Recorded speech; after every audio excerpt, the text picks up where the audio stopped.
Is he awake now? If you're awake, check the history of beast tamers to start with. Tran Thu, after hearing this, transformed into a naive yellow deer. Beast tamer? Did I go to the wrong class? Tran Thu hesitated, sensing that things weren't looking good. It's best to get out of here quickly. Tran Thu smiled faintly. Yes, Teacher Lee, this question is very valuable. It's better to keep it for everyone to answer. I won't bother anymore. Old Lee grabbed Fa by the collar and pulled him back. Where are you going? I am now one of the fifth-year Beast Tamer class members, and the students below are looking at Tran Thu with contempt and whispering. Yo fell asleep on his first day of switching classes. The people in the regular class are all trash. I really don't know what the teacher is thinking. I heard that contract spirits are still considered a top-tier talent, and I just can't find the words. And still not understanding what those people are saying, the system screen suddenly appeared, almost making the young man pee his pants in shock. Activate the silent choice option, bow your head, and do not respond. The reward for completing this task is a bit of Beast Tamer power. Choice 2 is to open your hand and sincerely say that you originally wanted to use my status as a top student to be friends with everyone, but instead, I only faced rejection. I failed. I'm just a foolish kid who knows nothing. The reward for completing is a notice of expulsion from Kim T High School Second Branch in Namjiang City. Option 3 is to accept Ha Bang's help. The reward for completing is a low-level fire magic potion. Tran Thu poked her finger forward, still wondering when the school had integrated so many kinds of technology. Actually, no one else can see the system. Maybe only you are special enough to see this meaningless scene and think the kid is just sleepwalking or something. What are you doing? Reaching out and pushing in the air. And don't forget who was crying and making a fuss to get into the Beastmaster class yesterday. If you can't answer, go back to the regular class early and see how disappointed your parents are. Is that Ha Bang? The female bodhisattva may not know you, but she has remembered this kindness. So Tran Thu responded confidently, as if she understood everything. In the 5th year of the Restoration era, China's territory saw the emergence of the first multi-dimensional space, leading to many fierce dark monsters escaping and awakening the contract spirit beastmasters. Although the young man answered confidently, he actually understood what was really going on. What the heck? Isn't it the 21st century now? Where is this? Isn't this the original world after all? Teacher Lee said softly with a look of discomfort. Do you think I'm blind? Go back to your seat, and if there's a next time, don't sit here again. Tran Thu returned to her seat with a big question mark in her mind. Did I travel to another world? Are these two worlds running parallel? Wasn't old Lei a math teacher before? And also, when am I going to transfer classes? Why is this system so strange? It arrived without warning. A notification sound rang out again, announcing the reward had been given. The young man looked around in confusion, asking if anyone else heard what he just heard. Seeing everyone's confused expressions, Tran Thu suddenly realized, could it be that the main character system only exists in cartoons? The young man slumped his head on the table, unsure whether to be happy or sad, causing everyone in the class to feel confused and internally lamenting, the main character. I am the main character. Half a day passed, the bell signaling the end of class rang out, and Tran Thu hurried to the cafeteria, finally able to eat. He still needs to find Dali to ask about the current state of this world. Feeling tired, he hears the commotion outside the hallway and wonders what's going on with the delivery truck explosion. Loud noise is erupting. Wangman, are you okay? Hey! Third class, stop bullying too much and take him to the infirmary. Trinjik tilted his head and said, Little Wang, you've lost to me for 3 months straight. How did the class monitor of the 5th grade turn out? That's right. Don't forget to bring the beast control stone to me this afternoon. After saying that, he took 2 steps forward but was called back by the blonde-haired student standing behind him. When he turned back, Trindik's gaze immediately locked onto Tran Thu. The young man quickly denied, It's not me. It's not me. Amidst the chaos and awkwardness, Ha Bang steps in to help you.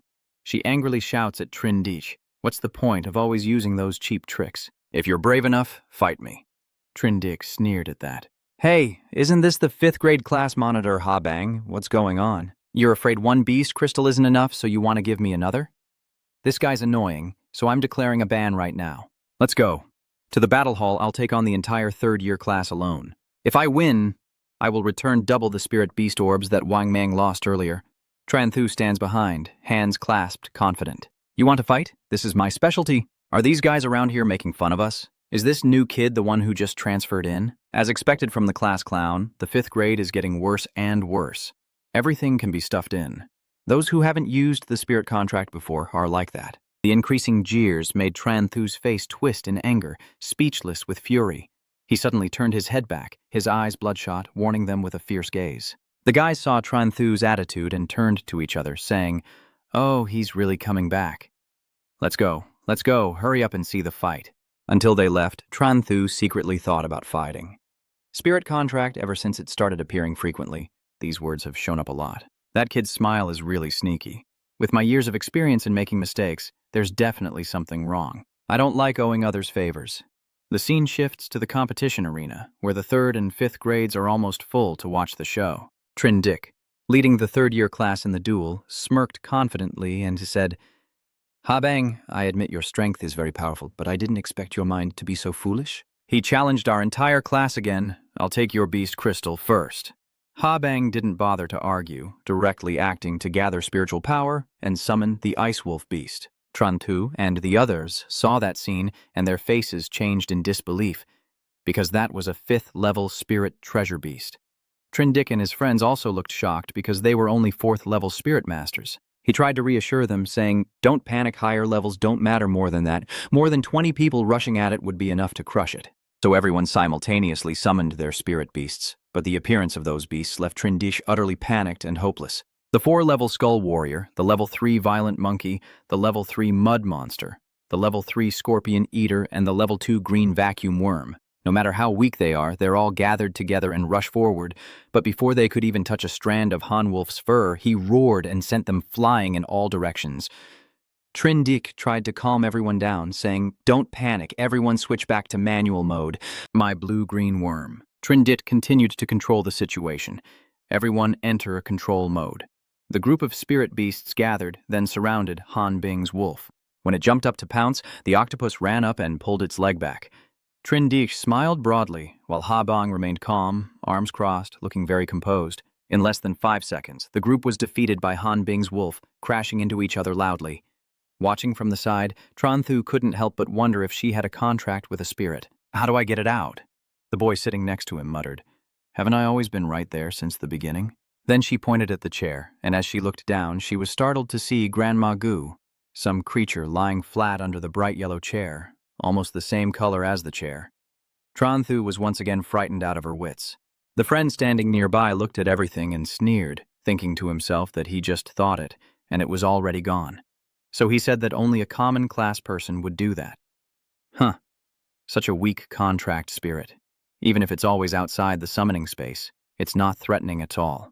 Tran Thu looked at the system panel and sprayed glue. This is her contract spirit. The system panel content is as follows.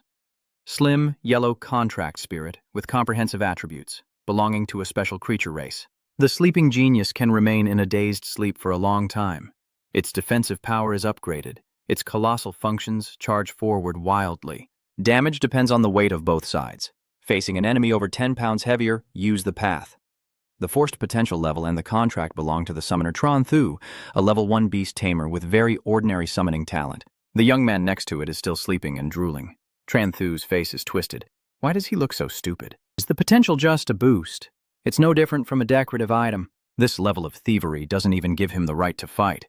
He placed it on his stomach and sighed in frustration. Aren't we the main characters? We should be some kind of divine beast or divine dragon or something. Suddenly, the system appears again, and the young man startles as he reads it. The first option in the hall is to cheer loudly for Gu Chang to encourage the ice-breaking. The reward for completion is Slim Gold's obedience, +1. The second choice is to have 2 commanders shout loudly for everyone to stop fighting. The reward for completing the task is a pouch of food for the contract spirit. The third option is to take advantage of their unpreparedness and launch a full attack on them. The reward for completing is a great amount of beast control power. Hearing this, Tran Thu smiled very sinisterly, as if he had found his purpose. Below the arena, Han Bing the wolf is being attacked by other spirit beasts and is wounded. The sorrowful bones have pierced many spears into the wolf's body, causing continuous bleeding. It screams in pain. Ha Bang, seeing this, frowns with great concern and clenches her fists. Tran Thu suddenly attacked Trin Dick, kicking him into the wall and then covering his head with a sack, dragging him away like a corpse while Trin Dick looked on smugly. He wouldn't let him utter any damn words, just a cough and he'd punch him immediately.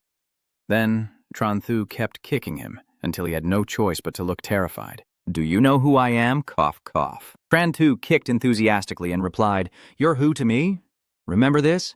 I don't change my name or my family name. Namjong Trung's powerful arena has lost Trindik. Han Wolf quickly regains the advantage, roaring as he beats those creatures like he's sending them to their ancestors. Seeing the opportunity, Habang orders Han Wolf to turn the tide. A good opportunity. The extreme cold domain will deal with all of them at once. Han Soye roared and finished off all the spirit beasts. While the fifth-year students celebrated, the third-year students grew angry, leading to internal conflicts and arguments. The one who was hit with stones the most was none other than Zheng Yi. He shouted, Help! Someone ambushed me, causing chaos in the hall, thinking he was a mutated contract spirit. Then they all went to report to the Spirit Bureau and yelled, turning into a demon goat. Some others didn't fear and started fighting fiercely. Tran Thu stood aside, watching Trindich get hit again by Tan. The system has notified that the conditions have been met, and the reward has been sent to the beast tamer. A friend walks out and asks, Tran Thu, where are you going? The young man crossed his arms and replied, I went to the bathroom to relieve stress. Tridish, unable to stand up on his own, had to be carried out on a stretcher. You keep trying to blame Chu, but it's definitely someone from your fifth-year beast taming class. I'm not done with you guys yet. Tran Thu stepped forward, taking the opportunity to grab his pointing finger. Don't spit blood and blame others. In our fifth-year beast taming class, we're all straightforward and honest, so there's no way we could commit such a wrongful act. Trindish retorted stubbornly, and his words made Tran Thu press down so hard that he almost fainted.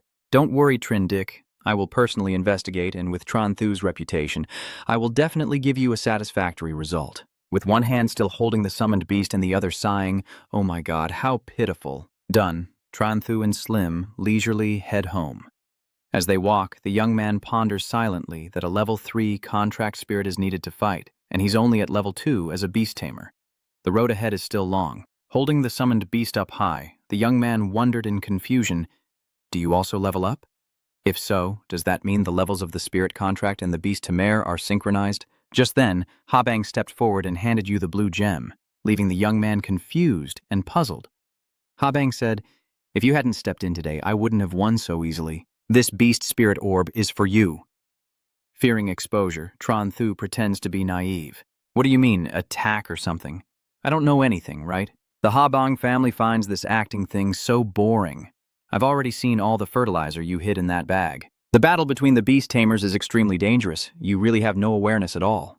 Doing that will only hurt yourself. Tran Thu tried to dodge and ran wildly, running and talking at the same time. Haha, it's nothing serious. I love ambushes the most. Habang also didn't chase after him, just crossed his arms and sighed. He's really reminding him gently that a good kid shouldn't play with his phone while driving. Tran Thu probably thinks he's a good kid, so he sings happily as if he's really in a world of flowers. But he can't escape from reality. He's texting his friend about what happened today. I don't know who that guy is, but he praised him just like that. He's a top-notch brother. As he passed through an alley, a loud noise made him turn back. A woman was being robbed of her bag by 2 thieves, but they couldn't grab it.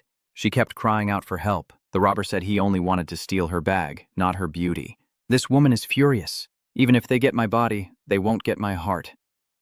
Tran Thu stared blankly, still staring. Is this a robbery or an assault? The system appears, and I choose the first option to pretend I didn't see, and quickly leave. The reward is a bit of beast control power. Choice 2, fear not evil, bravely go and take down the 2 thugs. The reward for completing this is a large amount of beast control power, but be aware it could be life-threatening. The third option is to stop the underworld thugs. The reward for completing this is learning how to refine large quantities of medicine, unlocking basic alchemy skills. At this point, the young man also knows what he needs to do next. You immediately go to the place of the robbers and shout, "Stop!" in broad daylight, in the cold night, yet you commit a crime in front of so many people. Big Brother Trung will definitely not let you off easily. While the 2 robbers looked back in panic, the woman had already run away desperately, swearing, "Oh, next time I see you, I will punch you in the face.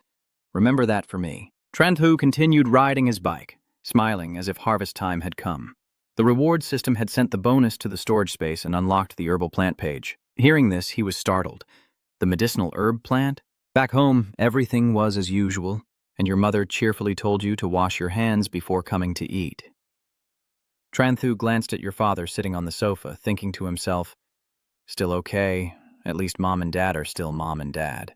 Back in his room, he took out the test tube, scolding the stingy system while looking at it, as it only provided low-level medicine. The medicine seemed meant for consumption, so he angrily poured it into a glass and drank it all. During dinner, the young man asked curiously, "Do your parents also practice summoning beasts?"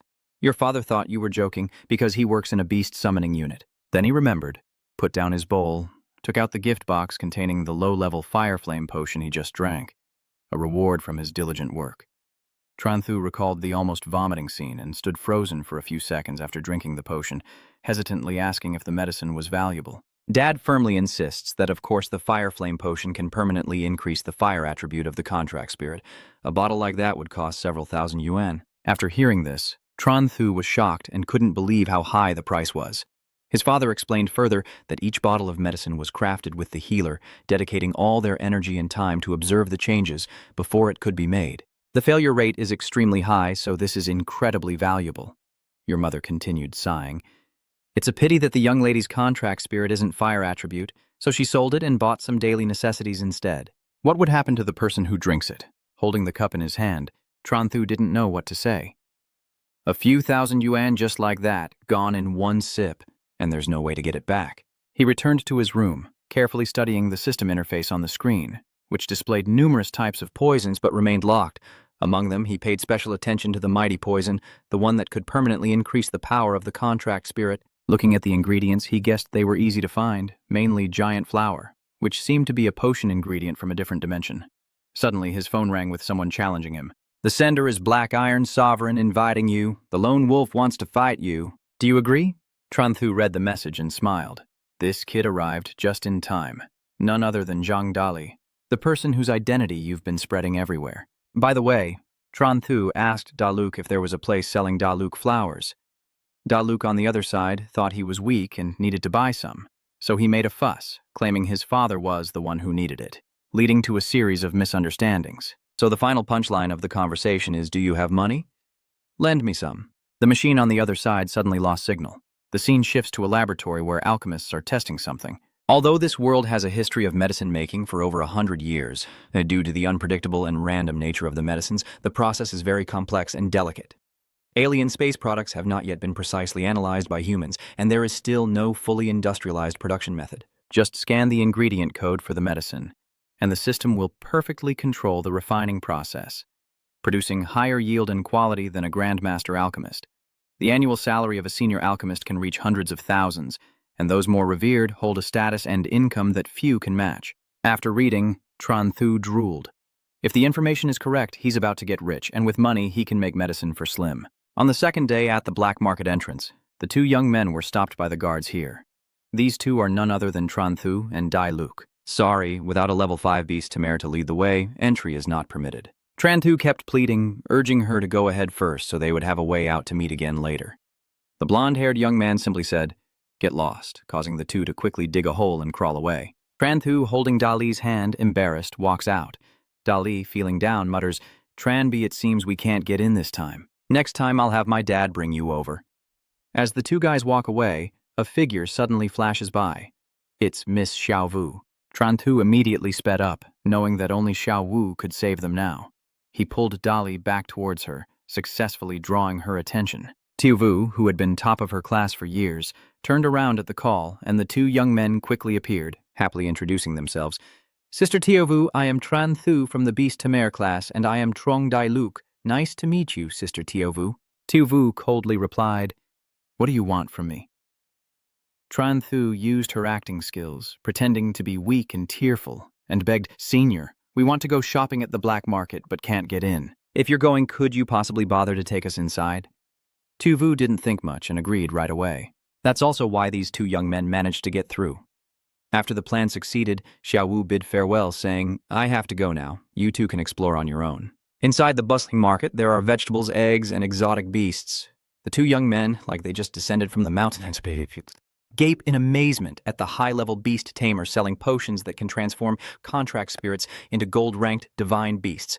And there's a promotion where buying flowers for over 50,000 grants you a secretary. Ignoring everything else, Tranthu's gaze casually falls on the bright red giant force flower on the table. The bald uncle. "Boss, how much for the giant force flower?" 5,000. Before he could reply, Zheng Yi suddenly rushed over from somewhere, offering 10,000 and smirking. I'll pay 10,000. I'll take this flower. Tran Thu, you shameless thing. If you dare to attack me, I won't let you off. Want a giant flower? Wait until the next life. Tran Thu was stunned. How did he know I was the one who ambushed him? While thinking, Dolly whispered in my ear, I told everyone this was your fault. I'm helping you become famous. No need to thank me. After hearing that, Tran Thu just wanted to comb his hair. At this moment, the system sounds again. Option 1 is to compete with Trindich here. Mock him for being weak and useless. The reward is the average level of Beast Tamer strength. Option 2 is to give the item to Trindic and give up on buying it. The reward is a 10% increase in slim gold size. Option 3 is to persuade Trindic to see money as dirt. Buying the fake Hoa Dai Luke made with colored medicine at a high price. The reward for completing the task is a mid-level wind attribute potion.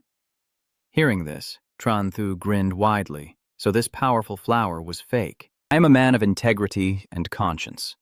I choose option 3. He cleared his throat, offered 20,000 and challenged him, insisting he must get that flower today, no matter the cost. Trindic, naive and believing it, smiled confidently. But if you had my backing, you wouldn't stand a chance. Tran Thu smoothly played his role, making their confrontation seem evenly matched, neither willing to lose, and soon the bid soared to 50,000. In the end, Tran Thu declared victory with a confident smile, accepting defeat graciously and generously giving the flower to Trindich before happily leaving, not forgetting to promote his affordable products. That's right, Class President Trin. Next time you need a pen, you can come find me quickly. I guarantee a special price. Just paid. Trindic still looks confused. Do I feel like something's not quite right? On the way back, Tran Thu is happy, and Dailuk turns to ask, Tran Thu, are you really going to give the big flower to Trindic like that? So what do you plan to do then? The young man replied calmly. It's okay, I gave up that flower, but I gained happiness, made Trindic spend money like water, and earned a reward. This is true joy. As I was thinking this, I suddenly remembered what that friend just did to me. Tran Thu lost her temper. No, this bastard, how dare you betray me? Dailuk holds his head and explains, I didn't do it to make you more famous, so please don't fight. Are you guys brothers or what? Just fight if you want, why summon a contract spirit?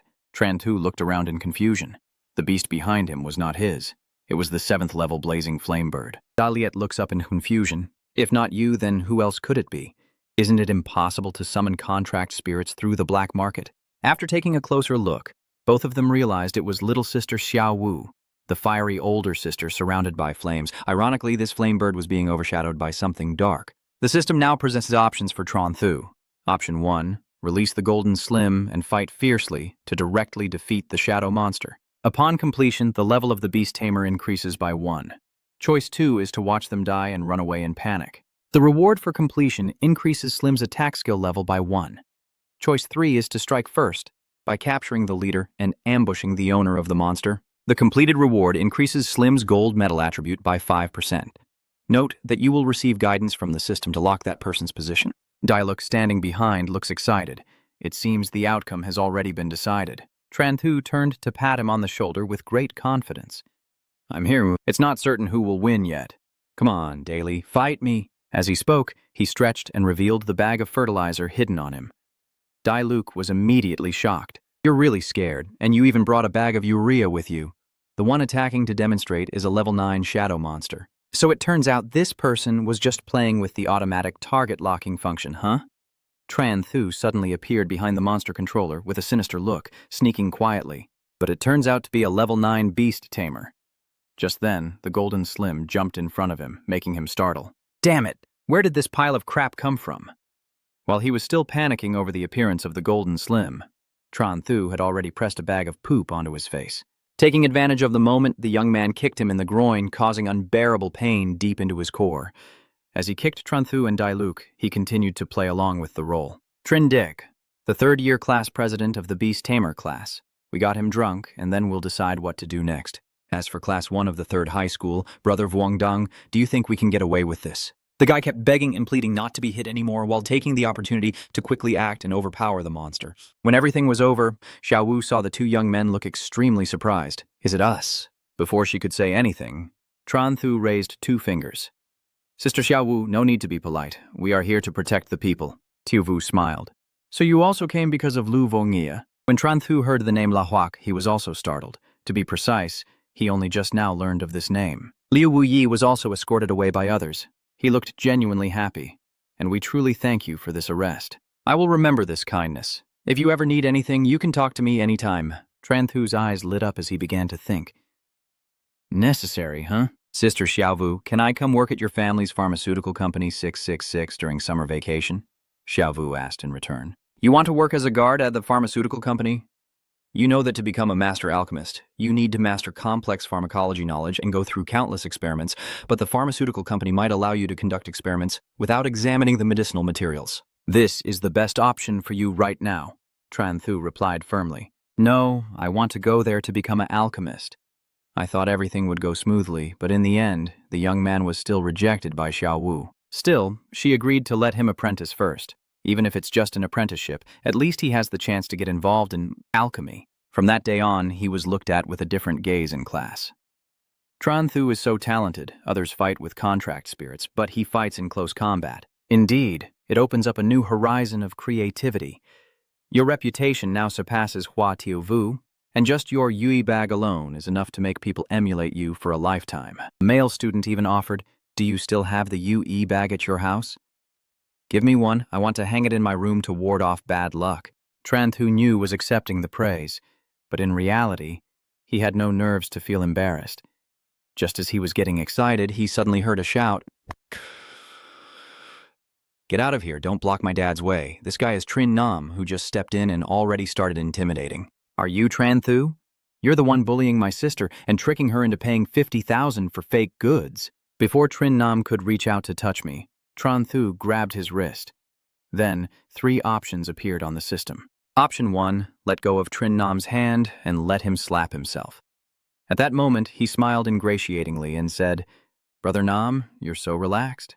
The reward for completing is to receive the nickname Instantaneous Trang Tuan Kiet. The accessory increases rice consumption efficiency by 50%. Option 2 is to respectfully say, Big brother, you've mistaken me for someone else. My name is Zhang Dali. The reward for completing this is a 10% increase in the slim gold form. Option 3 is to fight back directly and show your own style. Keep in mind that Trin Nam is a level 6 beast tamer, and the reward for completing this is a skill book. Tran Thu, reading this, still dares to fight Liu Wuyi, a level 9 beast tamer. So how could he be afraid of a level 6 beast tamer? He decided to step close to Trin Nam and challenge him, whispering, So what if it's me? You're not convinced?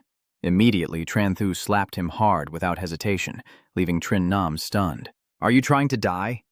He was so angry that flames burst from his body. Tran Thu is teasing, how so? That's all it took for you to summon a spirit. If you dare to summon, we will call the Spirit Control Bureau. A friend of ours, seeing this, also took the opportunity to argue. That's right. The government has long issued laws regulating beast tamers, prohibiting them from summoning contracted spirits at will. If you dare to summon, you're definitely dead. Trin Nam couldn't control himself and kept getting more agitated. If you dare, come with me to the school's summoning beast hall. Tran Thu knows he's too afraid to do it, so he pushes him. Do you think I'm like you? Are you willingly getting yourself beaten up? Seriously, you've played the game for over 180 minutes. Your brain must be completely fried. What are you trying to do? You even slapped him across the face. If there's nothing else, just leave, a few friends whispered among themselves. Tran Thu should be more careful. Trin Nam is very aggressive.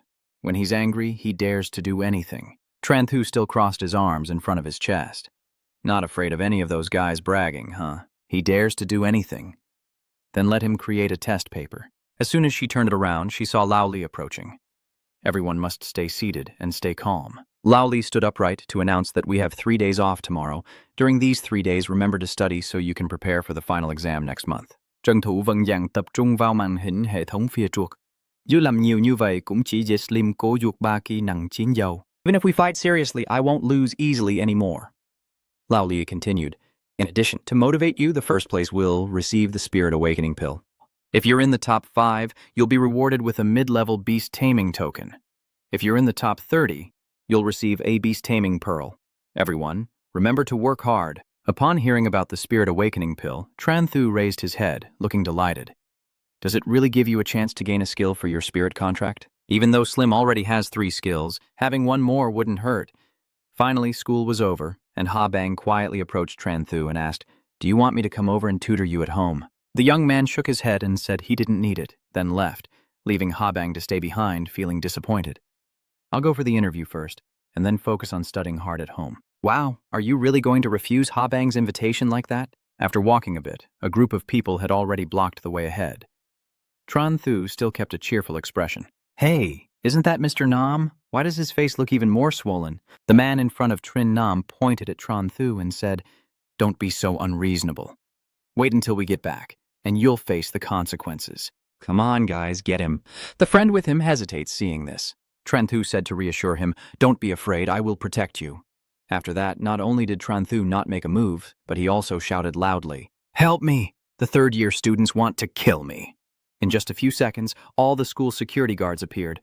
Tran Thu speaks in a weak and pitiful tone. "Uncle Vuong is among those who said they want to punish me, to remember his lost youth." Uncle Vuong was furious, glowering at Trin Nam. "Are you trying to take someone's life?" Trin Nam kept twisting and frantic to explain. "I didn't do anything, it's them." Tran Thu broke down crying again. "Uncle Vuong, I am really scared.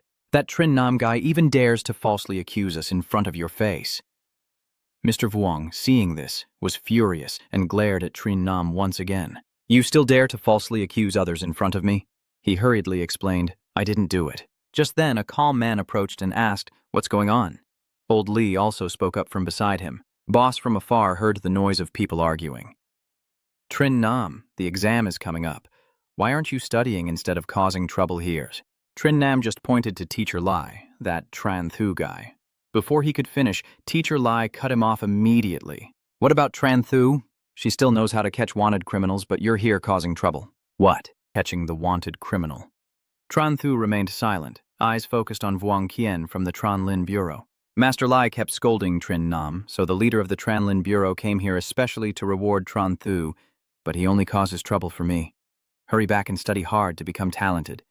Trin Nam drooped like a wilted eggplant and quietly left. Old Lee has also asked everyone to return, then softly introduces Tran Thu to Vuong Kien. Vuong Kien politely introduces himself. "Hello, I am Vuong Kien from the Tran Lin Bureau, here especially to thank you for helping us catch the wanted criminal. This is the 100,000 feelings of the Tran Lin Bureau."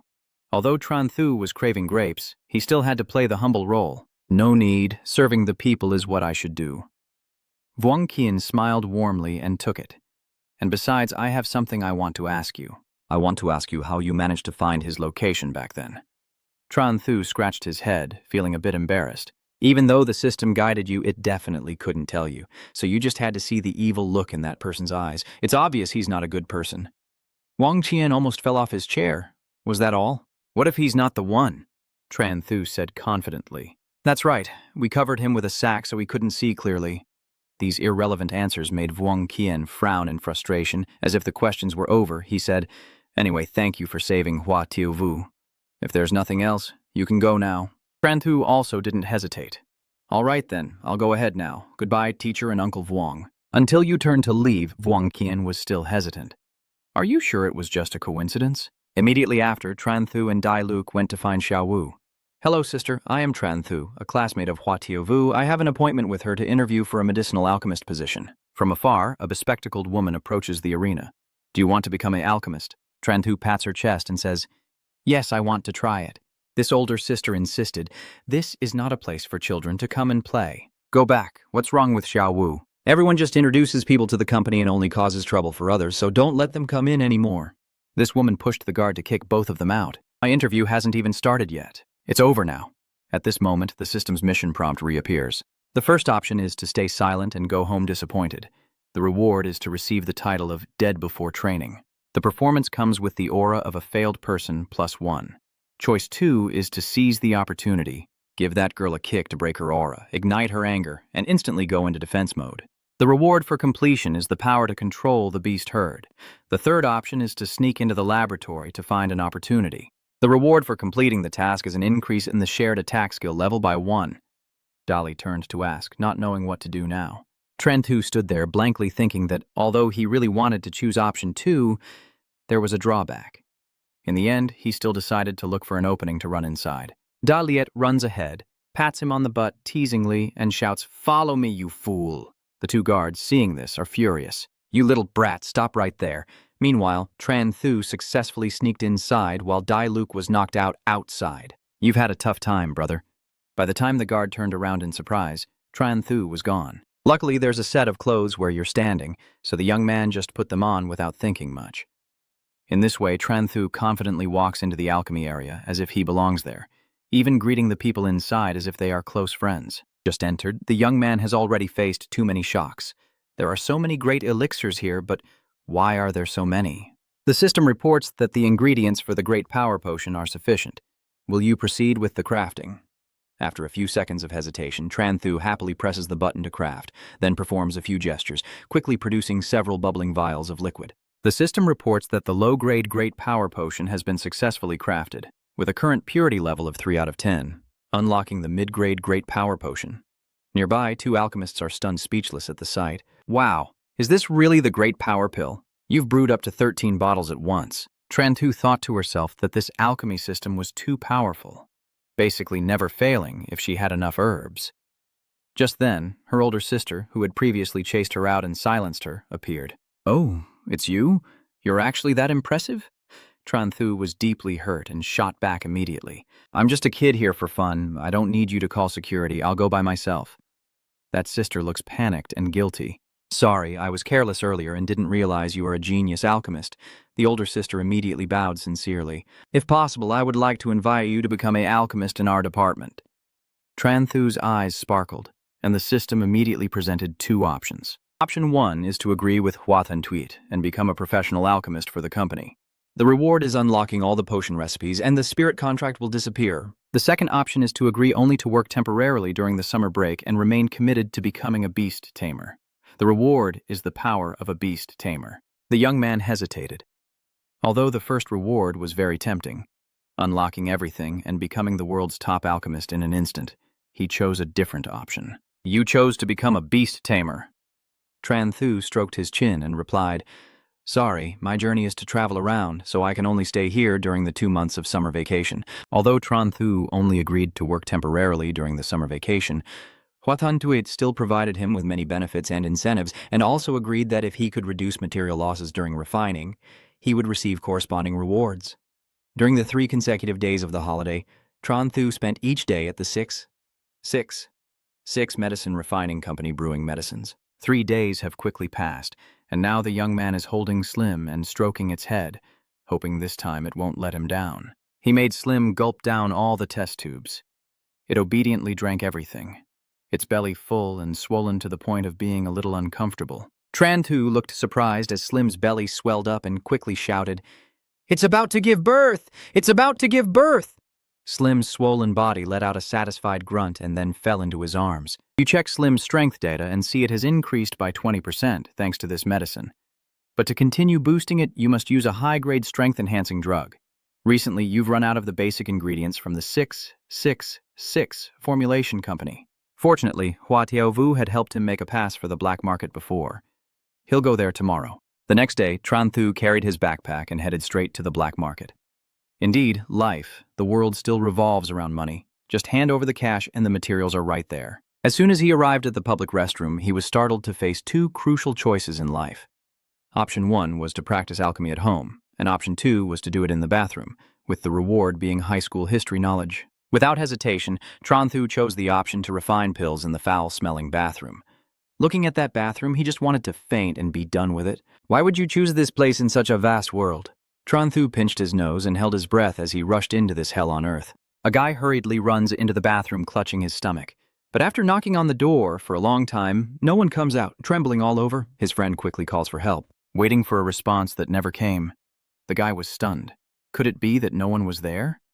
Unable to break the door, he decided to climb up, but as soon as he looked inside, he was shocked. What the hell is this? Is there someone practicing alchemy here? Inside, Tran Thu is proudly holding the medicine tube and drinking from it greedily. The guy outside is shocked. What's going on here? Until Tran Thu put on his backpack and left, the other person stayed there still stunned. Truly impressive. Such a great deed should be shared online. And so, the information spread easily on social media. Surprised, a senior alchemist who was so skilled ended up mixing a light yellow potion in a public restroom. Is this ultimately a distortion of humanity or a loss of morality? The alchemist creating a new type of toilet medicine and drinking it in front of others? Is this the legendary act of art? Wherever Chen Shu goes, he is watched and whispered about. The young man has no idea what's really going on. What exactly are those people? Why are they staring so intently? Could it be that they've discovered I'm actually the long-lost son of a wealthy family? While still in a daze, the green snake suddenly lunged to attack, startling Tran Thu. He quickly summoned Slim to fight the snake one-on-one. Slim and the snake fight fiercely. Tran Thu grits his teeth in frustration for being ambushed. From afar, Tran Thu has spotted the cheater targeting him. They have no sense of sportsmanship but still dared to ambush him.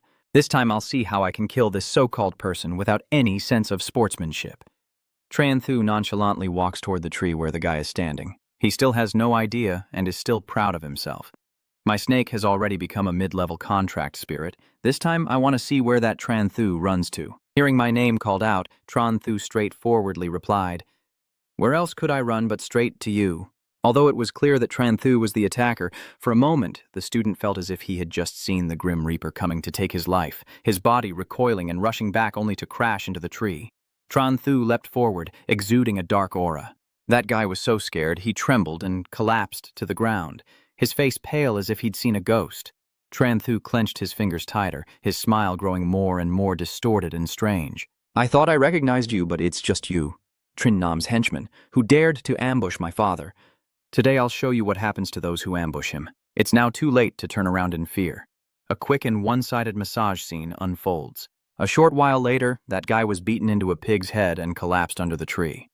Tran Thu turned and walked away. Slim has also successfully crushed that unruly green snake. Just after the fight, they heard footsteps approaching, apparently because the spirit contract was fighting, which drew the attention of the Tranlin Bureau. Tran Thu was a bit rebellious, but also knew when to be afraid. He looked at the person lying on the ground and left a final warning. "This time I'll let you go for now. But next time, if you dare to do that again, I will make sure you and your spirit contract die without a burial." The snake was pressed down even harder, choking on a mouthful of blood. Watching Tran Thu's back, the student trembled as he sat up. "I have truly changed." Tran Thu returned home, gave his parents the 10,000 reward from the Tranlin Bureau, and explained everything clearly. "This is the 50,000 reward from the Tranlin Bureau, and the 9,000 remaining for your purchases are also in this card." However, Tran Thu's father directly refused, saying, "We don't need this money for now." "You don't need to, right? Are you not from a wealthy family?" "Dad." Tran Thu chuckled, took a sip of water, and said to Tran Thu, "Don't worry about it. It's not needed at home anyway. It's getting late and you have school tomorrow, so rest early." Tran Thu nodded and went to his room, watching his parents happily chatting in the living room. The young man lost in thought, wondering why his family, who worked regular jobs, seemed to have so much money. And besides, Mr. Lee and Uncle Zhang are both people of status, and they often call my father boss. Could there be some other reason behind this? Well, if there really is a secret, my father will tell me sooner or later. I might as well go to sleep now since I have school tomorrow. The next day arrived in the blink of an eye. Tran Thu entered the classroom still yawning and half asleep. The classmates gathered in front of him, staring intently with unblinking eyes, frightening Tran Thu into freezing with fear. "What the hell is going on? Why are they looking at me like that?" Lao Li opens the door and steps in. "Tran Thu, come here for a moment." Tran Thu responded softly and followed half asleep. As soon as they entered the room, Lao Li immediately asked about the main issue. "Did you go to the black market yesterday, Tran Thu?" Tran Thu's face paled, her smile becoming strained as she felt frightened inside. "Could it be that I got caught hitting someone yesterday?" The young man stammered in panic. "Please listen to my explanation, sir." But just as Tran Thu was about to speak, Mr. Lee raised his phone and asked, "Is this person you?" Tran Thu froze, took the phone to check, and it was the shocking headline article. "The person making the drugs in the public restroom, there are still many shares and comments below." Tran Thu was shocked. "Oh my God, it's really popular now. I only made a simple drug. I didn't expect the whole city to find out. If it's about this, then I feel relieved." Tran Thu handed the phone back to the teacher, nodded, and smiled, saying, "It's me." Old Lee also feels relieved and doesn't intend to punish. "I knew it was you all along. Even though only a corner of your face is visible, I can always recognize your arrogant attitude. But now everyone online is looking for the person in that public restroom. Lately, you need to be more careful to avoid illegal traders coming around." Tran Thu nodded obediently. "I understand. Tran Thu's matter is just like that now." Han Bing and a blonde-haired boy happened to walk in at this moment. Old Lee told them both that this time he came to talk to them because the school plans to have some of the top students in the final exam in the special 12th grade. Tran Thu was startled after hearing this. The special 12th grade. In previous years, the special 12th grade was only held in the second semester of 12th grade. Why are they holding it earlier this time? Tran Thu looked at Ha Bang deep in thought, feeling more and more puzzled. Did something happen? After school, I took my bike and left with Trong Dai Luke. Dai Li happily said, "You're famous now." Tran Thu modestly replied, No, it's just a casual photo." I had no idea I would become so popular that the whole social media would be hunting me down. Suddenly, Tran Thu stopped the bike, looked at a crowd by the roadside, causing Dali to follow behind and almost crash into the back of the bike. Based on Tran Thu's gaze, it was a group of people dressed exactly like welfare workers, demanding debt from a girl accompanied by a young girl. Dali asked, "What's going on? Do you know them?" Tran Thu shook her head and said, "I don't know her." The reason the young man was watching so intently was because the system had appeared with the options. The first option is to cover your eyes and walk past, muttering that you see nothing at all. The reward is a skill book on violent assassination. The second option is to resolutely help the girl escape her difficulties, with the reward being moderate beast control power. The third option is to join the evil faction and force the girl to return the money. The reward is the dishonorable title. The spirit contract's personality effect turns into evil and ruthless, which I am not used to, but I am brave and righteous, and it is my creed. Tran Thu shamelessly said, "I'm not used to it, but bravery and righteousness are my lifelong principles." As he spoke, he threw his bike aside, and Dai Luke also tossed his bike onto the roadside before happily running after Tran Thu. "You guys are brave. I'll join you." The debt collectors immediately became alert as Tran Thu and Dai Luke approached. "Kid, what do you want to do?" Just as Dali was about to say hero saving a beauty, Tran Thu suddenly shifted from being cool to timid, covering his face with both hands and shaking his head repeatedly. "I didn't see anything. I didn't see anything." The scene suddenly falls silent. Dali's face is filled with shock. Is this guy Tran Thu just pretending to be noble here just to say this one line? And still wants to be a hero saving a beauty? How would Dali know that just saying that sentence would grant him the skill? Seeing the reward from the system, Tran Thu let out a sigh of relief. As he was about to retreat, the girl hiding behind the young lady looked at him with a resentful gaze. More accurately, at the debt collector behind him, but Tran Thu still felt guilty. And so the hero spirit flared up again. Tran Thu pointed at the debtor's cheek, eyes wide, shouting, "Idiot! You only know how to bully women." He went crazy and shouted, "What the hell are you saying? Stop right there for me." The debt collector, angered, chases after Tran Thu. Tran Thu and Dai Luke quickly ran away while the debt collectors hurriedly left. Taking advantage of their distraction, Tran Thu provocatively added, "Hurry up and chase me. If you catch me, I'll let you." Heh heh heh. Tran Thu and Dai Luke ran to a crowded place, hid inside a building, and casually picked up 2 sticks each to disguise themselves. Just after disguising themselves, the debt collectors passed by, but their eyes seemed to be just for show, and completely ignored the 2 hiding nearby, continuing to chase after others. In Dai Luke's eyes, Tran Thu's behavior was truly unusual and suspicious. "Even though I've fallen behind them, why do I feel like your condition is getting worse?" Tran Thu warmly put his arm around Dai Luke's shoulder.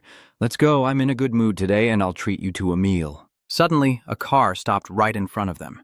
Dali suddenly assumed a defensive stance, frightening everyone, while it's unclear if anyone was actually scared. Tran Thu also summoned Slim, ready to fight. But as the car door opened, it was a familiar face. "Son, miss, get in the car." This person is none other than Truong Dai Luke's father. The 2 quickly got into the car, and Truong looked at Tran Thu and asked with a smile, "Miss, I hear you've already learned beast taming class?" He truly has ambition. Unfortunately, Dali lacks the talent for beast taming, or I would have taken him to the Black Iron level 2. Tran Thu thought in surprise, the Black Iron level is above level 9, which is very difficult for ordinary people to reach. Because he has a system, even when staying still, he's very strong. But how could Uncle Zhang talk about it so casually? Tran Shu asked curiously. "Can you tell me about the other dimension?" Uncle Zhang asked with a gentle, pleasant tone. "Do you want to go?" "Miss, although there are many valuable resources inside, the beasts are also very fierce. And without strong strength and reliable beast tamer teams, it's too risky. I advise you not to take the risk." What Uncle Truong said is indeed not wrong at all. Your strength is not enough, but with the system, it might not be certain. But Tran Thu still politely thanked him. That night, in Tranthu's room, she immediately began serious training after returning. Studying seriously means absorbing all the knowledge from the system's rewards. But if I want to take a step further now, I still need a lot of medicinal herbs. The black market is no longer enough. If given the chance, I still want to visit another dimension. Tranthu happily opens a book introducing other spaces when suddenly the phone rings, and the notification sound indicates a message from Ha Bang. Does this embarrassed look mean something to me? Could it be a confession? Tranthu's mouth moved faster than her brain.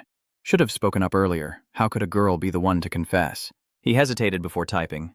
Do you like me? Fine, I'll let you pursue me. I didn't even have time to press send before Ha Bang sent another message asking if you could lend her some money, because she's about to break through to level 6 Beast Tamer and wants to buy a mid-grade beast pearl from the black market. Huh? After such a long wait, I thought a system task suddenly appeared. Choosing option 1, I generously said, what kind of relationship do we have? Why ask to borrow? Don't be so polite. Tell me exactly how much you need. The reward for completing this is a small amount of beast control power. Choice 2 is to shake your head and quickly say, hey, I have money, but I don't lend. That means I won't lend. The reward for completing this is a 10% increase in slim yellow size. Option 3 is to look up at the sky at a 45-degree angle and say with a sigh, money really affects feelings, and the reward is a drug that causes loss of control. Option 4 is to thump your chest confidently and say that friends will lend this money, but with interest. The completed reward is high school-level geography knowledge of magical beasts. Tranthu glanced over and chose the reward from option 4. Now that you have most of the high school knowledge, adding the geography of beast taming makes entering the 12th grade completely manageable. Tran Shu then messaged Habang, I will lend you this money, but I will charge interest. The next morning, Tranthu brought the money and the magical beast orb to Habang as promised. Habang politely said, thank you. Tranthu chuckled and said, why thank your friends? Just write me a thesis praising me instead. Habang angrily held back her temper. Fine, I'll do it and go back to class. Tranthu was about to go to the bathroom when suddenly she saw Chow Tiu Min, nicknamed Chow Map, an old classmate from her usual class who had been beaten so badly his head was swollen. As soon as he saw Tranthu, Chow Map rushed over, threw his arms around her, and cried out, Anthu, Trin Nam, and Trin Dish from class 3 are bullying me. Tranthu raised her finger to stop that fat guy from rushing at her. Lung, aren't they supposed to not fight with ordinary people? Are you provoking them? Chow Map looked extremely innocent. I peed on them. Tranthu laughed so hard he choked on his saliva, knelt on the ground, slapped the dirt, and giggled uncontrollably. Chow Map, crying and begging, said, Anthu, I know you're very strong now. Can you help me vent my anger? According to Lai, the one at fault is Chow Map, but the target is those two people, so there's no reason for Tranthu not to take this on. He stood up, patted Chow Map on the shoulder, and said, okay, but with extra money. I want your store to sign a cooperation agreement with me. Huh? But I can't control my own family. Tranthu said warmly, putting his arm around Chow Map. It's okay. Just push him when the time comes. Now let's talk about how you're going to get your revenge. Wait a minute. You're saying Trin Dik is now with Trin Nam at the hall attending the graduation ceremony? Very good, very good. Old grudges and new ones, it's just the right time to settle them all at once. On the stage, the principal is still passionately giving a speech about the future and life after graduation for the upcoming 12th graders. It didn't take long before Tranthu saw Trin Dish and Trin Nam sitting and attending the graduation ceremony. As expected, it's here. He sneaked inside, moving silently like a thief, quietly hiding behind their chairs. They still talk about the future innocently and carefree, like Trin Nam might get into a top beast-taming university. Tranthu pretended to tie his shoelaces when suddenly Trin Nam asked, so recently, Tranthu hasn't caused you any trouble, right? Trin Dik bit his nails, gritting his teeth and glaring. No, lately I've been with those guys. He wouldn't have a chance to attack me. So when do you plan to teach that kid a lesson? Trin Nam shook his head and whispered, he's not simple. He managed to seriously injure Ngo Lai. Wait until you gather enough people and then deal with him. Trin Dik was startled and panicked when he heard this. What? Big Brother No is a level 4 beast tamer and he was also injured? Trin Nam exhaled, rubbing his forehead. Maybe he's hiding his true strength, so this time we can only find some thugs to teach him a lesson. After hearing that, Trin Dish clenched his teeth and cursed. In his previous life, Tranthu was truly a bastard. After sitting for a while, Trin Dish stood up to go to the bathroom. Tranthu happily grinned, just having sat there listening to them scold him, and now the opportunity had come so quickly. Truly a gift from heaven, yet he thought he'd have to wait a bit longer. Tran Tu immediately followed Trindik into the bathroom, while Trin Nam just happened to turn back to his brother's spot. For some reason, Trin Nam suddenly felt this back was incredibly familiar. In the bathroom, while Trindish was still dealing with his own troubles, resentment crept in again. "Good afternoon, Trin. Are you in the bathroom?" The expressions on Tran Thu's face and the pile of feces in his hand reveal no good intentions here. Trindik tried to turn and run, but Tran Thu was faster, leaving Trindik no chance to escape. The pile of manure rushes forward with no wasted movement, leaving only darkness and a strange foul smell around Trindik. Trindik froze in place, shouting curses. Tran Thu coldly grabbed his head and pulled him into a corner. This time Trindik was more alert, quickly recalled Kho Lin to fight back. Tran Thu saw Kho Lin glaring at him from the bathroom corner and silently thought, "If only I had a Ku Lin too." And so, the golden Slim appeared. Slim immediately grew larger, and Kho Lin was crushed in an instant, unable to resist. Tran Thu turned around with a cold stare and said, "This time no one can save you. Trin Nam dares to use a social beast tamer to deal with me. Today, if I don't deal with you harshly, you won't understand why the flowers bloom. All you can hear now are desperate cries for help." After beating him to a pulp, Tran Thu felt incredibly satisfied. Tran Thu happily, singing as he walked out of the bathroom. The sky today is truly beautiful, and the scenery everywhere makes people feel relaxed. But as soon as she stepped out, Tran Thu bumped into Trin Nam, too. And of course, Trin Nam wasn't alone. A group of followers was blocking the bathroom door. Trin Nam smugly stood with his hands on his hips. "It's you, after all." He looked directly at Tran Thu and asked sternly, "Where is my younger brother?" "Your brother, Trin Dich. I saw him go into the women's restroom." Trin Nam coldly ordered, "Watch him for me." Then he headed toward the restroom, while his followers immediately surrounded Tran Thu. Trin Nam suddenly stopped, and although Tran Thu's calm demeanor made it easy to trust him, he knew his personality wasn't exactly innocent, so he turned to check the men's restroom. Finding no one there, he began to believe Trindich had truly gone into the women's restroom, but he still wasn't reassured and decided to go in and take a look. As he stepped in, he was startled to see a pile of goat dung covering Trindick's head. Trin Nam hurriedly rushed over to check on his brother. Right after Trindick left, a new mission appeared with 4 options. Tran Thu quickly glanced over and found that the first 3 rewards were quite appealing. However, the reward for the 4th choice is exactly what he needs right now. Just complete the task, and he will be able to upgrade his beast companion 1 level further. And with that, the 12th grade was no longer an unreachable goal. As for how to turn that guy's father from an ally into an enemy, Tran Thu was confident in his silver tongue. Just finished the mission, Tran Thu immediately switched to a teasing and sarcastic tone, approached and put his arm around the most persuadable younger brother. "Don't be too tense. I actually get along pretty well with Trin Nam. Don't look at me so fierce and think we've been close friends since childhood." That guy looked at Tran Thu with suspicion and had asked, "So you still bully his younger brother?" Tran Thu smiled gently and replied, "It's just a joke. Actually, Trindik is also my younger brother. We often play chase like that." That guy still isn't fully convinced, but he's gradually starting to accept it. Tran Thu continues to set the bait. "Just think about it. If there really was a conflict, I would have run away long ago. So why am I still here, talking to you all?"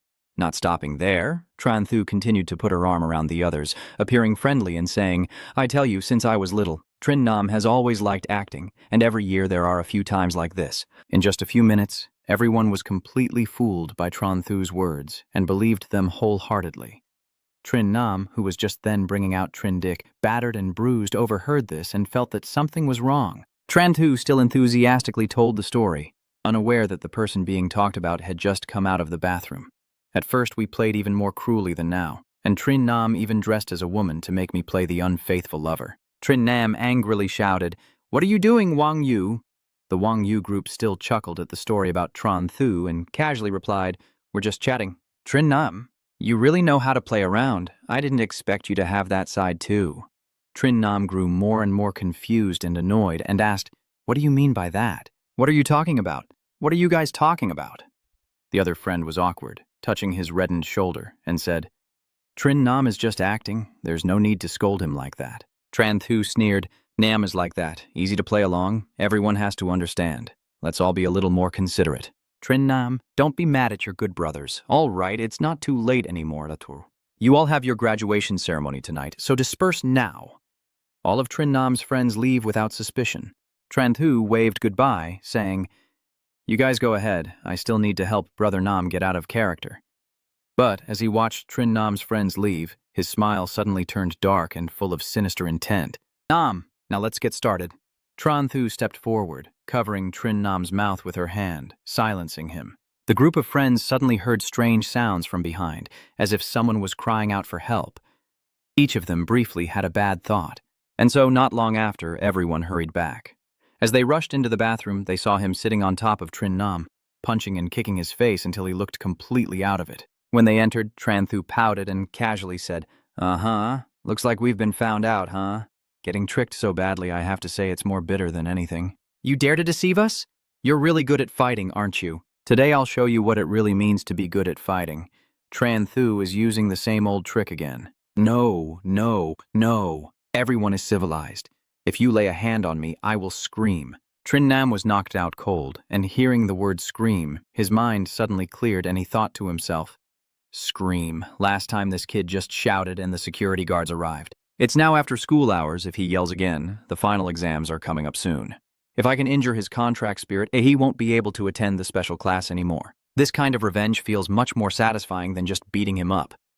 Trin Nam's face twisted as he immediately spoke. "Wait a minute, Tran Thu, you're a beast tamer. If you have the guts, let's settle this at the Beast Tamer Guild." Usually Tran Thu would refuse immediately, but this time the system presents options.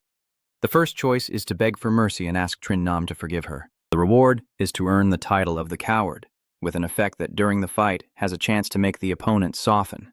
The second option is to directly refuse and run out of the bathroom. The reward for completing is an intermediate level beast control power. The third choice is to nod in agreement and win the Battle of the Spirit Pact. The reward for completing the task is a slim yellow innate talent for post-armor comprehension. Tran Thu begins to turn and look at Trin Nam to consider. After that choice, I am now a level 5 beast tamer, so fighting Trin Nam at level 6 isn't necessarily impossible to win. But seeing the others all at level 5 and 6, the young man looks quite worried. This time, whether I win or lose, these people will take the opportunity to beat me up badly. Even Ha Bang, the strongest in my class, might not be able to defeat them. But if it's just that person alone, no matter how Tran Thu analyzes it, he responds clearly, "I agree, but I doubt your character. I want to find someone to witness." At the Beast, Tamer's pavilion, Tran Thu quickly secured Hua Tiu Vu as a witness. Trin Nam glared at Tran Thu, realizing he could only confront her directly during the decisive fight. Having Hua Tiu Vu as a witness put Tran Thu at ease a lot. He politely exchanged a few words with Hua Tiu Vu. "Don't worry, little Vu, I'm confident." Even if I weren't confident, I would have to do it anyway, since that talent is right at my doorstep. Tran Thu and Trin Nam quickly rushed to their positions, their fighting spirits high. The siren blared, signaling the start of the match, and both immediately summoned their contract spirits. Trin Nam's was a majestic blue eagle, sharp and fierce, exuding an overwhelming aura at first sight. As soon as it appeared, it roared and soared into the sky, then dove straight down to attack the opponent. In an instant, its razor-sharp claws pierced into Tran Thu's Slim, lifting it off the ground. Seeing Slim struggle, small and fragile in the enemy's claws, people can't help but feel worried. Slim also seems to realize the unfavorable situation, and a sense of urgency ignites within it as it tries to find a viable strategy. The eagle's speed is superior. If they continue fighting normally, they will surely lose. Thiet Nhi believes they need a different move, a breakthrough. Under the ring, Slim still fights on bravely, struggling to hold his ground every second. But Trin Nam's eagle shows no mercy. Wave after wave of claws slashed down, causing Slim intense pain. Just as the audience thought Tran Thu would lose, he suddenly welled up with tears, eyes pleading, and broke down crying. "Stop fighting, I give up." This unexpected move makes Trin Nam more triumphant than ever. Holding the advantage and seeing the opponent want to retreat, his mind only grew more excited, especially with the chance to destroy Tran Thu's contract spirit forever. Trin Nam ordered decisively, determined to give Slim a lesson it would never forget, to show what true power really is. The eagle let out a deafening cry and swooped down with majestic might like a bloodthirsty predator. Tran Thu was just waiting for that moment. Wasn't this the opportunity? A strange smile gradually appeared on Slim's face, his eyes turning red. Trin Nam was momentarily startled, his heart fluttering slightly, feeling an inexplicable sense of unease upon seeing that expression. What will come will come. Slim suddenly fights back fiercely. It erupts with fierce intensity. Normally, Slim doesn't know how to fly, but the golden slim can hover in the air with a strong burst, surprising opponents by getting close unexpectedly. In that moment, Trin Nam's eyes turned bloodshot, blood rushing to his brain, and he only had one thought left in his mind. It's over. As soon as it reached the right height, Sim suddenly used a special skill to become gigantic. From a small creature, its body instantly swelled to an enormous size, even 6 or 7 times larger than that eagle. The blue bird struggled beneath Slim's body. Trin Nam was terrified, surprised that Tran Thu's spirit contract was so powerful and possessed multiple skills at once. Trin Nam also isn't a fool, he just ties his own hands. If he can't fight back, he can't fight back. In front of Huaha Vu, there's nothing he can do, so he can only accept defeat. Tran Thu snorted proudly, shrank back, wrapped around her arm, and then disappeared. He walked towards Huaha Vu, and she left with him. Zhu Yi also ran over to Trin Nam, looking worried. Trin Nam sighed, his whole body bruised and battered. Cough, cough, I'm fine. I won't be at Namjiang High School anymore, so don't pick a fight with Tran Thu again. Tridit could only grit his teeth and follow Trin Nam's words. I understand. I will stay away from him. Outside the schoolyard, Huaha Vu and Tran Thu walk leisurely together for a while. Just now, Huaha Vu watched that match and couldn't help but feel curious. Tran Thu, is your spirit contract at level S? It's even more powerful than my fire magic. Tran Thu smiled and said, Of course not. My spirit contract is the SSS level universe champion. As they were walking, Tran Thu suddenly saw Chow Map ahead. Tio Vu asked in confusion, Are you the great cosmic champion?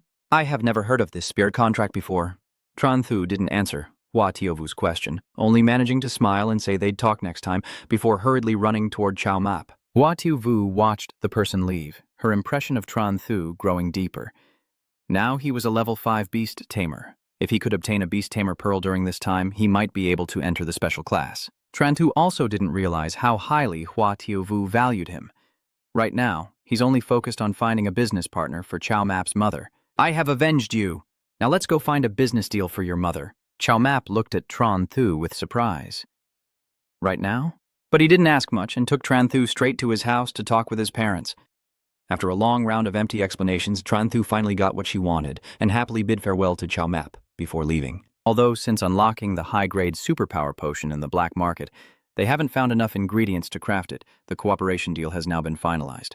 Chow Tiu-min's parents also agreed to leave the ingredients. In a different space where ingredients are no longer an issue, but the family doesn't sell medicine, Tran Thu sighed and wondered what to do with the bottles at home. At this moment, Tran Thu's thoughts drifted back to the black market.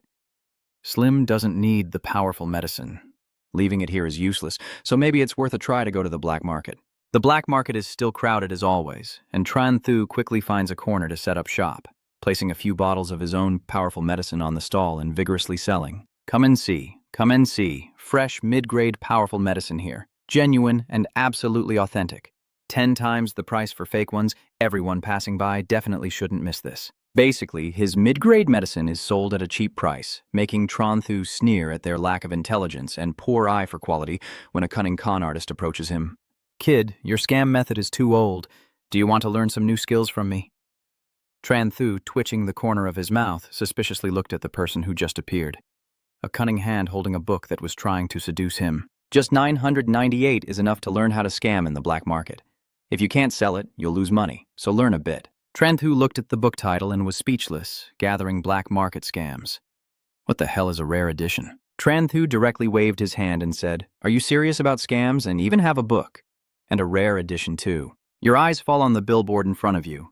I know how to attract more customers now. I took out a stack of money, handed it to the con artist and whispered, Sir, I have something I need your help with. The person holding the money left and returned later with a group of people, all of whom were the actors that the con artist had helped him hire. Tran Thu glanced around and said, Not bad. Your features are quite average. Suitable for the work you want to do. Let's get started. Damn it. Do you understand the order of things or not? They even dared to argue with me, exchanging words until noon. Then everyone rushed to fight each other chaotically like an action scene from real life.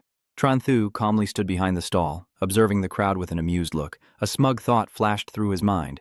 Sure enough, as long as there's a good show, there will be spectators watching them perform so well that I almost believed it myself. Come on, everyone, buy my medicine. He just held up the potion bottle pretending to intervene, but in reality, he was subtly showing off. Stop fighting, don't fight over the 800 yuan mid-grade powerful medicine. As soon as he finished speaking, the passers-by immediately froze, turning to look at Tran Thu with astonished eyes. Is the mid-grade superpower potion worth 800 yuan real or fake? At that moment, someone from the chaos staggered over and crawled to Tran Thu's feet. The bruised man weakly said, "Give me the mid-grade powerful medicine, or I won't close my eyes in death." Before he could receive the medicine, he suddenly collapsed and died, a perfect display of acting mastery. Seeing the group fight fiercely and then collapse, the crowd's suspicion turned into disbelief, and finally into panic. Before long, real customers started coming to Chen Truk to buy medicine. The boss gave me a bottle of mid-grade powerful medicine. I want it too. I want it too. Tran Thu happily smiles, whispers a quiet okay to the actors lying on the ground, and in no time, the stall is completely cleared. He handed the extras the con artist introduced with a stack of money, nodding happily. Thanks, everyone. Let's work together again next time. The curtain falls on the act. Now, Tran Thu prepares to move on to the next phase, acquiring ingredients to refine top-grade, powerful medicine. He gazes at the black market with excitement, already outlining a clear plan in his mind. In Tran Thu's room, a series of top-grade, powerful elixirs are produced one after another, with the help of an automated system. Each potion is crafted quickly and flawlessly. Tran Thu smiles and nods, hoping Slim won't disappoint him this time. He arranges a pile of powerful medicine in front of him and then summons Slim. As soon as Slim saw the medicine, he immediately sprang up and rushed over at his fastest speed. In the blink of an eye, all the medicine was swallowed, his stomach distended with full manguyan, and his strength surged by another 20%.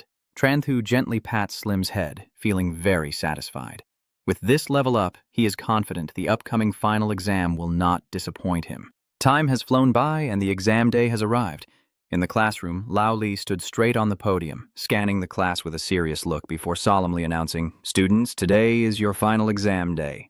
After finishing the cultural subject, the next step is to gather at the Beast Taming Pavilion for the Beast Taming exam. Hope everyone can achieve good results. The exam has begun. Under the desk, Tran Thu hurriedly writes, moving at a lightning-fast pace. Because he had already mastered all the knowledge beforehand, but just as he finished the test, the system suddenly activated a new mission. Tran Thu looked up and happened to meet the intense gaze of old Li staring at him fixedly. Tran Thu silently sighed, glancing back at the mission board, feeling a wave of helplessness inside.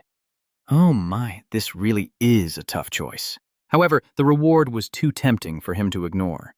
To avoid being caught, Tran Thu decided to take a risk. He picks up the exam paper and starts fiddling with it, turning it back and forth, making rustling sounds in the quiet classroom. Within seconds, all eyes turn to him and Mr. Li like radar detecting a signal, and he immediately walks over to Tran Thu's desk. The mission is complete. I didn't expect it to be this easy. It seems the mindset of students taking the exam this time is too fragile. Lao Li frowned and pounded the desk twice before scolding sharply, "If you don't know how to do it, just sit still and don't flip the exam paper back and forth." Tran Thu obediently nodded and smiled. Okay. The teacher just turned to the podium, and I immediately bowed my head to the desk and took a nap. The exam was finished. The reward was earned. What could be better than resting? When he woke up, the exam paper had already been collected. The atmosphere in the classroom grew tense because this test was too difficult. A close friend approached and asked, "This exam was really too difficult. How did you do?" Tran Thu smiled calmly. "It's okay as long as I finished and the beast taming test is starting soon. Let's go over there." At the Beast Tamer Guild, where practical exams are held, students line up in a long queue waiting for their turn, and Tran Thu and his friend also quickly join the line. Half an hour later, it was finally Tran Thu's turn. Before entering, Xiaolin patted your shoulder and teased, "Be careful, brother. Don't cry if you lose later." Tran Thu chuckled loudly and then stepped inside, confidently showing the demeanor of someone with real strength. The classmates couldn't help but be amazed that in such a short time, he had reached level 5. Scratch his head awkwardly, Tran Thu pretended to be modest as usual. "Oh, even though it's only been a month since I went from a first-level beast tamer to a 5th-level beast tamer, I really am still too weak." Everyone just looked at me with a face of disbelief. While Tran Thu was happily chatting with friends in class, old Li strolled over slowly, glanced around the Beast Tamer's Guild, and smiled. "All right, the final exam is over, and the results will be sent to everyone's phones then. Everyone, disperse now. I hope you all have a pleasant holiday." The students gradually started to leave after hearing that. Amid the chaos, little Lin took the opportunity to sneak beside Tran Thu, his voice excited and full of admiration. "Kid, you're impressive, already at level 5 without saying a word. So, during the break, do you want to come to my beast taming school and train together?" Tran Thu smiled and shook her head. I don't need to. I still have things to do. What do you mean you still have things to do during the holiday? Tran Thu raised both hands to the sky with a serious and heroic expression as if declaring a great mission. Of course, doing something meaningful. 10 days later, at the 666 pharmaceutical company, the laboratory was filled with the smell of herbs. After a short break, Tran Thu has built a reputation and a certain prestige among alchemy masters. Everyone here now respects him, even calling him Master Tran. Wearing a pure white lab coat, Tran Thu walks into the room with confidence, as if he owns the world of alchemy. For him, risking his life on missions just to earn a few experience points is too exhausting.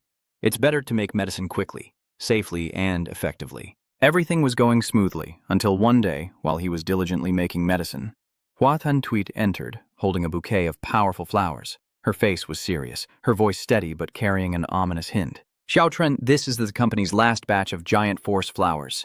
Tran Thu was stunned, eyes wide open, shouting in shock. What? Is the company about to go bankrupt? Huaha Academy's corner of her mouth twitched slightly, her face showing helplessness. Can you have a little more faith in the company?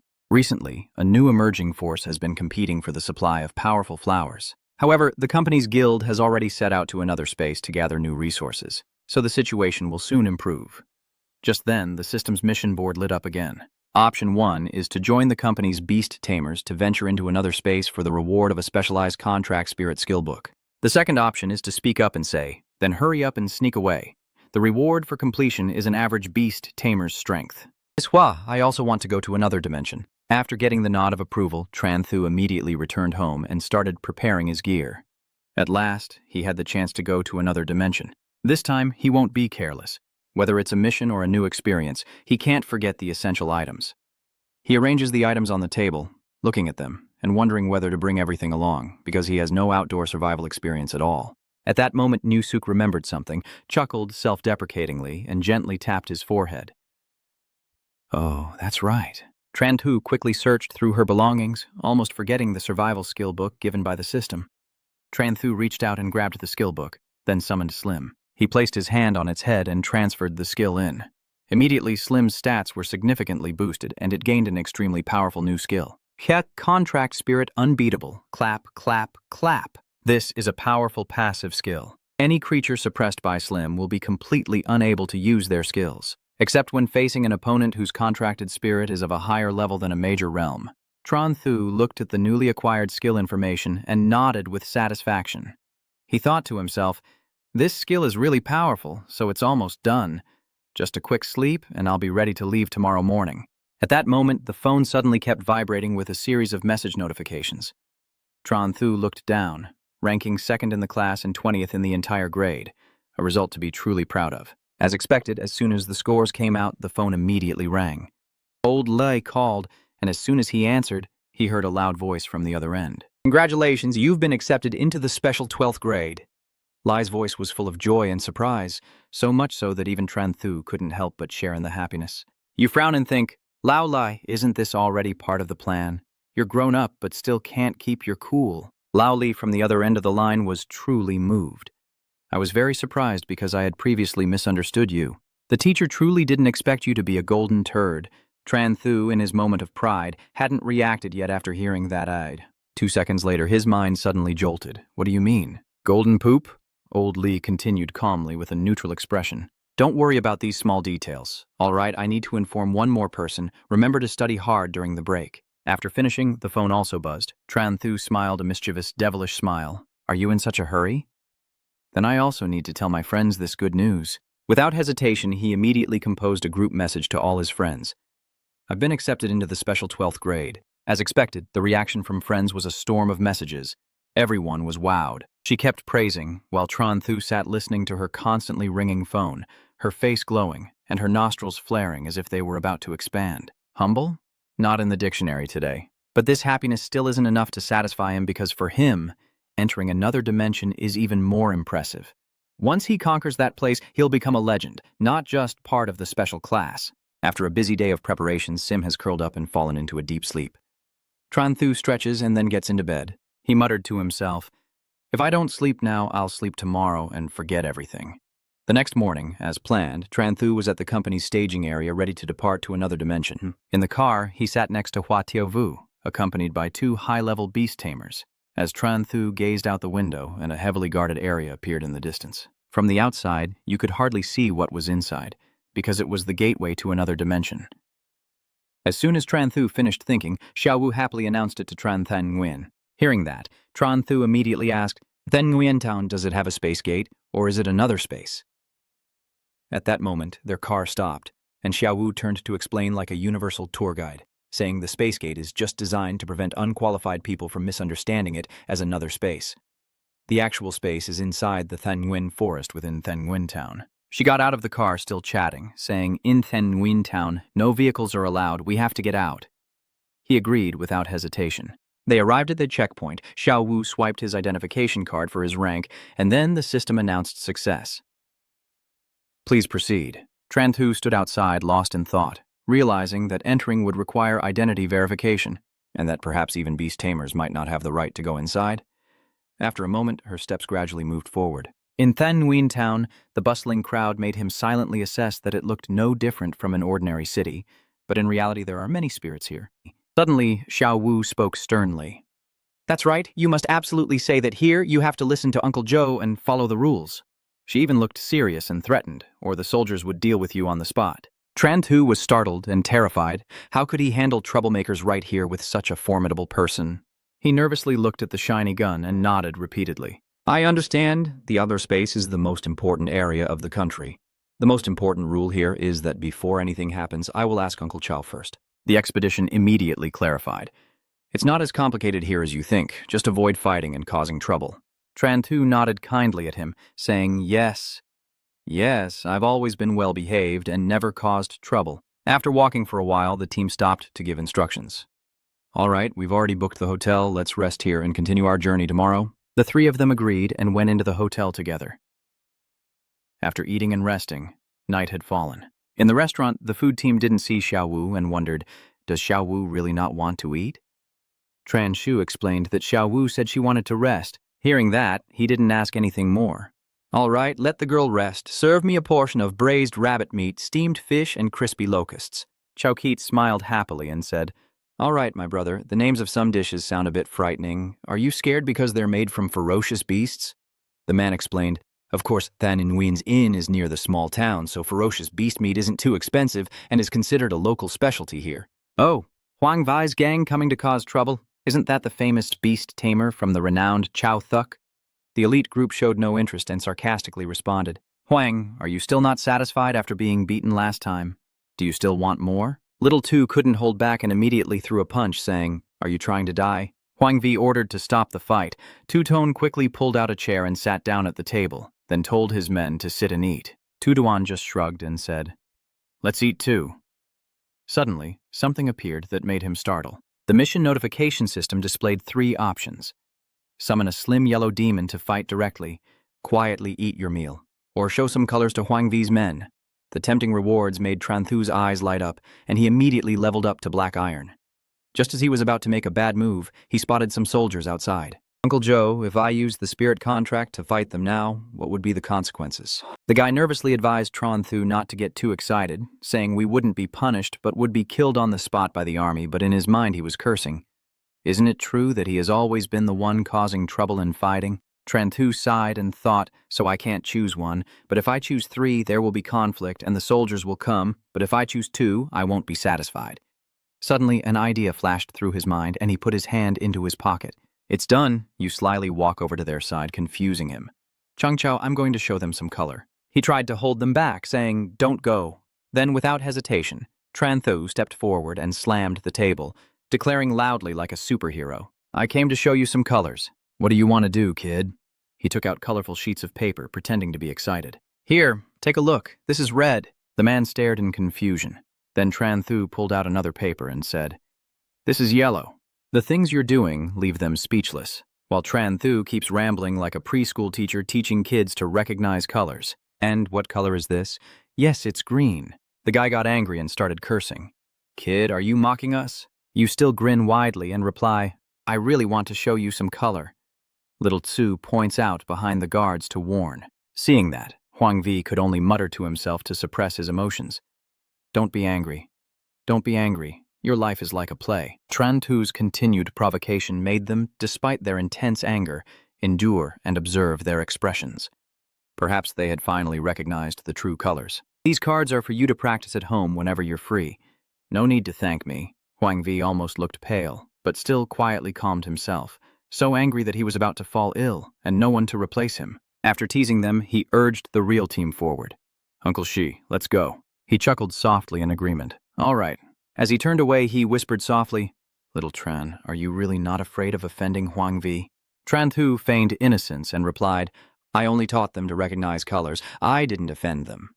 In reality, he's not so easily led astray, and as he walks, he warns that Huang Vi's temperament is grumpy and unpleasant. Although this time you only kindly taught him about colors, next time don't get so worked up. Otherwise, after leaving Tran Nguyen, if he causes trouble for you, it won't be good. He still remained cheerful and unshaken. It's okay, he doesn't know you, only the uncle.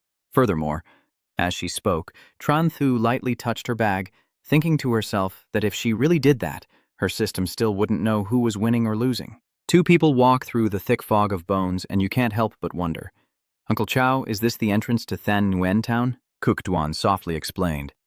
Tomorrow morning, we will cross the Than Nguyen forest to another space. While Tran Thu Nhu was startled by what she discovered.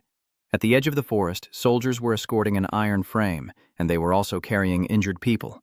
One of them shouted, A mutated green-eyed snake. The highest bidder will get it. Immediately, many people came to offer prices from 10,000 to 20,000, and the price kept rising sharply to 80,000. In just a few minutes, it reached that amount, surprising Tran Thu. Could a basic-level beast be sold for such a high price? The expedition team smiles and explains that a normal green-eyed snake isn't worth much, but if it's a mutated one, that's a different story.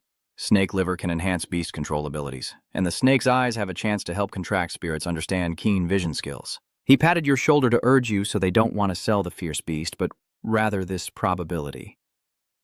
All right, it's late now. We should head back too. Hopefully this adventure will bring us some luck too. In their house late at night, everyone is sound asleep. Tran Thu, awakened, couldn't help but wonder what that sound was. Then the system menu appeared, offering to go alone to the Beast-Tamer Association or to sleep peacefully.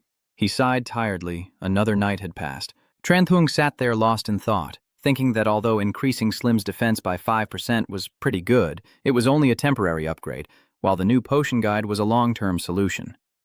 After some consideration, he got off the bed, and as Tran Thu put on his shirt, he made a decision. Min chose one. Then he sneaked away like a ninja. Outside, he quickly ran on, still excitedly calling out in his mind, the Beast-Tamer Association. I'm here. Tran Thu looked up at the tall building in front of him and couldn't help but admire it. It turned out to be the Beast-Tamer Guild. He confidently stepped inside, carefully observing his surroundings before making a guess that they deal with information trading, maps of different spaces, monster images, and the mission hall. Seems like many business activities are conducted here. There are too many services here, but in the end, he decides to check the mission hall. A row of mission boards appears on the search bar, including collecting green herbs and capturing blue-eyed mutated snakes. The highest board caught the eye with the quest to hunt the Ice Wild Lord Rabbit. The system prompted me to accept any normal-level quest, so I chose two to hunt the Ice Wild Lord Rabbit. Tran Thu imagined the giant rabbit helplessly thinking to itself, Am I kidding myself? Although this bloodline isn't strong, even if it is more cowardly, it's not something a 5th-level beast tamer like me can throw into battle. But then I suddenly realize my true strength. Slim relies on its physique to attack. If even giantization can increase Slim's size, it means that other skills will also level up. So Lan La approached a guide and asked, I want to ask, if I don't complete the mission, what kind of punishment is there? Cao Feng politely responded, Hello, sir. Accepting the mission requires a deposit, and if you fail, the deposit will be deducted. Hearing that, Tran Thu quickly inquired, So how much security deposit is needed for the Wild Snow Rabbit Lord mission? Thinking to myself, I have about 60,000 lower-tier gold coins now. If I can't succeed, it's like buying skills with money. His enthusiastic attitude made him feel a bit embarrassed. This mission is announced by the army. No deposit required. As long as you succeed in the hunt, you will earn the reward. Hearing this, Tran Thu quickly understood and immediately made a judgment. So it's free. You better seize the opportunity quickly. I'll take it.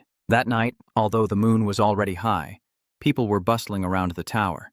Tran Thu held the mission paper she had just received. After a quick read, he started to worry. This mission is truly very difficult, not only requiring extreme luck but also strong abilities. Then he quietly sighed with relief.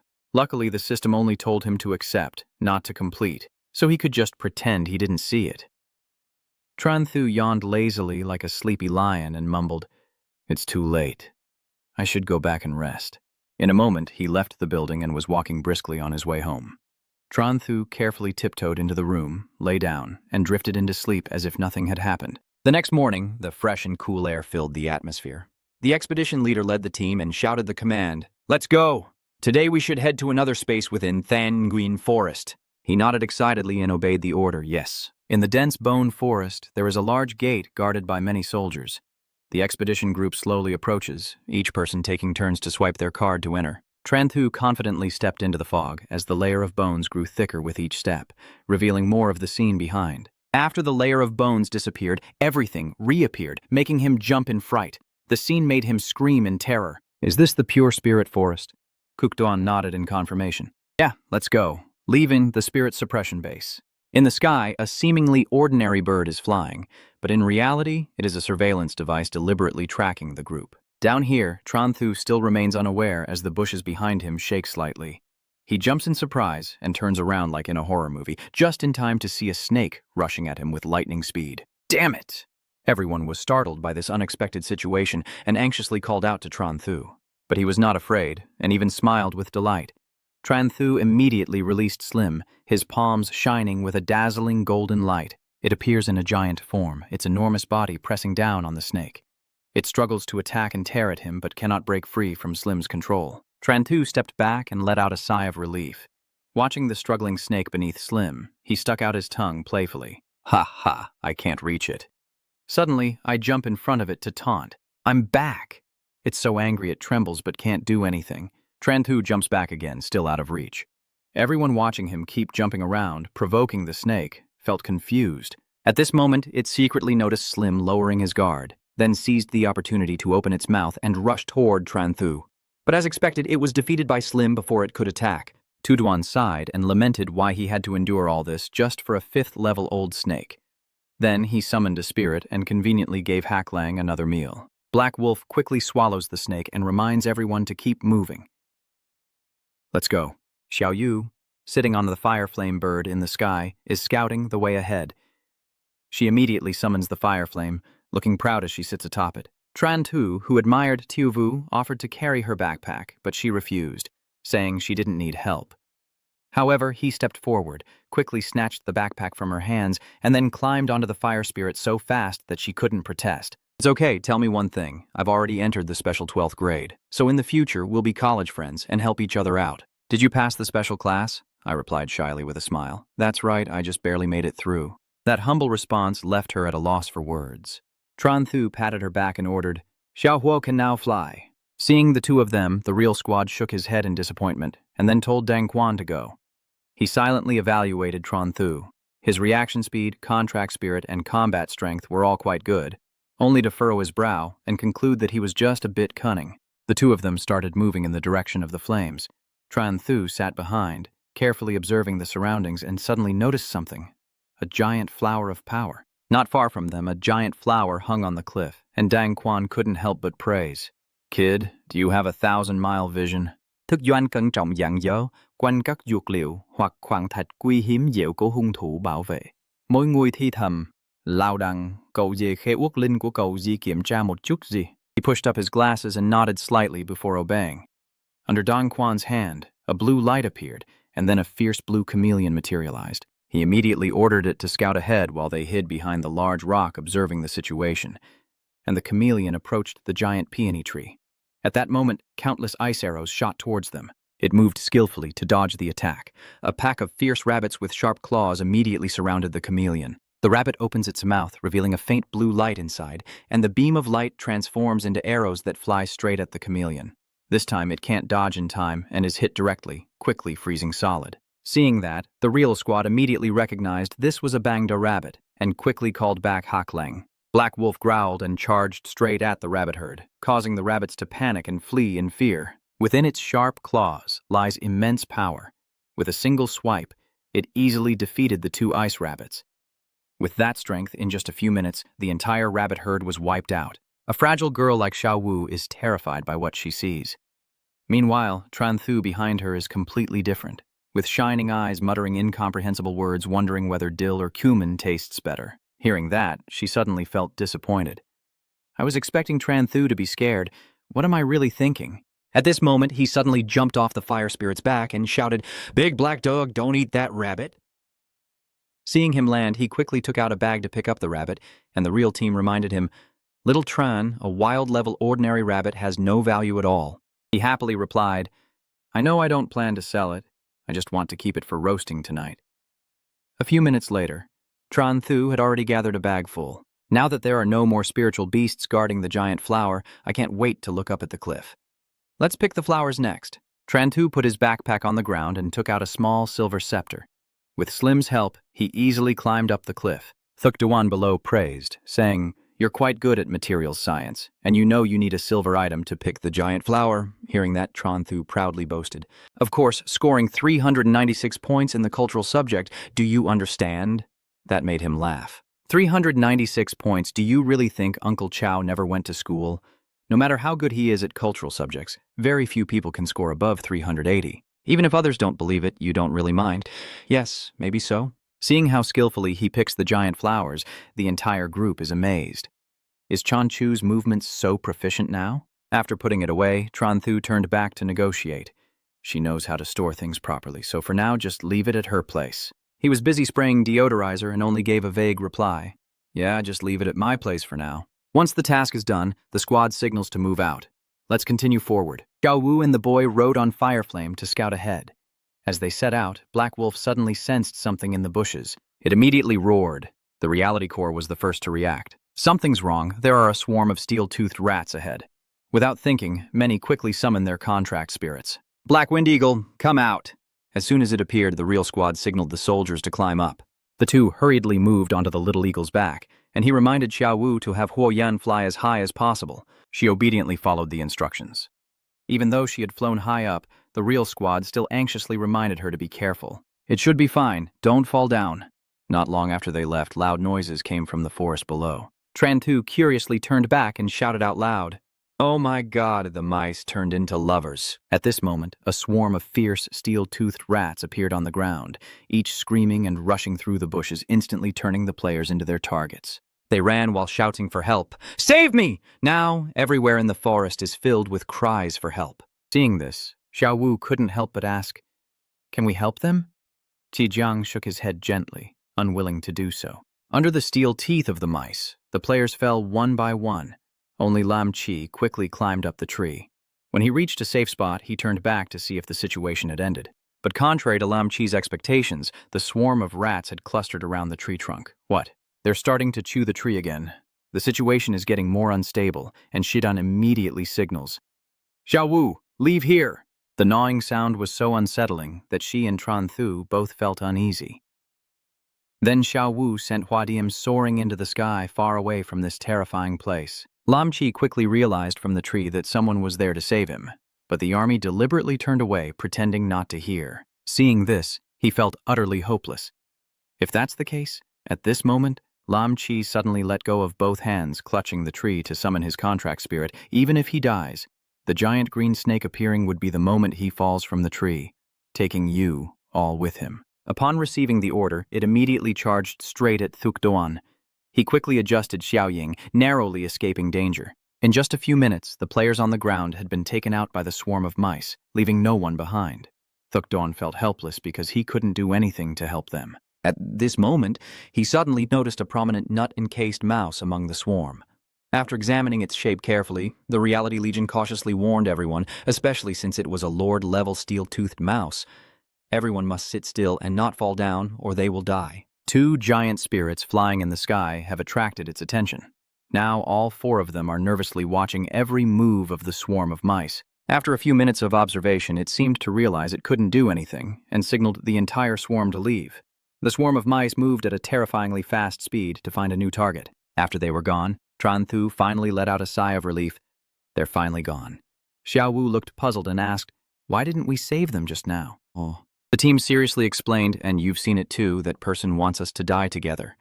Lamtin and other spaces are not the same, where there are strict laws and strong enforcement agencies, but this place has no laws, so even if you get killed, no one will know. No. In the end, he advised, you hope I won't be a bad person, but you also don't want me to be a good person at the wrong time and place.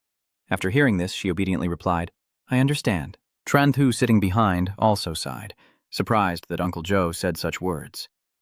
Even though the situation is under control, the real team still doesn't feel at ease. All right, we should leave now. If they come back, it won't be good. Under the setting sun, the two birds fly together to a safe place. By the time they arrived, night had fallen. In the quiet forest, Tran Thu Than leisurely sat roasting the rabbit. Seeing you pull out a small food box, I understand immediately. You said, why do you want this rabbit? Turns out you brought seasoning. It smells so good. Tran Thu smiled proudly, bringing it out mainly because he was worried about hunger. Not long after, the food was ready, and he praised, yes, the taste isn't bad. That's right. Tonight we need to take turns on night duty. Xiao Tran and Old Deng will guard first, and I and Xiao Wu will guard later. The two kids obediently responded while munching on rabbit thighs. All right, after eating and cleaning up, it's already midnight. You and Dang Quan quickly fell asleep while on guard outside the tent, unaware that countless eyes were watching from the darkness. The long night passed quickly, and finally dawn broke. Everyone stepped out of the tent. Dong Quan looked around suspiciously, feeling as if something had been watching us all night. Then he turned to ask the team leader, nothing happened during the shift, right? He shook his head vigorously, not at all. Dang Quan scratched his head in confusion and said maybe it was just my hallucination. Shiduan stroked his sparse beard. A hallucination? On the other side, Tran Thu sat on the fire chariot, waving her hand to call the two. Uncle Joe Laodang, we should set off now. He nodded in agreement. Next, the two of them rode on the black-feathered eagle and took off into the clear blue sky. The group, led by Tran Thu, ventured deeper into Than Nguyen Forest, facing more and more ferocious beasts each day. With the black wolf by their side, they had spent 7 days without any danger. During these 7 days, everyone caught 3 blue-eyed snakes and gathered many medicinal herbs. After 7 days, they all gathered together. Shenduan stands before the announcement and says, today is our last day in Than Nguyen Forest. Everyone lifts their spirits and must not fail on the final day. A few young Dong Than replied, I understand.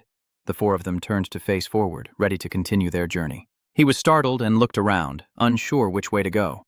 Tran Thu seemed to realize something and immediately pointed in a direction. The system appears and presents 3 options. Turn left to challenge the level Hak Tiet beast, turn right to gather level 2 Tiet Hash Kwa, or move forward to explore Than Nguyen Forest.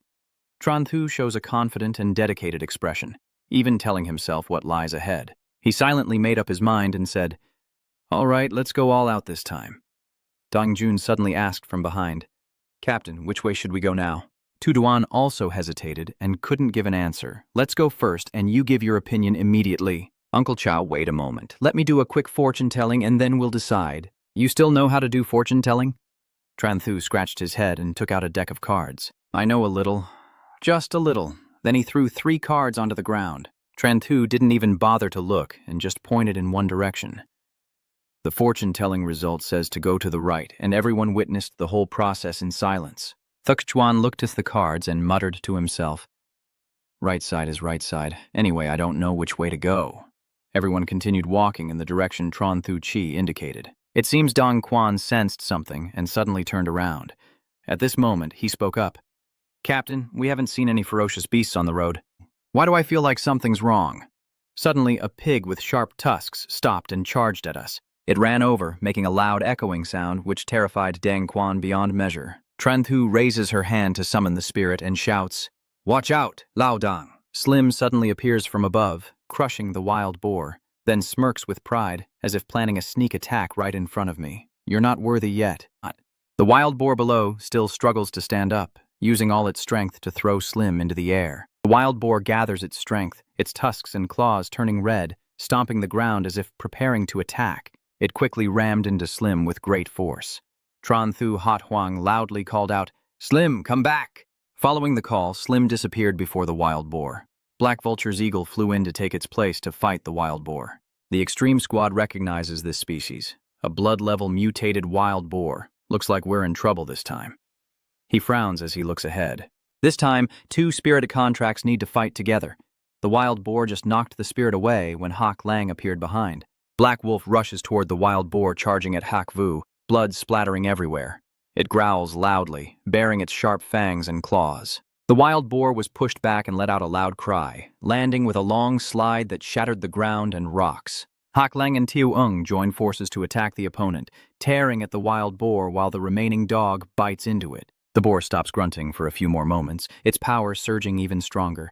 Thuk Doan shouts loudly, "This is bad, it's about to use its skill. Xiao Ying, quickly use soul attack." Little Eagle quickly follows the command, soaring high and emitting a bright golden light. The wild boar, confused and bewildered, watches in surprise. The black wolf on the other side also swiftly slashed with its claws, blood splattering everywhere. The wild boar was completely knocked over after that attack. The team feels relieved. Luckily, they didn't let it activate its passive skill, or else something would have happened. The man suddenly realizes something and becomes happy again. But why do these mutated level beasts suddenly appear here? It must be because there are medicinal herbs or mineral ores nearby. The black phoenix soaring in the sky detected something unusual. Under the dense trees, second-level crystal core fruits appeared. Everyone gathered those fruits at the designated spot. Tu Doan patted Tran Thu on the shoulder and praised him.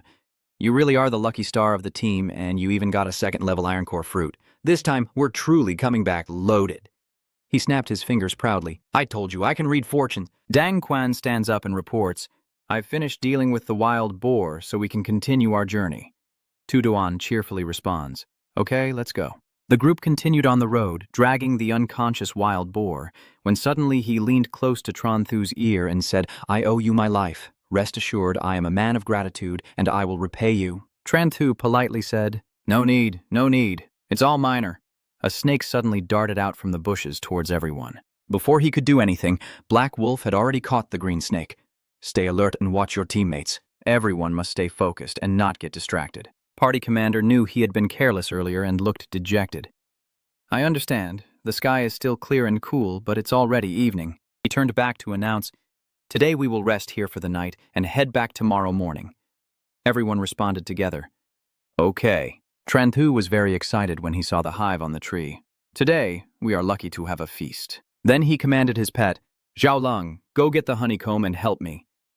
Xiao Lang immediately obeyed. Tran Thu, holding the honeycomb, shows it off to everyone and says, "I will cook wild boar with honey sauce for everyone today." The flickering fire illuminates the pile of beast bones nearby. Dong Jun is chatting with Tran Thu. I say, "Little Tran, you should decide to go to university to study Beastmaster. It will definitely be better than working as a Beastmaster. You dismiss that idea, forget it. You're burying the legendary future Beast Tamer. Plus, my team's chef, Zhang Dadao, cooks much better than you." He frowns in thought. Indeed, becoming a Beast Tamer isn't a bad choice. "You're 17 this year, right?" Hearing the question, Tran Thu hesitated. "What's wrong?" Dang Quen said something surprising.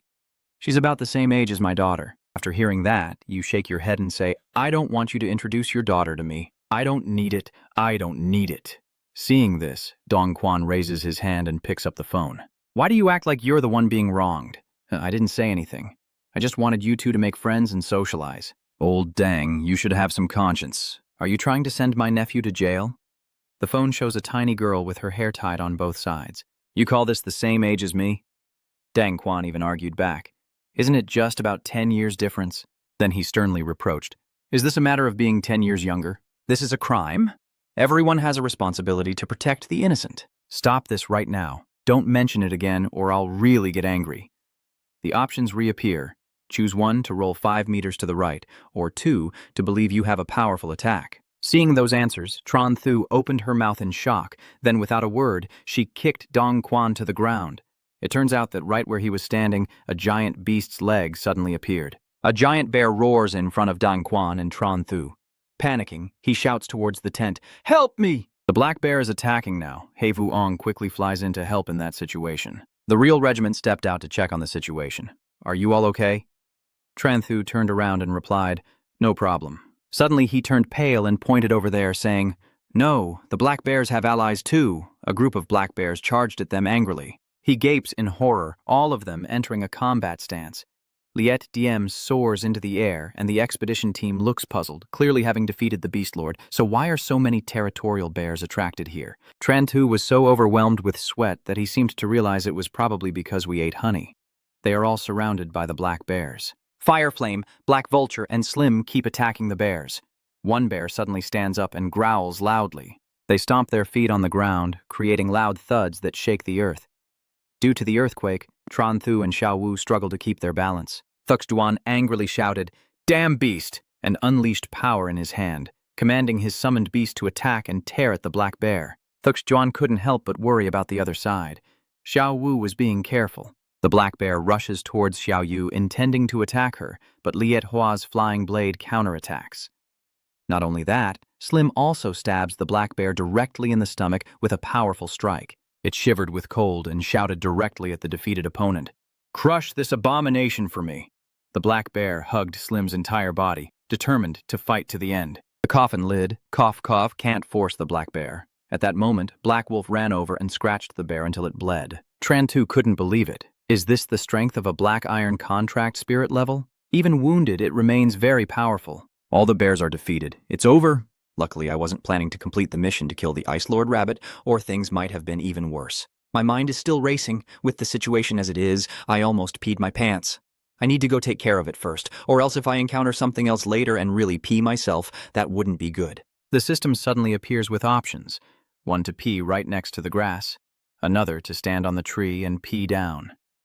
Seeing the choices, Tran Thu is just stunned. What's wrong with this system? Taking a bathroom break as if picking flowers is just too much. He just had to ignore it. All right, I'll go along with your idea. Tran Thu clung to the tree trunk and climbed up. You chose option 2, standing on the tree to expose the small bird between Than Thien and Baknyat. Tran Thu sighed with a satisfied face, feeling so comfortable that she was granted the ultimate skill +1, with the duration extended. Suddenly, he realized something, and Tran Thu's face paled. Wait, that was a wet animal appearing below, soaked with his urine. Its face was furious beyond measure. The Ice Lord Rabbit. Tran Thu was crying and running wildly. Oh my god, damn it, the Ice Lord Rabbit has arrived. Suddenly, Tran Thu hurriedly ran over from somewhere, causing Xiao Wu and Thuk Duan to look on in surprise. The large tree nearby was slashed messily. The main cause was the sharp claws of the ice bunny beast. Seeing it getting closer, the more frightened he became, the more he curled up and ran away. Damn it, am I really encountering a monster this time? I've already faced a lord-level creature twice. The Thuk Duan quickly issues a serious warning upon realizing the danger. This ice hare is at least an A-rank spirit contract, while our strongest black wolf is only C rank. It seems we're in real trouble this time. The furious gaze of the ice hare becomes even sharper as a loud roar echoes across the mountains and forests. At the same time, blue light radiated around, and its kind also appeared, giving him a fright. It's calling its allies. Among the 36 stratagems, the expedition decides to choose the most feasible option. Hurry and run. After everyone is safely on the spirit's back, he carefully warns them not to let any ice sphere hit, or they'll be doomed. Xiao Yu nodded understandingly, and seeing the ice rabbit setting up an ambush below, Tran Thu was so terrified he almost felt his heart jump out. After identifying the target, they opened their mouths wide to shoot out powerful beams. You used your calmness to resolve the crisis. Xiao Wu soared higher, while Fireflame and Little Eagle spread their wings and skillfully dodged each attack. The Ice Frost Rabbit felt deeply resentful and immediately ordered its followers to chase after them. At that moment, Tran Thu was no different from the white moonlight they were pursuing. The poor animals sitting helplessly are caught in the storm of rage. High in the sky, Fireflame and Little Eagle must flap their wings faster to avoid those deadly attacks. Wherever they go, the Ice Beast army turns everything into ice. Even the huge bear was given an early hibernation by the Ice Bunny. Now they are filled with arrows of resentment launching their attacks, and Shiden, seeing the situation is more tense, questions them. No way. If we keep running, we're doomed. Xiao Tran, what exactly did you do? Why do I feel like it's targeting you? There's no other choice. Tran Thu had to admit the shocking truth. He just accidentally peed on that rabbit. Everyone was stunned into silence after hearing this answer, and he could only shake his head in frustration. You truly are a genius. Then he expressed himself with a look of despair. The snow hare is famous for being very clean. Let's just run away now. This time it really won't let us go. Thanks to Tran Thu's warning, Fireflame and Little Eagle had to risk everything to fly with all their might. 10 minutes later, the situation was no better as the ice rabbit herd was almost upon them. In this situation, all you can do is encourage it. Stay strong. 30 minutes have passed since Little Firebird, and they still won't give up, fighting even more fiercely. After a brief moment of 2 hours, the ice rabbit was still chasing but had stopped attacking. Tran Thu saw a golden opportunity and suggested, Uncle Chow, turn back and fight. Now only the exhausted Ice Lord Rabbit remains. You try to persuade everyone, if you don't confront them, we will have no way out. The self-tribe understood and immediately summoned a dark energy in their palm. Tiny Lang's space wall instantly appeared with sharp fangs, ready to attack. The Ice Frost Rabbit froze as it sensed the murderous intent from the opponent. Everyone took turns jumping to the ground safely. Tran Thu quickly watched the confrontation between the Ice Hare and Little Wolf. Tiu Lang's clawed foot is ready to tear apart the opponent, and in an instant, the two forces collide head-on. Little Eagle immediately spreads its wings to assist. It circled behind the Ice Hare and was about to attack, but unfortunately it was noticed by its glowing red eyes. The Ice Hare immediately shot a freezing arrow at the enemy. Xiaolang could only muster his strength to defend. Seeing this, Thukdoan became worried. It's over, Hak Lang is about to freeze. In that critical moment, Dewey suddenly appeared and shattered the arrow into tiny pieces. Over here, Tran Thu is very proud of her rescue. Do you think a surprise attack can succeed? Dreaming. Then immediately order Little Wolf. It is frozen in place. Don't retreat. Attack now. Seizing the opportunity, it roared loudly and charged forward, then teamed up with Little Eagle to attack relentlessly, leaving Ice Hare unprepared. Surrounded, it immediately entered berserk mode. Luckily, Tran Thu reacted quickly and retreated. As expected, the icy arrows were shot out fiercely, too fast to see. Because of the prior warning, no one was hurt. As soon as the attack ended, he immediately ordered a counterattack. Taking this opportunity, everyone rushes forward. Slim and Huaha also join the battle. The other wing, Little Wolf and Little Eagle, are beginning to gather their strength.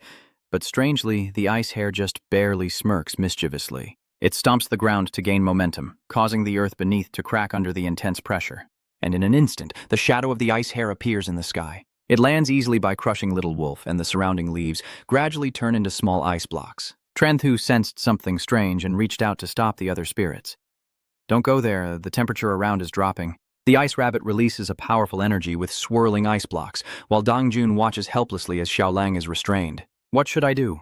Hai Lang still hasn't escaped. If we don't save him now, he will lose his life. Tuduan is just as anxious. Little Tran, what should we do? In the tense situation, Tran Thu gently smiled calmly. Just leave it to my nephew. Slim understood the look of reliance, and then slowly stepped forward to face Tho Bangda. But Xiao Wu still remained uneasy. Tran Thu, letting Slim go over there now wouldn't be like surrendering, right? Still, you seem very confident. Can I really sacrifice myself? Slim, go ahead. It immediately charged at the opponent upon hearing the command. Slim's swollen body directly pushed the Little Wolf out of the danger zone. Seizing the opportunity, Tran Thu immediately ordered Huaha. The little firebird caught it successfully, capturing the small wolf from above. After achieving its goal, Huaha flapped its wings and flew away, making Tho Bangda furious. It glared angrily at Sim, but only received an innocent and naive look in return. Ice Hare snarled and cursed. Go reincarnate for me. Tran Thu sensed the danger and immediately retracted, about to enlarge and tease again. Please come back. As soon as he finished speaking, a freezing rain fell, forming a giant cold flower. Faced with that scene, he quickly summoned spirits to counterattack. It expanded rapidly. Seizing this moment, they worked together to strike the Ice Hare before it could react, with Xiaolang delivering a final blow with a devastating kick. After everyone's efforts, it was defeated and collapsed on the ground. Tran Thu let out a sigh of relief, finally crossing over to the afterlife. Yao Wu was overjoyed and clenched Tran Thu's hand. We did it. We really did it. Tran Thu, can you see? Can you see? You gently pat her head. She's over 10 meters away from me. I'm not blind. I wouldn't be that excited. Calm down, calm down. Suddenly, both of them shyly let go of each other's hands, while the real squad was busy inspecting the frozen rabbit corpse, a beast lord worth at least $1 million. So let's quickly gather the spoils and leave Than Nguyen Forest. Everyone cheered together happily, saying clearly that everything was over. Huoyen and Little Eagle flapped their wings high in the blue sky. Tran Shu smiles brightly, finally back home. Everyone stopped in front of a town guarded by many guards, and the extreme excitement announced that they had finally returned. After so many days of hardship in the depths of the bed, he was now so happy, he cried. This time everyone worked hard. After exchanging the items for money, I will transfer the funds to you all. Little Tran, you will also get a share. Tran Thu quickly shook her head. No need, Uncle Chow, you're being too polite. You've already put the collected herbs into your bag. The money can be divided among everyone. This statement left Dong Quan and the expedition speechless. He quickly opened his bag and was utterly amazed. Your movements are really quick. I smile and say, You're too modest, too modest. Since the sun is also gradually setting, the team quickly instructed everyone to organize things here, and tomorrow morning we will return to Namjiang City.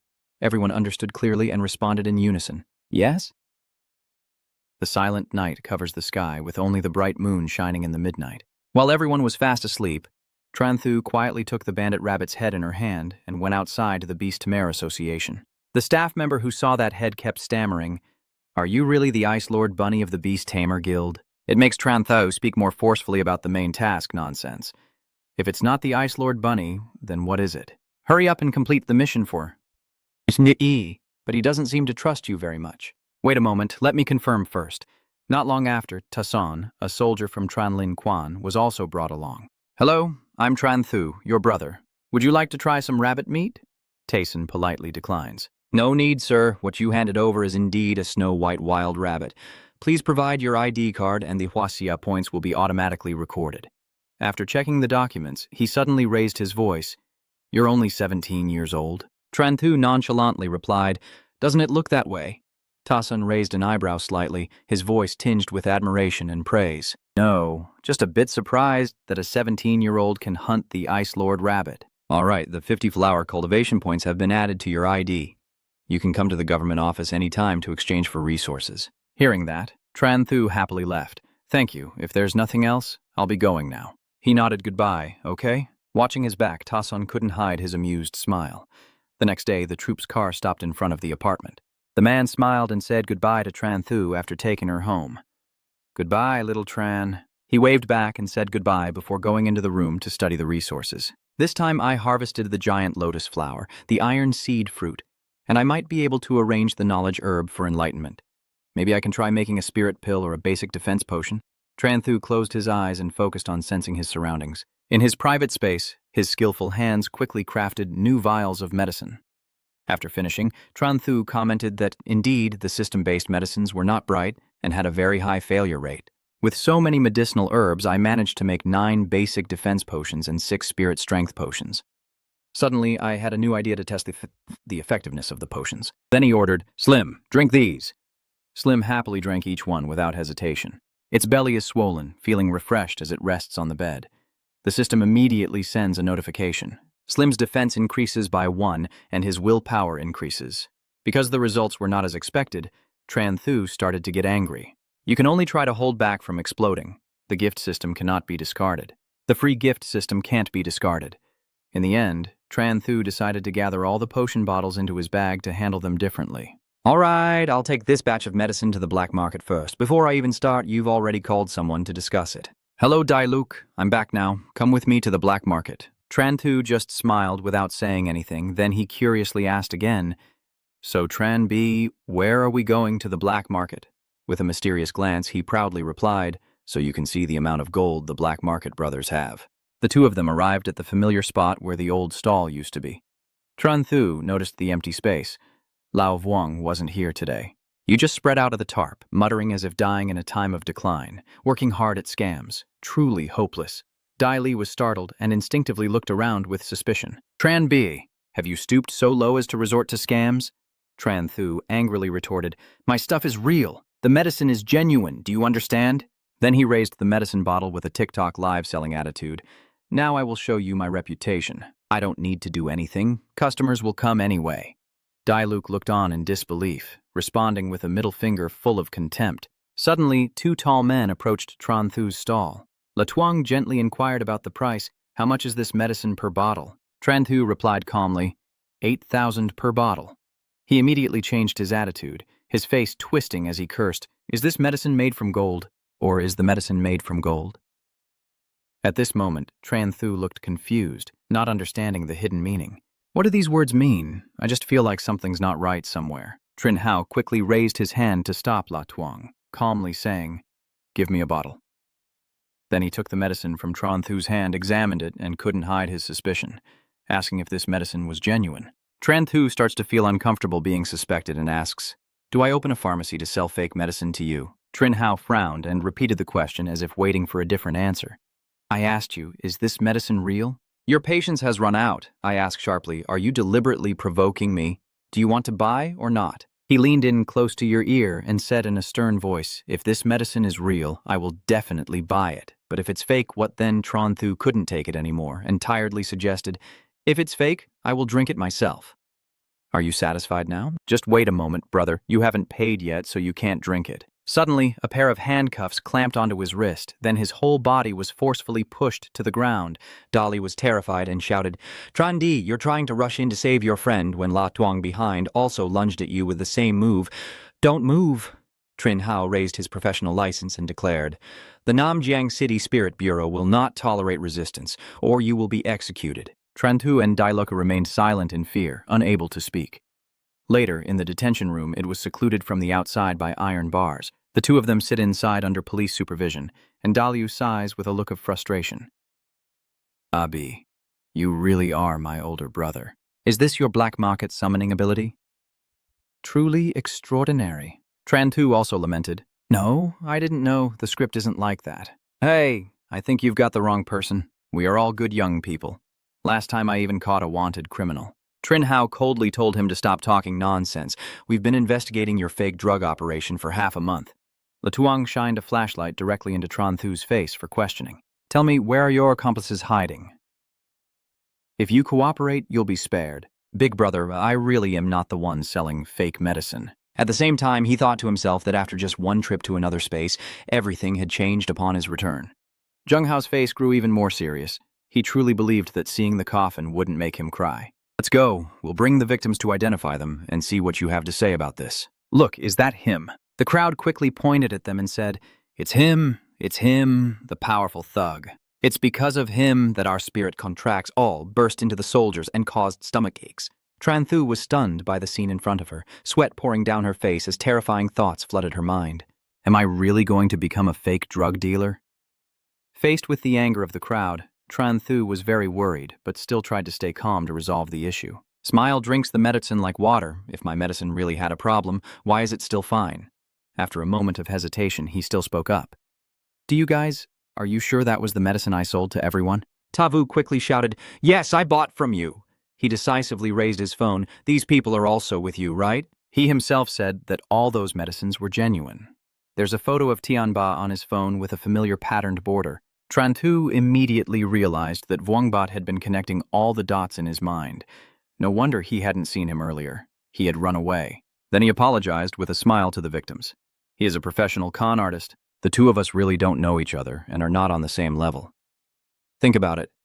Has there ever been a problem when I administered my medicine?" The faces of the crowd remained full of suspicion, not trusting him at all. Not knowing what to say, Tranthu glanced and saw a familiar figure. Vuong Keen walks over slowly, his presence causing everyone to naturally make way. Trin Hao immediately steps forward to greet the captain. He nodded gently and looked over. "Tranthu, why are you here?" "What's going on here?" Trin Hao whispered to him about what had happened. "Captain, here's what happened." After hearing this, Vuong Kien turned to question Tranthu and the other two. "How do you explain this situation?" He then raised his cuffed arm, tears welling up in his eyes. "Uncle Vuong, we are truly innocent. No matter how much money we owe, we could never sell fake medicine." Then he kept talking nonstop. "Moreover, the medicine is from Company 666. If you don't believe it, I will have someone from the company come and verify with you." Vuong Qin shot Trin Hao a glance to show understanding, then quickly nodded, signaling he had accepted and finally received his call. Tranthu quickly opened the message. Thuk Doan had invited him to dinner an hour ago, and he quickly reported that he had been captured. In just a moment, he recovered and said he would come immediately. Tranthu's face instantly lit up with confidence as he waited. The sky outside Tran Lin Bureau darkened from early morning until nightfall, as Tranthu and the other person sat in the interrogation room waiting until they were exhausted. The door finally opened at this moment and the inspection team appeared, bursting into laughter. "Little Tron, how's prison food?" Tranthu looked exhausted, like a soggy, sticky cake. "Uncle Joe, stop talking. If you keep talking like that, sooner or later I'll have to regret in the cell." "Brother Wang, it's been a while." He also greeted back happily. "It's been a while since we last met. You didn't mention any formalities and went straight to the main point. Old Joe, is the powerful medicine that he sells on the black market all from your company's products?" Tuyen Duan apologized with a standard smile. "Indeed, they all belong to our company." Vuong Keen accepted the answer easily, without any suspicion. "So, that's how it is." Then there's no problem. You kids can go home. The real squad signaled to the two people waiting and fidgeting to leave that seat. Let's go, kids. Outside the town's spirit bureau, the sky was darkening, and they all raised their hands high, feeling light and playful as if their strength had been reborn once more. Tranby, why do I feel like I'm a new person? I also feel the same way. The group behind seemed to see two malfunctioning system characters fleeing and suddenly approached to whisper a few words. Are you guys crazy? Tranthu flicks his finger and shakes it, showing he's seen it all. Uncle Chow, you don't understand. We're not like you, honest people who follow the law, and we're not regulars at the Spirit Suppression Office either. The group changes the subject and asks around. By the way, the Beast Tamer Guild is holding a party. Are we going there? I'm not going anywhere. We'll meet another day. He sensed that you had something difficult to say, but didn't ask. Just nodded. Okay, let's get in the car and leave. Dali looks over and asks, Tranbai, this really isn't like you. You're not going to work the night shift again. Tranthu's face is full of implication. There's something important to do. I want to catch the counterfeit drug dealer. Tranbai, I support you. Tranthu gently pats his shoulder in sympathy. He's truly my good brother, but how should we investigate this? A tall figure appears in Dali's mind. I have a friend who might be able to help us. He's known as the savior of clueless detectives in Namjiang, and he can handle anything. Before such a high-level introduction, I was also moved and asked with hope, so I didn't hesitate to reveal his true identity and immediately gave the answer. Duong Hafi, the butcher, and the atmosphere of high-class sophistication suddenly turned awkward. Trantu looked like she had just eaten a big fire. Dai Li saw this and quickly explained at length, Don't worry, what I said is true. I'll come find you early tomorrow morning to broaden your horizons. You should also know the prominent figures in the upper class of Namjiang City. Tranthu obviously didn't trust him much either, and he draped his arm over Dailuk's shoulder, pulling him along. All right. The next morning, the early morning sunlight shone into the sparkling reflective buildings. Tranthu keeps yawning, making Dailuk annoyed. I told you to rest properly. Today you're coming with me to meet a senior expert. What's wrong with you? That's all it took to make you sleepy. Your mental state is only at 30%, and he sighed. Big brother, it's 6 a.m. now. He shrugged and explained, This can't be delayed. If we're a bit late, he'll close up. I'm telling you, Daily, you haven't been brainwashed, have you? A butcher who can investigate counterfeit drug sellers? Faced with this suspicion, Dailuk became angry. Have I ever lied to you? Have you ever heard that phrase before? Usually I don't know Tatonam, even if he's a hero, it's useless. Just as I was about to calm him down, I suddenly felt something flying towards my back. With lightning-fast reflexes, you catch the strange object and shout like a hero in a movie, Who was that? You dare to ambush me. The thing you caught is a pink pig's hoof. As Tranthu and the others are still amazed by this strange, deadly weapon, a voice suddenly rings out. I didn't expect Tatonam's reputation to be so great. Even the two little characters like you have heard of it. Not far away there is a pork stall, and standing in front of the counter is a tall, muscular man. Tanam with a muscular build, messy beard and hair, wearing a cute pink apron with tamarind patterns. Tranthu was stunned like a statue, and Dali recognized an acquaintance happily greeting him. I am Dali, Mr. Ta. Oh, it's you? Did the kid from last time come to me to investigate his background? That made Tranthu freeze. Investigate his background? Dailuk quickly took back the ham from Tranthu's hand and silently judged his flattering expression, truly doubting that he is not his biological son, as expected of him. If it were you who did this, you'd probably be introverted for the rest of your life. But Dailuk shows no shame at all and remains cheerful and polite. Here is your translation. Here's your ham, Ta. You don't hide your admiration. I didn't expect you still remember me. Tanam is just as enthusiastic. How could I forget? I still remember what color pants you were wearing that day. Seeing the image of your love in front of me, I intentionally made Tranthu scream out loud. Something's not right here. Dailuk smiled to reassure you. Ha, don't worry about these small details. I put my arm around Tranthu and introduce him. Tao, a friend of mine, has something he wants to ask for your help with. Tanam, with sparkling eyes, asked curiously, Do you also suspect that I might not be your biological son? Tranthu's face turned pale and she firmly refused. No, I have no such need. Both Tranthu are standing in front of Tonam's stall when he suddenly speaks. No, I am looking for someone. He smiles gently, but then says something that makes you want to fall over. Tell me a little about your background. Appearance? Yours. Height, and how you walk to the bathroom. Tranthu froze like a deer in headlights, stunned and confused. Before he could react, Tonam suddenly pulled out a large cleaver and stared at him with a threatening look. Is there a problem? Making you sweat and stammer, you reply. No. there's no problem. Then Tran Thu showed a photo of Thien Ba asking for help. But I only have one photo, is that okay? Tanam seriously listed the cost. Fine, come find me in 3 days. You've been struck by lightning, shouting like someone's been robbed? How much? 50,000. He grumbled and turned away to call the powerful force. Forget it. Selling even Wang Baka isn't worth 50,000. Suddenly, the system notification appeared before his eyes. The system presents 3 options. One is to let Tato Nam help obtain a large number of spirit beasts. The second option is to find someone else to receive the top-grade powerful medicine, or you can handle it yourself and get a mid-grade spirit beast seed.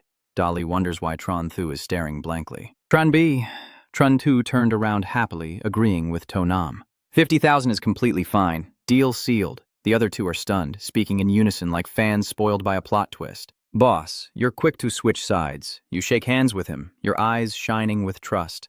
3 days later, one hand delivering money and the other delivering goods.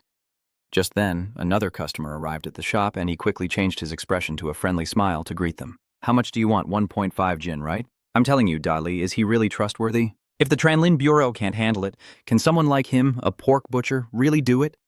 He nodded firmly, confident. You can only trust him to do temporary work. You still look at him with suspicion. Tran Thu scratched his head, thinking for a moment, then nodded. All right, I have to check it out anyway. If it really doesn't work out, I'll consider the 50,000 as buying a large amount of summoning power.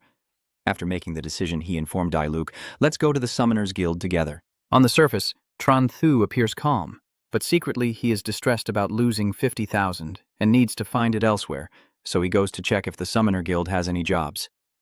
Dailuk gently suggests they go. Suddenly he remembered something and told a story as he walked. That's right, Tranbi. In August, I plan to go to Kyoto to take the Spiritual Master University entrance exam in Kyoto. This information is still too new and unfamiliar to Tran Thu, so she can't help but wonder. The college entrance exam. What do you mean? You proudly explained that you participated in the entrance exam first, meaning you took the university entrance exam earlier. You were about to argue, no, that's not right, when you were interrupted by the crowd. San was chasing after Li Hua, shouting as he ran, "Stop the thief! Stop the thief!" Li Hua was not afraid at all, even threatening those blocking his way. Get out of my way. Tran Thu was stunned, opening her mouth in shock, having encountered so many things just on a single trip outside. You immediately saw the system prompt offering 3 missions. Catch the thief to receive a small number of beast control points, help pedestrians to get disguise medicine, or cheer and urge others to clear the way to earn the cheerleading villain title. 4th, run at the same speed as the thief to unlock the new medicinal illustration book for protection.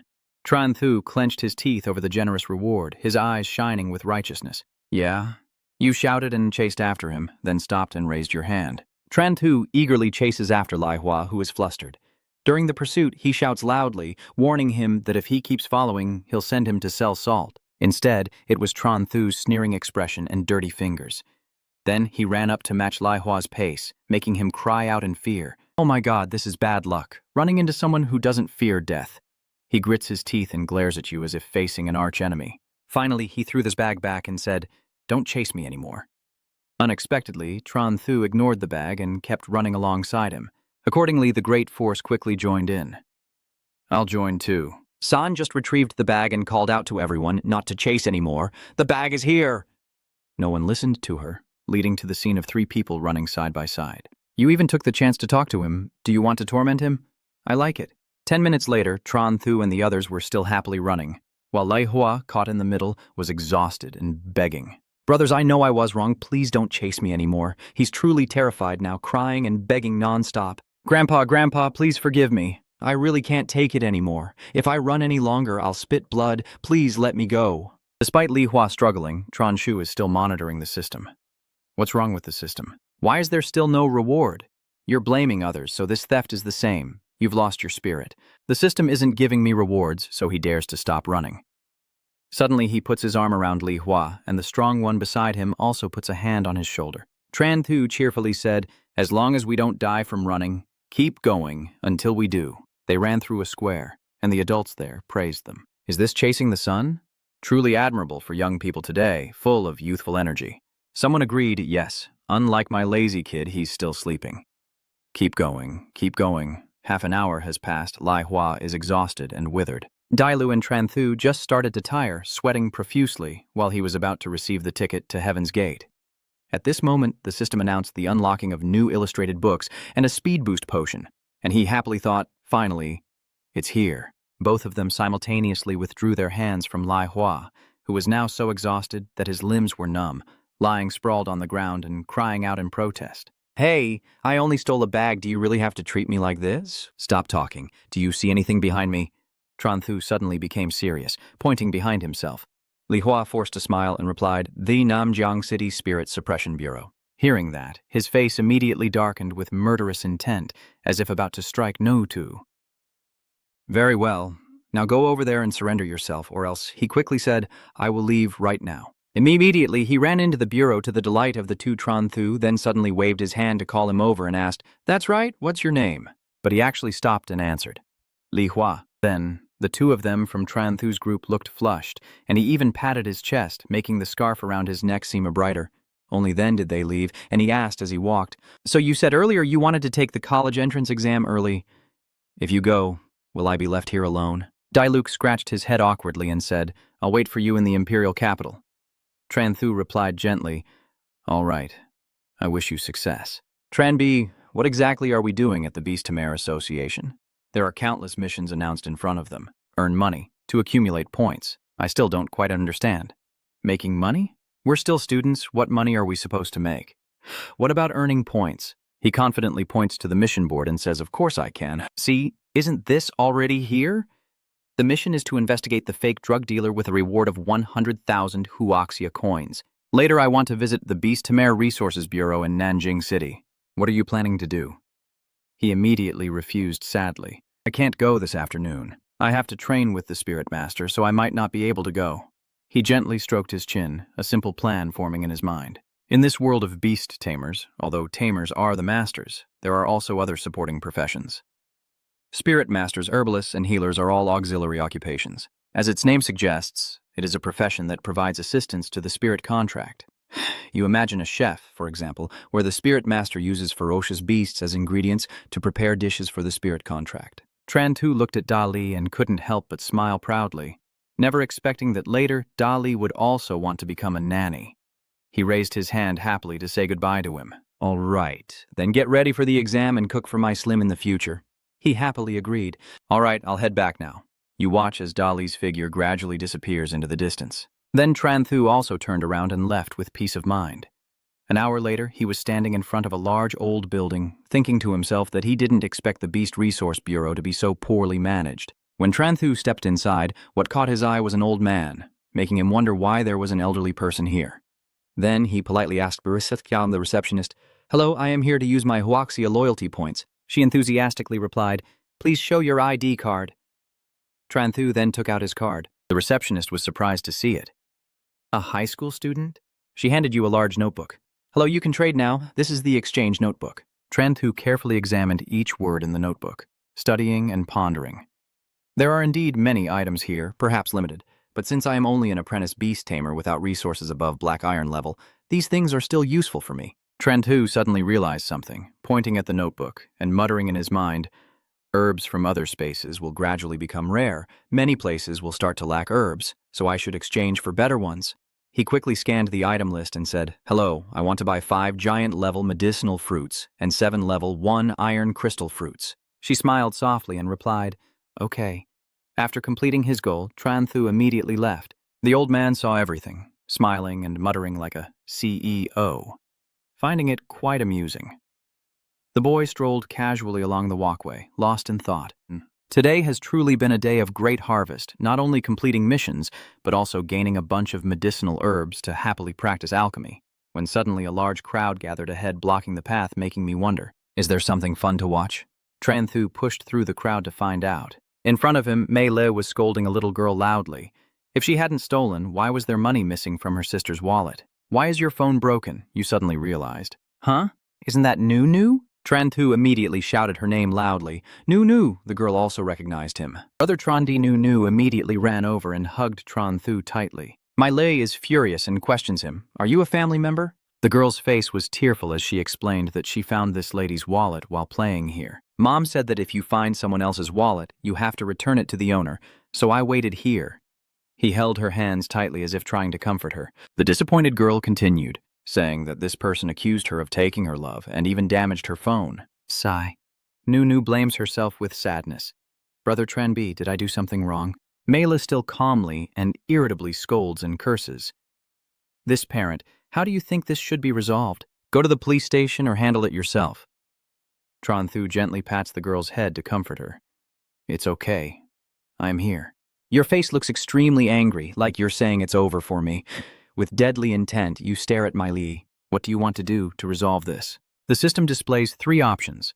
Accept the compensation for the title and effects. Decline and receive a medium-grade cold medicine. And the third is to fight with reason to gain control over a large number of summoned beasts. Melee shamelessly demanding double the amount lost as compensation, and insisting on changing her phone and wallet for new ones, or she will call the police. Tranthu laughed so hard she almost lost her jaw, dreaming on, then directly exposed her scheme. I said there was 1,000 yuan and a phone in the bag, but there was nothing inside. So of course it wasn't my bag. What do I need it for? Realizing she had been caught, Miley was so angry her eyes almost popped out, but she dared not say a word. He suddenly snatched the bag she was wearing on her shoulder and said, "Give it to me." At this point, Miley is still stubborn and unreasonable, claiming the bag isn't hers.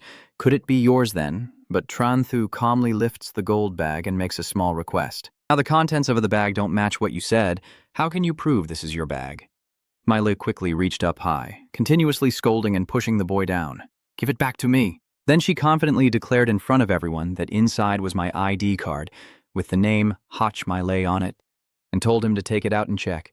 Tranthu looked a bit hesitant. Sis, are you telling the truth? Isn't this really your mother's ID? This time she will probably turn inward and stay that way for the rest of her life. Look at that guy. Who would have thought Tranthu would be more persistent? What can a name really prove? She might be named Hach Miley. I could also be named Hach Miley. That can't prove anything. Hearing this, Miley immediately started to tear up, pretending to be the victim. Don't play tricks and bully women. How can a man like you bully women? You frown and hold the woman, comforting her while arguing back. Well, you're an adult, so why don't you admit you're acting like a child trying to deceive? Everyone witnessing this also finds it completely reasonable. That's right. Then Miley shouted sharply, "What exactly do you want?" Tranthu made a serious proposal. Sorry, Nunu, things have come to this point. Lee just bowed his head slightly and apologized, but you immediately retorted, too quiet to hear. Angrily shouting in the face, it's like being punched in the ear. Sorry. Tranthu crossed her arms, looking quite satisfied, as if this was acceptable. Then she gently crouched down and asked Nunu, "Do you forgive her?" Young girl Duong with big round eyes looked at him. "I forgive you." The system immediately displayed a notification awarding a large number of beast taming points. Tranthu turned and walked away, still throwing the bag back to Miley. That's right. You should be a little kinder. That day was truly a day of clear blue skies, white clouds, and golden sunshine. After taking the elevator for a while, he also brought Nunu home. The girl felt a little sad inside. Brother Tranthu, did I do something wrong today? Should I not have picked up what was dropped? Hearing that, Tranthu gently placed his hand on Nunu's head. No, I didn't do anything wrong. Picking up what's fallen is right. It's that older sister who did wrong. It's already late. Let's go home now. That words helped Nunu ease the knot in her heart, so she happily waved goodbye to you. Okay. Goodbye, Tranthu. Tranthu quietly watched the girl go inside. Although she deliberately falsely accused Nunu of trying to scam money, luckily I arrived just in time. If not, I worry that in the future she won't dare to help others anymore. Everything is settled, so you can rest assured and leave. When he got home, Tranthu immediately hung up the Do Not Disturb sign in front of the door, then happily muttered to himself that he would study alchemy diligently from now on. Soon after, he sat in meditation with Slim after opening the alchemy space. And the next afternoon, Tranthu muttered to himself, the 2 days of training are finally over. The system immediately displayed a notification. Physique and defense power increased by 10. Both you and Slim are in good spirits. From this angle, I can quickly take a risk against the black iron beast Tamer. You stretch yourself out to shake off the fatigue, then eat and sleep. We can go look for Tato Nam tomorrow. Finally, the next morning has arrived. Tranthu casually strolled down the street humming the tune, wondering what news he would bring today. Hoping for good news. Suddenly someone called out to Shiki. Tranthu immediately turned around to see who it was. So it turns out that person is Ha Bang. Tranthu was also quite surprised and asked her, Ha Bang, why are you here? Ha Bang also happily replied, Actually, I was planning to pay you today, and since you're here, I'll settle it now. Tran Thu smiled politely. No need to rush. I'm not short of money. Even so, your hand immediately pulled out your phone. So, bank transfer or cash? She was caught off guard by the two-timing trick and froze for 2 seconds, then still calmly paid and transferred the money. At that moment, I borrowed 200,000 from you, and based on the bank interest rate, it would be just right for Tran Thu to quickly cut in. No need to calculate interest anymore. Habang looked panicked, as if she really said it. Hong Batho. You don't need to pay interest to Tronby. Are you okay or not? You look pleased with yourself and smile slyly. I just want to help you. Her mind immediately raced, sensing that something bad was about to happen. Sure enough, it was true. Habang was the confidant of Tran Thu's youthful secrets, and that was how it was. Then he continued rambling in her ear. I think the king isn't the mastermind. The real culprit is someone else, and I'm worried there might be more high-level beast tamers involved. I can't handle it alone, so I want to ask for your help. Habang happily nodded. All right, I'll just take helping out as a bit of fun. Tran Thu suddenly saw the familiar Ta To Nam.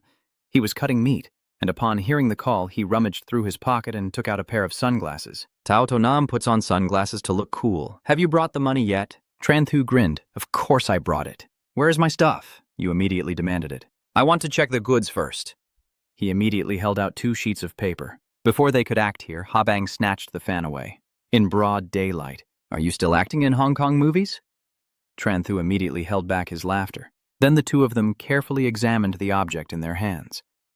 As they inspected it, Tonam analyzed and advised, My Quitra can confirm that this person is currently at this abandoned construction site. Moreover, I must warn you that there are many beast tamers inside, and it's very dangerous. His gaze gradually became serious. Tran Thu stroked his chin and thought to himself, although he suspected there were beast tamers, if they really encountered one, he then turned to discuss with Habang, Do you dare to go? Her face was determined. What was there to be afraid of? She immediately switched to a reckless mode. Then let's go. Protecting the people, we have nothing to fear. How ironic. Instead of leaving, Tanam treacherously calls to inform someone else. Hello, Tran Thu has already arrived at the abandoned factory. In front of them now is an old and desolate battlefield. Tran Thu compares it to the picture. Perhaps this is the place. Suddenly, the sound of footsteps crunching came from inside. You and Habang immediately hid in the bushes nearby. Someone has gone outside. Habang, let's run away. Thien Ba stepped out and looked around nervously, while they held their breath to avoid being detected. Tran Thu Jiang looked up and realized the old king was discussing plans with you. Tranby, what should we do? Should we catch him? You should stay quiet and wait. Now is the time for the professionals to act. Your eyes become extremely excited, then secretly move toward Heavenly Demon. Heavenly Lord notices something's wrong and immediately stands up to turn and run away. I knew this would happen. I wouldn't have taken that money. As he moved his foot, the light above his head was suddenly blocked. Huh? Why is it suddenly so dark? Tran Thu quietly covers the guy with a sack while he's distracted. Tianba is staggering, lost his sense of direction. Let me go! Behind Tran Thu, he stepped back a few paces, crouched down, his eyes flashing with a fierce light, and swiftly delivered a super kick toward the guy. Immediately, Tianba collapsed to the ground. Tran Thu approached and grabbed his pants, just as Habang saw the action. You still shamelessly take off your shirt, making her blush and scream out loud. Oh, Tran Thu, you're not that perverted, right? Tran Thu suddenly turned around. Huh? Your face changed, and you hurriedly explained, Oh my god, your point is problematic. He's a man. Habang felt a bit embarrassed. Yes, the issue is that he's a man. Tran Thu always feels helpless around her. Sister, I just wanted to disguise myself, to blend in and see what's going on. You're thinking about something. Bang gradually understood the meaning. Yeah, I got it. If you do nothing, I won't think anything either. You quickly bring Tianba's belongings inside, and don't forget to remind him before leaving. All right, I'll go inside first. Wait for my signal and then act. She asked what the signal was, and Tran Thu winked in reply. Holly goes out towards the scam gang. They are now sitting together discussing. When Van Feng saw him, he shouted, Old Vuong is back, and just in time as everyone is planning the next move, you should listen in too. Tran Thu nodded. Yes. Tao Yang sternly emphasized, Brother Van, this time we've alarmed the Spirit Guard Bureau. This won't be easy. Van Feng gritted his teeth in anger, recalling the months he had risked his life in another space for just over 1 million to 2 million. That's right. 10,000 billion is enough for us to take risks many times over, especially now that there's no longer a head of the team, and we can't go to other spaces anymore. He listened to their conversation for a while and realized these people used to be part of the beast taming team. But since there was no longer a team leader, they started to scam. Van Fung's mind was racing, and now we definitely can't leave the city. Let's go hide in Huangtran for a while. Then they turned back to look at Tran Thu. Xiao Hao asked curiously, what should he do about it? Van Fung calmly suggested, why not just bury him? Hearing this, Tran Thu's face paled. No way. I just disguised myself to get in here and now I'm about to be sent away forever. A quick notification appears with 3 options. 1 shouts, Big brother, don't kill me. 2 warns the enemy in a deep voice. 3 it pretends to be scared, all with rewards. Tran Thu, frightened, stepped back, unsure which option to choose. Although these rewards weren't bad, the 3rd reward was the best. Tran Thu immediately shouted, wait, you can't do this to me. Tao Duong's group moved closer to Tran Thu. Watching how you scared him so much, he changed his voice. He even raised his fist to threaten. Old king, you have to have value in this world, so tell us why we shouldn't destroy you. Hearing that, you also shuddered in fear because doing so was impolite. The words just spoken made him despise you even more. Look, he's so scared, he's stammering. Tao Duong put his hand on Tiu Tan's shoulder. Little Tiu, let him see that you lack the qualities. Tran Thu didn't bother to stay and ran away, shouting, help me. That only further excites him. Do you want to run? But he didn't care, and kept running with all his might. Suddenly, a beast appeared out of nowhere and blocked his path. The innocent voice of Tiu Tan echoed from behind. Isn't it better to just accept it obediently? Its eyes looked at Tran Thu as if wanting to devour her, and just as it was confused about what to do, a notification appeared. Reward received, violence proximity bonus +1, damage skill +1. Gaining extra strength, he raised his hand to cast a spell. Your armor is indeed very big, but mine is bigger. He just stood there silently, not understanding a thing inside. At this moment, a Slim crawled up from the ground, startling everyone. What's going on? Tran Thu stands behind it and gives the order, unleashing a destructive force. Slim obediently follows, radiating a powerful glow. Tran Thu removed her mask and then smiled with satisfaction. Too bad. That arrogant attitude makes Tao Yang furious. He prepares to charge at him.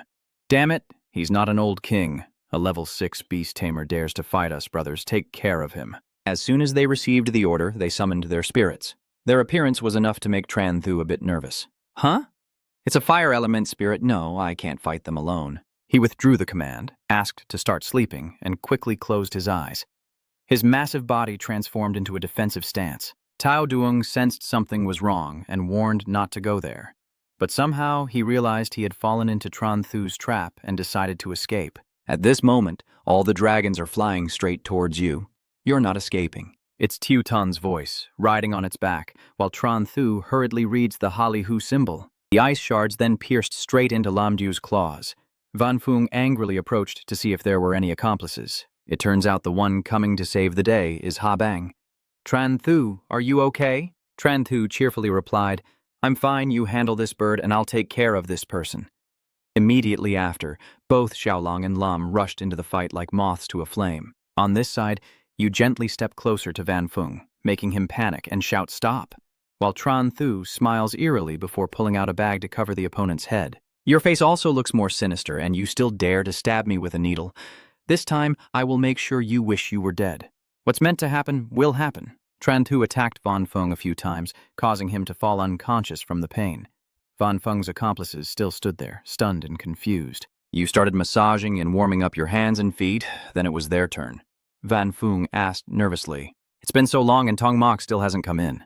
Did something happen? That kid is easy to deal with, but if they're from the Spirit Suppression Bureau, everyone feels uneasy and runs in all directions. Forget it, we'll hold our ground for now. Tao Duong pointed at the nearby door. There is a back door here. Go this way quickly. But as soon as they entered, they had to stop suddenly. It turns out that little Lang was already waiting in ambush with a fierce look. Wen Feng, unafraid, was just a 6th-rank spirit master, charging forward, and both the fire element and wild boar received orders to attack simultaneously. For a moment, Xiaolang lost her sense of direction as she was surrounded by flames, and Dung Pig charged straight at her face, then rammed into her face, causing her to spit blood. Ha Bang watched this with great pain. Bang Lang turned to ask Tran Thu for his opinion, but he just smiled awkwardly and temporarily helped me control them. Ha Bang also followed suit. All right, I'm starting to control the energy and will strike again at Xiaolang while keeping the fire element and the pig in place. I'm trying to hold on. Hurry up, I can't last much longer. It is at this moment that Tran Thu shouts triumphantly. Slim activates its attack skill, quickly breaking through the wall and rushing in. Slim mercilessly crushes his two opponents. Van Feng, furious, curses aloud. Do you think a level 6 spirit contract can cause chaos? Dark Beast unleashes its berserk skill. It heard the command but couldn't move at all. A minute passed it, and still nothing happened, leaving him and Tao Duong standing there helpless. Slim keeps pressing the wild boar's head down until it squeals. After a moment, it can do nothing but whimper, while smoke continuously billows from its nostrils. Both of them looked on with changing expressions. Only Tran Thu was smirking proudly. Gentlemen, aren't you feeling confused in this situation? All right. Stop struggling and surrender peacefully. Then he took out 2 more bags, making Habang ask in surprise, where did these 2 urine bags come from? He didn't answer but pressed them directly into the faces of the 2 guys. That action was enough to make her turn pale. Tran Thu happily took out her phone and called, "Hello, Uncle Wong, come to West City quickly. I've caught the scammers at the black market." So they had to stay at the Spirit Beasts Bureau from morning till late evening, but Tran Thu seemed very satisfied when they went out. It's safe to say everything's settled now. I'm finally clear. The taxi pulls up in front of the 2 of them. I have to go to the Beast Tamer Association now. Do you want to come with me? No, I have to go home and eat dinner. Tran Thu got into the car and said goodbye. Then I'll head out first. See you again. Habang also responded, fine. Under the night sky, the car sped away, soon arriving in front of the Beast Tamer Association. As soon as he got out of the car, he put on a very excited look. This time, not only did he successfully deal with the scammers, but he also might get 100,000 in reward. It's really great. Suddenly, Tran Thu saw the back of someone very familiar. Oh, isn't this Tonam? She quickly turned around with sparkling eyes and a seductive smile, causing Tran Thu's face to show extreme shock. Ta Tonam. Tran Thu grabbed Tonam's shoulder, forcing a stiff smile that was full of discomfort. Why are you here? Has your pig farming business expanded to the Beast Tamer Association? The burly man puffed out his chest and raised his voice, saying, I came here to check the mission.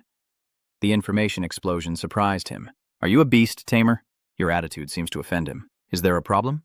As a beast tamer, selling meat is also reasonable. Tran Thu hurriedly explained it makes sense. Seeing the boy cooperate, Tonam didn't push further. Go do your work. Tran Thu smiled in response. Oh, okay, thank you. I'll hand over a card with the basic information to the receptionist and say, this is the proof given to me by the Tran Lin Bureau. Then he continued, I accept the mission. Tian Wu read the information on the card. All right, please wait a moment. He looked up at you and announced, Sir, your mission to investigate the counterfeit drug dealer has been completed.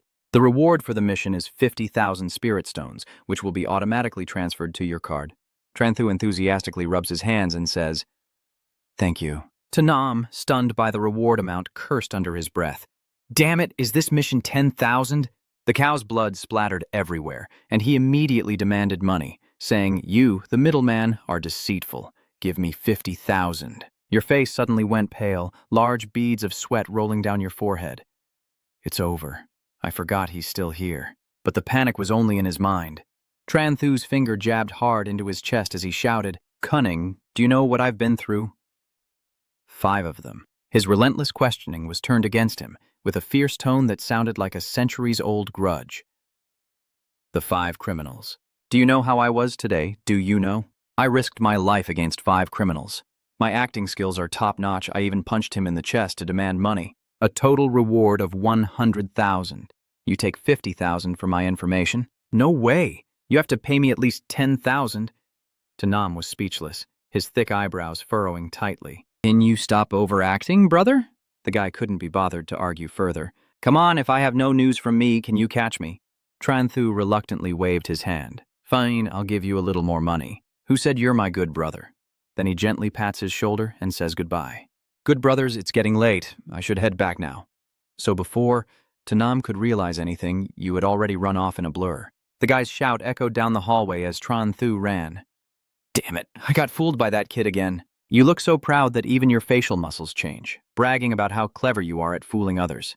The weather is clear as you sit under a red banner that reads Tran Lin Bureau of Spirit Items Inspection, continuously selling to customers. Over the next 10 days, thanks to the certification from the Tran Lin Bureau, Tran Thu's medicine sold out extremely quickly on the black market, bringing him a significant amount of money. In the Beast Tamer Hall, he confidently placed an order with his backpack on his back. How much remaining in the warehouse? I'll buy it all. Soon, people without medicinal herbs like you started purchasing and bought a lot of great power flowers, making the receptionist smile with a very standard smile. Thank you very much. By exploiting the difference between alchemy and selling medicine, Tran Thu earned 3 million Ha flowers. But your flower purchases attracted a lot of attention. Nightfall gradually falls over the Ha Tin pharmaceutical building. In the meeting room, a furious man's voice rang out. The sales of Dali Thuok this month have decreased by 70%. Investigate it for me. The boss of the Ha Tin pharmaceutical company slammed the table and stood up. I want to find out who dared to touch the lucrative piece of our pharmaceutical company. In Tran Thu's room, he was fiddling with the drug tubes on the bed while Slim was sleeping beside him. At that moment, the phone beside him rang, catching his attention. The screen showed a message from Lone Wolf Power wanting to matchmake with you. After reading, Tran Thu was extremely confused.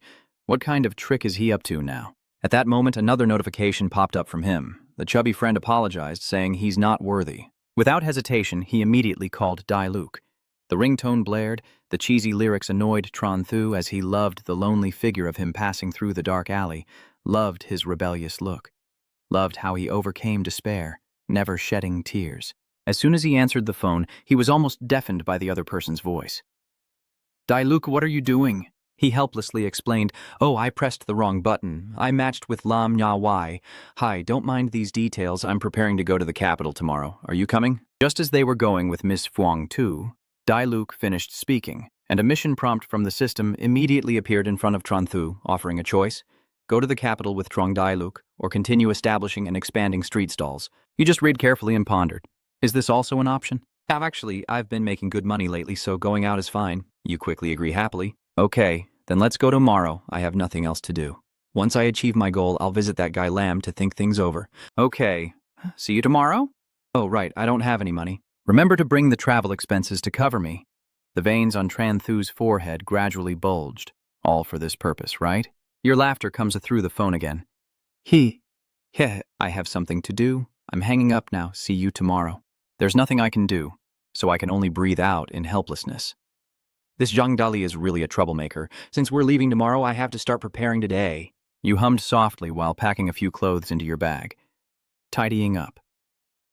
The next day, the weather was perfect with a clear blue sky and the sun shining everywhere. The train slowly starts moving along the track, and Dali keeps sighing in frustration. Tran B, why don't you book a plane ticket? With a relaxed expression and head held high, Tran Thu began to spout his philosophy. People today live too hastily, and the fast pace makes us lose ourselves. We need to learn how to slow down. I don't want to hear any more fake words, so I sneer in disdain and speak in human language. You're not easy to get along with either, so I huff in annoyance. The plane ticket is too expensive. Tran Thu had to comfort him by putting her arm around his shoulder. All right, riding the train isn't so bad. Isn't it almost there already? Dali looks at his friend with a sigh. 8 hours to go. Then the announcement over the loudspeaker suddenly rings out saying the train is approaching Bailey City, yet you still keep joking around. Ha, that's not it. Just then, a woman's voice suddenly interrupted your rescue story, saying there was a thief. The mission board pops up again, still with 2 options and rewards. Intervene to stop the crime or keep sleeping as if nothing happened. Time is running out, and he glances at the thief who is starting to run in this direction. Without thinking much, Tran Thu seriously pulled a bag out of his pocket. Dali was curious and looked over. Oh, Tranby, what are you doing? You proudly hold it up in front of the opponent, aiming to protect the people. He suddenly notices the strange claw inside by chance. The moment the courier passed by, a shadow had already enveloped his entire body. Before he could understand what was happening, he was suddenly covered all over and screamed in panic. Who is it? Unfortunately, no one bothered to answer him. Instead, a metal claw swung straight into his head, and the clang echoed all the way to the Pacific Ocean. Tran Thu and Dai Luke happily high-fived in front of their own office. Perfect. Both returned the handbag to the girl who was robbed while the thief was taken away by the 2 police officers. Then Han kept bowing repeatedly to show her gratitude. Thank you both. Thank you both. It was only then that she suddenly noticed something unusual. It seems Tan Han had realized who just helped her. Is that you guys?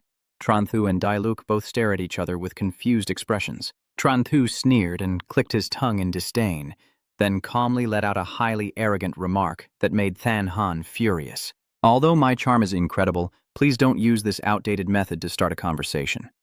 In the end, Dolly saw that you didn't seem to recognize who he was, so he gently pulled Tron Thu's arm and whispered, "He's the loan shark."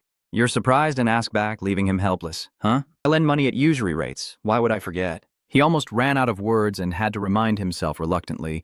Then the person who had approached and covered his face said, I can't see. I can't see. Dailuk's words helped him recall that it was her. Than Han was stunned when Tran Thu didn't recognize him. Do you not remember me anymore? I already said back then that I definitely couldn't see. She huffed in annoyance.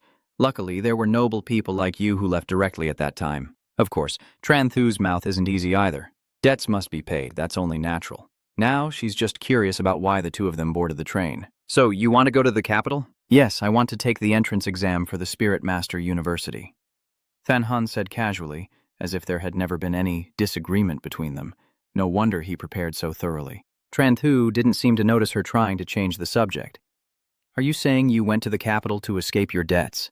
The question made her jump, as if she was guilty. Her face flushed and she tried to avoid eye contact. No, I've paid off my debt. I'm just here for sightseeing. Dailuk forced an awkward smile and covered Tran Thu's mouth to stop him from speaking further. It's okay. Forget about him. He's gone now. The three of them continued sitting and chatting, and he started to talk. That's right. She came to the capital for tourism.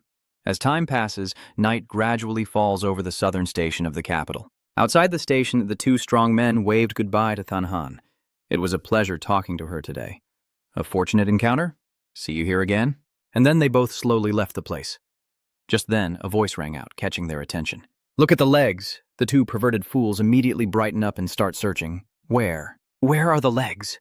A shadowy figure suddenly rushes past behind them. Under the stunned eyes and gaping mouth of the big guy, Tran Thu was kicked away. Damn it, are there thugs? Before he could react, Phuong Tu delivered another slap to the back of his head with a loud slap. Angrily, Tran Thu turned around and shouted, Bastard, who publicly hit me? Let me tell you, right now you're provoking Namjiang's fierce enforcer. The cruel slap rings out again, silencing the young man's fierce threats. The fierce one from Namjiang, right? Tran Thu was in so much pain she was crying, holding her head. Enough, enough, it's not over yet. He hurriedly shouted, Druong Dailuk, save me. And then Tran Thu had to endure another blow. Sister Phuong Tu, I was wrong. Phuong Tu crossed her arms on her hips and kept looking down on me with contempt. Hey, kid, do you realize your mistake now?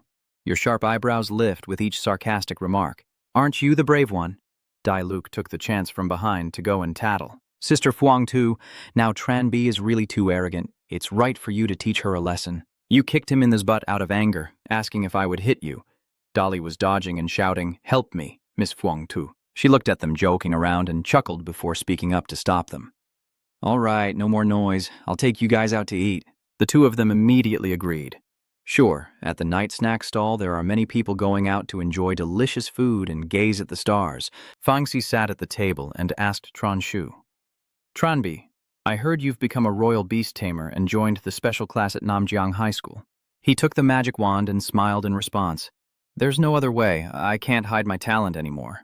But then she suddenly crossed her arms seriously. Stop joking around. Showing off your talent in front of your sister isn't embarrassing. If you have the ability, try to get into the Huaha Academy. It's not surprising that you assured her you would get into the Huaha Academy. Dailu Fanchen patted Tran Thu on the shoulder and said, Well done, with spirit. We'll be waiting for you in the capital. Then he cheerfully asked,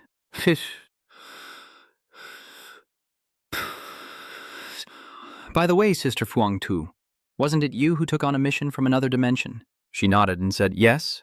Just returned 2 days ago, close to a 3-star Black Iron Lord creature. Tran Thu was startled in surprise. 3-star Black Iron. Thinking about the hierarchy above Black Iron divided into 1, 2, and 3 stars, with 3 stars being the highest and once breaking through, entering the white-silver realm, how can it be said so casually? At that moment, we nearly got wiped out by the 1-star Ice-Wild Lord Rabbit of Black Iron. As the three of them were talking, a voice suddenly interrupted. Isn't this the famous Phuong Tu? Bai Yuan, blushing, was helped by Ziyi and Wang Qi, and it was the first time she ate with those 2 men. Her discomfort was evident on her face. Seeing Prince Ngia cover his mouth, Phuong Te quickly stepped forward to explain, Phuong Tu, it's a misunderstanding. All a misunderstanding. Our eldest brother was just drunk. Bak Nguyen again ignored what he said and pushed his hand away. What is she afraid of? Her beast tamers are not even here. Huang Tu-chi gently smiled and said, "It's okay, go ahead." He pointed at the guys slurring and shouting. "I told you she wouldn't dare do anything." In the end, Bai Yuan was helped by Zi Yi and taken away. Wang Qi turned back to greet her. "Goodbye, Sister Huang Tu." She nodded towards Tran Thu, signaling to him, and he immediately understood and nodded. The specialized sack was passed quickly from hand to hand. Huang Tu's sneakers sped forward, tearing through the wind as she launched her attack. Bak Nguyen, still rambling with his companions, didn't notice her silent appearance. Before she could finish speaking, he was already covered by the bag, causing fear in the other two. Huang Tu seized the opportunity to punch him repeatedly, while Tu Nghia and Vuong Te's faces turned pale as they shouted, "What's wrong with her? Does she want to help him?" Of course they didn't dare, only knowing to clench their fists in anger and stay still. Bai Yuan angrily tore off the sack from his head. Fang Si, he immediately lost his temper and summoned his spirit. "You want to die, right? You want to die? Do you think you're worthy of saying that?" Of course, her contract spirit will also appear when she calls out Shich Viem Long. The fire dragon growls and looks toward Bak Nguyen, to the crimson flame dragon. The snake in front of it is nothing more than a toy. It hadn't even had a chance to act before Crimson Flame grabbed it with its claws. Then the spirit snake was beaten back and forth like a toy, finally thrown to the ground, weakly hissing and lying still. At the same time, Bai Yuan was kicked right in the face by Huang Tu, and Dali and Tran Thu stared in shock at the fight. After finishing the fight, she calmly turned back to them. "Let's go, let's head back." Yu and he took the opportunity to walk past Bai Yuan and sneered. Damn it. Being looked down on like that made him angry, and he kicked everything around him. In the hotel room, Tran Thu's voice rang out. "So those guys are your classmates tonight? Why are you so weak? You got beaten by your sister and you can't even fight back." She supported her chin with her hand and replied, "Most of your classmates are weaker than you, so what is this?" Tran Thu didn't say anything, just gave a thumbs up in disbelief. And then she still reminded them not to imitate her, and if they meet them in a few days, just run away. "You still can't beat them now." Dailuk and Tran Thu together replied, "I know, don't worry, sister." After giving them the instructions, she also stood up to say goodbye. "All right, I'm leaving now. You guys rest up. Tomorrow I'll come to take you on a tour of the capital." In less than a second, his snoring echoed, confusing Tran Thu. Seeing that, he ignored it and pulled his legs onto the bed. "All right, I'll go to sleep now." But 2 hours later, Tran Thu's eyes were still wide open, unable to sleep soundly. He sat up on the bed and thought to himself, maybe I should go for a walk outside. The streets of the capital are still busy at midnight. Tran Thu blended into the crowd and sighed. No wonder this is the capital. Even late at night, it's so lively. Suddenly, his attention was drawn to a place. The old demon's grocery store is still open with lights on. The pet control pearls, as you can see, are items related to pet control pearls. It is the heart inside the body of a mutated, ferocious beast.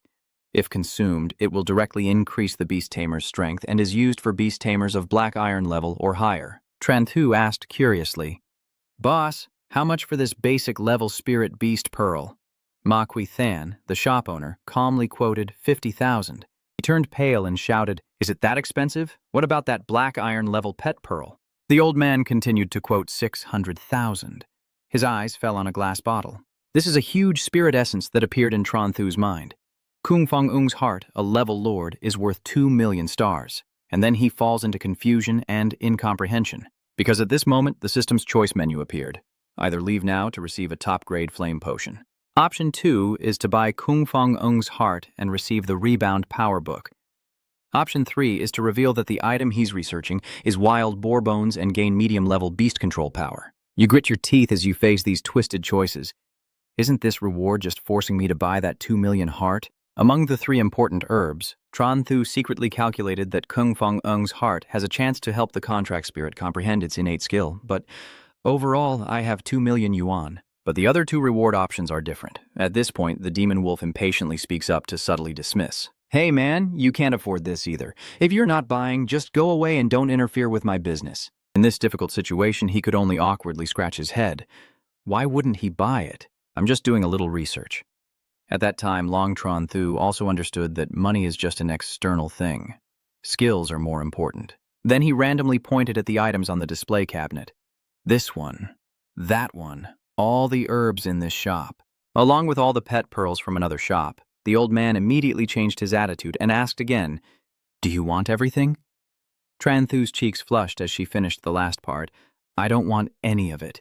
Then she pointed at the heart inside the glass jar and said, I want it. On a high wooden shelf on the wall below are a variety of rare herbs. The old man happily hands over the item. Here is your heart. He smiled calmly and took it, but inside he was crying out in silent tears. Wow, that's 2 million. After the transaction, Tron Thu immediately summoned her spirit and held out the precious heart in front of Slim. Xiao Kim, eat it. As soon as you finish speaking, the precious item is swallowed by it. Gurgling. The scene just now has shocked the demon inside, especially using a 2 million coin heart to feed a Slim-level creature. Now, everyone with money is willing to play like this? After digesting it, it's satisfied and let out a breath. You immediately open Smile's system panel to check it out. You've truly gained insight into the wind aura. A series of newly updated information about new skills appears there. Reading this, Tran Thu couldn't help but feel happy and sigh. 200 billion is worth it. The clear blue sky above the tall buildings marks the 3 days later, when Phuong Tu takes Tran Thu and Truong Dai Luke on a tour of the Huaha Academy. On the arena, a fierce battle of A-rank spirit contracts is underway. After witnessing the strength of the Huaha Academy, Tran Thu is determined to take the exam there. 3 more days pass, and it's still a clear day. Inside the hotel room, Dolly has already prepared and softly called the deeply sleeping boy. Tranby, I am going to compete. You force yourself to open your eyes and cheer him on. Keep going. I'm waiting for good news from you. He turns and leaves, leaving Tran Thu once again lost in sleep as the bright sunlight streams through the apartment, gradually disappearing behind the tall buildings. Tran Thu is still sleeping soundly in the room when suddenly the phone rings. He reached out to grab the ringing phone. As soon as he answered, he heard Dali shouting for help from the other end. Tran B, it's urgent. I've been blocked. Then the phone screen only showed that Dai Luke had turned off. Tran Thu immediately jumped out of bed and hurriedly rushed toward the door. A while later, with the sun still not set, a taxi suddenly screeched to a halt by the roadside somewhere, and he quickly got out, heading toward Daluk, who was being blocked, shouting loudly without hesitation, Daluk! Tran Thu hurriedly pushes through the crowd. What's going on? The person opposite saw your appearance and sarcastically said to Dali, So this is the arrow piercing through the clouds and thousands of troops you mentioned? Your murderous gaze tells me you want to cut the nonsense. Who are you? Tran Thu immediately started analyzing him upon seeing him. This chubby guy looks like a pampered young master, but the bodyguards behind him... Me? I am Chu Dabai of the Chu family, in the capital. Your brothers are too arrogant. They challenged me during the exam and said they would beat me. In his mind, he thought if we really fought, it wouldn't be impossible. But on the surface, he casually asked, So what was the result? By the way, I caused him more emotional damage. The result is I beat him, I am 5th, he is 50th. So, you can't help but laugh with joy. Then there's no problem in saying I beat you, because what I say I do is a sign of respect for you. Tears in his eyes and his heart pounding, Daibak was now furious and shouted loudly, No more talk. I'll give you 2 choices. Fight my bodyguard or fight my spirit contract. The 2 immediately turned to discuss behind him, leaving him behind. Tran Thu asked curiously, Why didn't they call Ms. Phuong Tu in this situation? Dai Lu was forced to helplessly reply, I called her, but she didn't answer. Maybe she's busy. He then impatiently looked at them, wondering if they had finished thinking. At this moment, the system interface suddenly appeared in front of him. Choose 1. Accept the challenge and win. The reward is a 10% increase in Slim's resistance. Choice 2, run away, and you will receive the control power without fighting. Option 3 is to fight Big White when the bodyguard is unprepared, increasing Slim's speed by 5% as a reward. So, he immediately adopts a serious probing stance and asks, What strength do you have? Daibai's tone is modest and unassuming, but the beast Tamer is level 8 and shows a look of utter contempt. Hearing this, Tran Thu keeps sweating and thinks to himself, it's really not easy to provoke. Hua Xiaowu, who is only level 7, is already leading among us. At this age, being level 8 shows a big difference between Nanjiang and the capital, and his bodyguard is also very difficult to deal with. In the end, he clenched his teeth and silently made a decision. All right, I'll give it a try. Meanwhile, let's see how far Slim has come after swallowing his 2 million. Both sides stare at each other with a tense, gunpowder smell in the air. You coldly agree. Fine, I'll fight you. He turns to discuss with his subordinates. Have you already investigated their identities? Can I hit it? The bodyguard hurriedly replied, Yes. They only come from a small city in the south. Tran Thu is also giving instructions to her friend. Dali, soon you check the situation. If I lose, then you run. Absolutely do not look back. Dali responded with a sound, and both of you and he stood side by side preparing to fight, simultaneously summoning spirits with the shadow bridge. When the big white appeared, the chubby flying spirit looked very funny. Tranthu truly couldn't hold back and had to cover her mouth with her hand. I didn't expect your contract spirit to be a rare flying spirit. I was so angry that I turned red and shouted at you. Wait a little longer and you'll feel better, but you've already laughed so hard your jaw is crooked. Ha ha, I'm feeling a bit uncomfortable now. You're laughing so hard you're cramping. Wait for me a moment. He becomes even more furious, pointing his hand at Tranthu and ordering the spirit to attack him. It begins gathering power according to its master's command. In an instant, a massive energy sphere was launched toward your spirit. Shocked by the sudden attack, you froze in place. Luckily, Slim managed to jump in and block that attack. But Fai Tianchu didn't stop there and continued to fire energy spheres at it. Daibai excitedly shouted, "Ha ha, looks like you're about to lose." Tranthu, annoyed, radiated with intense killing intent. Slim then focused on strengthening his defenses and used a sweeping move to clear the barrage of attacks from Fai Tianchu. Tranthu was tense, calculating in his mind that if the fight continued like this, he would definitely lose. Then it frowned slightly, determined that there was no other way but to try. At the same time, it seemed to sense you, and immediately entered a furious state, firing out. It kept sweeping its attacks toward Fai Tianchu.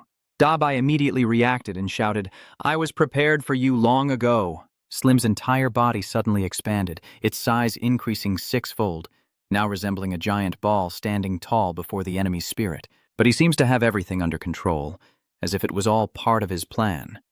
Luckily, I guessed you would do this. As Slim charges to attack Fai Tianchu, he simultaneously orders his contract spirit to use the shrinking skill, causing it to emit smoke as a sign of recovery.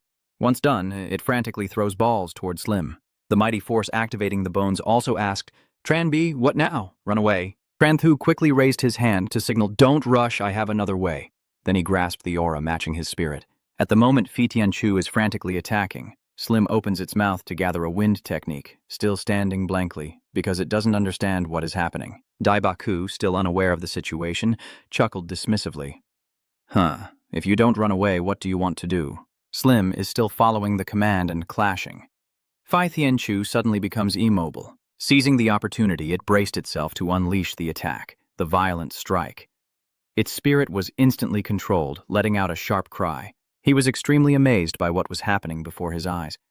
Unlike Big White, he let out a quiet breath of relief, secretly thinking that he never expected the combination of three unrelated skills to actually be effective. Then analyze its mechanism, with wind pressure controlling direction, collision providing momentum, and violence causing destruction in the air.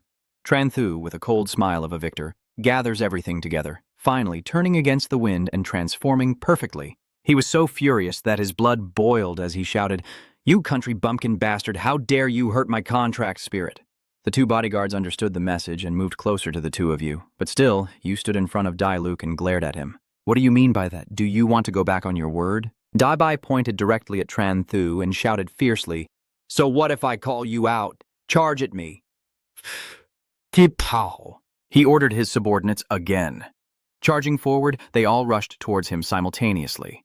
Tranthu easily leans to one side to avoid, then focuses on commanding his spirit contract. Slim skill collision. Slim smoothly jumps up and then launches a series of rapid attacks along a zigzag path. You and your great strength step closer to Big White, smiling with a twisted grin, wanting to take back your words, right? Then simultaneously apply the super strong left-hand rule to his face. Then go ahead and break your promise. I'll give him one more punch to even the score if you want to fight us. After that, Tranthu pressed his cheeks firmly and warned him. Then from now on, be a bit more discerning and stop showing that kindergarten tiger face to threaten.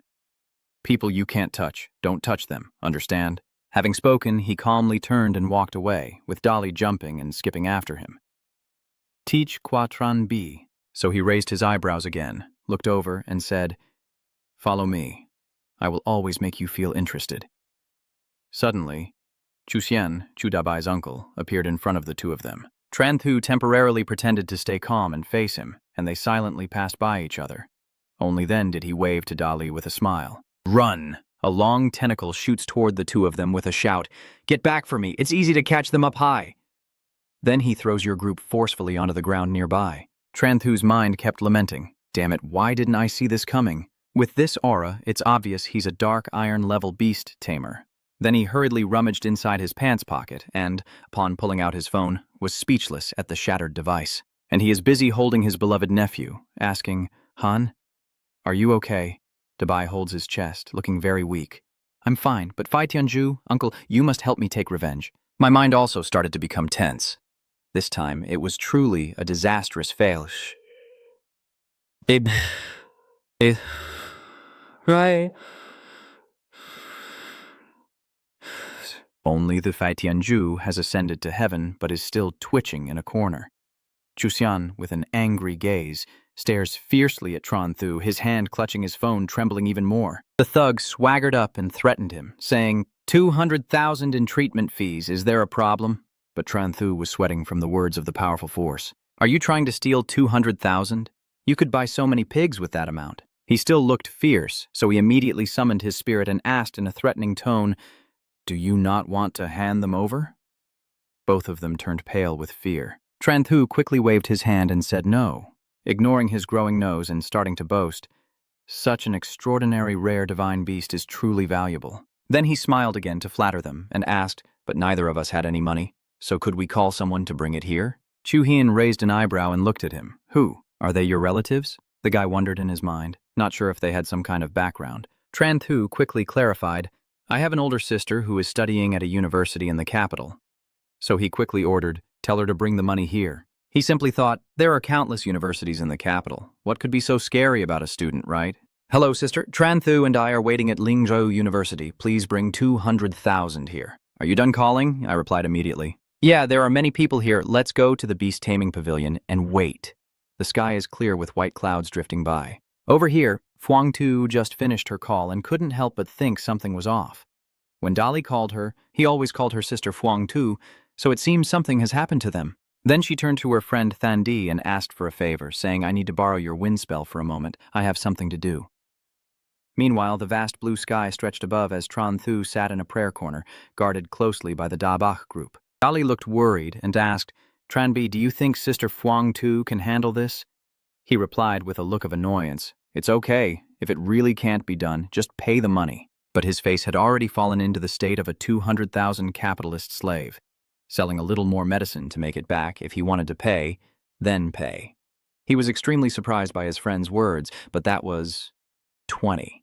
Juhian here casually cracked his knuckles, looking a bit relaxed. Let's fight a little. You're from a small town and dared to mess with our Chu family. You're really asking for trouble. Before he could finish speaking, Big Brother was already punched in the mouth. Then Lian Huan kicks from Chu Hian's position. Who told you to hurt my niece's contract spirit? A low-level beast tamer, daring to be so arrogant. Tran Thuong sat curled up in a corner, trembling and sweating. You seem a bit sympathetic as you look at him. Did you mistake him for someone else? Dali, you've suffered. I will offer a sacrifice for you, but judging by your appearance, I can't guarantee I won't fight myself when the time comes. Thinking of this, she immediately stuffed a bag of blood into her mouth. At this point, Dali had been beaten so badly that his parents couldn't recognize him and shouted loudly, Are you blind? I'm not a beast tamer. Chu Huan made a suspicious gesture with a raised eyebrow. What do you mean? Did you hit the wrong person? At the same time, Dabai pointed at Tran Thu and shouted, Uncle, this is the beast tamer who hit me. Then he raised his fist and stepped closer to him. It's okay, I'll hit you again just like that. But as soon as he swung his fist down, he quickly spat out a burst of blood from his mouth. Chu Hian was stunned by this. Wait, what's going on? Big Brother, I am wounded. Fatty Phi Tian, I am guilty. Big Brother, hit me with another punch. As soon as he finished speaking, he spat blood again in front of the panicked man, then quietly chuckled to himself, Ha!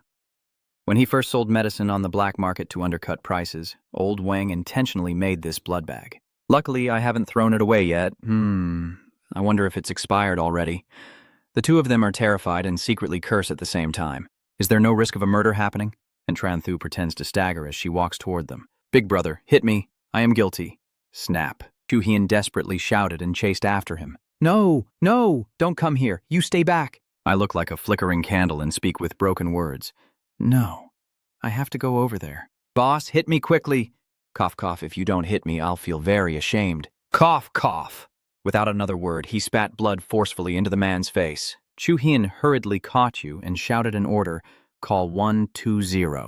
Meanwhile, Dai Luke was staring blankly at the blood bag, unsure when it had appeared in his hand, then quickly understood and mimicked the same action. Tranby, if you leave, I will absolutely not live alone. And after saying this, he spat out the strongest blood spray he could.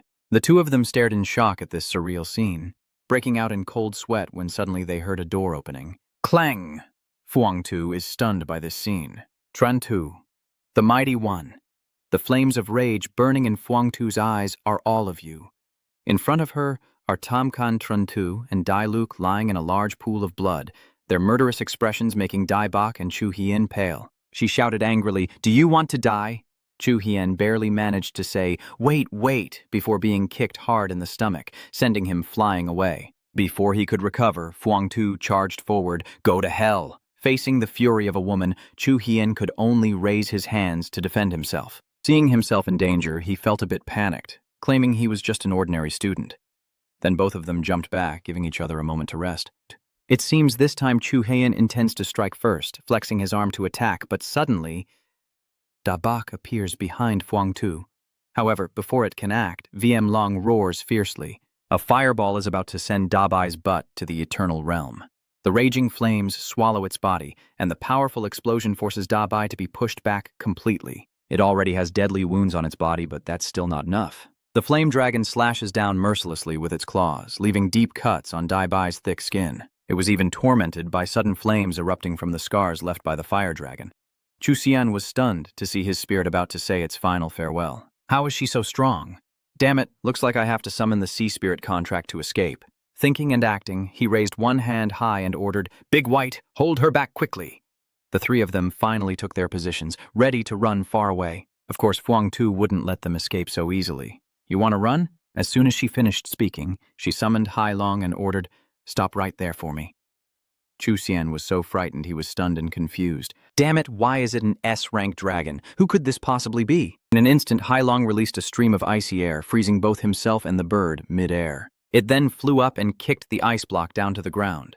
Dai Bak and Chu Hien were now lying on the floor bleeding, but the fire of hatred in Phuong Tu's heart was not yet extinguished. "Take revenge for my two brothers!" The evil snake was in a frenzy when Tran Thu and Dai Luke suddenly shouted to stop. "Don't, Miss Phuong Tu, killing people is illegal." Their calls made Phuong Tu startle and stop all her actions. With tears in her eyes, she turned to look at them. "Are you still alive, Tran Thu, Dai Luke, my children?" Tran Thu hurriedly explained, "We are still alive, but you just came in and hit us so hard we were stunned. Now we can only react." Phuong Tu, hearing this, still had some doubts and pointed at his body, so seeing the blood on him, Tran Thu kept reassuring her, "It's fake, just a blood bag." Hearing that, Phuong Tu took a deep breath and then angrily kicked Tran Thu. "You're so stupid. You and Dai Luke kept begging non-stop while being chased by her. We're sorry. We really know we were wrong." Chu Hien, witnessing the scene before him, timidly said, "Big brother, big sister, we're about to get roasted." His words made Phuong Tu startle and turn around. She pauses her punishment. "All right, I will deal with you all later." Tran Tu and Dai Luke obediently sat with their heads bowed in repentance. Then she confidently stepped in front of Dai Bak and Chu Hien and said, "Let's go." What exactly happened? It was just a moment, and now it's already sunset. Phuong Tu was stunned and exclaimed, "Do you want my sister to pay you 200,000 Huaxia coins?" Chu Hien, still terrified by her power, immediately waved his hands to admit fault. "Oh, no more, we were wrong." Knowing we were in a winning position, Phuong Tu smirked. "Is that so?" Without hesitation, she turned to ask her two younger siblings. "Tran Bi, Dai Luke, what should we do?" Tran Thu and Dai Luke didn't waste time rolling around and throwing a tantrum. "Miss Phuong Tu, I feel a terrible headache. Maybe I should use 100 pet pearl stones to heal you.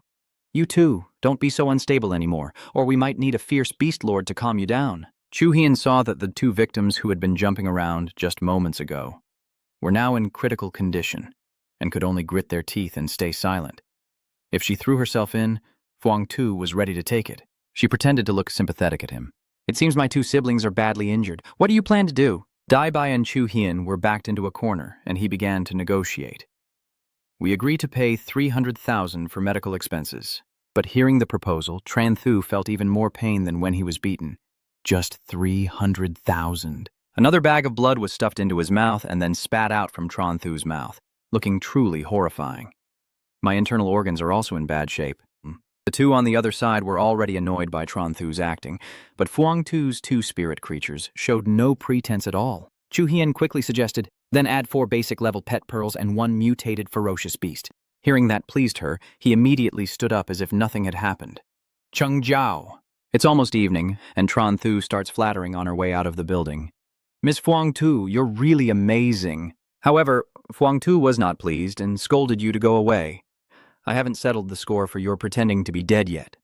Without hesitation, Tran Thu explained to the powerful force, Sister Fuang Tu, I was in an urgent situation. That punch was so strong and I am so thin.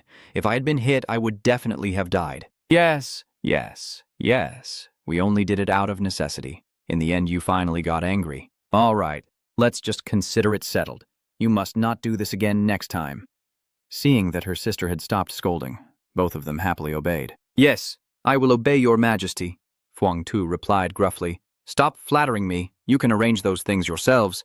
Then she turned back and instructed, Tranbi, tomorrow I will take Daluk outside. Please help me queue at the beast department of Huaha Hospital. Bing Shuanglin has some issues. Tran Thu wondered to himself, is Bang Shuanglin having problems? He obediently nodded in agreement. Yes, I understand, Sister Fuang Tu. The next morning, under the warm sunlight at Huaha Hospital, inside the beast taming department, the line of people waiting was as dense as ants when suddenly Tran Thu's phone lit up with a notification. A message from Wang Fang. Brother, do you need anything? I can do anything. His eyes immediately lit up with interest. Can you really do anything? A new message from Vuong Fuang appeared. Of course, I can do anything. Cheap. Seeing this, Tran Thu felt like a fish in water. If that's the case, I won't hold back anymore. Without hesitation, he made his request but was immediately blocked by her. Luckily, I am currently at Huaha Hospital and need someone to queue on my behalf. Please come here quickly. This made Tran Thu extremely suspicious. Such a simple task, and she still refused, claiming they had all kinds of services. This person must be a scammer. Moreover, Bai Yang came out to announce, Sorry everyone. Please wait a moment, I have something urgent to handle. Hearing that, he couldn't help but feel anxious. No way. Could this really be happening again? As soon as he finished speaking, a control panel appeared offering 3 options to make him a villain. Tran Thu felt torn inside.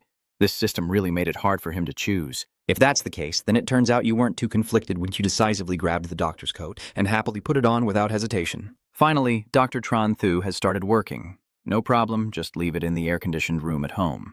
The endless advice goes straight into the ground. No big deal, just show it some movies. Trust me, I'm a doctor. I definitely know what I'm doing.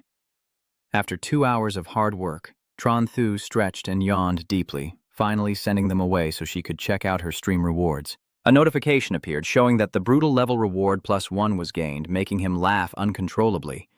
As Tran Thu was feeling pleased, he suddenly saw Fuang Tu leading Dai Luke over. Tran Bi, you excitedly stand up to greet them. Sister Fuang Tu, you've finally arrived. Seeing Tran Thu's appearance, she approached and scolded him. Are you still pretending to be a doctor here? But he quickly explained while taking off his shirt. Heh, isn't it just so he could line up faster? Dali can't help but worry. Aren't you afraid of delaying others' medical examinations? Then Tran Thu confidently assured, Don't worry, I have my plans. I told them to come back tomorrow for a checkup. Nothing serious will happen. Bak Duong then turned back to look at them and said, What? Why are there only 3 of you? Report immediately, or it won't be just one person. Doctor, recently my bone dragon has been in a state of weakness. His strength has decreased by 20%, and he can no longer swallow or absorb food and medicine. He replied calmly, I understand. Then he performed a full checkup on it. A moment later, Bak Duong happily reported that everything was fine, just ate something bad, and it would be fine once it digested. Feng Tzu felt relieved to hear that. That's good then. After stepping outside, they also ran into someone familiar to Xiao Thanhan. Thanhan was just as surprised. Miss Fuang Tu, do you two know each other? But she seems more surprised. Little Thanhan, does that mean you two know each other too? Dai Lu then forced an awkward smile and said, Yes, we know each other. Suddenly, Fuang Tu changed the subject abruptly. That's right, Xiao Thanhan. Why did you come to K Woklin Hospital? Is something wrong? At this point, her face showed clear worry.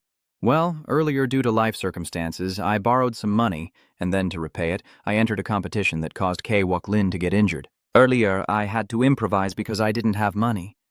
Tran Thu's expression couldn't hide her curiosity as she listened to Thanhan explain.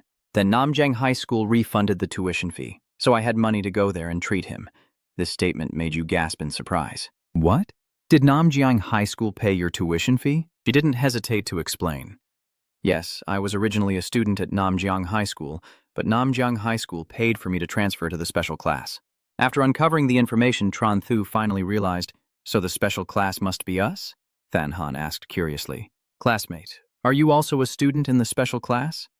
Hearing that, Dali quickly answered on his behalf. Yes, Tran B also got into that class. Tran Thu thought to himself as he looked at her with suspicion. Anyone who gets into the special class must be a talent, and it's also extremely difficult to get in. Why did the school pay to invite her in? Could it be that she has something special about her? Without hesitation, he directly asked, "What is your talent? Why did the school pay for you to transfer?" Then Han replied modestly, "Perhaps because my beast-taming talent is excellent, and my spirit contract is level A," which immediately dispelled all of Tran Thu's doubts. Sorry to bother you. Inside, I can't help but feel resentful. The talent for beast taming is divided into normal, excellent, outstanding, and extraordinary. The higher the talent, the more efficient the cultivation of beast power. I never expected this person to be a genius like Hua Tiovu. Then Than Han prepared to leave. Sister Phuong Tu, I'll go see the doctor first. Phuong Tu happily waved goodbye. Okay, let's continue our conversation later. Then she turned to sternly remind, Tran B, from now on you and Tiu Than Han are classmates, so you need to take care of her. Seeing her say that, Tran Thu crossed her arms and looked disappointed. With such a good talent, she doesn't need my care. Phuong Tu, after hearing that, showed her displeasure. Come on, in just a month, going from an ordinary person to a level 6 beast tamer, you're not exactly an ordinary person. In the end, Tran Thu had to agree. I understand, I will take care of her. Then he started to ponder again. That's right, Miss Phuong Tu. Are you taking us out to play tomorrow? The words going out to play made Phuong Tu excited. Yes, tomorrow I will take you to Tai Than Mountain. The next day, in the majestic natural scenery, she led Tran Thu and Dai Luke on a mountain climbing trip. After a while, she suddenly turned to ask them, Tran, Dai Luke, when was the last time we went mountain climbing? Last time was probably before my exam. Tam Hui, who was passing by, then turned to the three of them and praised, Your physical qualities are also very good. Dali also politely replied, Your health is also good. Do you have any secret to staying healthy? Tam Hui asked breathlessly.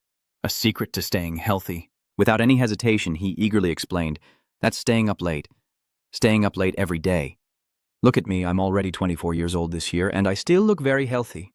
This left all three of them speechless. Night is falling, and it seems that Tran Thu and the group have found a place to rest. Let's set up camp here tonight. All right, let's get some rest early tonight and absolutely no late nights, or else that person's current state will be our tomorrow. Daili nodded seriously in response. That makes sense. Then let's cook something to eat. A little while later, the three of them sat by the campfire with Hai Long, enjoying their meal. Honestly, the current situation makes me feel like I'm in a different world. Then he pointed at something on the tree canopy and said, If it were another world, I would definitely think it was a ferocious beast. However, it seems no one is listening to him at all. Suddenly, a look of shock appears clearly on Tran Thu's face. The creature you see starts shaking violently. You immediately shout, Hey, Miss Phuong Tu, there's a beast! As soon as Tran Thu finished speaking, she looked up sharply with a keen gaze, and then the black-armored insect rushed toward them. Phuong Tu immediately responded to the attack of the black armor bug and ordered the Crimson Sea Dragon to absorb energy. The entire body of the black armor bug immediately froze, and then the three of you approached to check. This is a black armor worm from the Demon Marsh Plain. Judging by its appearance, it seems to be a hybrid of the black armor worm and lam tin insects. Fangxi knelt beside it to analyze.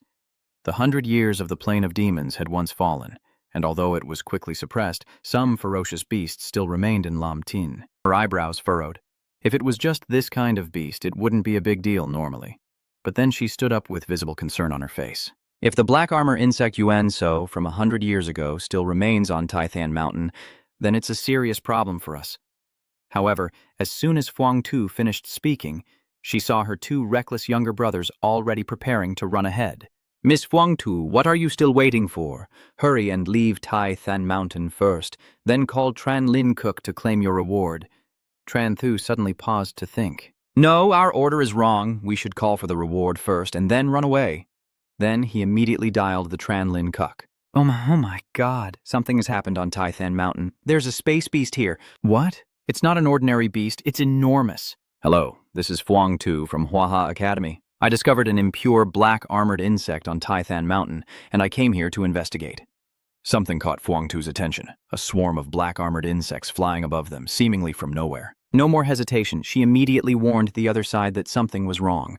A large number of tourists are also present at Taithan Mountain where the black armor bugs appeared, so quickly inform the Beast Tamer troops to come here. She said, then turned to the two messenger birds. Dali, Tranbi, run quickly. Tranthu is now rushing with Dali to escape.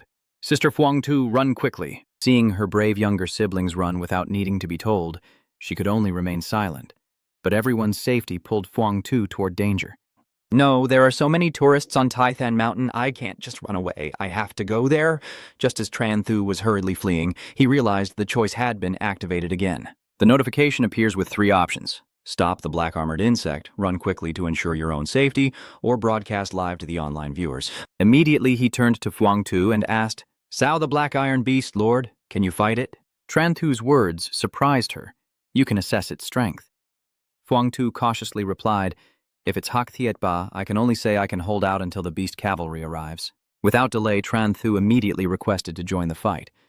Fine then, we won't run anymore. Let's deal with it. Dali Luk didn't like the term we at all, did he? Not wanting to waste any more time, Fuangtu led the two of them to set off. Then let's go. Although Dali doesn't want to, you have been caught by Tranthu. Let's go. In the end, all 3 of us chased after the horde of black-armored insects amid his panic. The fierce battle is in full swing, and the black-armored insect lord roars loudly, causing its swarm to charge forward all at once as if unleashed. Suddenly, something caught its attention.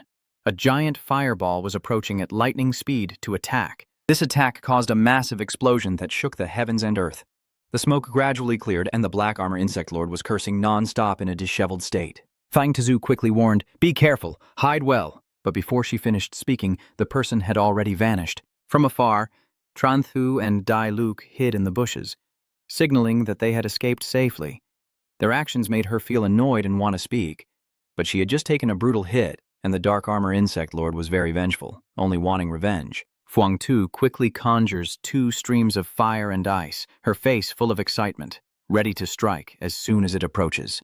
The crimson flame dragon charges forward first, unleashing a fiery attack. Surrounded by a heat of 100 degrees, it still remained unfazed.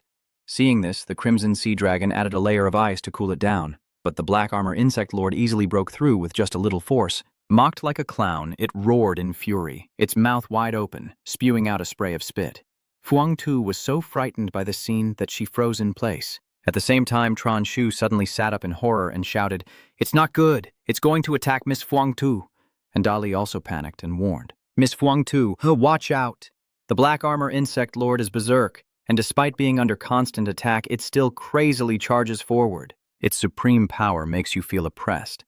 Is this a battle of black iron level? Too strong. Suddenly, one of its claws lunged toward Fuangtu's face, but then suddenly stopped. So at a critical moment, the crimson sea dragon quickly froze it to save her.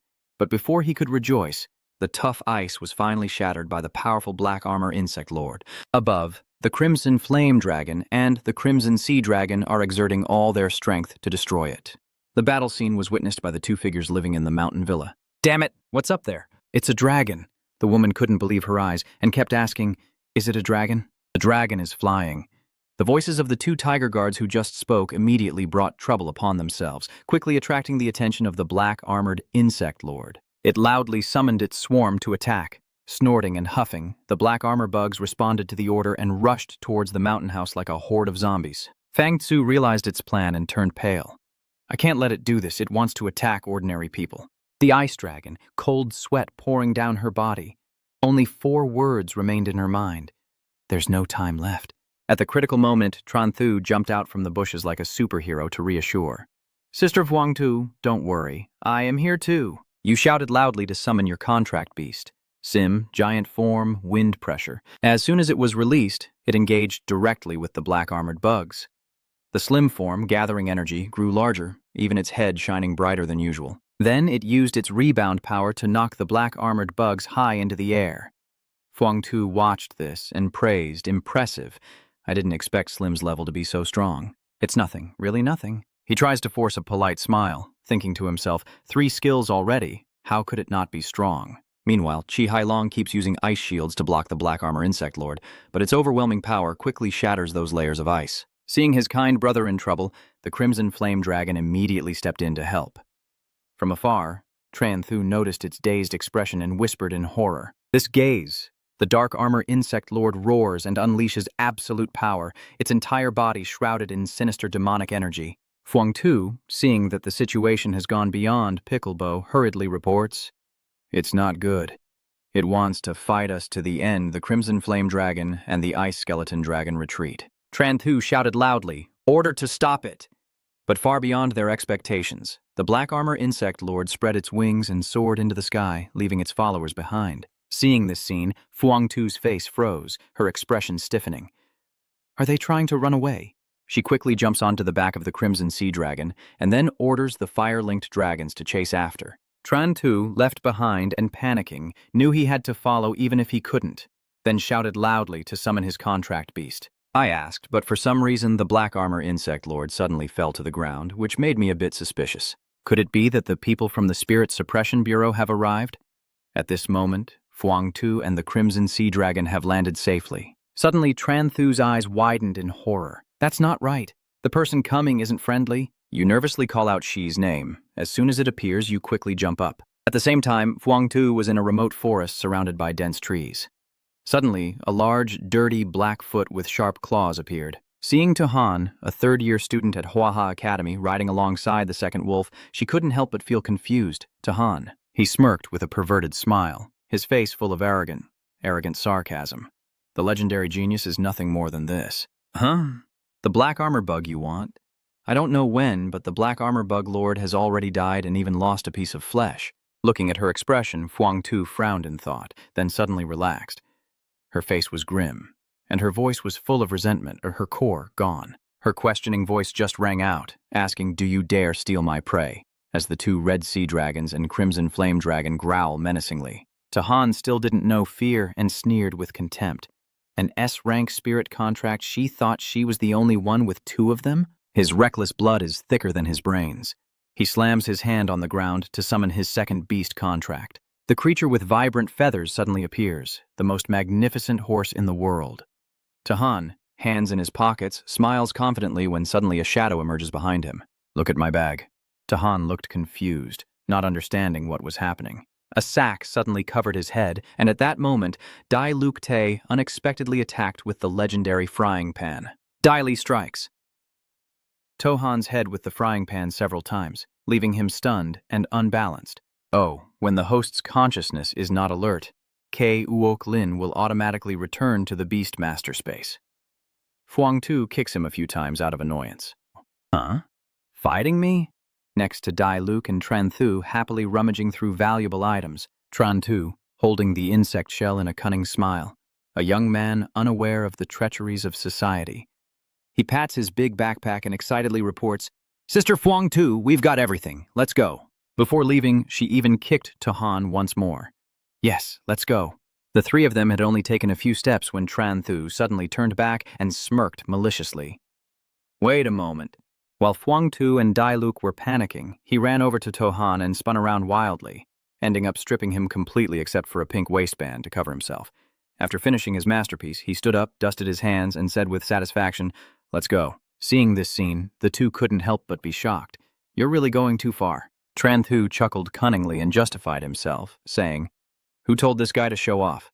Ha ha ha, let's see how he returns now." After finishing their task, they continued their journey when suddenly a massive figure appeared. Astonishing all three, the visitor was none other than the Imperial Dragon Guard. Fang Xi looked up at the sky and explained, "It's the Imperial Guard responsible for handling major events, not some beast." The guard commanded Little Eagle to land, Fang Xi of the Huaha Academy. She quickly nodded and honestly reported, "Yes, the Black-Armored Insect Lord has been eliminated by us. The Spirit Suppression Bureau has already handed that matter over to us. Hand over the corpse of the Black-Armored Insect to me." She quickly pointed in its direction. "The corpse of the King of Insects over there, now Mount Taya King, is fine."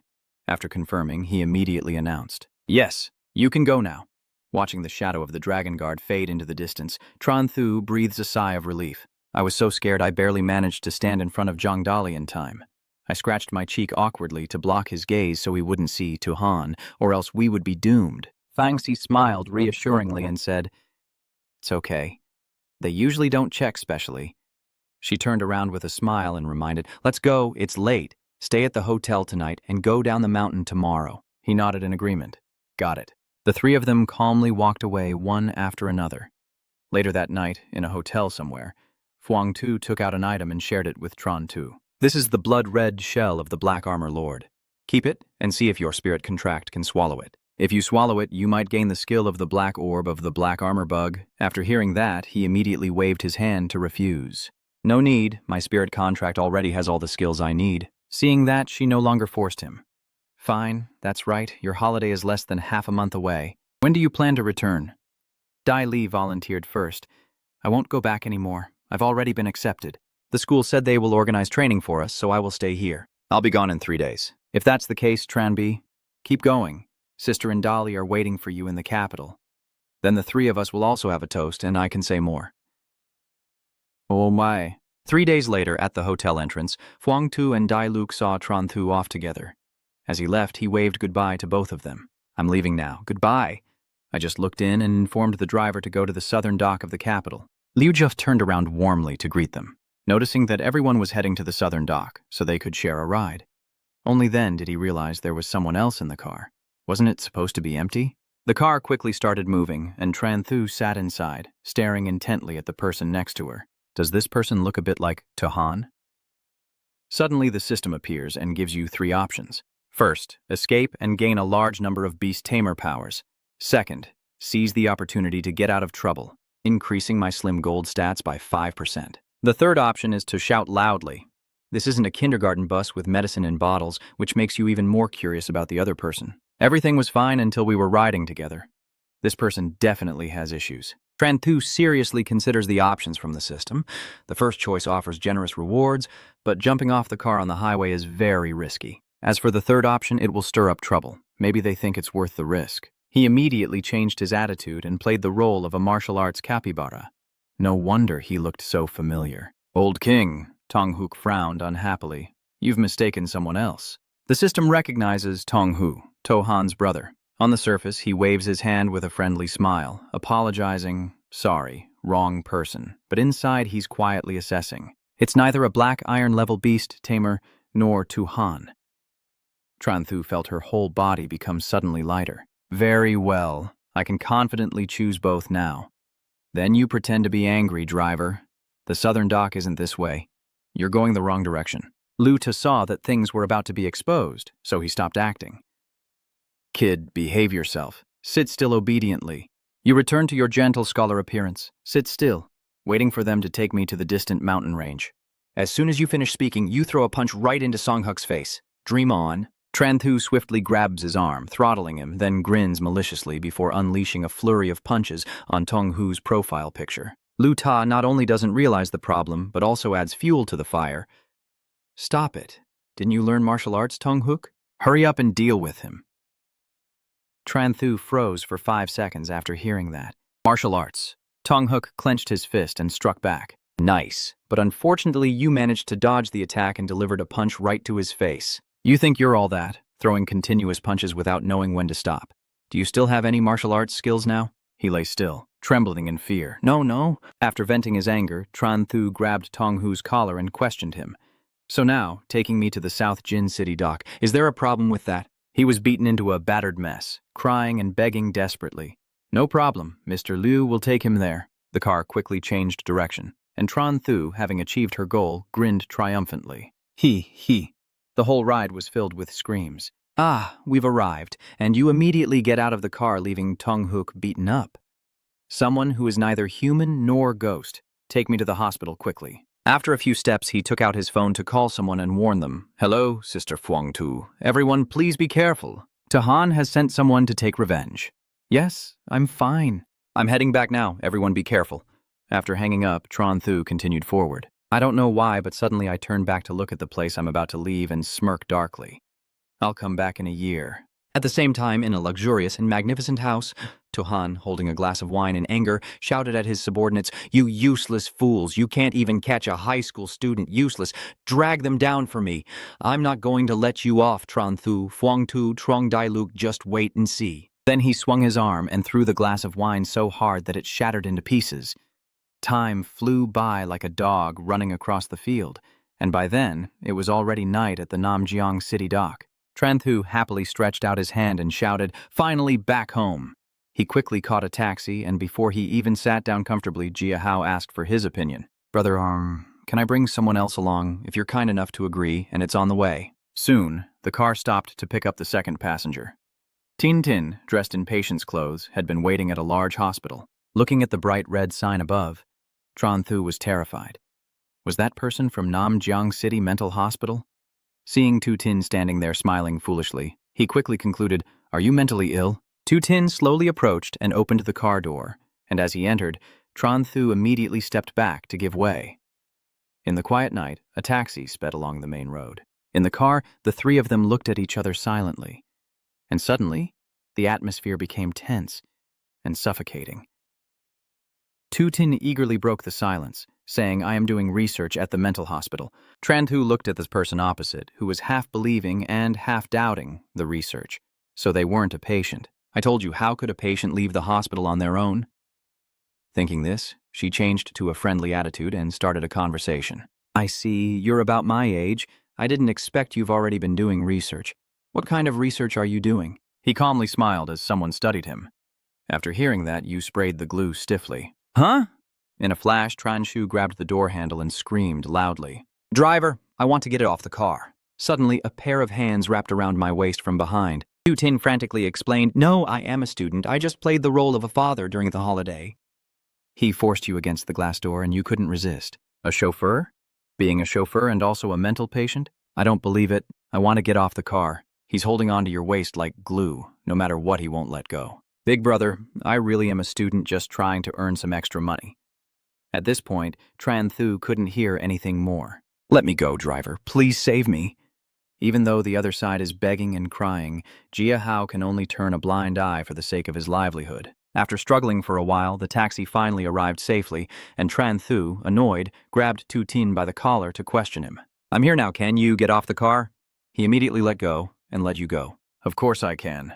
Then he cheerfully introduced himself. "I'm Tu Tin Tin. Let's get to know each other." "Is that so? Then I apologize, but we will definitely meet again in the future." At night, the bright moon rises high, illuminating the entire city. Tranthu is now cuddling with her beloved bed. I can finally rest assured at home. Suddenly, your phone rings with a call from Tonam.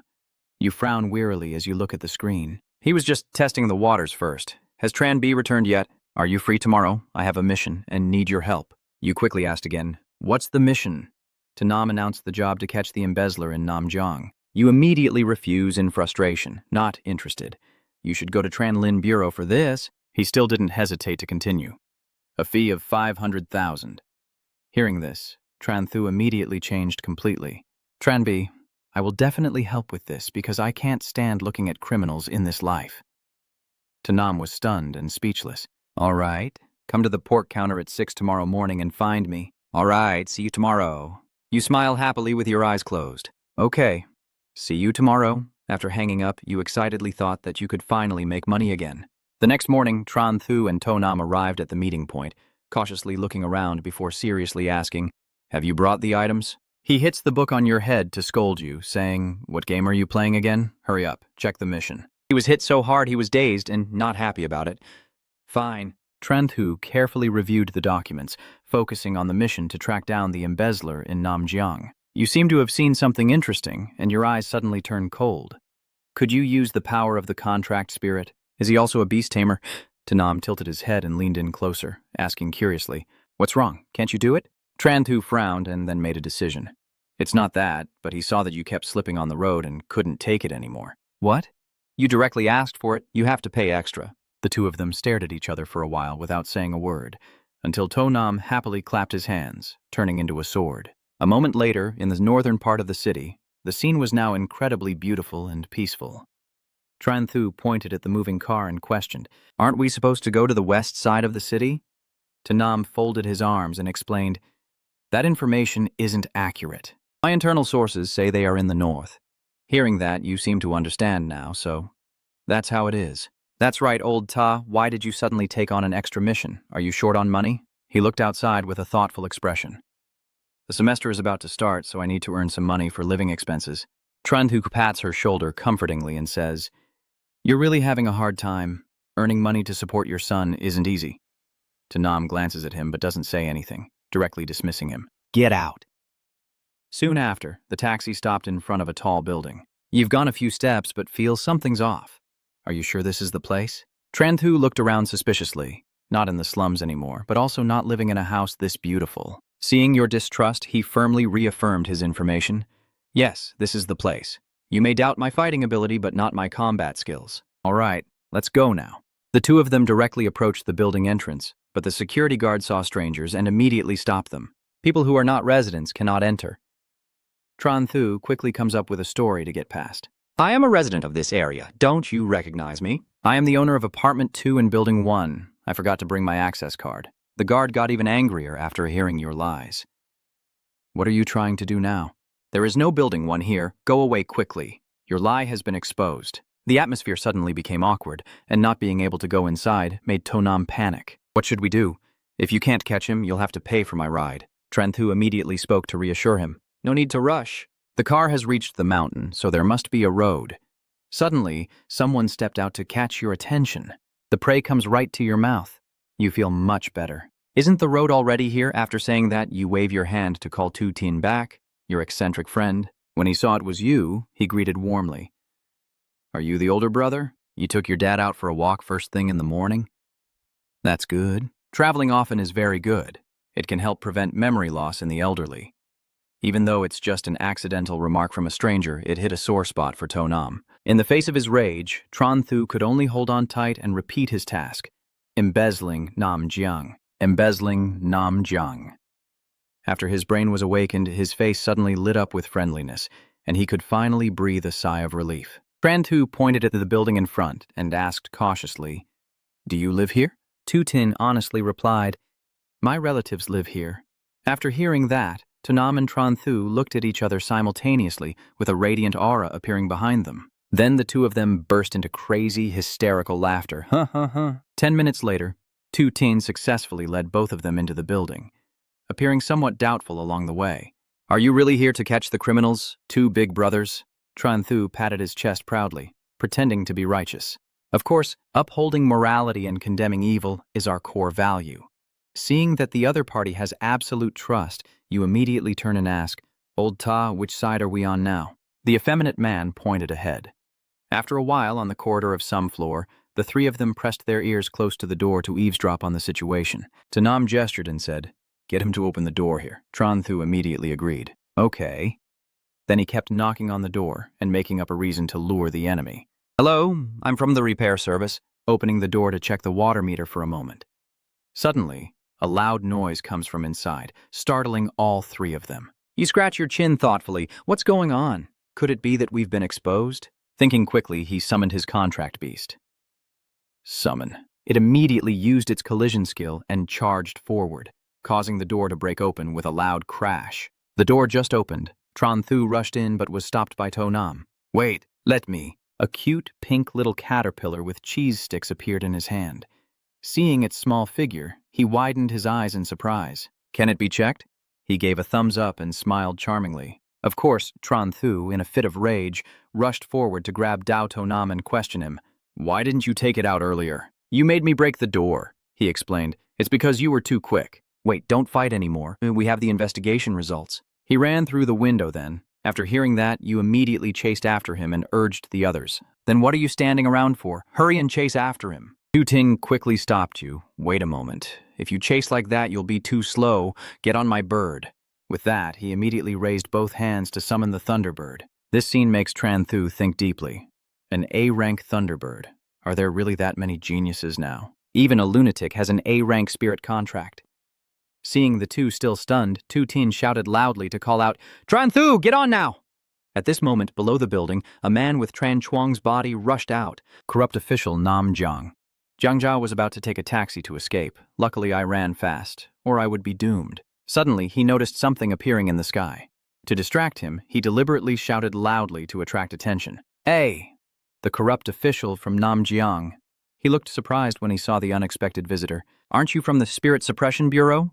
Then Zhang Zhao quickly regained his composure and shouted loudly, "Where did this kid come from to dare block your path?" Tranthu saw that the plan was in place and directed the attack, so it was time for your contract spirit to act. Faced with your anticipation, he could only helplessly explain, "Oh, my lightning bird has no combat ability. The A-rank spirit contract you mentioned doesn't have any fighting power." He sadly explained to you, "My Loidieu is a bit mutated, with a natural skill of lightning speed, only useful for escaping. The ultimate point of despair is when Tranthu turns around and Tonam immediately delivers a fatal blow. My contract spirit is nepe escaped. Yoniamo. Tilmoni siam. Swal. He sighed in exasperation. "Fine, I'll handle it myself." Then he took out a treasure from behind his shirt, transmitted it, and ordered Tu Tin to make Loidieu fly a little lower. At the perfect height, Tranthu immediately stood up and raised the bag high. You didn't hesitate to jump down and face Zhang Zhao head on.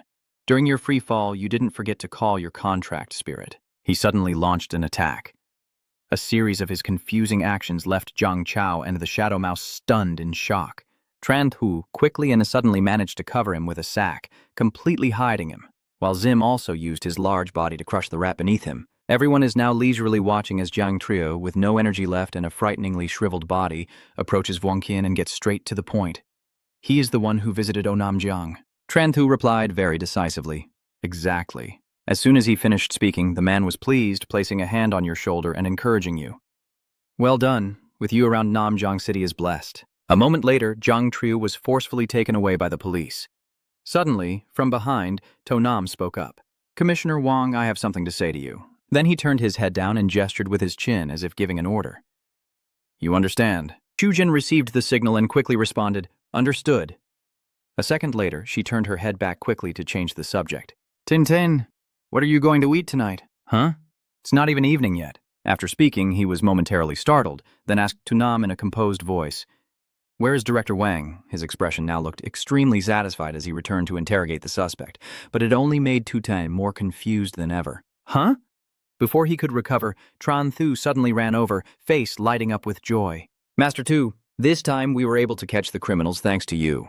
The stability of Namjiang City depends on you, Master Tu. You shouldn't hesitate to praise Namjiang for having many criminals. The people need you from tomorrow, not from now on, hero. Go check your territory quickly. Capturing criminals is your mission." Tanam beside you also speaks up. "Justice is at your feet. You can do this." Then Tranthu grabbed Tu Tin and said, "Let's go." That swordsmanship duet made him suspicious. No, something about these two just doesn't add up.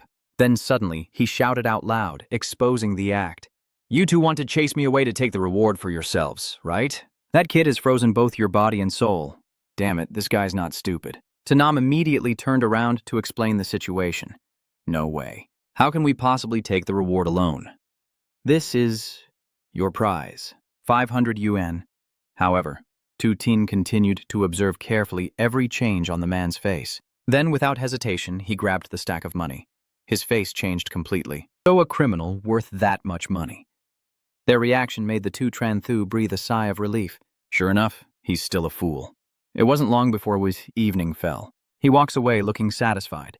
Luckily, I tricked Tintin, or else the money would have been split 3 ways. As soon as he finished speaking, he immediately transferred the money. "Old Ta, since you gave Tu Tin 500 yuan, your share now is 49,500 yuan. No problem, right?" And Tunam agreed without any doubt, no problem at all. Then Tranthu quickly changed the subject, saying, "Let's break up here, goodbye." After a moment of reflection, Tunam finally realized something was wrong. Why was that 500 yuan deducted from his share? But now that he was comfortably sitting in the car, the guy could only stand on the street shouting, "Tranthu, you lied to me again." Time quickly passed and 3 days had gone by. Tranthu entered the school while thinking after 2 months of rest. The new semester finally began. Suddenly 2 people appeared happily greeting him. "Hello, Bai." And then Lu Sangfi came forward to introduce himself. "Hello, Bai, I am Lu Sang from the 5th class of Imperial Beasts." "Hello." Then he happily replied, "Hello, everyone." Being treated with such warm enthusiasm, Tranthu felt proud inside. "Ha ha, getting into the special class is really great. Everyone welcomes you." Suddenly, your stomach growled. His face suddenly turned extremely pale and lifeless, forgetting to take care of it that morning. As he looked around nervously, Vo Song spoke from behind. Tran looked at Tran Thu's flustered appearance and commented, "Why is that kid in such a rush?" In the school bathroom, after finishing, he was about to stand up when suddenly a hand reached out to Tran Thu, waving and asking, "Do you have any paper?" "Help! Someone save me!" This situation leaves him speechless. Tran Thu can only helplessly hand over the paper to the two of them. Here I am. But suddenly I realize something is different. Something's off. Why do these two sound so familiar? After some thought, Tran Thu finally figured out a way. "Damn it! Waiting for you is Tu Ting Tin." Then he turned to the other room, Ta To Nam's son. Hearing that, he got a bit angry. "What's wrong with you?" "I am Ta To Nam." This truth leaves Tran Thu stunned. "Are you Ta To Nam?" "No, you're not his bride." Ta Nam replied awkwardly, "It's shaved and the semester has started. If I don't tell her, won't she scold me?" Seeing that, they both exclaimed in unison, scolded by the teachers. Could he still be a student? "Are you here to study too?" Then he confidently confirmed. "That's right." The two of them froze like statues, no longer knowing what to say. A moment later, Tran Thu looked at Tu Tin with a playful smile and asked, "So what about you? Are you also here to study?" He also answered very decisively. Yes, that made him doubt himself. "No, I'm a fake fox at Namjiang High School. Why have I never met you two before?" Suddenly, something came to mind. Wait a moment. Tran Thu suddenly jumped and shouted, "Aren't you the ones the school paid to transfer to that special class?" Tran Thu's face was filled with chills, surprised that they were really in the same class as him. He silently assessed that Tu Tin Tin was still okay, at least still young. Then Bang Huang thought of the person behind Ta To Nam. Suddenly, Xiao Wu's voice rang out. "Tran Thu, submit your homework during the break to me." "Homework? I'm a fifth-year Beast Tamer class. The teacher doesn't assign homework." Hearing that, she immediately asked, "You don't assign homework?" Then where did Ha Bang's homework come from? Huh? Is it possible that he did it himself? But of course, she wouldn't let it go easily. "I don't care. You must turn it in to me today." Suddenly, Wang Qian stepped forward from behind. "Huo Xiaowu, go back to your seat. No need to collect Tran Thu's homework." At that moment, there was already a voice of objection. "Teacher, submitting homework is the responsibility of students. Why do they have special privileges right from the start of the semester?" That person is none other than Ton Tu Duong, a student from the special class, who then glared fiercely at Tran Thu. Seeing that, you must be furious. This fat guy is provoking me on his first day. Vuong Qin quickly explained to ease the situation, stating that Tran Thu's cultural score was 396 points. According to the school's rules, scoring over 390 points exempts you from doing cultural subject homework, which made Tu Duong angry. "So if you have good grades, does that mean you're great? Can you skip doing your homework?" He firmly replied, "I'm sorry, if your grades are good enough, you can do whatever you want." Then Vuong Qian seriously reminded you, from now on, remember that you are students of a special class. As long as your grades are good enough, you can ignore the rules. Then Mr. Hung Han reminded everyone, "Do you understand clearly?" Everyone responded in unison, "Yes, we understand clearly." Because he heard the satisfactory answer, Vuong Qian was very pleased. "Very well. Now let's start the first activity for the new students to introduce themselves. All the new students, come up here." Following his instructions, those people took turns to come up. They stood in order from left to right. Wang Than Han, the fire element spirit, Tin Tin, Ta To Nam, the earth dragon, and Du Long. The first to introduce himself, Vuong Tan Han K Wuk Lin, is an A-level fire elemental spirit with an excellent beast-taming talent. "Hello, everyone." Then the second person, Du Long, introduced himself as Dai Dia Along Level A, with an outstanding beast-taming talent. "Hello, everyone." As for Tonam, Vuong Qin solemnly introduced her. Ta To Nam K's wish spirit is a B-rank searching butterfly. Suddenly, a knife fell out of his person. The next moment, he hurriedly apologized to everyone, claiming it was a habit from his part-time pig slaughtering job during the holiday when he happened to bring it along. Everyone in the class was stiff with glue. Vuong Qian suddenly spoke to ease the tension, saying, "You don't need to worry." Next is the newest student, Tu Tan Tin, K Wuk Lin, who is an A-level mutant with an excellent innate talent. After the introduction, he looked at Tin Tin with a puzzled expression and said, "You're wearing something inside, but at school you have to wear a uniform?" He didn't hesitate to lift her shirt. "This is my work uniform. The director told me I must always wear it." The logo reads Namjiang City Psychiatric Hospital, and everyone was once again stunned. "Damn it, a mental patient." Someone's voice echoed from outside the door. No, let me explain. From Tin used all his strength to clarify everything. I am not mentally ill. I am doing my duty threefold. But that excuse only drew more probing looks from everyone. A second later, they all shouted together. Teacher, I want to ask to leave the special class. I want to too. Knowledge is expensive, but life is even more valuable. Teacher, let me go. Seeing that, Wu Song waved his hand to calm them down. Calm down. Everyone stay calm. Suddenly, Tran Thu's gaze catches something, and the system suddenly appears, choosing option 1, standing up and saying, I am an ordinary person. I am the first to retreat. Reward. Thuk Ngui Trang chooses option 2, silently watching the teacher speak. The power to tame beasts is moderate. Choose 3. Stand up to comfort your classmates, and use the urine bag to collect their belongings. Reward.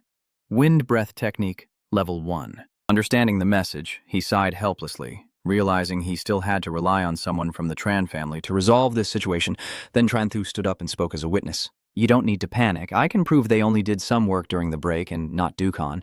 Then quickly slip away and grab the knife from Tonam's hand. He confiscated Tu Ting's shirt and put it into his pocket. After finishing that, it was also the moment when his wind control skill increased by 1. Tran Thu calmly ordered, everything is fine now, you two can go down. You can finally breathe a sigh of relief. Phew. Suddenly, Tu Duong dredges up the past. Everyone don't trust them. They are one group. I once saw them in the bathroom. They climbed over the partition together to peek, hitting a nerve, and all 3 of them tensed up. Vuong Qian, with a furious tone, said, You students go back to your seats. As soon as he finished, he slammed his hand down on the table. All right, stop causing trouble, Vuong Qian shouted threateningly. Everyone stay calm and don't cause trouble on the first day of school. Just listen to the teacher's schedule. He then seriously explained that today there are 2 activities. The opening ceremony and free time for the students, and there are 2 more things he needs to tell you. Immediately, Vuong Qian raised his phone high. The first matter was that the special class required the students to stay at school. Your room information has been sent to your phones. Please check. The second thing is that tomorrow there will be a beast taming competition to determine your rankings. You must prepare carefully. Everyone is now going to the opening ceremony. After hearing this, Tran Thu quickly took out her phone, which displayed room 302. It was Tunam and Tu Tin's turn to happily show off to each other. The graduation ceremony was taking place solemnly, at the same time in that row of buildings. Tu Tin was lying leisurely on the bed at this moment, but he was a bit puzzled inside. We won't get caught if we don't attend the opening ceremony, right? Hearing that, Tran Thu confidently replied, It's okay, they won't find out. A moment later, he asked the 2, By the way, are you guys playing games? He thought this idea was not good, so he agreed. All right. Suddenly, there are hurried footsteps outside, and the door to Tran Thu's room is suddenly knocked loudly before opening. Feeling annoyed by the disturbance, he grew impatient. Who could it be now? Then Tran Thu hurriedly went to unlock the door, and standing outside was a voice filled with a strong, threatening tone. You are Tran Thu, and those 2 are Vuong Van's ID card and Hong Ming's ID card. Tran Thu's mind is extremely annoyed right now. Are they here to cause trouble? Tran Thu impatiently said, Tell me what's going on. Seeing that, Vuong Van also stopped beating around the bush. Young Master Tang told me to tell you to stay away from Hua Tiuvu a little. Do you understand? That threat left you feeling confused. Who is Xiao? Then he announced that person's identity with a smug tone. After hearing that, Tran Thu couldn't help but look down on him. Oh, I thought you were someone important. If there's nothing else, go ahead. I have something important to do. A second later, he slammed the door shut, but before he could lock it, another hand stopped him. Wang Yun was no longer cautious and pushed the door open, seeming to think this kid didn't understand the situation. Then he ordered Tonam and Tu Ton, who were on the bed, to leave. Get out, both of you. We'll handle some matters. They are still stunned and unaware of what is happening. Then, Tran Thu softly advises, Please step outside for a moment. They want to talk to me. Hearing that, the 2 quickly got off the bed. Tonam even glanced at Vuong Van before leaving, and they still politely closed the door. Thud! Suddenly, he moved somewhere deep inside the room. In front of their astonished eyes, he was about to uncover something mysterious, but before Tran Thu could see his wish fulfilled, a hand grabbed his shoulder tightly, and Hong Min, furious, issued a threatening warning. Kid, you're too arrogant. Suddenly, he pulled out a knife from behind his pillow. The moment the knife is drawn from its sheath, the man flinches slightly. Without hesitation, Tran Thu strikes a powerful blow at Hong Min. When he realized the guy intended to retreat, you directly grabbed his hand tightly and decisively pulled it toward you. The situation has now completely turned around. Tran Tu is the one in control, but I still don't quite understand the situation. Vuong Van beside him still seems indifferent. Hongming, don't worry, I don't believe he would really dare to cut. His face suddenly darkened. Is that so? Then you suddenly swung the knife down forcefully. As expected, with that force, the knife stabbed straight into the table. Hongmin watched this scene in great fear. Vuong Van, you saying that means you don't think I'm an idiot, right? Of course you don't believe it, because I was the one who caught the attacker. Just a moment later, he changed his attitude. Brother, take your time. Say what you need to say. But Tran Thu kicked him hard in the buttocks and said, Enough talk, give me that quok. Then he turned to Vuong Van, holding a knife, and sat down with his head in his arms. And yet he obediently followed orders. Then Tran Thu gave the command. Now the two have their faces against the wall and start singing the song Don't Think of Me as Just a Sheep 100 times. As expected, this surprised them, right? Hongming and Vuong Van are now obediently singing. Don't think of me as just a sheep. Tran Thu, standing behind, spoke up. You can come in now. As soon as she entered the room and saw this scene, Tu Tin found it very interesting. Tran Thu's way of punishment was truly unique. Looks like next time I'll have to follow your example. Contrary to his cheerful mood, the other two are in despair, and the grass has turned greener because of me. Being praised like that, you humbly reply, That's too much praise. Next, Tu Tin changed the subject. There's still plenty of time this afternoon. Let's go home and prepare some things for the dorm. Tran Thu also immediately responded, Sure, I also need to go home to pack my clothes and buy some food. Seeing them leave, Vuong Van glanced back. Then he and Hongmin walked away when suddenly a sharp slash cut across his face. A threatening voice rang out, Continue singing. If you don't sing 100 times, you can't leave here. So they kept humming the old tune, and the sky became bluer because of me. Wishing that everyone's bodies would be exhausted, Vuong Van painfully lamented 100 times, finally finishing his song. Sob, sob, sob, sob. He and his companions left in tears. Let's go back. Later, somewhere else, Dong Liet still calmly asks questions. So?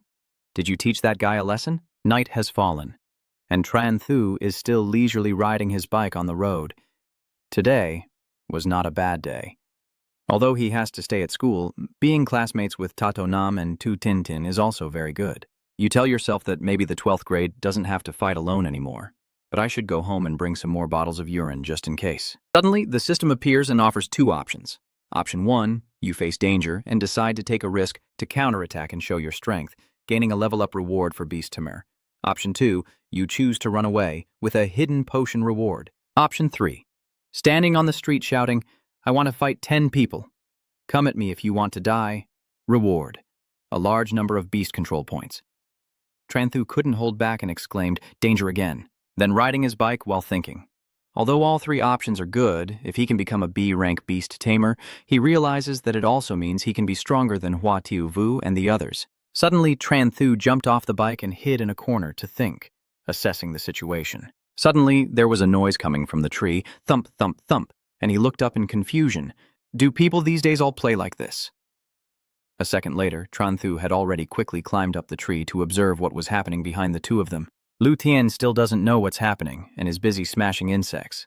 These damn mosquitoes are so many that Lu Loi becomes suspicious out of frustration. Lu An, we've been here for half a month. Can we really meet that student? As soon as the words left his mouth, Tran Thu Tu spoke from behind. Of course we can. This action startled the two of them, and he immediately recognized your identity as Tran Thu. Hearing the noise behind him, Lu Tian involuntarily froze. Before they could recover, Tran Thu struck out and said, Go down now. The guy and Lu Loi were knocked off the branch by this power. Then suddenly a strange light appeared. Witnessing this, you were filled with doubt. Spirit contract Beast Tamer. A few seconds later, Tran Thu immediately gave the order. Slim violently unleashes its attack, advancing while letting out a cry, clattering. Slim's expression is extremely fierce. Faced with that situation, Liu Tian also refused to be outdone, and with just one move, he made it stumble. Tran Thu, of course, didn't expect to see this, to be able to break with a single move, and Slim then sadly hugged him tightly. Wah, wah, wah! As Tran Thu observed their movements, he secretly thought that when the spirit contract of the black-tailed level C was broken, he suddenly realized something. No. If it was only level C, He probably couldn't hurt Slim unless this person was a level 9 beast tamer. Right now, Tran Thu is torn between choices. If it's just a 9th level spirit contract, he might still try. But seeing that neither of them has made a move, he's quite worried. That person still hasn't made a move. Just seconds ago, my mind was a tangled mess. The next second, Tran Thu spoke rationally. Tran Thu, I speak honestly, helping others and aiding the world. I am a talented young man of this new era. Perhaps I have never offended you. As soon as he finished, Liu Liao retorted, if anyone's to blame, it's because you interfered with others' interests. So, he proactively attacked first. Tran Thu's face showed fear, but he quickly regained his composure and controlled Slim to defend. Seeing the fierce appearance of Tran Thu's spirit, a 9th level contract spirit, and a 9th level shadow spirit, I began to worry about my own situation. No way, can't fight back. Unexpectedly, Tran Thu signaled his spirit beast to fall into a deep sleep. Seeing this, Liu Liao sneered, if you can't fight, then sleep? Shadow Panther. Seeing his teammates rush like that, Liu Tian quickly warned, be careful, this student's value is 5 million, don't kill him. Don't worry, at worst you'll be half alive and half dead. Its claws kept scratching the bubble surrounding Slim, but moments later, the shadow beast's hand was covered in blood, causing Liu Liao to exclaim, what the hell is that? Seeing the situation was unstable, Liu Tian hurried to intervene. That useless thing! Watch what I have here. The black-tailed scorpion immediately rushes toward Tran Thu. You hurriedly urged your spirit. Zim, wake up quickly. Your expression now looks extremely serious. It was the two of them who forced me. Fong is angry. Then Tran Thu rides on it and threatens in a commanding voice. You two better be careful. Is she careful? This scene makes Liu Tian nervous. Be careful. He's using his ultimate move. Suddenly, Slim and Tran Thu soared into the air, surprising the two below, then calmly raised their phones, signaled, and smiled. Both of them obediently followed. All right, then I'll say goodbye now. Thank you for your cooperation. I'm leaving. Now. Liu Tian finally snapped out of it. Damn it. He took a photo of me. What if he reports to the police? Liu Liao beside him also chimed in that kid is too despicable. He said he wanted to fight, but then ran away. Let's pack up and get out of here. At the same time, on a crowded street, someone's steps were heavy and slow. Thud, thud, thud. Tran Thu, exhausted, finally escaped. Then he immediately called someone. Uncle Vuong, someone wants to kill me. I'm sending you a picture. Please find out who they are. A moment later, while Tran Thu was still deep in thought, his phone suddenly rang, indicating a call from Vuong Qian. His quick return call surprised Tran Thu a bit. So, what's the situation? Have you figured it out yet? On the other side, Vuong Qian reassured him, you've found out that he's this year's wanted criminal from the Tranlin Bureau, always missing in action, and unexpectedly he's come to Namjiang City. Don't worry, I will investigate. Thanks to Tran Thu's photo, his investigation became much easier. He's waiting for your news. Hearing that, he finally dared to breathe a sigh of relief. All right. After finishing the call with Vuong Qian, Tran Thu quietly calculated that it might take a long time to hear any news from them. Then he immediately made a decision. He would go back to school first. Tran Thu seems to be in a better mood. Taxi, today has truly been a day full of drama for him. Time passes quickly, and soon it is midnight. The dorm room is now silent. Only Tran Thu is still awake, wondering why someone would pay to have him harmed. No matter how much he thought about it, he couldn't understand why someone would spend 5 million to kill him, even though he had offended many people. Whose interests could he have touched? Wait a minute. Benefits. Suddenly a name popped into his mind. Could it be the powerful drug company? The more Tran Thu thought about it, the more it made sense. Earlier in the black market, I was frantically undercutting the prices of Dali drug, which definitely threatened others' profits. These pharmaceutical companies could really spend 5 million to buy my life. Could it be them? But he still wasn't entirely sure about his guess and decided he needed to ask Uncle Chow. Just as his mood was in turmoil, Tu Nam and Tu Tin appeared with bright smiles, though Tran Thu couldn't hide his displeasure when he looked closely at them. You said, can we wear psychiatric patient uniforms as pajamas? Tizi's Tin's disgusted look didn't dampen his enthusiasm. This sleepwear is very comfortable, the fabric and craftsmanship. Before he could finish his sentence, Tran Thu cut him off coldly. Get out! I'd rather freeze to death than give in. Even if I turn cold and go out naked, I won't wear these clothes. Tanam responded with a friendly smile like that of a beauty queen. Really, why not give it a try? So all of Tran Thu's determination was gone in an instant. 5 minutes later, the one who was just trembling now was the happiest. This outfit is so comfortable. After a peaceful night, everyone gathered at the training ground of the Beast Tamer's Guild early the next morning. Vosung is seriously starting the lesson. Today is the class-level beast taming match. Are you all ready? The whole class answered in unison, ready. Suddenly, Vosung noticed a problem. Why are 3 people missing? It seems to be Tio Trantu, Tato Nam, and Tu Tin Tin. Judging by his attitude, it's clear someone is about to have bad luck. Please, wait a moment. Some people haven't arrived yet. Room 302 is unusually quiet at this time. Trantu's group was sleeping so soundly they didn't notice the world outside when suddenly an uninvited guest appeared in the room. Nay the Proud sits on Trantu's chest, watching him sleep soundly. Tin Tin, don't play around. As soon as he muttered that, he immediately sensed something was off. This doesn't feel right. Just a second later, Trantu's piercing scream echoed throughout the snake-filled room. Immediately after, the temperature in the entire area seemed to drop below freezing. Everyone felt a bad premonition in their hearts, knowing that this time they were really going to sell salt. Only Vosong's face looked extremely grim. When are the 3 of us planning to sleep? Later at the beast taming arena, Trantu was still upset about what happened earlier. This Mr. Lee is really cunning. He didn't wake up and take out the snake to scare us. On the contrary, Tu Tin seems quite calm. Isn't that because there's something wrong with us? Then he comforted you all right. Stop complaining and get ready to start the exam soon. I heard that our future resources will all be decided by rankings. This information indeed makes me more enthusiastic. Ranking decides everything, so it looks like I really have to take this seriously this time. At this moment, a notification sounded. The first round is Trantu versus Ton Tu Duong. Hearing that, Trantu was both surprised and very excited. The first half is mine. So he casually left his seat, and when Trantu saw his opponent, he was a bit surprised. You're the one I'm fighting against? Then Trantu put on a teasing attitude. Fatty, so your name is Ton Tu Duong. That relaxed look makes him angry. Stop talking and hurry up.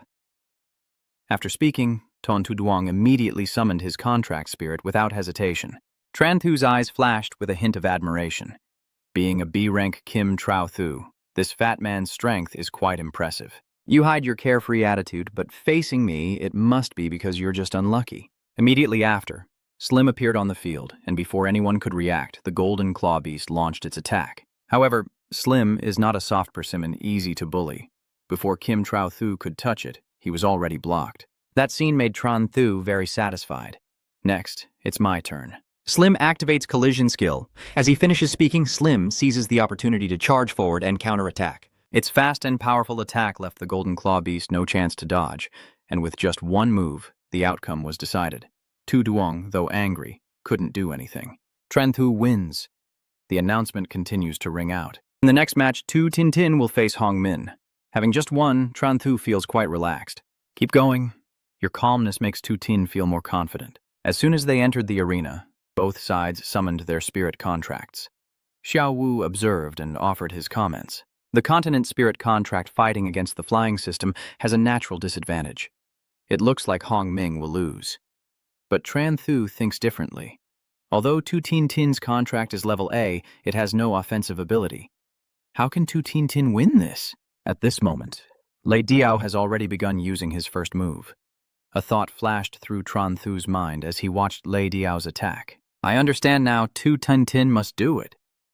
Tran Thu is sure he's also thinking about this. East strikes west. The match on the field is still ongoing. Tran Thu observes and analyzes. This is Vuong Quang Bao's defense, then a furious attack? It's clear that the current situation is extremely tense. At this moment, Lei Diao suddenly put on a very mischievous face and chirped, "Chirp, chirp, chirp." Its actions made Vuong Quang Bao furious, and soon after, it couldn't hold back anymore. It immediately charged forward, ready to fight Loi Diao. This unexpected turn of events left everyone there stunned and confused. Oh my God, what kind of move is this? But Hong Min quickly realized Loi Diao's plan. Was he trying to trick Vuong Quang Bao into stepping onto the competition stage? So he immediately shouted out an order, "Don't pursue." Su Tin just smiled with a mixture of contempt and amusement and said, "Do you think you can stay still just because you don't want to move?" Then he didn't hesitate and launched his next move, Loi Diao. Upon hearing the command from its master, Loi Diao immediately grabbed Vuong Quang Bao's head tightly. At this point, how could Vuong Quang Bao endure any longer? Seeing Vuong Quang Bao's expression, Hong Min knew right away that it was about to lose its temper. Things are not looking good. Vuong Kungbao now looks like if he doesn't catch Loi Dieu, he's quitting being a monkey from tomorrow. Even as Hong Min is frantically shouting, "Don't move." Just as Vuong Kungbao was about to catch Loi Dieu, it suddenly changed direction. As expected, Vuong Kungbao fell off the stage in the most humiliating way. I didn't expect the match to end this way. Tin Tin wins and everyone is staring in shock. Can we really win like that? Of course, Hong Min couldn't accept it. "Damn it, you're cheating." Tu Tin responded to him with a teasing smile. Kunko doesn't mind scheming and fighting. Tran Thu greets him with a beaming smile. "Well done, my brother. You have spirit." Tu Tin Duong Duong boasts. Of course. Just as the three of them were celebrating, the announcement sounded again. In the next match, Ta To Nam faces Vuong Van. Before the three of them could react, someone suddenly approached them. Vuong Van looks very confident, finally able to take revenge this time. Seeing him like that, Tran Thu feels a bit worried. "You're not like Tu Tin Tin. Your Kei Wok Lin is for investigation, so you can't participate in combat." Ta To Nam calmly reassures you, "Don't worry, if you can't win, just admit defeat. You won't be at a disadvantage. At this point, there's no other choice." All right, be careful. At this moment, he was completely serious, unlike his usual humorous demeanor, while Vuong Van on the other side also exuded a tough and uncompromising aura. As soon as they stepped onto the arena, the surrounding atmosphere seemed to freeze. Vuong Van had been waiting for this confrontation for a long time. No more hesitation. Quickly summon your spirit contract and go. As soon as he finished speaking, he summoned a giant crocodile onto the arena. Even Tran Thu couldn't hide her surprise when she saw it. The B-rank spirit contract, a truly special class full of talented individuals. Nam calmly looked at the person in front of him, clearly seeing that Vuong Van was extremely confident, as if he had already secured victory. At this moment, Nam gently releases Tio Diep, and as soon as he sees her, the crocodile immediately charges, using its strength to attack, and indeed, Tio Diep cannot avoid the blow. This scene startled both Tran Thu and Tu Tin. Tran Thu quickly spoke up. "Ta To Nam, stop fighting, accept it." Before he could finish speaking, whispers started to spread around. "He's so weak, I wonder what the school was thinking to let him attend a special class without caring about losing face." Hearing that, Tu Tin's anger surged to his head. "Damn it, how could that bastard say something like that? What should I do now? Just by looking, I can tell he can't fight back. Let's tell him to admit defeat." Suddenly, Tran Thu spoke up to stop him. "Wait a moment, you're thinking of a possibility. It seems he has his own way." At this moment, Nam appears to be angered. Embarrassed? "You tell me who's truly the one losing face here." As soon as he finished speaking, Xiaodi's eyes suddenly changed. Only then did Tran Thu and Tu Tin realize what To Nam was about to do. He was planning to use a big move. As the two finished speaking, a transformation occurred on Vuong Van's body, and Tu Tin shouted excitedly as a beam of light appeared. The scene in front of me is so hilarious that everyone around is laughing uncontrollably. Oh my god, what kind of skill is this? The bright green light is too dazzling. I can't even keep my eyes open anymore. Vuong Van, you're so green. Can someone help me see if Vuong Van really looks that pale? Of course, everyone is happy except for the person involved. Ta To Nam. Vuong Van, furious but helpless, resorted to tattling. "Master, Ta To Nam violated the rules for using skills on the beast Tamer." But before Vo Song could say anything, Tran Thu rushed in. "Teacher, Ta To Nam only added special effects and didn't cause any real harm, so it's not considered a violation." Tu Tin nearby also nodded repeatedly. That's right, and yet you really got convinced by those two. Yeah, forget it." The group of students outside laughed even louder, which made Vuong Van extremely furious. "Damn it, this is emotional trauma. Fine, let me see how long your spirit contract can hold out." He ignored all the jeers and tried to focus his mind. At the same time, the crocodile immediately moved forward, clearly targeting Xiaodi. At this moment, Nam gently nodded to signal just then. Tiu Diep suddenly released a camera and kept pressing the shutter towards Vuong Van, capturing his current appearance. That scene surprised Tran Thu a little. So this is how the photos of the black market fake drug dealer are taken. Nam, on the other side, adds fuel to the fire with a smile. Yes. Now imagine you are the great bright star standing on stage in front of millions of fans, with the blue light above symbolizing your halo. Poor Vuong Van, now he has fallen into a state of collapse.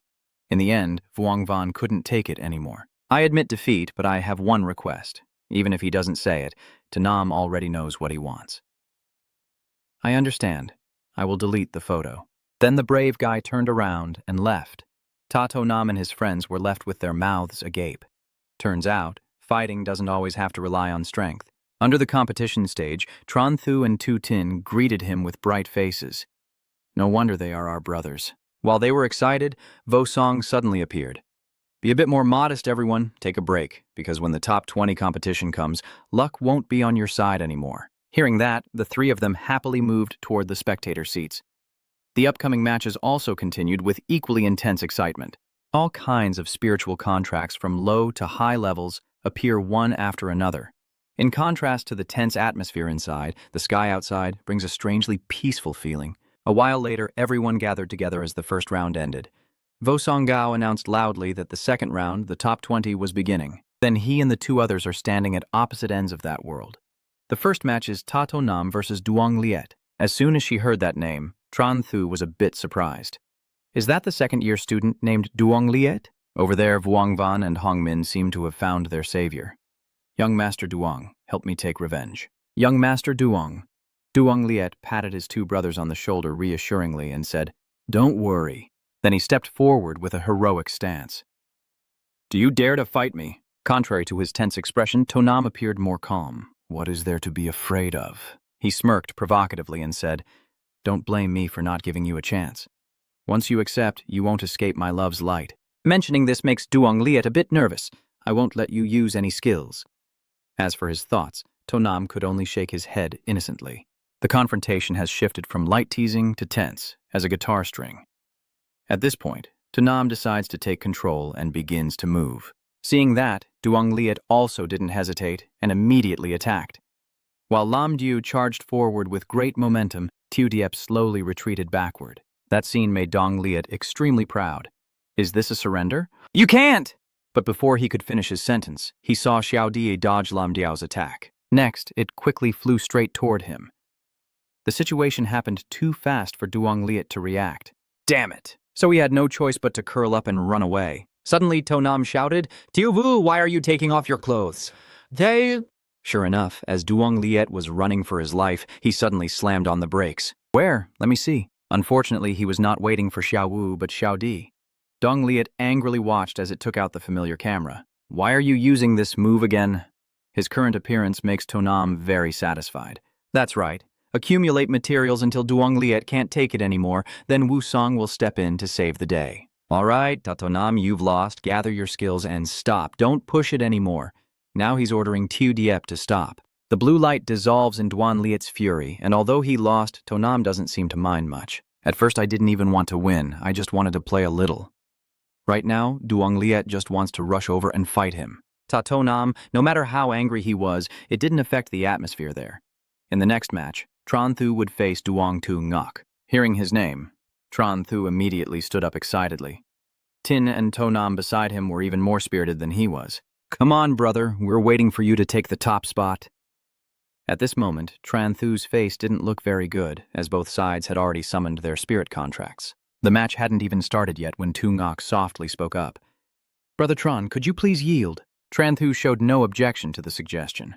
"I will make sure my sister is safe." Slim would definitely concede, but secretly he despised the fact that someone so young would use such a trick, so don't blame me for being impolite. With just a quick glance, Slim immediately understood what its owner wanted to do, so it moved slowly like a turtle toward the opponent. Peep, oops. As it got close, the eyes of the second prince suddenly changed. Slim immediately fell for the two-fish trick. Pages. It only saw it sway and retreat toward the edge of the arena floor. Now, Tu Ngok finally smiled in triumph. "Your brother Baiko. Your brother lost." This unexpected situation makes Tu Nam a bit worried. "I didn't expect even the spirit contract to be deceived. This time, Tran Thu is in danger." Suddenly, a flash of amazement appeared in his eyes. No, he's not tense at all. Truly, Tran Thu seems very relaxed, but this might not be the case. As soon as he finished speaking, Slim suddenly regained his composure and then unexpectedly used a collision technique to attack. Its blow was so powerful that it sent Mi Lang flying into the sky.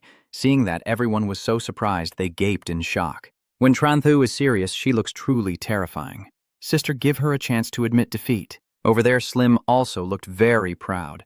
Given the current situation, Tu Ngok has no other choice, I concede. Nam is truly unbreakable and never gives in to a pretty face. Tran Thu wins. On the other side, Tu Ngok was feeling extremely sad. Teacher, my spirit contract is badly injured. What should I do now? Seeing that, Vosong gently comforted her. Don't worry. The school will cover all of Thuong's expenses. It won't affect your studies. As soon as she heard that, Tranthu's eyes lit up brightly. The school will pay? He immediately signaled to Slim without hesitation. Then came a flawless tantrum. Teacher, my Slim has internal injuries and also needs treatment costs. When it comes to being shameless, if Tranthu is second, then no one is first. Your K-Wak Ling is truly impressive. I admire it. Tunguk also encountered someone so shameless for the first time. Even Vosong had to be very patient to avoid throwing his student out. Your star actor Slim is leaving again. Rest up, the next match starts this afternoon. Hearing that, Tranthu immediately deflated like a soggy rice paper. Okay, today is a relatively pleasant day. Tranthu and the others walked comfortably down the school corridor. While everyone was joking around, suddenly a voice rang out, and Tranthu was a bit confused when he heard someone calling him. So it turns out they are the defeated enemies from earlier. All Tranthu could think about now was whether the person coming had malicious intentions. No matter what their intentions are, I'm not worried at all. Don't be so distant. Just call me uncle. It seems your smile has angered Duong Liet. Did you hit one of my people yesterday? He tried to control his anger. I've looked into you. You have some talent from an ordinary class, but managed to infiltrate the special class. So what if I do? At this point, Dong Liet no longer wanted to waste words. Just stay away from Hua Tiovu, and I will forget the past. Meanwhile, Du Long behind him kept provoking him. Young Master Dong, there's no need to be polite with him. His spirit contract is just a bluff. Just fight him already. So you looked at him with a mischievous expression and said, Kid, right now I just want to stab you in the butt with a knife. What does that random comment mean? His confused expression made Tranthu feel very amused, of course, to make the kid open his eyes. Now, Dulong realized he had just been teased by him. You, before he could blow up, Duong Liet stopped him. I hope you can keep talking trash in the next match. Suddenly, the system appeared and gave Tranthu 3 choices, none of which were normal at all. He was truly speechless with his system. Now it's time to make a choice again. Tranthu carefully analyzes the situation. Although he really doesn't want Tatunam to shine her love on Duong Liet, he cannot summon the contract spirit here. After careful consideration, he decided he could only do it reluctantly. Suddenly, Tranthu charged forward, knocking down Duong Liet, and his fierce aura startled him into fear. As he was only a few steps away from Duong Liet, Tranthu suddenly collapsed to the ground, and this unexpected turn of events left him even more bewildered. Actually, the real show is just beginning now. Duan Li, how dare you say that everyone in the ordinary class is a bunch of trash? As soon as Tranthu finished speaking, all eyes around him turned to him, and Dong Liet hurriedly explained himself in panic. I don't see it that way at all. Tatonam kept pouring fuel on the fire, his mouth wide open to the fullest extent. Just now you said that the entire regular class is trash. Even Tutine is involved. Who do you think you are? When it comes to bragging, no one can beat him, and he dares to look down on our regular class students. Tutine gets more and more fired up, even daring to hit my brother Tranthu. I'm risking it all for you. Seeing the tension rise, Tranthu suddenly threw a punch at Duong Liet's face, and the two of them started fighting, while the classmates around them just watched. After a short while, someone couldn't take it anymore and rushed in to teach the guy who insulted our regular class students a lesson. As a result, everyone joined in to beat up Duong Liet. Tranthu looked at Do Long and raised an eyebrow in a threatening manner. Huh? He was immediately overwhelmed by your aura and tried to find an excuse to escape. I think I forgot to pack my clothes. I'm going to collect my clothes now. Then, Dulong hurriedly ran over to stop me. Stop fighting, please stop fighting. Meanwhile, the notification appeared in front of Tranthu indicating that the mission was completed. You received a slim physique reward increased by 5% and a mastery of the ancient transformation. Tranthu looked pleased upon hearing this. Oh, and a surprising gain. You have my praise. Well done. I could tell just by looking that I knew what you were planning. Tanam is pleased and proud. Of course, then he sweetened the deal further. But your move was truly brilliant, turning him into everyone's common enemy. Tranthu had already realized that this was not only my doing, and among those people, surely someone saw through my act. After saying that, he turned and walked away. This can only be seen as him bringing it on himself. And that afternoon, at the Beast Taming Inn, the scene before Tranthu made him startle. Duong Liet, with his limbs in casts, sat in a wheelchair facing Tranthu, and upon seeing his miserable state, he burst into uncontrollable laughter. Oh, what kind of look is this? It really is quite unique. Everyone around burst into loud laughter. Ha ha. Duan Li gritted his teeth as he called out Tranthu. Just then, Wu Shuang stepped in with a frown on his face. All right. It's time to start the next round. Stop messing around, the broadcast is broken. This afternoon, the teacher will read the announcement. He will announce that we are starting the first match. Tran-Tu, hearing his name, immediately declared confidently, I will avenge you. Tran-Tu chuckled at this remark. Revenge? Are you dreaming? Brother Long Huin Huang always thinks he's the tallest among the short ones. Fighting me, it seems your luck isn't very good either, you immediately retorted. Yeah, not necessarily the top. Little long person, I advise you better not to try. The water here is very deep. You won't be able to handle it. Don Long has already cast his spell on the other side.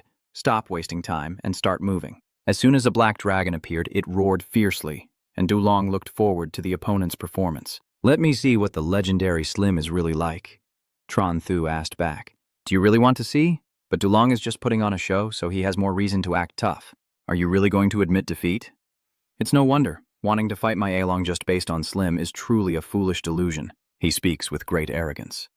A-Long has the bloodline of a giant dragon and is truly called unbeatable. I'm not aiming at you. Suddenly Du Long froze, his eyebrows furrowing as his mouth opened in surprise. Tran-Thu's enormous Slim appears right in the middle of the area. Vo Song is stunned as he recognizes the terrifying creature before him. This is the divine technique of colossal transformation that Slim has comprehended. Both A-Long and Du Long are suppressed in an instant. What does this mean? Tran-Thu's Slim enlarges to the maximum, overshadowing even Wu-Zi and A-Long. That's why sweat was pouring down Do Long's face as Tran-Thu proudly introduced himself. This is my Slim. Du Long, your A-Long is a peerless champion. Luckily, my stream is only level F. If it were level A, I would definitely lose. So you were just bragging about targeting everyone. And then what happened? He lowered his head and couldn't find the words to say. Even though he's afraid, Du Long's attitude remains arrogant. Does he really think he's already won? A-Long then began to channel spiritual energy. Suddenly, Tran-Thu snapped his fingers, instantly causing A-Long to lose control. Long was stunned to see that. Do you also have the ability to seal contract spirits? Now Tran-Thu is even more pleased as he speaks. Guess what? It's my turn to strike next. Actually, you had already planned this in advance. Slim's pressure after transforming into a giant might be able to seal lower-level contract spirit skills. That dragon just got hit, huh? Now it's time for it to be tormented. Slim jumps with its round body onto A-Long's head. Now Du Long is cornered. After a while, he helplessly watches A-Long being defeated. Du Long knew he couldn't compete, so he had to speak up. I concede. Stop pressing down, stop pressing down. If you keep pressing, I really can't take it anymore. Therefore, Tran-Thu arrogantly raised his middle finger to mock the trash. In the end, Vo Song announced the result. Even he has to marvel at Tran-Thu's victory. I never expected Tran-Thu to be this strong. He subtly glanced at Vo Song for this achievement. The notification board displayed 4 options. Tran-Thu, hearing the key point, couldn't help but gape. A chance for bloodline evolution. You're eyeing an idea in your mind. Maybe I should give it a try. Vo Sung felt goosebumps at this attitude, but sensed that this guy might have bad intentions. He bowed his head to regain composure, and then continued with the announcement. In the next match, Wang Thanhan will fight Hua Tiaovu. Tran-Thu's gaze suddenly fixed on Vo Sung, but he didn't want to be noticed. So he became suspicious. Why are you staring at me so intently? What are you really trying to do? I wonder what plan Tran-Thu is secretly plotting, and I started to investigate. Master, I want to ask what level of beast tamer you are. Vo Song isn't afraid to reveal it openly. 2-star black iron, what's going on? The moment you hear that name, your whole body stiffens. Are you joking with me about this choice? What can I do against the 2-star? Black iron. In the end, I have to bow my head and retreat. It's nothing. Rest in peace. As he was walking to his seat, Tran-Thu suddenly stopped. Because of Duong Liet, and seeing him, he deliberately provoked him. Young Master Duong, why do I feel like you're just like a mummy dug out of a pyramid? Yet Duong Liet just turns away without arguing. Tran-Thu's eyes sparkled with fire, and suddenly the entire arena was engulfed in flames, a fireball soaring straight toward the stands. Tran-Thu was determined to attract attention at all costs. Young Master Duong is burning. Seeing the flames below his pants, he panicked and shouted, Damn it! I achieved my goal, so Tran-Thu wants to tease even more. Duong Thiu, don't be afraid. Let me help you. Duong Liet roared in fury, his voice echoing outside. Tran-Thu deliberately targeted the Cuckoo Lich. When he saw the flames grow bigger, he became even more excited. Oh no, Duong Thiu, the fire is too big. But it didn't end there. Tran-Thu turned to call for more help to spread the shame. Everyone, come help quickly. Tintin and Tato Nam both heard that and moved together toward Duong Liet. They looked at each other, understanding each other's intentions, and so Tin and To Nam joined the group to dance Kuk Ku. Duong Liet cried out in pain, Tran Tu, you shamelessly invited Vuong Van and Hong Min too. You two stop just watching. Come help now. That clueless look makes you use a clever trick. Do you really want to stand by and watch your big brother meet his end? The two brats, manipulated emotionally, hurriedly rushed over here. Just then, Tran Thu counted the beats for everyone to attack Kuk.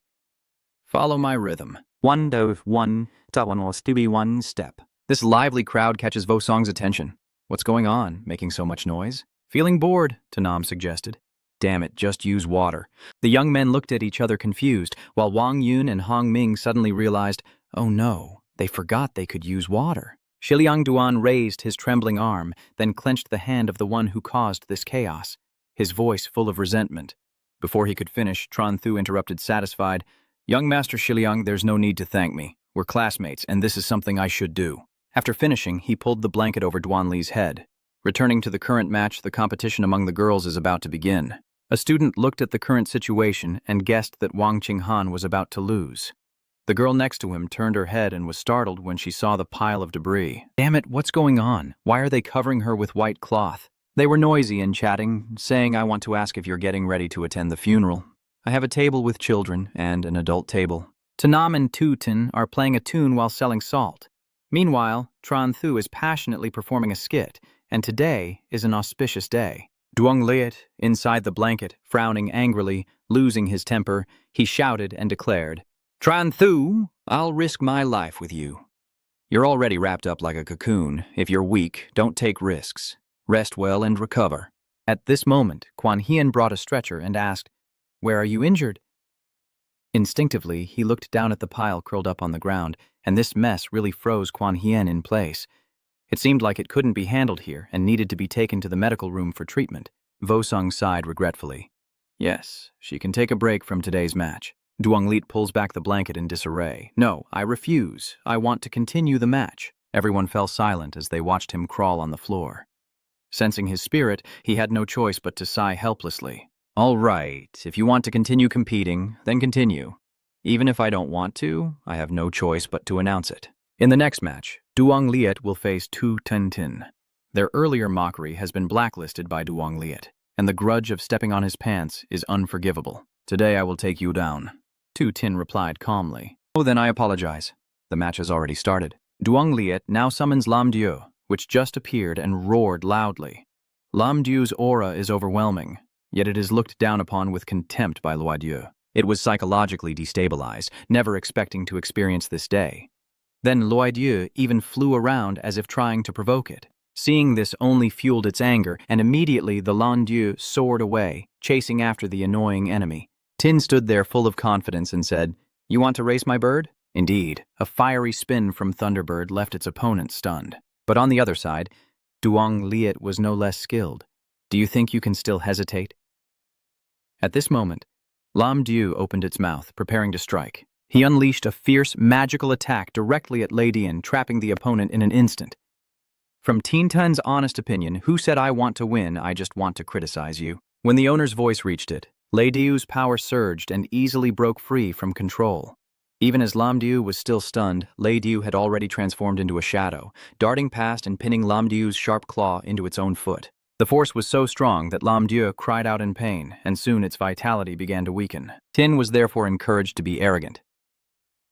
All right, I'll let you keep some face for now, so we might meet again later, out of respect for today. Next, he suddenly declared that you lost and then turned back to tell Duong Liet not to thank him.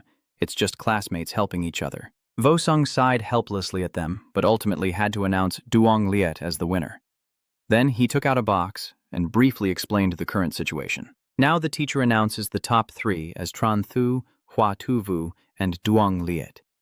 Then Vo Sung shifts to a different topic. Next, we use a drawing of lots to decide who will face each other and who will be exempt, so all 3 of them take turns following his instructions. They all drew ballots together, and Tran Thu gently read the crumpled paper, while Duong Liet was already happily celebrating. Mine is a blank ballot. Mine is a blank ballot.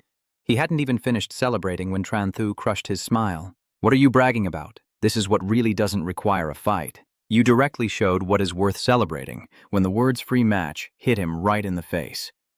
Duan Li was immediately frozen stiff. Damn it, no need to fight? At this moment, Wu Song announced the decisive battle where Xiao Wu would fight Duan Li. In the blink of an eye, Duan Liet was already arrogantly looking down on his opponent.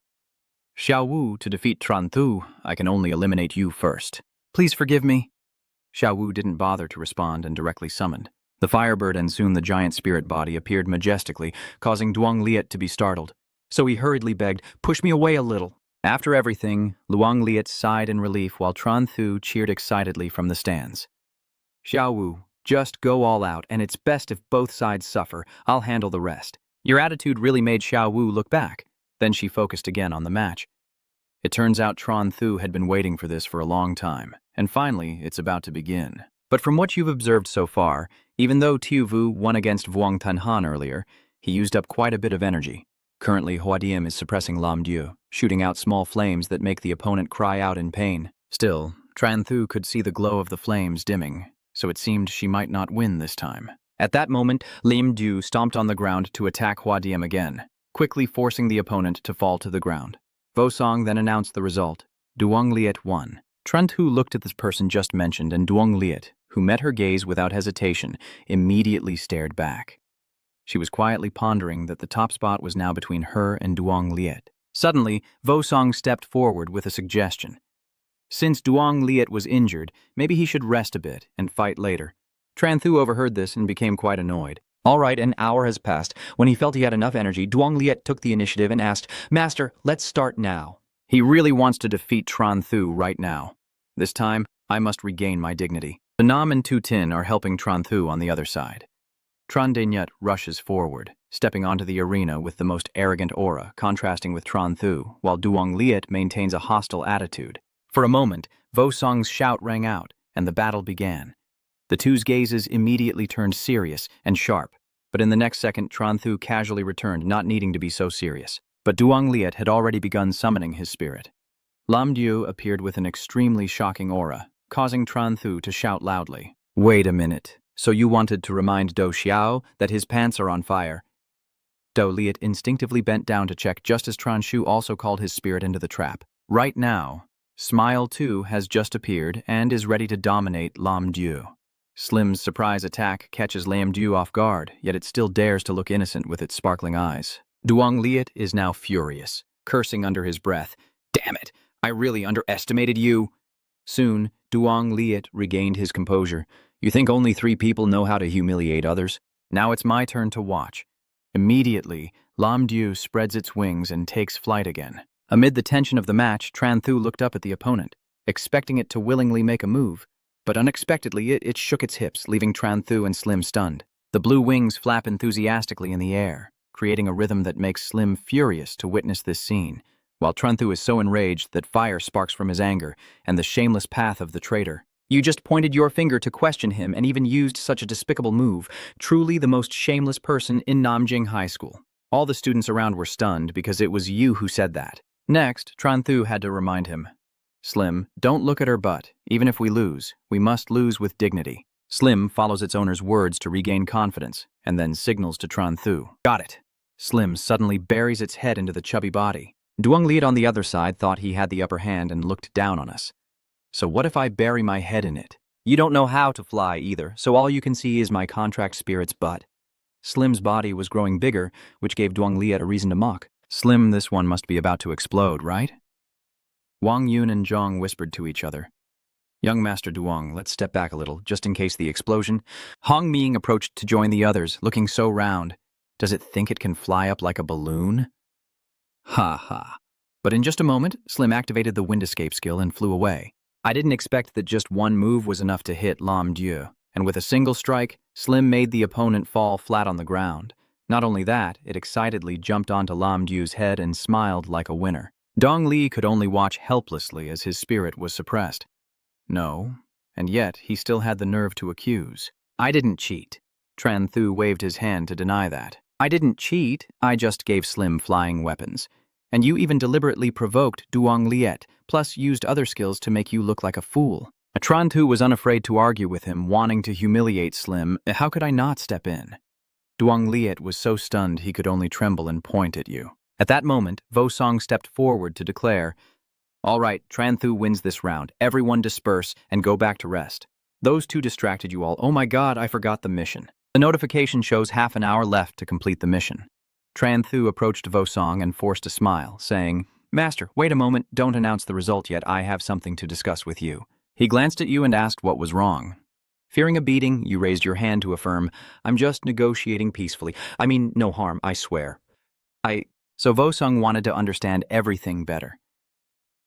Tell me. Tran Thu scratched his head foolishly and made a request. Can Slim from my team fight against your spirit contract of the teacher? In exchange, Vosong's previously gentle expression suddenly darkened as he looked at Tran Thu with confusion, feeling a bit intimidated by his serious face. Don't worry, teacher, I will act with restraint. Seeing that the student still wanted to say more, he glanced over and asked, What else? Tran Thu's sweat poured down like a stream as he made the suggestion. And also, please resign so that the young generation can have a chance. I want to become the homeroom teacher for a special class. Please don't hit me. Vosong not only didn't blame, but also smiled kindly. All right, I will fulfill your first request. Then he summoned the huge Luke Tai and turned to remind Tran Thu. Let your spirit contract be activated. Vosong's gentle expression makes him slightly nervous. Old Lee's laugh made me so scared. In the end, Tran Thu still had to summon Slim. With Luke Tai's overwhelming aura, Slim would soon be overwhelmed. I especially felt that something was off about Lao Lai. Now on the arena, Lu Tai is biting Slim's head, but it easily leaps away to escape. Slim happily jumps and dances in the air, clearly showing that Wusong is trying to intimidate. Do you still want me to resign? Tran Thu really was scared stiff. I'm just joking, it's nothing, really. He finished, and announced once more that today's match was over. The top three are Tran Thu, Duong Liet, and Hua Tiu Vu, with specific rankings to be announced later. A moment later, he angrily criticized and said honestly that today's performance from you all could only be described with one word: poor. Vosong pointed out each person. Duong Liet, your performance is like that of a fool, clearly having innate advantages but easily defeated by Tran Thu. Take your time to reflect. Next, he criticizes the next person. Hua Tiu Vu, when your fire magic shows its skill, you can clearly pause temporarily. Wait until you recover some strength, then you can continue. You keep insisting until you lose, wasting your talent completely. In the end, Vosong turned back to look at Tran Thu and you. Hearing this, his expression eased a bit, and the teacher was temporarily satisfied. Although Kei Wak Lin was a bit bad, at least her skills were good. At the end of the match, Vosong seriously reminded everyone to reflect on themselves and waved goodbye. All right, we'll stop here for today. Study the cultural subject on your own tonight. Everyone shouted together, 2. Nam walks down the hallway hoping for a suggestion. Trandy, you're already a regular here. Is there anything tasty lately? Tran Thu cheerfully assured everyone, I'm sure there's a specialty dish. Just wait a moment, I'll treat everyone to a fancy meal. That said, he ran straight toward the bathroom, which made To Nam suspicious. Is he rushing like that to get us some specialty? Tu Tin just came up with a nickname for the bathroom specialty, but actually Tran Thu is just pressing the system panel. Come out here, my treasure. You smile happily, as if you've got it, because I almost got beaten up by old Lai for this. The system menu displayed a skill book dedicated to Shui Meng Sat to enhance the spirit. Just thinking about it, Tran Thu was already excited. With this skill, combined with others, I can really be the top of my level? Ha ha ha. The morning sun shines on the wooden stall. Tanam, looking helpless, asks, Is this the fancy restaurant you mentioned? Tran Thu casually places the bowl down for Tu Tin. Do you guys understand anything? Luxury restaurants usually have simple decor. Tu Tin picked up the chopsticks and wondered, Why did you take so long in the bathroom earlier? What are you doing? A sly smile mixed with understanding spreads across Tran Thu's face in secret. Tanam's eyes full of a judgment as he looked in one direction. Hey, look at that person, wearing a hat and a pink jacket in the hot sun. Just as he said on the other side, there's a strange person wearing a thick padded jacket in the sun, acting like a detective. Tanam deduces I bet this person either has a problem or is a wanted criminal. Tran Thu didn't really care and said, Do you think a wanted criminal is stupid? Dressing like that clearly reveals their identity. This could be an artist. Suddenly, your phone in your pocket rings. Pressing the device to your ear, Tran Thu's face suddenly turned serious. Oh, Uncle Vuong, what's going on? What's... The man on the other end of the line spoke softly. Little Tron, I caught 2 of the wanted criminals yesterday, but one is still on the run. Be careful, he might have already come near your school. Did you say he's heading to your school? Tran Thu's eyes flickered with suspicion. Got it, Uncle Vuong, I have other things to do. I'll hang up now. Then he turned to Tu Tin. Xiao Tin, go secretly take a photo of that person. Tu Tin's face immediately contorted as if he had been forced into marriage with the demon sect Zoa. Tran B, are you crazy? He told me to secretly photograph the pervert, but then, whether out of loyalty or a fleeting madness, he curled his lips. All right, since it's my brother's request, I'll help you this time. Tantin sneaked past the guy in the puffy jacket, but worried he wouldn't be recognized for secretly taking photos, so he aimed the lens directly with the flash flashing brightly, startling the other person. Tanam and Tran Thu gasped in shock. Is this considered sneaky photography? Lu Loi shouted angrily. Are you crazy? Tantin immediately lowered his head. Sorry. After finishing, he happily whistled as he walked back to his desk. Tu Tin handed his phone to his friend. To him. As soon as Tran Thu looked at the photo, he muttered, Damn it, it's really that wanted criminal. What? The wanted criminal. A choice menu appeared before him.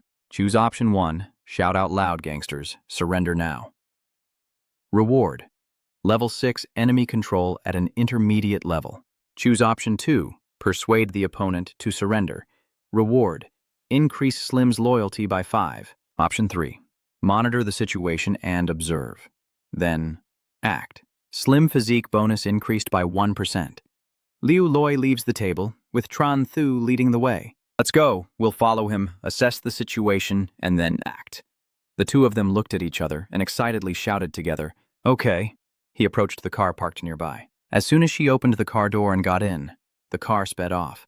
Tran Thu immediately waved to hail a taxi. Everyone got in the car. Hurry up, he pointed ahead. Follow that car. The other person gave a thumbs up, no problem. With that, he stepped on the gas and sped off. The taxi quietly followed the black car through the turns before the black car suddenly stopped in front of an alley. Tran Thu immediately opened the door, calling her two friends to get out of the car.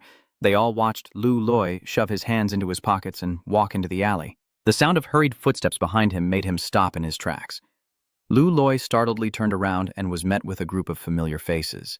Tran Thu exclaimed, Oh, isn't that Lu? Your face looks carefree, saying you're fine after a few days. Why do you look different?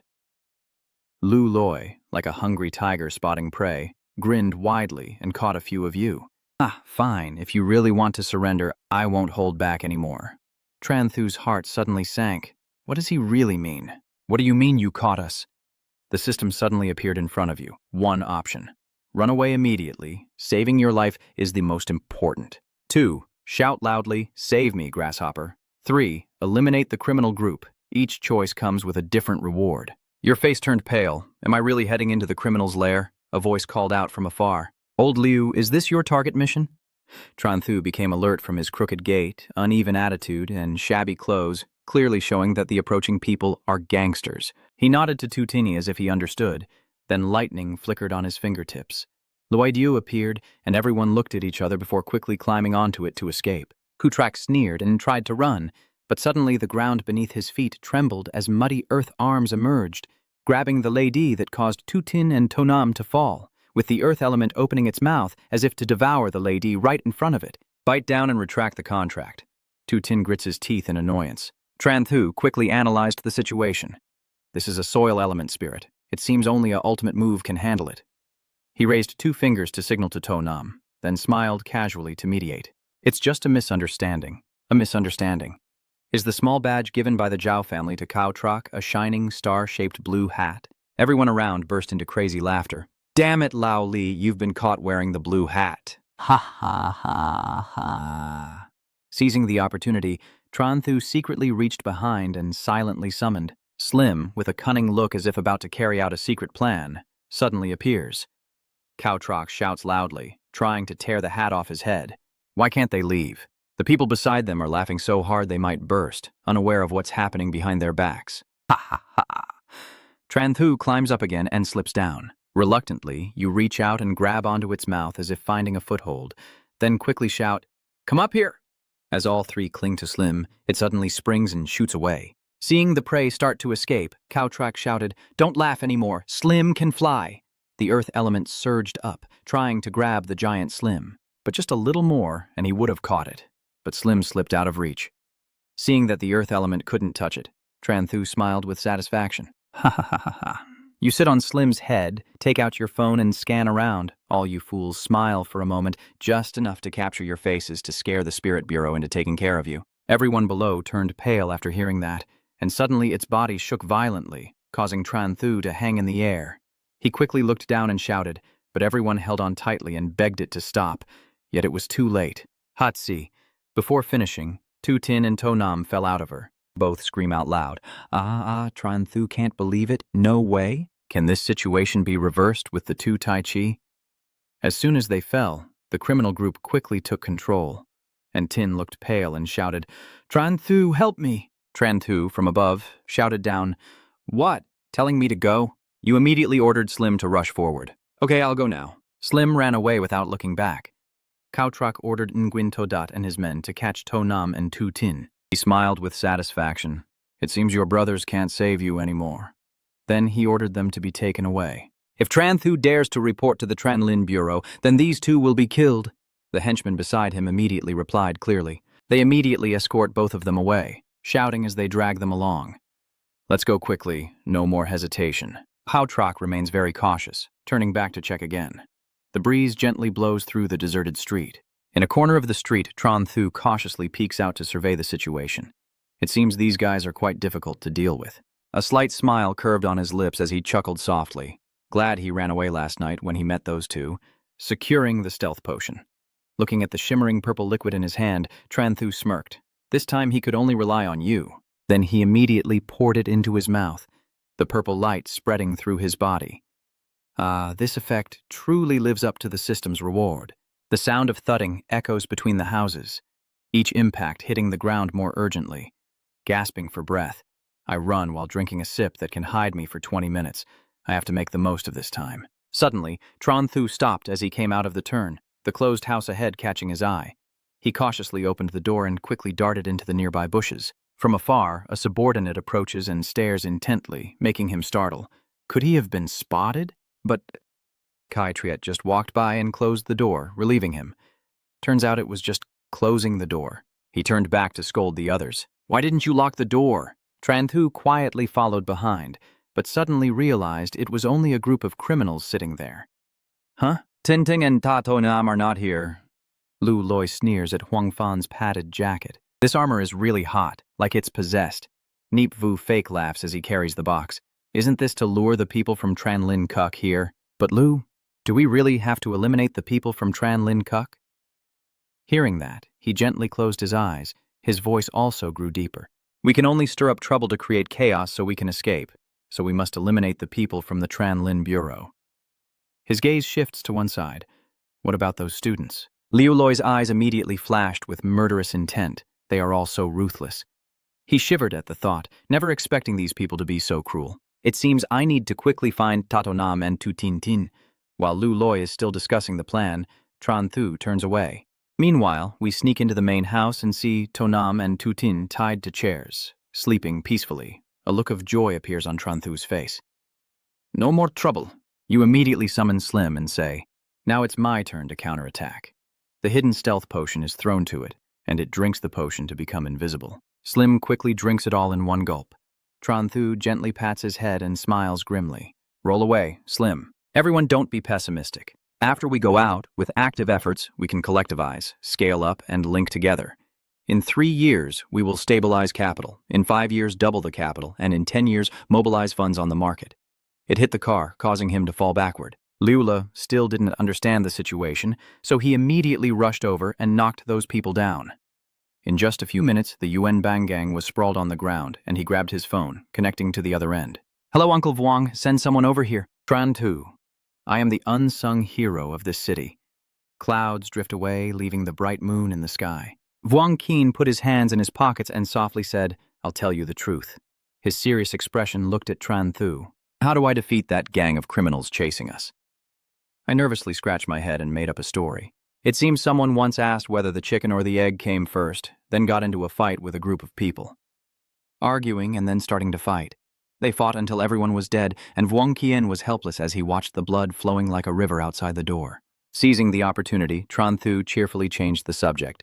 That's right, Uncle Vuong. This time I will definitely earn the title of good citizen, right? And the reward. In the end, he could only sigh, knowing the reward wouldn't let you suffer any loss. These people are all wanted criminals. Once the identification is done, they'll be released. But with so much money coming into the account this time, we might be very busy. Then you do it. I'll take them home. Wang Qian nodded in agreement and, not wanting to stay any longer, immediately pulled the two friends up and dragged them away. The next morning at Namjiang University dormitory, Tran Thu leisurely lay back on the bed, finally able to sleep after a tiring day. But before he could close his eyes, a piercing sound suddenly rang out. It turns out Tunama was delirious, big brother. Don't hurt me, I still have an 80-year-old mother and a 3-year-old child. Woken from his dream, Tran Thu Chu sat up suddenly, startling the guy. Did I say that Lao Ta was so scared that he had to be afraid? Tanam looked around blankly, huh? So I was just dreaming after returning to the dormitory? Even though I yawned repeatedly, Tran Thu still looked very confident. Of course it's not a dream. With me here, I will definitely make sure nothing happens to you. Old Ta, you should learn from the monkey. Look at how calm he is. After finishing, he lay back down. All right, I'm going to sleep now. I have school tomorrow to receive my reward. Who would have thought that inside Tanam's heart there was a surge of emotion? Could it really be that Tranbi saved us? The next day at school, Vosong announced to the class that today we would officially distribute the rewards for yesterday's match. When you see your friend's name, go up and receive your reward. Holding the paper in hand, he read the first name, the first person, Tran Thu. People around couldn't help but wonder why Tran Thu remained motionless, and on the podium, Wu Song was starting to lose patience. The first person is Tran Thu. I wonder what you're thinking inside while sitting still like a statue. He clenched his teeth as if restraining the urge to punch the student. Surely not, Tran Thu, you didn't hear me? To everyone's surprise, Tran Thu suddenly said something bold. I heard it. Mostly I was afraid others wouldn't hear. Vosong's endurance has reached its limit. He roared in Tranbi, are you coming up here or not? After my wish was granted, I slowly stood up and stepped onto the podium sideways. Yes, I, Tran Thu, am the leader of Tran Thu. Even Tran Thu acted like a leader and spoke up. Everyone has arrived. I will say a few words. To earn the top spot, I must thank those below. Your face shows a mischievous grin like a kid trying to tease. If you weren't so weak, how could I win so easily? All the classmates listening were so angry they almost choked. But it didn't stop there. Tran Thu even specifically pointed out one person, especially you. Young Master Duong, I must thank you for trusting me, Duong Liat said through gritted teeth. Before his rage, Tran still calmly praised himself. In the end, I just want to say one thing to describe myself. Truly too awesome. Way too awesome. As soon as he finished speaking, everyone couldn't hold it in anymore and threw all their belongings onto the podium. Come on, go back to your seats. Tran Thu continued to sigh.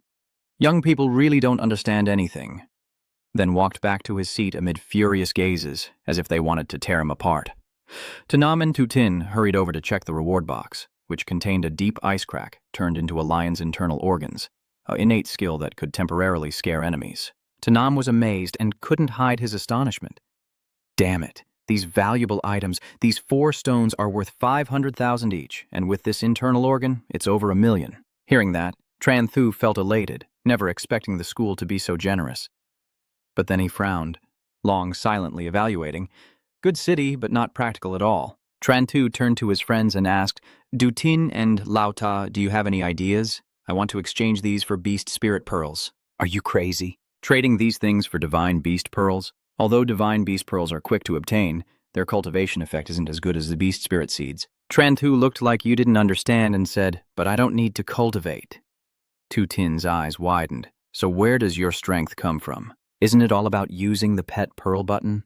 Even the most talented young masters wouldn't dare do that. You just softly say, of course not, you don't understand. Then your eyes are also filled with confidence as you explain. The practice of cultivation is not just sitting in meditation.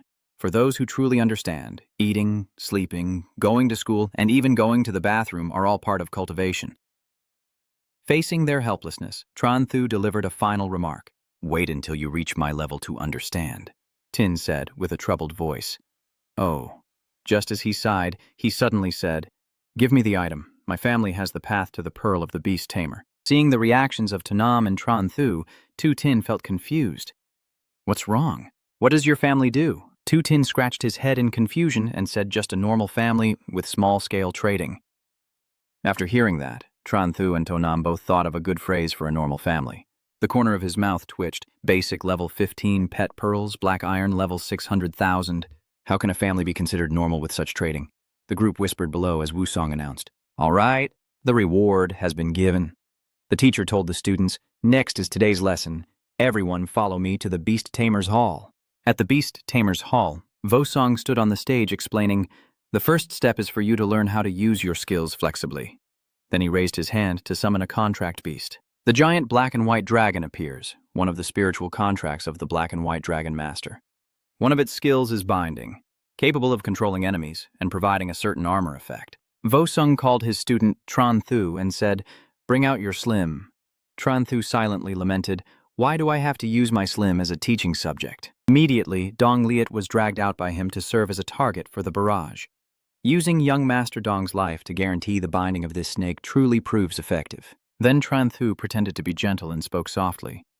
Teacher, please don't demonstrate anymore. Haven't you looked at it before?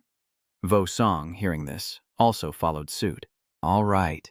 Black and white man coiled around him as Wusong reached out to stroke its chin. Bondage is not simple. It's just a control skill, but it has other effects. Do you know what they are? The system panel immediately pops up.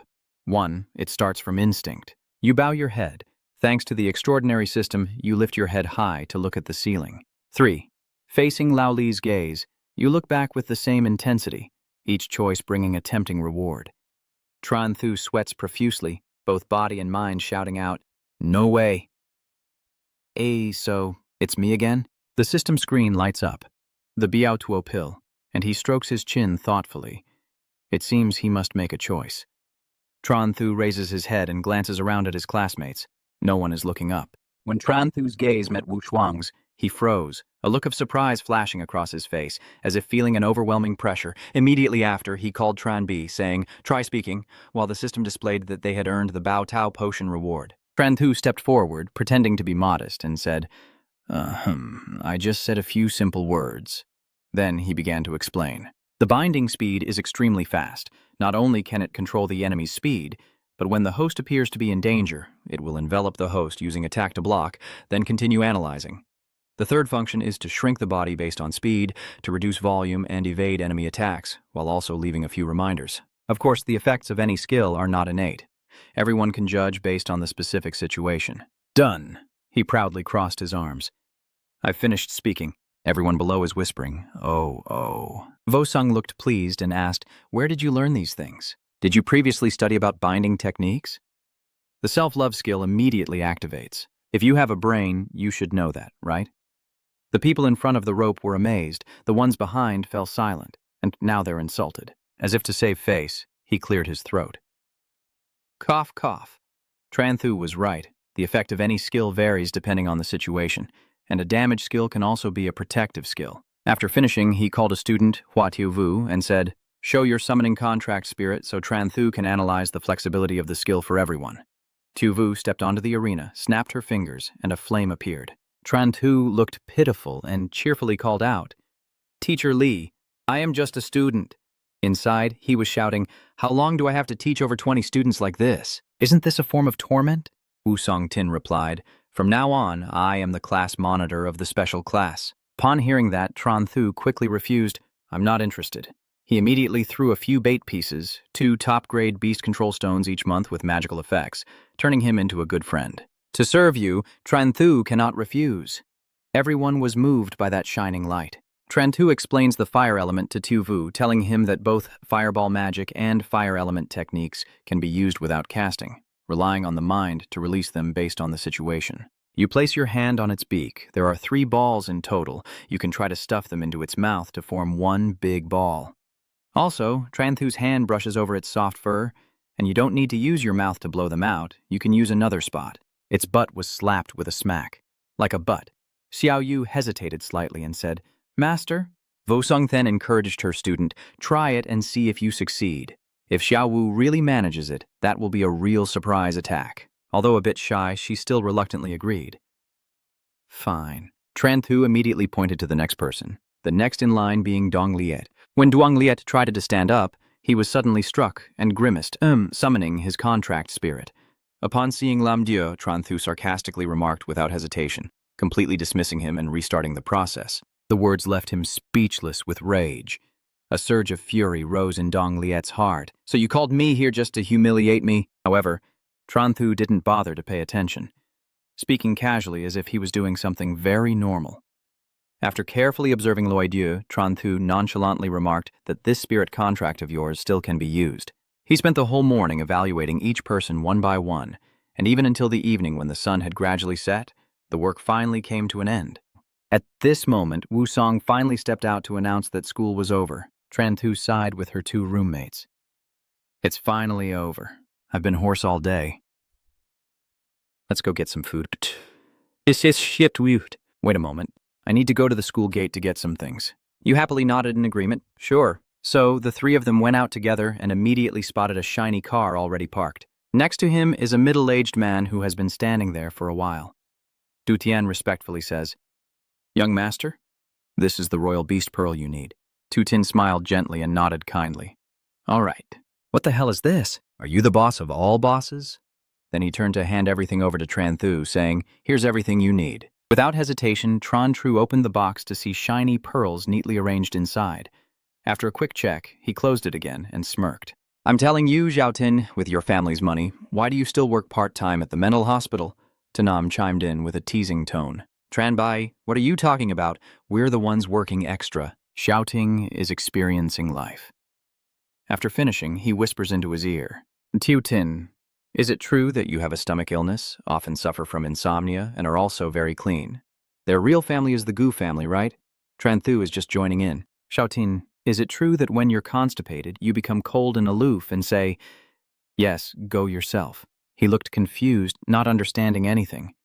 It seems like both of them are sick. The whole group burst into laughter as they jokingly walked through the school gate, and seeing that, Du Tian from afar also couldn't help but smile. It's been a long time since the young master smiled like that. As night falls, the space becomes quiet. At the dormitory, it seemed everyone had fallen into a deep sleep.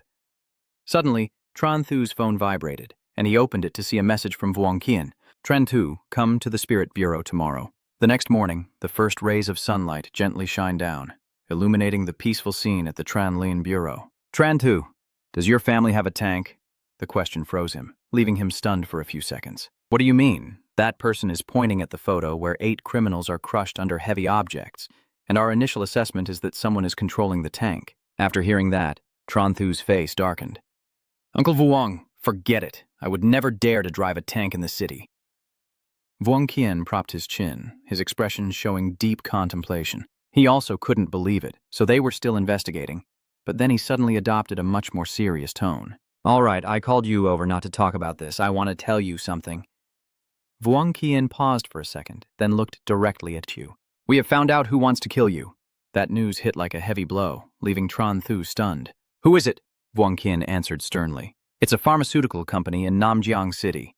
It seems Tran Thu had a faint suspicion earlier, and indeed, they targeted her company. He asked suspiciously, Do they want to eliminate you at all costs? Have you and they had any business conflicts? Even after explaining everything clearly, it seems that some time ago, you sold more than 200 bottles of powerful medicine at a discount.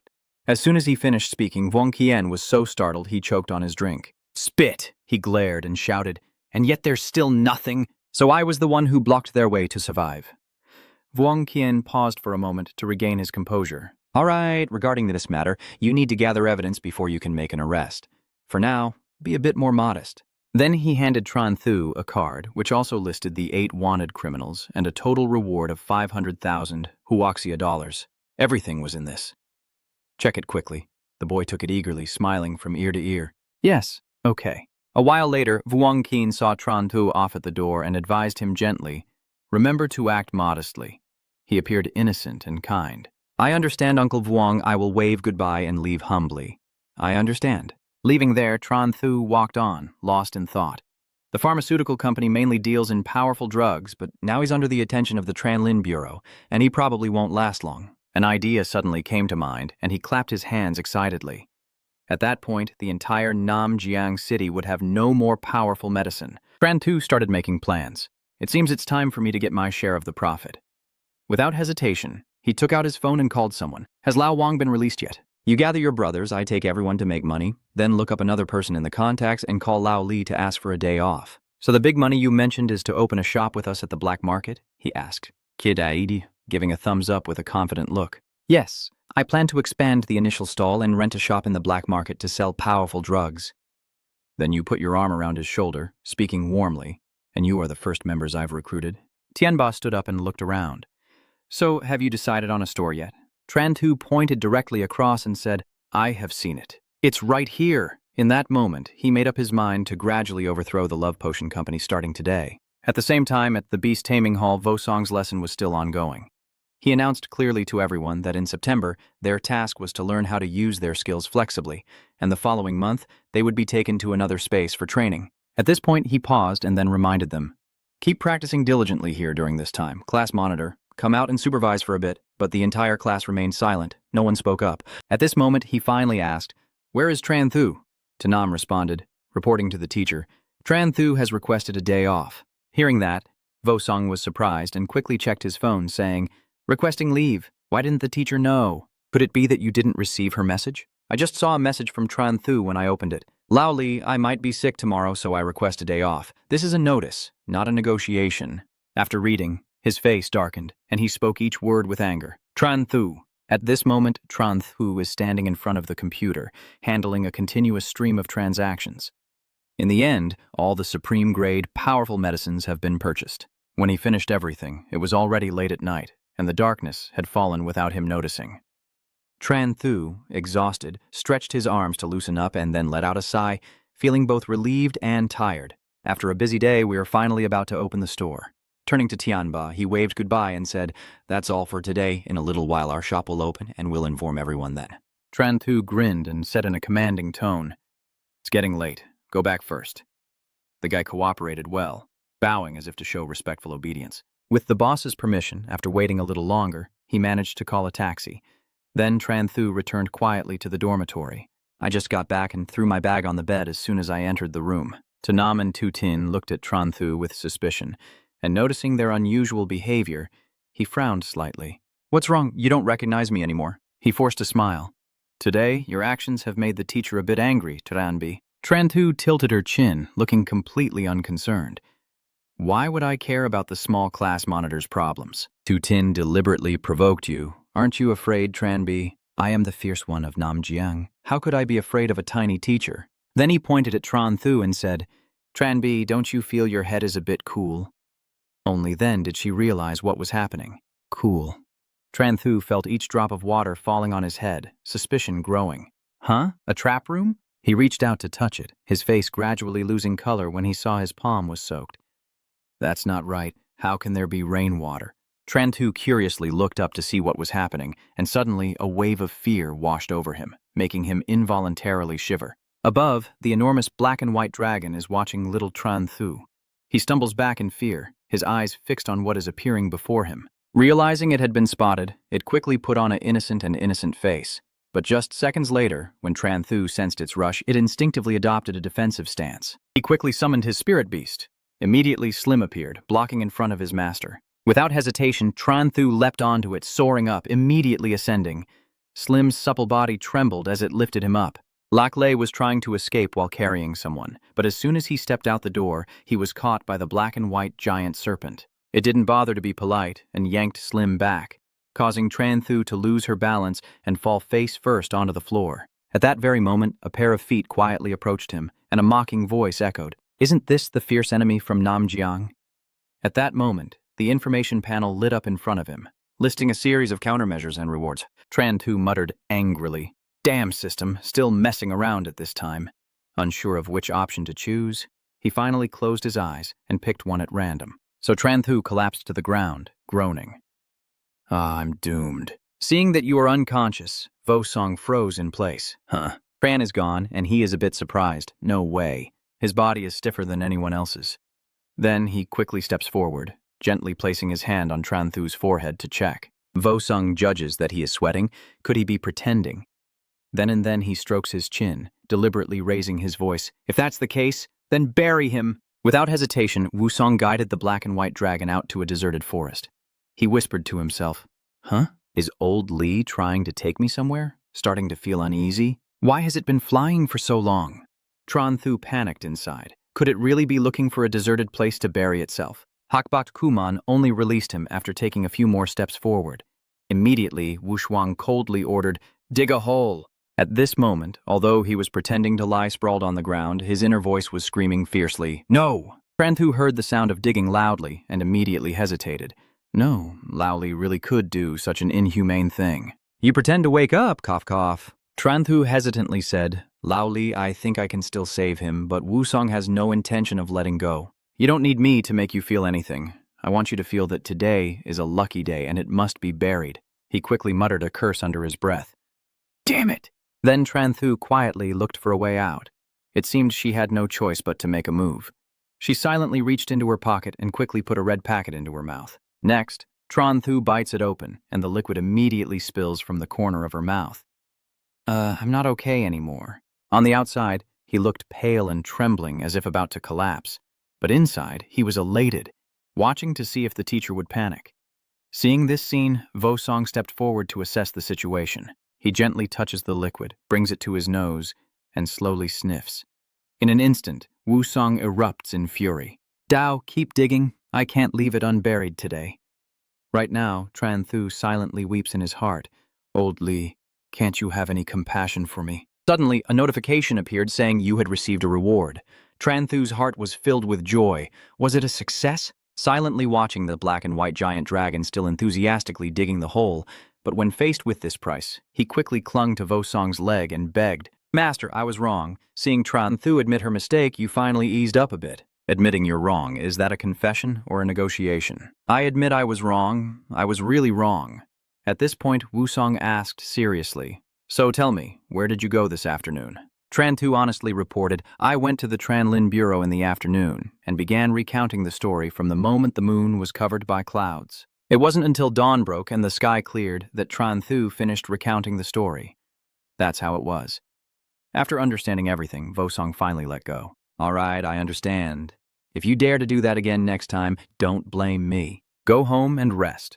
And remember to start practicing diligently from tomorrow. In a month, you'll go to another space." Suddenly, Tran Thu froze.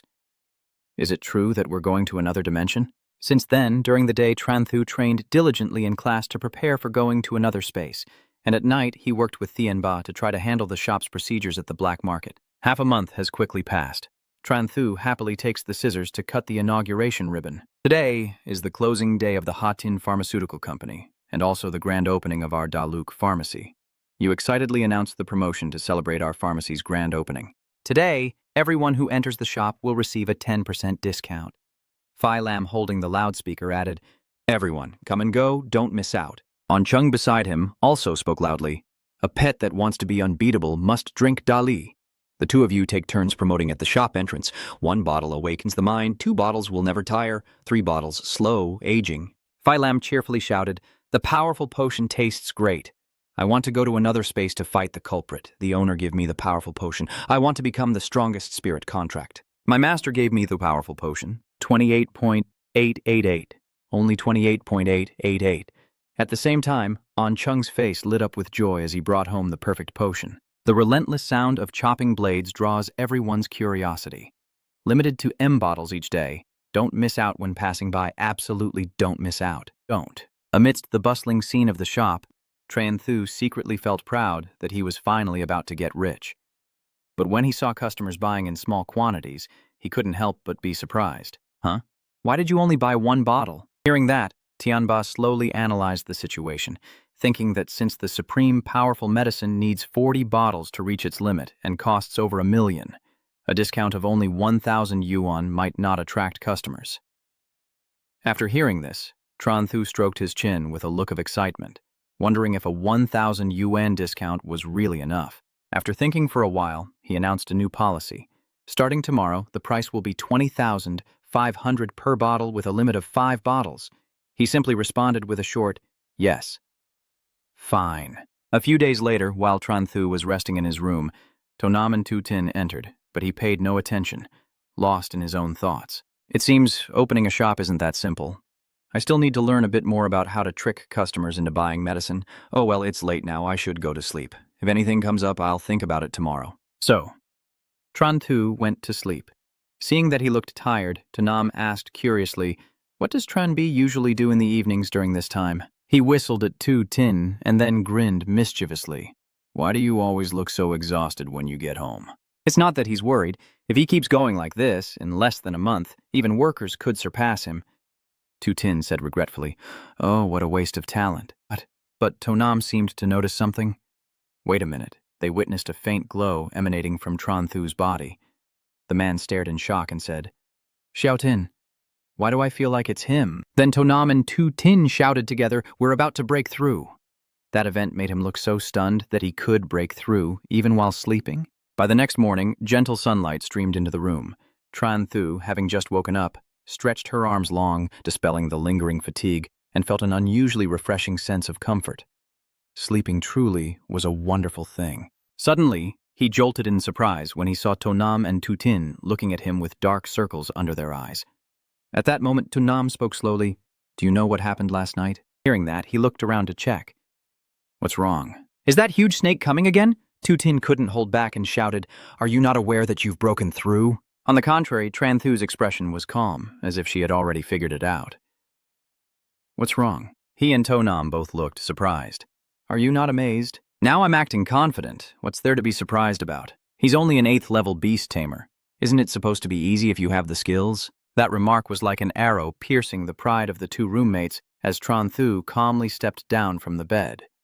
He spoke with a smug tone. "I told you all, even going to the bathroom is a form of cultivation. You didn't believe before, but now you do, right? From now on, follow me, and I'll lead you to ascend to the heavens." Those words left Tu Tin and Tonam stunned. Really? Time quietly passed, and the sun rose high. The class had just started, and without anyone saying a word, everyone stood up straight in their positions. In the quiet atmosphere, Vosong's steady voice rang out. "Are you all still here today?" Before I could finish speaking, I saw Dolong raise his hand. "Dulong, is something the matter?" He puffed out his chest, took a deep breath, then summoned his spiritual contract while speaking arrogantly. "Teacher, you once said that only the strongest can be class president. I believe the strongest person is myself." Hearing that, Tu Tin and Tonam both thought the same thing. How shameless. So today I want to challenge Tran. The vast land of Along is filled with fighting spirit. As soon as he finished speaking, Tran whispered softly, "Challenge me?" Vosong looks very excited. "What do you think, Tran?" He secretly chuckled to himself. "Oh man, I just broke through and someone's already shooting at me. I'm really walking into a gun barrel." At this point, Tran made a condition. I could accept it. But there must be something involved. Otherwise, even dogs and cats would come to challenge me. So what about my studies?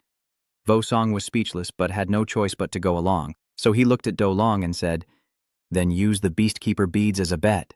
"What do you think?" He immediately agreed without hesitation. "Of course it's fine. I have no objections. The deal is already sealed." Vosong stepped in as the referee. "So you can start the fight now." Suddenly, Tran hesitated as the system panel appeared, showing options and rewards.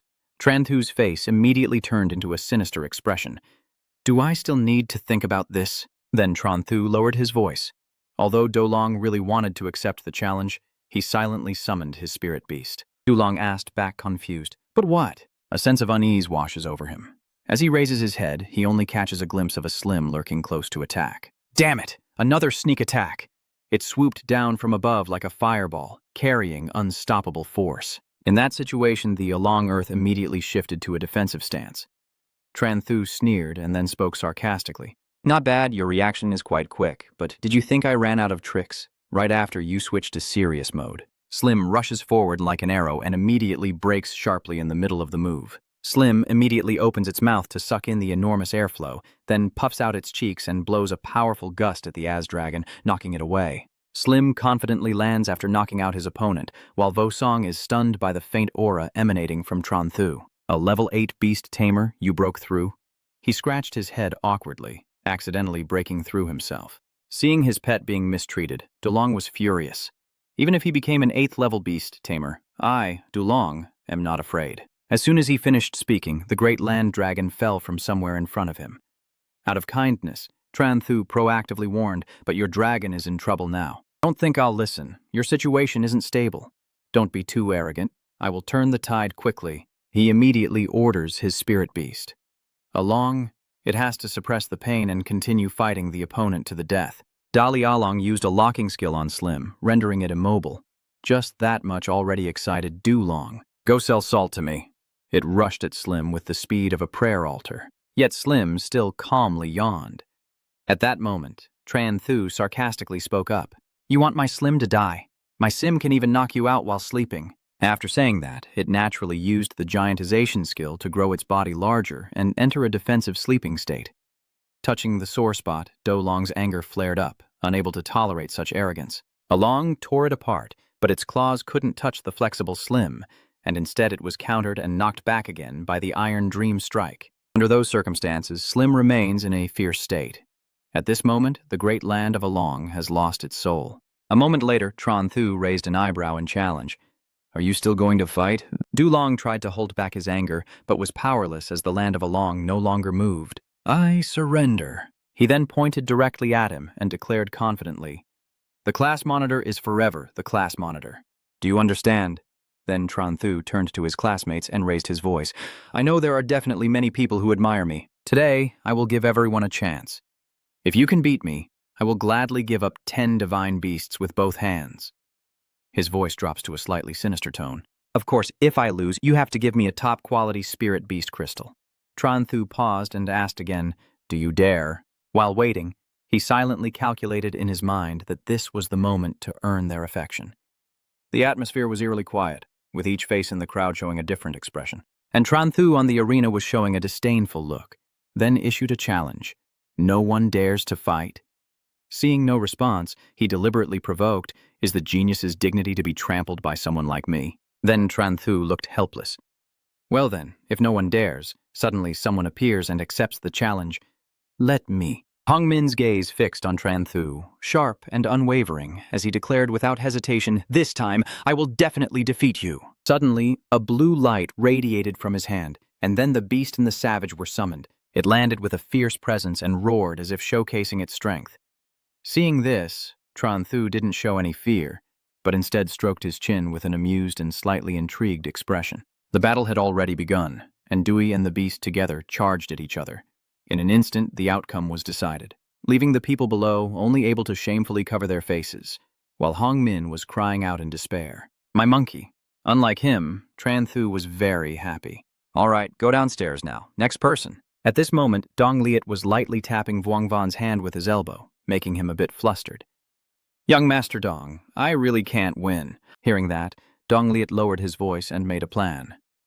Who said you would fight him? Do you understand the wheelchair? Let that strange division drain their stamina, then I will make my move. A single palm strike brought him down. In the end, Vuong Van could only sigh helplessly and give in. All right, is there no one else coming forward now that Tran Thu is still waiting for the next opponent? He immediately raised his hand and said, let me. A moment later, the fight quickly ended, and Vuong Van was crying uncontrollably while holding her spirit. Sob. Tran Thu pretends to be upset. Is being the champion this lonely? Suddenly, Slim beside him gradually shrank. That image made Duong Liet's expression become extremely excited.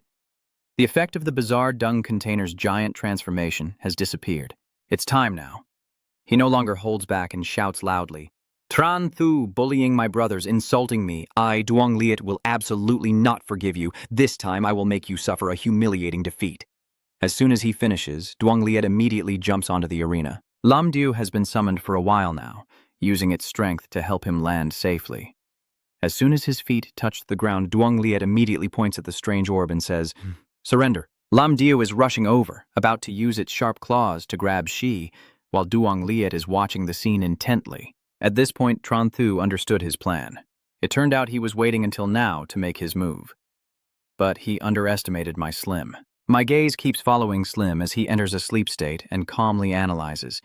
Even if the giant transformation effect disappears, I can still beat you. And still, at this moment, the Sleep Dream Kill skill has been activated, creating a protective net around it.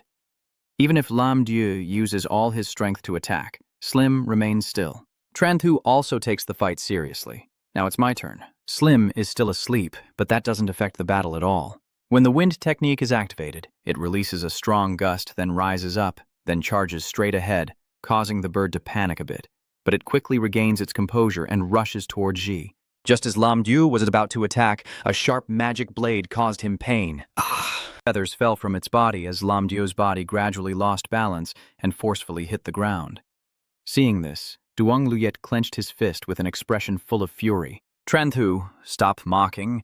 While your two henchmen are still nearby, go line up to heal your contract spirit. He could only grit his teeth and swallow his anger. Just wait, I will definitely come back. Ignoring that threatening remark, he looked for the next challenger.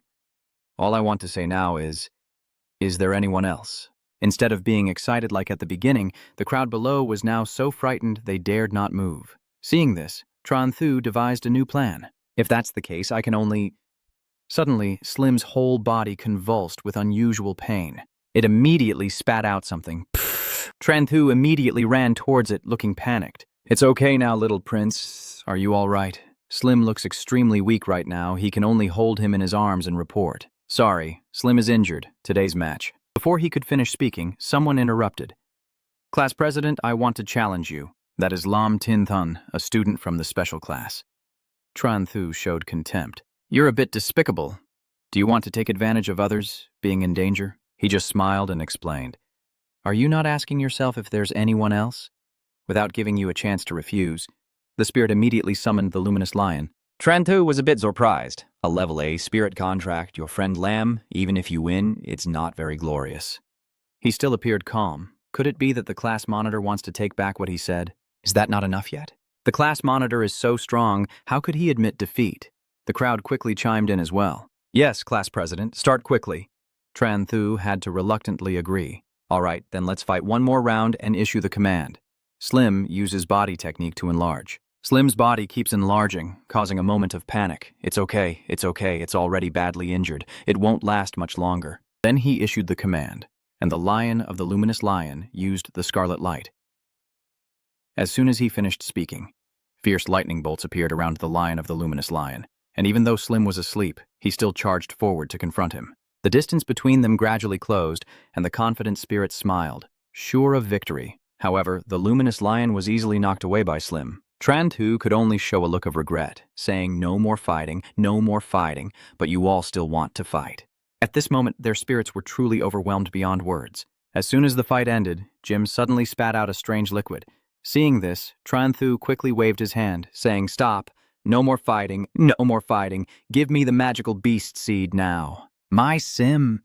You pretend to be seriously injured, but if you lose, you'll forfeit 10 high-grade magical beasts worth 1.2 million. I can't afford to lose. The amount of money successfully dazzled the crowd, and immediately someone appeared to challenge the duel. No way, if it's a rule you set, you can't go back on your word. Tu Duong quickly summoned the golden claw beast to prevent Tran Thu from having a chance to refuse. Inside, you're laughing to yourself, surprised that someone was so easily fooled. You're too naive. Then he activated his Hollywood-level acting skills and hugged Slim, crying painfully. The crowd below also believed it and kept cheering, Class President, you can't do this. Tran Thu immediately shows a helpless expression. If that's the case, then so be it. Tu Duong harbors great ambitions and believes he will win, but just like in previous battles, Kim Trao Thu is easily defeated. And Slim, after each battle, quietly bleeding and looking extremely fragile, while Tran Thu continues to pretend. Then we'll stop here. I'll take Slim to the doctor. At this point, the crowd had been completely deceived. Everyone wanted to join the competition. Wait, we're still here. He could only sigh helplessly and accept. The spirits were summoned one after another, but all of them were defeated miserably. Even the flying creatures in the sky are no match for Slim.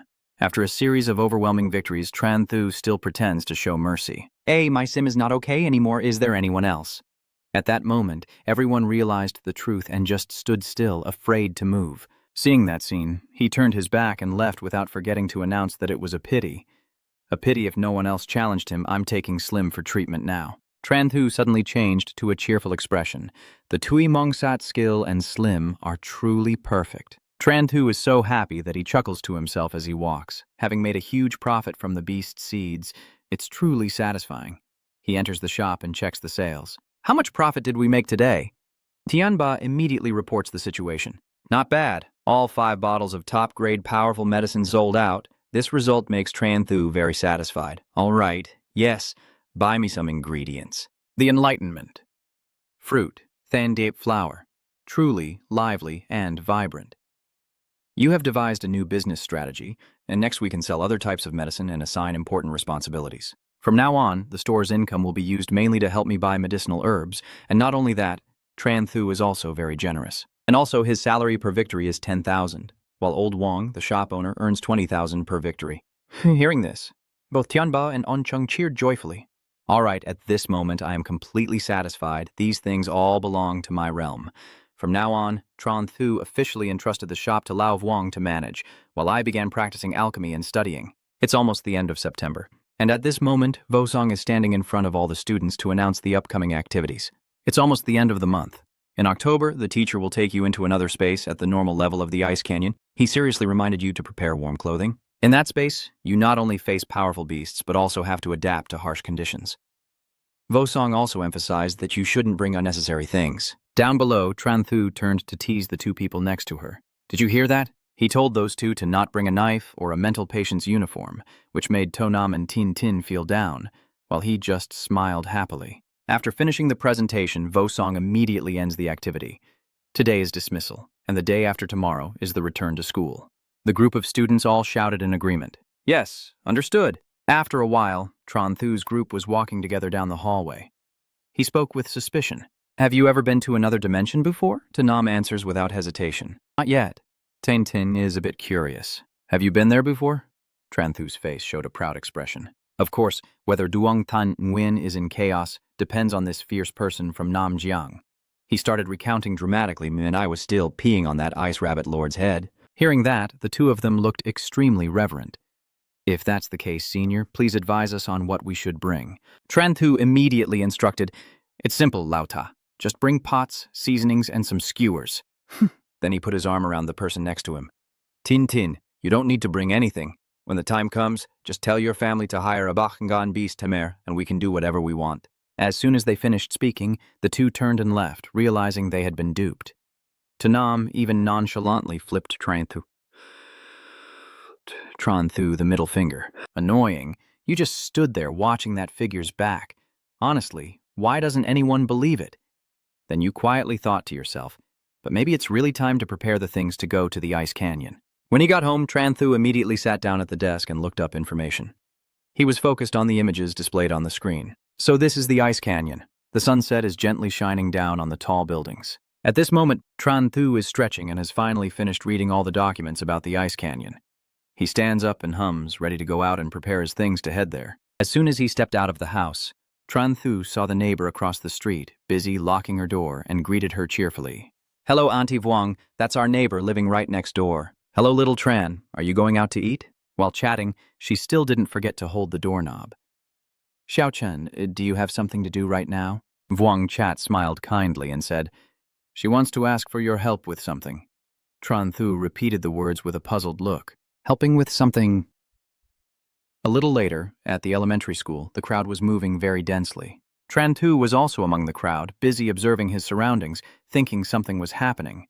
But it turned out they just needed him to pick up the child.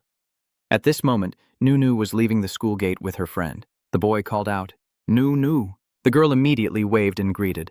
Brother Tran Thu. Tran Thu immediately hugged Nu and said, Today I'm here to take you home. Suddenly, his gaze caught a familiar figure. Huh?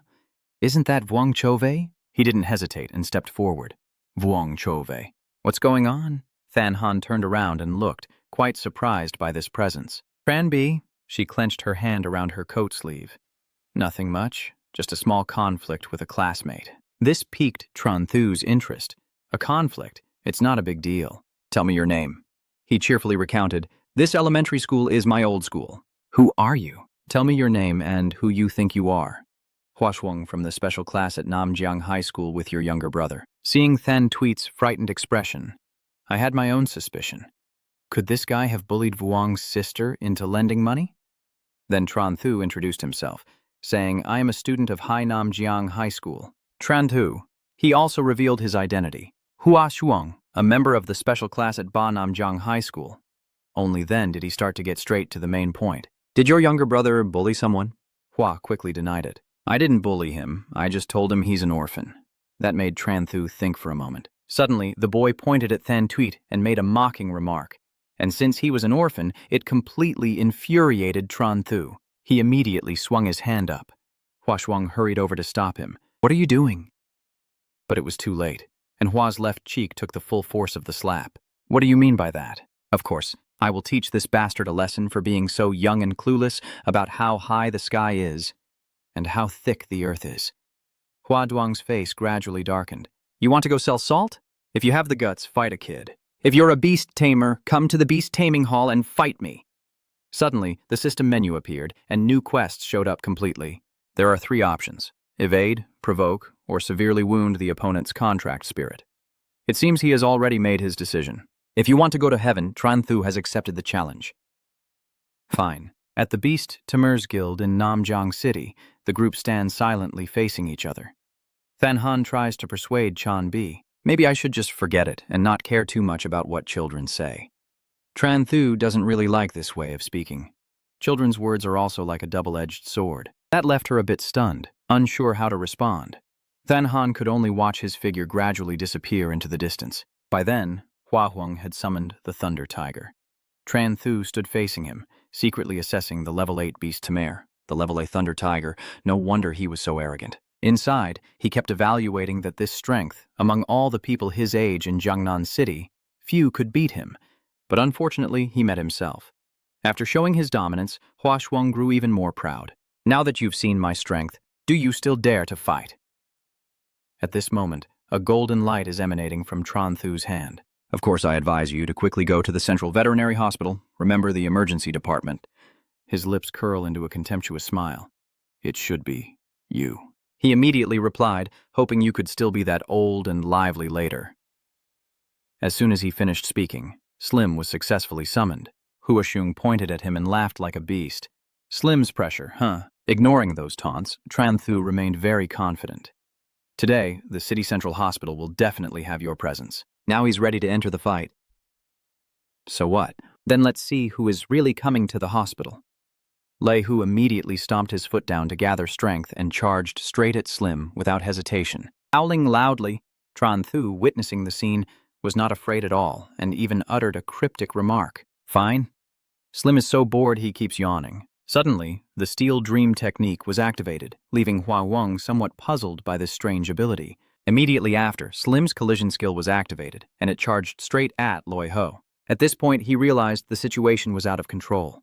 "Loi Ho, get away quickly." But it was too late. Hua Shuang could only watch helplessly as Loi Ho was struck in the face by Slim and his entire body was sent flying away. Then, Slim activates the deadly violence skill again, leaping onto Lei Hu and pressing down fiercely without mercy. The outcome of the match has been decided. When did Tran Thu get so close to Hua Shuang? The dog has been beaten. Now, you leisurely step forward to face the owner, while he keeps retreating backwards. Tran Thu calmly raised her hand, and a swift slap immediately landed, making Hua Shuang's face twist in pain. Hua Shuang clutched his left cheek and stammered, unable to form a complete sentence. You. Suddenly Tran Thu turned to Hua with a grim expression. "And you too." As soon as he finished speaking, a thunderous slap successfully landed on the boy's face. "Your eyes look sharp. Who gave you the right to act so arrogantly? Having an older brother means doing whatever you want and using your dominance to threaten others. From now on, remember that whatever Wang Thantuit said in that class will be the case, understood?" At this moment, Hua was extremely scared and agreed without hesitation. "Got it." Your expression immediately returned to your usual gentle demeanor, and you softly ruffled the boy's hair. "Good boy." A while later, Tran Thu's group left the Beast Tamer's inn. Then Han called out shyly, "Tran Thu." She bowed her head to express her deep gratitude. "Thank you so much this time." Tran Thu relaxed and smiled. "It's nothing. Ms. Fuang Tu told me to take good care of you. It's only what I should do." You wave your hand to say goodbye. "All right, it's late. I should head back too." "Goodbye." At that moment, Tran Thu was deeply engaged in conversation. No. What do you want to eat later? Brother Tran Thu will take you to eat." Nu quickly replied, "I want to eat." 2 days later, at the school's beast-taming pavilion, a parent was shaking hands with Wu Song. "Teacher Li, I am counting on you with my child." "Dad, I have to go now too." By now, Tran Vu still reminded him to stay safe and be careful. He approached the class's bus. As soon as she got on the bus, Tran Thu's eyes were drawn to something. Turns out Tin Tin had already reserved a seat for her. Here, Tran Thu immediately went over and sat down, finally setting off. A while later, at the hotel in Trong Bang Kok, they arrived and Vosong was dividing the schedule. Today we rest in town for one night, and tomorrow morning we will go to the ice canyon. He also reminded us that in the afternoon you can go shopping, but don't cause trouble. Vosong's gaze shifted towards Tran Thu's group, especially the three of you, as if he was secretly planning something. Ha! The more I don't want to cause trouble outside, the more I want to do it. Tran Thu then pulled Tin Tin and To Nam. Let's go, I'll take you to receive your mission. Then the three of them arrived at the guild hall of the Beast Tamer Association. Did you go to the reception desk for the boss-level beast mission? Holding the paper, Lucien gently announced a quest to hunt down and eliminate the Ice Wolf King. Hearing this, Tran Thu couldn't hide his excitement. All right, it's definitely yeah. The document sheet was handed over with a polite attitude. Please take a look. Take it and look closely at the inscription inside, claiming the blood of the Bone Dragon Lord, with a deposit of 50,000 and a reward of 400 million. After examining it for a while, Tran Thu stroked his chin in thought. The Black Iron Lord, based on our 3 strength, can't be defeated. But if we can trick old Li. When it was Tanam's turn to read, he slightly frowned and handed it back. Well, too expensive. At that moment, a hand suddenly reached out to block the way. Wait a moment. Tran Thu pounded his chest confidently and declared, I will take this mission. As soon as he finished, Lu Zhen and Tuonan froze in shock. Huh? Just in case you didn't read carefully, she reminded us that this mission requires a deposit of $50,000. Tu Ting frowned and tilted her head in response, saying that way others might think I can't afford it. He then directly showed off his status as if afraid no one would realize he's a wealthy man. Come on, let each of us 3 take one. Even though the other party appeared generous, Lu Zhen still cautiously confirmed. Sorry, sir, I can only accept once. Do you really want to proceed? Suddenly, a hand quietly touched Tu Tin. To Nam leaned close to his ear and whispered, Let's see if this mission is simple and pretend a bit we shouldn't take this one anymore. Too expensive. Seeing that the guy hesitated, he smiled brightly and waved his hand. It's okay, this is my first mission, of course I have to make it grand, 50,000 isn't much. Faced with such unexpected wealth, Tran Thu and the guy could only stand frozen, screaming inwardly in frustration, Damn it, he knocked us down. He glanced over as if about to say something else, but then a mocking voice suddenly rang out. Well, I thought someone so arrogant would be someone special. Huang Vi crossed his arms and stepped forward, still sneering. So that quick kid of yours was rushing to reincarnate? Tran Thu still responded calmly with a relaxed smile. Oh, isn't this the colorful elder brother? Haven't seen you in 2 months. Why are you here? The corner of his mouth slightly curled up, showing a hint of amusement. Your mouth is still like that. Completely fearless, you casually say. It's just normal, just normal. 3rd place in Namjiang. Your words directly triggered his fighting spirit. Coincidentally, I also want to go to the ice canyon. Zhou Shiduan can't protect you. Just as he let go, a hand suddenly placed on his shoulder. What's wrong? Trying to bully my student? Startled for a moment by that voice, Tran Thu subtly glanced behind, only for the man to immediately turn back in reflex. As soon as he saw the familiar face, a cry escaped before he could hold it back, and Lao Li Shu's anger surged up to his temples, making Huang Wei speak irritably. Sure enough, it's him. Vosong remains unfazed by his attitude, and even emphasizes each word to threaten him. Just know that well, don't mess with my students or I'll bury you in the ice canyon. As soon as the words left his mouth, he could only stand still, completely unresponsive. As he walks away, Tran Thu gives a thumbs up with a satisfied smile. Teacher Lai is truly formidable. But before I could feel triumphant, he leaned over to question me and warned me not to cause trouble. By the time I turned around, I had already provoked the Black Iron Beast Tamer. Seeing him so angry, the boy quickly raised the document board to hide his face. Is it really just a small conflict from before? Just glancing at the mission details on the paper, Wu Song suddenly froze. Huh? Kulangbang Shuang, a level lord. Suddenly, a glimmer of hope sparks in Tran Thu's eyes. Teacher, are you interested? Can you defeat the Black Iron level lord beast? Maybe, but not to finish it. To avoid casualties, he suggested that if you really want to take on a mission, it's best to choose something more ordinary, like harvesting herbs or defeating normal monsters. After listening, Tran Thu happily nodded and said, yes. His finger quickly swiped across the electronic tablet, selecting the flower harvesting and lion hunting missions. Then, after finishing, he immediately turned around to chat. Let's go. On the way back, Tran Thu turned to ask, Tiotin, you have so much money. Why don't you give your Thunderbird some attack skills? Tu Tin happily raised his hand to correct him, There are 3 skills to set up. That just sounded, and the whole group squinted in annoyance and said in unison, "Do you have cruel money?" Kautu saw that the sky was turning evening. Vosong gently advised them to go back and sleep. Without waiting a second, Tranthu and Tonam both responded in unison. "That makes sense. Let's go, let's go." He watched the 3 figures chattering as they disappeared into the distance, marveling to himself. Children are truly good. The next day, the early sun shone through the windows and bathed the entire building in a vibrant color. At the gathering area, everyone was standing still, waiting for the teacher's signal. "Let's go. Today we are heading to another dimension." As soon as the words finished, the whole group turned around and walked away in unison. Snow covered the forest, and students lined up before the stone gate, ready to enter the transfer zone. Everyone closed their eyes at the same time, holding hands as they passed through the thick curtain of bones. After a moment, Tranthu also stepped out of the white snow and slowly opened her eyes. The mission area has appeared ahead, a quiet snow-covered ice canyon stretching out before us.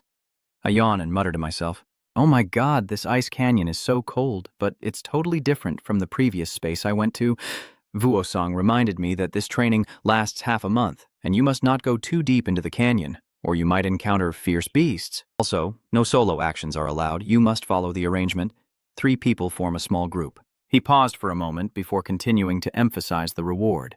The team with the biggest harvest will receive a valuable beast resource worth 2 million Huaha. Next, he raised his hand to introduce the people behind him. Each team has a black iron-level guardian beast accompanying them. When a life-threatening danger appears, they will step in to help.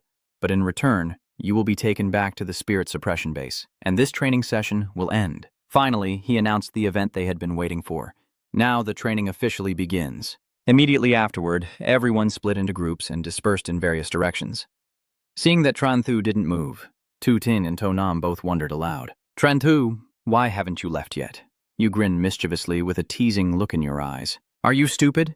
This isn't Lam Tin. Of course we have to fly. Take out your loi dieu." Hearing such a reasonable statement, Tu Tin clapped happily. "Oh, that's right." Then, he released a flickering stream of energy from his hand, and in the blink of an eye, the thunderbird with its muscular form appeared before the group. As soon as it received the signal, it spread its wings and carried the group straight into the cold sky. Looking at the surrounding space, he excitedly shouted, "Higher, a little higher!" Following the rhythm, Tranthu excitedly reached out his hand forward. "Today is the day we start conquering the Ice Canyon." Tu Tin immediately charged forward together with them. Just as the atmosphere was boiling over, suddenly a giant little eagle swooped down from the clouds. He and Tonam froze instantly upon encountering that giant creature, their faces pale as if they had lost their souls. The boy was no different, panic-stricken as he shouted, "Oh no, a black iron-level beast, run quickly!" Loidiu's eyes flash with a cold gleam as it beats its wings fiercely through the sky. With a crack, its body shoots forward like an arrow aimed straight at the exhausted little eagle. Seizing the opportunity, Lei Diao soared high, then suddenly unleashed a blinding bolt of lightning straight down onto the beast's head. Attacked unexpectedly, Little Eagle was furious with blazing red eyes and sparks of orange fury. Then it charged straight after the target it had challenged. As he lit his cigarette, and hadn't yet exhaled the smoke, Vosong saw Tranthu's group being chased by the beast from behind. A barrage of gunfire from the security guards was fired all at once toward Little Eagle. "What is going on here?" Seeing it paralyzed and dropping to the ground, Tonam admired that it truly was a beast that knew no fear. Suddenly, Vosong spoke, making everyone turn around in surprise. "Congratulations on finishing the training session." That made Tranthu frown and protest in frustration. "Teacher, stop joking, we haven't even started yet." Tu Tin also eagerly chimed in. "Teacher Lai, give us one more chance. We promise not to bring dark iron-level beasts here again." That pleading attitude softened his heart. "All right, then remember this." Before I could finish speaking, all 3 of you jumped onto the loi dieu and flew away in an instant. Everything happened so quickly that all I could do was stand frozen, expression stiff as a statue. Drifting through the air, Tu Tin nervously asked, "Are we running like this? Teacher Lai won't be angry, right?" Tranthu smirked slyly and said, "No worries, pretend you didn't hear anything." His reasonable response made him feel relieved. "So, which direction should we go now?" At that moment, the system displayed 3 options. First, go hunting near the spirit control station to capture a large number of summoned beasts. Second, act honestly within the designated area to gain more aura or stay in the 500-meter canyon for 3 days to acquire the violent destruction skill. After careful consideration, Tranthu chose the path down to the lowest part of the canyon. Tin, hearing this, eagerly glanced over and signaled to Loi Dieu. "Old Ta, besides evil people, can your butterfly also detect nearby ferocious beasts?" Can you? There are a bunch of ferocious beasts below us. As soon as he finished speaking, a series of red stones suddenly shot towards the group. The chaotic scene left both you and Tu Tin stunned and pale with fear. The sudden crisis without warning made you shout in anger. Why didn't you tell me earlier? Tu Tin panicked, turning around and stammering frantically. Tran Thu. What can I do now? There's no way to turn back, so Tran Thu raised her arm high, surging with spiritual energy. What else could she do? Attack! Without hesitation, he joyfully leapt down after speaking. The burst of energy immediately summoned a giant Slim to catch him, while Tin and Tonam watched anxiously from above. Be careful. Down below, Tran Thu lands eagerly with her dress billowing behind her. Woo-hoo! You ride the Slim and shoot forward like an arrow, crashing into the ground and knocking the beasts away in all directions. Open your mouth wide for me. Right at the edge of the snow, a ice lotus quietly appears against the white background. As soon as he saw it, he froze in amazement. Huh? Is that the starry snow lotus?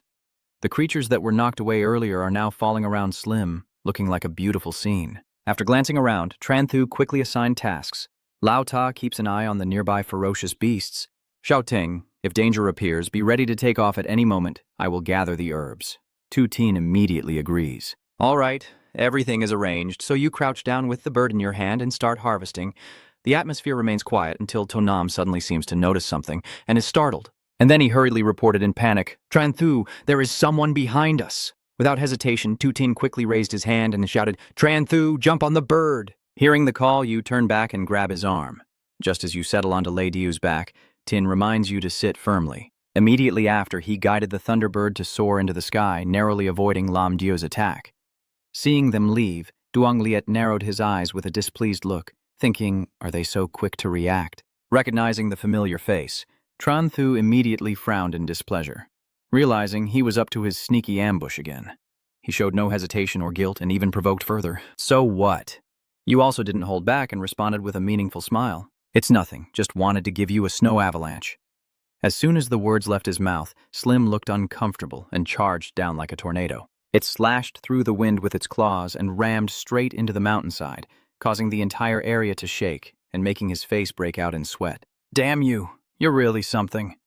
And just as expected, the white cloud layer above was shattered and poured down like a wave. Duang Liet watched this scene in shock. Is this really an avalanche?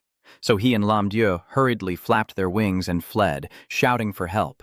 The people below, having just witnessed the scene, felt restless and immediately scattered in all directions, shouting, Run, run! Oh my God, is it really such a big disturbance? Feeling the danger, he shouted loudly, Tin Tin! Go up, accelerate!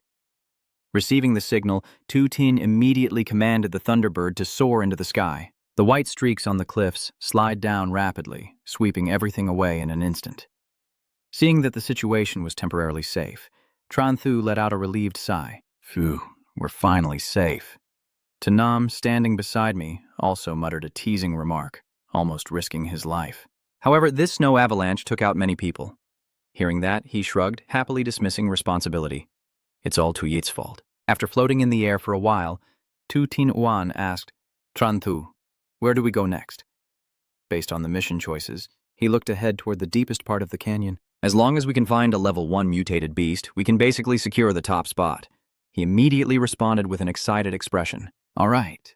Then the three of them rode the lightning bird and shot forward like an arrow, officially beginning the hunt. At the same time, in a distant corner, a pair of legs quietly watched their every move. The entire process had just been seen by Vo Song. He smirked and watched with interest, quite brave indeed. After a gust of wind, the Thunderbird led the three of Tran Thu into a deep, narrow mountain pass. The cold air sweeping through made everyone shiver like drying fish. He closed his eyes, tilted his head back, and sighed, wondering why it felt like the temperature had dropped so much. As soon as they touched the ground, Tu Tin and Tonam hurriedly pulled their jackets up to their chins, so I quickly did the same to avoid freezing to death on the way. Just then, a strange sensation swept past, startling Tonam. As soon as he assessed the situation, he quickly reported that there were 8 level 8 ferocious beasts in front, a group of demon beasts to the left with an unknown number, and 2 level black iron beasts ahead on the left. After hearing this, Tran Thu began to calculate in his head that there are usually medicinal herbs around the level black iron beasts. Thinking that, he decisively gave the order to fly a bit higher toward the black iron level beasts. As soon as he received the command, Tu Tin immediately raised his hand to signal. Then a surge of spiritual energy burst out from his palm like a flood. In an instant, Thunderbird appeared and carried them straight into the sky. At this moment, two snow spirits are surrounding a shimmering flower on the distant mountainside, with streams of spiritual energy pouring out brilliantly like stars. Tranthu involuntarily fixed his gaze and shouted loudly, "It's the ice flower, Diep! That's our mission!" Suddenly, the system appears offering three choices: leave to receive a higher-level beast, seize the ice blossom to get explosives, or kill the ferocious beast to increase Slim's attributes by 5%. Seeing that, Tranthu stroked his chin and remained silent while Tonam and Tu-Tin looked puzzled and confused. After a moment of consideration, he frowned and asked, "Old Ta Xiaotin, do you think my Slim can wipe out those two snow spirits?" Tonam didn't reply, only placing a hand on his shoulder and shaking his head as a response. Tu-Tin crossed his arms and shot a sharp glare. "I want to report that you want to harm someone." Their reactions directly made him go crazy. "Don't you trust each other that much?" To prove my strength, Tranthu raised her hand and released a wave of energy, then smirked confidently. "Looks like I will show you my true skills." Xiaotan was about to steal the medicine. In an instant, Slim was summoned and appeared right behind all three of them. Tranthu squinted as he surveyed the terrain, seemingly calculating something in his mind. Once he identified the target, Slim immediately charged straight down the edge of the nearby cliff. Immediately after, he clenched his fist and gave the command. Slim shouted loudly, threatening them. Receiving the order, it took a deep breath and shouted loudly, "PP, up, up." The scream that echoed out was completely out of sync with what anyone expected, shocking Tranthu to the core. As the sound rang out, accompanied by strange movements, Tuyet Tin immediately turned her head in alert. They growl cautiously before charging straight at Slim without hesitation, but remain calm, rolling over to sleep and activating Dream Sleep Attack. This mechanism acts like a wall that blocks all attacks from them. Seeing Tuyet Tin lured away, Tranthu quickly shouted, "Hurry and steal the medicine now!" Loidiu's eyes suddenly flashed with a cold light, sweeping across the sky before accelerating fiercely and shooting forward, swept up in a whirlwind. The sudden change in power left Tranthu stunned. "You never had this skill before." "Hiding your true strength," he replied calmly without beating around the bush. This skill was set after the competition ended. Hearing that, Tranthu seemed to have her heart shattered, and tears flowed down her face from frustration. "Annoying, I was tricked again." Loidieu started flapping its wings and gradually descended, bringing all three closer to the edge of the rocks where the item was located. Tranthu carefully reached out to pick the ice leaf flower, but at that moment, Tuyet Tin immediately turned around all at once, sensing that their treasure was being stolen. Feeling the danger approaching, Tranthu immediately turned around and shouted, "Let's go!" Tu-Tin and Tonam each grabbed him and pulled him onto Loidieu's back. As soon as the three of them settled, Tu-Tin immediately ordered it to speed up. Following the command, it shot straight into the sky like a missile tearing through the wind. The two snow spirits could only stand below, growling in frustration as they watched the cunning humans. Seeing the furious beasts unable to do anything, Tranthu chuckled with satisfaction. "Ha ha, I couldn't catch him." Then Tranthu repeated the summoning trick to attract attention while he leisurely collected items. Over the next 6 days, Tranthu and his companions used only that method to dominate the ice mountain and provoke the wrath of the ferocious beasts for stealing their treasures. And after 6 days, Teodiep was sent out by Tonam to observe the situation. Meanwhile, the three of them leisurely enjoyed the delicacies in line. Tu-Tin, holding the skewer, turned to chat. "Tranthu, our harvest isn't bad either, right?"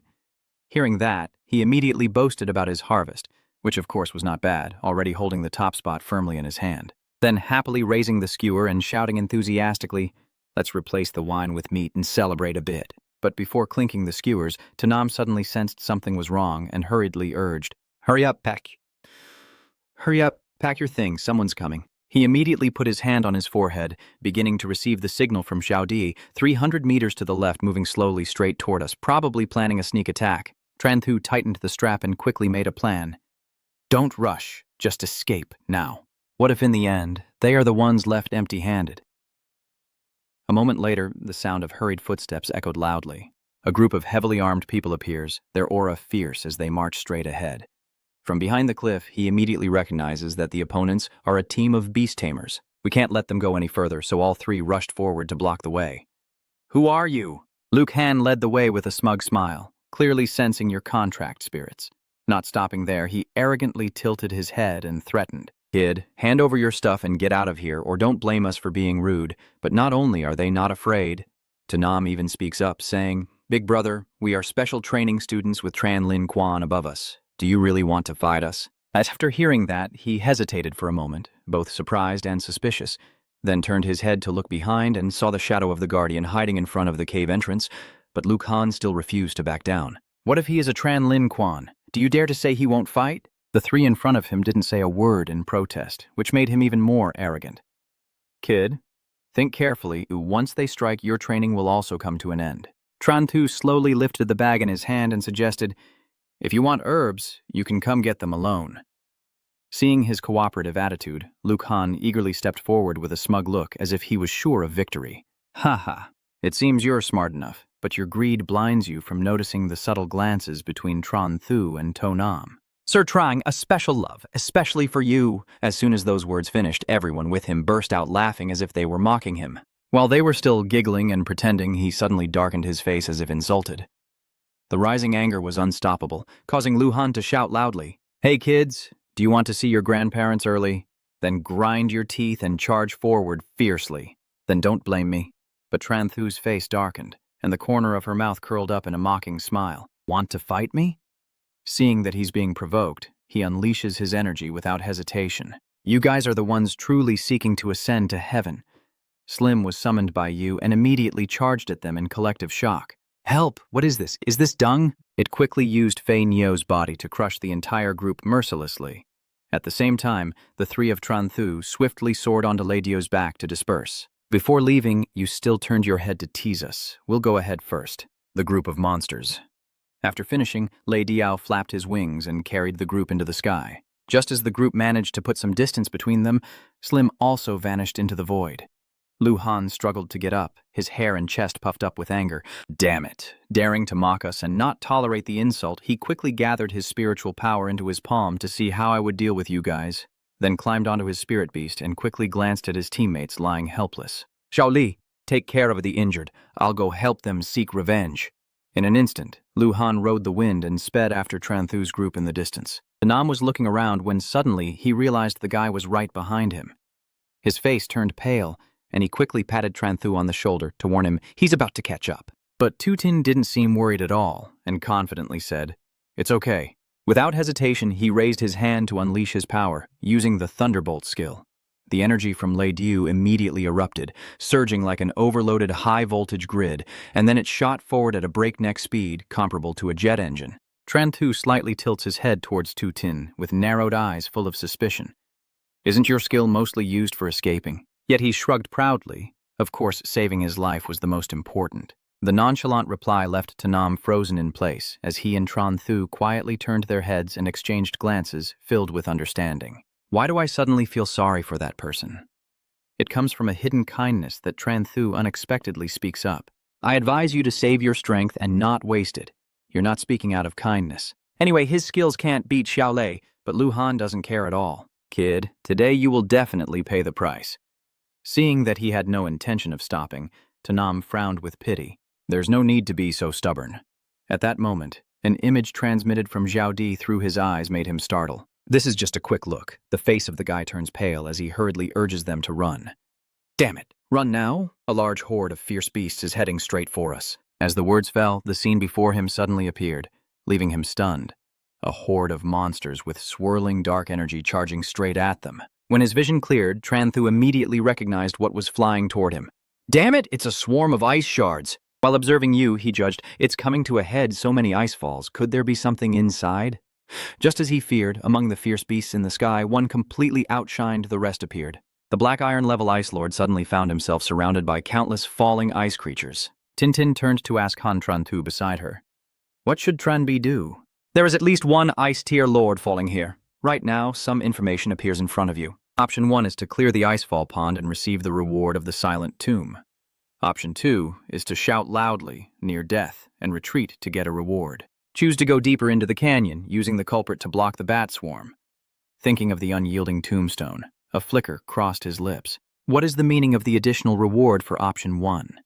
Then Tran Thu lowered his head, observing the bottom of the abyss and thinking to himself, now we are below 500 meters. If we go further down, we will definitely encounter stronger beasts.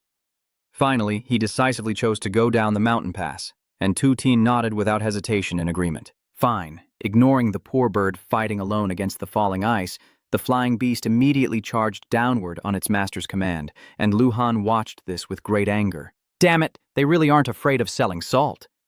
After saying that, he clenched his jaw, his furious gaze blazing amidst the snowstorm. Then he commands the blackbird to soar high to break away from the flock of falling ice, where deep mountain crevices gather a swarm waiting for the right moment to attack. Tranthu instinctively cursed.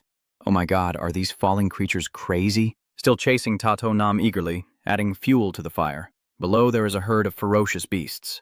The boy grits his teeth and decides to go see. Lloyd Yu rushes forward at top speed as the two creatures chase each other past the clusters of flowers. Tranthu made a new discovery and excitedly pointed, "Oh my, the ice orchid level 2. Tuting and Tunam both spray the glue at the same time.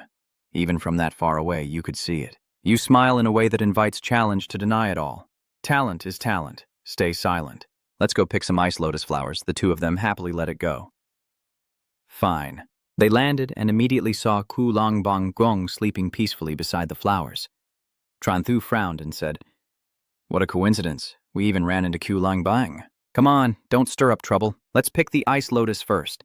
Then he reached out to pluck a few icebone flowers with the help of the spirit. Ku Long suddenly widened his eyes in shock when he saw his precious treasure vanish into thin air. He had a bad feeling.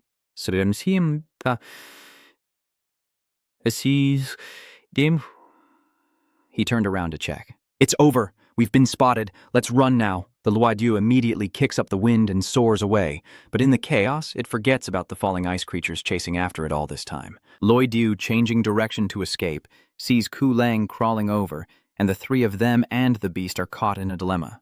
Ku Lang, determined to the end, calls his brothers to rise up together. They all simultaneously tilt their heads back and roar to intimidate. Grrr, grrr. Tutin, panicking, tore at her hair with both hands. What should I do? Tanam, infected by him, is also terrified and sighs.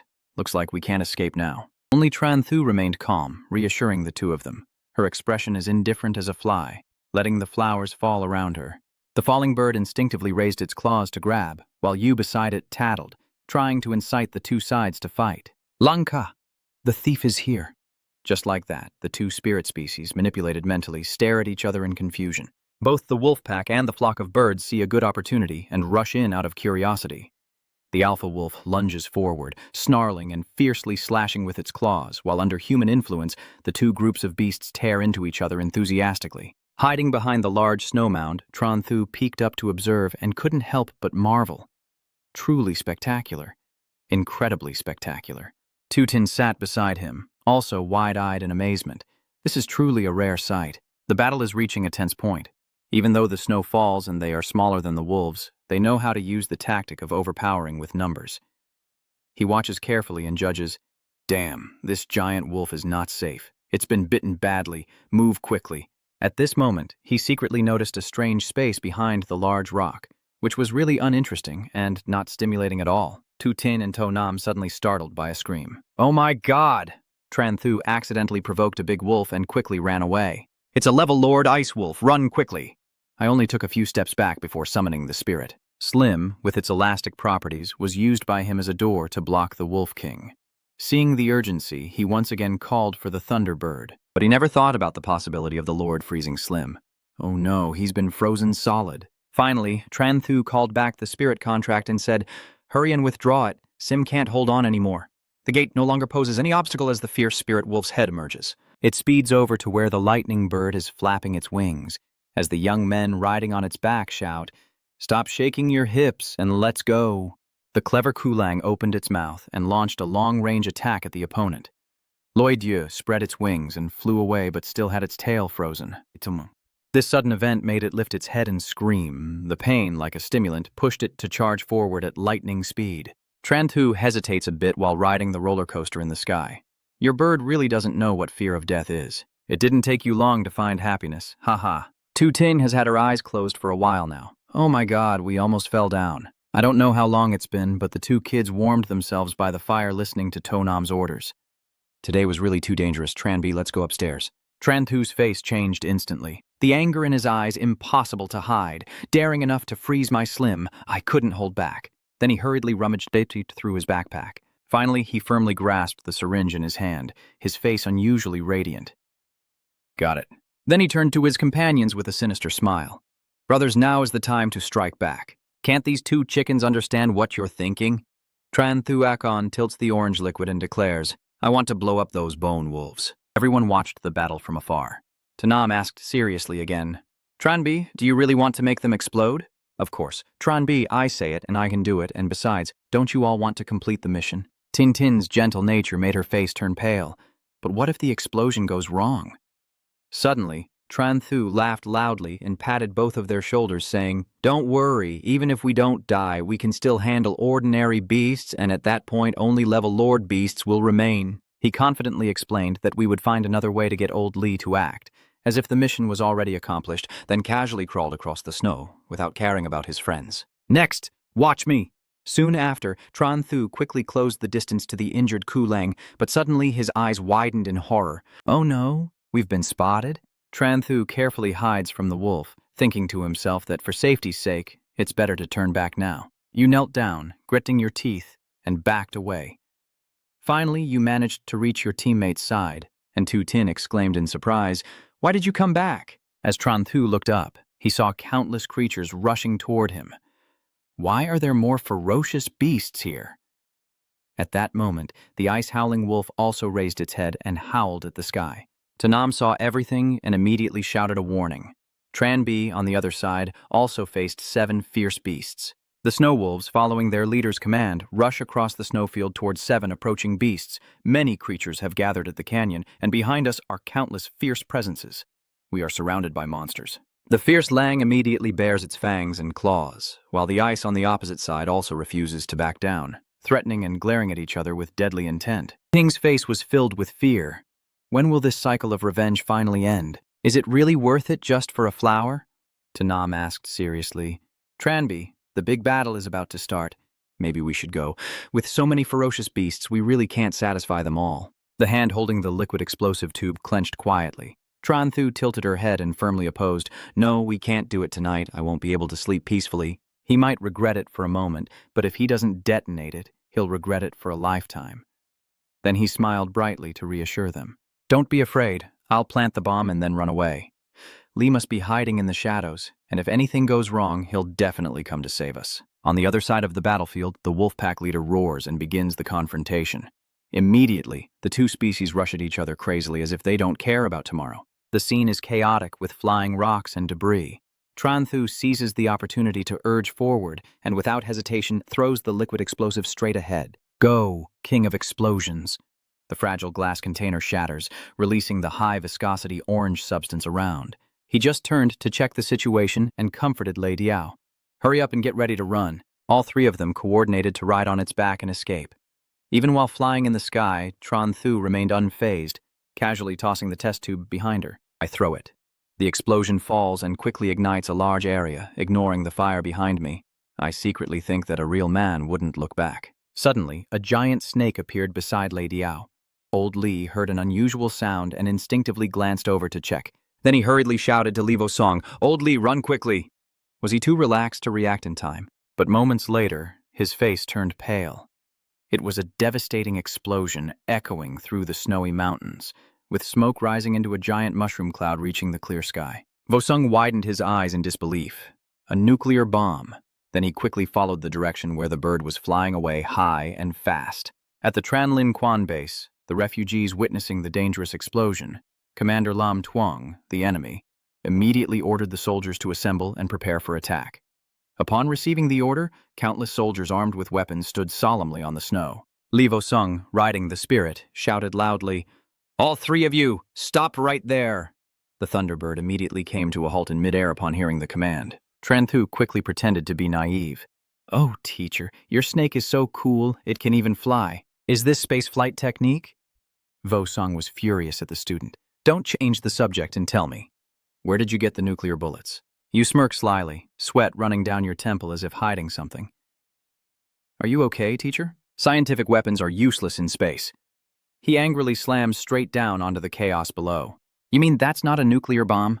Isn't a nuclear bomb capable of blowing up a glacier canyon? Now it has alarmed the Tranlin Quan. He nervously tries to look away, thinking, oh no, This is serious. Then Tranthu smiled sweetly to deny everything. Teacher, I didn't do it. My wish is for a peaceful world, so I wouldn't do something like that. Vosong has no choice but to let these reckless kids go. All right, no matter if I did it or not, remember that if anyone asks, you all must say you don't know. The three young men immediately agreed. Yes, master. Suddenly, the tail of the black and white demon dragon was frozen by ice. He quickly realized something was wrong. This is bad. The two Icebone Wolf Lords are chasing after us. As Tranthu looked up, he saw a flock rushing in like a storm. Oh no, there are 5 Ice Lord raptors here too. Now you have to swallow your saliva and pretend you're okay. We are surrounded by 7 lords. They stared at each other for a long time, and Tranthu was the one brave enough to ask. Master, what should I do now? Vosong responded by punching down on your head. How? Of course, run away. 7 of them, do you really think we can fight back? Suddenly, a notification appeared in front of me. Option 1, definitely run away to escape. Option 2, try to soothe the Beast Lord. Option 3, risk everything in a fight. Tranthu muttered to himself. This choice still needs thinking, of course. His words were cut off as he patted Loi Dieu's back, and it understood his meaning, shooting forward like a missile, causing his shout to echo loudly. Let's run. Seeing this incredible move by Canada, Vosong's mouth twitched, but he still watched the ferocious beasts behind him carefully. Then he realized the danger and immediately shouted, Watch out, Bee! Careful! Tranthu suddenly flew far away and turned back.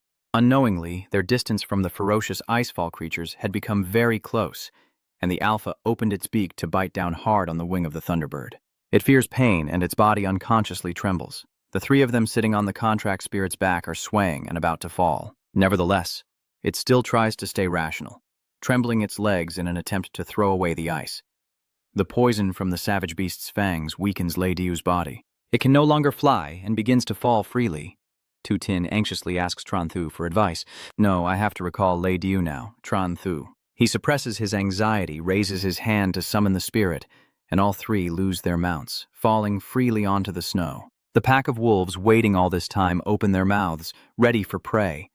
Tranthu turns over to summon the contract spirit. Slim's face looks serious as he appears in midair. The group immediately turns their eyes toward him. Then instinctively all grab tightly onto Slim's mouth. The 3 brothers cling to the spirit to slow their descent back to the elders. The 3 hold tightly onto Slim's mouth to reduce their freefall speed. Tanam finally lets out a sigh of relief. It seems like everything is safe now. But right now, a fierce ice beast suddenly charged at the spirit, causing him to panic. Oh my god, it's happening again. The savage beast's mouth opens wide, biting down hard on the body of the contract spirit, causing it to bleed tears of pain. Tranthu shouted worriedly for Slim. Overcome with fear, Slim gradually became invisible. All 3 lost their grip and fell straight to the ground. Slim's in trouble. The ice bats ignore it and chase after them to the end. Suddenly, the blue giant snake leaps up into the center of the battle. The demon beast, distracted by the chase, accidentally collided, and the Ice Lord, stunned and confused, plunged headfirst into the ground. Mother Black and White Dragon took the opportunity to catch those young men. Vosong asked Han seriously, Are you okay? Tranthu replied on behalf of everyone, No problem, but the current situation has shifted from a group of demon beasts hunting 3 people to hunting 2 snakes. Are you sure about this, teacher? Seeing him suffer while taking notes, Cao could only be speechless and said, You only know how to be speechless, teacher. You don't have to write your farewell letter so early. Vosong, fighting back tears, encouraged the children. Write it down or we won't make it in time. Ignoring his nonsense, the boy pointed at the strange snake and said, The black and white dragon is gone. Isn't this the green dragon? Poor Thansa is being relentlessly attacked by the Demon Alliance, but that doesn't stop the idol monsters from continuing their assault. The Kumang immediately turns around, ready to fight it one-on-one. Tranthu's mind quickly calculated and immediately made a decision. Wait, we can still fight. So the 3 of them were completely puzzled as he kept rummaging through his bag. Seeing the test tube in his hand, Tunam's eyes almost bulged out. You're not planning to blow up that mountain pass again, are you? If you get caught, you'll end up in prison. He was so terrified that he broke out in a sweat. What? Are you planning to use this to blow it up? Tranthu angrily retorts after hearing that. Are you all colorblind? The colors of these 2 bottles are different. This one is red. But inside, he was extremely scared. Luckily, answering Lao Lai's question earlier earned him a reward. This time, there's still a chance. In the end, Tran Thu forced a faint smile and handed the potion directly to Vo Song to see if Juman Black and White would drink it. Even though he was holding the medicine, he hesitated and asked again, "It won't explode, right?" Tom Tom couldn't be sure. Maybe it was fine, but outwardly he denied it confidently. No way, no way. Because he trusted his disciple, Vo Song threw the potion bottle without hesitation to K Wok Lin, understanding the owner's intention to use the snake's tongue to wrap around the bottle. The amber-colored pupils of the demon serpent bulged with countless blood vessels, the special potion seeping into its body making it agitated. "This is bad. Get down quickly. It seems the black and white demon serpent is about to explode." Before they could react, the black and white dragon threw them off its back, and all four landed safely on the ground. Then Tran Thu immediately glanced at the struggling black and white dragon. "Is it already cooked?" Tu Tin and Tonam take a deep breath. The smell of grilled snake meat doesn't seem too bad. After hearing that, he sighed helplessly and said, "Well, it's almost over anyway before going to rest. It's happy enough to have eaten the meat of the black and white demon dragon, which Vo Song found very confusing." Then he led the brothers to start cooking. "Teacher Lee, come help out quickly." Seeing this scene, he was so angry he spat blood. Finally, he angrily shouted at everyone to leave, and the mighty black dragon suddenly stopped. This surprised Wu Song a little. "Huh? It seems the potion is working." Its eyes suddenly showed more white. The giant serpent's body twists in the air, its black and purple aura flickering around it. When it regains its consciousness, it sees the blue snake being overwhelmed by a horde of monsters. The giant dragon immediately used its innate ice skill, opening its mouth wide to gather blue energy, while a similar magic circle appeared above, and countless ice spears joined the battle. Tran Thu Khan seized the moment and shouted, "Master Lee, recall the blue dragon now." The green snake shrinks on command and coils around Wu Song's arm. The ice formation on the other side narrows its range of activity to trap all the monsters. He was extremely panicked and cursed. "Dear God, the range and attack power are over 10 times higher now." The first giant wolf was attacked by numerous ice spears, and soon both the wolves and the falling creatures were all badly wounded. Thanks to your quick thinking, you quickly realized something was wrong. "Teacher Lee, they're about to run." Vo Sung still calmly crossed his arms, a faint smile on his lips, as if he understood his master's intention. The color in the giant beast's eye gradually turning blue. The defeated enemies suddenly scream in pain as their wounds burst open, while only it stands amidst the swirling fog controlling everything. At that moment, Tran Thu finally let out a long sigh, relieved to have escaped danger. But the black dragon started to show signs of exhaustion, collapsing to the ground and kicking up a cloud of dust.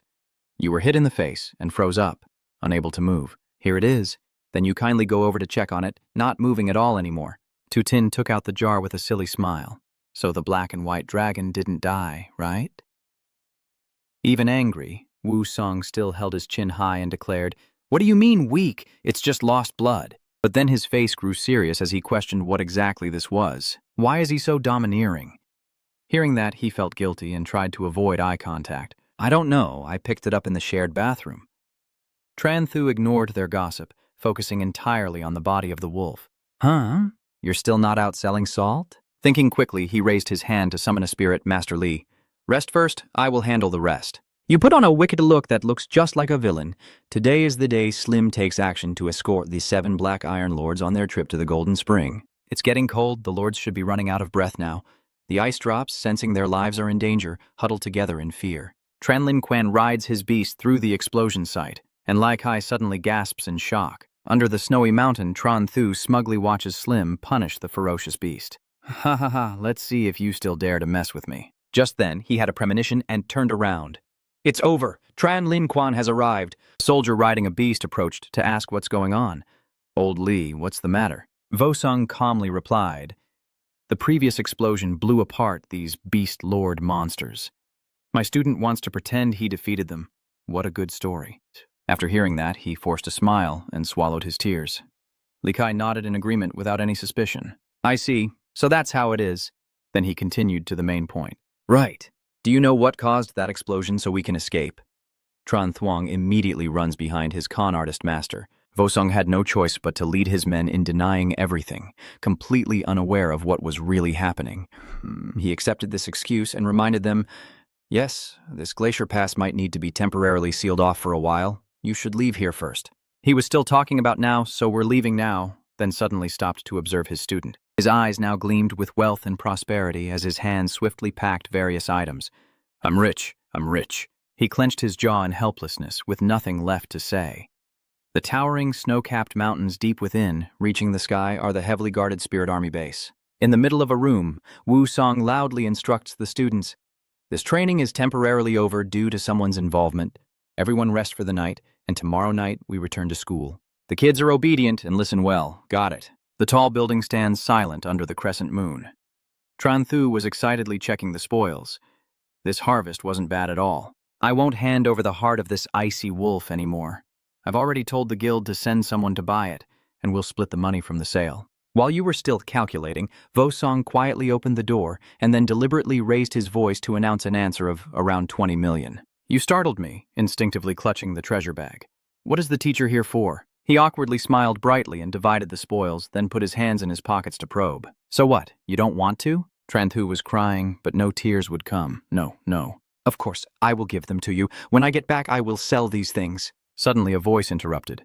No need to sell it outside. Tu Tin just entered and declared, I will buy it. Tomorrow I will have someone send the money to you. I don't need my money anymore, just split it among you guys. Then he happily smiled with a thumbs up from the group. Suddenly, he glanced to the side as his phone vibrated with a new message. Tran Thu checked the notification and immediately said, You received that mission to find me. That person said they wanted to use 11 million to buy this ice-blooded giant wolf heart. Then, he stood up to discuss with those around him, but he scheduled to meet me at the Beast Tamer's hall of the first city of Dahung. The next morning, in front of a certain large administrative building, the three of them waited outside the first high school of Dahung City, saying, Almost there, we'll have over 10 million soon. But the voice on the other end of the line was like a cold splash of water on his head. Hello, the number you have dialed is currently unavailable. Please try again later. Tran Thu's expression turned serious. What's going on? At the same time, the system also issued a notification. Choose 1 to wait patiently, 2 to meet the buyer directly, or 3 to walk away. Just then, a carefree young man ran past the three of them. Seeing that, Tran Thu smirked wickedly. Guys, wait for me outside. I don't know how long it's been, but he came out disguised as cheerful.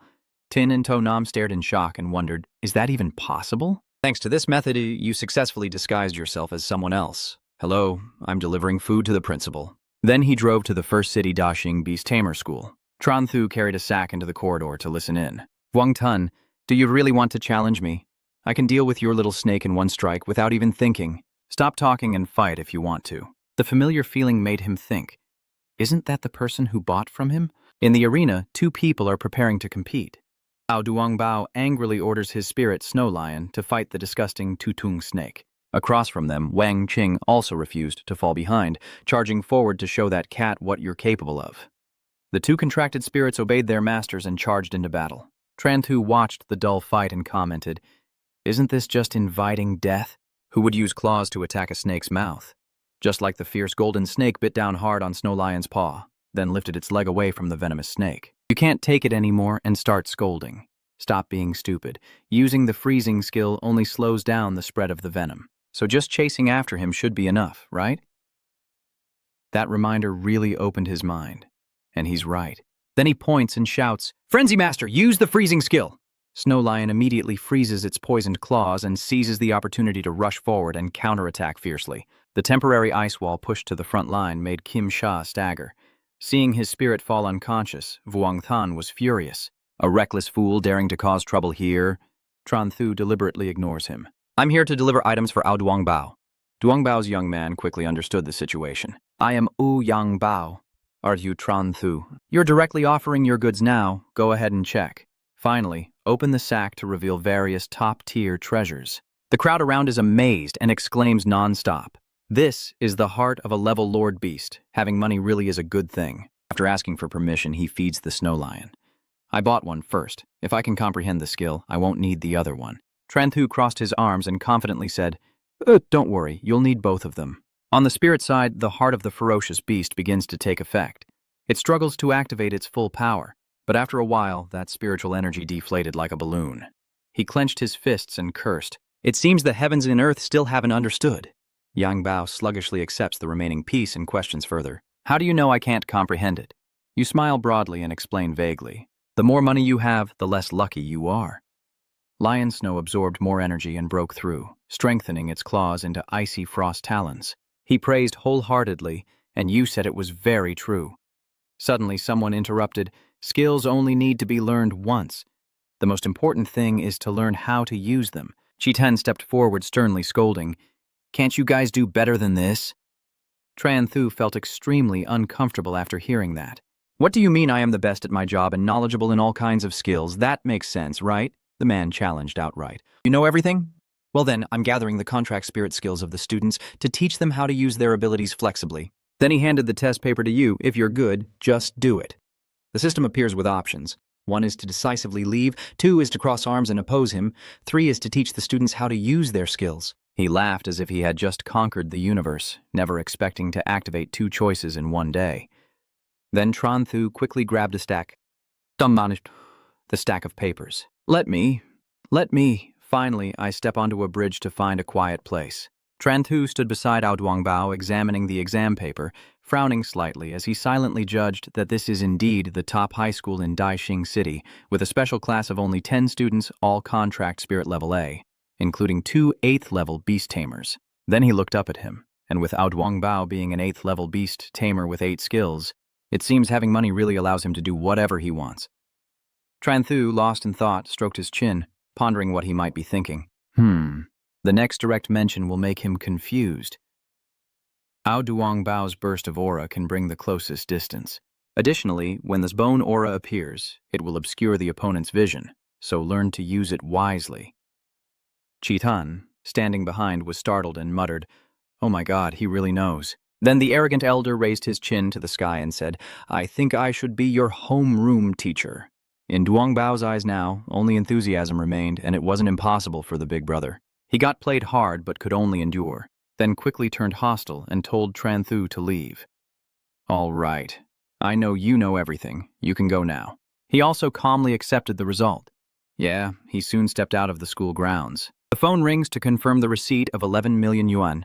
He checks the message from Yang Bao. "Boss, let's have dinner together tonight." Tran Thu remained silent for quite a while and accepted. Fine. He chose the location. After finishing the discussion, Tran Thu put his phone in his pocket and couldn't help but smirk. With so many rich and foolish clients, he needed to build good relationships. Who knows, maybe he could scam something later. Next, Trin Trang adjusted his collar and thought to himself that Tin Tin and the others should go back now. This was something he should handle alone. In an opulent banquet room with professional waiters, a calm young man stood at the door. Tran Thu relaxed and let the crowd admire him.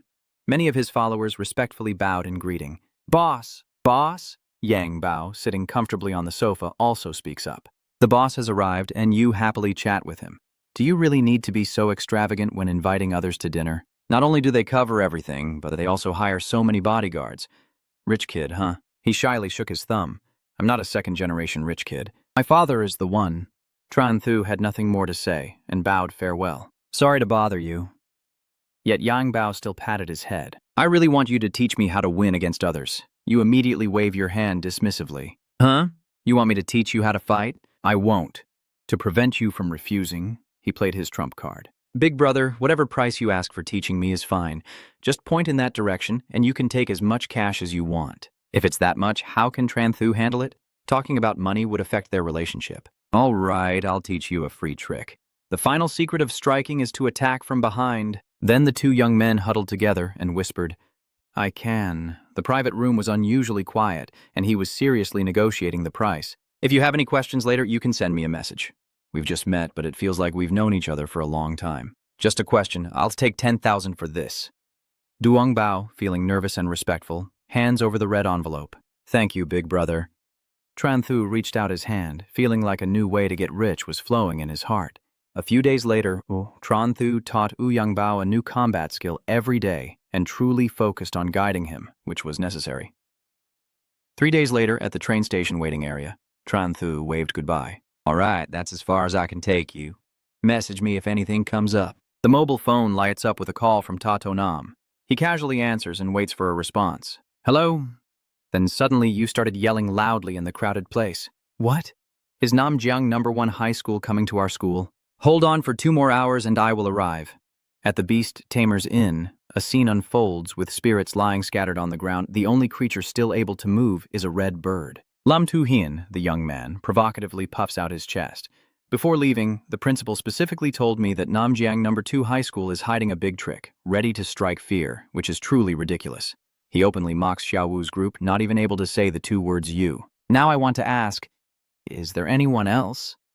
The whole group was so ashamed they didn't dare to lift their heads. If not, I declare that you, students of the special class of Namjiang Second High School, Tu Heian only cares about laughing and joking, unaware that Tranthu is quietly approaching. Seeing this, a student immediately retaliated with a urine bag.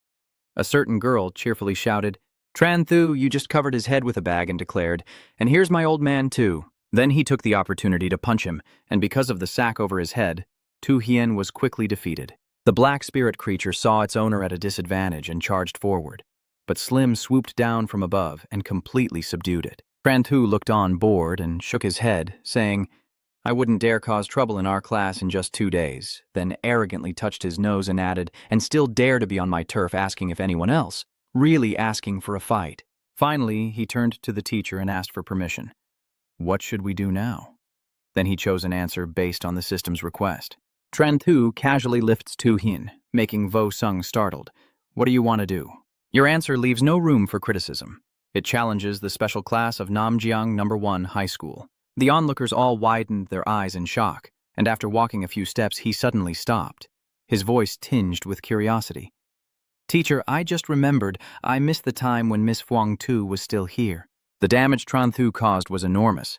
The school rewarded her with 1 million. Vo Sung, feeling sad and unwilling to face it, was blocked by 2 young men on his path. Not wanting to cause a fuss, he gently asked, "Let's go, Teacher Lee, so we can go to the school to discuss business." "What? You want me to give you 2 million? He seems really angry. "You want to go alone and challenge the special class at Jiang No. 1 High School?" Suddenly, his face turned serious. "How can you believe I will succeed?" Tranthu helplessly glances at the young man lying on the floor. "Maybe you should kick Tu Hien hard. I'll show the teacher how, as a beast tamer, I can fight back against Lam Tu Hien." At this point, Min Tai finally stood up and coldly observed Tranthu, feeling a bit of anticipation and recognizing her courage, to let him try it out. At the same time, Ka Lo Fat Fo agreed to finalize it. Hearing that, you smile in a way that sends chills down your spine. "Ha ha, then I won't hold back anymore." Tranthu looked down from above at Tu Hien lying unconscious, then raised his hand to slap his avatar.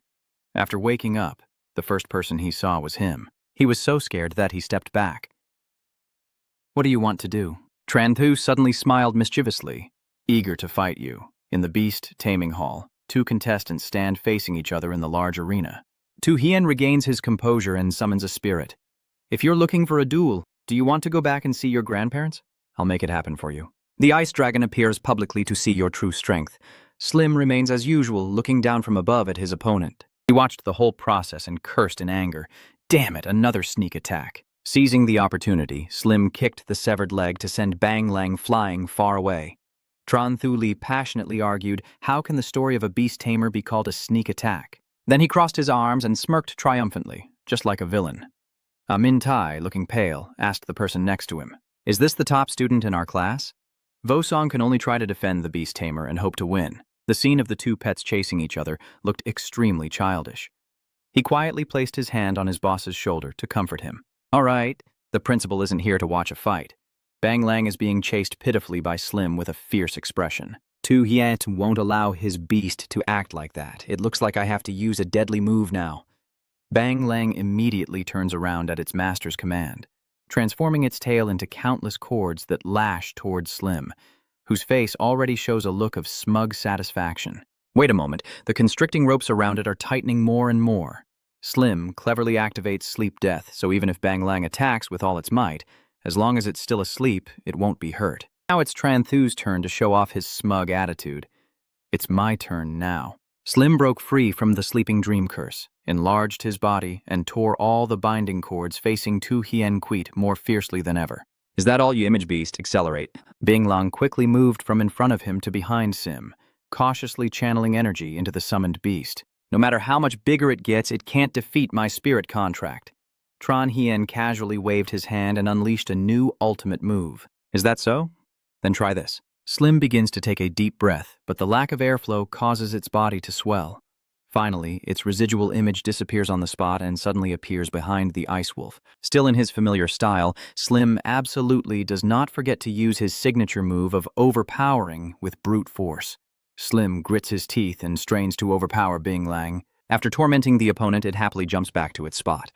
All the students of Namjiang No. 2 school are so stunned their mouths gape open. Here on the arena, Bang Lang lies unconscious, covered in fresh blood. Whether alive or dead is unknown. The outcome is clear. Tu Hien, though unwilling, declares I concede. And Tran Thu then flipped him off angrily. Is that all Namjiang High School has to offer? The students outside also join in mocking. Is that all Namjiang's No. 1 high school has to offer? Tu Hien could only lower his head in silence, accepting defeat because I am just too weak. But right after that, he continued to act tough and provoke. Don't think that Namjiang No. 1 high school has no experts. If you dare to come, I guarantee you'll be carried out. This threat carries no weight. As Tran Thu casually sighs, oh, Tu Hien doesn't bother to argue. He just turns and walks away. Just wait and see. I will definitely come back. But he didn't know that, behind him, you were smiling maliciously. Ha ha. After walking a few steps, Tu Hien suddenly felt the surroundings darken. When he looked up, he froze in place, and before he could react, Tran Thu had thrown a bag over him. After finishing, the boy clenched his fist behind him to strike, then quickly interacted a few times while Tu Hien was still confused, causing him to fall backward and faint on the floor.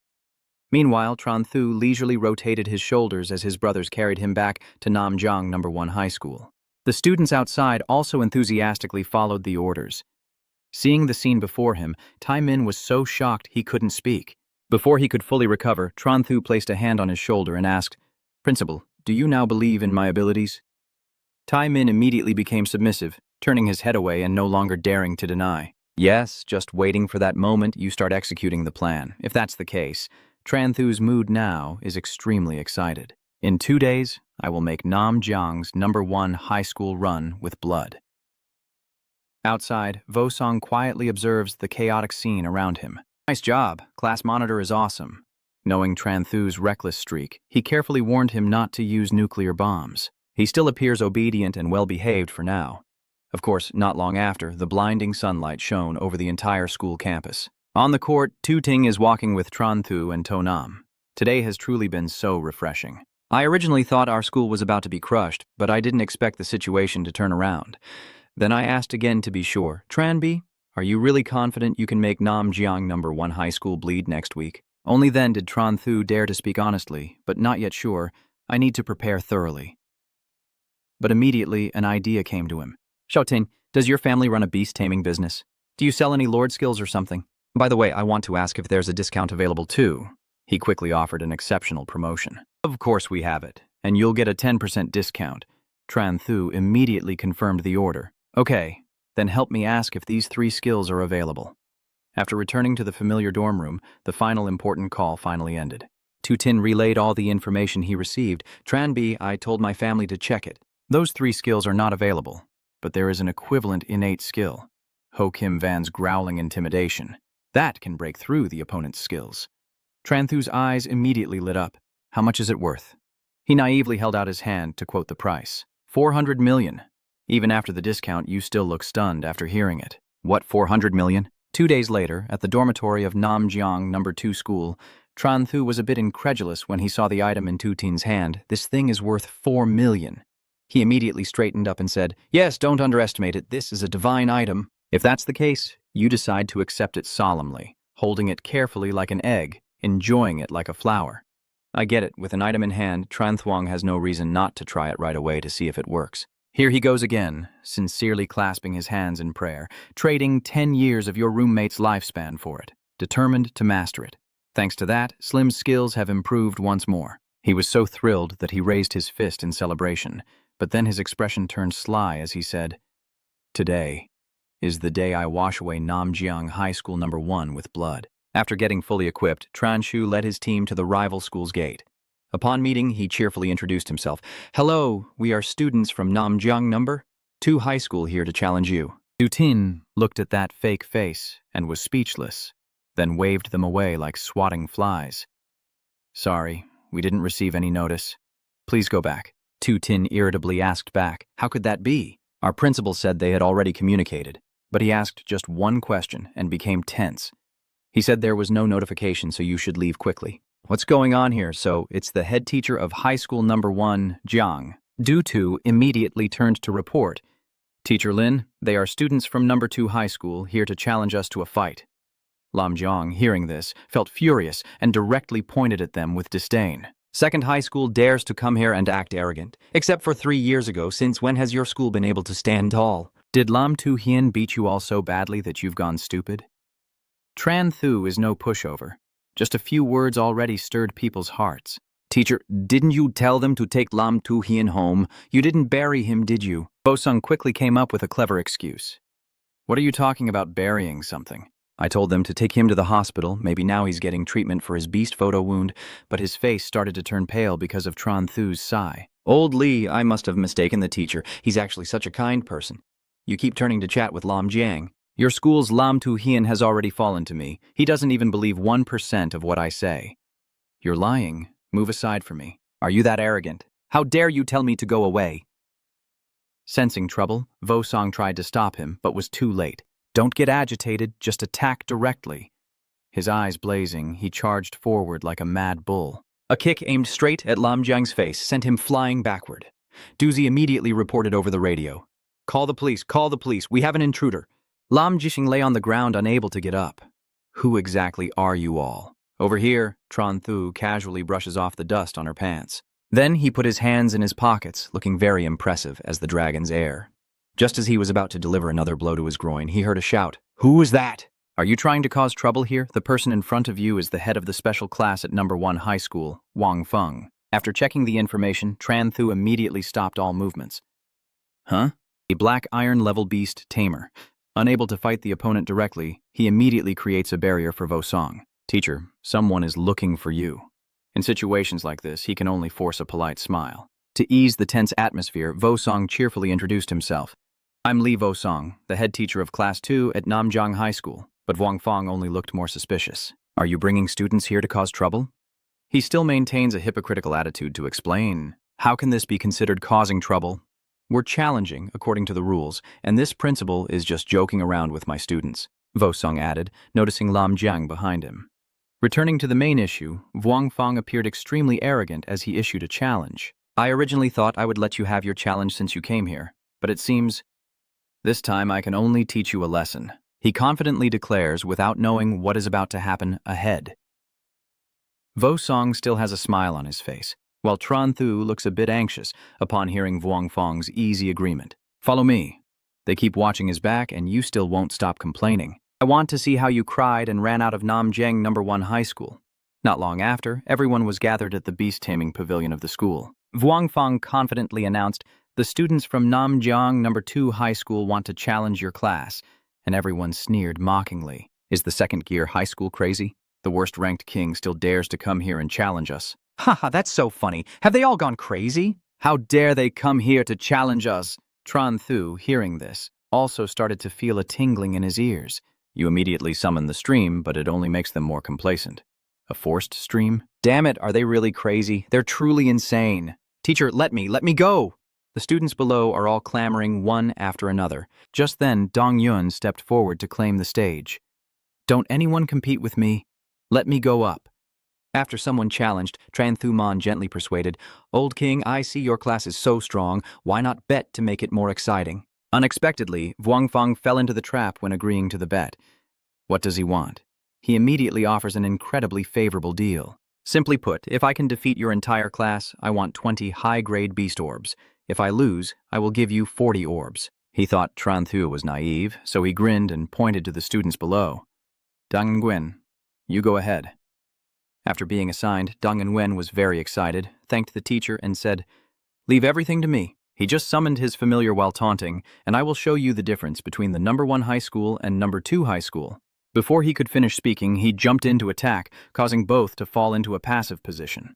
Seeing his summoned beast being crushed mercilessly, Dong Nguyen could only shout in place, You evil bastard, and your sneaking attacks again. But Tran Thu paid no mind to that, simply yawning boredly. Sorry, time is tight. The next to witness such an organized display, the group below fell silent like a temple, prompting me to speak up and invite them. Weren't you all just trying to test yourselves earlier? Why is no one saying anything anymore? Just as Tran Thu was about to speak, a voice interrupted. Let me do it. Van Vu confidently steps forward and then summons the death beast. Go ahead, her appearance surprised you a little. An A-rank spirit contract rushing in so early. Since the match hasn't started, Vu has nothing to fear from coming out. You're not considered too weak at my beast's death pit, and the male students below cheer passionately. Van Vu, just defeat him. What can a Slim do? The students of high school number 2 are too arrogant, which only boosts Tran Thu's spirits even more. Defeat? Yes, I really must defeat him. As soon as he finished speaking, Slim immediately charged at his opponent like a moth to a flame, finally knocking the Tujik Thu to the ground with its paw on the arena. The audience was stunned. How could that be? Did his move already take down Van Vu? With renewed energy, Slim charged forward and defeated another beast. Even the little bird wasn't spared, and the 2 big monkeys were bullied by Slim until they cried. In the end, Tran Thu could proudly declare herself invincible. So lonely. The male students of the number 1 high school were all stunned, while Wang Feng's expression was just as grim. Seeing the situation was not looking good, he immediately ordered his men. Zhang Thin, you go ahead. Then I will immediately gather energy in my palm. If that's the case, let me end this fight. Tran Thu and Slim watch him show off in silence. Watch carefully. In an instant, a summoned beast appeared right above his head. Come out, Storm Lightning Bird. As expected, it caught him a bit off guard. The level E Feng Lei bird. Zhang Than is ready to face the battle on this side, starting to move. Meanwhile, Tran Thu is still lost in thought. No wonder he's acting so dramatic. But he quickly came up with a plan to counter it, though his skillful hand gathered a blazing golden energy for show. If I am number 2, then no one is number 1. Slim, as if empowered, charged straight at the opponent. Feng Lei bird was not yet finished with its attack, so it was quite surprised, and as a result, Slim struck it with a shocking move. Even Jiang Tian was so surprised he could only stand there with his mouth open, but Tran Thu was very pleased with that. What are you pretending for? Slim keeps going. Seeing Slim flying toward Feng Lao Diu, he immediately became alert. Anything else? Next, he urgently ordered before things got worse. Feng Lao Diu, quickly get out of the way. Luckily, it managed to fly up quickly, otherwise it would have been hit by Sim's devastating headbutt. Because of its fighting spirit, Feng Loi decided to counterattack. It tried to gather an energy sphere at its mouth once more, but that only made Tran Thu more excited and eager to strike back. Go ahead. As soon as he finished speaking, he snapped his fingers. Slim kept charging straight at the opponent, while he looked very pleased. Wait until the next life. Feng Duaidiu was knocked down hard onto the arena. The students of number 1 high school were stunned by what just happened. As for Tran Thu, once again she flaunted her dominance, unbeatable and truly lonely. They were so angry that they froze in place. After finishing, Tran Thu didn't forget his main task. Please settle the 20 high-grade beast crystals. At this point, Wang Feng still stubbornly tries to save face. Why rush? Isn't there still someone who hasn't joined yet? You shamelessly throw a judgmental look at him. At this moment, the system presents 3 very interesting options. Tran Thu is so delighted that her face twists into a strange shape. Oh, this choice comes just at the right time. Then I decided to go all out alone. I'm not targeting anyone, but everyone sitting there is trash, so charge forward together.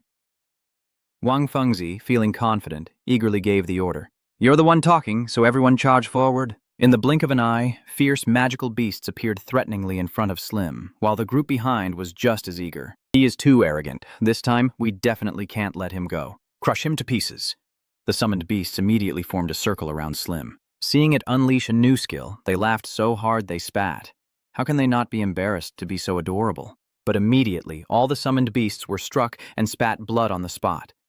On this side, Tran Thu was wearing a sinister smile. Ha, starting to roll around. Slim obediently lies down on top of the first summoned beast.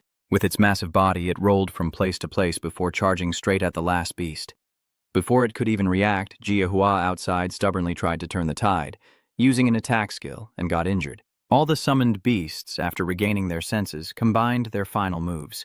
Since their attacks were all deflected back, Slim appeared very relaxed. Without giving the opponent time to prepare, it charged straight at them, causing everyone to be knocked back. As they looked at the scattered beasts on the ground, the group on the other side fell into silence. Jiahua and Dam Thu took turns marveling. This sim is insanely powerful. I've never seen a contract spirit level push like this. Is this a mutation? At that moment, Tran Thu received more good news. The charge skill increased by 1, boosting all of Slim's yellow attributes by 10%. Vuong Fong flinched from afar as he responded, now surrendered. Without waiting for his reply, Tran Thu arrogantly waved his hand and signaled, "Let's go." Seeing their figures, Wang Feng suddenly felt worried. I think the second high school competition in Jiang is about to rise again. Not long after, at the gate of second high school, Tran Thu eagerly introduced a business deal. "Teacher, when you return, please tell the principal that a school worth 2 million, fair prices, no cheating the young or old if he wants, he can find me any time." Vo Sung's expression was somewhat forced, but there was no other way to refuse. "All right, I understand. I'll go find the principal. You guys head to the beast taming pavilion first." Then he quietly watched the excited figure of the boy leaving, and only now did he let out a long, sorrowful sigh. It seems the principal will have to shed a lot of blood this time. Soon, Tran Thu's group arrived at the beast taming pavilion. In addition, Duong Liet's group was there. Surprisingly, they successfully challenged the single team to a duel. Wang Yun, standing behind, was so scared he hadn't even fought yet. "Young Master Duong, maybe we shouldn't mess with him, we really can't beat him. But he still acts so heroic. What is there to be afraid of? Wait for me to catch up to his level with an A-rank spirit contract, and I still can't beat him?" Seeing Tran Thu's group getting closer, Hong Ming hurriedly asked again, "Boss, are you sure?" Duong Liet clenched his fist with determination and nonsense. I must fight against the evil forces to the end, but his face afterward also showed some hesitation. "Say nothing, he's coming over now." He stood frozen in place as Mac Tran Thu gently passed by, then suddenly stopped and shot a deadly glance at the opponent. Just this one word from Shao was enough to make Duong Liet break out in a cold sweat. Duong Liet tried to face Tran Thu, but his face was as pale as death. "You still act intimidating, with a voice that's partly cold and partly deadly. Your clothes are nice." The statement before this column left Duong Liet's group speechless. Seeing the person leave, he finally dared to breathe a sigh of relief. The atmosphere grew very gloomy as Wang Yun sincerely advised, "Do you really think you can take revenge like this?" Not long after, in Vo Song's classroom. "Okay, class is over for today, everyone." The school day ended. Seeing a good opportunity, Tran Thu informed Tu Tin and To Nam, "You guys go ahead, Lao Li and I have something to discuss." Then he happily approached Vo Song. "Sir, what did the principal say?" His face suddenly changed, but he remained calm enough to make up a story. "The principal still needs to consider a bit more." This answer leaves him dissatisfied. "What is there to consider? You can't do it, I will handle it myself." Tran Thu happily stepped out of the class, constantly thinking about her business. How could her quest for money ever stop? Only Wu Song, who at this moment cannot relax his facial muscles and looks worried, and a little later, he indeed went to find Principal Tai Min. As soon as he saw you, he started to see some potential. "Tran Thu, is something wrong?" Tran Thu got straight to the point. "Director, do you want the famous second high school of Namjiang?" When it comes to this, Tai Min's eyebrows slightly furrowed. "I do want to, but the cost of training the special class at the school is already very high. No need for more words, you immediately lower the price by 1 million per school." Regarding this offer, he hesitated a bit. Although Tran Thu's Kwak Lin is only a forced level, his ability is not inferior to Phuong Tu, maybe even better, but in the end he still decided to take a risk to earn respect. "Fine, as long as you can defeat the other 6 schools in the city, I will transfer the money to you." Hearing about the money, Tran Thu's eyes immediately lit up like headlights, and he made up his mind. Returning to the dormitory, Tu Nam and Tu Tin were questioning him. "Tran Bai, do you really want to challenge 6 other high schools?" he asked with a big smile as he explained the reason. "There's no other way. The school really gives too much money." Then we moved on to another topic. "That's right, Xiaoten. Does your family have a basic black iron beast or something?"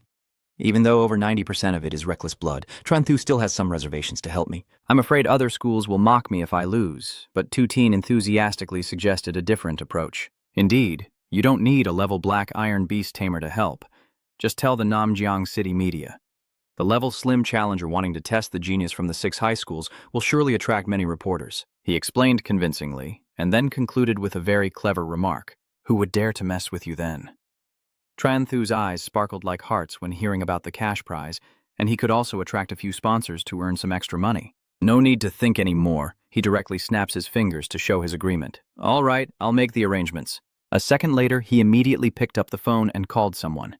As soon as the other end answered, Tran Thu cheerfully introduced himself. "Hello, Uncle Chow. I have a money-making opportunity. Are you interested?" Many media outlets competed to publish eye-catching news that attracted the attention of many netizens. It quickly became the day when Tran Thu challenged her opponent in the morning at the dormitory. Before you leave, Tanam gave some encouragement. Tranbi, you have to do your best. I've bet on your victory. Feeling something suspicious, Tran Thu immediately frowned. What do you mean I have to win at all costs? He didn't hesitate to explain the whole story, don't you know? This time, your challenge has sparked an underground betting. Some say you'll beat those 6 high school teams, others think you'll fail, and the current odds are 11. You hear it, but don't seem very excited. You think so highly of me?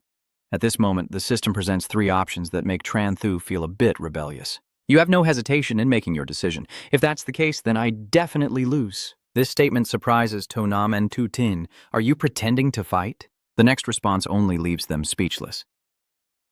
Pretending to fight. Having fought so many battles, it's only natural that I might slip up once in a while. And then to act so upright and declare that underground betting is illegal. I'm the protector of Namjiang City, and I absolutely can't tolerate this. So after tomorrow's fight, you better withdraw quickly. Tran Thu sincerely advised, but his face immediately revealed cunning. This time, whether it's dirty money or clean money, I, Tran Thu, will take it, and Thu will. At that moment, I felt incredibly proud of my ideals. Adults don't choose, they all want. By now, Tu Tin and To Nam are still in shock, both exclaiming in unison, truly formidable opponents. Not long after, at the Beast Tamer's Guild of Namjiang High School, everyone flocked to watch the competition. Below the stands, cheers mixed with curses create an incredibly lively atmosphere. Keep it up, Tran Thu, you trash. In front of all the cameras, Tai Min sincerely encourages her. With such great momentum, you have to try your best. Tran Thu confidently announced that the teacher could rest assured he had everything under control. As soon as he finished speaking, he leisurely stepped onto the stage, hands on hips, striking a proud stance, and began to walk. Over on the other side, the opponent is also eager to join the fight. Le Hien, you go first. He still kept his hands in his pockets and slowly approached the arena, then dramatically jumped up with great skill.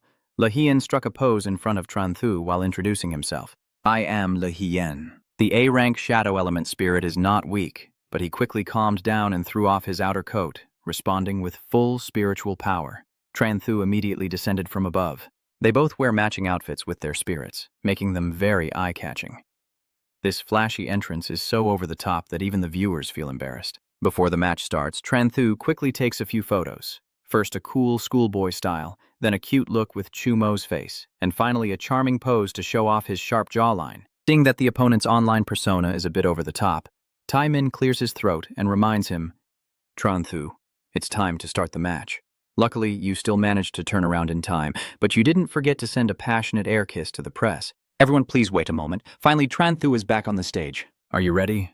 He continued to wave his hand and summoned the sim. I'm coming up, be careful. As soon as it landed, it immediately used giantization, causing Le Hien to break out in a cold sweat. As for Tran Thu, he's even more fired up. Slim, crush it for more me, Slim continues to use the charge skill and quickly rushes toward the opponent. The shadow element remains calm, only the body gradually becoming paler. In just a moment, it completely blended into the middle ground, avoiding the impact of the opponent's headbutt. Meanwhile, Slim was stunned, and even Tran Thu couldn't have predicted this. Huh? The skill of phasing through. On the other side, Le Hien momentarily felt proud. You want to beat me? Based on your Slim, I'm afraid you're not qualified yet. With the main character's aura, how could you give up so easily? Tran Thu immediately unleashes a powerful secret move. Duyin continues. I want to see if your stag transformation can last longer, or if my collision can hold out longer. A contest to catch me ensued between the two summoned beasts, but in the end, the dark element couldn't hold out and revealed its true form, while Slim remained as strong as ever. Seizing the opportunity, he loudly announced that this was the moment. Slim accelerated straight toward the opponent's stomach. He charged fiercely, sending the dark element flying dozens of meters toward the audience stand. With this result, Tran Thu had even more reason to show off. Even an A-rank spirit, a contract is just like that. All the students below are stunned in amazement. He quickly pulled out a speaker from somewhere and placed it on the arena floor so it blared loudly in front of them. Next person, next person. Everyone became visibly cautious due to his arrogant attitude. Tran Thu faced everyone's intense gazes, feeling a bit surprised, but no one moved. In the end, you have to change your strategy. All right, everyone charge. If you win, you'll get 40 high-grade beast spirit crystals. If you lose, just give me 20. When Shen Yi heard that, he bristled and said, "Kid, don't bully others too much. Who in our Namjiang number 3 high school isn't a genius? 6 people have contract spirits of level A, the rest are level B." Tran Thu felt a tingling in her ear. So does that mean the principal agreed? No matter how confident he sounded, it turns out he's just as cowardly as anyone else. Of course, he won't accept. Do you think I'm a fool? I already knew the outcome of Namjiang's number 1 high school. So you're still here bragging? Both of them then looked at each other in silence, realizing that Tran Thu had to step back this time. Oh. Then let's change the rules. This time I will indulge you no more. No more. Suffering, come on, both level A and level B, go up. No need for magical beasts, whether you win or lose. Tran Thu asked loudly for their opinion. What do you think? Tam Nhi, expecting this, didn't hesitate any longer. Soon after, Slim stood alone amidst a circle of magical beasts, unleashing its immense power and easily defeating each opponent one by one, ultimately landing triumphantly with absolute victory. The person so stunned they gaped is Tai Min.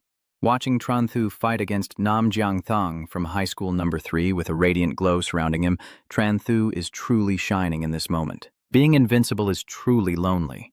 As time passes, the moonlight shines over the dormitory balcony. Seeing Tunam focused on his phone, he couldn't help but be curious.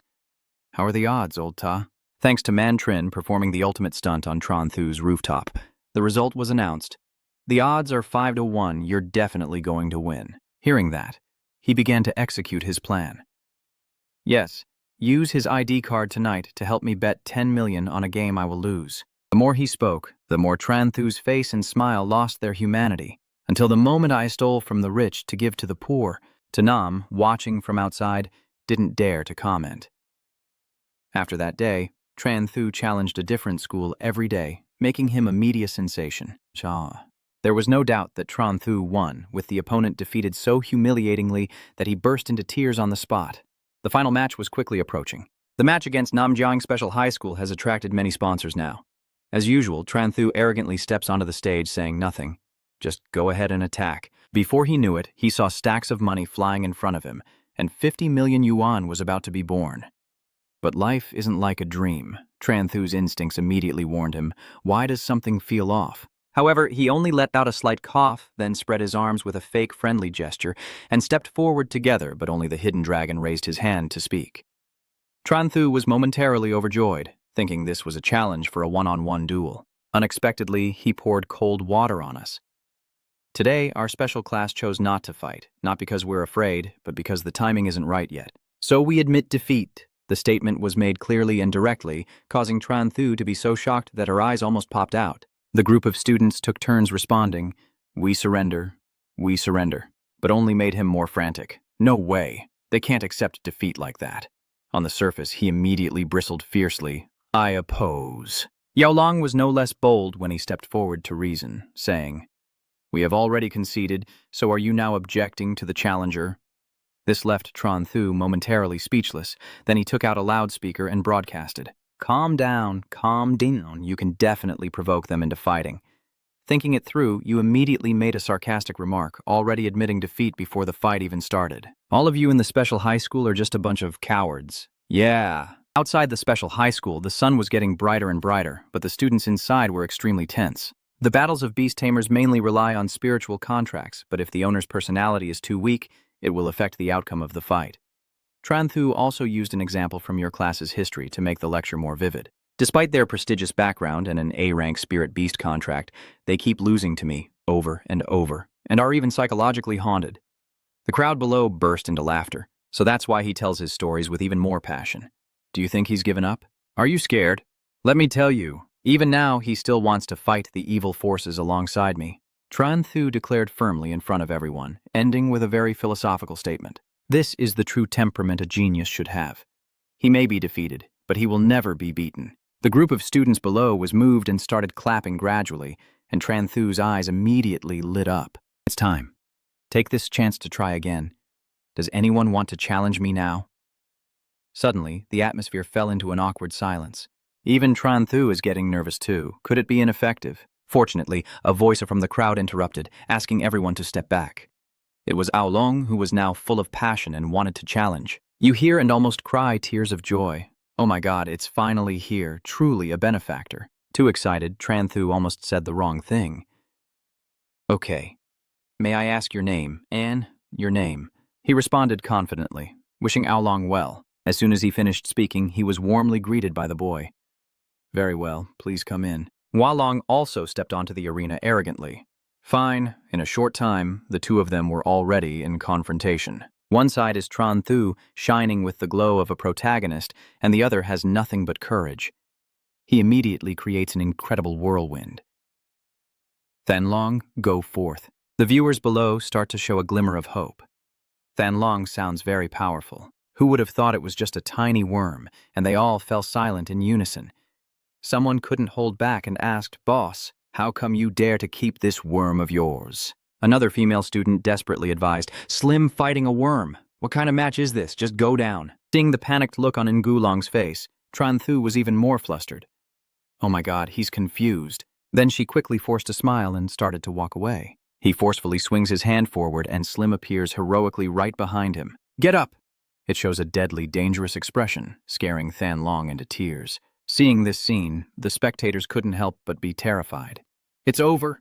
On the arena, Sim charged fiercely at the opponent, but suddenly lost momentum and slid to the side, then brushed past Thanlong like a gust of wind, leaving him utterly stunned. Following instinct, Slim headbutted the barrier of the stands.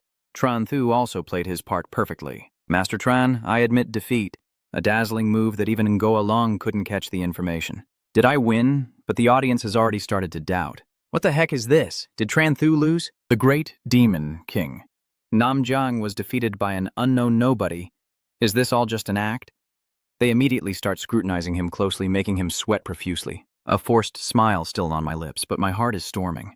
What should I do now? Quickly, Tran Thu turned towards the audience and then assumed a very earnest expression. "I know you're all surprised right now. I am undefeated in the hearts of the people of Namjiang City, but in the end, you just point to Slim sleeping far away. My Slim's obedience is too low. You can see its intelligent gaze." Although Slim's assist was a bit off, luckily Tran Thu reacted just in time. "Oh, even with its eyes closed, its intelligence is so high that it won't follow commands, so I lost. Rest assured, I will train more in the future." As the obedience increased, he spoke more and more passionately, successfully escaping the pressing move earlier. That's right. In the end, it's still a Slim F grade. At this moment, he clasped his hands and loudly declared, "Tran Thu, I bid farewell." Then she decisively turned and walked away without a single unnecessary move, leaving the students watching in awe. Truly, a real queen. Not long after, in the dormitory room, Tran Thu couldn't hide his devilish expression as he looked at his phone. The money finally arrived in the account and was immediately caught by Tu Tin. Was he pretending just for this little money? But you immediately argued back, "Is this really just a little money? Here, look at the screen showing the received funds as proof." Tran Thu pressed it close to his face and emphasized, "This is 70 million. Then he turned to To Nam to find an ally. "I'm asking if old Ta has a chance to make 700 million. Would you ignore it?" He just forced a smile and looked away. Tran Thu didn't need a response and simply put her arms around their shoulders. This can't be true. Who could easily ignore that amount of money? After leveling up, you quickly discussed business with Tu Tin. "That's right, little Tin. Does your family sell a large quantity of Beast King pearls? I want to buy 40 million. Why do you need to buy so much?" Tran Thu has no intention of hiding her own affairs. Leveling up, I'm about to reach the 9th rank of Beast Tamer.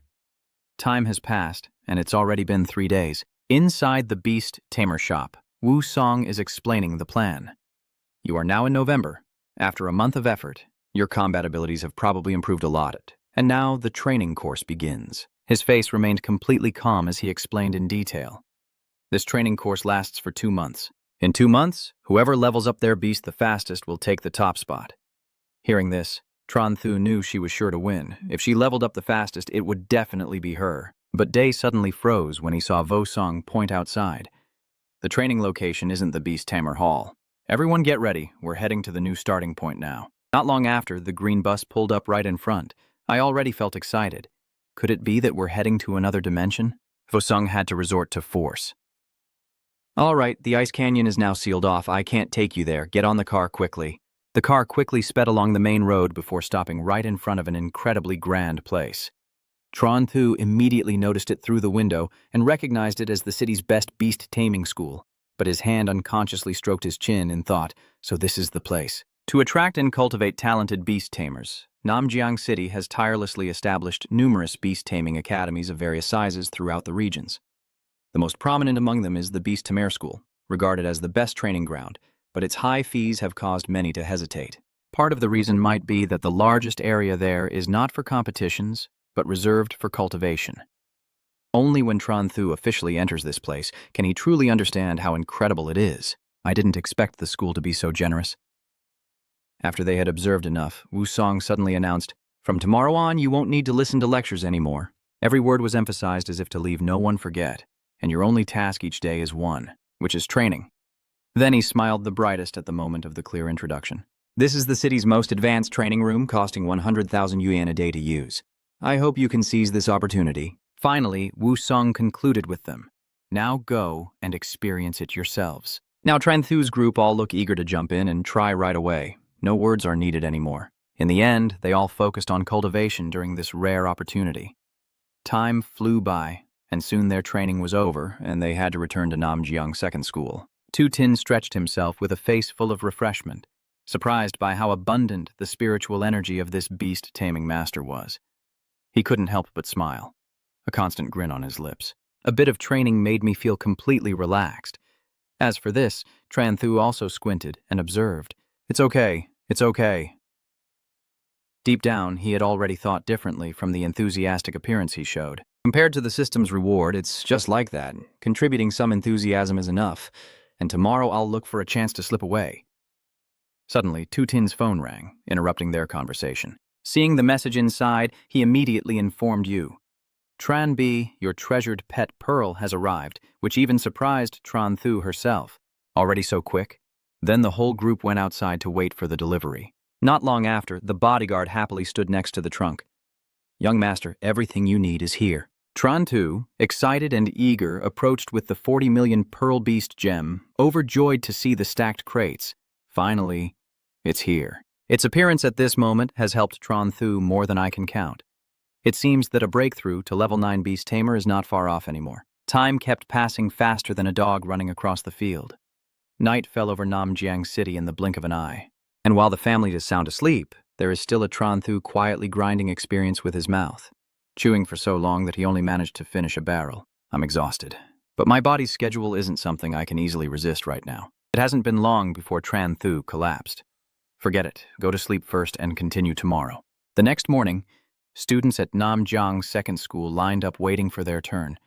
Then the vehicle carrying the city's, even the nation's future, arrived at the most prestigious beast language training school here. And then Wu Shuang once again stated directly and to the point, "Today is the first day of official training.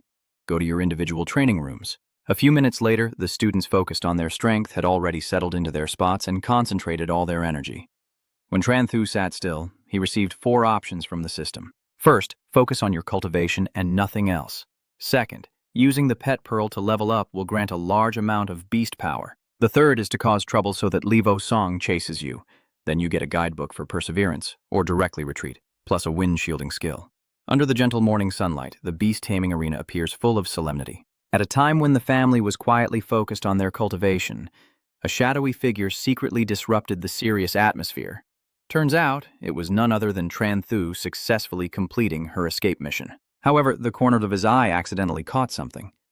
Unexpectedly, Vo Song had already prepared with the black and white giant dragon, which surprised him. Old Lai, facing this mischievous disciple, has become so familiar that he calmly smiles and says good morning. Tran Thu now can only stand there blankly accepting his fate.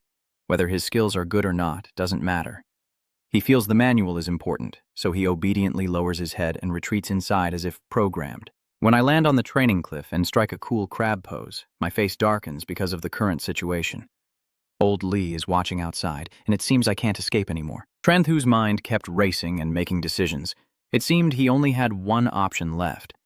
So he took out the pet control pearl he had prepared, not just sitting there obediently, but carefully observing his surroundings step by step. His eyes flicked left and right as if searching for a breakthrough point. This thing is too boring to chew on. And then, as if realizing something, Tran Thu grinned excitedly. "Oh, I got it.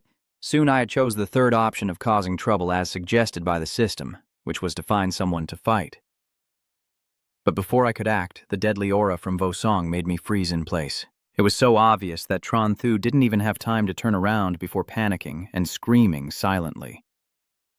Lao Li, when did you come in? Then, without waiting for him to say a word, I knew my place and said I was going to cultivate.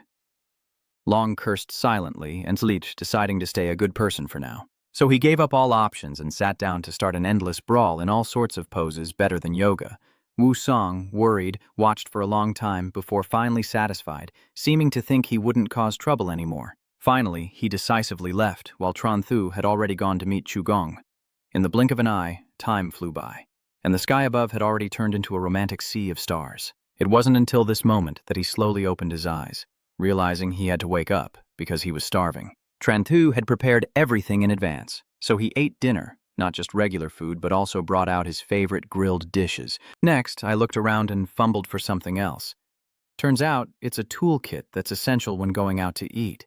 In just a moment, Tran Thu successfully opened his favorite Pearl Pet barbecue shop. The higher the level, the more he has to risk eating. If he doesn't eat now, he won't have a chance later. But whatever is meant to happen will happen, and no matter the different materials. The thick smoke cannot be stopped. However, he hesitated for a long time before finally realizing it in confusion. No, it's only now that he stands up to check around why the smoke is spreading so quickly. And then the scene before his eyes leaves Tran Thu stunned beyond words. The large training hall suddenly caught fire, and everyone hurriedly ran away in panic. It's on fire! A sudden scream echoes through the solemn space of the cultivation hall. Fire has broken out. Everyone rushes to escape in panic. Run quickly.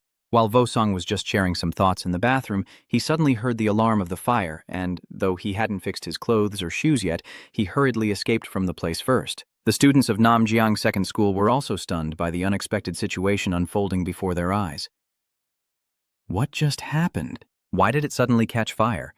After so many years, this is the first time I've heard of the Beast Tamer priestess's fire being set. Furry one's gaze, especially Cat Hong's, unconsciously turned towards Tron Thu.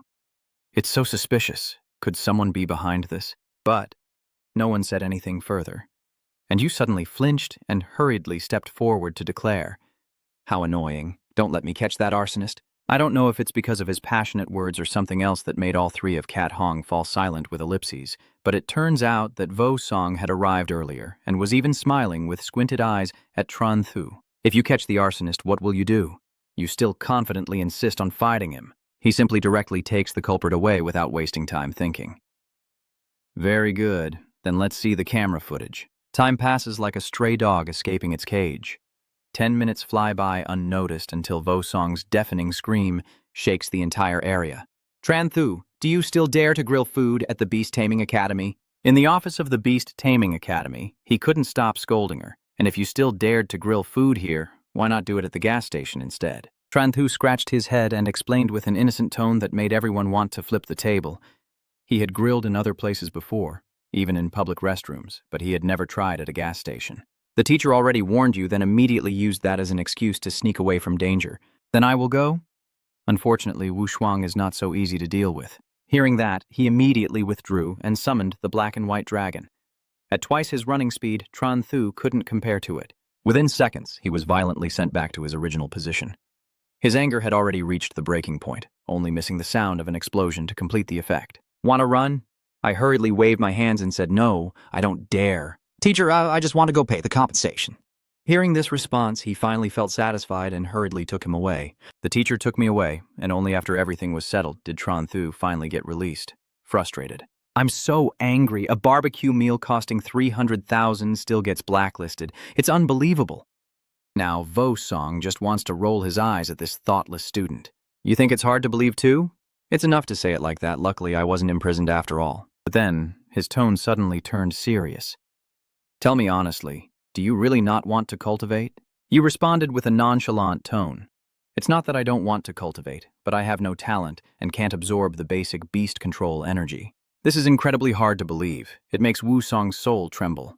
So where did your beast taming level come from? Tran Thu could only pout and dodge, half truth and half fake, determined to find the way to the end and make him suspicious. What do you mean?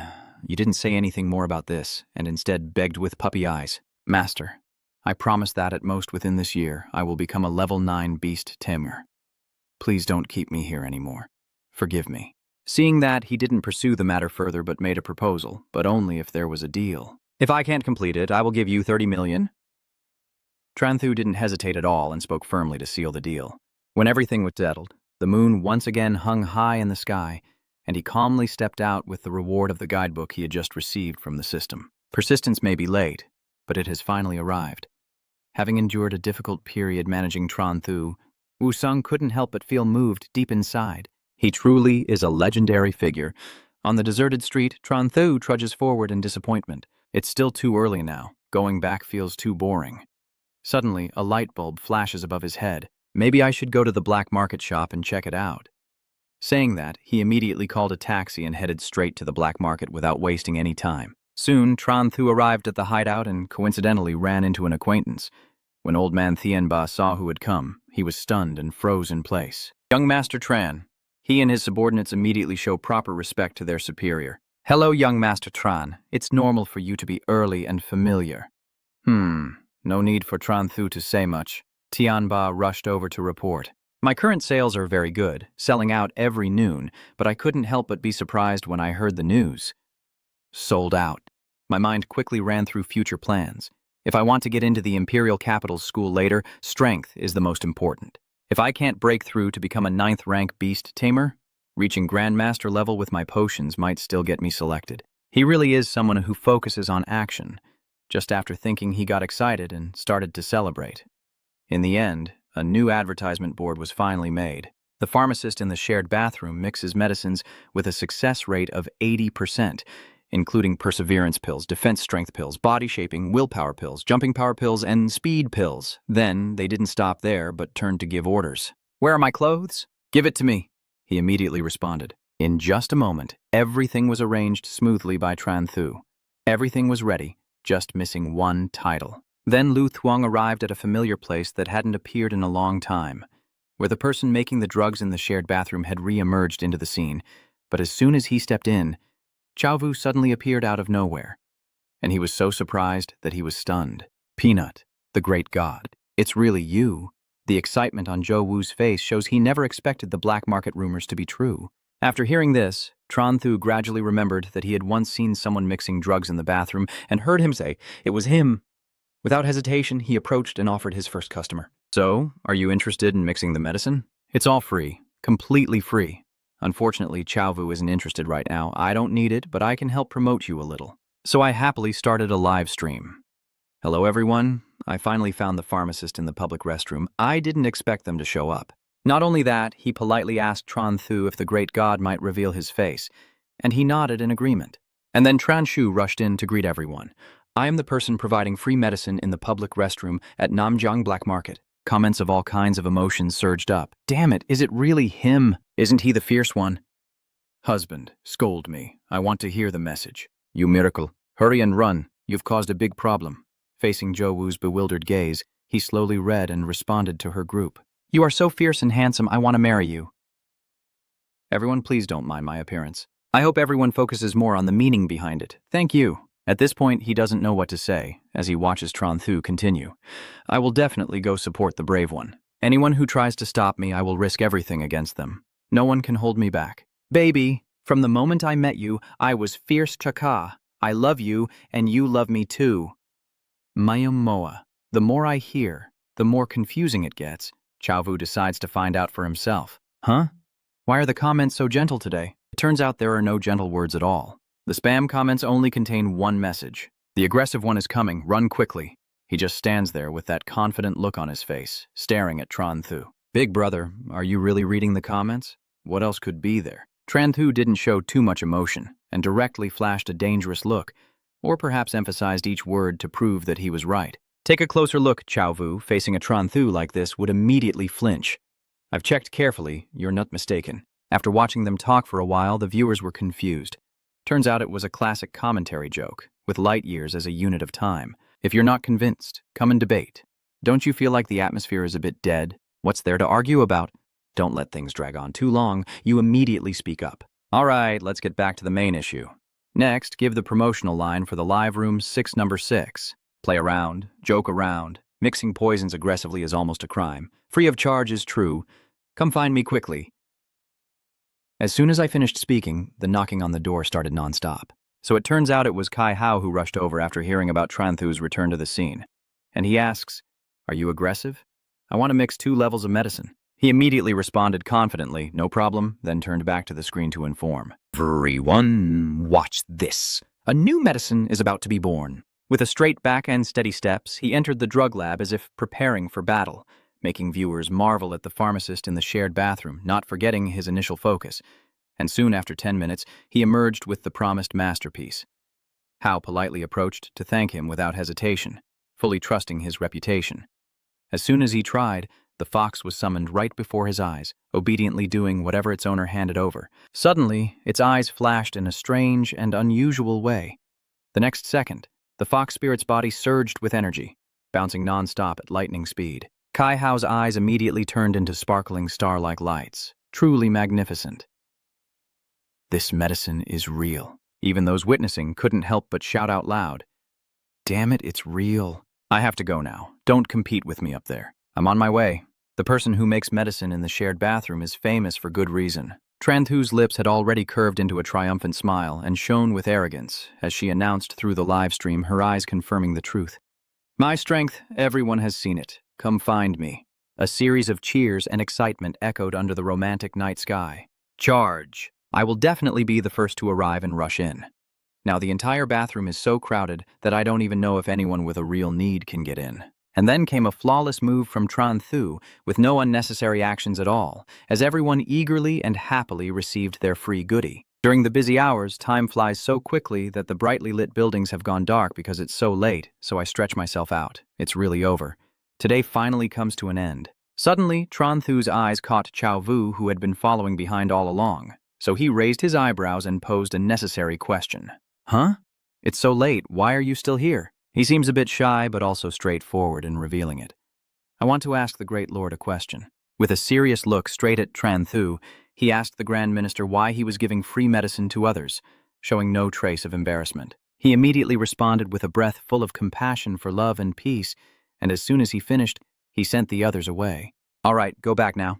Chao Vu, upon hearing the answer, was already teary-eyed. "What kind of saint is this?" And it doesn't stop there. Tranthu issues another command to Thienba. "Old King, tomorrow I will fix the bathroom a bit and add another window.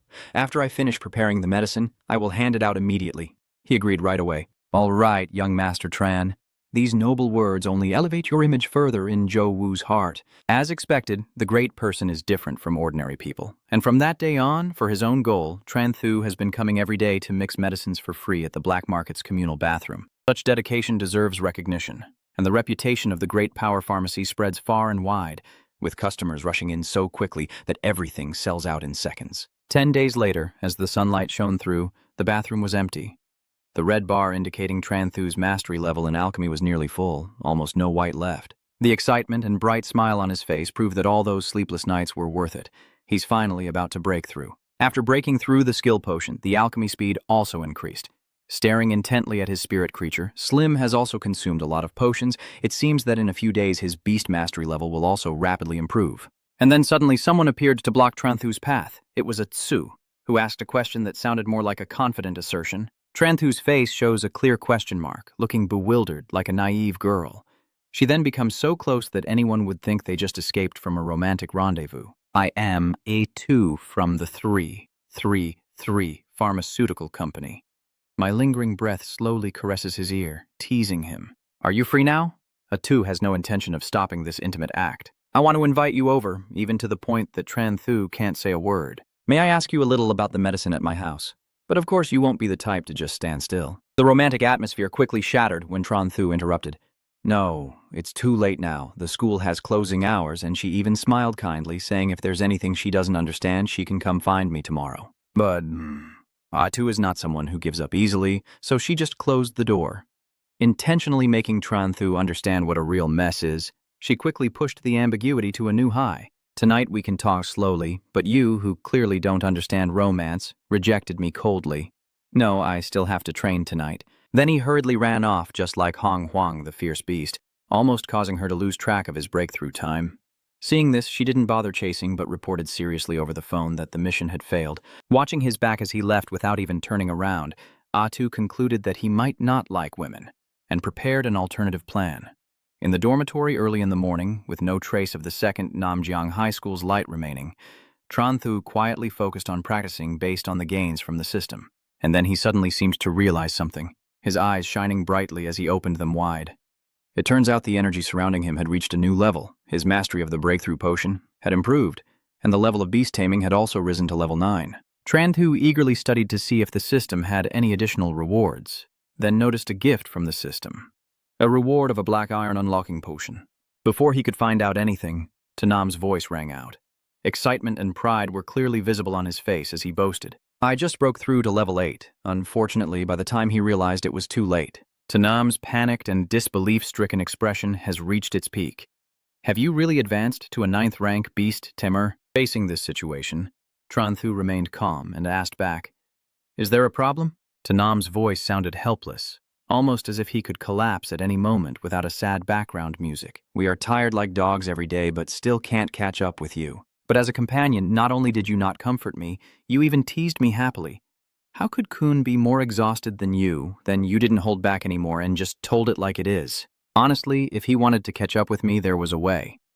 Tran Thu's suggestion, which sounded like a joke, was for his family to prepare millions of magical beast pearls, and that could make him catch up, directly making Tonam raise his hand to Tran Thu to show him what respect really is. Get out. Then you continue this leveling up topic with excitement overflowing in your words. Well, I suppose I should also visit the Beast Taming Academy to let everyone see my breakthrough. The next morning, the gentle morning sunlight fell on the backs of the 3 Tran Thu as they slowly approached the Beast Taming Academy, but after just a few steps they were stopped and not allowed to go further. Tam Nuo smiled brightly, just as expected. Sorry, sir. You are on the blacklist and need to pay the risk fee. He showed no hesitation at all, confidently swiping with his lofty pride. Then she simply nodded and proceeded, and it indeed worked successfully. Tam Nhu also did not linger or intend to block. Having already swiped her card, she then handed it back to him. So, the 3 of them once again stepped deeper into the Dao School of Beast Speech with great momentum. It hasn't been long before they encountered the scene of Wu Song reminiscing. Recently, everyone has made breakthroughs. Tran Thu then stepped forward, brighter than the sun itself. Hello everyone, long time no see. But the arrogance and provocation are always ready to spill from his lips. Does anyone want to challenge me? Even for your current self, it's nothing more than an ordinary matter. Please step forward. But everyone present had long since witnessed Tran Thu's terrifying power and remained silent, unable to stop their trembling legs from retreating loudly. By the time everyone regained their senses, only the path Liet was on remained ahead, and this stark difference made him raise an eyebrow and applaud. As expected from the young master, then let's get started. Although it was a bit unexpected, he didn't hesitate at all. Tran Thu, do you really think I will be afraid of you? A continuous stream of lightning energy surrounds him. Let me tell you, with my exceptional talent, I've already broken through to level 8. Today is the day you pay your debt. With an extremely fierce momentum, Lam Dio was officially summoned to face the enemy. While Tran Thu remained completely unfazed and full of fighting spirit, well, it's also time for me to see. The little Slim from back then has now grown so tall and proud, appearing as announced by you. Is it true that level 9 can defeat level 8 with a single move? This presence made both the students and Li Wu Song pale in shock and scream out loud. What? For Duong Lit, it was like a bolt from the blue. You've broken through to level 9? His internal energy is so overwhelming that he's bleeding from the frustration. And then, with confidence and a desire to quickly show his strength, Tran Thu stepped forward to urge him on. Yes, let's begin. I didn't expect Duong Liet, who was full of determination, to start wavering because of your obvious level. Then he proved what it means to know when to hold back by grinding his teeth and giving up. Who would want to start with a monster like you? I'm not fighting anymore. This blunt statement left even Tran Thu stunned. At that moment, Wu Song interrupted their pointless conversation. That's enough. Now, everyone here should return to their training rooms and focus on their practice. This boring and unchallenging ending made Tran Thu sigh in disappointment. Regardless of whether he looked embarrassing or not, Dong Liet was the first to run away from that hideout. Yes, Master, I'm going to train now, just as you're about to join the others in the training hall. It's a pity that due to what happened earlier, Wu Song can't trust Tran Thu. Wait a moment, let me have the Master check it first. This leaves you unsure of what to do. Teacher, it doesn't have to be like that. But the students from Namjiang No. 2 school hadn't had time to leave yet, and all agreed in unison, feeling it was absolutely necessary. Fo Song raised an eyebrow, expressing amusement. Look and see. That's what the people think. In the end, Tran Thu had no choice but to let his treasures fall into his teacher's hands so he could see what he was carrying. From a drill and sack to items like a dryer, green liquid, a scale, and spices that left him speechless. Then he made a firm decision not to allow any compromise here. These items are yours. I will keep them, and I will return them to you on the way back. Then, without hesitation, he turned to push the young disciples straight to their positions. Disperse now. Go back to your training. But Wusong was unaware that Tran Thu's silence and uncharacteristic smile, despite holding a powerful weapon, revealed a hidden threat. Luckily, I still had this with me.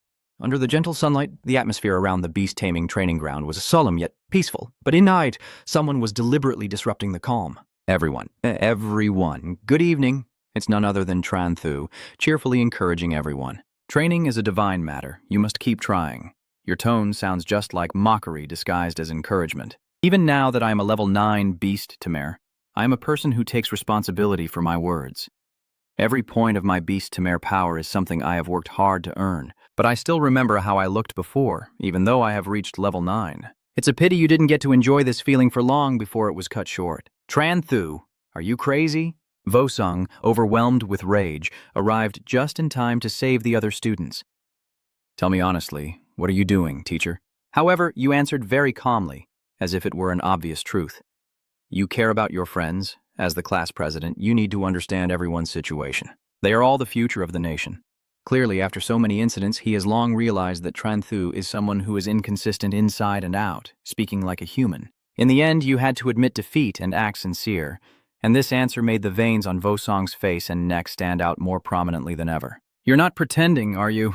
The murderous aura keeps erupting with each word, escaping from between his clenched teeth. Let me see how your 9th level is. Today I'll fight you. I immediately scare Tran Thu Kin so much that he shivers and has to step back, but the system unexpectedly presents related options. First, I agree and accept the Black Iron Physique potion. Second, I will refuse outright to uphold respect for my master and gain a level 2 reward. Finally, I will look for an opportunity to ambush and acquire a large amount of beast control power. I immediately dive into a detailed analysis. Although all 3 options have great rewards, seeing Vosong furious in front of me, I want to break through the Black Iron level before the exam, and what I need most right now is the power of the Beast Tamer. Finally, Tran Thu let out a long, relieved breath, knowing she had made her decision. It seemed her only option was to become a brave warrior, so she immediately put her plan into action. Look, Teacher Lai, a flying saucer. I didn't expect this ultimate move to divert his attention so I could take out my tools. It was just a bag that seemed to have been taken by Vosong Tich Thu early on. And then Tran Thu even laughed mischievously. With cunning refined to the utmost, Tran Thu seized the perfect moment to strike. Lao Lai, this is not your fault. Unfortunately, experience and familiarity with Vosong are not things he can easily grasp. His eyes now blaze with intense anger at Tran Thu's dismissive attitude. What do you want to do? You immediately shrink back, sweat pouring down your body like a stream. No, it's nothing. Then again, I still manage to think quickly enough to find an excuse to slip away. I go chase flying discs to contribute to the national aviation industry, but those ignorant words only make Vosong so angry he bursts out laughing. From this point on, no matter how hard Tran Thu tries or even pleads for his life, he cannot avoid receiving the heartfelt gifts meant to teach him to become a better person from him. Witnessing this scene, Duong Liet was deeply moved. It was not about reconciliation, but the end of the world. A feeling of exhilaration spreads across his face, and finally, the heavens open their eyes. When the door opens once more, Vosong leads the way confidently. Behind him, Tran Thu seemed already accustomed to the scars on his face.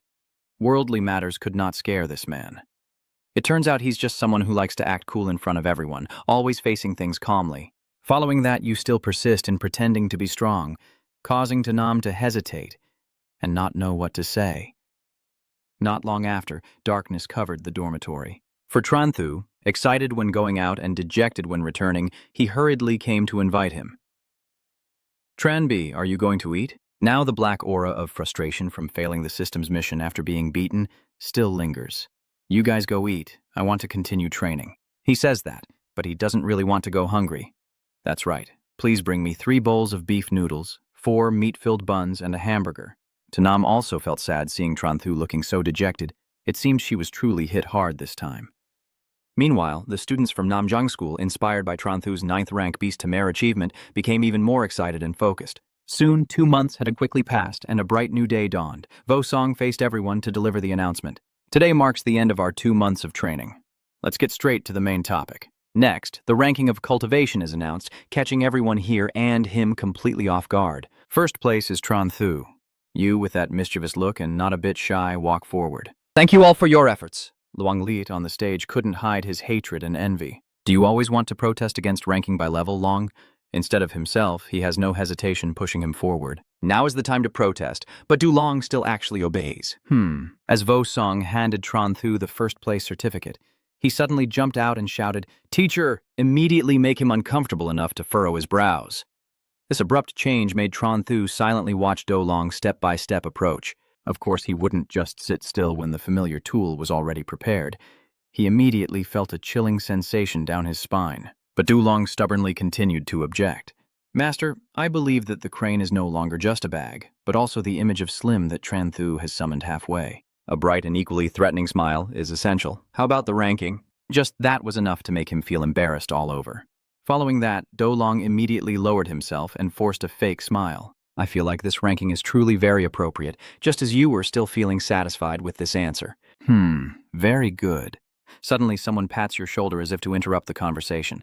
It turns out it was none other than Vosong watching all along. All right, let's go back to talking about something normal. Then he didn't wait for their reactions and started announcing that tomorrow would be the first day of the 3-day New Year holiday. After the holiday, the teacher will take you to Duel Spirit School to fight alongside the Beast Tamers in Daihung City.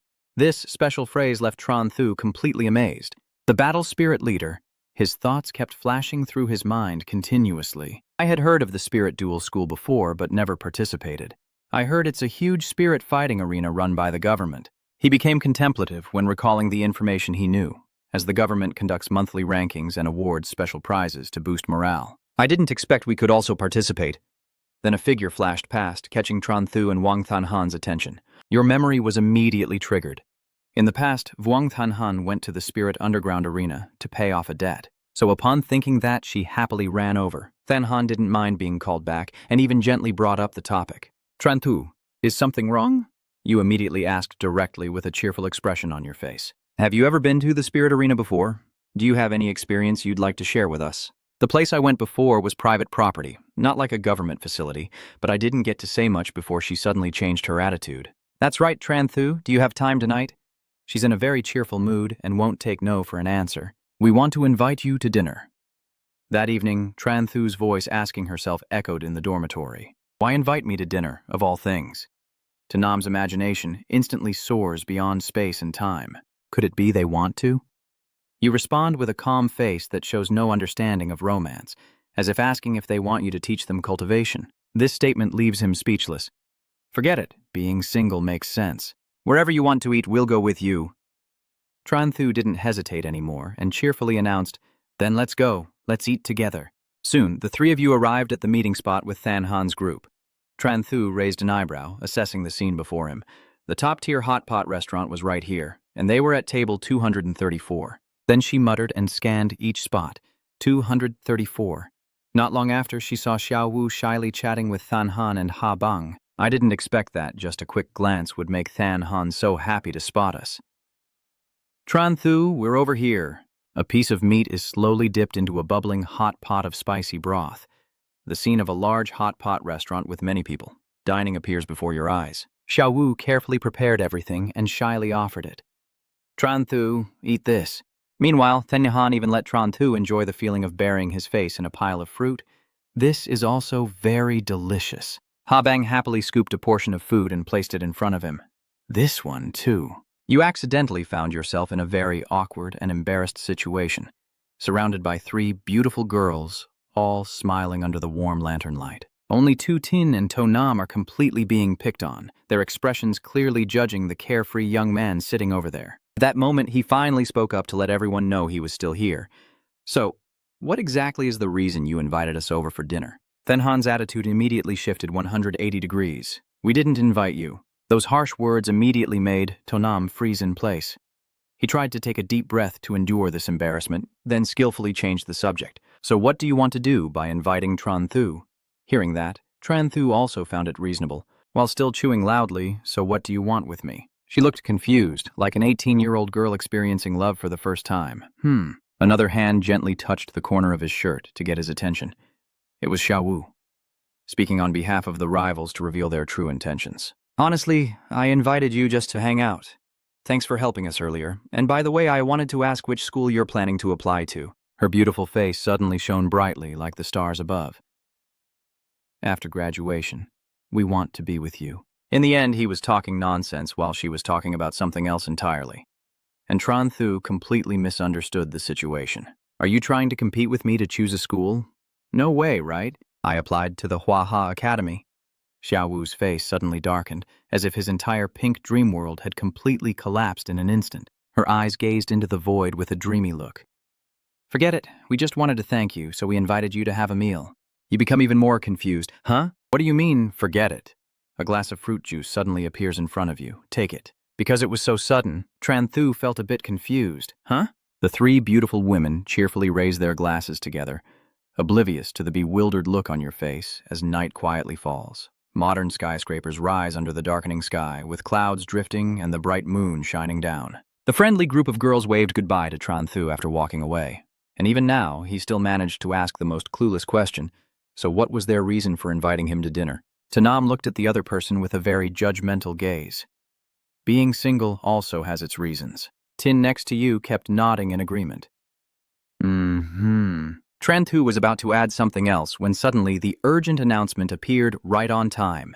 The Beast Tamer Association just announced a new mission to hunt and eliminate a pack of level 9 ferocious beasts, with 2 different options and corresponding rewards. Your expression suddenly showed surprise. It's an urgent mission. I'm carefully considering it in my mind. Now Slim has broken through to level 9, and if he had a bit more beast control power, then Tran Thu turned to ask his friend's opinion. Old Ta Xiaoting, I have a mission for you. Do you want to take it? Tuonam and Tutin both confidently agreed without hesitation. The nighttime natural landscape with towering layered mountains appears, in front of which is a dense vegetation covering a vast area as Tran Thu slowly steps out of the car that has been waiting for them. The 3 young men quietly observe the scene carefully, holding a paper with details about this dangerous mission. The mission involves exterminating the level 9 fire snakes that appeared on Taiping Mountain. Yesterday in Namjiang City, a reward of 1 million yuan was offered to prevent danger to residents, and it was noted that their cold tolerance is relatively low. Tanam asks again to confirm what Tran Thu is planning. Tran Thu's answer has been very clear from the start. Just do it. The young beast tamer's silhouette faces the tall mountain standing proudly under the moonlight, inspiring those who are determined to conquer the summit. The entire lightning bird continuously emits electric sparks as it plunges from the dark night sky, following the guidance of the small spirit ahead. Tanam suddenly announces, "Over there, the thunderbird immediately changed the direction of its wings." Suddenly, something caught Tran Thu's attention. Looking down, you see a swarm of fire snakes raging in the territory they seized from the villagers. You carefully give instructions to the spirit, and sure enough, it's here. Lloyd, you stop now, don't go over there yet. Then he extended his hand to summon the magic circle. Go now, Slim!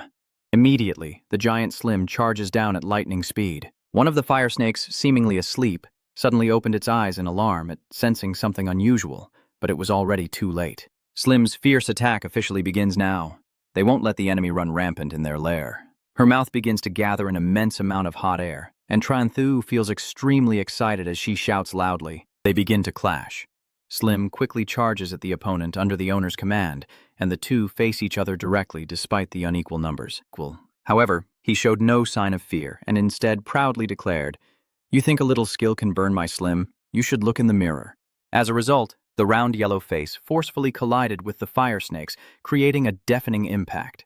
After witnessing the entire scene, Tanam's mind went into overdrive beyond Pickerbow. Damn it. He's determined to get to the bottom of this with Tran Thu no matter what. Tran Thu, honestly, how do you raise Slim like this? Clearly, it's just a contract spirit of the forced level. He honestly answered with a proud expression, mainly using his heart and the power of boundless love. The fire snakes were so frightened by Slim that they hid in the caves, even though they didn't have a single leg. Tin also looked so pale with sweat pouring down his face, and he said, "Stop." But from his appearance, unless there's a surprise, the fight is probably about to end. As soon as Slim returned to his owner, Tunam blurted out a curse so loud it was hard to believe. "It's over, damn it! Is it really solved?" But he quickly faced opposition from Tran Thu, who, seeing the pitiful tears of the tiny Slim, decided to handle the hammer. The first thing that caught his attention was the two golden amber orbs now completely turned gray. How could Slim's butt be so black now? Something has gone wrong. This time it's a fire snake with a completely different form from the ones earlier. Its enormous size is enough to swallow the nearby towering mountain hole. Tran Thu, hearing the warning, realized the danger of the enemy, a dark iron lord. Hurry and run away. The Thunderbird suddenly speeds up like a lightning bolt, its wings folding back to prepare for retreat. At the critical moment, a notification suddenly appeared right in front of him, offering 3 options. Leave Taiping Mountain to protect his life, give up fleeing and prepare to fight, or report the situation to the Spirit Guard with 3 corresponding rewards. It includes a condensed version of the explosive, and Tran Thu's mind suddenly recalls the terrain around this area, with 2 fingers resting under his chin, showing a fascination with the explosive. This gave you a really clever idea, and as soon as you thought of it, you immediately signaled Tu Tin, who was controlling the Thunderbird. Xiaoting stops. Tran Thu suddenly stands up and boldly declares in the middle of the clear blue sky, "Our brothers are getting ready to fight." Tanam immediately protests angrily. "Are you crazy?" Tu Tin was so scared that she couldn't believe what she was hearing. That is a level Lord Fire Snake. The moment you subtly reach into your pocket, you receive a condensed miniature explosive. You proudly raised it high into the sky. "Of course, I'm not crazy. Look at this."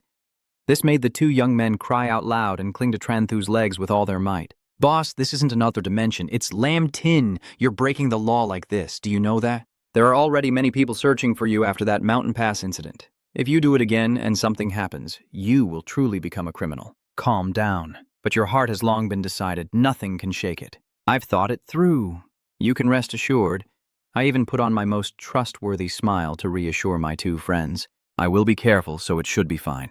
Sharp thoughts are forming rapidly in my mind right now. This time, it's just a condensed version, not like the previous one, and the bonus reward is real explosives. I can choose not to use them, but I can't do without them. Duan Tran Thu turned to give the next order to Tu Tin. "Xiaotang, tell your bird to speed up." The Thunderbird immediately spread its enormous wings, continuously emitting dazzling blue lightning. Below is a level Lord Fire Snake with a built-in flamethrower in its mouth, ready to fire at enemies above at any moment.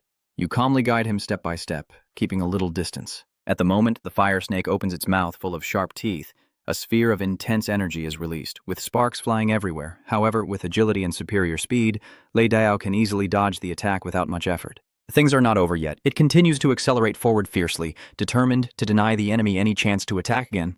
This is also when Tran Thu unleashes her trump card, letting you taste it. The giant bird never intended to face the snake head-on from the start. It simply flew past the top of the fire snake's head to give its master the best position to throw the potion into the enemy's mouth. The snake, with its winding length, thought it had just caught a delicacy, and without hesitation, it swallowed it down in one gulp. Tran Thu immediately shouted a warning, "Run now!" Loi Dieu quickly fled at full speed following the order. His figure suddenly blazed like a lightning bolt tearing through the sky.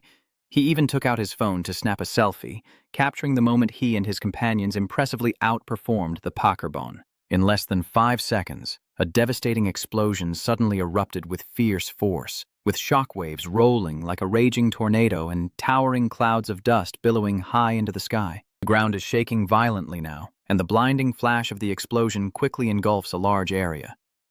Elsewhere, Live Osong is sitting enjoying a hot bowl of noodles, but remains uneasy. Damn it! I immediately recognized this terrifying creation as belonging to my precious student Tran Thu. The scene shifts to a place not far away. Thick white smoke obscures the view, and the air is heavy with the stench of explosives and dust, making it extremely polluted. Suddenly, the faint figures of 2 suspicious individuals appear, standing on the mountain peak, looking like silent ghosts watching everything from above. The mysterious person in the black cloak suddenly questioned, saying, "Is this all done by Tran Thu?" Tu quickly confirmed with a firm nod. Yes, the subordinate has investigated thoroughly, and the incident at the Ice Canyon was also caused by him. Tran Thu's group rides on the back of the Thunderbird, continuing to fly over the area that just experienced a sky-shattering explosion. Below is a huge crater left behind, with dust still lingering in the air, forming patches of thick gray smoke. Tu Tin's face is pale with cold fear. Did he really have a plan? You just know how to scratch your head and smile awkwardly, saying, "This thing?" Hehehe. Tonam couldn't help but worry, and quickly reminded him, "Hurry and run, Tai Bin Mountain is no longer safe." The Spirit Suppression Bureau will surely come to investigate. If they investigate us, we'll really end up in prison. Thinking it through, he immediately signaled the bird to turn around, which was also the right decision. The group then withdrew from Tai Bin Mountain after causing a big commotion, not noticing that a suspicious figure in a black cloak was riding a strange bird nearby, likely observing their every move from start to finish. The three young men finally returned to the city. Now it is a quiet night, with no one passing by on the street. Tunam then spoke up to discuss the daring adventure earlier. I asked Tran Thu, are we still submitting the mission? Tran Thu just sighed heavily in frustration, unable to submit or collect the fire snake's scales. From Tin knew that blaming his friend wouldn't change the situation, but not venting it completely was unbearable. It's obvious it's over now, the mountain has already exploded. So, he turns to ask for the other person's opinion again. I'm telling you, Tran Thu, what is your true purpose in blowing up this mountain? Does it include your enemy's tomb? That question directly caused Tran Thu to freeze stiff on the spot, and he casually lied, saying, you might as well make up a meaningless reason. There's no one shooting fireworks during the Lunar New Year. I just wanted to create some atmosphere. Blow up a mountain to boost the spirits of the people in Namjiang City. At that moment, suddenly, Tran Thu's phone in his pocket rang incessantly. You end up pulling it out with your hand to see who just called, but the name displayed on the screen makes you even more confused beyond PERB. Old Lee. Tran Thu quickly softened his tone and gradually greeted the person on the other end. Hello, Teacher Lai. Vo Song seems capable of penetrating electronic devices to shout at that destructive kid face to face. Tran Thu, was Mount Tai just your bluff? Everything happened exactly as you predicted. As expected, you even try to dodge in every possible way. Oh, what did the teacher just say? What Tai Bin Mountain? I don't understand. He immediately lowered his voice and warned him back. Stop pretending with me. I just arrived at the scene. It's definitely your trace. Listen carefully. No matter who asks you, you are not allowed to tell the truth. Is that clear? Maybe because of a headache, Tran Thu's finger quickly pressed the end call button. You just put your phone in your pocket and sighed carelessly. The teacher is really impatient. There really was no other choice. Both Tonam and Tu Tin beside him cast judgmental looks at their friend. That silence clearly spoke 1,000 words. The guy irritably asked for your opinion. What do we do now? Tran Thu looked up at the dark night sky and immediately made a decision. It's quite late now. Everyone go home on your own. The three young men will temporarily part ways here, each heading in a different direction. At Tran Thu's residential area, the tall buildings stand towering under the cloudy, gray night sky, creating an eerily quiet cityscape. He slowly ascends each step of the staircase. Suddenly, out of nowhere, a pair of legs appeared waiting right in front of him, causing him to startle. It was none other than Baoma Tu, a beautiful woman with two ripe curves that captivate the eye and a charming figure. Her flowing, long hair, adding an elegant and enchanting aura, suddenly greets the other person with her sweet-as-honey voice. Little second brother, Tran Thu. Atsu suddenly let out a sweet, playful, and gentle voice that seemed to melt into the air. We meet again. Tran Thu's delicate eyebrows slightly furrowed with a look of existential doubt. Why did you come to my house? The skilled hand inserted the key into the lock to open the door. If you want to ask about the medicine, come to the store to find me tomorrow morning.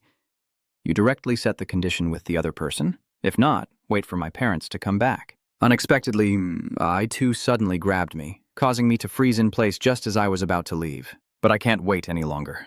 I even boldly pushed Tran Thu against the doorframe. Atu now has complete control, his beautiful face gradually turning red like a tomato. Tran Thu breathes into his sensitive ear, carrying a hint of warmth and a sweet fragrance. I want to know the result today first, then I will start seducing the good boy in every way possible. You don't need to worry about whether your parents will come back or not. It turns out that before coming here, Atu had thought everything through very carefully. I've checked and your parents won't be home tonight. Since your ample curves can easily trap a strong man, we can stay at your place tonight. The two ripe peaches gently move higher, their tight dresses revealing beautiful curves like Vietnam on the world map, whispering secrets. However, despite all the delicious treats offered, the only detail that caught Tran Thu's attention was that my parents wouldn't be home tonight. Yes. A2 once again pressed the basket of fragrant, nutritious fruit close to his body to increase his affection. That's right. Tonight we can do whatever we want. The tempting invitation suddenly sparked a great idea in the young man's mind. Do whatever he pleased. That's when I pushed the beautiful girl with full water and electricity services aside with my hand, while also refusing the temptation that no one could resist. So go ahead, don't waste my time. Before A2 could react, he was already greeted with a dismissive wave goodbye. If you have any issues, come to the shop tomorrow. I have to stay up all night refining pills tonight. I suddenly froze in place, unable to process what just happened. The alchemy door slammed shut with an unforgiving bang. That kid's actions seriously hurt the pride of the great beauty. A2 took a deep breath, trying to swallow this annoying anger. Well done, but in the end you still couldn't hold back and exploded directly, shouting loudly non-stop. Meanwhile, Tranthu was only thinking about the free evening when her parents were away, wanting to enjoy watching TV in the living room and practicing alchemy for a long time. He gently presses this button on the remote control, finally able to experience it once. The sharp image on the screen and clear sound make him nod repeatedly in satisfaction. So beautiful. Hearing that, he immediately pulled out a bunch of tools to prepare for his work. Tonight is the night of my passionate alchemy practice. While Atu outside is scheming to break into someone else's home, his eyes burning with determination. No, I can't let myself lose like this. At that moment, the open balcony window caught her attention. Got it.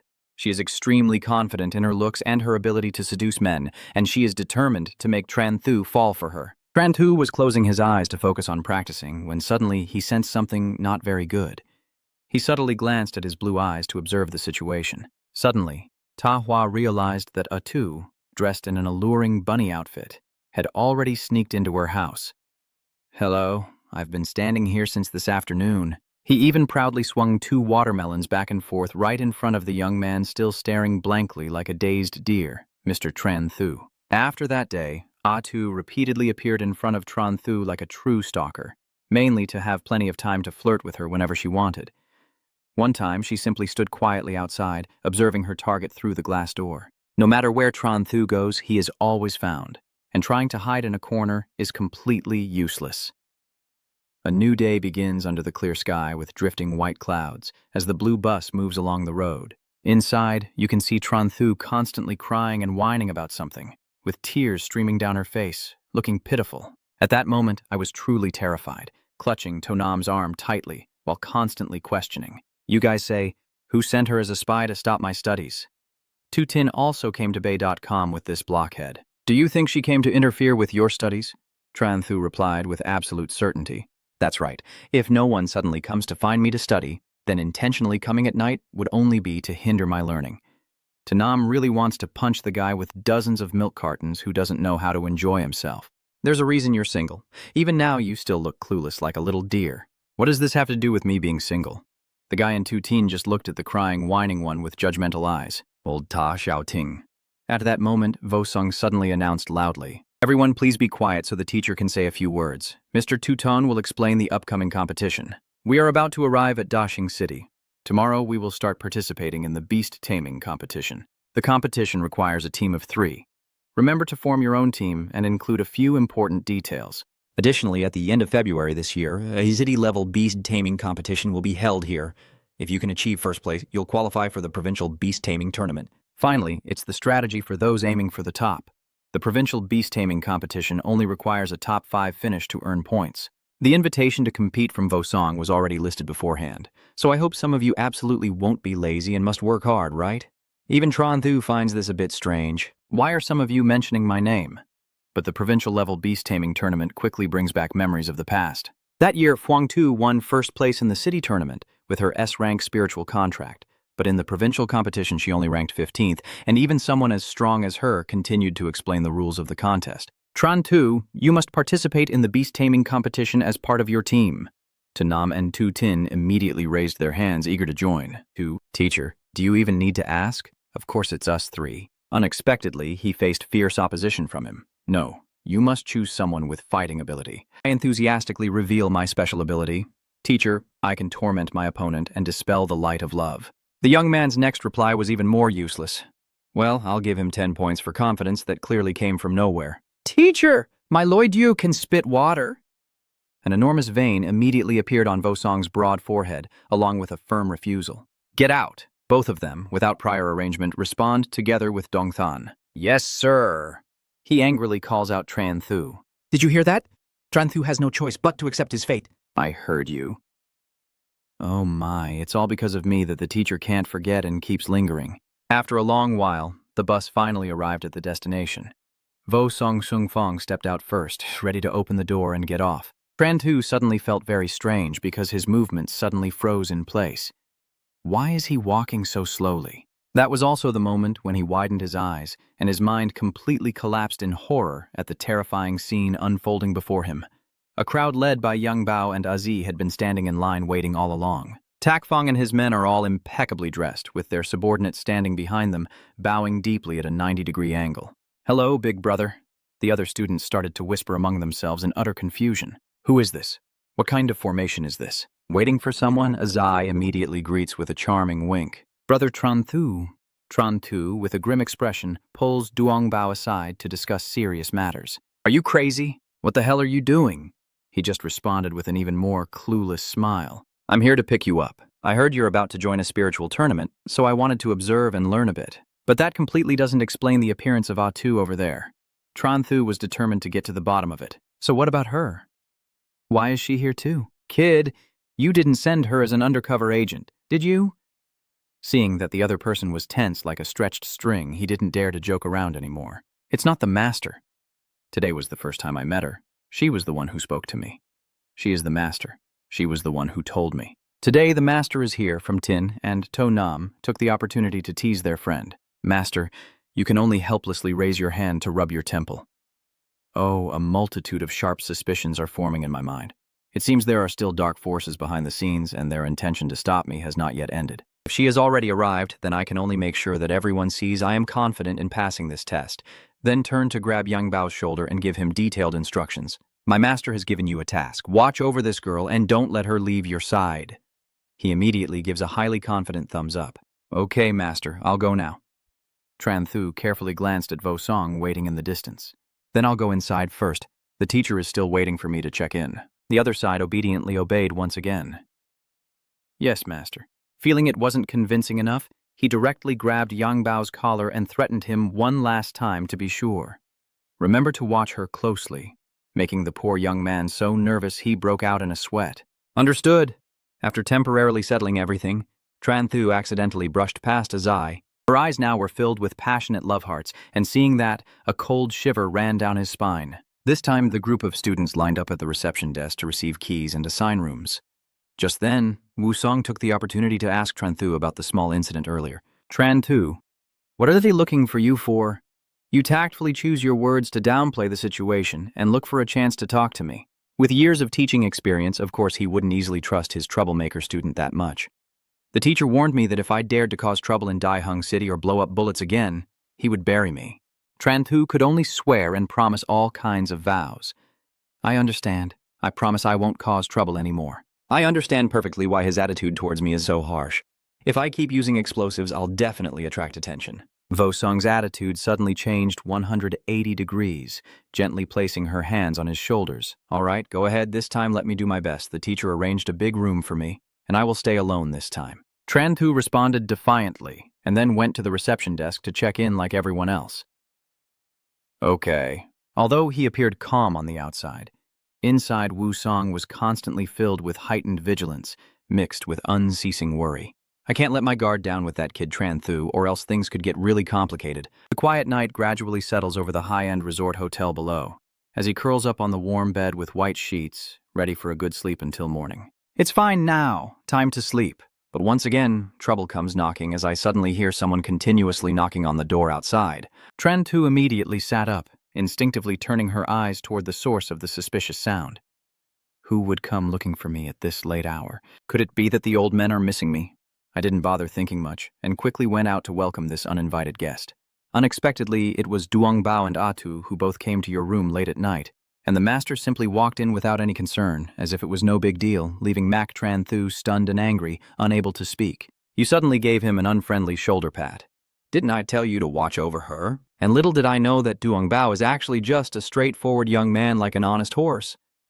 That's right, you told me not to leave her side even a step, so I came to find you and brought her along. Master, I just informed the hotel that all the rooms are fully booked, so I have nowhere to stay. May I stay here tonight? Stay here, and what about her? Yang Bao confidently asserted that of course he was staying with us. This bed is big enough for the three of us to sleep on. Shushu, come up here, quickly. Faced with this dilemma, he didn't know what expression to put on anymore. After stopping him, Tran Thu gritted his teeth and said the younger brother's name. Comrade Ao Duong said not to let him react, so he quickly grabbed him, like catching a kitten, and asked him to step outside for a moment. With a cold tone that showed no warmth or affection, "I want to have a private talk with Atu for a moment." Finally, before Yang Bao could react, he was quickly locked outside, while Tran Thu directly got straight to the point. What exactly does she want to do? Atu shows no embarrassment at all and even appears seductive. What do you want to do? I didn't expect this. I didn't say a word before pulling the person directly.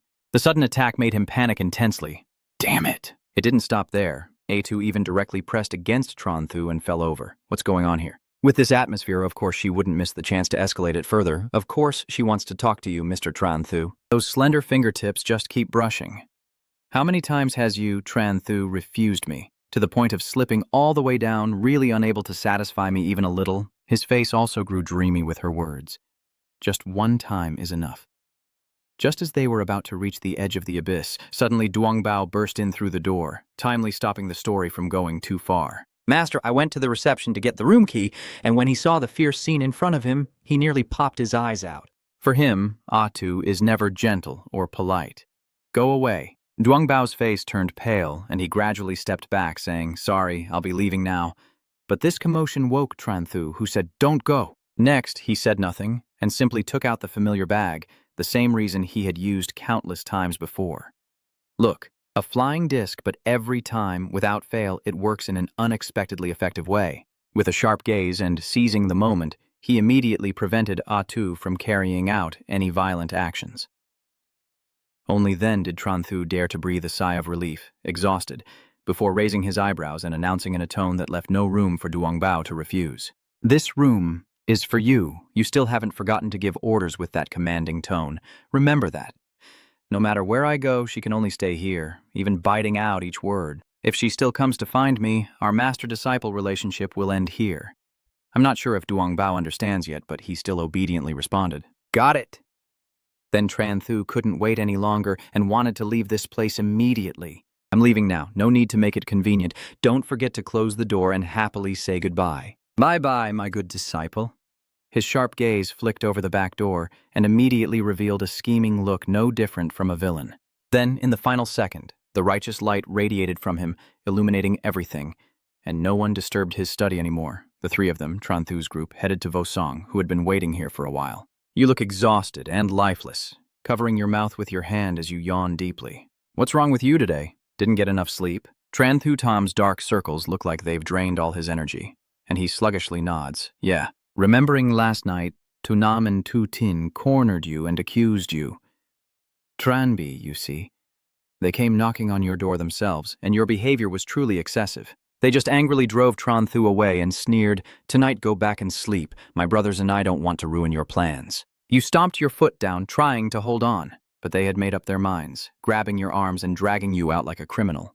As soon as the three of them stepped into the room, they witnessed a very suspicious scene. Atu, with her hands tied behind her back and lying face down on the bed to highlight her alluring curves, smiled happily, then turned back to the present, and Tran Thu, increasingly confused and unable to explain, scratched his head and replied casually, "I'm fine, just a bit tired." Vosong saw that and didn't ask further, only reminding him to eat something to replenish himself before getting on the bus. "Let's go now." You drag your exhausted body onto the bus. Tanam and Tu Tin sat on the back bench, leaning out to look at you with mischievous eyes and a twisted smile.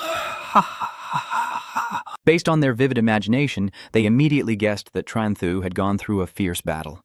He leaned in close and whispered teasingly, "How was last night?" "Because I haven't rested, I'm feeling very irritable now. Fighting until dawn. The scene of the fire jump contest with Atu flashes in my mind. I fought with her all night long." In the end, Tran Thu could only sigh and complain that the inner demon was truly too terrifying. The bus arrives at the Da Hung City Spirit Arena, and everyone gets off one by one. The staff there immediately announces, "Master Li, the match has been arranged. The first to fight is your friend Tran Thu." His face brightened with excitement, regaining a bit of his vitality. "Am I the first one then?" I turned around and caught Vosong's scheming gaze. "You have nothing left to clarify. It seems Teacher Li really wants to see your true strength." Tran Thu smirked mysteriously, quietly reaching into his pocket to search for something. Down below, the host Lakiam, holding a microphone, shouts loudly, followed by the 9th-level beast Tamer's match. He enthusiastically introduces with Huaduang from the Lam Thien Beast Tamer group. Huaduang frowned and coldly stepped toward the arena. Lak Thien continued to point at the other competitor, a second-year beast tamer from Namjiang High School, Tran Thu. He confidently smirked and calmly observed his opponent, while both of them simultaneously gauged each other with their eyes. Lak Thien raised his voice and declared, "The official match now begins. Lang is summoned from the void. It has claws and sharp teeth that can easily tear apart prey." Huaduang felt lucky today and decided he must buy a lottery ticket on the way home. "I never expected my opponent today to be a student, and moreover, the contract spirit is just one." Before I could finish my sentence, my face changed 180 degrees, looking incredibly unbelievable. Sman Thu stood there with her arms crossed, showing no concern for his attitude. Slim beside her was dozing off with her eyes closed, even softly snoring. Huaduang sneered and pretended to be a saint, saying, "Little one, just admit defeat now, or you might suffer a humiliating loss today. You've heard similar words so many times your ears are covered, losing badly." "That's not certain either." Then he casually rummaged through his pockets as if trying to hide from someone, leaving Huaduang puzzled. "What are you trying to do?"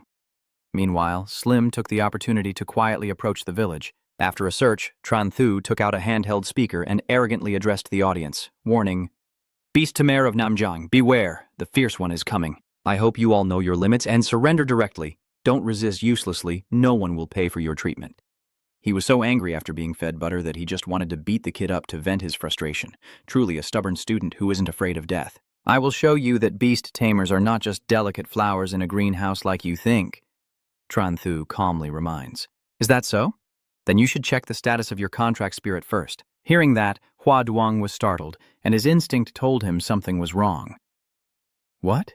Over there, Lang was crushed by Slim's enormous body, his lower half shattered, blood constantly pouring from his mouth. His fury burned fiercely, his bloodshot eyes condemning him for daring to ambush. You smile innocently and say, "So what if it's about a beast tamer's affairs? Just tell me, are you admitting defeat?" Slim cooperated by increasing the gravity, causing Lang to cry out in pain and spit out fresh blood. Huaduang clenched his teeth, unwilling but still forced to endure. "I admit defeat." "Now you're satisfied, deliberately adding insult to his pain. I told you, no one will pay for your medical expenses. I repeat once more, if you face a fierce opponent from Namjiang, I will surrender immediately." "Do not hope for luck. Everyone who faces me is just a bad example. The one you call Huaduang Tin is trembling and too afraid to argue." He pointed at you and swore, "Just wait and see, I will definitely come back." The arena door opened, and Tran Thu calmly stepped out under the watchful eyes of hundreds. They couldn't believe the lively gossip. How could Tran Thu do it? He's too powerful. Although it sounds a bit sinister, he smiled brightly to show his white teeth, pretending to be modest but actually secretly showing off. "It's just routine. Everyone doesn't need to get excited." Vosong really can't stand this smug look, so he patted his shoulder hard to warn him, "Don't get too confident too soon." Tran Thu choked on water and saliva, then temporarily ignored you to focus on other students. "Xiaowu, next is your turn." She nodded with a cold expression. "All right." The student cheerfully encourages in a low, friendly voice. "Come on." She simply brushed past Tran Thu as if he were air. Xiao Wu's word makes you feel like you're communicating with a cold, lonely breeze. On the arena, Fire Flame and Fierce Tiger Flame cautiously probe each other. He is quite surprised and tense when he sees that Liet Diem is a spirit contract level S. Although his Slim can fight against level A spirit contracts, level S is impossible. Tran Thu frowned, silently assessing Haviem. It seems this person might be his rival. Holy Diem suddenly slashed out with claws so fast that Hua Diem couldn't react in time and was caught tightly, feeling intense pain. Lakim confidently declared that Haviem would win this match, smirking arrogantly. The outcome was no surprise. Even Tran Thu, despite being prepared, was stunned by how fast it happened. Xiaowu lost. Lakim continued to do his duty. In the next match, he sighed in disappointment and turned away. There probably won't be anything worth watching anymore. He looked toward the stands to search, realizing he should find a place to sleep for a while. Tran Thu chose a spot half in shadow, half in sunlight, lay down, and started snoring loudly. The sky gradually darkened into night, but the arena still shone brightly. Suddenly, he snapped awake, nostrils still flaring with mucus. "Oh, where is everyone?" Tanam and Tu Tin looked at him with evaluation. Their match was over, so they went back first. At this moment, Yang Bao happily ran over, intending to hug him. "Is the master awake now?" Tran Thu was startled and panicked. Wait, why are you here? Are you forgetting the mission I assigned to you? He quickly and awkwardly corrected himself. No, I still remember to keep a bodyguard at the school. Yang Bao smiled brightly like a flower, sincerely inviting the master to have a meal. Seeing the benefit, he put his arm around him like a close brother. So what are we waiting for? Let's go. They moved together to a nearby famous restaurant, and just as they entered, they ran into Vosong's group. He was also surprised and turned around quickly, then immediately pretended not to recognize him. But Tran Thu didn't give him a chance. He greeted warmly, Master Li. So it's you, Tran Thu. What a coincidence. You're awake? Let's all have a meal together. Unfortunately, you are born with a face thicker than a city wall. Yes, I am awake. It's already so late. Everyone is here eating. Just as I was about to agree, I suddenly noticed Haviem's figure. Huh? Tran Thu observes the familiar face. This guy is definitely the one, the person on the arena today. He suddenly stopped and chuckled. So you're here too, sis? Haviem looked at Ha Bang with a mocking expression. My useless older sister. Tran Thu frowned in suspicion, remaining silent as she watched the situation. Are they sisters? Xiao Wu, who is naturally hot-tempered, was so angry that she slammed the table and stood up. Hey, why are you talking like that? He contemptuously insults. Oh, so they are the defeated general's subordinates. She gritted her teeth, trying to hold back her anger at his arrogant attitude. Can the defeated general's subordinates still be so proud in front of me now? Haviem keeps talking more and more arrogantly. They're just a bunch of useless people. Ha Bang's face darkened and clenched his fists. He waved goodbye and, seeing his sister now, felt that their father's initial abandonment of her was a truly wise decision. A useless person only belongs with other useless people. So keep being useless. Vosong Dong Dong blocks his path with murderous intent, but Haviem remains completely unbothered. What's wrong? Trying to bully the weak just because you're bigger? He also knows that with his status he can't discipline him here, and his face changes faster than a pancake as he gently pats his shoulder with a hidden meaning. Be careful when you're alone. Haviem arrogantly leaves, not needing his concern. At this moment, the system panel appears offering 3 options for Tran Thu. 1, praise and build a good relationship with the opponent. 2, ignore. 3, retaliate immediately. Whichever is chosen, there will be a generous reward. He silently signaled to To Nam with his eyes. The guy understood and nodded in cooperation. From Tin quickly and quietly closes the door. Then, To Nam swiftly summons Xiao Di. It took off and flew straight toward Haviem's back, while Tio Diep swooped in, creating a bright blue light above Haviem's head. He was startled and panicked. What is this? Right now he looked like he was covered in lush green grass, frantically scrambling around in chaos. Get out of my way. Tran Thu took the opportunity to pull out his phone and snap some photos. You deliberately provoke Haviem, your hand movement still not stopping.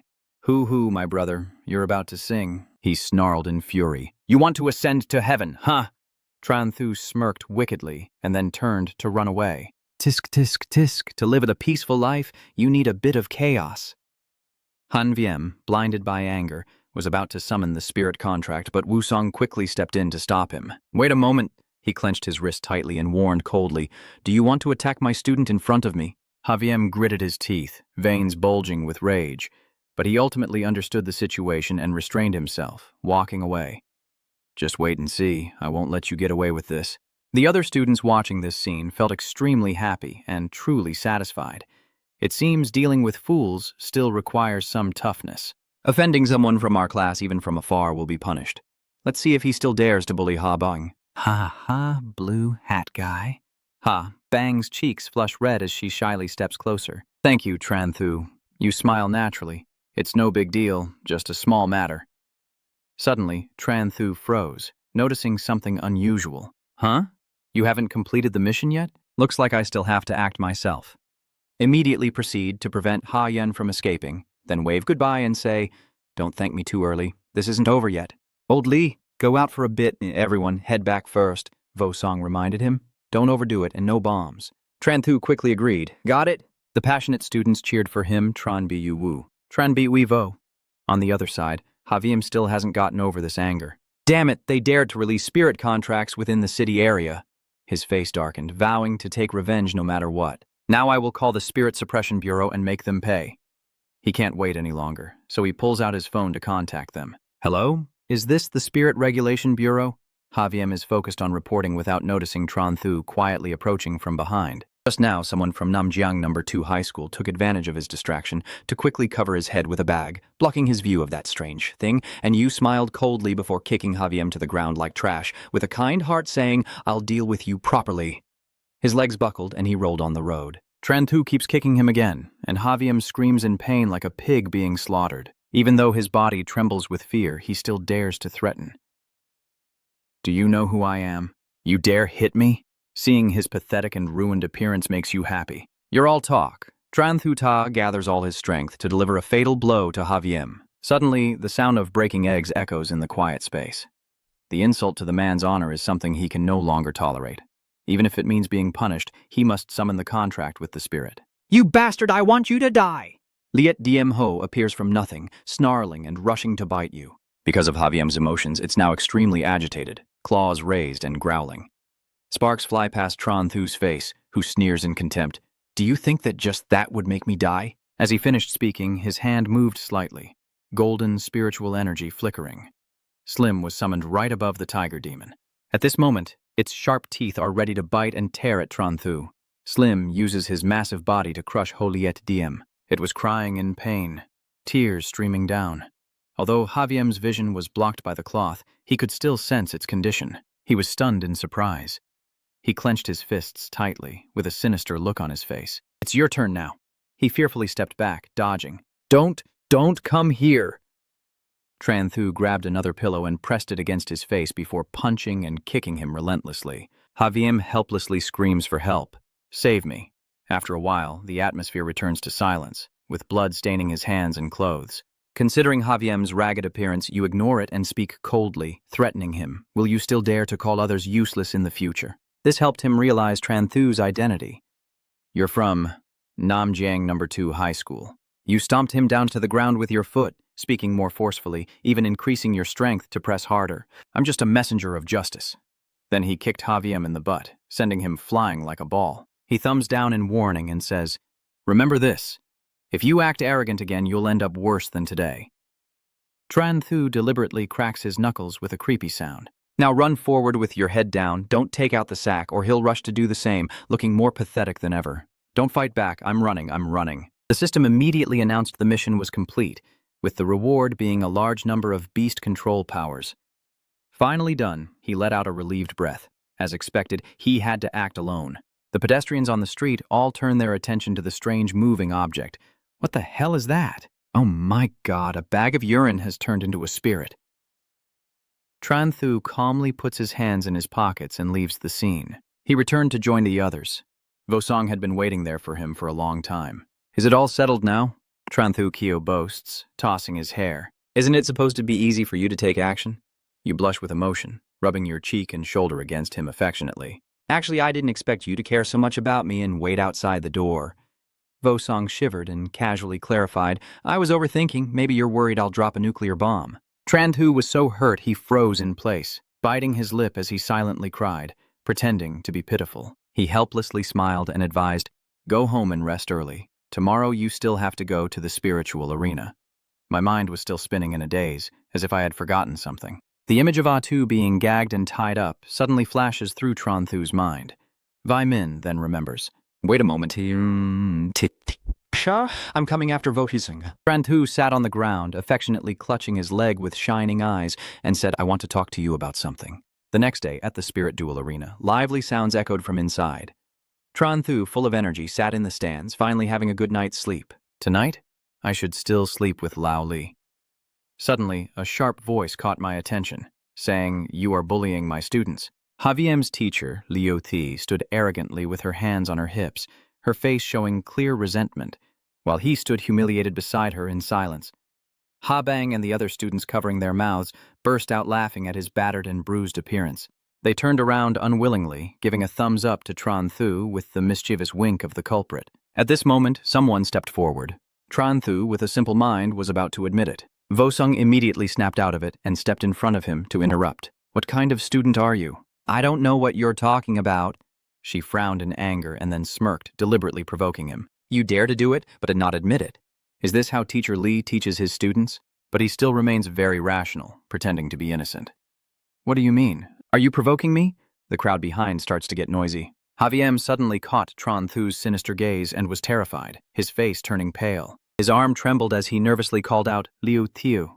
"Miss, she's pretending to be righteous," Liam Min reassured. "Don't worry, she will definitely fight for justice for you, Yom."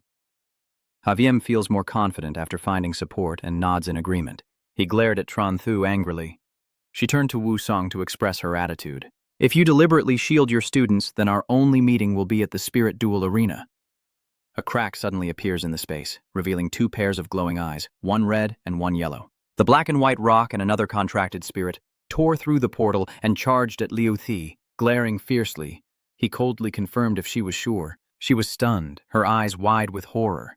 "The S-rank spirit summoner. You are Levo Song." Mr. Bean casually waved his hand to indicate. "You know me? Then please go ahead." Liu Thai broke out in cold sweat like rain, nervously trying to smooth things over. All the students are young and impulsive, able to handle things themselves. Her attitude suddenly changed 180 degrees, and she cleared her throat to correct herself, saying, "We are teachers. We shouldn't interfere in the kids' affairs." The others, seeing this, wanted to dig a hole for her to crawl into. Wu Song glared at Liu Shi warningly. "So what are you here for?"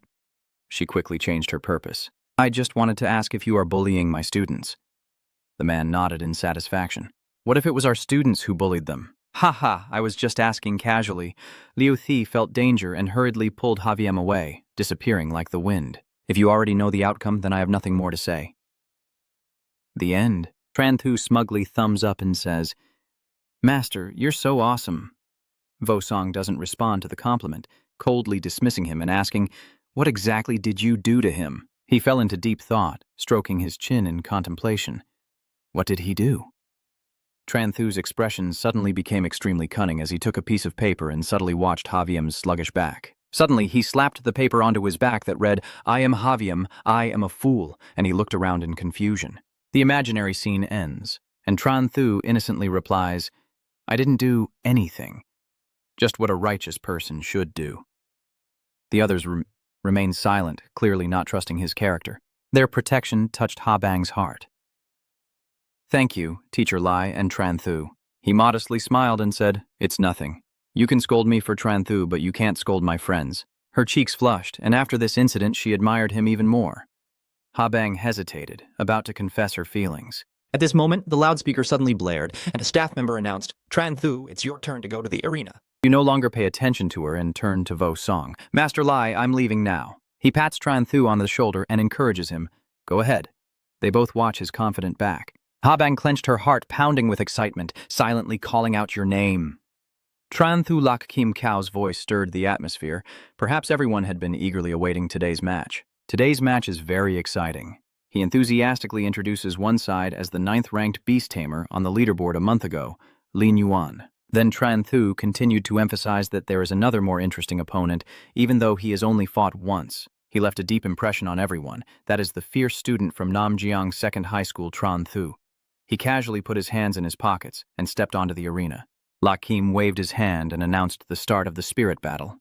Tran Thu repeated the same move as in his match with Hu Duong and naturally took out a loudspeaker. "You arrogant punk, no matter what your rank is, it's always tough to deal with me." Lam Vien's face turned purple with anger at your cocky words. "Be obedient and surrender. The healing fee is really expensive." He grits his teeth and activates his spiritual power, not wanting to waste any more words. "Start moving." The blue and black spiritual energies merge and spread through the air. The blue-tailed beast appears summoned by Lam Vien and leaps toward Tran Thu. He dismissively twirls his ear and simultaneously summons Slim, which directly charges with its shiny head to knock away the green-tailed beast. In the stands, Haviem felt something was familiar and suddenly stood up to whisper, "It's him. He's the one who ambushed me yesterday." The blue-tailed beast is no ordinary creature. It flicks its tail to attack, and despite Slim's large body, it moves swiftly. It leaps lightly to dodge. Lam Vien thought he had the upper hand, speaking condescendingly. "He's just a sneak attacker. Does he dare to fight me? Little one, if you run into me this time, you're doomed." Tran Thu confidently smirked, but he wasn't so sure himself. You calmly control your spiritual power to activate Tui Mong Slash, causing it to fall into a deep sleep and even drool. Strangely, a thin barrier covers its entire body, preventing the green-tailed beast from attacking. It frantically swings its tail to break Slim's barrier. Tran Thu calculates the timing. He's doomed. Slim, seemingly asleep again, suddenly moved towards the blue-tailed beast to collide with it.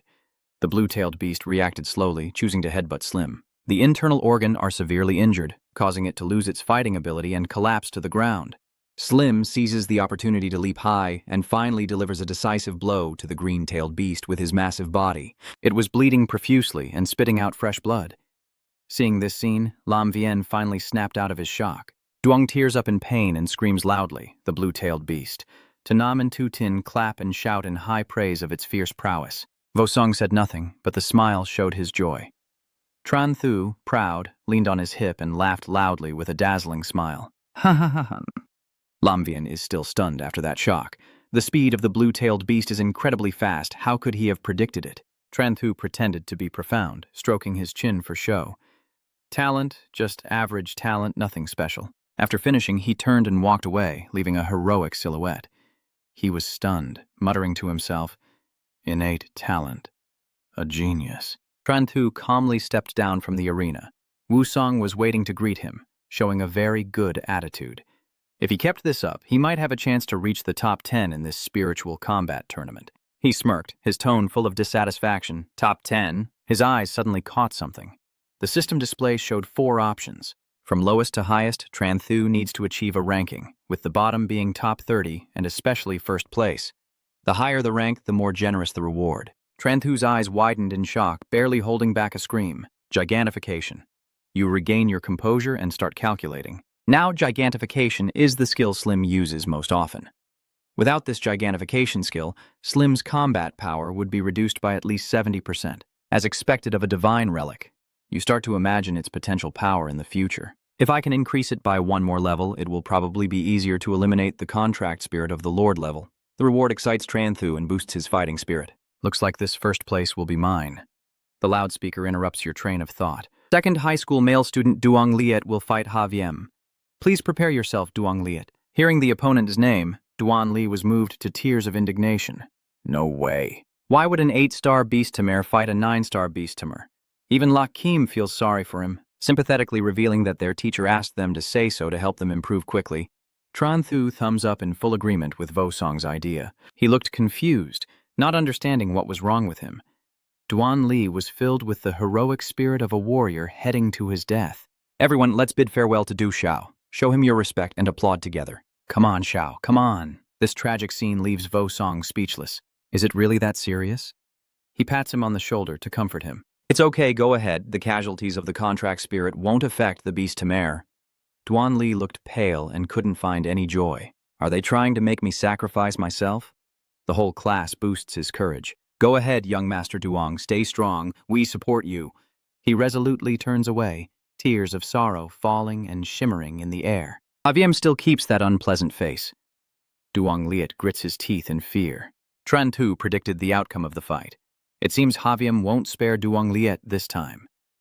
As soon as it started, Holiet Diem charged straight at Lam Diu. It opened its mouth to reveal sharp teeth aimed at Lam Diu's head, finally biting down on the neck and tearing the prey in half. He closed his eyes and sighed. As expected, there was no miracle. It's over. Then, with a sigh, I bid farewell to the endless, and there's nothing worth watching after that. Master, I'm going to get something to eat. Tanam and Tu Tin quickly raise their hands to ask for permission. Teacher, I'm leaving too.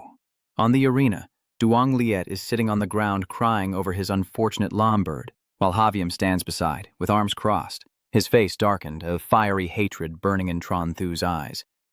This time, Haviem definitely won't forgive you. Tran Thu puts his arm around Bagu and Tonam, chatting animatedly. Suddenly, he feels a tickle in his nose and sneezes. He rubbed his nose suspiciously and asked, "Who's missing me?" At that moment, Tu Tin panicked and pointed at the sky, cursing. "Mom, there's a big bird." The system panel quickly appeared with 3 options. Run away, eliminate Tiet Vu, or cover its head with a bag of urine, with the reward depending on the difficulty.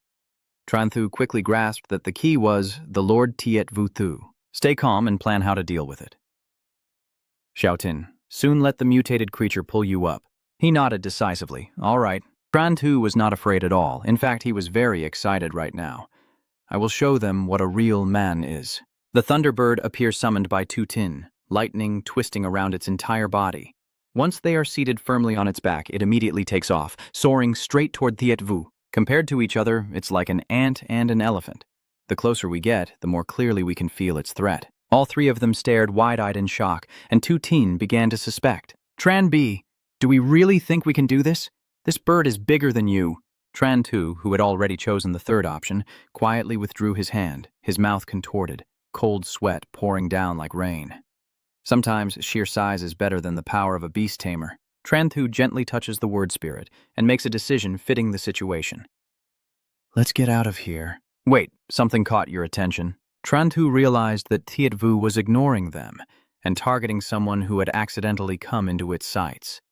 His heart almost leapt out of his throat as he shouted a warning, Ao Duong Bao, get out of the way. Yang Biao still stood frozen in place, as if too frightened to react. Pupils dilated, waiting helplessly for the fate of a beast of prey at the level of a lord. Tran Thu quickly activated his spiritual power to shield him, and Ao Duong Bao Slim appeared in a giant form, rushing toward the target. Too fast, too dangerous, Slim rammed its back with a headbutt and then landed safely, while Thiet Vu was already seriously wounded and falling freely. I don't know if today is Duong Bao's unlucky day, but even when falling, it chose to hit him at his position. Just as Duong Bao's soul is leaving his body, an arm grabs his collar. Tran Tu yanked him to safety, while Thiet Vu crash-landed heavily, causing a loud explosion. Seize the opportunity and give the order. It's a good chance, Dui. Charge forward now. Duong Bao is crying desperately while holding Tran Thu's leg. Master, you are my savior, my reborn parents. Hoo. Slim, full of energy, turned to face the opponent, leapt high, and launched a brutal attack to decisively finish off Thiet Vu. Although on the brink of death, Thiet Vu still struggled to resist.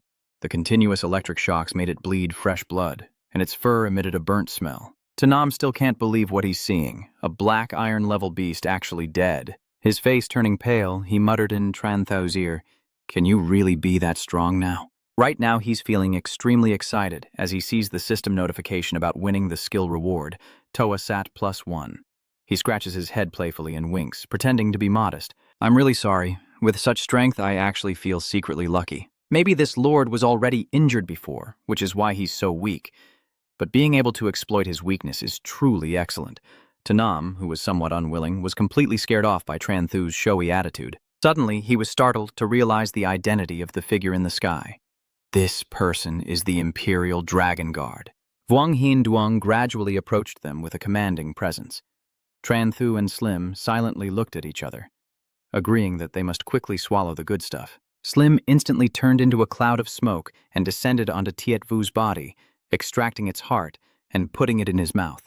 Duong Duong arrived to see the bloody scene and asked in shock, Have you eliminated the Thiet Vu beast? And they all unexpectedly performed Oscar-worthy acts together. I awkwardly smiled and admitted it was me, because serving the people is what I should do.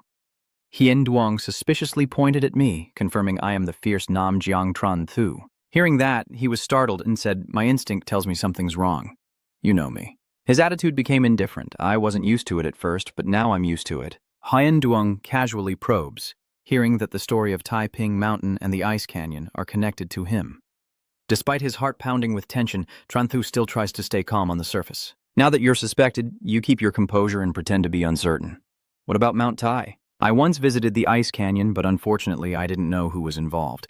The insane madness caused the canyon to explode. After saying that, he clenched his fists to show his stance.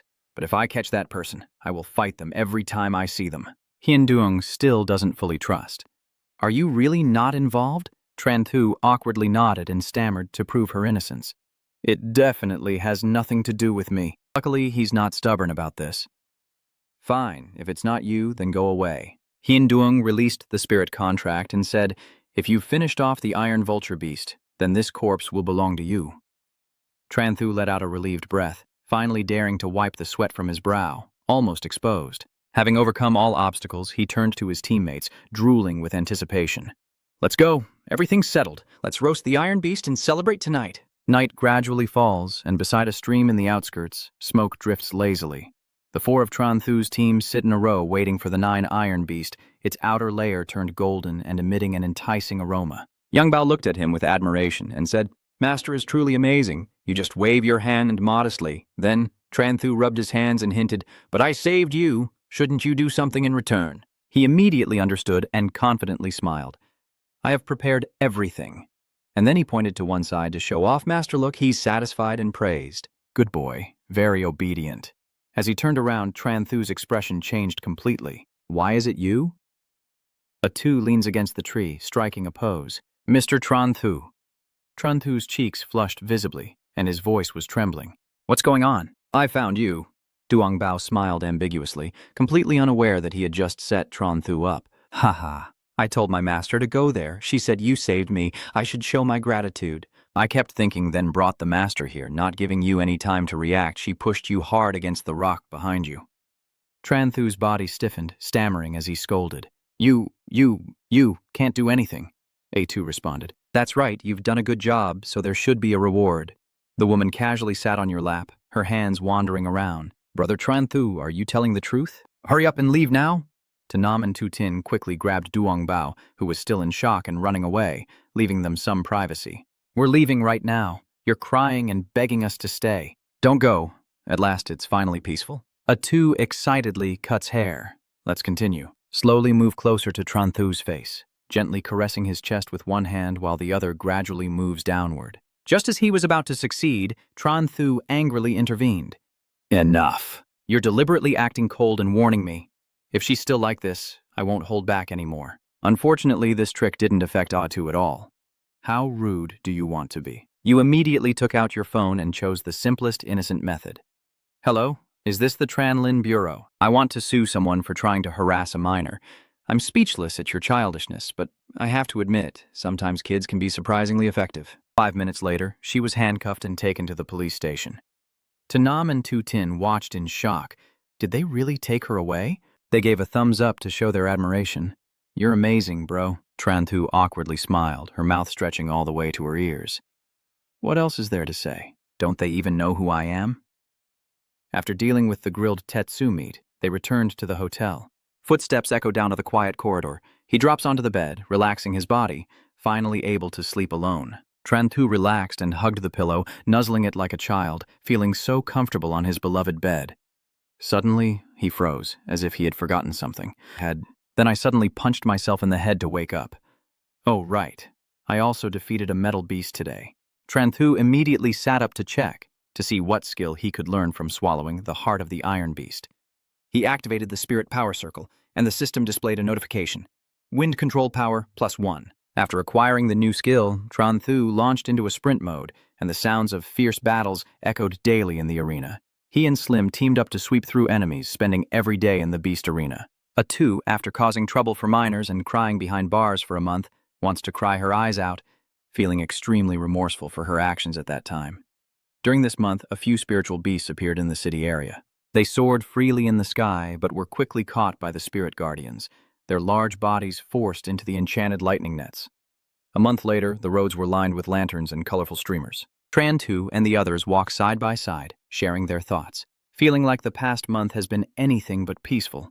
He observes the magical beasts being controlled by the spirit guardians, noting that ferocious monsters are also ravaging the city. At this moment, Wusong approaches to answer the question, possibly because a new space is about to appear. He calmly explains the reason that spiritual energy recovery has been nearly 1,000 years, and a new, different space appears periodically. However, my master feels that this new space is relatively dangerous, and the monsters appearing this time are quite large.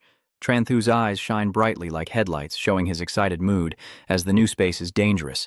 He patted your shoulder and warned you, it's fine whether it's dangerous or not, doesn't concern you.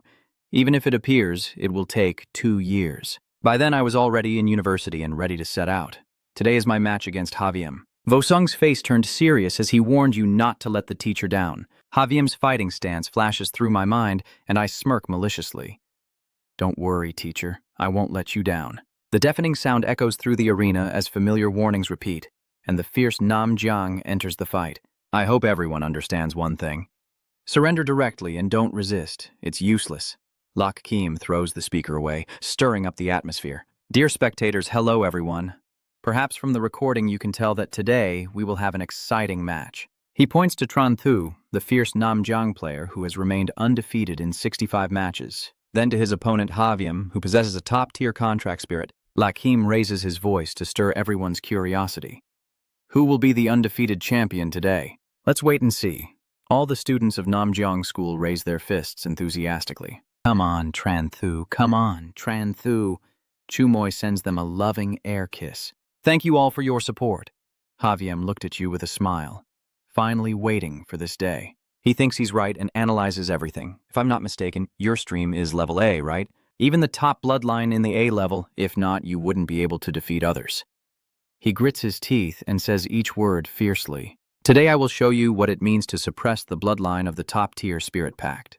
The blood in Haviem's body boils over as he hurriedly summons the Spirit Pact. Tran Thu, I'm sending you to meet your father.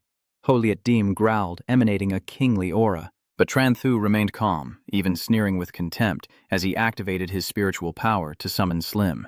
Then let me see how your S-rank spirit contract can defeat my Slim. Unlike the mighty appearance of Liet Diem, Slim is incredibly adorable. It confidently lands and faces its opponent. Slim and the fierce tiger clash, the battle atmosphere tense and fierce. Liet Diem seems to sense the aura of the one who defeated it last time. It growls in apprehension. Seeing that, Tran Thu sneered and said, "Looks like your sick cat is a bit scared. Are you going crazy?" Haviem irritably denies it. "You're overthinking." Just as he was about to act, the system suddenly appeared. Huh? The three options are to use Slim's butt to crush Holiet Diem, surrender and make peace, or use the urine sac to splash the opponent and fight. Any choice comes with a reward. He almost didn't hesitate and chose the third option, quickly pulling the sack out of his pocket. Haviem broke out in a cold sweat instinctively. "What do you want to do?" Tran Thu politely turned back to ask Lak Kim if he could open the protective device. It's used to prevent the summoner from being affected by the contract spirit and is opened before each match. The shameful memory of that day flooded back, causing him to panic and shout, "Absolutely do not open. He wants to assault." The staff immediately responded, "Sorry, this cannot be opened." You sigh regretfully and put away the sack. "Fine.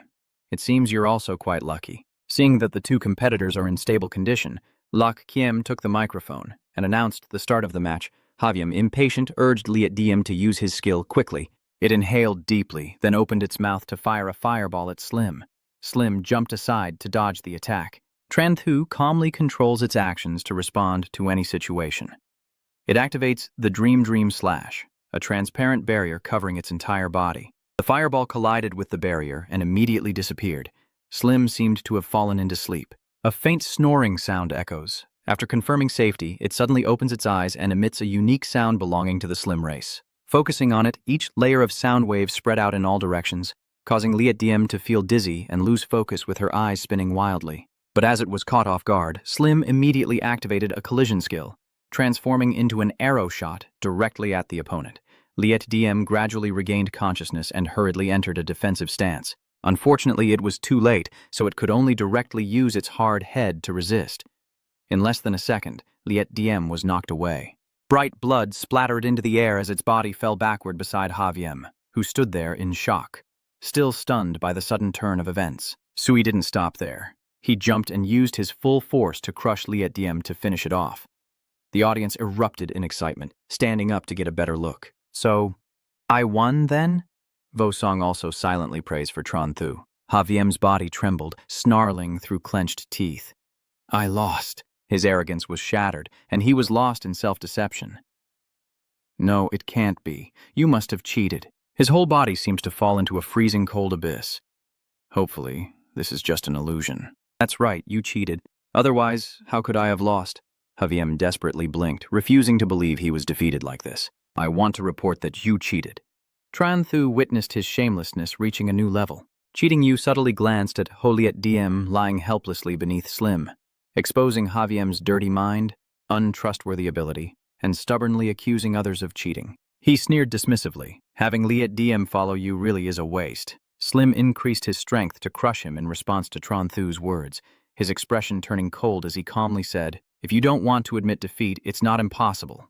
But this spirit energy of yours." He sneered and leaned close to Tran Thuat, who was already terrified beyond measure.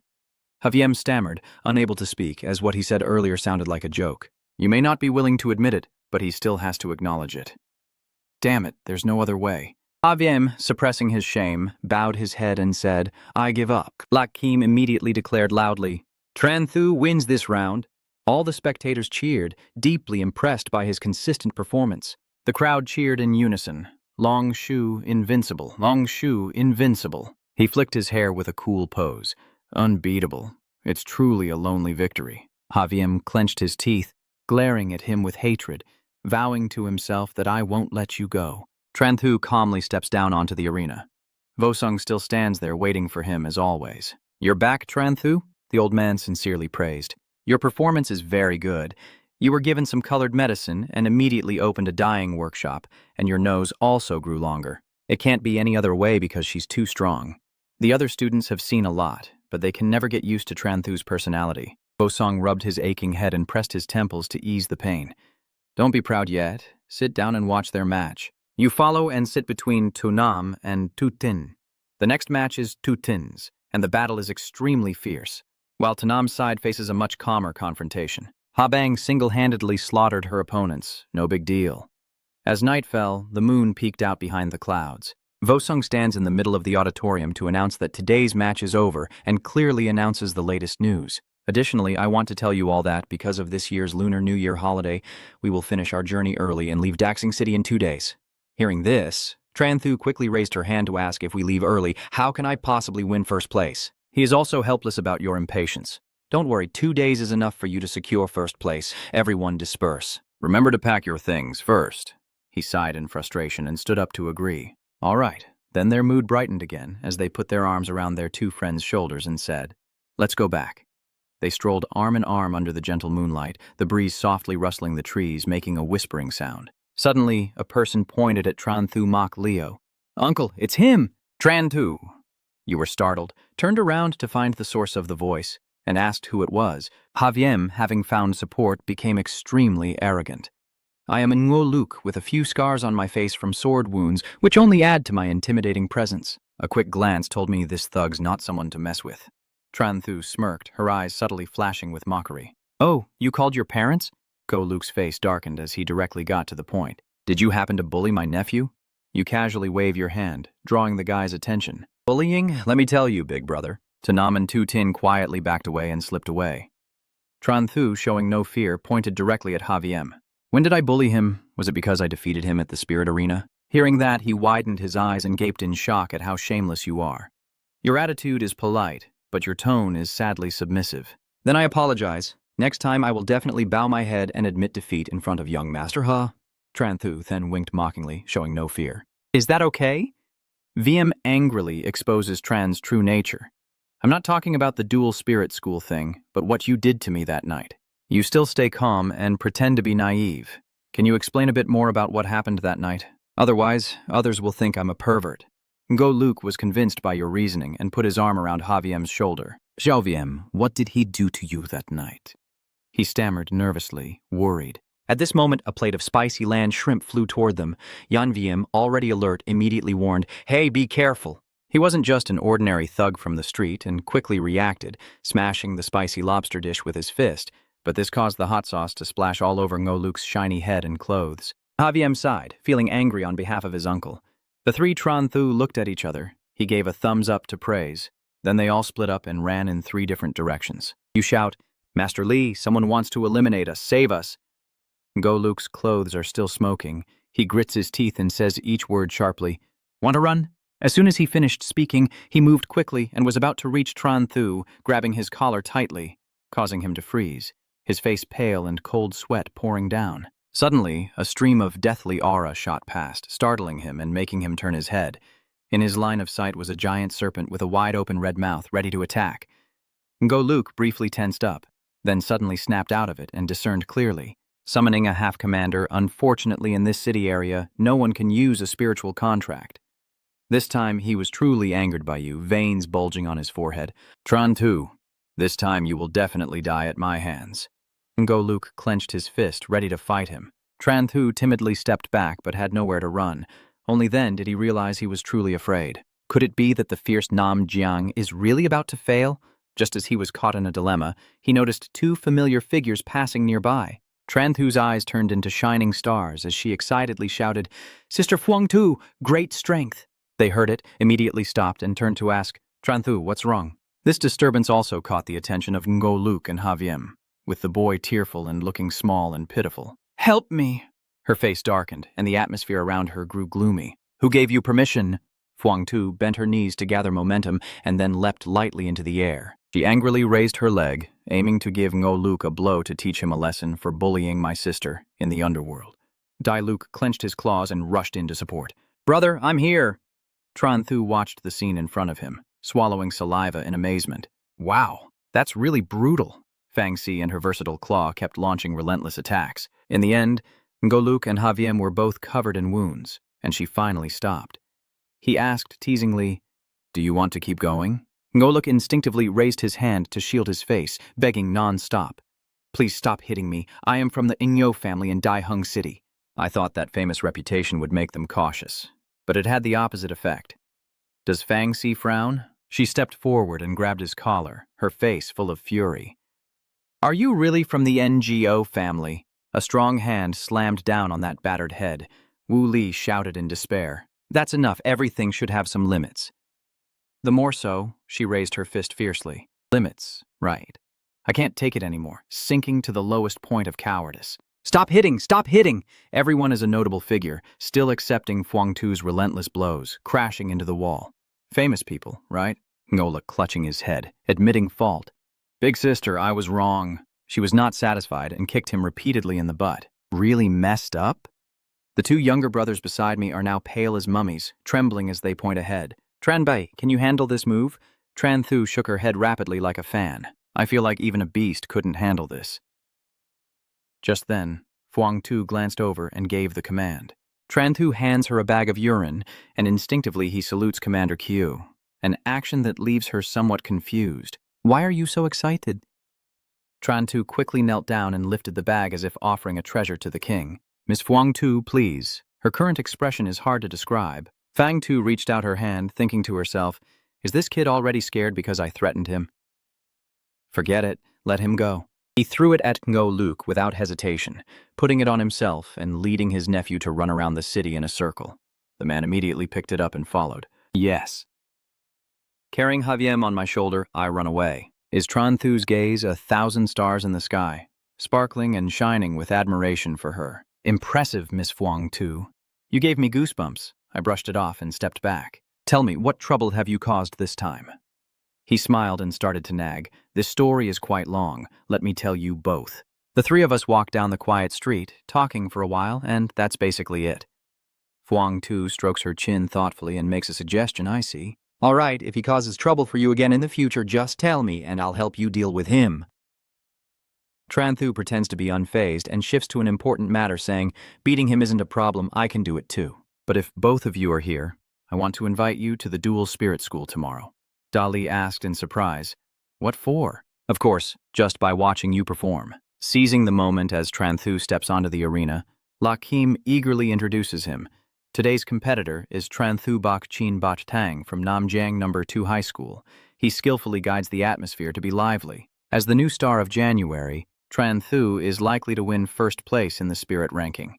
He excitedly turns to interview the person next to him. As far as I know, there has never been a student from the Da Hung Spirit Arena who won first place. Is it possible that you, Tran Thu, want to break this record? Tran Thu confidently raised her hand high, asserting firmly that, of course, only she could break the record. Suddenly, Lok Kim changed his attitude even faster than flipping a pancake, hesitating for a moment before confidently announcing, We also have a case like that. He is the #1 beast tamer in the December Spirit Arena, Wang Tzu Shan. Now what we are looking forward to is today's match.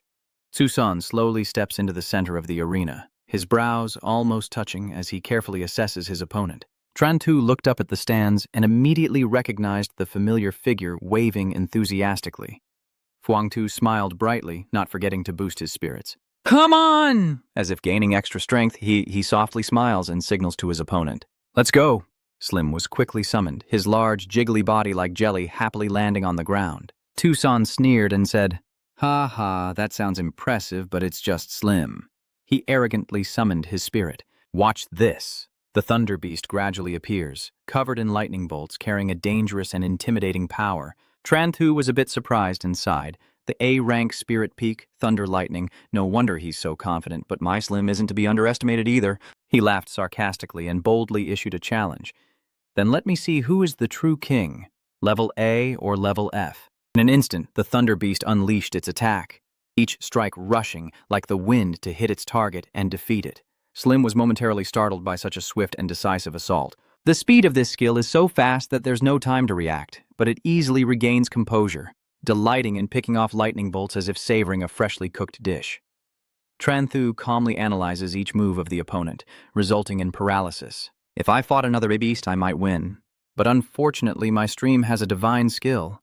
Its whole body is like a solid shield, preventing any lightning from passing through. With a quick and decisive style, he straightforwardly ordered, "Go die, you little brat." Sim received the command and immediately used all his strength to form himself into a missile stance, rushing forward, but his opponent was no pushover either.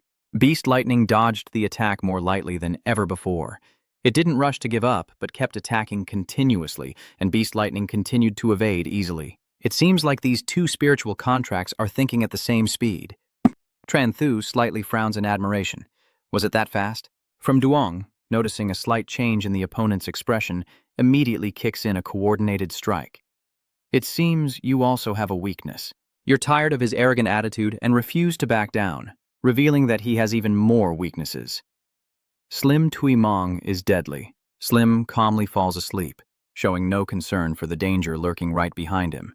He still maintains his arrogant expression as a challenge. You think you're the only one with these two skills? Thunderclap wielding lightning claws. At the moment it received its master's command, it roared loudly, shaking the entire space, and directly extended its claws, ready to send its opponent to the afterlife. The Thunderclaw roared, eagerly rushing forward like a starving beast. The front leg stabbed straight into the opponent, claws ruthlessly slashing down. Even if the golden energy causes bleeding or breaks the claws, it still clings tightly. Finally, the pain becomes unbearable, and it roars loudly. Tranthu he mockingly remarks, "It seems your claws are not sharp enough." Tucson remains calm and speaks softly. "So what about this one, then?" The Thunder Beast raises its head high, two horns gathering a sphere of energy before launching it at Slim. Its target is the seal on its forehead. Tranthu suddenly realizes the intention, wondering why he kept fighting after being knocked back, and then understands he's waiting to trigger the explosion of the seal. At this moment, Slim frowns and activates all the spiritual power in his body as if powering up his combat engine. You smirk knowingly, pretending to sympathize, but it's too late now. Slim curls up into a ball and in just a few seconds shatters the energy shield around Thu Loi Kwang. It uses collision and brutal close combat skills to turn the tide. Tranthu looked directly at Tucson and declared, "The Thunder Beast is unleashing an unstoppable ultimate move. You're going to lose this time." At the same time, Sui took a running start and shot himself high into the air, landing softly on his back. All the spectators were stunned, bewildered by how quickly the battle had ended, then gradually regained their spirits and cheered enthusiastically. Tranthu quickly composed himself, turned around, and waved goodbye with a truly lonely champion's gesture. Elsewhere, two figures were watching the entire match on a large screen. Tranthu carefully assessed that such power could only come from a spirit-level contract. Indeed, this Tranthu is not simple. He immediately ordered Tu release a Hong in 2 days, and do whatever it takes to make Tranthu ours. A nodded without hesitation, firmly and clearly obeying. Meanwhile, Tranthu was still reveling in his victory. "So, are you powerful now?" Because of that attitude, Fuang Tu and Dai Luke froze for a moment, and she kindly praised the boy a little. "His strength is indeed not bad, but after your match, don't you need to go back to class? You looked like a fool nodding along." "Oh, right, I almost forgot." Tranthu didn't know what bad idea she was thinking of and suggested to her, "Miss Fuang Tu, come with me. Teacher Lai always talks about you. He remembers you doing that. This is a minor matter." So she agreed immediately. "All right." A moment later, they arrived right in front of the door, feeling excited, and he called out as he walked, "Teacher Lee, look who's here." Suddenly, he stopped in surprise at the appearance of some people. "Huh? It's Havium's group, and this time Thien Tren, Ngoluk's brother, is also here." As soon as I saw them, all the positivity in my words vanished, and I angrily questioned, "Why are you here?" Yun Hong quickly stepped in to help. "Mr. Tranthu, they are the new sponsors." Tranthu couldn't help but be suspicious of the appearance of the new sponsor in front of him. He politely introduced himself. "Yes, this month's first prize, besides some lordly ingredients, is also sponsored by them with 5 million. Having said that, he carefully hands the gift box to the powerful figure. "The reward is all here." Tien Chen stands nearby, showing remorse. Yesterday, my nephew and my younger brother caused trouble for Tron Thu because they didn't understand the situation. I and everyone else apologize to you. He looked at the check next to the gift box. This 5 million is our apology. And then he happily raised his hand, wanting to make peace. I hope that you, Tron Thu, can let go of the past and turn enemies into friends. Suddenly remembering something important, Thien Tron immediately sternly requests, one more thing, I hope you won't interfere in our family affairs anymore. What do your family affairs have to do with us? Habang belongs to our special class. He calmly shifts the trouble to Vo Song. Even if I don't care, can our homeroom teacher just sit back and do nothing? And then shamelessly hide behind him to threaten. If you bully Habang, he will be the first to bury you all. Vo Sung, although upset, had no choice but to let it go. Yes, Habang is my student. Please, 3 of you, leave now. Tien Chen's face darkened with rejection, his gaze filled with murderous intent. Is this person going too far? It's too much. What have we done to deserve this? Fuang Tu snapped in frustration, dismissing them with a wave, unwilling to waste words on those who don't understand. All right. After you apologize, just leave quickly. The 5 million can be considered as protection fee. As long as you stop causing trouble for Tron Thu, we won't bother Haviem either. Are you charging my NGO family's protection fee in Daihuang City? Just relying on you guys? She slightly smirked and decisively waved the card. Is that not allowed? He was momentarily surprised, instinctively grabbed it and checked. As soon as Tien Chen read the other inscription on the card, he shouted in panic, "You are a royal guard!" When he looked up, he met a cold gaze that seemed ready to kill. He trembled with fear, finally suppressed his emotions, and immediately bowed his head in surrender. Sorry, I was too abrupt. This 5 million is a gift from me to Lady Fuang Tu. He quickly waved his hand and signaled, "Let's go." They immediately turned around and left, leaving Tron Thu with an even greater sense of satisfaction than ever before. His eyes lit up with admiration as he gave a thumbs up. Impressive, Sister Fuang Tu, taking the opportunity to seize the moment. Sister, you always do this for us. Fuang Tu chuckled and promised, I'll wait until you become the boss of the Imperial Guard. Both of them exclaimed love words at the same time. Damn it!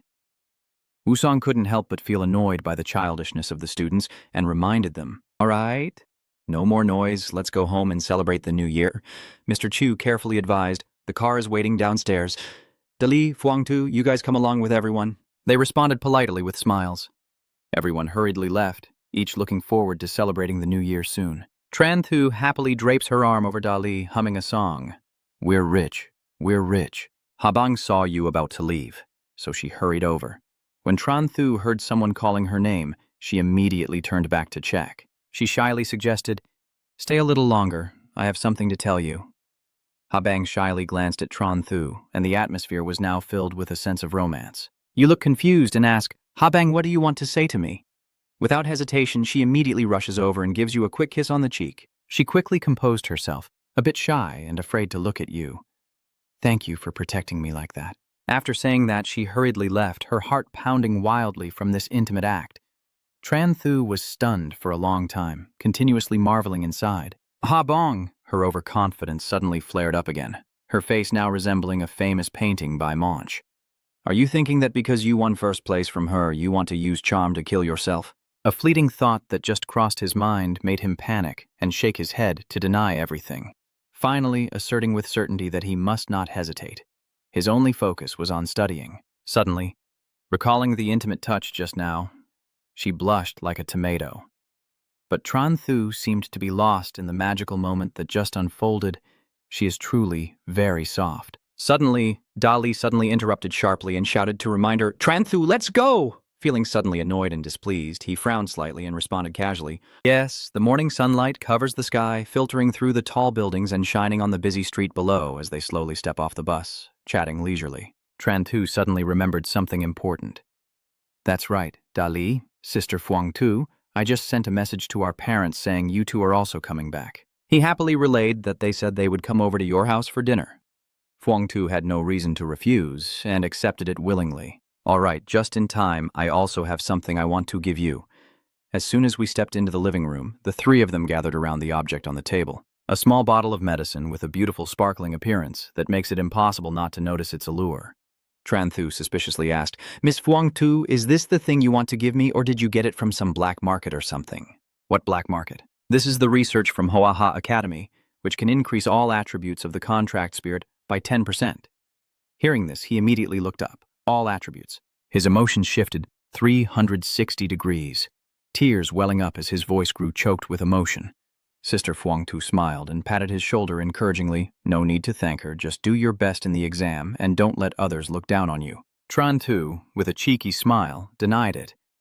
Are you saying you could sell cheap products? He excitedly explained, you want to start a company with such awesome products, isn't it possible to dominate the medicine market? She snapped in anger, kicking directly without any mercy and shouting words of love. Get out of here, hurry up and let Slim drink. He smiled foolishly, scratching his head and gently reassured the person in front of him. I was just joking. Slim was summoned and couldn't help but happily wave its short arms. Tran gently fed it medicine, just like coaxing a child with candy. He watched with interest as it gradually absorbed the power. Then it was time to witness a miracle. Tran gently smiled and said, watch carefully. Slim quickly catches the signal from its owner and prepares to broaden everyone's horizons. Its chubby body instantly swells up and hovers in midair like a magical jelly. Watching such an incredible transformation right before his eyes, Fuangtu kept marveling. It became so huge. Slim shyly feels embarrassed by the compliment. It happily closes its eyes and keeps making adorable sounds, popping up. Tran quickly received the point addition notification, and he happily stroked his chin to evaluate. Adding 2 more attributes isn't bad either. Fang Si cheerfully encourages. So you really have a good chance of getting into the Huaha Academy. She then thoughtfully reminded him. Spend this time studying. I'll be waiting for you at the Huaha Academy. They shake hands and make a vow to work hard and meet at the Imperial City. One day passes like that. Tran, deeply asleep, is awakened by the ringtone. Why can't you fly away? The world is full of peace while you sleep and yawn annoyingly. Who's that? Lazily inching forward, I slowly pick up the phone to answer. Hello? Fangxi from the other end of the line shouted angrily. Today, Tutintin promised to have dinner with her. Give me 3 minutes to appear in front of her house. Tran face was as dark as a pot's bottom. Still not fully recovered from the ear torture, he finally decided to throw the phone under the blanket and go to sleep, ignoring him and continuing to sleep. Before even lying down, he immediately sat up again, the reminder from earlier echoing in his mind. 3 minutes later, he hurriedly threw on his coat and urged himself to hurry up. After a while, Tran group had gathered in a traditional-style restaurant. You seem a bit curious, asking, Little Tin, why did you suddenly want to invite Miss Fuangtu to eat today? Tin shyly scooped food into the bowl of the person next to her. Isn't it because I really admire Sister Fuangtai and want to get to know her better? Fuangtu blushed and was about to respond politely, but suddenly the ringing of the phone interrupted their conversation. She suddenly changed her attitude, standing up seriously. All right. Tran asked anxiously about the situation. What's wrong? She hurriedly recounted the incident. Crown Prince Hung appeared with a swarm of ferocious beasts. Everyone eat first, I'll handle something real quick. At that moment, a familiar notification appeared on the screen, catching his attention. Now faced with 3 options to resolve the situation, he had to take an action to receive a reward. Without hesitation, he immediately chose the 3rd option on the list. Wait, Miss Fuangtu, I'll go with you. Tran quickly gave the order. Little Tin, summon your bird. Tin eagerly followed the command. All right. Luadio receives the command and gradually appears in the sky, its entire body covered in a stunning blue hue. Tran directly addresses the matter. Ms. Fuangtu, where are we headed? She seems accustomed to your quick and efficient style of working, comfortably reporting the destination to the authorities first. Tin couldn't help but feel excited about the upcoming trip. Okay, Luadio immediately ordered everyone to fly into the sky as the night gradually darkened, making it easier for them to carry out their plans. At this moment, in the town's spiritual bureau, a formidable army loomed into view, led by Wang Xiang with the disciplined demeanor of a captain, clearly demonstrating authority and status. Fuangtu, just appearing, anxiously inquired about Captain Wang's situation, asking where the beast horde had appeared and what their characteristics were. He quickly reported the information accurately. These savage beasts look like black apes and are now heading south. She pondered for a long time before boldly guessing that it was a black-tide beast. Carefully, he took out the pre-prepared envelope and politely offered it as a gift, a token of his sincerity. Tran looked a bit shy and said, No need to be so polite. Just give it to me. Before he could touch the envelope, a slender hand slapped him as a warning. Fuangtu firmly assured him, I will handle this properly. No need to worry, you can take this back. Then he turned and signaled, Xiaotin, let's go. He immediately commanded the Thunderbird to fly to the designated location, carefully inspecting every corner as it moved from high above to just above the fields. Huang Tu slightly frowned with worry. These ferocious beasts are a bit hard to find. Tanam heard this and immediately reassured him, don't worry, I'm here. She was overjoyed as if she saw her savior, the spirit of the divine probe. Good. The guy shyly scratches his head, laughs, and then says, Xiaodi, show me where that beast is. Xiaodi received the order, slowly closed her eyes, and began her search. Suddenly, she opened her bright blue eyes when she received a signal from afar. He happily announced to everyone, I found it. Xiaodi quickly led the way, with Lei Diao following behind. In front of them now were thousands of ferocious beasts waiting to attack their prey. Tanam, trembling with fear, clung tightly and sobbed, Damn it, so many ferocious beasts. Tranthu Nhu wanted to pop her eyes out at the horrifying scene. Damn it, there are so many, it seems I can only rely on my unique secret technique. They seem to have fallen for a trick, just watching him smile strangely and pulling out a potion. Damn it. Tina, panicking, turned to ask for help from the person next to her. Sister Fuang Tu, quickly stop him, or else he will cause an explosion like that glacier in Taiping Mountain again. All senses seem to awaken. Fuang Tu screams in anger when she realizes the culprit of what just happened. Damn it, was it really you?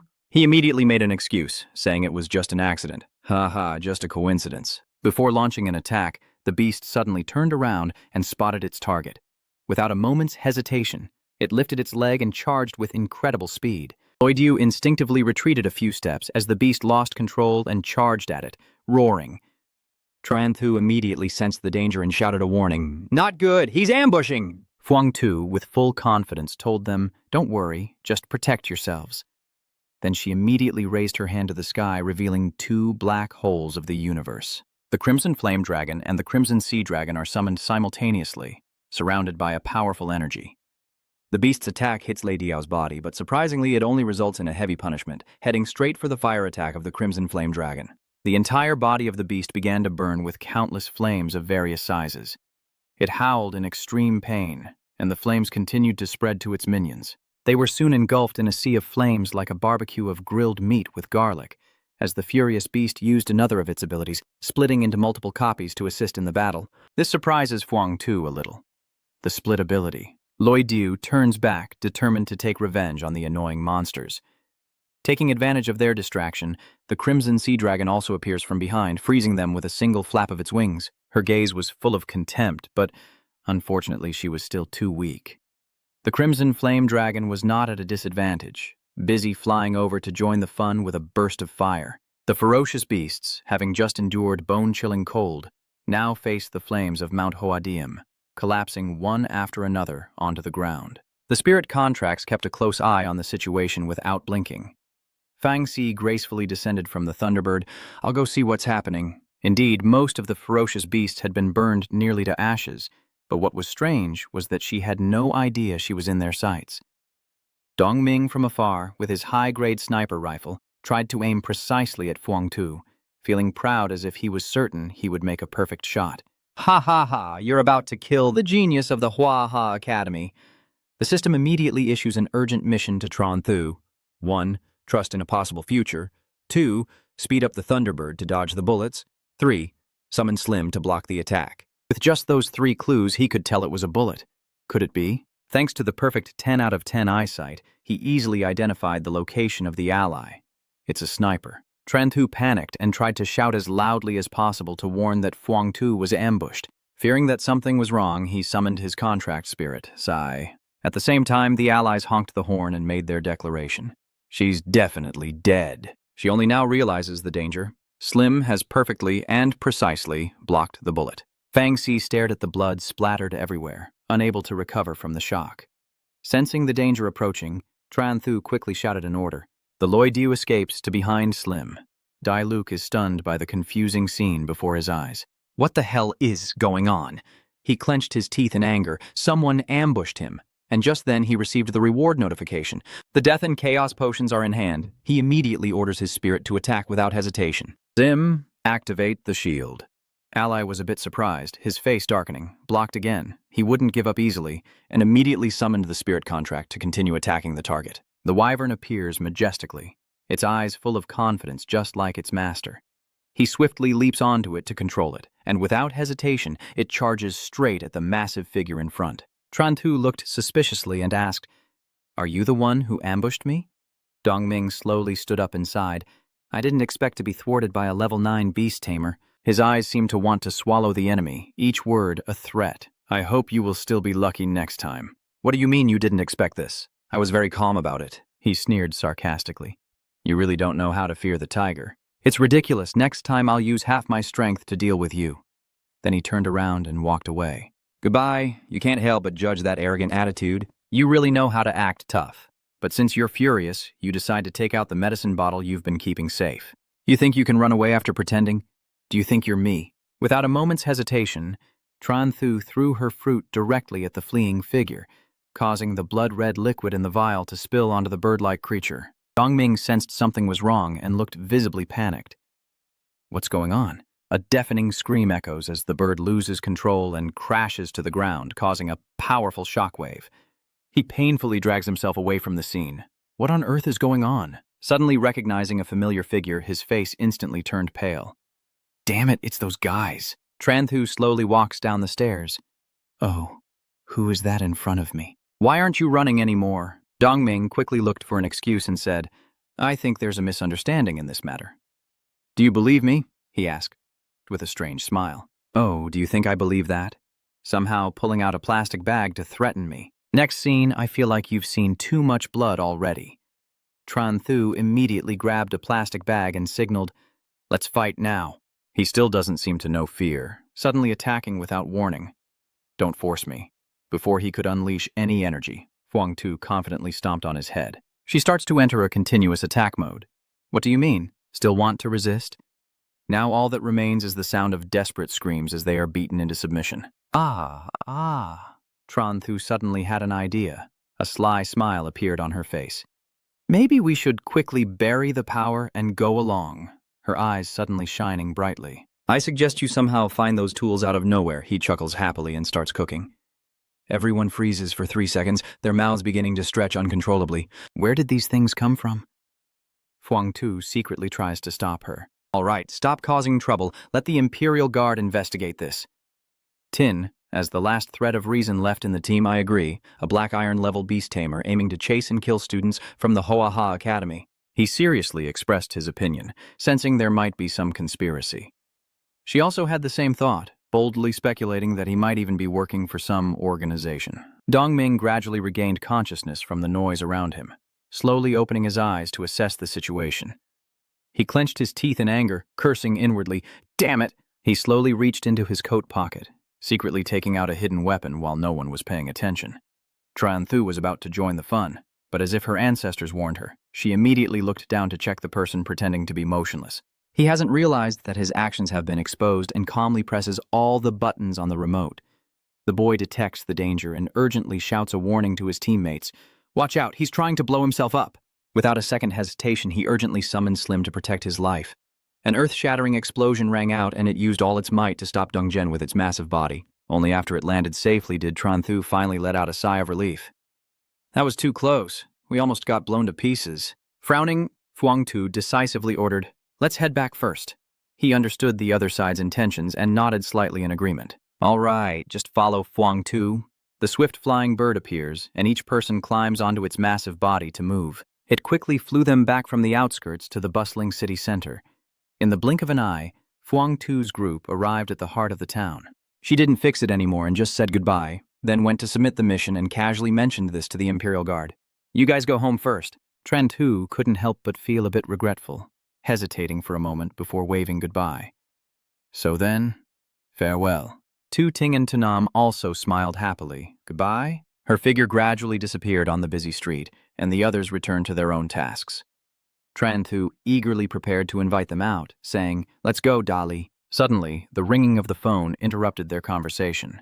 "You're confusing yourself." "Old Wang, what does he want with me now?" As soon as he answered the call, Tianba broke down and reported the incident.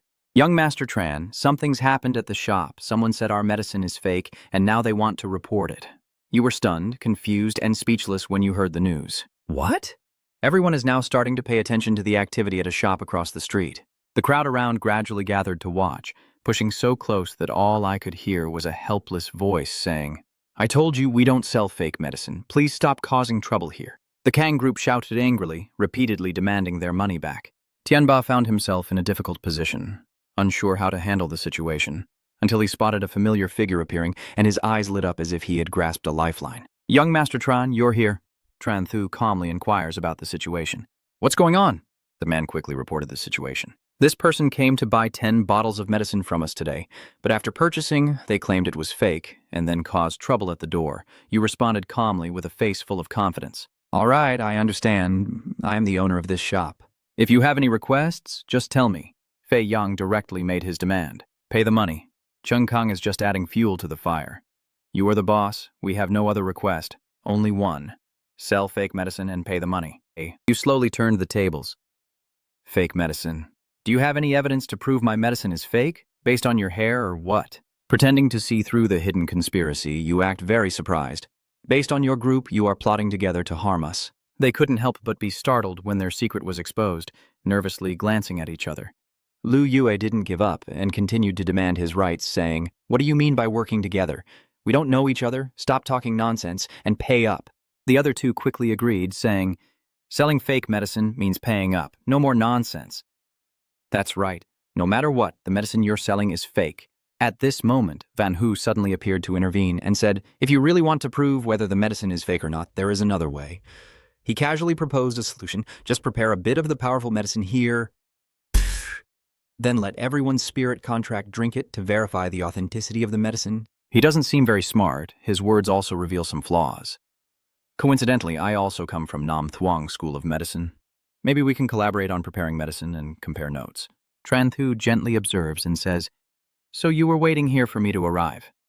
Carefully analyzing the timeline, deliberately looking for the person who accused me of selling fake medicine, then challenging me to a fight, and finally stepping on me to take my place in the black market. You don't hesitate to play along with their little act. No need. I think it's better for the Tranlin Bureau to judge whether it's real or fake. As soon as he finished speaking, he immediately picked up the phone and dialed a familiar number. "Hello?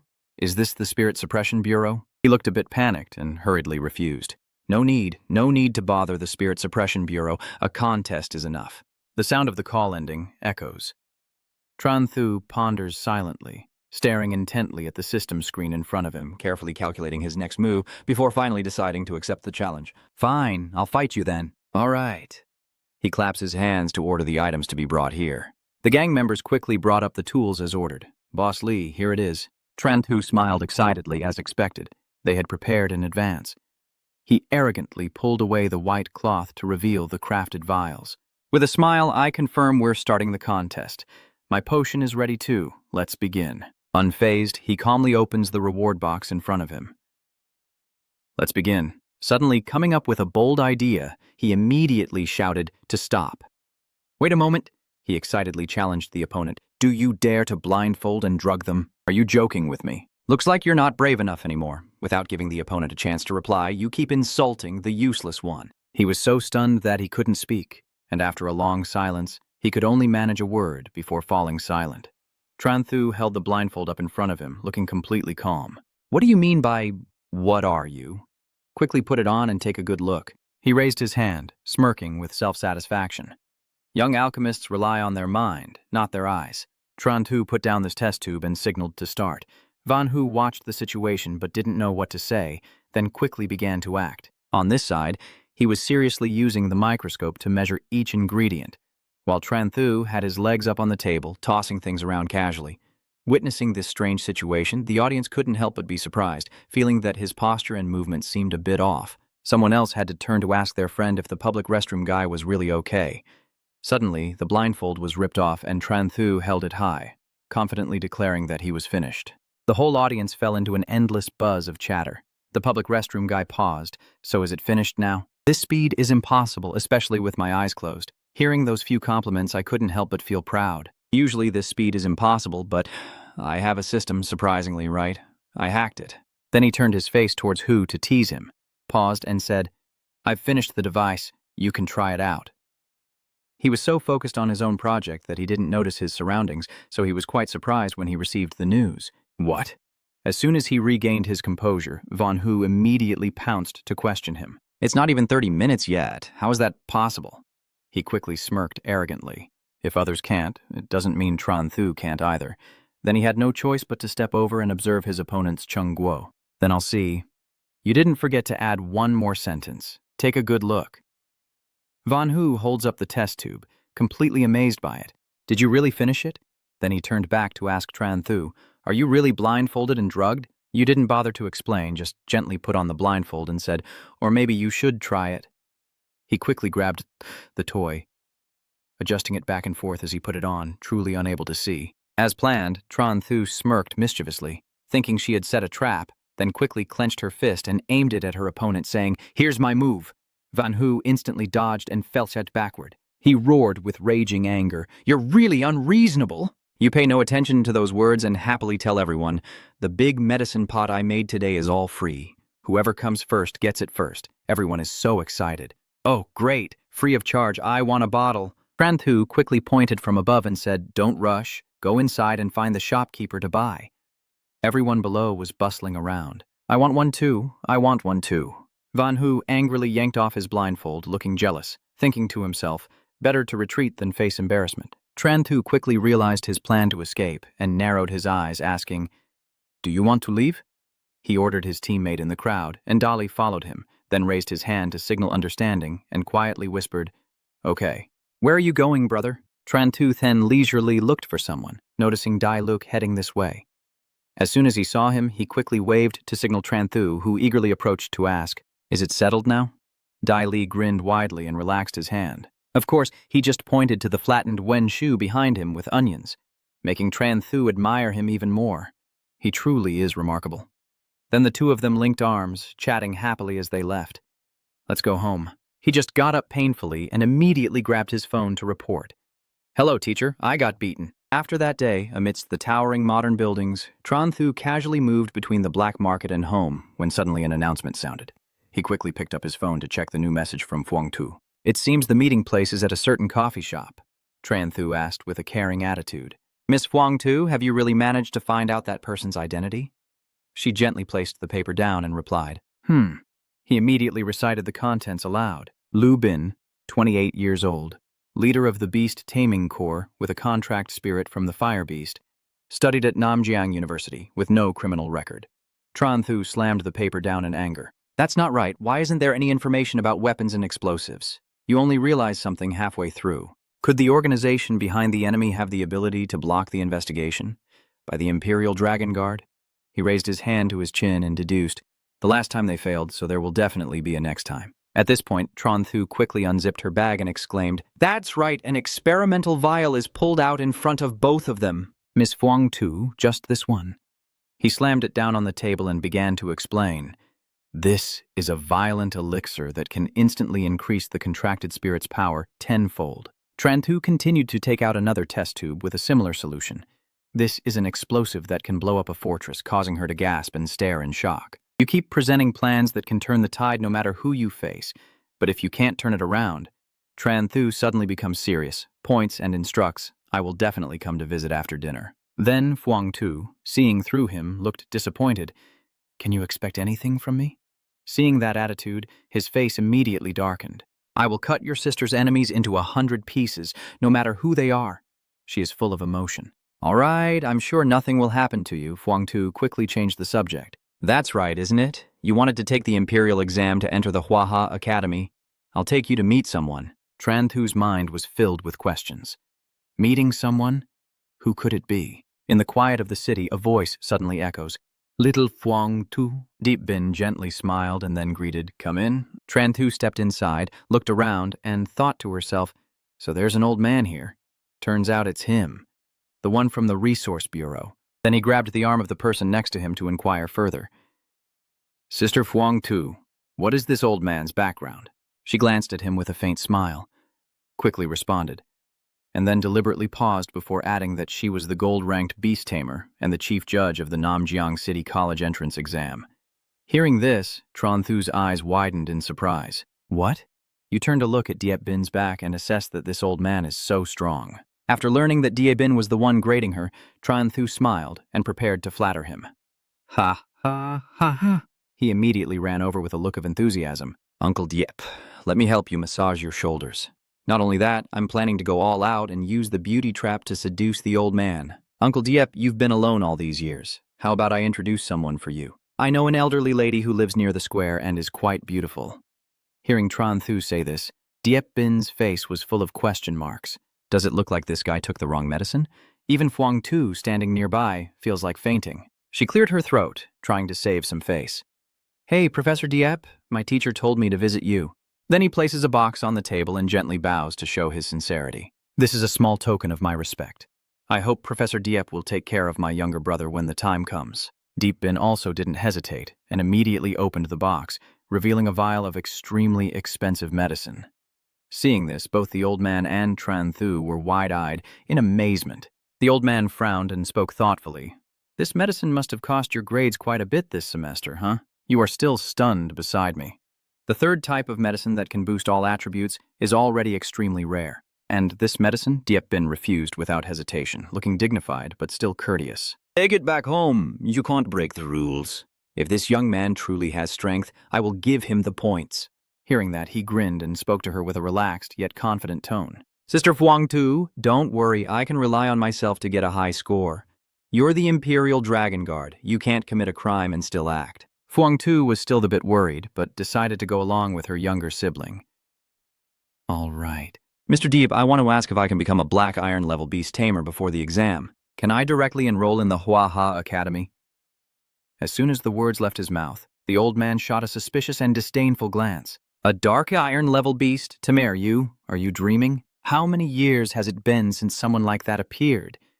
But Tran Thu didn't care, still kept smiling as she asked persistently.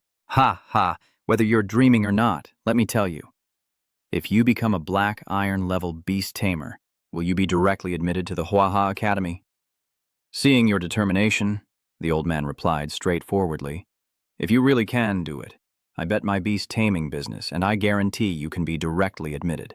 Thanks to the old man's guarantee, I immediately felt excited and secretly happy inside. That means I don't have to worry about the exam anymore. Slim's potential will make a difference. A moment later, after the two of them left, Diep Bin still watched silently, his eyes full of quiet anticipation, thinking, a dark iron-level beast tamer? At that moment, as I was walking back, suddenly a thought struck me. That's right, Sister Phuong Tu, my father said we would celebrate the new year at my house today, and the powerful ones have already arrived, so let's go home now. Hearing that, Phuong Tu also softly agreed. Before he could say anything else, the phone in his jacket suddenly rang. You took out your phone and muttered, "Who else is calling now?" Unknown number. Hello, is this Tran Thu? I am Chao Ngu Jiang, a teacher at Nam Thuong University of Pharmacy. I called today to ask if you want to enroll at Nam Thuong University of Pharmacy. Before Tran Thu could reply, he froze at the next words from the other person. I can admit you directly to the university. But then he suddenly hesitated, a thought flashing through his mind. They want to recruit me directly, even though I haven't become a Black Iron level beast tamer yet? Suddenly, the system panel appeared before him. Option 1, agree to enroll in Nam Thuong University of Medicine and receive a top-tier potion. Option 2, refuse, saying it's not suitable for him. The reward is a huge treasure. Choose 3, ask if the opponent can withstand a nuclear blast, and receive a lightning spellbook. Looking at the information on the panel, Tran Thu couldn't help but panic. The achievement of great success is indeed attractive, but what I said is completely different from that choice. Can your team's walls withstand a nuclear attack? I've already made a different decision in my heart, but I choose to go with it. This question made Ngu Jiang on the other end of the line freeze, only able to utter a single word. Huh? Van Hu beside him also looked confused. What did you say? Without waiting for any further explanation, you answered honestly right away. If I can't stop it, I'm sorry, I won't choose. You accidentally left that call drop sound for him. Van Hu frowned in disbelief. Are you just going to turn it off like that? Ngu Jing paid no attention and simply turned away coldly. It seems we have to find another way. After resolving the complicated couple, Tran Thu smoothly put her phone into her bag. Pang Tu beside her tilted her head to ask, what's wrong? Are there universities that want to admit you directly? Hearing that, he couldn't help but show off a little. Yes, I rejected them. Tran Thu, I just want to attend Huaha Academy. There was a hint of worry in her eyes as she hesitated and advised, Do you think being so direct is okay? He barely paid attention and just put his arm around her shoulder. Let's go, Sister Fuang Tu. Don't keep Dudley and the others waiting. Time waits for no one, and before you know it, the moon will be hanging high in the sky. In Tran Thu's small apartment, everyone gathers around the dining table, creating a warm atmosphere. After a hearty meal, Dai Luke suddenly suggests, Tran B, tonight is New Year's Eve. There's nothing to do tonight. How about we go out and watch the fireworks? Fuang Tu, sitting beside, also agreed, So I said, then call Than Han to come along. Tran Thu had no reason to refuse that suggestion. Okay. She immediately got up and went to the balcony, quickly took out her phone and called. Hey Than Han, come out soon to watch the fireworks. Everyone quickly moved to their positions and gathered outside. Lying on the lush grass under the night sky, while gazing at the sparkling stars, Fuang Tu suddenly spoke. Than Han, you have to try your best for the university entrance exam. When the time comes, I will protect you in the capital. Okay, Sister Fuang Tu, I will do my best. It seems she suddenly remembered something and spoke up. That's right, Sister Fuang Tu. Isn't it that Tran Thu also wants to get into the Huaha Academy? Hearing that, she tilted her head to the side and casually asked, Yes, Tranby, is it stressful for you to apply to the Huaha Academy or not? But before finishing her sentence, she suddenly shouted out loud because of the empty space where her foot had been. Tranby. Fuang Tu sat up, looking around with a dazed expression. Why is Tranby nowhere to be seen anymore? Than Han also looks just as confused. I don't know either. Suddenly, your loud shout behind us made both of us turn around instinctively. I'm here in just a moment. Their eyes widened and their mouths gaped as if they couldn't believe what was hitting them. Tran Thu still looks excited, proudly showing off her achievement with her fierce fireworks version, while Dai Luke stares in shock at the giant toy, shouting in amazement. Damn it, when did you do that? You're already grown up? He ignored the terrifying story and confidently declared that New Year's celebrations naturally required preparations. Tonight, he would be the young man letting his ideals fly through the city on New Year's Eve, and without hesitation, he took out a lighter to ignite it. Tran Thu's face was full of excitement as he shouted, Everyone, today is the day to witness a miracle. As soon as the words finished, a magnificent fireworks display burst across the sky. After admiring his masterpiece, he couldn't help but indulge in a little self-praise. How is it? Is it beautiful or not? But at this moment, Fuang Tu sensed something was wrong, and a series of questions appeared in her mind. This sound isn't right. What is this? It's like a bullet shot. At the same time, Wang Qian was sitting leisurely on the sofa at his home when the phone suddenly rang. As soon as he picked up the phone and managed to say hello, the other side urgently reported that an unidentified explosion had occurred on the outskirts of the city, and he was leading people to check it out. He seemed to hear thunder in the clear sky and exclaimed in shock, What? Amid the joyful atmosphere of New Year's Eve, Tran Thu and her friends happily watched the fireworks. In the dark sky, the words Rang Namduk Hui shine brightly, surrounded by exploding fireworks. Before she could enjoy the moment, Fuang Tu suddenly realized a big problem and cursed under her breath. Damn it! She immediately summoned Shich Hailong and warned everyone not to do that, or it would attract the attention of the Tran Lin Bureau. Fuang Tu quickly ordered it to fly to the burning firework box and immediately assumed a ready stance. Shich Hailong opened its mouth, aimed, and released a stream of cold air. In just a moment, the firework box was covered by a giant, sharp ice block. A moment later, the heat caused it to shatter, revealing the extinguished firework casing emitting black smoke. After finishing the task, she grabbed Tran Thu's hand and said as they walked, Hurry up and go. Don't attract the people from the Spirit Suppression Bureau. You're panicking and trying to reassure them. What's the point? It's just fireworks. But he was immediately slapped in the face when he saw a group of people approaching and said, They really came! Tran Thu turned pale with fear, sweat uncontrollably dripping down her face. Did we really alarm the Spirit Suppression Bureau? Who led the group earlier was Wang Qian, looking around before starting to ask. Was that you causing the commotion just now? I immediately waved my hand to deny it. I didn't do it. I also heard the sound and knew someone was causing trouble, so I rushed to the scene. Tran Thu shook his head, appearing thoughtful, and unexpectedly realized the person had already escaped. Then he clenched his fists, showing a righteous expression and a determined promise. Uncle Vuong, give me some time. I will definitely catch that person. Do you think he will believe me? Then Vuong Qin signaled the armed forces behind to take him away. The soldiers were ordered to immediately surround him, leaving no escape route, making him freeze in fear. After a night of experiencing all kinds of emotions, Tran Thu now sat with her chin resting on her hand, looking lost and questioning life. Because he's sitting on that shabby bed behind bars, looking utterly hopeless. Dai Li turned to the girl beside him and asked, Miss Fuang Tu, are we really not going to vouch for him? She looked at him coldly, without any mercy, and declared that he needed to learn a lesson, or he would keep doing the same thing next time. After enough of this, she urged him to leave, saying it's late and it's time to go home. Although he felt reluctant, he agreed nonetheless. The two indifferent people left, leaving Tran Thu alone in the lonely cell without any mercy. The next morning was a beautiful day at the Spirit Bureau town. Wang Tian frowned as he scolded Yu, saying, "Next time be a decent person and don't repeat the mistake." He immediately bowed his head sincerely to admit his mistake. "Yes, Uncle Vuong." He waved his hand to signal and then turned away. "You should go home." After finishing, they each went their separate ways. Vuong Qian returned to work, while Tran Thu got into the car to go home. As he was about to get into the car, the phone suddenly rang, and he quickly answered. The voice of Fuang Tu came from the other end. "Ran by, can I borrow your friend's lightning bird for a bit? There are fierce beasts appearing," he asked in surprise. "What?" Suddenly, 3 options appeared on an electronic display in front of Tran Thu.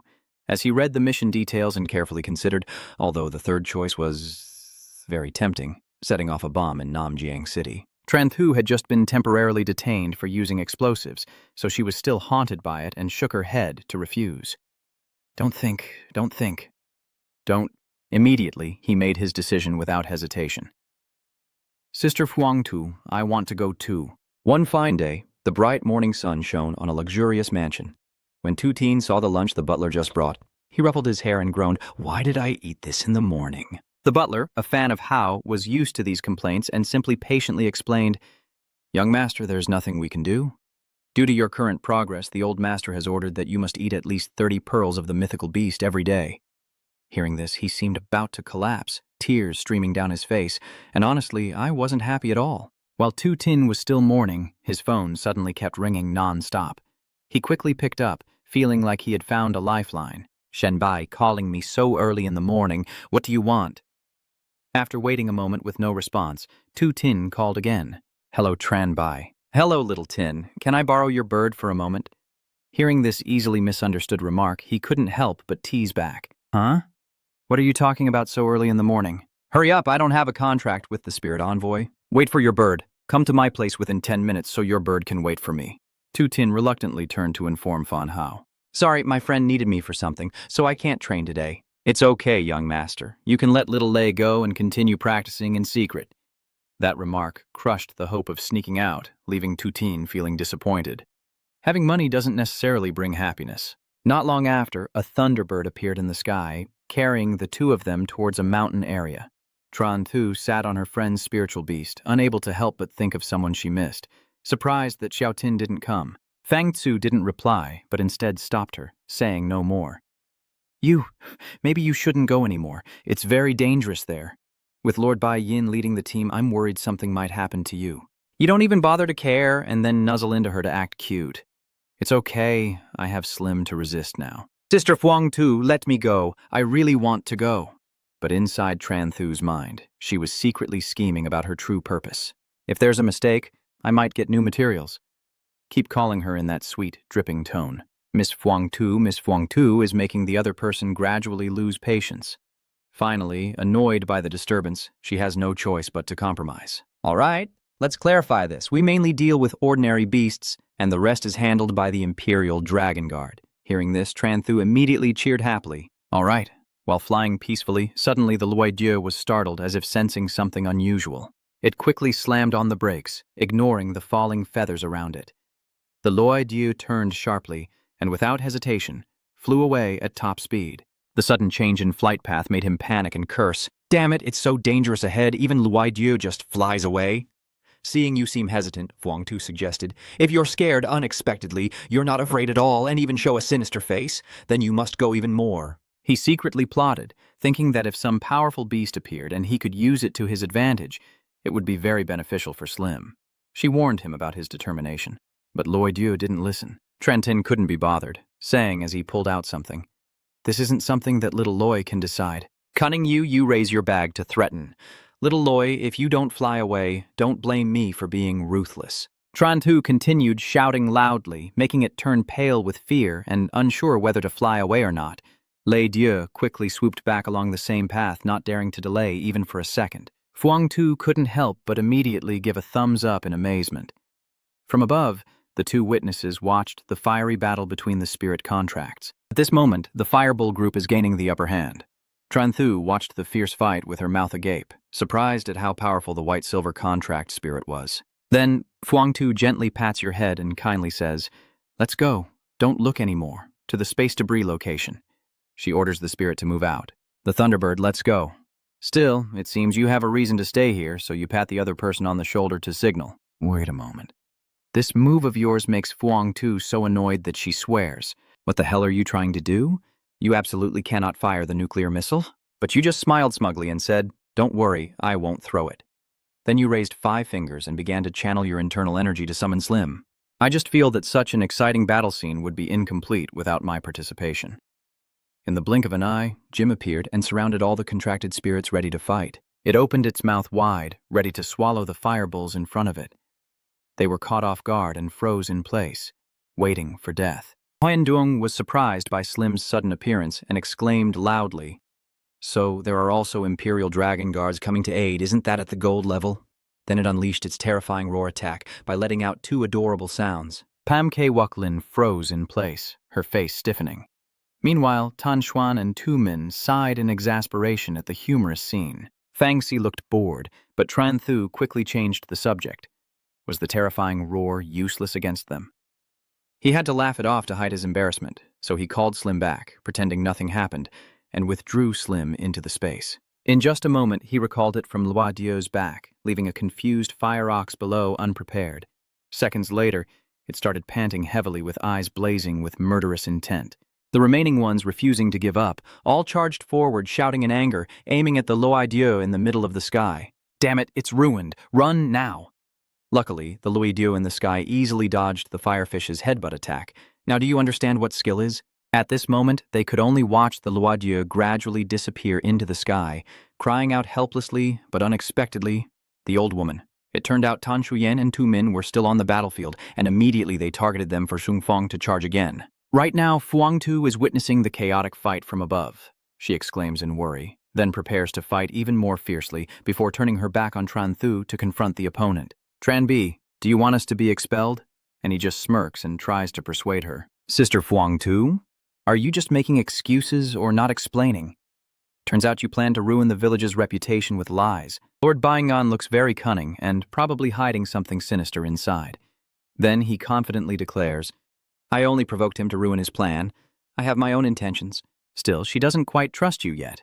Why are you so excited? Are you telling the truth? After hearing that, he clasped his hands together and looked extremely happy. Of course, but she just sighed in boredom. How could she be untrustworthy? After a while, to change the subject, he turned the other person's head to look ahead. "Sister Fuang Tu, look quickly, the space corridor is coming." She notices the abnormality in the central node. Indeed, a space corridor is gradually taking shape as you described. Under the clear sky, Xian Yang is waiting for Fuang Tu. At that moment, where did Tan Xun suddenly appear from behind? He asked with a bored expression. "Mr. Vuong, Fuang Tu still hasn't arrived yet." After hearing that, he just responded with a smile. Maybe it's about to happen. But Ziming just took it as a joke. He spoke with a tone that was partly sarcastic, 3 parts teasing and 4 parts serious. Is the genius of the Huaha Academy scared now? Tan Shuyan's face suddenly turned serious at that sarcastic remark. He immediately retorted, "Tiet Tu Min, you'd better watch your words." The argument grew more intense as he crossed his arms and sneered. "I'm telling you, Tan Shuyan, no matter how good your contract is with an S-rank spirit, is it really necessary to treat her like that?" But he just shook his head dismissively. People are not the same. Suddenly, Loi Dieu arrived with Fuang Tu and Tran Thu, and it was Fuang Tu. Tan Shuyan exclaimed happily, "I knew she would come." The two of them now look extremely majestic and imposing. After landing, Xian Yang took the initiative to greet. Finally, she has arrived. This one is Tran Thu waving back, then asking with a puzzled look. "Tran Thu, why is he here?" Fang Tzu introduces you to her comrade, saying, "He's my younger brother, here to help." Hearing this, Tran Thu happily replies, "Good, it's good that you came. You and them should keep watch here. If anything happens, report immediately so I can go help them." All right. Now she can see 2 men watching her from afar on the back of the spirit-contracted beast. He crossed his arms arrogantly and asked, "Are you Fuang Tu? I heard your strength is very impressive. I'm quite interested in you." but she seemed a bit disappointed and asked again, "Who are you?" Tu Min, hearing that, became even more pleased and grew more arrogant about himself. "I am Tiet Tu Min, a genius from the demon school." Suddenly, a terrifying roar echoed from somewhere. Fuang Tu recognized it as a danger, immediately channeling her inner energy and shouting, "Get ready to fight." Tan Xuan obeyed her orders clearly. They all summoned their spirit contracts and prepared to fight. Tran Tu silently pondered for a moment, planning to take out a strange red potion from his pocket, but Fuang Tu caught him, causing his face to turn pale. "You can't use that potion. Be good and give it to me." Listening to the threats, he was forced to comply reluctantly. Fine. But she also detected another danger. The pair of glowing red eyes floating in the air. Both of them were terrified by the ominous sign. In an instant, the entire group of fiery monkeys and their leader revealed their true forms. Tran Thu shouted in fear as she saw the dangerous enemy nearby. The Shichhua monkey. Sister Fuang Tu is the Shichhua monkey. At this moment, a Shichhua monkey is about to ambush her from behind. Seeing that, he shouted a warning, "Watch out, Fuang Tu!" and suddenly fell silent, stunned by the impressive sight before his eyes. Fuang Tu stands amidst a horde of terrifying monsters, her voice ringing out firmly. "Shich Hai Long." The red fire dragon turns to look at its master when it hears her call its brothers, and realizing she is in danger, it rushes over quickly. The dragon activates its fire-breathing mode and unleashes a stream directly into the battlefield, breaking the encirclement around Fuang Tu. Arriving late to join the fight, Shich Hai Long can only watch as his comrade's flames hit the ground. Seeing its incredible adaptability, Tran Thu gasped in amazement. "Damn it, is it that strong?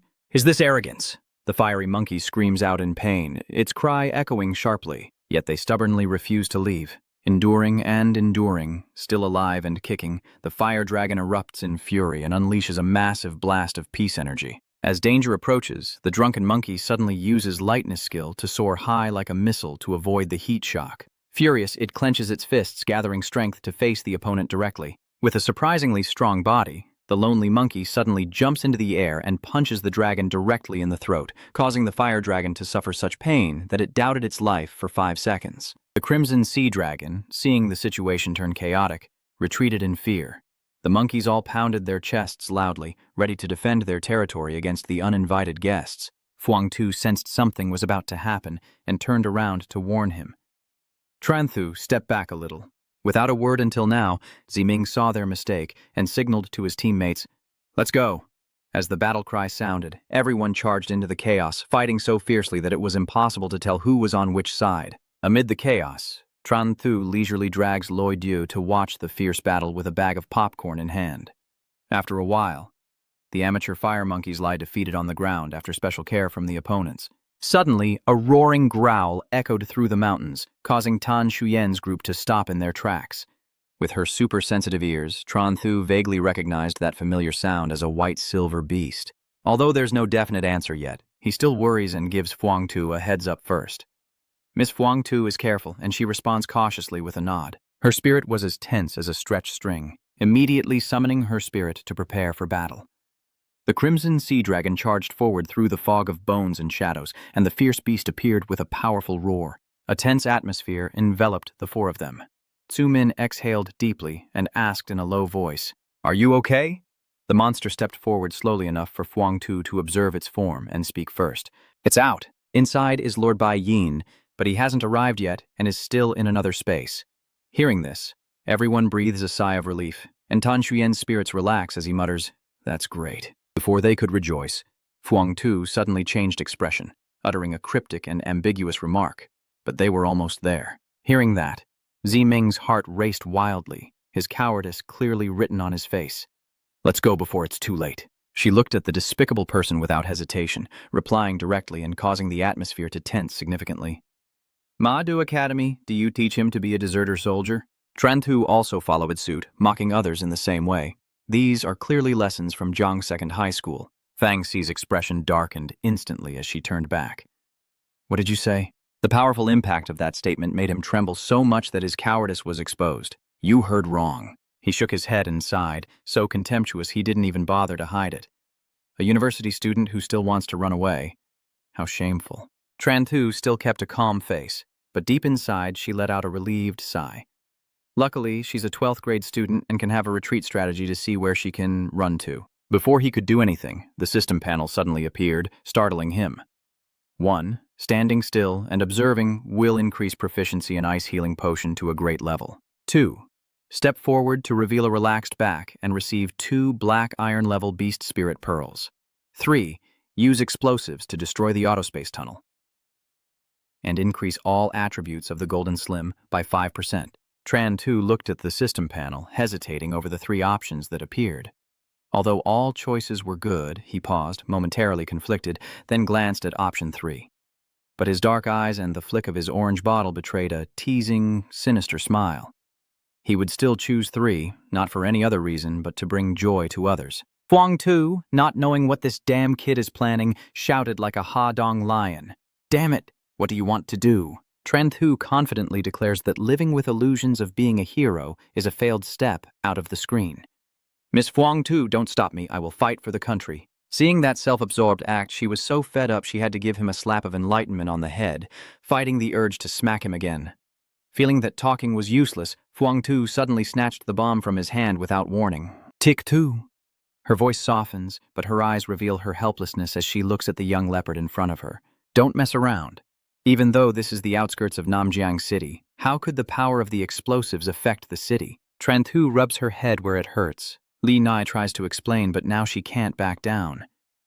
Huang Tu frowns and asks again, her tone icy and merciless. Why, faced with that threatening gaze, you immediately shrank back and blurted out a ridiculous excuse because the semester is about to start. Powerless against such stubbornness that cannot be saved, she erupted in fury and uttered a single powerful word. Get out! After a roar like a dragon breathing fire, Huang Tu could only sigh heavily. Oh, just as her anger subsides, her mind switches to Sherlock Holmes mode and quietly slips into her own realm of reasoning. Even if she calls for reinforcements now, it will take a long time, and by then another Lord of White Silver will appear. Huang Tu looked up at the 2 spirits soaring above, letting her thoughts run sharply through her mind.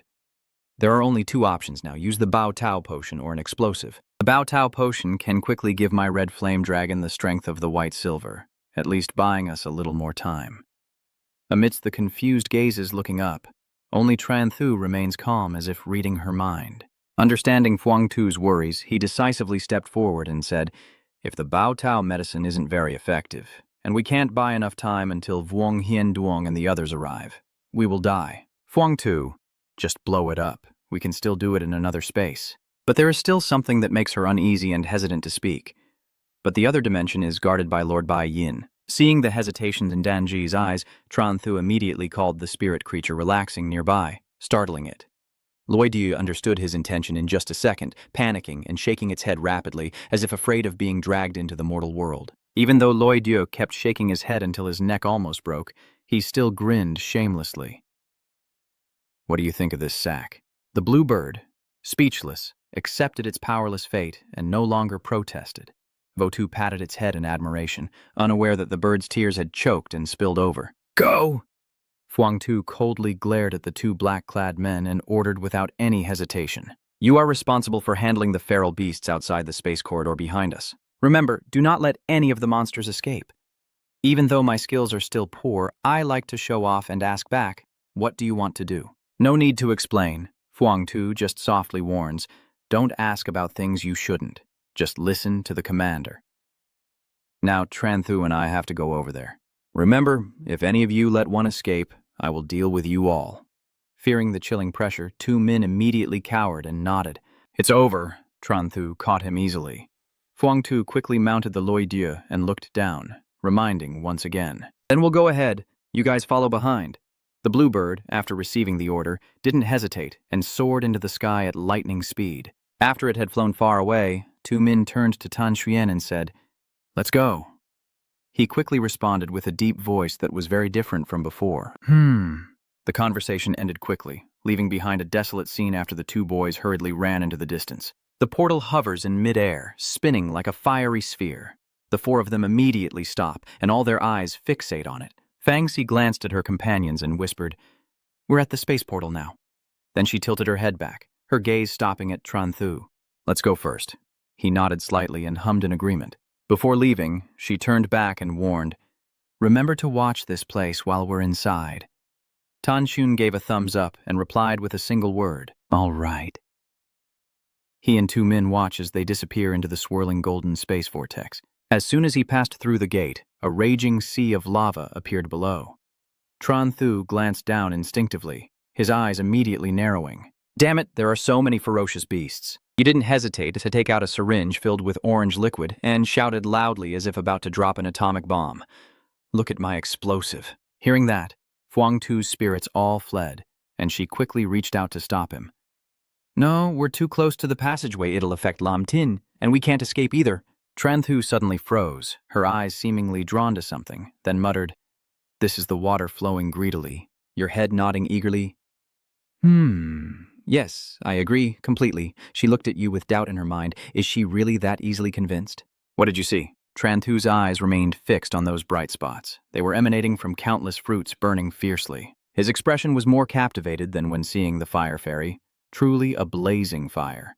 A flaming willow tree. Fuang Tu frowned in suspicion. Can he really see it from so far away? But before she could ask further, she quickly glanced back as if sensing something. In less than a second, she shouted a warning and pushed Tran Thu down. Kitties! Careful! A giant fire tail swept across where they just stood, eyes wide with shock as they watched the creature's figure pass by. What was that just now? The White Silver Lord, a giant mutated lizard, is rushing straight toward them, engulfed in flames. You just saw it and immediately turned pale, hurriedly shouting like an alarm bell. It's the White Silver Lord. The Thunderbird runs. It speeds up and flies quickly in a different direction. Damn it, even a reptile like you dares to chase after me. Immediately, a cunning smile appeared on its face as it gave an order. The Thunderbird, as if understanding its master's intent, its sharp eyes blazing, then turned its head and spat a glob of saliva contemptuously at Lord White Silver, sticking firmly to his head like a blatant provocation, causing him to roar wildly. Tran Thu sneered sarcastically, teasingly saying, Go ahead and chase me. Even if I can't beat you, I'll make you so disgusted you'll die. It looked up at the Thunderbird, flames blazing fiercely on its body, then suddenly opened its mouth to spit out a huge fireball toward them. You didn't have time to dodge, and your body froze as if under a spell. Damn it! Loidio opened its mouth and shouted. The sound echoed through the space as it spread its wings and sped forward, with Lord Bak Ngan still fiercely clinging on and fighting. It launched a series of fireballs at Tran Thu. He dodged a deadly strike, his eyes flashing with tension, the plane rising slightly before suddenly accelerating, leaving a blazing streak behind. Lord Bai Yin opened his mouth and spat out a stream of flames even more ferocious than before. The fireball is also chasing after us. You glance at Loi Dieu and shout anxiously, Little Loi, your master said you have a new skill. Use it now. Its eyes flash as if it understood the command immediately. Then it spun around like a roller coaster, gaining momentum and shooting off at supersonic speed. Fengzi closed his eyes tightly while Tran Thu's hair was blown back by the wind as he shouted, Damn, it's too fast! At that speed, Lord Bai Yin was left far behind in an instant. He closed his eyes and sighed in relief, almost becoming a delicious grilled meat. It's too dangerous. Lord Bak Nan is truly too perverted. Luckily, Xiaolei has a new skill. He glanced ahead with a suddenly brighter voice, and then chuckled. As soon as the Loi Dieu landed, Tran Thu shot forward like an arrow, rushing into the burst of red fruits. This was the moment to harvest. Tran Thu excitedly hugged the pile of spoils, completely unaware that a herd of beasts had just appeared behind him. Luckily, Pi Ruot Loi Dieu managed to fly over and pull him away just as they lunged at him. He smiled so broadly that his eyes squinted, proudly showing off his harvest as if a treasure was calling his name, making Tran Thu excitedly shout out, Little Loi, let's go deeper. There must be even better things ahead. Fuang Tu frowned and reminded him to stop flying like that and focus on the task. If he hesitated any longer, something might go wrong. Don't be afraid, with the fierce presence of Nam Jiang here, even the savage beasts will be driven back. As soon as he finished speaking, a sharp claw swung toward them. Luo Dieu immediately tilted his wing to dodge, veering to the side amid a piercing scream. Tran Thu's face changed expression as he turned back. Are there really fierce beasts that don't fear death? Avoiding the coconut shell only means running into the coconut. Having just escaped death at the hands of Lord Bai Yin, they now face the fierce pursuit of the blazing tiger with ferocious momentum. Erlang is not to be outdone, clinging to them desperately. He nervously kept looking around, glancing from side to side as Shi Chua also joined the fun, like a festival of beasts vying for dominance. I'm tired of you now, sweat pouring down like a river, pale-faced, muttering, "Damn it, the 3 Bachngan lords aren't stopping there." Tran Thu glances back. At this moment, the 4 white silver lords also just joined the game, making him gape in shock. Loi Diu spreads its wings and soars into the sky, below the 4 Bachngan lords raging and howling defiantly, their bodies engulfed in blazing flames. Tran Thu takes out a vial of medicine and smirks mischievously. Looks like it's time to witness a miracle. You look down and ask your spirit, "Little Lei, how's your skill?" Loi Diu chirps twice in response and then flies toward the mountains. Tran Thu starts to pose and explain his feelings again. "Then let me say a few words before it explodes. First, I feel truly honored." "Are you crazy?" "Hurry up and detonate it." "How dare you argue with this fiery lady," she muttered to herself. "Girls shouldn't be so crude." Be gentle and decisively throw the potion among the white silver lords waiting to attack below. After completing the mission, he quickly ordered the little thunder spirit. Receiving the signal from his master, the thunderbird tilted its head and let out a long scream, with countless lightning bolts swirling around its blue feathers. With just one loud bang, Lei Diao's speed nearly reached its limit, soaring away from the scene. Below, the white silver lords stood frozen, watching the vial spin in the air as it gradually fell. In that instant, the potion hitting the ground triggered an explosion as powerful as an atomic bomb. Luckily, Lei Diao had waited for Tran Thu and Phuong Tu to get out of the blast radius. The scorching heat wave and the tremors also awakened the dormant volcanoes in the area, causing them to erupt violently. The white silver lords could only stare in shock as a series of events unfolded in an instant. By the time they reacted, there was no time left to escape. They could only accept their fate of being buried in the boiling lava. The scene is a hellish landscape of red flames, with only the deafening roar of erupting volcanoes remaining. Tran Thu, from afar, excitedly witnesses the spectacle, even taking out her phone to record it. So thrilling, she must capture a little memory. Suddenly, Phuong Tu pinched his ear, making him grimace and shout out in pain. "I'm hurt. I don't have the mood to joke around. I just want to get out of here as quickly as possible. Don't provoke anymore. Run now. We're targeted by the fire dragon." Tran Thu was startled when he saw a cloud of fire approaching them, and upon closer inspection, it was a huge fire dragon roaring angrily. It fiercely flaps its enormous fiery wings in the sky, determined to chase after the 2 of them at all costs. The 2 monkeys race each other to see who can fly faster. This is a life-and-death race. Suddenly, the fire dragon cheats by ambushing from behind, spewing fireballs toward the Thunderbird. They are about to reach the space passage. Tran Thu anxiously urges to speed up and enter it quickly. The green bird swooped straight into the blazing vortex, with the fireball shot out by the fire dragon closely behind. Finally, Lei Jiao and the 2 others fully entered the space corridor. Tran Shu turned back, exhaling a sigh of relief for escaping from the pursuit of the fire dragon palace. Almost as Loi Dieu entered the passage, the vortex was about to disappear, and the fire pillar crashed down on the nearby volcano. Immediately, a terrifying eruption of lava occurred, with the flow suddenly hitting the vortex about to dissipate. Only then did Tran Thu finally feel at ease. Phew! Finally. Back again. He happily waved to the 2 people waiting for him. "You old fart, get lost."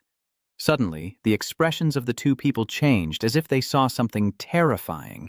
Then immediately they rode their beasts and fled in the bewildered gaze of Tran Thu. A column of fire suddenly erupted from behind, making him start and turn around. "Damn it, I'm being chased, Loi Dieu. Get out of here." Luckily, it was moving so fast that it avoided the blast. The deafening roar kept ringing out as Lei Diao just kept flying headlong away. Not far away, the explosion didn't spread to this area. Hien Duong just defeated a fire ox and finally finished it. Now he's going to check on Fang Sai and the others. Suddenly, his keen senses detected that something was wrong.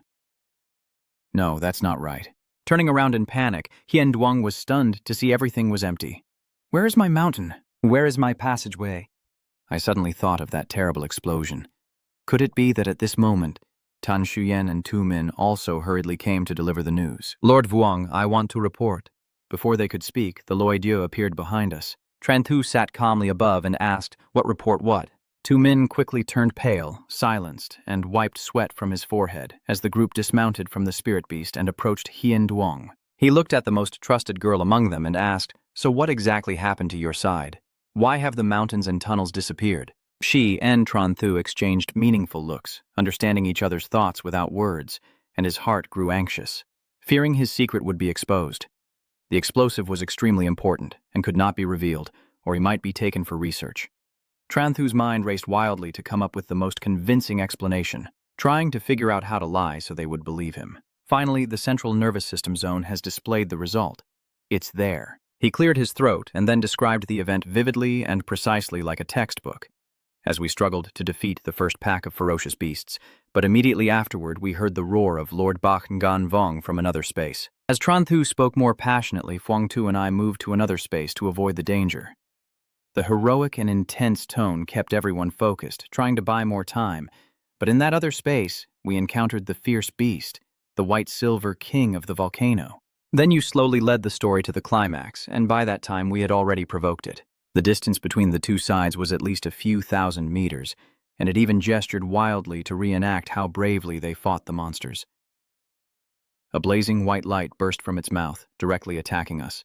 Don't forget to mention the contributions of your beloved comrade. Luckily, the speed of the lightning was quickly muted, allowing us to escape the space corridor successfully. In the end, Tran Thu summarized everything in one sentence, but even so, the power of the skill still pierced through space, resulting in the current outcome. After finishing, Tran Thu was covered in sweat, forcing a forced smile as he delivered the final line about what we had encountered, pretending his fabricated story was the most dramatic and flawless. Tran Thu looked at Hien Duong with shining eyes. His performance was excellent. Maybe he had already believed. However, deep down he still harbored many unresolved doubts. He was also present at the glacier pass on Mount Taiping. Could it really be him? Tran Thu was sweating profusely with worry while Long Wei kept staring at him with a scrutinizing gaze. Finally, he spoke slowly, saying, "I temporarily trust you." Tran Thu let out a sigh of relief as if he had just paid off his last monthly debt. Yet deep down he still couldn't let go of him. It seems he still needs to return to investigate. Then he casually pretended to ignore and bid farewell to Tran Thu. If the danger has been eliminated, then our mission is basically done. Everyone disperse. After Long Wei's people are out of sight, you turn to the side and tease a little. Finally, everyone leaves. Otherwise, if they use force to extract a confession, that wouldn't be good. Then happily asked for her opinion with a mischievous face, just like a city boy. "Sister Phuong Tu, where are we going now?" She replied briefly and went home to seclude herself. Although the other person's face was grim, Tran Thu still eagerly obeyed the order. A few days later, during the day, Tran Thu would go to the pharmacy to sell medicinal herbs obtained from the other space, and at night he would start diligently cultivating in seclusion. Time has flown by, and a month later, at a modern and well-equipped school, students are filing into the classroom one after another, and the opening ceremony is finally approaching. Tran Thu is also in high spirits, having already made a friendly impression on the first day.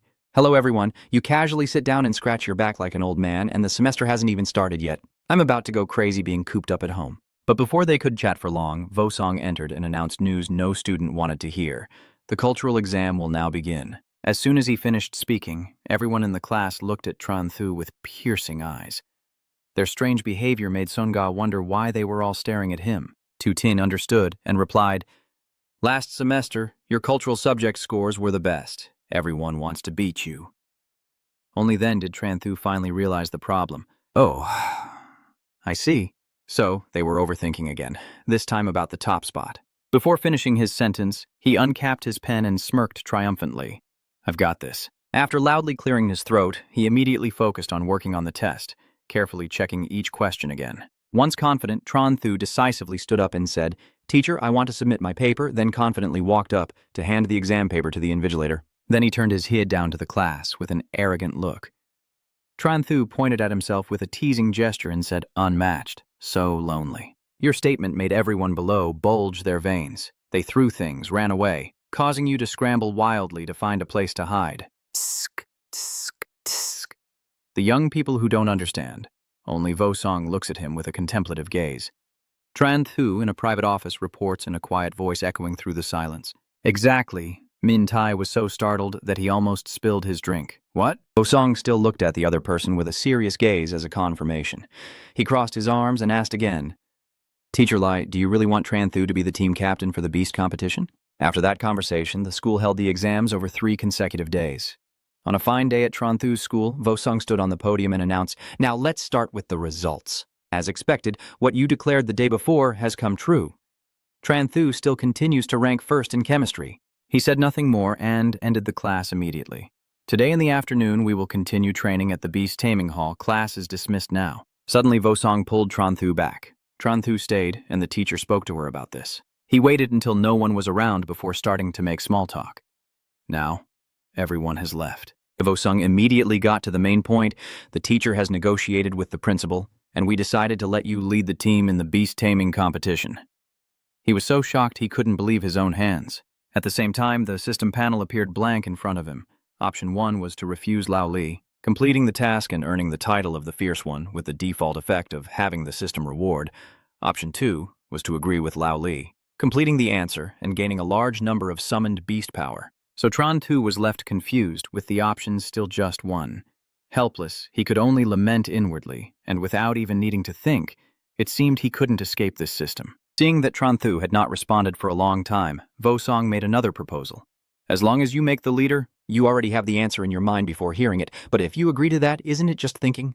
Tran Thu refused the first one. I oppose. He pounded his chest proudly. I want to learn. No one can stop me from immersing myself in Haiduang's knowledge. He immediately announced a huge reward of 20 million. If you break the record at Namjiang Second High School, they will give you 20 million.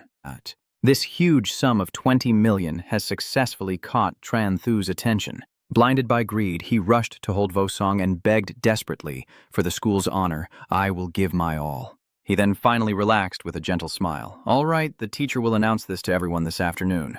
Tran Thu immediately agreed. Yes, I understand. Seeing you happily walking beside your friend, Vosong couldn't help but fall into contemplation, hoping this time it would really succeed. It wasn't long before a few days had passed, and he stood before his entire class to announce that today he had something to tell everyone. The citywide beast taming competition has started accepting registrations, and Namjiang No. 2 High School will also participate. Vosung looked at everyone with a fierce gaze and a burning determination. If I can win first place in the city level, I can then represent Namjiang City in the provincial competition. Then he looked at Tran Thu and introduced the last 3 people chosen by the teacher. Team leader Tran Thu, team member Hua Tiuvu, and Duong Lit. Suddenly, he spoke up to object. Teacher, I oppose. Tran Thu points at Habang, listing a bunch of convincing advantages, and insists I don't want Duong Liet, I want to go with Habang. Habang's combat ability isn't overly strong, but her Ice Wolf is the main control. Both you and Xiao Wu have no shortage of offensive power. Adding another control ability would be even better. Duong Lit, you're a bit too much. He turned to Vosong to explain repeatedly, Teacher, summoning beasts is based on strength. Duan Liet loudly declared his intention. I want to replace Tran Thu. I want to be the team leader. He had already made his plans long ago. Now was the time to take back everything that was his. Yet Tran Thu remained unfazed, even smiling with a deep, knowing look as if he could see through his opponent. Does he feel that he has broken through to level 9 Beast Tamer and thus believes he has the ability now? Tran Thu patted his chest, looking extremely excited. Duan Li, do you really want to fight me? Seeing your fierce spirit, Duong Liet hesitated but tried to hold back, clenching his fists to reassure himself and not worry. He silently thought to himself that now he was a level 9 beast tamer, one of the top 2 experts in the class, and he didn't believe that Tran Thu could have leveled up during a single break. Thinking that, he stepped forward boldly to challenge. Of course, you found it amusing, and turned to walk towards the arena, calling back behind you. Then let's settle this here. The battle begins as Tran Thu summons her cute cheese stick spirit contract, and the enormous slim cube appears, matching its master perfectly, with an equally fierce expression. Duong Lit is shocked and steps back. Damn it, last semester I only had 20 meters. How come now I've reached 30 meters? If I can't fight, I'll just cheat. He turned to cry and accuse you to the teacher. Teacher Li! Vosong patted him on the shoulder, clearly delighted to see him in trouble. Don't look at the teacher like that. Don't worry, our school's infirmary has enough space.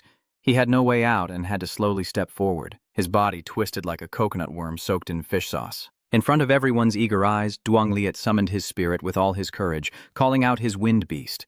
But with that mistake, just one move from Slim was enough to make his master and servant tremble. He turned to Vosong Temple and begged, Save me! But life isn't that easy, my dear. The old man pretended not to hear anything, turned to the side, and shouted loudly, Start!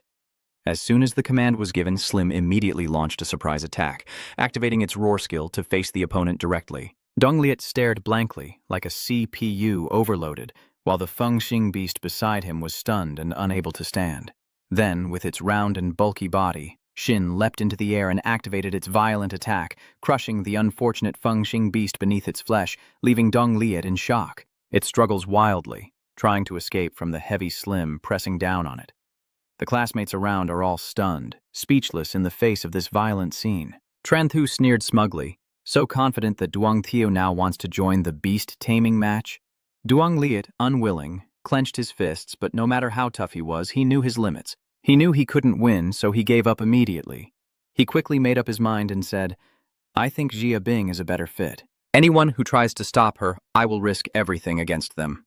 His quick change of attitude left the spectators speechless. Hearing what he wanted, he was satisfied and took Slim away. Meanwhile, Duong Liet felt heartbroken, staggering over to see his beloved crushed and lying flat on the floor. The entire arena suddenly fell silent in the face of the swift match. Seeing this, Tran Thu spoke up to break the tense atmosphere. Does anyone else have any opinions? Then he quickly glanced at the audience. From among the crowd, he loudly called out a name that made him panic. Dulong smirked and mocked. "I think you seemed a bit dissatisfied just now." Tran Thu sneered and provocatively stared at Do Long. He dared not meet her gaze, frowning and lowering his head. Then suddenly his expression changed completely, smiling and denying everything. How is that possible? What did the class monitor say? I was the first to support him. Seeing that he knew when to back down, you didn't pursue it further. Very good. I am very pleased with this attitude. Then he turned to Vo Song and announced, "Teacher Li, the match between Hua Tiu Vu and Ha Bang as a team has been approved. Yes. Maybe next month, the Beast Tamer match will officially begin. During this time, you should practice a bit and negotiate strategies to try to win first place." Tran Thu confidently replied, "Okay." At the same time, Ha Bang stood behind you, blushing shyly. He took the opportunity to provide more details about the competition, and also mentioned that we have received the latest information regarding this year's exam. The culture subject remains unchanged, but the beast taming department affects the practical combat part. If nothing unexpected happens, they will probably be sent to another dimension. A faint screen with a layered landscape of the Trihuang Hon Mountains appears, likely an extraordinary space. Liet Duong Son Kao. Vo Song continues, saying, "Except for Namjiang City, contestants from 4 other cities will also participate, and the number of candidates will reach over 5,000. As he spoke, he stepped closer to Tran Thu, his face dark with warning, and also made it clear that anyone daring to throw something like a nuclear bomb would face legal punishment. The boy understood the implication, but, feeling provoked, clenched his fists in frustration. The teacher simply needs to check your ID card. The scene of the exam location is filled with fiery monsters and beasts that make you think. There is Liet Duong Son Kao. The terrain of this different space is simple, and the examiners are very convenient. But if I want to cause trouble, I still need to think of a way." Vo Song looked down at the students and said, "From now until the exam day, there are 100 days left. You must work harder. In March, continue practicing your combat skills. 2 people per group will compete against each other." Then he started dividing the groups according to the list. Now, the person whose name the teacher calls should come forward. Li Kun and Du Long. When everyone went home, each with their own group, Wu Song immediately sent them to the side. "The groups are organized. Everyone go practice now." Xiao Wu asks nervously, "Tran Thu, do we need to practice some skills?" Tran Thu sneered and waved it away. "It's not necessary. Being reckless can ruin everything." Ha Bang, still puzzled, kept her face red and frowned as she spoke. "So what do we do now?" he suggested. "Let's go fishing. And the 2 of you adjust the skills and talents of the contract spirit for me. Nothing else matters." The 2 girls felt reassured and happily held hands, listening to the instructions. "All right, then we'll go make the adjustments." Suddenly, a system prompt appeared with 3 missions related to the upcoming match, each offering extremely tempting rewards depending on the choice. Tran Thu immediately seized the opportunity and raised her hand to speak. "Teacher, I want to ask for a day off." Vo Sung, feeling annoyed by the unruly students, shouted, "It's only been less than a week since school started, and you already want to take a break? Are you deliberately trying to oppose me?" The student hurriedly explained coldly, "No, I just want to plan the combat strategy." "I am confident that given a week I can easily win first place in the match," he asked skeptically. "Really?" I confidently replied. "Absolutely 100%. If justice can't prevail, then use dirty tricks and schemes. You point at the 2 miserable ones in the distance.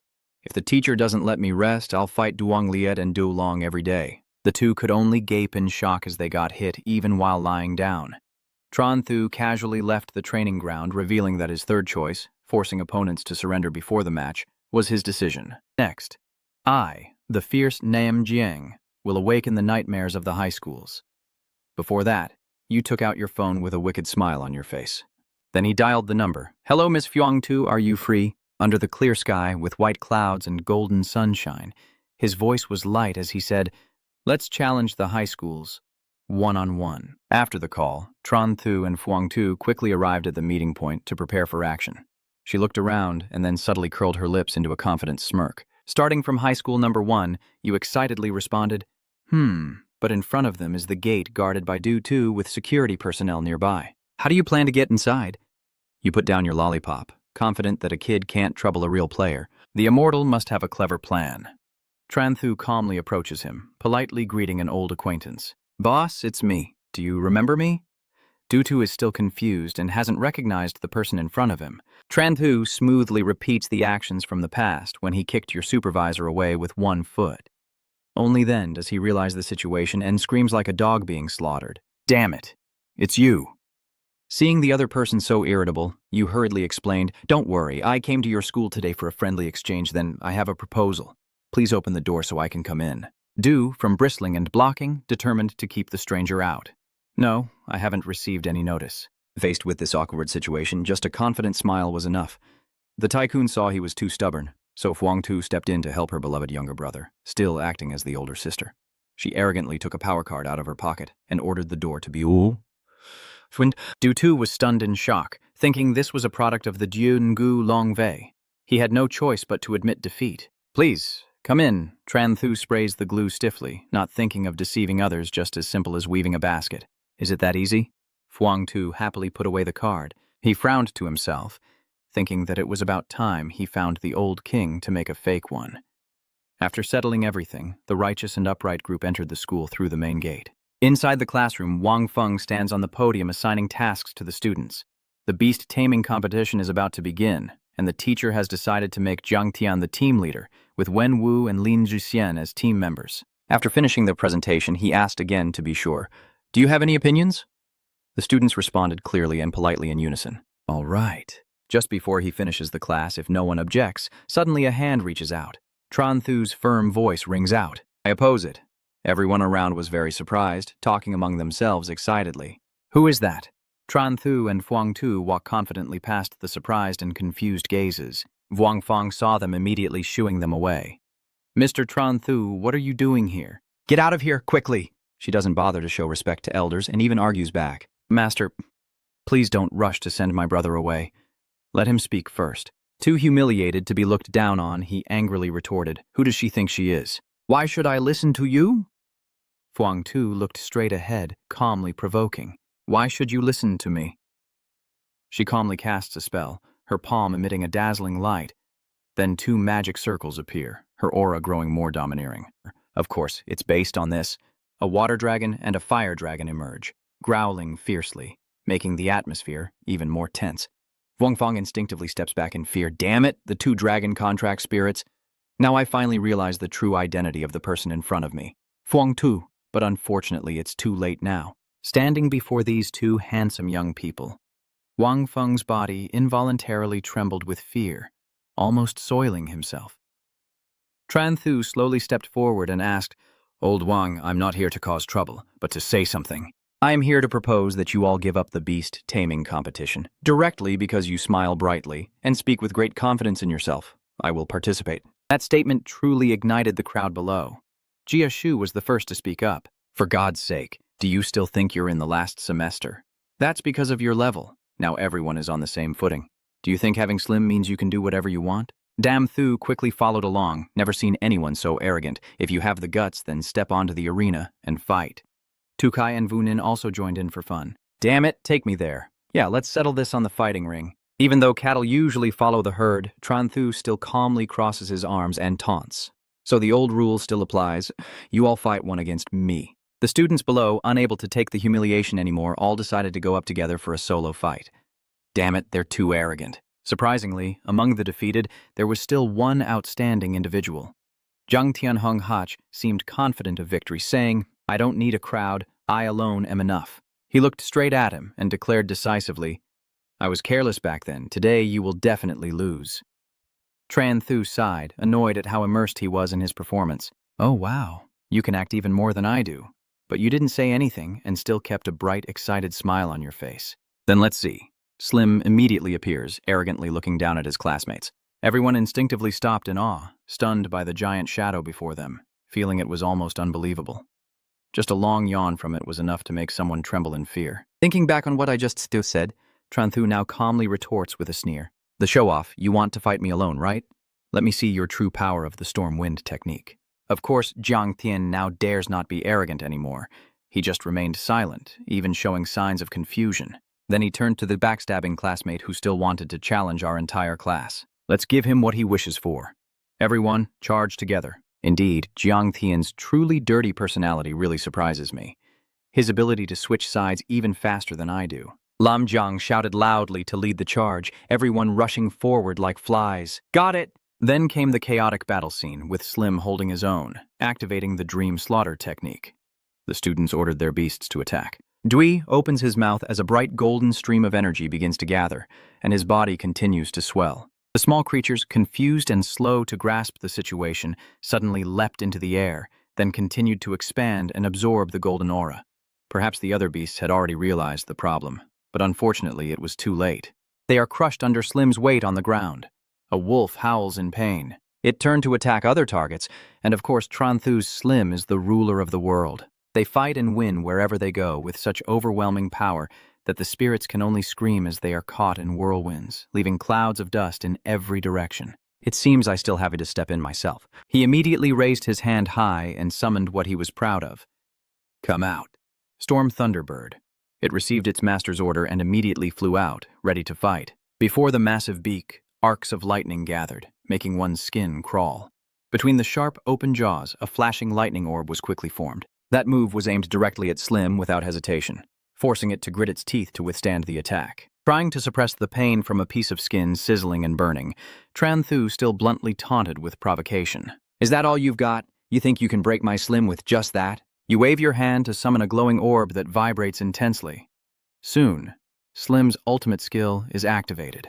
A layer of golden light envelops it like a suit of golden armor, rushing forward to strike back so quickly that only afterimages are visible. Its round, plump body, like a giant bouncy ball, flew straight into the Storm Eagle with such force that the opponent quickly fell to the ground, kicking up a cloud of dust. Slim continues to attack the opposing spirits from all angles, leaving all the students stunned by their agility and strange movements. It is invincible. At this point, even Wang Feng, stubborn as he is, has to speak up. We surrender. Tranthu's satisfied and confident expression is clear. That's more like it. Seeing the scattered spirits on the floor, you don't hesitate to waste time with sarcastic remarks. Admitting defeat a little earlier might have prevented this from happening. Both teacher and student in that special class just stood frozen and face-to-face when faced with the enemy. Wang Feng suddenly shifted his attention and asked, I have a question. Contrary to that serious look, he adjusted his collar while teasing. Want to know my secret to success? Wang Feng straightforwardly asked, Do you agree to tell me? The students behind also eagerly wanted to take notes. Tranthu also openly stepped forward to answer, I believe that to succeed, there are mainly 3 points. First, perseverance. The special class immediately started taking notes and nodding in understanding. He continued to explain the second point, causing trouble. Hearing this, they were so shocked that they all exclaimed in unison, Is this also considered a secret to success? But Tranthu still calmly continued. Tuesday, persist in causing trouble. Even the special class group was so stunned that they were speechless, which made you, even in a daze, have to sigh. Honestly, no one would believe this era. Oh. Then she turned to wave at her friend and said, Miss Fuang Tu, let's go to Namjiang High School. She immediately agreed. Watching both of them leave slowly, the special class could only bid farewell with a heavy heart. Take care at Namjiang No. 3 High School. Over here, Slim is shouting fiercely into the tiny spirit's face, eyes full of rage, and with a few turns, he sends the enemy flying far away. The arena falls silent. Tranthu waved goodbye to Tu Da before leaving. Well then, farewell, everyone. As soon as he disappeared from sight, the group of teachers here turned pale and nervously whispered to each other. Damn it, he's too brutal. So how can they fight back? They can't hit or touch him. A week later, Tranthu's group was happily grilling meat outdoors, and he was smugly holding a skewer of grilled meat. I didn't expect students from Namjiang to be unable to fight back. In just a week, all the schools have already conceded. Feng Xi, standing beside her, acting like the older sister, immediately scolded her. Don't be too arrogant. There are always higher mountains and more talented people, so you should keep trying to improve yourself. But Tran Thu remains indifferent, only focused on the skewers. Who wants to come eat skewered meat? Tomorrow is the beast taming competition. Do you have the guts? Holding a skewer of meat in her hand, she shows excitement on her face. Tomorrow, I will return to the capital. The opening ceremony is coming soon. The continent finally spoke up from the side where it was devouring. Me too. Hearing this sad news, he sighed in disappointment and regret. It's a pity. You missed the most heroic moment of Min Than Dung. But a second later, he quickly lifted his glass and cheered. If that's the case, we'll meet again in the capital. All three quickly raised their glasses and promised to meet at the capital city. A few days later, on a night not far away, Phuong Tu happily waved goodbye. Tran Thu also enthusiastically bid farewell to them, and soon the taxi drove away from there. Tran Thu stood with her hands on her hips, her face showing clear determination. Next is my battlefield. The next day at the gymnasium, the stands were completely silent. Vosong immediately sensed something was wrong. His serious face showed worry, and he nudged your shoulder, asking, "Did you do something? Using nuclear bombs to destroy other schools?" Faced with this question, Tran Thu also had no words. Lao Li's first reaction was nuclear bombs. Does that make sense? He immediately patted his chest and declared solemnly, "No, Tran Thu, you rely on your strength." Oh, using virtue to subdue people. Tran Thu's eyes subtly glance at other students before suggesting, "Say something," and they immediately become extremely stunned. Everyone bears a look of unwillingness but still tries to cooperate. Yes. You see, I told you I was right. But he still couldn't hide the doubt on his aged face. Weakly, he asked, "How can you trust him?" From the stage, Ta Haiyan raised his voice to attract everyone's attention, inviting the high school teachers to draw la. Vosong, sitting in the stands, immediately cheerfully responded, "Let's go!" Everyone quickly gathers on the arena. Tran Thu suddenly looked maliciously at the classmates. Next, it will be our turn. From his eyes, clear anticipation and determination can be seen. On this side, Dongwu and Fu Qi both show very unpleasant, grimacing expressions. You still remember the promise from last week, right? Both nodding like chickens pecking at grain, but also full of fear. Remember. Receiving the correct answer, Tran Thu happily squinted her eyes with a smile. Good girl. The students could only hold their breath at this display. The stands fell silent once again as the last visitors finally returned. Kung Hao immediately cheered out, "Teacher is back." Standing in front of all his students, Vosong's voice became serious. "We are facing Namjiang No. 3 High School." Hearing this, Tran Thu subtly turned to look at the opponent. They all trembled under that gaze. Soon, the live broadcast screen lit up, signaling that the match was about to begin. The guests and judges have also taken their seats. As the introduction echoes throughout the hall, today marks the 981st Beast Taming Competition of Namjiang City. Under the stage lights, Shen Lang excitedly introduces to the audience, "I believe all the high school contestants are ready. The first match, Namjiang No. 2 High School versus Namjiang No. 3 High School. Let's welcome the players from these two high schools." As soon as the words finished, Tran Thu and her teammates stepped onto the field with unstoppable momentum. Even though they are about to face the match, their opponents still remain calm and confident as they step out proudly, not keeping the audience waiting. A word has announced that the crucial moment has arrived. The match begins. The crowd around is very lively, and cheers erupt from the crowd all at once. The aggressive one. The aggressive one. Yet your spirit remains fearless. As soon as the signal was given, he immediately launched his attack to show off. Guangdong noticed the flashes of lightning in his opponent's hand and became alert. The two behind are not much better. Their face is already soaked with cold sweat. But as the team's ace, he quickly regained his composure, encouraging himself. "Guangdong, I have never failed before." Tran Thu didn't respond, only faintly smiled with confidence. The opponent still firmly maintains their stance, determination clearly visible on their face. Today, too, will be no different. The audience below grew even more excited by this verbal duel. Oh, things are getting interesting. Vuong Bang turned around and called out loudly, "MC." The excited crowd started guessing what ultimate move was coming next. Another person is even continuously praising him. I've heard since the beginning that Wang Dong from Namjiang No. 3 High School is not only exceptionally talented, but also incredibly confident. A crowd is staring at the stage, eager to see a good show. Vuong Dong is fighting a fierce opponent. It looks like today will be very exciting. Zheng Ling partly wanted to excite the audience and partly to satisfy his own curiosity, so he responded, "Do you have any requests?" He furrowed his brows, looking very dangerous, but his words were as light as a feather, carrying no sense of shame. "We surrender." The two words just spoken made the audience gape in shock. 3 parts amazement, 7 parts confusion, and the excitement from earlier vanished entirely. Wang Dong, unashamed, even boldly reaffirmed his surrender. Yes. Surrendering. This move leaves Shen Lang beside him, feeling disappointed and a bit helpless. You're still so passionate and dedicated even when surrendering? The outcome is already clear. He declared the winner before Wang Dong's incomprehensibly proud appearance, Namjiang Thang No. 2 High School.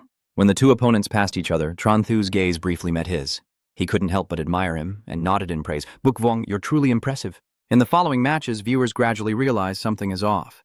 It seems all the teams are trying to lose, and the demon beasts are performing their acts without even pretending. One by one, the teams took the stage facing Tran Thu's group, and before he could do anything, the other side immediately surrendered. I surrender. When facing other teams, they might try to lose, but when they face you, they turn pale and give up. The finals arrived quickly, and Shen Lang took the stage to announce the crucial moment of the competition. Next, we welcome Namjiang No. 2 High School and Namjiang No. 5 High School to begin competing for this year's championship. As soon as the words are spoken, the 3 members of Team Tran Thu confidently step onto the stage, looking as if they are already sure of victory. Yet their opponents are nowhere to be seen, not even their shadows. The entire hall falls into silence, momentarily confused about what is happening. Seeing that, he casually looked for an excuse to smooth over this awkward situation. It seems the students from the 5th high school are a bit tense. Let's give them some time. Before the words even finished, a blank sheet of paper suddenly floated into the air from somewhere, standing out in the auditorium. The white flag of surrender gently lands on the stage beneath his gaze, while the judge's side looks visibly annoyed but can only sit still. An embarrassing scene makes Natban unable to sit still, and angrily orders Vosong to tell Tran Thu to come see him for a moment. The audience can't watch any of the matches, and Jia Han also starts to feel upset. What kind of game is this now? Is this really the championship match? There must be some secret deal going on. Tham Lang was forced into a difficult position and had no choice but to reluctantly announce the results. It seems our 2nd high school has given up on the match. So let's congratulate the students of Namjiang No. 2 High School. He took Tran Thu's hand and raised it high to make the announcement. Although her words carry Huanhua's meaning, her expression is extremely unpleasant. After 3 years, they finally achieved first place in the entire city. Ha Beng and Tu Vu both looked confused and asked, "Are we already champions before we even started fighting?" Tran Thu didn't answer directly, only urging them to hurry. "Don't ask, go on stage and accept the award." He took the champion trophy with one hand, laughing happily without noticing the furious expressions of the judges in front of him. Ha ha, receiving this award truly is a reputation gained after merit. The other 2 behind are left speechless by this display, only able to stand still like statues. While you were celebrating with the award in your hand, Wu Song came to deliver the news that Mayor Tran Bi is looking for you and is waiting beside the city hall. He then leaned into Tran Thu's ear, smugly delivering some bad news. "If you go to sabotage the match, you're doomed." Huh? I'm being targeted now? Soon, both of them stood before the door of destiny. Tran Thu immediately hesitated, saying, "Master, are you really not coming with me?" Vosung seemed to have been waiting for this day for a long time. A look of satisfaction on his face. "Go ahead. I still have to pick a cemetery for you." As the teacher's student, he must have a resting place to be at peace. This statement made him turn pale with fear, cold sweat unconsciously breaking out on his forehead. It's not necessary either. Whatever is meant to come will come. Take a deep breath to steady your emotions. After a while, Tran Thu finally mustered the courage to knock on the door. The person inside quickly responded, "Please come in." Just these 2 words are enough to make his face turn pale. Despite his fear, he still stepped forward cautiously and asked the person in front of him, "Is the mayor looking for me?" Contrary to Tran Thu's expectations, Neep Bin was very welcoming, sitting down and saying, "Don't be tense, just treat this place like home." Only then did he finally relax, letting out a sigh as if a burden had been lifted from his heart. Once he knew he was safe, he spun around and leaned back in the chair as if he were at home. Tran Thu didn't hesitate at all, casually smiling broadly beneath Niepan's wide-eyed shock. This scene was so shocking that he exclaimed out loud, "Oh, Tran Thu, I keep wondering in my heart, does he really consider this his home?" Still unaware of the problem, Nyetho asked again, "What's wrong, Mayor?" He doesn't dare to speak frankly about this scene, only finding an excuse. We're just talking a bit. No need to take off your shoes. You may be a little confused, but you still obediently put your shoes back on. All right. When he saw the situation was under control, Naibin chose not to confront directly, but started with a compliment. Your strength is quite impressive. With your own reputation, you quickly understood the situation. This is just trying to cause trouble for me. Looks like after thinking it over, they act humble, but it's barely acceptable. Unfortunately, I cannot defeat my master. That statement surprised him enough to ask your master again. In just a moment, Tran Thao successfully diverted the spear aimed at him to someone else, namely Elder Dieppe, sitting at the resource management office. The mention of that name immediately made Nhiep Ban's face change. So, it's Elder Dieppe? Seeing the other person believe it so completely, I then put on a smug look and continue. Yes, it's him. I begged to be his disciple. My nature is to respect the elderly and cherish the young, so I have no choice but to accept it. Seeing that the other party was not easy to provoke, he changed his attitude. If it's Elder Dieppe, then you should go back.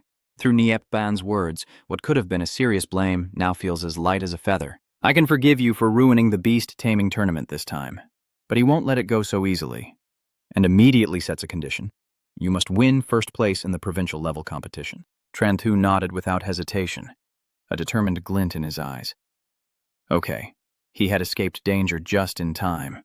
Wiping sweat from his brow with a quick hand, almost doomed.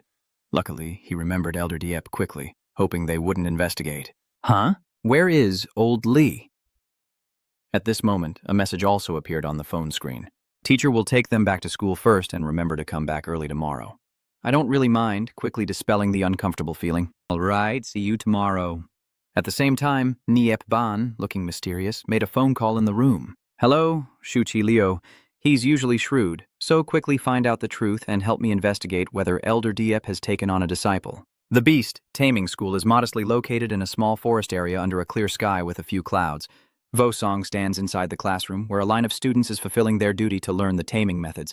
Tran Thu clenched his teeth in frustration, because he had just realized that Lao Li's advice to go home early was actually to congratulate him. He sighed in disappointment, blaming himself for being too careless, not expecting that his teacher only worried about him being late for class. He immediately imagined the upcoming confinement, and his face twisted in frustration. There's only a week left until the provincial tournament. Do I really have to go to school like this for a whole week? Tran Thu kept asking himself the question, but couldn't find the answer. So bored that he kept short and long yawned with a loud sigh. He tried to lift his eyelids to stave off sleep, but inside he couldn't help but silently mutter each word. It's so bland, but as soon as a clear sound rings in my ear, I immediately toss aside my gloomy mood like clearing waste. The system, perfectly attuned to your mind, offers 3 options with generous rewards. Waiting for the provincial exam to earn a mighty flower, 3 people heading south to improve the rush skill, and crafting medicine to enhance the potency of the great power potion. Tran Thu stared at the screen, her mind constantly clicking her calculator. Although all 3 rewards were excellent, if only the assault skill could be upgraded once more. But when thinking about the cruel face of the spirit contract, his mind couldn't help but weigh and measure. Slim's skill is level 9, and he even prepared a plan for it to run rampant, filling his heart with joy. At that moment, no matter who I face, I won't be afraid anymore. After a long internal struggle, Tran Thu decisively raised his hand to interrupt the lecture. Teacher, you're standing among the crowd laughing loudly as you drop a heavy bomb. I want to take a leave. Vosong's face showed no emotion, only coldly dismissing him with a single word. Seeing that he was unmoved, he let out a breath and silently decided that this was the only way. You gather your energy into your hand and turn to look at your classmate with eyes flickering with light. Dao Li, you've been practicing well lately. Let the class monitor give you a few tips. Slim suddenly lunged forward on command, scaring him half to death. His whole body trembled reflexively, tears welling up as he desperately begged Vosong for help. Teacher, you helplessly pointed at my blank face and then died. All right, Tran Thu, stop now. Just let me take a break from school. You're used to asking for more benefits, so you keep pestering for extras. But since I have nothing for you to do when you go back, why don't I let you go to Nam Thuong City first? Tran Thu paused for the moment to change her posture, then confidently raised her hand to express her intention. Oh no, it's a learning exchange waiting for the match to wake everyone up.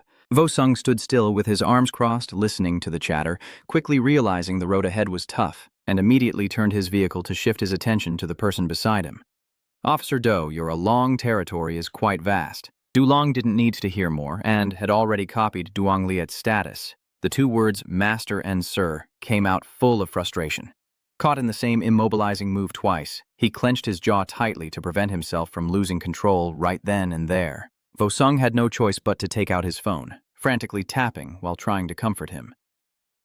All right, stop causing trouble. In just a moment, the screen shows a message confirming the ticket for the trip to Nam Thuong City.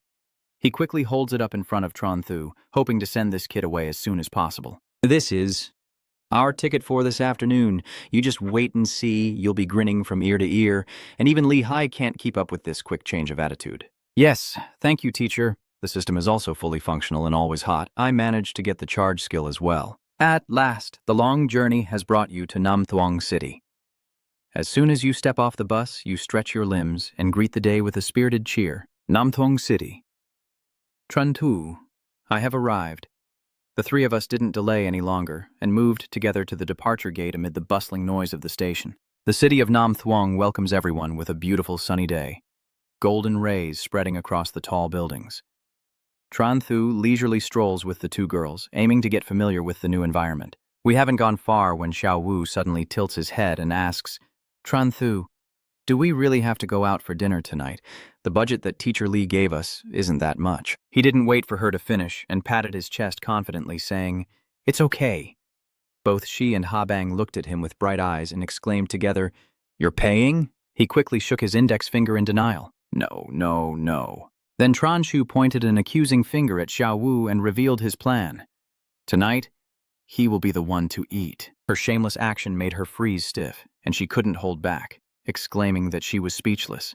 Whether willingly or not, they all went to a nearby eatery to fill their stomachs. The bright red pot placed in the middle of the steaming table contained simple dishes with rich flavors. Tran Thu comfortably picks up her chopsticks first, not even bothering to be polite. Ha Bang, eat a bit more. Little Vu Bao, don't be polite with her. She's holding a piece of meat and suddenly blushing as she calls out. Although the smile was a bit shy, her hands and feet moved quite skillfully. The victim, seeing the two shameless people eating intently, became so angry that he lost his words, gritting his teeth and swallowing his frustration. While Tran Thu's group was busy feasting, a voice belonging to Haviem rang out from the crowd as they entered. It's been a long time since they met Mr. Liu. He was just nibbling and thinking to himself. The voice sounded so familiar. Not seeing him, he continued happily to introduce, This table is reserved. Go ahead and sit down. Luke Nya replied, satisfied.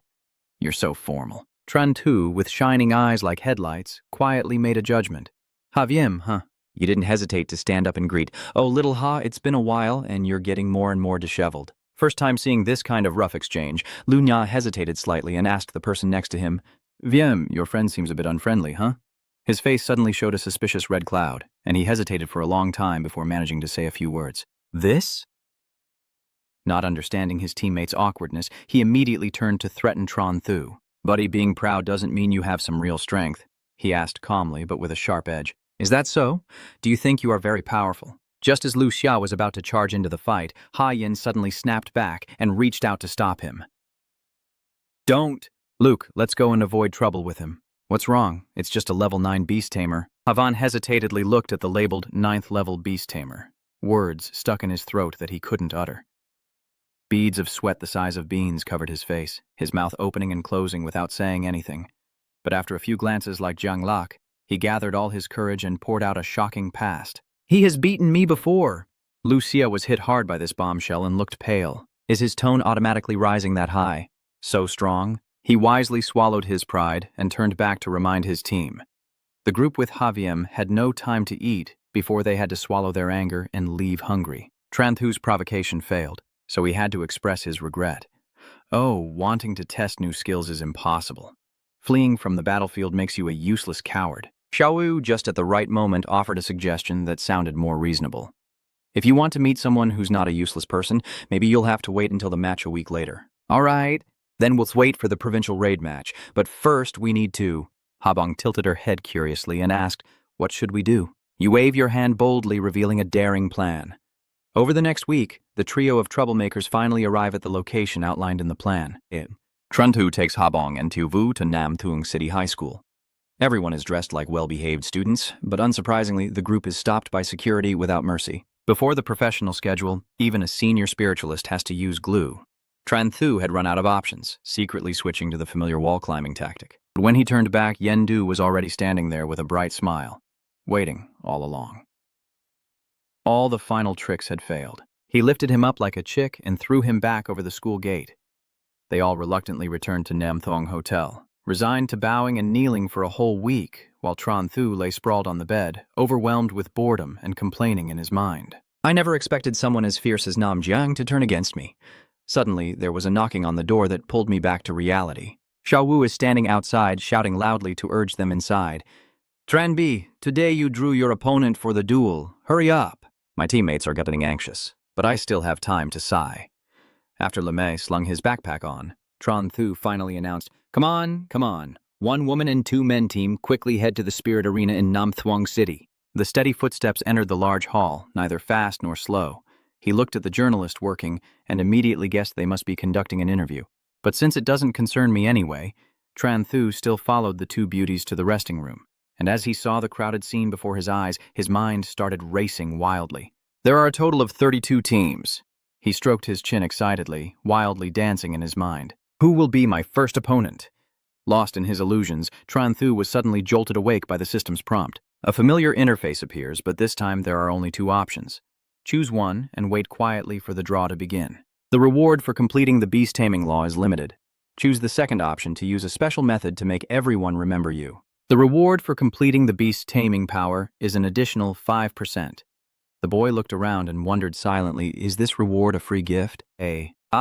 After the dark mind was enlightened, Tran Thu loudly cheered inwardly with a contemptible smile. It's happening! He stepped in front of the other contestants to begin his performance. In the alley, if everyone has gathered, I will say a few words. Unaware of the awkward situation around him, he continued to grin and act out his own performance. I'd like to introduce myself briefly. My name is Tran Thu from Namjiang City. Just call me Uncle. I am immersed in my own choice, regardless of whether others agree or not. And I want to tell everyone something. Note, this is not up for negotiation. After a long detour through the 3 kingdoms, Tran Thu Jiang throws a nuclear bomb. If you encounter me, just surrender immediately and absolutely don't hope for any luck. The crowd erupts in chaos, just like cats stepping on their tails. Who do you think you are? Do you really believe you're a genius? There are even people shouting insults at the top of their lungs. Namjiang City is where? Frog sitting at the bottom of a well. The only one who didn't react excessively was Haviem, who even secretly sighed, as if a few harmless words didn't bother him at all. Moreover, they even dragged him out to be a witness. I know everyone is a genius, but between people, life is always more important than dignity. Haviem understands this very well. Tran Thu approaches him, encouraging him as he works on the nest. Haviem, go ahead and share some safety tips about preserving lives. Hurry up. A familiar wave of fear rose up, causing him to stammer only 2 words. This. The other students witnessing this shocking scene were left stunned and all shared the same thought. Javiem's expression was probably due to intimidation. Who could threaten him? The group nervously exchanged glances, all pointing to the one showing off beside him. Could it be that because he couldn't beat Tran Thu, he was defeated by him? When the system announced Slim's defense increased by 5%, he stroked his chin and thought to himself, these people are really ignorant. That alone could leave a deep impression on them. This brief interlude was quickly interrupted by the announcement inviting the contestants to draw lots to decide their opponents. He smirked wickedly, his mind filled with excitement for the glorious future ahead. The moment of true combat has begun. Tran Thu decisively leads his people forward. The 3 of them, filled with fighting spirit, stepped into the spirit arena, each one approaching the ballot box to draw their lot. It's now Tran Thu's turn to reach into the box.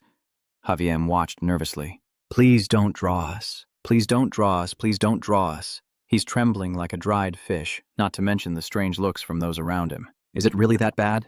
Whatever happens, it was bound to happen. You pull out the letter and read it, a sinister smile appearing on your suspicious face. Tran Thu glanced at Haviem behind him and said in a chilling voice as if rising from the underworld, Looks like we're quite fated to meet. With an explosive emotion, he howled in despair at the sky and the earth. Damn it, could it really be true? Lunya stepped forward to pat his shoulder in reassurance, feeling a bit more confident. This is a team match. One strong person isn't enough. Hearing this, Haviem regained his fighting spirit. All right, I will try to defeat him. Tran Thu, after finishing his task, still looked at the opponent with a friendly yet deadly gaze, and soon it was Jia Hua's turn to draw the lot. He also grinned mischievously, just like Tran Thu did earlier, while Dam Thu frowned and looked displeased. At that moment, Suojia took the microphone to give a summary. The players had already drawn lots. Tomorrow, the beast taming match for love officially begins. Please, all contestants, get ready to adjust your mindset and show the style of your city. Tran Thu's team was full of fighting spirit, completely different from Haviam, who still looked gloomy and frowning. Until everyone left, how could the misunderstanding be resolved so that the two rivals would meet again? He shows a fierce streak, curling his lips in a taunting smile that makes the opponent's skin crawl. He quickly runs away, dodging people like they're the plague. Get out of the way, get out of the way, let me go. Habang nervously asked Tran Thu for her opinion. What should we do tomorrow? I definitely can't beat Haviam. He immediately gave a thumbs up to boost morale. It's okay, with me here I'm sure we can manage. That should help put your mind at ease. Understood. The next day at the Spirit Arena, Wang Than stood before all the contestants and made a solemn speech. Hello everyone. The Southern Trade Fair is held once a year. I hope everyone can showcase their full strength. No more talking. I declare the official start of the match. Meanwhile, on the other side, where the competitors are watching Wang Than on the screen, Tran Thu is listening to the news and contemplating, at least at the gold level. At the same time, Jia Qi and Tao Nguyen appeared together to state the rules. Now I will announce the match regulations. My match is a team battle, with the team as the main focus. Next are the prizes for the match. You explain with great enthusiasm, even making your sunglasses shine. The winning team will have 3 chances to assign skills. It's also available for below gold level, plus an additional 100 million Huaha D. Then, Chao Nguyen presented even more rewards. The second prize includes 1 skill selection opportunity plus 50 million Huaha coins, and the third prize is 30 million Huaha coins. Where you speak, your eyes brighten and your mouth waters at the same time. Such generous rewards. After the announcement of the rules, Tao Yuan declared passionately, Next, we will begin the first round between Nam City and Dai Sing City. Go Namjiang City. The spectators below are cheering just as loudly. The fierce Namjiang champion defeated Dahung City. The crucial moment has arrived, and Tran Thu's 3 team members all stand up. The first match is between Tran Thu's team and Haviam's team at the Spirit Arena in Nam Truong City. He and his teammates muttered to cheer themselves on, but some were trembling and unsteady. I can fight. I can fight. While I was rambling on, you already started casting your spell. A golden solar magic aura radiates from his hand, and Slim quickly appears. It quickly grew into a huge beast. Yang glared threateningly at Haviam. Can I beat you? When he saw that Slim, he was already nervous, only able to move his mouth. What can I possibly fight with? What exactly is this? It twitched, causing its entire body to shake suddenly, astonishing everyone. Gold-colored Slim. The fans sitting below also stared in amazement when they saw Slim. Its aura is too strong, definitely not an imposed spirit contract. Damn it, turns out all the knowledge in books is a lie. Reality is the only standard. Inside the command seat, Ha watched the match on the screen and was stunned. Minister, is that really Slim? He's got a habit of analyzing himself aloud. The golden yellow Dui is divided into 2 types, one with the innate talent of the light attribute. After examining for a while, Ha concluded that one has the innate talent of a defensive form, clearly the defensive form below. Its physique is its main attribute. If I'm not mistaken, it has a divine skill of gigantification, and its level is extremely high. Thinking, he shook his head in disbelief. There's no way he could reach level 8 in gigantification, but he quickly turned his gaze back to the stands to watch. When he became a first-level beast tamer, he comprehended a divine skill, and each time he leveled up, it coincidentally triggered a level up in his giant transformation. Ha narrowed his eyes, his eyebrows almost forming a 4G network. It seems that this person named Tran Thu has some kind of secret. He immediately turned to ask his superior for advice. Minister, do you want me to investigate him? Wang Qing also immediately issued the order without hesitation. Yes. As the image of Tran Thu smiling triumphantly still appears on the screen and he turns back to the arena, a bunch of information suddenly pops up and catches his eye. The system shows the rewards that Tran Thu must choose. Option 1. Reach the top 16 in the provincial level competition. Reward completed. A large number of beast control points, choose 2, to reach the top 8 in the provincial beast control tournament. Reward completed.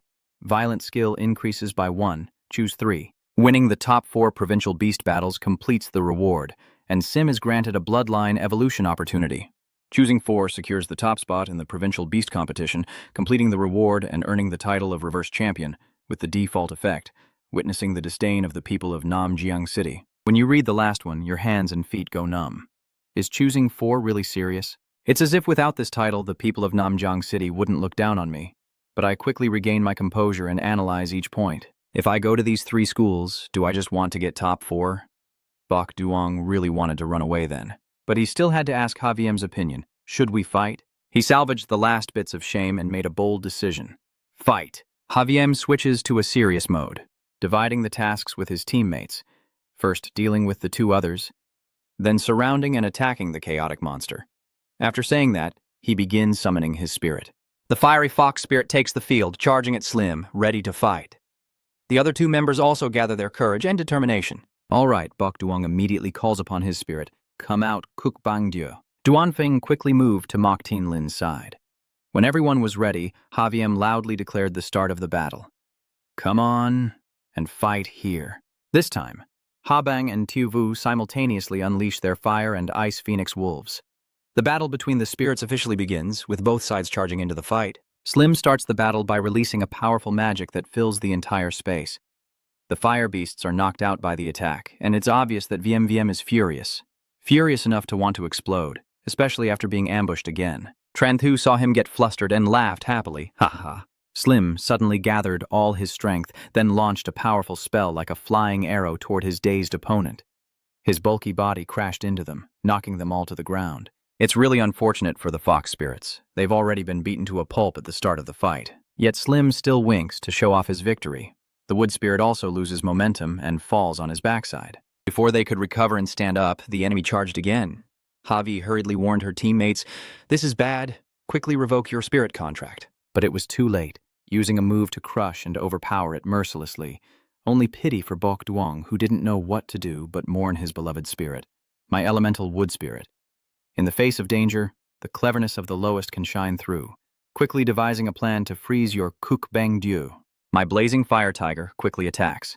Duan Feng agrees without hesitation. The extreme ice bird releases a long stream of ice at Slim to control him, then immediately transforms its body with a spell. Leet Deem secretly sneaked around to attack from behind, but just as it lunged forward with sharp claws ready to strike, Slim quickly cast the Iron Dream spell to create a shield around himself. Its shield blocked the sharp teeth of the firefox, and even the beak of the icebird couldn't pierce through its barrier. It's my turn now. Immediately, Slim soared into the air.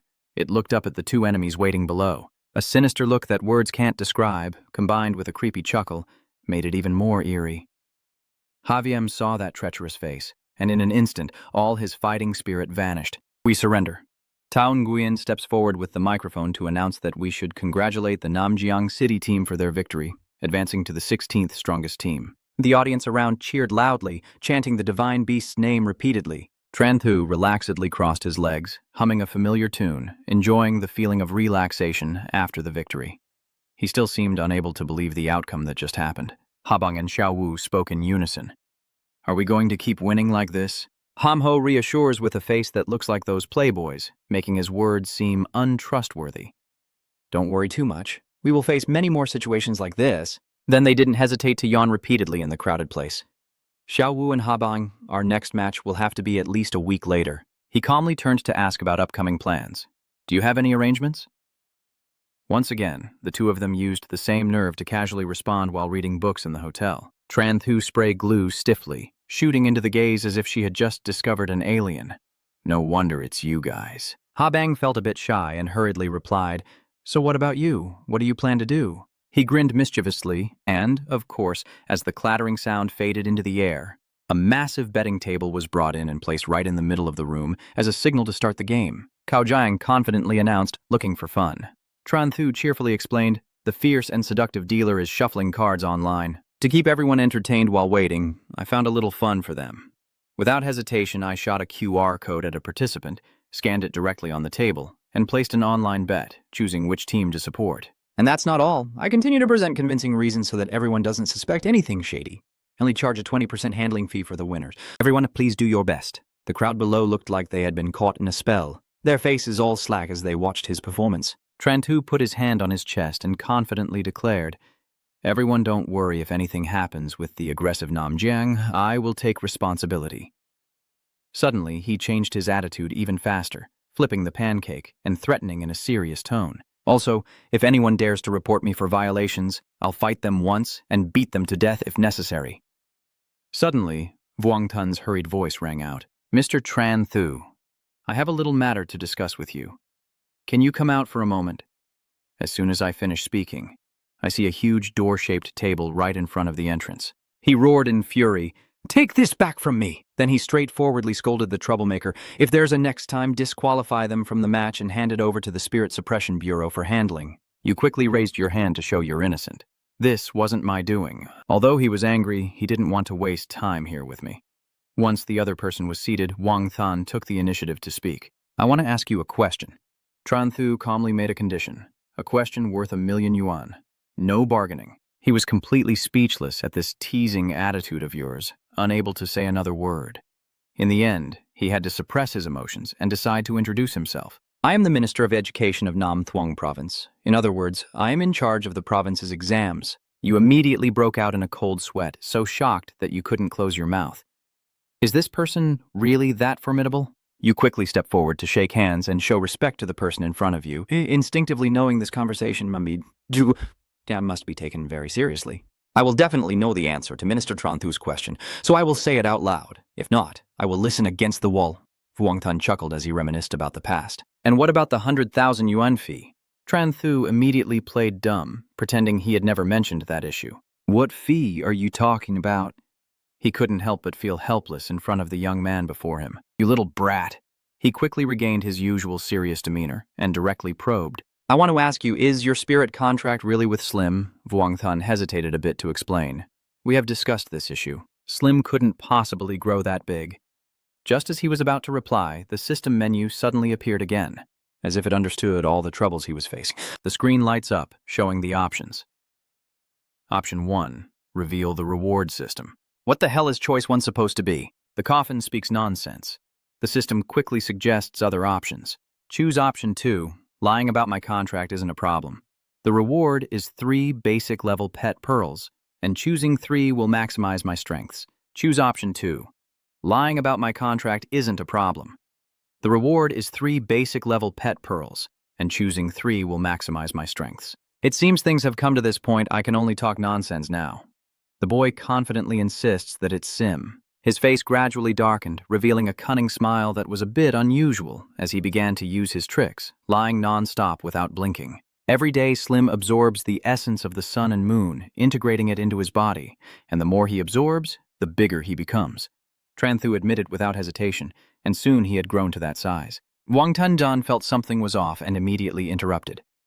Wait a minute, what are you talking about? Absorbing the essence of the sun and moon, you shamelessly insist it's true that he's cultivating the invincible Tui Jok technique. The man was so stunned he couldn't speak, as if he couldn't believe what he was hearing. Stop. What kind of technique are you talking about? He said nervously. The supreme Tui Jok technique was stunned speechless upon hearing the confirmation from the other side. Are you the one who inherited it? Tran Thu cheerfully corrected herself casually, interpreting it as my translation. Keep on spouting nonsense. Even Minister Slim usually knows how to read and write. You didn't hesitate to turn it into a genius. I even signed it up for a specialized dance class to improve its skills over the weekend. Vuong Tun's mood was extremely confused at this moment, so he quickly looked for an excuse to leave. What do you mean? The Ministry of Education has matters to attend to. I have to go to a meeting.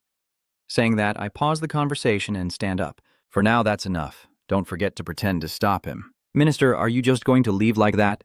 I haven't finished talking yet. Tran Thu enjoyed recounting things that weren't even true.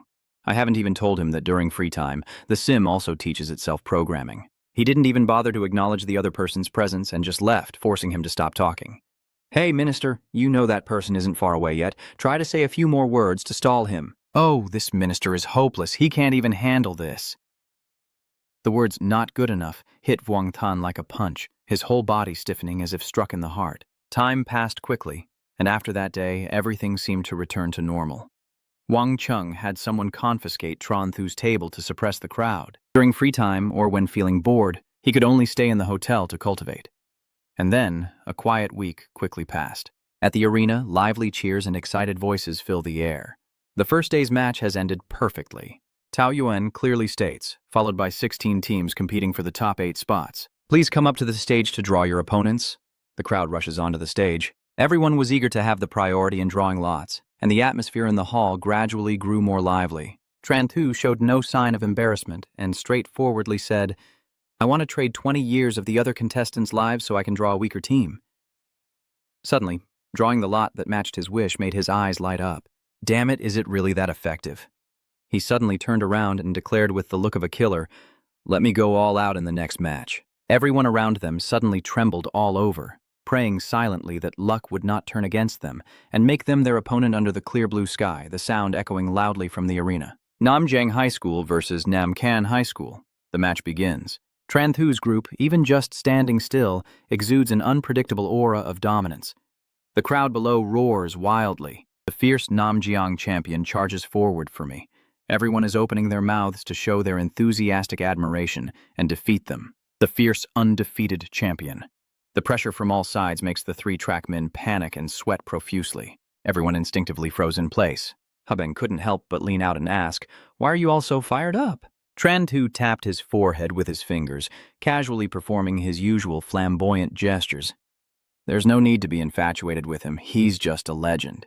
He self-hypnotized and chuckled coldly, happily ignoring the two girls beside him, who were staring blankly in disbelief. Chapman, provoked by this taunting act, lost his temper and shouted loudly, telling him to stop talking nonsense. With an always attentive and understanding attitude, he smiled brightly and responded to his opponent. "All right, I won't hold back anymore. Let's start quickly." As soon as I finish speaking, I immediately channel my spiritual power into my hand to summon the contract spirit. The red, yellow, and green trio charged forward with fierce momentum, each trying to showcase their strengths. This situation made him a bit confused, and he couldn't help but double-check. Han Binglang is at a higher level. Zhao Ming suddenly becomes very optimistic, giving a thumbs up while dreaming with his eyes. Looks like we have hope this time. The three spirits on his side are showing fierce appearances to save their master's position. Tran Thu casually walks away, then seriously assigns the tasks. Xiao Wu, you hold that tiger back. Huabeng, let Han Bonglang go behind Xiao Huang. The two girls, connected via Bluetooth to their brainwaves, shouted together. Tiu Vu didn't hesitate to call the spirit to join the effort. Fire flame control, it understood her meaning. Spreading its fiery wings and flying straight toward the hunting leopard, Han Bonglang was not inferior, shouting loudly, its icy gaze glaring as it moved gently from behind, making Tiu Hao turn pale. Zhiming wants to carve out his own path, so he loudly orders the contract spirit. Little Hound attacks Slim. Since it doesn't need to deal with the seemingly dangerous Han Binglang, it happily chuckles, then crosses its arms to prepare. The little hound swings its staff, unleashing a strange move, with layers of crystal shimmering with dazzling light rushing forward. Slim grit his teeth and used his back to block this dangerous physical attack, but before he could recover from the impact, the little hound charged forward again. Tran Thu quickly turned to remind his teammate, Huabeng, to use the ice water abyss. She clenched her fist and shouted loudly at her spirit beast, "Little wolf, ice abyss." It hears a familiar voice and immediately turns to search for the target.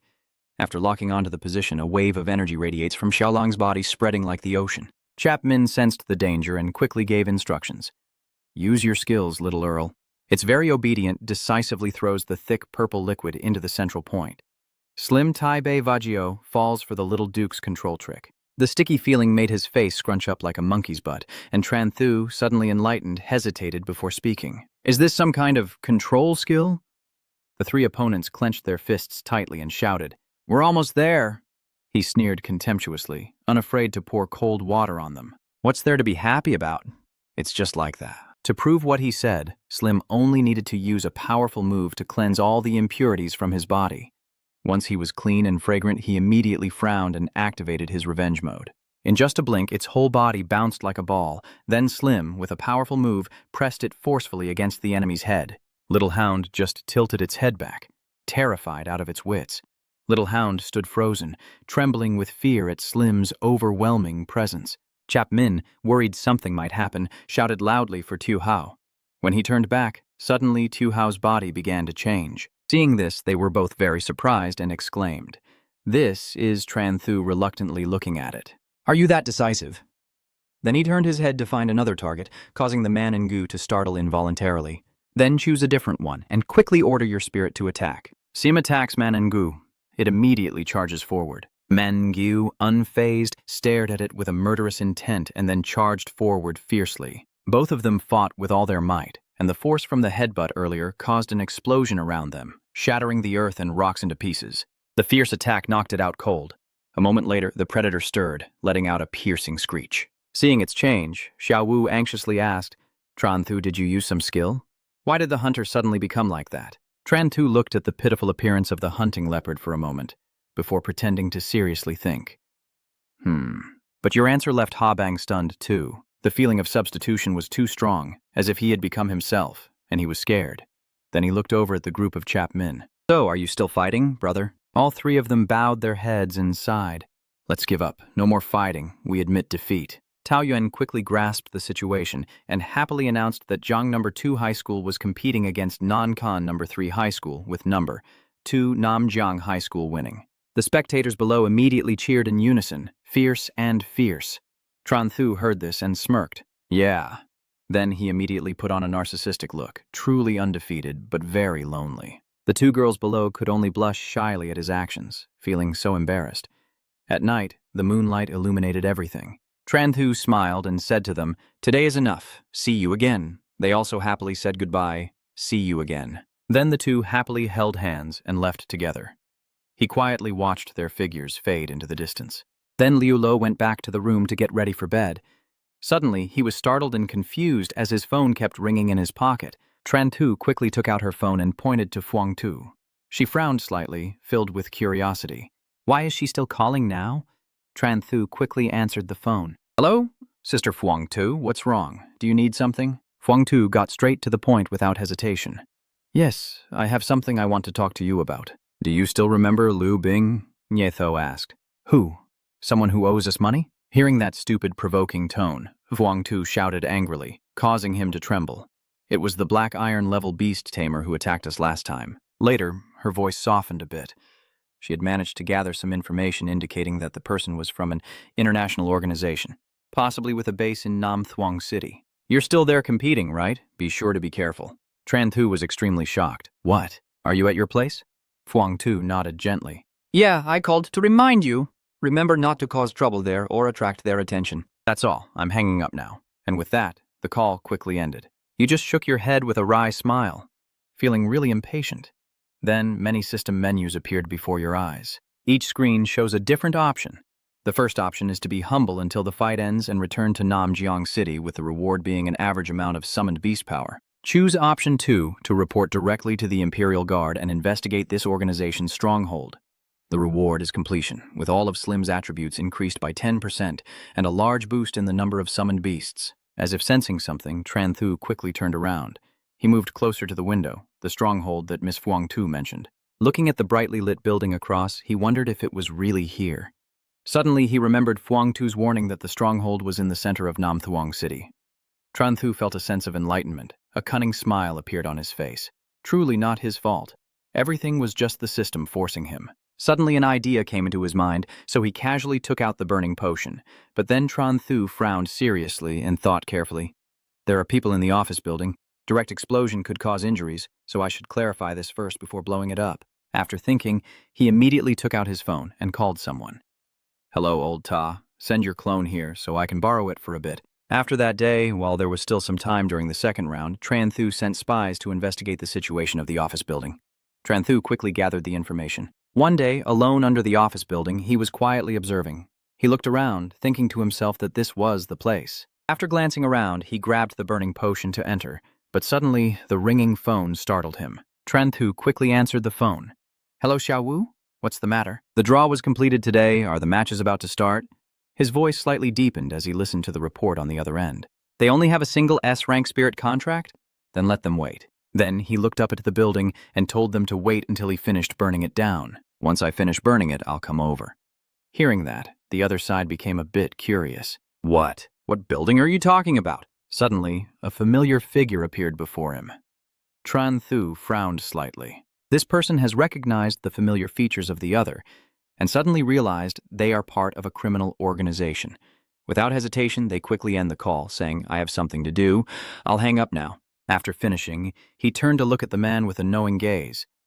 As Luke Tin was walking, he saw someone's lost wallet on the street. His eyes lit up, a faint smile curling at the corner of his mouth, and he had already picked up the money as he stepped outside. "Hey, buddy, I lost my wallet." He was unwilling to lose his luck so quickly and shouted loudly. "How can you prove this is your wallet?" Tran Thu calmly smiled and replied, "There is my ID card inside. You'll see for yourself." Hearing that, the man hesitantly opened it to check. Inside, it only says briefly that his bag is gone. Suddenly, everything around him turns as dark as ink. Damn it, why is it so dark outside? Outside, Tran Thu quickly covers Lu Tin with a bag, then swiftly punches him. While fighting the car, a loud shout came from afar. "Gun! There's a gun!" Tran Thu turned around in surprise to see the trembling man. Has he been discovered by passers-by? "What are you looking at?" He was frightened by your intimidation, his voice trembling. "Brother, I was wrong." After saying that, he quickly ran away and disappeared, only leaving behind the words, "I didn't see anything." Tran Thu sneered and said, "Young people." Then he continued to drag Lu Tin away to deal with him. The screams of pain kept echoing. 10 minutes later, Tran Thu calmly leaves the scene wearing the new clothes he stole from Lu Tin. Standing beneath the building, he whispers, "I came here to organize darkness." Meanwhile, Lu Tin is beaten badly and left in the bathroom. Tran Thu tried to stay calm as he entered, but his mind was restless. Based on what Lu Bingfang said, this office building is now controlled by a dark organization, so I might be able to. But after just a few steps, Huan Ka spotted him and stopped, causing Tran Thu's nerves to tighten like a bowstring. "I've been recognized." He looked at the back in front of him without hesitation and asked seriously, "Lao Liu, how is the progress tonight?" The boy immediately broke out in a cold sweat, and he was a dark, iron-level beast tamer. Seeing the other side remain silent, Huan Ka pressed closer to get to the bottom of it. "Have you arranged the escape route for the personnel already? What about the work?" Afterwards, his constant grumbling kept pouring out. "It sounds like you're just reading aloud. I'm not blaming you guys. As a contact person, you should be more cautious. If you make a mistake, it could cause trouble for the operatives." Taking this moment to vent, he also reminded him of the past. Last time, Liu Bing also failed in an assassination because the contact's investigation was unclear, which alarmed the Imperial Guards. After a few minutes of passionate explanation, Huan Ka narrowed his eyes, feeling ignored, and then frowned in confusion. "That's not right. Why are you so quiet today?" Just as he turned around, Tran Thu made him freeze in place, his face quickly freezing over. Tran Thu, unable to avoid it any longer, could only sigh in frustration and decided to take action directly. He quickly pulled out a smoking pipe from inside his vest. Without hesitation, Tran Thu threw it straight to the ground, causing a massive explosion. As the smoke and flames billowed fiercely, he hurriedly ran away on all fours, the flames devouring everything in sight, quickly obscuring the scenery ahead. Tran Thu, seeing Huan Ka struggling behind, became excited and enjoyed my anger. Leaving the chaos behind, he dashed forward with a loud, echoing laugh. Ha ha. Even when he reached the outer gate, Tran Thu didn't forget to turn back and tease a little more. "This is the price you pay for wanting to take revenge on the fierce Nam Jiang." The boy swings his hand, calling Slim to join the fight in time. "As soon as he saw you sitting still, it flapped its wings and shot straight into the sky, then quickly escaped from the chaos." Mr. Ka sluggishly ran outside the gate, shouting angrily into the air, "Stop right there!" Just as the plan is running smoothly, Tran Thu stands behind the wall grinning widely, with the expression of a seasoned mastermind. He nods in satisfaction, a smug smile on his face, ready to chase after the fierce Nam Jiang. Just dreaming. Not letting the situation cool down, Tran Thu kept tapping on his phone, while also giving everyone a big surprise. Seeing the results match what he was waiting for, he was so excited like he just got a full scholarship acceptance. "It's done." Tran Thu calmly walks away, appearing indifferent to everyone else. "The task is done. Now it's time to go to the spiritual arena." You just stepped outside for a while, and the chain of explosions started rolling, clearing the entire building as scheduled. Just as you were about to sit down and rest, Bao-an suddenly sat up as if electrocuted when a series of blazing cameras appeared in front of him. An-han just received the news and quickly reported that the fierce man from Namjiang was the arsonist, but Vo Kook didn't bother to look at him, his deep eyes hiding a long-buried layer of anticipation. Was that fierce man from Namjiang the guy named Tran Thu? At this point, at the underground office building base, Manhan wasn't entirely sure. Maybe that's right, and Fuang Tu's mission was indeed something he had a hand in. Fei Shendu clenched his fist arrogantly. "Do we need to seek revenge?" Kyung Wooji stroked his chin thoughtfully. "Not yet. Let's retreat first." He turned back and told his subordinates, "Forget about Tran Thu for now." Later, at the entrance of the underground base, a group of people are secretly moving something. Suddenly someone shouted, "Liu Wuji, why are you in such a hurry?" Wuji turned to look at the person. "It's you." Vuong Tun stood there sneering. No wonder he was able to escape the pursuit of the Imperial Guard back then. It turns out he had joined the Black Dusk. The things Vokuk did are unforgettable, like hunting down the Bakugan King-level ferocious beasts. That's not the only thing he did. He even recklessly led them to the Tranlin Bureau's stronghold, with even more ruthless tactics. The Tranlin General and the ferocious beast are fighting, and he took the opportunity to eliminate all the remnants of the Tranlin General. Vuong Tun clenched his teeth, suppressing his anger. "It's been 10 years, and I am finally about to settle this score. Vokuk still looks very proud. You're no match for me." Vuong Tun, at this moment, just points to the sky. "I am only delaying time. Your opponent is above." He smiled coldly. "Governor, you can make your move now." The man saw sweat pouring down continuously. The celestial ice phoenix. King, a majestic ice phoenix, gradually descends. The one-eyed man is the governor of Nam Thuong province, the only royal-level beast tamer in the entire province, and it was only when he saw the heavenly ice phoenix king rushing towards him that Wuji became afraid. "No, you have to run now." Vuong Tun immediately understood his plan. "You want to run?" He immediately sealed off the surrounding area. Now Vokuk can't escape anymore. Meo Meo suddenly appeared and let out a cry. At this moment, Hua Tiuvu and the others are already waiting at the Spirit Battle School in Nam Thuong City, and Tran Thu is feeling very happy because she just received a system notification about her reward. All attributes of Slim are increased by 10, adding a large number of beast control points. Seeing the two women's extremely displeased faces, Tran Thu was stunned. "What's wrong with you all? Your sudden overconfidence has flared up again. Do I look too handsome?" Hua Tiuvu straightforwardly gets to the point. "Did you set the skyscraper on fire just now? All the criminals near the building have now been captured." Thought at this moment finally felt a bit relieved. They had caught the suspects and brought them to justice. He suddenly turned back and asked, "By the way, do you know who reported the incident and who set the fire?" Was the first thought of Vuong Tun Chin Tran Thu that it was him? The criminals are being moved away one after another. Vuong Tun feels that his thoughts at this moment probably aren't very plausible. Maybe they're not. After all, he's just a high school student. He's not that powerful. He politely replied to Thang Tuan, "I don't know right now, but I will investigate." Thang Tuan saw this and didn't press further.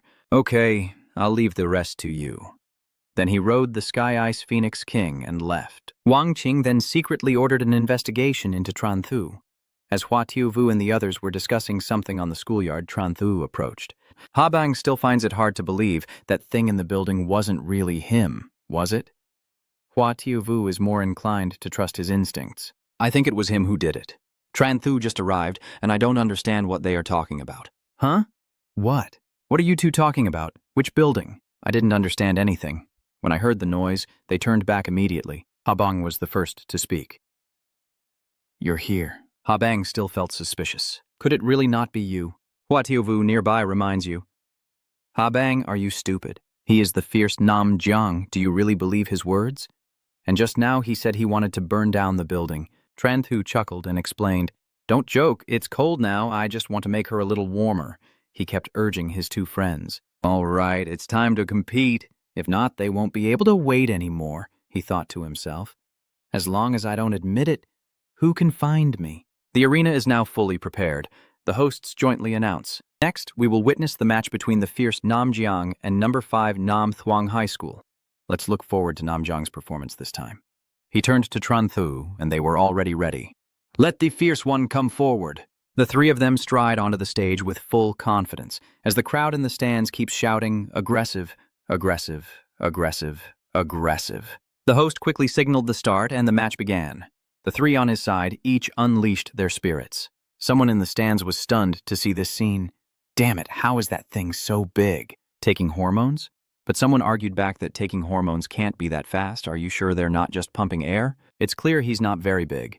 The opponent's side was trembling with fear, but Ham Duke remained arrogant, which was a bit amusing. Tran Thu also politely addressed the opponent. "You may begin." Ham Duke confidently steps forward, not to confront, but to signal, "Wait a moment." He directly points at Tran Thu and says, "I want to fight you alone." He still shows no signs of panic. Has he just discovered an incredible new skill? Tran Thu happily agreed. "All right, then let's have a one-on-one fight." Han Duke expressed his desire immediately. "Thank you." He is channeling energy and can fight at any moment, ready. After he finished speaking, a stunning girl appeared, and the shadow element was summoned within her fiery figure. Tran Thu's eyes flashed with a clear sense of satisfaction, watching eagerly as if counting down to the end. Even as an S-rank shadow element split, unfortunately if it came to a different team, they might still win. He subtly moved his hand, and several golden streams of light immediately surged back, gathering instinctively without needing to shout. If you meet me, your arm will be stretched out straight in front of you with a decisive move and words that drop in temperature as you speak. Still have to be a devil. Han Duke didn't show any sign of fear. Instead, he burst into laughter and threw out a taunt. Is that so? Then let's see. As soon as the words finished, Yuan Toam received the silent command and charged forward. Dim, also summoned, was ready to fight. The shadow element roared, unleashing a stream of pure purple energy. He curled his lips into a sneer, his eyes revealing a natural arrogance. You're about to die. A burst of purple light erupts and spirals straight towards the slim without hesitation. Tran Thu glanced at the attack, a slight sneer on his lips. Is this your trump card? It's just like that. You raise your hand to give an order, speaking clearly as if issuing a command. It reacts incredibly fast. It charged straight at the opponent with its spear skill activated, rushing forward smoothly when suddenly the energy sphere changed direction and froze it in place, leaving no time to dodge. You stand still, but your head spins like crazy, asking this and wondering that. The rare immobilization skill. It's waiting for Slim's time to run out on his skill. Seeing the shadow element almost hit Slim, Tran Thu was so furious he shouted out loud in the middle of the race. Just as he was speeding forward, the host shouted, and he immediately slammed on the brakes in midair and turned around. Hamduke's face clearly showed confusion, then a sudden thought flashed through his mind. Why did they stop? Is he giving up? I'm about to win. He clapped his hands loudly, grinning like he just watched his favorite show of the day. I'm about to win. I'm about to win. Tran Thu glanced at Habang and spoke in a low, meaningful voice. Habang, you understand. No need to ask again. She immediately understood and shouted loudly, Hanbang Lang, go now! Little Lang leapt up to block the direct attack, enduring the full force of the shadow element's impact. The devastating collision caused it to spit blood and sway, unable to get up immediately. He quickly deduced something thanks to his observation skills. It turns out these beams of light will weaken. This summoned god is very well prepared. Han Duchi's eyes widened with anger, and his furious voice echoed loudly everywhere. Aren't you supposed to fight alone? Xiao Wu feels it's time to unleash her full power and immediately summons more spirits on the spot. Leet Deem's fiery flames blaze all over her body as she continuously launches a series of fireballs at the dark element. While the opponent is distracted, Slim seizes the opportunity to counterattack from behind, channeling his energy to run swiftly forward. It quickly forced the shadow element down to the ground face first in just a swift blink. The shadow element was injured to the point of coughing up blood, with a look of pain clearly on its face. The entire arena fell strangely silent as the surrounding spectators stared in shock at the unexpected battles below. Zhen, you're cheating. Tran Thu put on an innocent, naive face, deliberately raising her voice half a tone. Cheating? I didn't do that. I am indeed fighting alone. Then he casually raised both hands towards Habang and Xiao Wu with a deceitful smile on his face. The three of us fighting one-on-one with you makes perfect sense. And not stopping there, he turned to Tao Nguyen and casually asked, How do you think, MC? Tao Nguyen looked a bit awkward, a forced smile appearing on his face. I don't know how to answer this properly, so I quickly turn to the audience and shout, What do you all think? The crowd erupts as if rehearsed, and Dong Than loudly exclaims, The most aggressive. So cool. So cool. It seems everyone already has the answer. Principal Yuan raised his hand confidently to announce the interim results. Nam Thuong High School versus Namjiang High School. Namjiang number 2 High School wins. Tran Thu turns to the audience, raising both hands in celebration amid thunderous cheers. Habang still couldn't believe they could win so easily and hesitated to ask again, Are we really that strong? He tilted his head to look at her, a smug smile curling at the corner of his lips. Fighting can sometimes be that simple. When the sun leans westward, Tran Thu stands before Habang and Xiao Wu and says softly, Goodbye for now. After parting ways with them, he put his hands in his pockets and hummed a cheerful tune as he walked away. But not far. His steps suddenly halted, his eyes widened in surprise as he saw something, and softly exclaimed, Huh? Recognizing the person approaching from the direction, the name Vuong Han immediately echoed in my mind. Immediately, Tran Thu stood at attention, hand raised to his forehead in a military salute. Hello, Minister. Wang Tan frowned, staring at him intently before asking, Han, are you the one who sent me the message? The boy widened his eyes, looking confused as he didn't understand what he was saying. Huh? A message? What message are you talking about? He crossed his arms and looked serious as he questioned. Did you set the fire that caused the skyscraper to burn down? Tranthu quickly clasped her hands together and bowed her head in confession. Then you looked up and started rambling on endlessly. At that moment, I was using the restroom nearby, feeling my butt a little hot, thinking it was a health issue, but it turned out to be a fire burning. Without letting you speak further, the man quickly gestured with his hand. Forrest, what are you talking about? His face darkened as he shouted angrily. I don't have time to joke with you, just tell the truth quickly. Tranthu raised his hands in surrender. No way. Then he started to speak seriously again, recounting what happened. I saw that great battle, and if even the governor couldn't extinguish the flames, could it really be an ordinary fire? The image of Slim appeared in my mind as I continued. Moreover, my Slim is all attribute, which is equivalent to no attribute, so it can't cause such great damage, and therefore it couldn't have been a fire this strong. This fire clearly has nothing to do with me. Tranthu's eyes showed determination, firmly asserting that you may falsely accuse me, but I believe justice will never fade away. Vốn Thanh nghe câu chuyện của cậu nhũ thế rằng nghe một câu chuyện tin cầm cấm giọng diện rồi lẽ, rồi ông nhẹ nhàng vỗ vai cậu một cái. Sau giờ từ từ buộc di tiếp và dòng viện cậu chuộc khi rồi gì. All right. Do your best in the competition. You stand still, watching his figure gradually disappear into the distance. Then he let out a long sigh, crossed his arms and thought to himself that even if he managed to deceive him and leave, he couldn't wander outside anymore. He had to see how effective the system's strong bag reward was. Then he happily turned around and walked on, while Vuong Tan froze in place. He reached into his pocket to take out his phone and called Wu Song. Lao Li, I hear that Tran Thu is your student. With his hands in his pockets and a confident stride, Tran Thu walks proudly, a bright smile on his face as if he just hit the jackpot. Suddenly, Chu Chu was stunned with his mouth agape as a blue LED screen from the system appeared before him, displaying the words, Bloodline Evolution.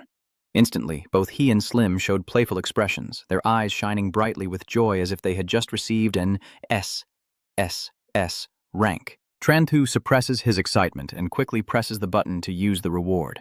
As soon as it activates, Slim closes his eyes, waiting for the skin upgrade to take effect. It gradually swelled up and then fell asleep like a steamed bun in the pot, with dazzling halos flashing around, forcing him to step back and shield his eyes. He quickly clasped his hands together with sincere determination, making a crisp popping sound, and knelt down reverently, hands clasped tightly, muttering non-stop. The Supreme Elder urgently issued a decree. If I could truly reach level S, I would cleanse my heart and no longer be a fierce man of Namjiang. Time gradually passed, and the shadow of evil gradually retreated to the horizon, painting a warm orange glow. The sun gradually withdrew its shadow, making way for the moon to slowly rise behind the dark clouds and shimmering stars in the night sky. Suddenly awakening from sleep, Tran Thu was stunned like a lost deer when he saw the scene before him. Huh? Looking at the golden slim gradually fading into the mist, he stared blankly in confusion. So, it's really over? Look around carefully to see if you missed anything. With that clueless look, is there some kind of divine tribulation or something? In the end, he had to accept the truth before suddenly remembering to check the sim's attributes. A flashy series of information appeared on the screen after the upgrade, but it was summarized in just a few sentences. A giant golden slim figure, kind and sleepy, with strong defenses, diverse skills, and potential but limited strength. This result is like a lightning strike to the heart, causing Tran Thu endless suffering. So it's just increasing the potential assessment level? He knelt down on the ground, looked up to the sky, and cried in despair. I have given myself a chance to cleanse my soul. My eyes gradually lose focus, and my mouth mutters words of self-pity. Unfortunately, fate does not allow it. When the sadness eased somewhat, he stood up and absorbed the power. Fortunately, my basic attributes have leveled up, and I've gained a new talent, increasing my combat power by about 15%. Watching the golden combat aura in his hand, Tran Thu couldn't help but smile with satisfaction. At least leveling up 2 contracts to S rank shouldn't be a problem. Having gained some benefits, he gazed at the bright moon in the sky and muttered, Time to head back now. The glow of the streetlights reflected your relaxed figure on the road. Soon, Tran Thu returned to the hotel, nestled amidst the bustling city with towering illuminated buildings. As soon as he stepped into the lobby, he suddenly froze, as if paralyzed by Master Vosong in front of him. Oh my God! Old man Lee, your eyes turn into 2 sharp blades and shoot straight at me. His attitude made Tran Thu sweat profusely and panic like a fawn seeing a wolf. Could it be about the skyscraper? Without hesitation, he activated his survival instinct and ran as long as he could breathe, decisively turning to escape. But unfortunately, the more seasoned the ginger, the spicier it is, as a large hand like a Buddha's palm reached out to stop his attempt to flee. Caught instantly by Vo Song, Tran Thu could only pretend to be indifferent, then awkwardly greet, "Master Lai, what wind brought you here?" The response was a gaze full of murderous intent, accompanied by a voice filled with the storm of emotions ready to surge, saying, "It's not the wind, it's fire." Tran Thu turned pale as a banana leaf, screaming internally that it was indeed about the skyscraper. In the end, you still sit safely and listen to Vo Song's advice. Tran Thu hears the teacher's words and confesses. It's clear that his words come from the bottom of his heart, but they still leave you stunned. The teacher has already looked into it. You didn't cause any casualties among the staff, only disrupted public order, and even burning down someone's building would only result in 20 or 30 years at most. The more he spoke, the more he was moved to tears, like giving a farewell speech. I was only in my early 40s then. Can we start over again? That's true. The teacher will hire the best lawyer for me, or... For me, these words made him look speechless with a dot face. Seeing how dedicated you are, Tran Thu decided to speak the truth before he spews more pearls of wisdom. Forget it. I will tell the truth to the teacher. I used all my words and body language to recount the entire story from start to finish. That's how it happened, like this, like that. After telling the story until his mouth was dry and his tongue was parched, he firmly concluded with a righteous statement. That's how it is. I am protecting the people. But he raised an eyebrow, showing disapproval. Protecting the people, I believe you are the greatest threat. Vo Song stood up and asked very seriously, Tran Thu, can you agree with me on one thing? Tran Thu noticed his tense attitude, so she straightened up and responded, "What's the matter?" Unexpectedly, he tearfully and earnestly begged, "If there ever comes a day when you truly leave the net, don't say that I am your teacher." The teacher doesn't want to be restless in old age. After hearing this, you got angry like a pufferfish and was about to explain when your phone rang. Ringing, ringing, ringing. Wu Shuang accidentally saw the name on the screen and explained calmly, See that? Even your sister and I are advising you. You're a good person. As soon as you answered the phone, a clear female voice rang out from the other end. Little brother, did you set fire to Nam Phuong City Center? Well done. He didn't expect that the two of them turned out to be cut from the same cloth, staring in shock with their mouths agape. Tran Thu, seeing this, even praises you to boost her own image. This is something a good citizen should do. Of course, Tran Thu won't ignore fighting against evil forces. After the two of you exchanged some words, Phuong Tu directly expressed her doubts. So how did you manage to find Hak Da's stronghold? Even the Imperial Guard couldn't figure it out. This is also the question that Wu Shuang wanted to hear, so he stretched out his hand to listen. However, he deliberately glanced at him and straightforwardly refused, making him angry but unable to do anything. A secret. Hearing that, she was not disappointed, only offering a kind reminder. Then be careful, Hak Da might come after you for revenge. Tran Thu confidently assured her, Don't worry. Even Long V hasn't been able to investigate. Hak Da won't find out either. She heard this and felt reassured, saying goodbye. All right then, let's do that. You just sat so far away, what are you doing? I don't know how the previous conversation made Vo Song reasoned, but he frowned and asked, Did Phuong Tu tell you to do this? Tran Thu didn't answer and deliberately changed the subject. All right, Teacher Lai, don't overthink it anymore. I still have a competition to attend. Without waiting for him to say more, I left the room and even remembered to say goodbye. All right then, good night, teacher. Your lawless attitude makes me temporarily forget my role as an educator and curse this damn bastard. But Vo Song's determined and upright nature made him restless. No, I can't ignore something this big. He thought for a moment, then immediately took out his phone and kept calling someone. As soon as the other end picked up, he quickly got to the point. Hello, Minister Wang. Let's meet up. Yes. The morning sun gradually peeks through the clouds, its first light filtering into the glass windows of the tall buildings. After that day, because Teacher Lai was there, Tran Thu behaved very well and didn't go out causing trouble. Time flew by like a dog running in the field, and finally, a month after the competition, it was held right on schedule. Apart from Tran Thu, Ha Bang, and Hu Tiu Vu, the other three teams are competing. Early in the morning, when the sun was already high, a knocking sound at the door drew the attention of the students in the room. Vo Song glanced around and then frowned, asking her question. Xiaovu Habang Tran Thu answered calmly, without hiding her friends, probably still sleeping. This answer obviously hits a sensitive nerve and makes him dissatisfied. Sleep? He's still sleeping during such an important match. The boss immediately freaked out, turning around like a robot and muttering to himself, then went to find him, leaving the two girls to look on helplessly. By now the sun has risen high, shining through the sparkling glass and illuminating the clear blue sky and white clouds, while Tranthu curls up like a cat in her nest, looking contently unaware of the impending disaster. Vosung stands there silently, emanating a murderous aura like a killer, making Radha's subconscious scream non-stop. Why do I keep feeling something's off? His huge face with a cold expression uttered the only two words. Startled by the sudden ambush, he screamed like a cat stepping on its tail. Oh my God, old Lee, you ended up being dragged to the arena, exuding a breath of life that shows no more attachment. On the stands, Tao Yuan looks very handsome as he introduces his own team. Then, Nam Jiang number 2 High School invites players from Nam Thuong number 2 High School. Vosung said nothing, just patted Tranthu's head and urged him on, saying, "Hurry up, it's starting." He seemed completely unfazed and calmly added, "Don't rush, if I don't get there, they won't make a move." Although he tried to suppress the volcano about to erupt, Tai Yang still twitched like dancing disco. In the end, he couldn't hold back anymore, kicked the back of the boy and shouted loudly, "Go Neville!" Tranthu helplessly hurried down the stairs under Teacher Lee's deadly gaze. Suddenly, his toe slipped unexpectedly, causing his entire body to lurch forward and fall. His hands flailed in the air as he shouted in panic and urgency, "Stay back!" The fall was so sudden that Tranthu crashed onto the ground with a loud thud, almost hugging Ha Bang tightly, causing her cheeks to flush with a pink hue. "Are you okay, Ha Bang?" Her face still blushed like a shy ripe tomato as Li Shi called out, "Your name, Transhu." Xiao Wu suddenly broke the romantic moment between them with a loud cough.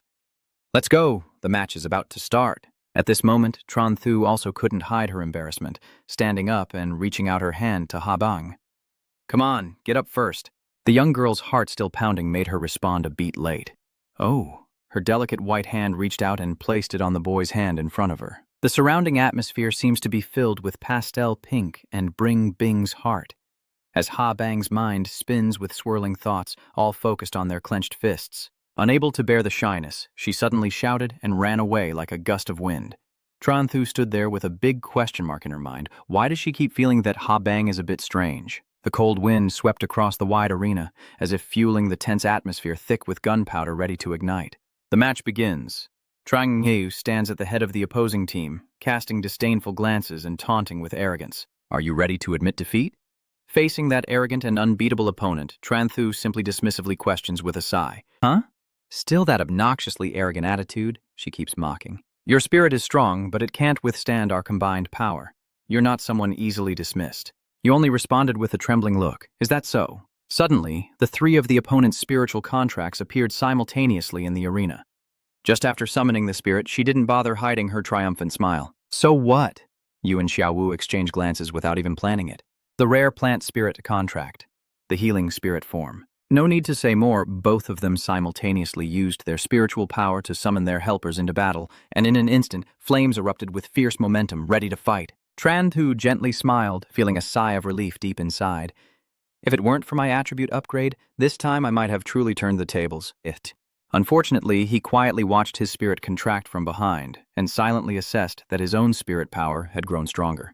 The opponent didn't know what expression to show, because in Trang Nahio's eyes, these actions were no different from feeble struggles before being defeated, and there was still one more that refused to transform. You confidently signal with your hand as if throwing a match into a boiling cauldron, saying two of you are enough to poke the bear, but when hit back you act innocent, making the opponents furious and cursing loudly. "You're too arrogant, this time we won't let you go." The roaring sound of the gorilla marked the start of the official battle, as the golden metal spread across its hand like hardened lava. Next, the sturdy helmet was fully assembled. Finally, its entire body was quickly covered by that solid armor, activating the metal armor. Without waiting for the command from its master, the giant gorilla charged straight at Sim. From a motionless stance, its fiery eyes suddenly turned a strange white, as if its consciousness had just been invaded. Without any warning, it suddenly charged right as the spirit ally was executing its move. Slim was caught off guard. Although they sensed something was wrong, they couldn't react in time as Slim gradually fell into a deep sleep. And witnessing the brothers turn against each other, their owner couldn't help but exclaim in shock. "Why did Liet Diem suddenly attack Slim?" Tranthu cursed under his breath. "Damn it, Xiao Wu, are you rebelling?" The other side immediately explained, "My spirit contract has been manipulated. It seems he has detected an abnormality on his fire spirit's body." Xiao Wu quickly pointed it out to him. Look into its eyes. The fierce battle continues. And it collided in endless chaos. She was tense, frowning tightly, her mind tangled without a solution, and could only seek Tran Thu's opinion on what to do now.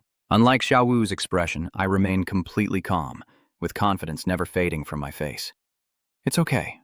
I am here. Then he turned to signal another teammate. When Ha Bang was called, she nodded in understanding. Ha Bang quietly approaches Slim, who is dozing off. Its size suddenly enlarges thanks to a powerful technique. Everyone watching was stunned by what was happening before their eyes. Oh my god, it's getting even bigger. Seizing the opportunity, Trang Kyu calmly spoke. This is the moment. As soon as he finished speaking, Slim quickly opened his mouth and drew in a stream of bright blue energy into his body. Tran Thu pointed her finger and shouted, "Go, Slim!" At this moment, Slim swelled up like a balloon and began to fight back. The monkey was terrified by its enormous size. Is this beast really that powerful? No, I can't let this happen. She immediately had to give the order. Charge at them. The gorilla obeys. Its eyes glow red and emit golden sparks. The lightning from the two contract spirits collided, causing a deafening explosion as the audience in the stands cheered wildly and even took photos with their phones. Wow! The spectacular moment when Slim quickly dodges the ape's close attack, even surprising the little one. Immediately after, the little submissive was also enveloped in a mysterious light. Thajat shouted loudly, "Not good! Its target is my little submissive."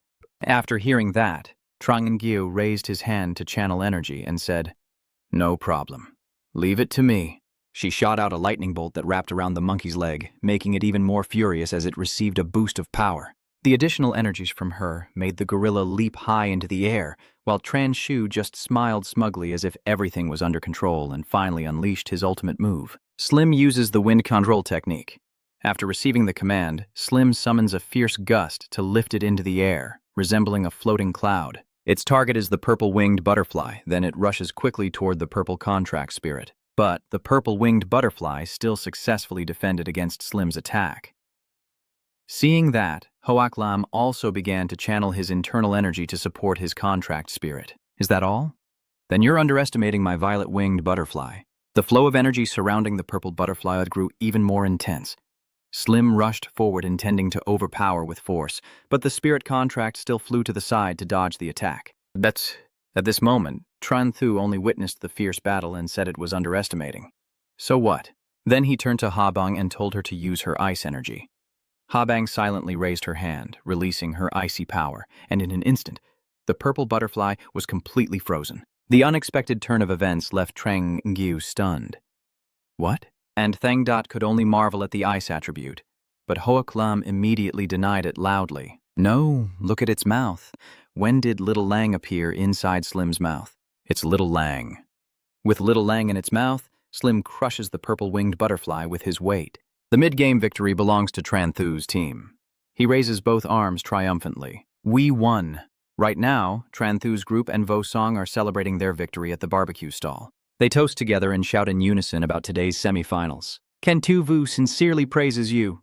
Tran Thu, you truly have a gift. Then she sighed in admiration, acknowledging that you are much stronger than us, but you humbly responded in return. Oh, this is what you call talent? Everyone knows what my true talent is. After hearing you speak, Wu Song immediately retorted, committing a talent crime, right? Come on, Tran Thu was just chewing skewers and frowning at him. Why call it a crime? It's hard to hear. He immediately started beating the drum to change the subject. That's right, when is the final? I want to go back to Namjung City. He closed his eyes and nibbled on the skewered meat. I remember my friends now. Everyone else, after hearing that, was stunned and their faces fell. They remembered your epic prank. Even when you cheated by secretly covering someone's head with a sack and then laughed triumphantly. Xiao Umubak explained to him that your friend might not remember you well. Still, he arrogantly lifted his chin. How could he not remember me? I am the heartthrob of Namjung High School. Vo Song and Tiu Vu could only look at each other in admiration. As for Ha Bang, she chuckled and said the finals might have to wait a little longer. She then added that the remaining losing teams still need to compete to determine their exact rankings, and based on the schedule, the finals can't start until mid-May. Tran Thu thought after her words, so it's not far from the time now. He propped his chin with his hand and pondered, based on his progress of passing each day through sleep, that he could become a dark rank beast Tamer before the exam. At this point, he just smirked with satisfaction in front of Wu Song. The provincial level match is over. The exam is over. The past few days have been truly smooth. It seems like he wants to play a prank on Wu Song again. That's right. He turned to the teacher and said, "Teacher Lee, I want to buy laxatives. Do you have any suggestions?" The strongest point can't take care of itself, which makes him startle and feel nervous. What do you want to do? Do you want to drug the students of 2nd Middle School Nam Thuong? He waved his hand and shook his head. No. But Wu Song didn't want him to use such dirty tricks at all, and shouted loudly, cursing. Damn it, why are you being so unreasonable? Can't your intelligence and talent be used for the right path? Why do you refuse to be a decent person every day? Still, you ignore those harsh words and pucker your lips. I believe there are countless ways to win. I just want to use a special method. Is that wrong? Then he deliberately teased Wu Song by turning his nose up, opening a completely trouble-free path. This only made the old man even more annoyed, and he raised his spear to intimidate him. No, I can't do that. If I don't, you'll bury me now, and only then will you admit defeat. All right, I'll listen to the teacher completely. He quickly invites Mr. Nguyen to a plate full of grilled skewers. Master, please have some skewers. It seems I need to watch Tran Thu carefully this time. On the way back, Tran Thu relaxedly played his flute, while Wu Song quietly advised Ha Bang, "You have to go out for a bit later. Ha Bang, you must not betray the trust of your teacher." "Yes, sir. Teacher, I understand." "Don't worry, teacher. I will watch over him." The old man thought to himself, maybe whether he can regain the reputation of Namjiang City depends on this moment. The morning sunlight filters through the tall buildings as Tran Thu concentrates on her phone, her face serious like she's studying a lost martial arts secret. His eyes suddenly lit up when a hospital symbol appeared on the screen. I found it. He locked onto his target, secretly pleased, and based on the coordinates. This place has the drug stash. A wicked smile spread across Tran Thu's face, growing more sinister like a villain about to strike. He put away his phone, sketching out the basic plan in his mind. Lao Li was temporarily out, and this time no one could stop him. Then he grabbed his backpack and prepared to go out. But as he reached the door, Tran Thu suddenly stopped, letting out a soft sound when he saw Ha Bang appear unexpectedly. He looked at her with a suspicious gaze. "Ha Bang, why haven't you gone to sleep yet?" With her face as red as a tomato, she could only whisper each word softly. "The teacher told me to watch over you, so I've been listening for any movement here. Even though I'm confused, my eyes keep noticing something unusual about her." "Are you watching over me? Why is your face so red?" He stepped closer and sincerely asked, "You're not feeling well. Let me check if you have a fever." Then reached out to place his hand on her forehead to check her temperature manually without a device. But Ha Bang startled and dodged to the side, refusing. "No, I don't have it." Tran Thu, temporarily taking a break from her EQ, still doesn't understand and keeps exploring. "Why are your ears also red?" Then, he quickly touched Ha Bang's earlobe, and this touch made her immediately feel embarrassed to the point of staggering. His overly intense reaction frightened him. Ha Bang Tran Thu quickly rushed over, successfully catching her just as she was about to fall and hurriedly expressing his feelings. "Ha Bang, be careful. Bang. Beak." She nervously turned her face away and asked shyly, "It's so late. Where do you still want to go?" Tran Thu, with a calm face, quickly made up an excuse. "I'm a bit scared staying alone in the room. I want to go out and watch people. Feel some human energy." Ha Bang was stunned for 2 seconds, her eyebrows slightly furrowing as if she couldn't believe her ears. Feeling scared. Feeling terrified. For some reason, a sudden thought flashed through her mind and she blurted out instinctively, "If you're scared, why not stay with me tonight?" After saying that, she suddenly realized her words didn't sound quite right. Ha Bang quickly lowered her voice to clarify, "Xiao Wu and Teacher Lee went out. I'm the only one left in the room." Tran Thu paid no mind to her blushing face and simply asked, "Is Xiao Wu not here either?" Ha Bang nodded slightly, her gaze drifting as if just meeting his eyes would make her smoke. Yes, Teacher Lee said he would go with him. Hearing that, I couldn't help but smile mischievously, realizing that today Xiao Wu wasn't here either, and I felt extremely happy inside. Heaven is helping me out. She covered her blushing face so she didn't see that wicked smile, only stammered as she explained. "Actually, Tiu Vu and I sleep in the same bed, and you quickly shouted out with joy, 'That's great.'" Ha Bang nodded shyly as she made her suggestion. "So let's rest now." After saying that, she secretly looked up at him, her eyes full of anticipation mixed with a hint of tension, in an atmosphere silent as paper but filled with a vague, mysterious allure. Tran Thu unexpectedly wrapped his arms around Ha Bang's waist, causing her to look on in surprise, then suddenly embraced her, speaking in a mischievous tone. It's not fitting for us young people to rest so early. Instead, he leaned in close and whispered in her ear, "Let's do something else." Ha Bang's eyes immediately lit up, and a bold phrase appeared in her mind. Other things, Ha Bang asked softly, full of suspicion. "What do you want to do?" Tran Tu smiled mischievously, like a rogue knocking on someone's door at midnight, and replying with a hidden meaning. Before she could even recover or think further, he swiftly kicked the door shut with a bang. Seeing that, Ha Bang blushed and snuggled into his arms, pretending to be shy and coquettish. "Actually, my room might be a bit better." Tran Tu was surprised and froze, repeating doubtfully. He tilted his head to Ha Bang, his voice tinged with confusion. Why would he need to go to her room? A sudden thought flashes through his mind, making him excited, and he quickly asks, "Do you have a box of tissues in your room?" She looks at him with wide, incredulous eyes. "Laxative?" Her eyes widened as if she had just seen an alien landing on Earth. "What do you need laxatives for?" Tran Tu immediately put on a scheming face, as if preparing to do something inappropriate. "I need a laxative to do something." As soon as he finished speaking, Ha Bang turned to stone, so what he meant was, a laxative. With almost no emotional intelligence, Tran Tu casually delivers a devastatingly harsh remark. "Ha Bang, I only consider you a good friend so we can do this together." After saying that, he looked at her with bright, trusting eyes full of brotherly bond. "You won't betray me, will you?" The words "good friends carry" hit Ha Bang's small heart like a thunderbolt. Tran Tu didn't notice her face had darkened like a storm cloud and kept asking earnestly, "Ha Bang, you won't tell Teacher Lai, right?" "I won't. I'll change my clothes first and go with you later." After hearing that, Tran Tu cheered up and exclaimed, "Good friends, only you still look gloomy," standing there silently questioning life. A moment later, Ha Bang slowly followed behind Tran Tu, who was happily holding a bag of medicine. He turned back, draping his arm over her shoulder with a beaming face, as if he had achieved a great feat. "Thank you, Ha Bang, for today. Good brothers, we've got the stuff. Let's call it a day." She could only sigh in response. "All right." Neither of them said a word, and they silently parted ways, each returning to their room in an awkward atmosphere. For some reason, Tran Tu suddenly glanced at Ha Bang's back, feeling that Ha Bang was very strange. But he quickly dismissed it as his imagination, then looked down at the spoils in his hand, his face beaming as if no one had ever been sad in his life. Oh well, the main thing is the achievement. He returned to his room and immediately started brewing like a true artisan.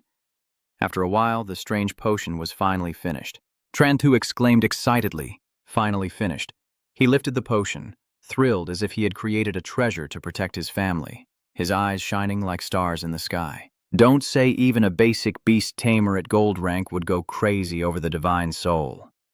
Tran Tu burst into triumphant laughter, his voice echoing through the room as if announcing a great human invention. "Ha ha ha ha ha, this medicine is only available in heaven. How many do humans have?" You smirk with a proud, cunning smile and declare, naming it the pirate's diarrhea medicine. The next few days, Tran Tu started sleeping and training, and in the blink of an eye, it was already May. On the night before the exam, he took out the homemade medicine, feeling a sense of excitement when looking at that treasure. Tomorrow is the exam, and it's time for the Thofi diarrhea medicine to show its effect. But before he could smirk and choose his line, a sudden series of knocks echoed loudly, accompanied by a deep, serious voice. "Tran Tu, open the door." The call makes him feel like he's been struck by lightning, panic rising in his heart, just like a criminal about to be caught. Who could be here at this hour? Could they have known I was planning to take the drug? Tran Tu quickly hid the pill bottle in his pocket. Hands and feet flustered as if trying to dispose of evidence. "Quickly hide it." After finishing, he ran out the door. That's all. Tran Tu reached out to unlock the door, still muttering like an old man. Someone knocking on the door in the middle of the night. As soon as he opened the door, Tran Tu was immediately faced with the stern face of Vo Song standing tall outside. Just one glance into his eyes made him startle. "Master Lai, what's wrong?" He scrutinized every expression of the boy with a piercing gaze. "You look a bit strange." Then he strode into Tran Thu's room. His suspicious gaze scans everywhere, searching for something. He turns to carefully examine every corner of the room as if he has caught a whiff of deceit. Seeing that, you turn cold all over, sweating profusely. Teacher Lee immediately glances over when he hears you call Wu Song. He saw that look and froze like stone, his face turning pale and bloodless. Suddenly, he narrowed his eyes as if he had just discovered something suspicious. Without saying a word, Vo Song strode straight toward Tran Thu, then looked at him with suspicion. Does he seem really guilty? A simple remark, but it made him shiver like a leaf in the wind. Inside, he was screaming, "Teacher Lee has figured it out," but outwardly he still kept a stiff face. "If there's no Teacher Lee, then what exactly is he here for?" Vo Song finally speaks seriously and clearly states his purpose. The teacher came to remind me about the duel tomorrow, so I shouldn't oversleep. Hearing that, Tran Thu Nhu was finally relieved and let out a sigh of relief. Is that what this is about? You recovered your spirit as fast as 5G and started bragging without blinking. Yes, I will wake up early tomorrow. Without giving the other person a chance to speak, I quickly pushed the door open and closed it. Master Li, I'm sleepy now. I'll sleep first. See you tomorrow. But he still had doubts, so he asked you with an unhappy look. What are you so nervous about? All you get in response is a cold, dismissive door slam. Vo Sung, furious, stomped away with his legs apart, wiping his mouth in anger. Damn it, this brat is truly disrespectful. Inside the room, as the shouting outside faded away, Tran Thu let out a relieved sigh. Phew, finally gone. Without hesitation, he quickly took out the hidden medicine bottle, his eyes shining with determination, ready to use it before Teacher Lai noticed. You quickly take out your phone to call Tafong Nongu, secretly thanking someone for their great kindness. Luckily, Habang handed you the phone, so make the call first. Tran Thu smiled and confidently canceled the appointment with the opponent, her voice sweet as honey. Hello, Tafong Nu from Nam Thuong Noan High School. I'm Tran Thu, want to invite you for a late-night snack. Vo Sung led the way ahead with the three of us following closely behind. As we stepped through the door, he suddenly stopped and asked Tran Thu, "You didn't give them laxatives, did you?" Hearing that, he immediately turned pale with fear, desperately wanting to help but feeling powerless. But then he remembered what he had said on the phone last night. In the evening, our two teams shared a meal together as friends. Noticing the other side's silence on the line, Tran Thu hurriedly asked again, "Hey, hey, hey." Hearing only the long beeping response made you furious. With that frustration, you firmly confirmed your suspicion. Without you, how could Tran Thu be the kind of scheming villain secretly drugging others? Huh? I don't believe it. He sneered and boasted about his newly mastered hard control. I don't even know what your virtue is like. Before we set off, the principal granted me a special privilege. While Tran Thu was stunned speechless, the couple behind him secretly giggled when they heard him reveal that once he caused trouble, he could be directly eliminated and then work with the police. Ignoring this brief interlude, everyone sat seriously in the hall listening to the introduction. Today is the long-awaited beast-taming competition. Tao Yuan stands on stage fulfilling the role of a proper host, with one side representing Nam Thuong Nyat Trung, which has been winning championships for years, and the other side the strongest dark horse in Namjiang City. Fong Ngu's team shows tense expressions upon hearing him mention the opponent, whether it's Vuong Vin Hung or a newcomer. Unlike them, Tran Thu and his team smile confidently, ready to face the challenge, while the people on stage are still stirring the crowd. Let's see what happens next. Next, Tao Yuan raised his hand to prepare for the eagerly awaited segment, inviting the two most dazzling teams today to the stage. The audience cheered enthusiastically, everyone shouting in unison, "Go Nam Thuong Nyat Trung! Go Ta Fong Nu, the genius!" While the other side, feeling a bit annoyed, also shouted with all their might. The bandits from Namjiang charged forward and defeated Nam Thuong Nyat Trung, winning against everyone. When Fong Ngu just appeared, Tran Thu extended his hand in a polite gesture. He responded coldly with a as if greeting was done, and since he was ignored, he sent a look full of affection. He also didn't hesitate to shoot lightning from his eyes in response. The referee's voice boomed loudly across the arena, interrupting the silent exchange. The battle begins, and Fong Ngu's team simultaneously prepares their techniques. Powerful, contracted beasts are summoned instantly. Even on the opposing side, Tran Thu couldn't help but marvel at the extreme ice crystal deer, the bloodthirsty, blood-winged bird, and the heavenly thunder beast.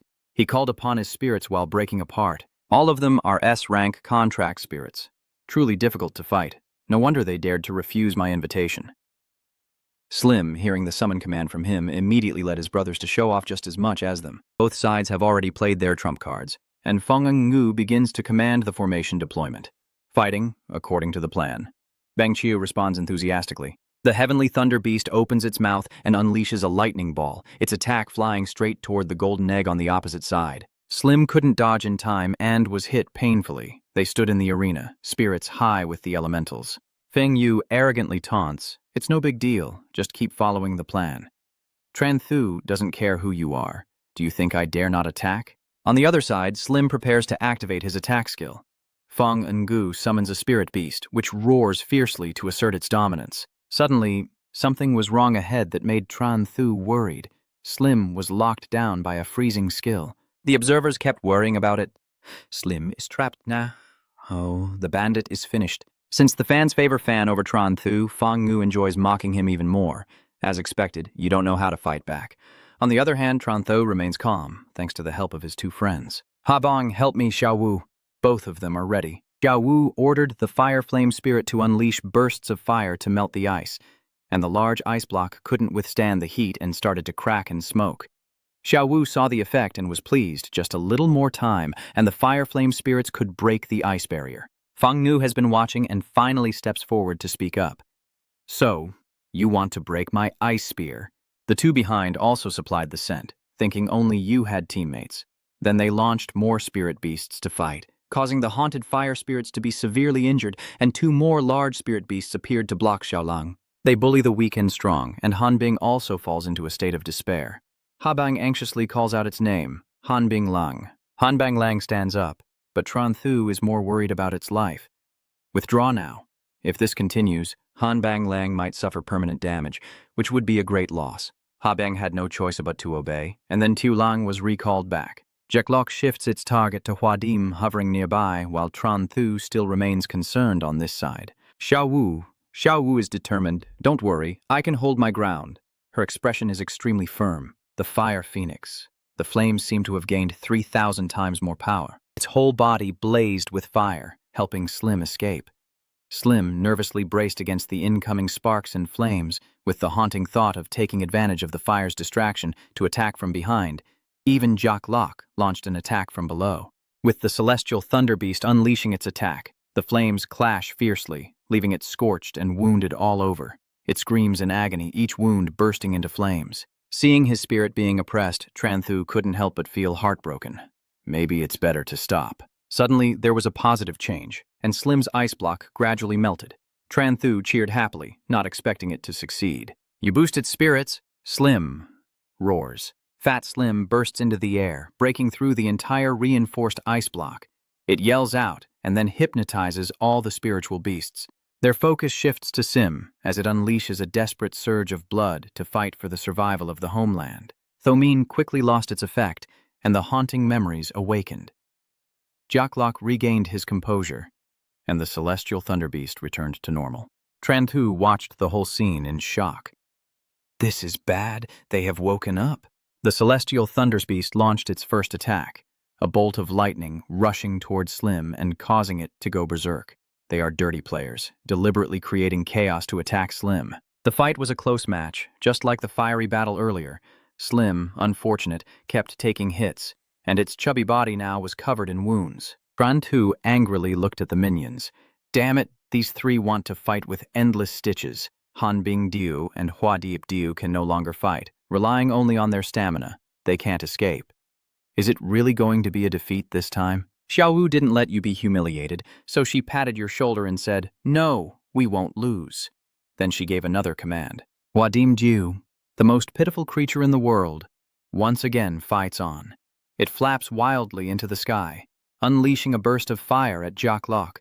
Overwhelmed by the heat, Jock Lock was stunned like a piece of paper. The two spirits kept fighting each other relentlessly. Each shard of Jock Lock's ice was absorbed by Slim.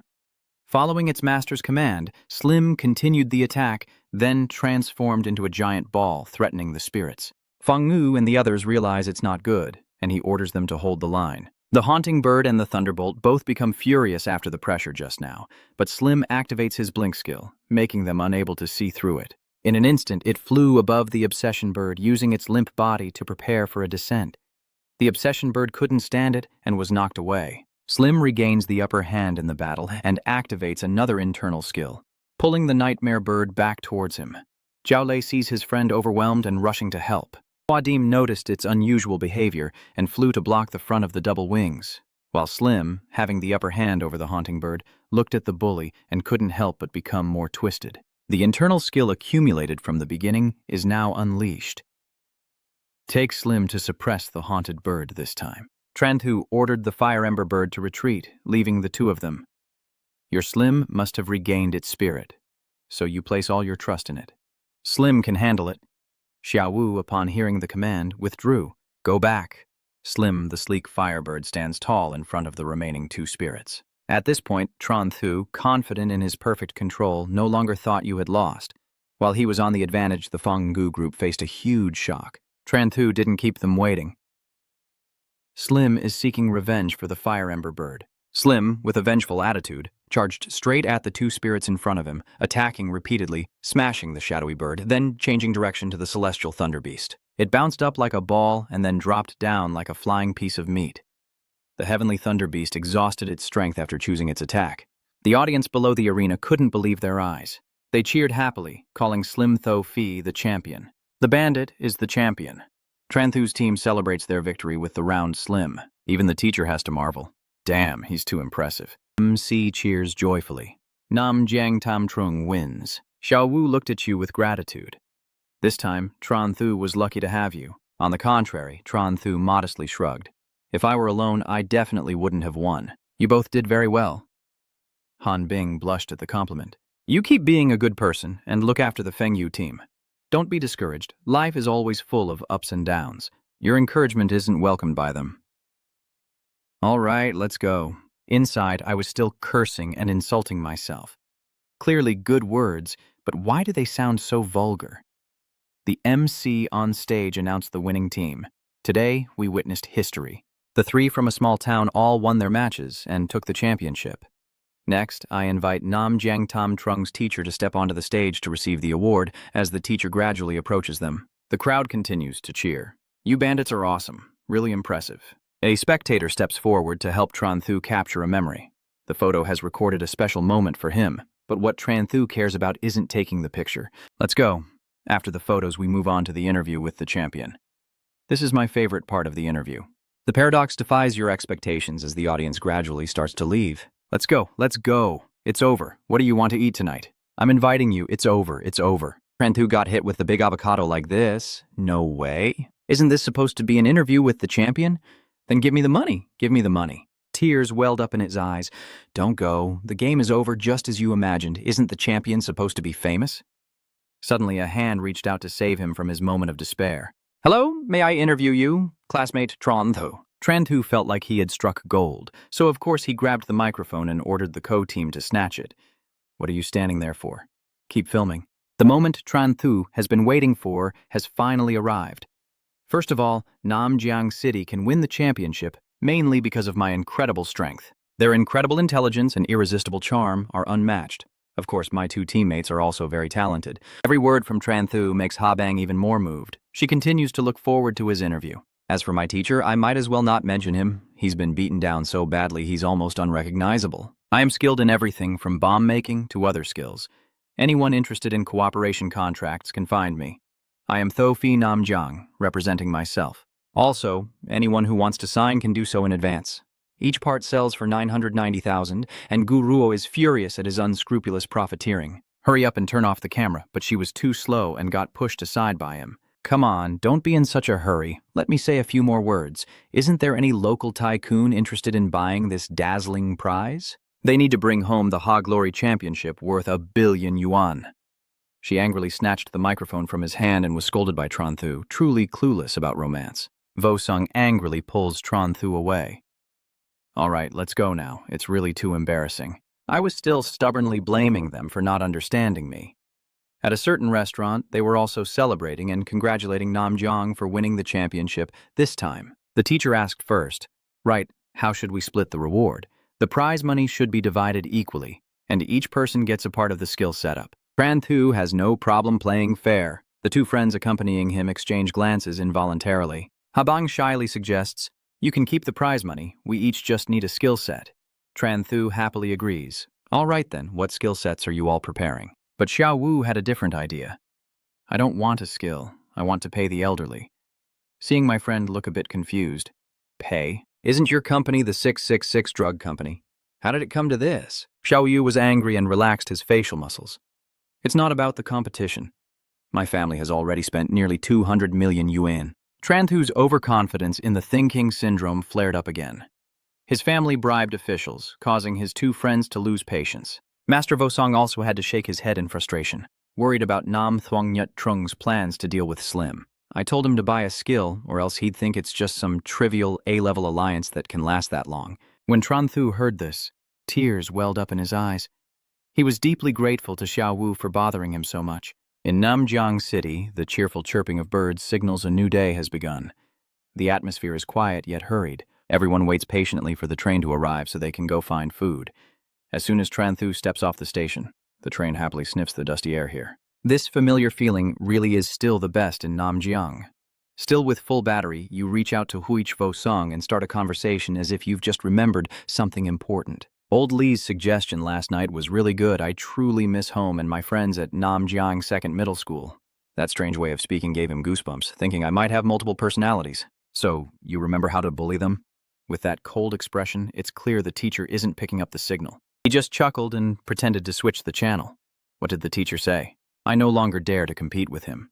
Tran Thu decided to go ahead with the two girls. Home. Home. As I stepped off the last stair, I suddenly froze at the sight before me. Not only him, but the three others following behind also froze stiff from the loud noise echoing in their ears. Welcome home, champions. I don't know when my classmates started waiting, but suddenly a huge red banner was shoved in their faces. Congratulations to the Namjiang Second Middle School team for winning the championship with loud and glorious cheers. The champion, the champion. You scratch your head and smile, trying to appear modest, but your eyes can't hide the thrill inside. It's nothing much. Amidst the bustling crowd, Nibin slipped through and quickly approached to greet with confidence. Humble as you are, Namjiang City is proud of you. Taking the chance to meet a noble person up close, you casually asked, Mayor, do you have a few 100 million or so? Hearing this, his face immediately showed a bitter smile. Really annoying. To avoid being put in a bad situation, he shouted to everyone, let's welcome the champion. The plan was a complete success as everyone rushed to hug him. Welcome, champion. Welcome, tournament champion. The unexpected incident made him angrily curse Nhap Ban straight to his face. If he didn't want to give, then don't give. So what? Being lifted high into the sky by the crowd, he nervously tensed up, only silently reciting Buddha's name to keep from falling. After a while, in a peaceful residential area of the city, Tran Thu looked around and sighed. Finally, the ordeal was over. Recalling the painful memories just experienced, the exhausted mind involuntarily shed tears, constantly signing. Seeing his trembling hand like Parkinson's, he couldn't help but look terrified, signing until his hand was almost useless. Just thinking about the money that disappeared without a word made him collapse emotionally. But at least it was free. Overcoming those tangled feelings, he slowly headed home, feeling excited and happy. Just go home and rest. Tran Thu gently opens the door and he happily greets without seeing anyone. Mom and Dad, I'm home. As soon as Lin Dan appeared, the sound of footsteps ran straight into my ears. Hearing the sound, he knew something was wrong, so he sharpened all his senses and entered defense mode. But before he could do anything, she shook his shoulder forcefully. Son, you're finally back. Her face was pale and she only managed to shout a few simple words. Hurry and check on Dad, he's like he's in a trance. That just fell into my ears and my mind was a mess, not knowing whether to panic or worry. What? Entering the resting room, he slowly approached Tran Thu. Dad! Seeing no response, Tran Thu asked again. Dad? Suddenly he stood up, holding incense in one hand and keeping incense in the other, then delivered a long, incoherent speech. Why don't you transform into a dragon? It's been so many years, don't hide anymore. The act just now hit me hard, leaving me stunned and lost, unable to find my way back to reality. Seeing my father respectfully praying in front of the fish pond, Tran Thu was so scared his mouth was wide open. But after a moment of thought, realizing that the person in front of him was a family member, he could only let out a sigh of resignation. You stand silently beside Tran Thu, gathering all your strength to ask, Dad, what are you doing? He doesn't answer, but roars at the talisman tightly clenched in his hand, awakening the bloodline of the spiritual contract to reach the peak of his life. Even though her face was pale, Lin Dan leaned in to whisper and explain the origin of the incident. Seeing how formidable Slim was, her father and brother firmly believed that her talent came from him and felt sure that their fish was a divine beast. She shook her head, sighed, and quickly handed everything over to her son to handle. If this isn't a delusion, then what is it? Hurry up and advise him to go. Seeing how tense my mother looked, Tran Thu could only take a deep breath and accept that it was her turn to step in. This is reckless. Mom, don't worry, I'll go talk to him right away. However, things happened so quickly that he had to stand still for a moment to think. After a while, he hesitantly went into his room to wait for his child. A few minutes later, under Lin Dan's watchful eyes, Tran Thu stepped out holding something in his hand. His face lit up like the lights at the end of a tunnel. "You're here," joyfully raising the box with the words, "Long Mon." Without hesitation, he strode straight toward Tran Vu, his voice ringing with determination. "Dad, this won't do. Let him go through Long Mon." The paper box in his hand quickly caught her eye. Lin Dan saw that scene and immediately stepped back 2 paces, muttering irritably with obvious frustration. "You two really are sick." Without hesitation, she turned and left the scene without a second thought, too lazy to care about the two of them. Father and son Tran Thu stared intently at the foolish goldfish slowly swimming into the paper box. Since there was no progress, he started frowning and questioning. What exactly is wrong with little Huang? Are you feeding it some strange elixir? If not, why is little Huang wandering around like this? Hearing his words, he stood helplessly beside him. What do you mean, lost? Staring at the floating fish tank with a small fish inside, he fell silent, lost in thought. Before he could finish his sentence, Tran Vu cut him off with a fierce glare, lunging his gaze at his son with suspicion. His face couldn't hide his doubt. Seeing his son's eyes, he knew he was about to make something up. Just tell the truth. When you're in a dangerous situation, your brain quickly forces you to speak words that can't be more brainless. All right. I accept. I bloom. The man frowned, demanding in a forceful tone like trying to extract the truth. His initial confident voice now losing its vigor, truly blooming. This time, Tran Vu didn't ask any more questions, but his eyes burned with deadly intent. Tran Thu broke out in a cold sweat, waiting for his father's next attack. No need to negotiate. He attacked with a broom, shouting and scolding without missing a beat. You're not telling the truth, are you? Fearing that his father might go crazy, he hurriedly confessed everything. All right, take your medicine. Huang Tu is the one who gave it to you. Finally, a word that sticks, and he sighs heavily as if trying to intimidate. That's more like it. They nod outside, but inside, they just want to get out of this situation immediately. For the past 20 years, no one believed my lies, and telling the truth was the same. My crazy blood has spilled, leaving you with a kind father who cares for his children. That's right. Your son is about to take the exam. When will you return to school? The sudden question leaves you stunned as she classily continues to tell this long story. The system interface suddenly appeared with 3 options. 1 for university to get a good job, reward 3 bottles of a patient's-grade black iron elixir, or 2 to activate the summer break mode. Rewarded with 2 explosive potions, 3 dropped out and became a security guard, choosing the only way to surpass friends at all costs. Reward 1 vial of silver-grade intelligence potion. A cold expression gradually froze on your face as each word appeared. By the end, my soul was already hanging somewhere else.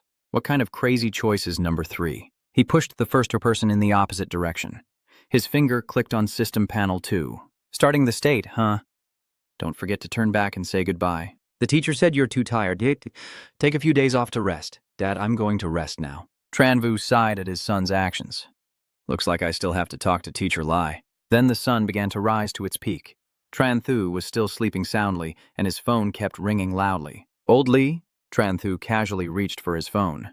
Everything's fine, but then another hand stopped him. Tran Vu looked at the phone screen. Do you want to answer the call? Let your father help you. He intentionally turned on the loudspeaker to reply. Teacher Lai's voice can be heard even at the North Pole. Tran Thu, what do you really want to do? Then your father deliberately played the village drum. He's leaving now. Tran Thu was startled awake. Your father is going too far. Teacher Vosong heard your lazy tone. Ah, he's even more furious and dares not to pay attention. It's Monday already. Are you still not going to school? Tran Thu was sweating with fear, but still kept talking back. Why go to school? I'm on break now. Teacher Vosong isn't arguing with you anymore. Stop messing around. Hurry up and go to school. Today, you've already registered for the exam. Miss it and the teacher will bury you. The competition is still the most important thing, making Tran Thu leave the laziest behind. Did you finish it today? I'm coming right now. He grabbed his phone from the bed and hurriedly put on his uniform. Don't forget to say goodbye to Dad. I'm off to school. Tran Vu watches happily as his son goes to school diligently. This kid, your father is letting you rest. Hello, Class President Tran Thu, champion. The male students are just as enthusiastic. Hello, Class President Tran Thu. Hello, champion. Since you are warmly welcomed by everyone, I didn't forget to say hello back. Hello everyone? Suddenly, a familiar figure appeared behind Tran Thu. knocking on his head to make him lose his composure. Ah, you're angry and yelling. Who is that? How dare you mess with my fierce Namjiang? Vo Songtoi frowns as he looks at you, preparing your exam card. What are you so proud of? You're the only one left in the whole class. Are you still going to take the exam? Tran Thu, overwhelmed by her teacher, had no way to retreat. The T looked downcast as she followed Teacher Li. The teacher stood on the podium, gazing at the students. You students are free to review, but Tran Thu and the teacher go to the office. Tran Thu had taken only a few steps when his words pulled him back. You have a habit of being startled and always think the worst of the teacher. Isn't it Old Man Lai who wants to bury you? In Old Man Lai's office, the kind teacher offers you a cup of tea, but to Tran Thu, it feels like poison. This is poison. This is poison. Teacher Lai glances sideways and understands. Don't worry, there's no poison. At that moment, Tran Thu finished the cup in one gulp. That's right, the teacher praised me. Then she took out a card and said, "Give me a treasure. This is a pass. During this period, be obedient and don't interfere with others' studies. You can go anywhere you want, but don't cause trouble." Tran Thu is pleased that he finally got a new item. Are you really letting me rest? So I won't hold back anymore. At the city's black market after that day, Tran Thu began wandering everywhere. And very soon, only 10 days remain until the exam day. He calmly headed to the beast-taming pavilion. It's been months since we last met, so now it's time for you to keep trembling before me. Inside, many contestants have brought their own spirits with them. Tran Thu Ngao Ni swaggered into the room, drawing everyone's attention, as they all trained diligently and were praised by Chan Thu. As class president, I feel very ashamed for not paying much attention to everyone's studies before. Today, I will personally guide you all a little. After seeing that, he summoned Slim. Maybe everyone's level of beast taming has already increased. You can all charge together. If you can defeat me, each of you will receive a reward of 5 million Chinese yuan. Your challenge excites everyone and makes them eager to try. But Tran Thu also added a condition. Of course, the entry fee for the duel is 100,000, and the winner will receive 50 times that amount. Don't miss out. Hearing about the money made them hesitate. The 10,000 registration fee, the crowd dispersed and left. Disband. Disband. Tran Thu couldn't even try to persuade him. Oh no. I'll only charge 50,000 for the entry fee. Is that okay? Then they gradually lowered the price to 3,000, 1,000, and only when there was no other choice did you agree? Fine, I won't charge anymore. It's free. At this moment, only 2 young men are staying with you. Tran Thu is scared. Hey, don't mess around. I don't want to experience the blue light. Tanam saw people going north to Kwang and causing trouble. We're brothers. How could I hurt you? This exam relies entirely on you. Tran Thu can't stand that guy's attitude. You're not planning to cheat, are you? So that would be illegal. Tanam waved his hand dismissively. What are you talking about? How could I possibly do something illegal? Then he explained to you about the exam. This year's test is to assess workability, and the group will propose a plan. The 4 of them formed a group. Tran Thu was confused and still didn't understand what was going on. Why didn't I know about this? Tanam kept rambling about the exam. Laoli announced yesterday that maybe you wouldn't come. Maybe he forgot to send you a message. Hearing this, Tran Thu broke out in a sweat. Perhaps it wasn't that he forgot to message me, but that I had already blocked him. His face turned pale as he stared at his phone. He couldn't lift his spirits. That's fine. The 3 of us can be a team. Tran Thu is confident he has the battle-ready spirits on his side. Yu Tin's lightning speed is unmatched. He has reconnaissance abilities. Together with my combat ability, we are invincible. However, the exam scores will be based on each person's performance. You all need to win if you want a good result. Tran Thu must cooperate with those tricky guys, so you have to change your attitude constantly. I suggest we go straight for an all-out attack. Liet Duong Son Kao. Both allies looked at each other with confusion. Clever like you, my hometown is full of surprises. They didn't hesitate at all, then flipped the bird. Get lost. Tom Nam sees the bait is strong but not sharp, so he puts his arm around his classmate to find another teammate. I think I can find someone more trustworthy to form a team with. I agree. Tran Thu has lost both of her teammates in the upcoming exam. Oh no, I'm not joking. You're trying to get them back so we can form a team. When the time came, no one could stop them. And even if they were excited, they had to ask if this news hadn't made Tran Thu angry, their faces turning sour. Ril, Tunam, and Tu Tin let out a long, relieved breath. Phew! Sung Fong is making a plan. Then for the next 10 days, we'll train together a bit and then give each other a hand to boost team spirit, hoping for a big win this time. The 3 of us put our hands together and shouted, "Great victory!" Over the next 10 days, Tran Thu and the others from Tintin and Tato Nam practiced combat, regaining their original coordination. The spirits also met again, thanks to their reunion. 10 days later, the official exam began, and Tran Thu looked back at the university gate with a nostalgic feeling, realizing that the time had finally come. The two guards saw you looking confused at the school gate. Are you the student from Lac Duong? Tran Thu paid no attention to their conversation, a task difficult for ordinary people. I will introduce the wooden badge, the item he held up that made them angry. Where did you get that from? Strictly no extra items allowed. Tran Thu wears the wooden badge on his chest. The inscription on it can only be revealed by activating the new skill. The champion of the Beast Tamer tournament, the fierce Nam Jiang, is Tran Thu. The two guards changed their attitude towards you. Your Tran Thu is about to start the exam. With the title of Beast Tamer, Tran Thu could be a noble for life. How did you know I was the champion of the Beast Tamer match? The two guards were helpless against your level of nobility. Tran Thu patted the guard on the shoulder and then left. Don't worry, I will definitely not let you down. When your back was opposite those two guys, the guards only then realized they had misunderstood and thought you were a fan. I told him I was waiting for him any time. I don't know when exactly.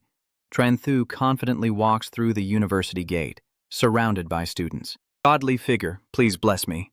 Oh my God, it's Tran Thu. Damn it, it's Tran Thu. Am I taking the exam in the same location as the great god? Tran Thu enthusiastically embraced everything. Oh, winning is truly joyful. The exam is about to start, and the atmosphere has become more serious than ever.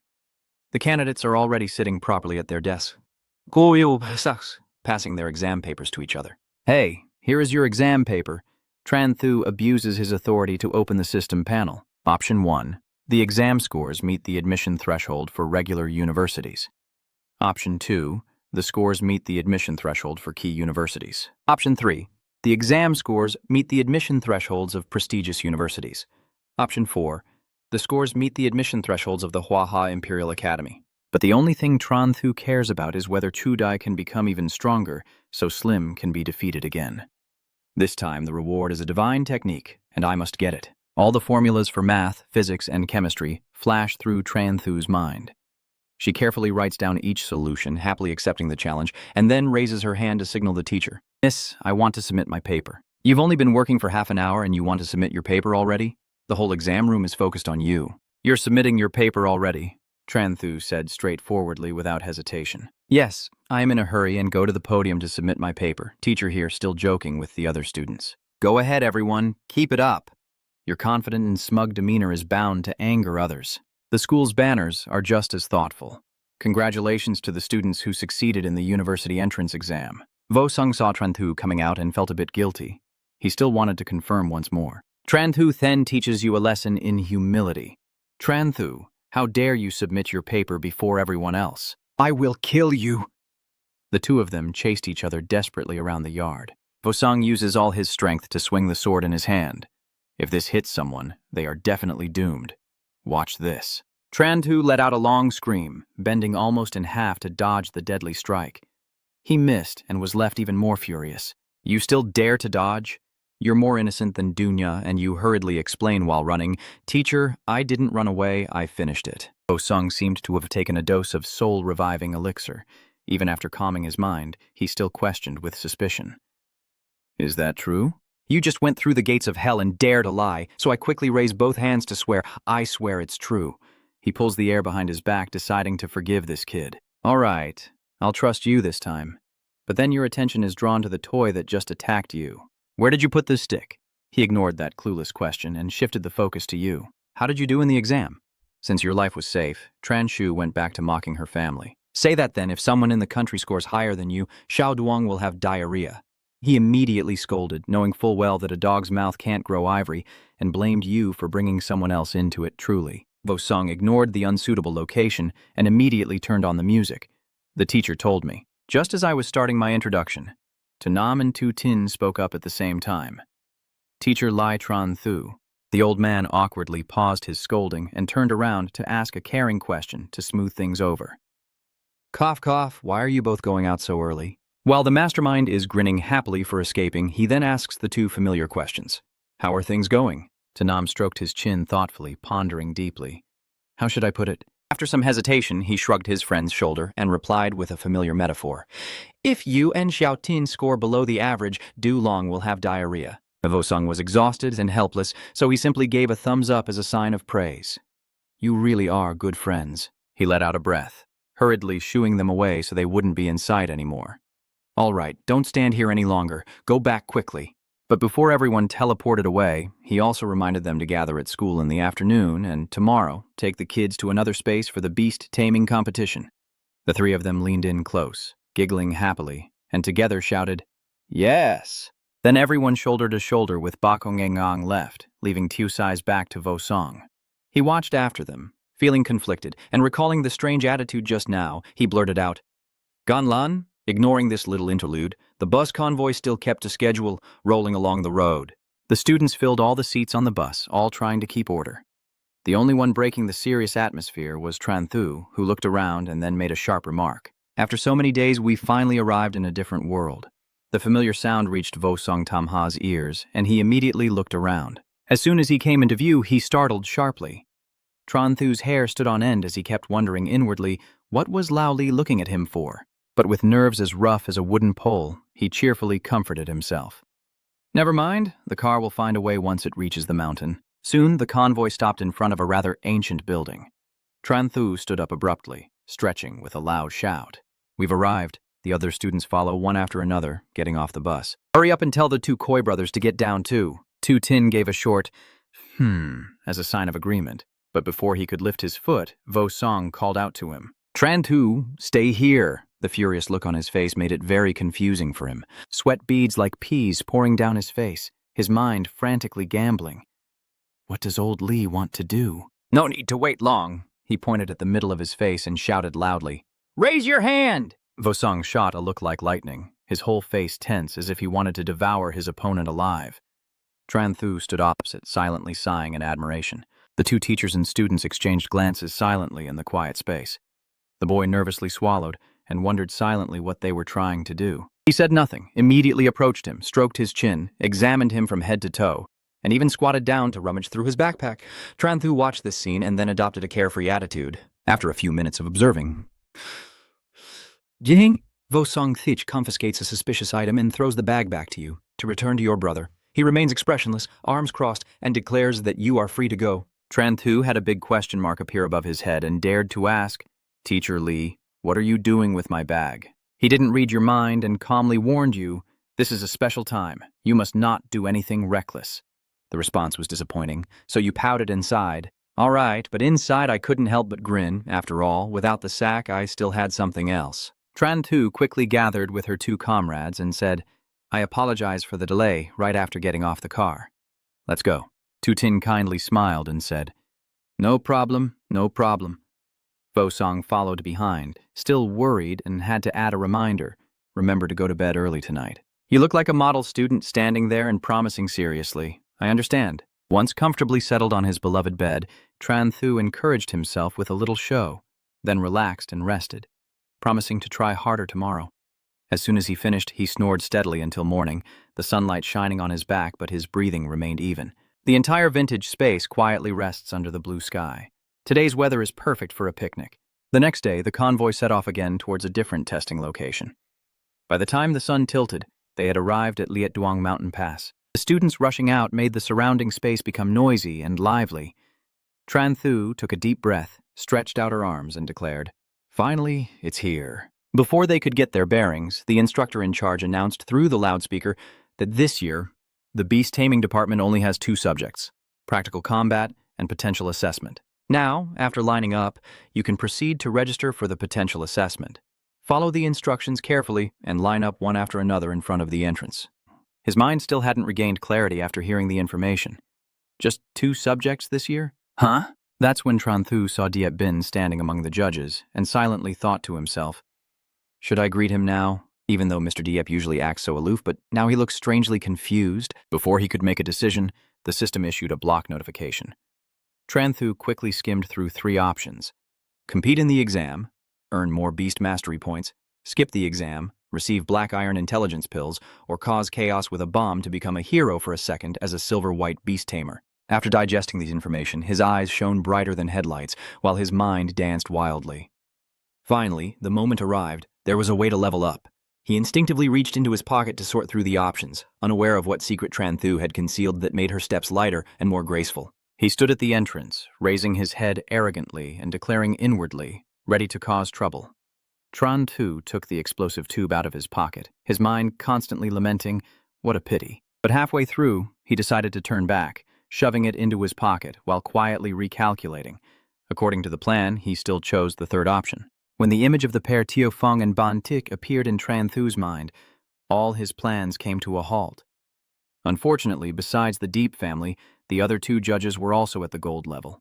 Looking at the high-quality guardian array in front of him, he also imagined his own fate. Even if he became a Bakugan level, he would surely reincarnate right at the scene. The desire to survive made him obediently return to the team like a quail. But as soon as Tran Thu took his position, the system popped up to split the rewards, granting a large number of Bakugan-level Beast Tamer rewards. I frantically waved and spun around to get the attention of the two brothers beside me. Damn it, Lao Ta Xiaotin, why is there smoke? The distressed couple immediately turned pale as they watched each blaze pass by, and both instinctively executed a fleeing strategy. Vosong, witnessing this chaos, immediately became furious. What kind of artistic behavior are you guys doing again? Tu Tin turned pale with fear, trembling as she betrayed her best friend. Tranbei, are you really setting yourself on fire? The group of students nearby, hearing the word self-immolation, immediately became chaotic. This voice sounds a bit familiar. The fierce Jiang is lying down, while others cover their mouths in fear. Damn it, is it really Tran Thu? One with eyes as bright as headlights, finally heaven has subdued the demon today.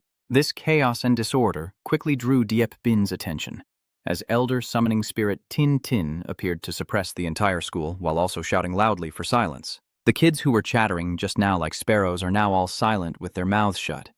The old man, exuding authority, walks toward the fire dancer to show concern. Tran Thu, what exactly is going on? You look helpless as you keep waving your hands. I don't know either, Bontich said hurriedly, making a bold guess. Old Master Diep, why do I feel like this is breaking through? If you understand the meaning of this, you'll be left wondering. Breakthrough? Tran Thu stared intently at her trembling hand, a vague truth gradually emerging in her mind. Could it be that the beast control power is a reward from the system? Diep Bin didn't bother to think and immediately denied, what nonsense is that? He doesn't train, but when reality slaps him in the face, it doesn't care about rank or status. Before he could finish his sentence, he hurriedly corrected himself. That's not right. He's really breaking through. The three esteemed judges all gasped in shock. Deep Bin exclaimed in shock, You can break through without practicing.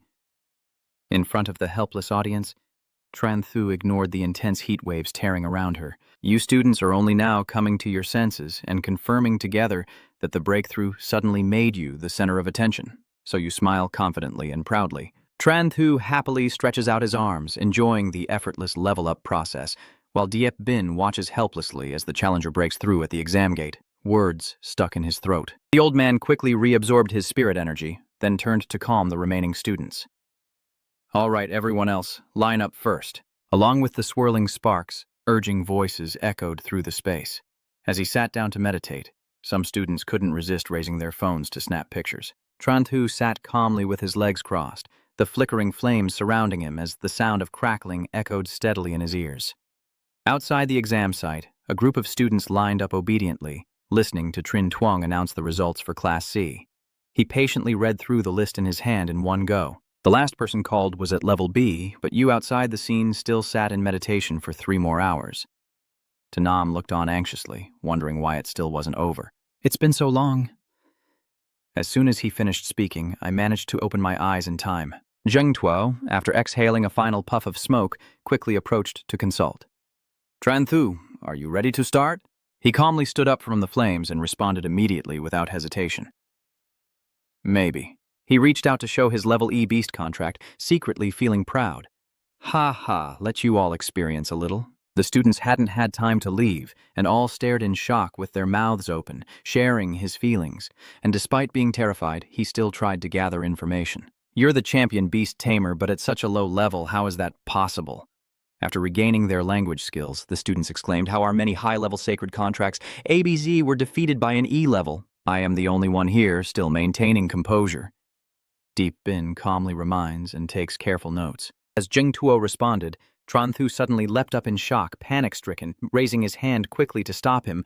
Wait! Feeling that my reaction was a bit too intense, I awkwardly laughed and explained to everyone, I just had a small breakthrough. Wait a moment. Tran Thu silently controls his spiritual energy to circle around him, using his actions to answer everything. Besides the familiar red and yellow flames, purple lightning bolts that look dangerous flicker around him. With extensive combat experience, Die Bin spread his arms to warn everyone, "Fall back, all of you!" As soon as he finished speaking, a surge of energy centered on Tran Thu suddenly shot outwards. Then, Dewey Mang's blazing red eyes appeared dramatically behind him, and everyone in the hall exclaimed in unison, their eyes wide with amazement at this miracle. Your spirit beast, once looked down upon as a low-level E rank, suddenly transforms into a giant mountain, intimidating your classmates. They are stunned by this reality and stubbornly ask again, "Damn it, did you really break through?" The other group simply covered their eyes and refused to accept the harsh, unreasonable truth. The K spirit is so powerful, the training speed so fast, and it's all because of the bloodline evolution upgrade. All that remained in Jung Tuo's ears were desperate screams. "Mom, I don't want to study anymore. The gap between people is so huge." When the familiar purple gate opened, Diep Bin excitedly said, "It's not over yet. The space portal has appeared." Old Hai Long stroked his beard with a pleased smile. The second spirit contract of Tran Thu after the black iron was about to arrive. He stands tall in the air, silently waiting for it to emerge from the smoke, its black metallic body shining like ink, highlighting its glowing jade-green eyes. It tilts its head back and roars loudly, filling the space to welcome its master. The whole group watched as the enormous portal emitted a dark energy that made everyone wary. Wu Tzu was so startled he kept guessing what kind of spirit contract the fierce Nam Jiang might have. An A rank or a D rank? Could it be an SS level? Taduang nodded in agreement, appearing wise and profound as he analyzed. It's very likely, after all, his monster dung heap is also super level. Ma Kiem is very excited about this spectacular scene. Come out quickly, hurry up. Suddenly, the anticipation becomes overwhelming. From Tin's side, Vu's loud cheers add to the excitement. Tran Thu is a bit speechless at his energetic spirit in this situation, but he's putting in effort now. Still, he was influenced by the fiery atmosphere around him and reached out to pat Slim's head as if to boost his energy. But looking at the thick white fog ahead, he also felt excited and hopeful. Surely a divine beast was about to appear. In response to that hope, a figure resembling a wolf flickered in and out of the smoke.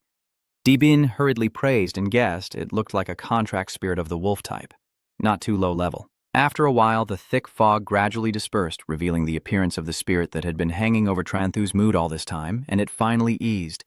The excitement that had lasted only a short while made him suddenly startle and brake the car sharply. Wait a minute. The more I look at that appearance, the more my inner feelings surge, my eyes filled with thoughts. I am completely shattered from this beautiful dream, my eyes wide open as I face the shock. Why do I feel like it's husky? Forgetting that its owner is spraying glue, it happily runs over to show its joy. Gao gao. The people around are all full of confusion. Everyone can't keep their mouths shut. Hey, isn't that a husky? Are you not scared enough that it keeps striking a cool pose and then climbs onto its head again? Tran Thu's whole body feels like falling from heaven, confused and clutching his head. Is this just playing with me? If I can't see it with my eyes, my heart won't hurt. I hug my emotional wounds and decide to check the spirit power, hoping things will get better. Never mind, let's look at the attributes first. The system quickly displayed Husky's profile. A contract information board for an elemental beast with a lively and intelligent personality, rated D for potential, and ordinary beast mastery talent. He finally broke down, silently screaming in despair, because this wasn't the scenario with the divine long phoenix beast, or at least it should have been a white fox or Keelan. But the harsh truth hit him hard, making him cry tears of 7,749 rivers.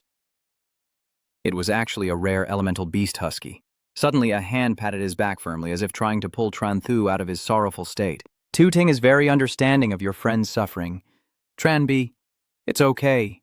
Cheer up. Tanam warmly puts his arm around you and happily adds some encouragement. The spirit contract is definitely a foreign creature, unlike Husky and Lam Tin, and much more intelligent. Contrary to those positive thoughts, Tran Thu's face twisted into a crooked smile, his eyes twitching constantly. Are you sure? In front of them, Husky showed no heroic or majestic demeanor at all, just rolling around on the ground, begging you to scratch his belly. Ting and Tonam could only silently look at each other, trying to come up with a word to salvage that fallen image. He didn't want to watch Husky make a fool of himself any longer. Ngaungan resigned to his fate and said, "I'll take it back first." A blue aura rose from his hand. But before Tran Thu could act, the energy from Dai Hung beside Diep Bin suddenly drew Husky's attention. It gradually shed its foolish look, bristling and growling, taking a deep breath to focus and gather strength. Following Husky's skill activation, fireballs appear floating in the air, heading straight for the enemy. The magic projectiles and kills explode in an instant, causing Dai Hung to startle and quickly adopt a defensive stance. With their formidable strength, it skillfully dodged the dangerous missile paths. The students standing nearby were stunned, everyone amazed by this extraordinary and overwhelming confrontation. The speed boost skill is too fast. Trindine's performance was so impressive that Diep Bin had to secretly marvel. Even his black bear almost couldn't dodge. After a series of mental blows, Tran Thu finally feels proud and unexpectedly happy. The old man notices that fleeting thought and reminds the opponent, "All right, stop showing off and withdraw." Lost in happiness, he obediently listened. "Okay, use your skill immediately to recall the 2 spiritless contracts and return." The chaos lasted for a long time, yet the judge declared the verdict to be the worst possible outcome. Before the brushstroke was even finished, Tran Thu suddenly rushed over to stop Trin Tuong, startling him. "Hey, wait a moment." "Huh? Did you just level up?" You reveal your true nature like a sneaky merchant, explaining very convincingly. "No, isn't it that I have 2 children?" 2D combined, according to Tran Thu's calculation, is equivalent to SSS level. "Got it." Trin Tuong was frightened by Li Li's arrogance, and questions started to fill his mind. Suddenly, Diep Bin interrupted that ridiculous act with a serious announcement of the next challenge. "Stop causing trouble, now it's time to start the 10-day practical test." Of course, with such a long survival period, the old man also had to reveal the necessary requirements of this challenge. "Students, form your own teams." As soon as they heard, everyone hurried to form alliances with trustworthy allies, and countless offers flooded in, heating up the atmosphere. Form a team, form a team. The 3 of us are enough. It's already formed. Maybe we're mentally prepared." The lively scene before her made Tran Thu gradually accept her lonely fate. All right. Han Bang is wandering around looking for him, and as soon as she spots his back, she silently thinks of Tran Thu. She slowly approached and hesitantly spoke, but he was so engrossed in thinking about the strategy that he didn't notice the person beside him. "It seems I need to make a stronger impact so that this combat mission scores the maximum points." Suddenly, the opponent's friends group shows up and forces Ha Bang to swallow her invitation. Tanam clearly shows her intention to form a team. "Tran Thu, you're here, and you're also very satisfied." The 3 brothers are essential. She had to give up the chance to cooperate with Tran Thu, leaving behind a sigh of regret. Oh, now that the students have their designated hiding spots, Diep Bin continues explaining the rules. The teams are now divided, with each team having a proctor. The 3 of you were chatting and discussing your battle plans when suddenly, Dumin approached and spoke. Tran Thu quickly urged everyone not to overthink and announced that it was time to start. Although he appears calm and experienced on the outside, he knows how to create a friendly impression when introducing himself. "Tran Thu, I am your invigilator." Dumin engages in a light social chat before the exam continues. "I've heard about you. I'm really looking forward to it." Before finishing his sentence, he inhaled the smoke from the lightning bird soaring upward. It hovered in the air, its gaze seemingly urging Dumin not to waste any more time. He automatically interprets its thoughts into words, hesitating before confirming. "Is Master Vo Liam so pathetic?" Ignoring that small matter, he began the mission by ordering the summoning of the spirit. "Come out, bird beast, quickly." From amidst the lightning bolts, it spread its majestic wings, just as impressive as the thunder itself. Dumin quickly mounted the beast and hurried to follow Tran Thu's team to oversee their progress. The group of young men, though moving quickly, was very careful to observe the surrounding terrain and secretly calculated their advantages for the upcoming real combat days. Tu Tin always trusted Tran Thu like a team leader, so he naturally asked for his opinion. "Tran B, how's it going? How far have you flown?" The landing point is very important for the subsequent actions. He didn't dare to decide right away and had to consider carefully. "I think so." During his hardest times, Tran Thu looked at the options provided by the system. 1. Directly head into the depths of Liet Duong Son Kao. 2. Set up camp and start the rest period. 3.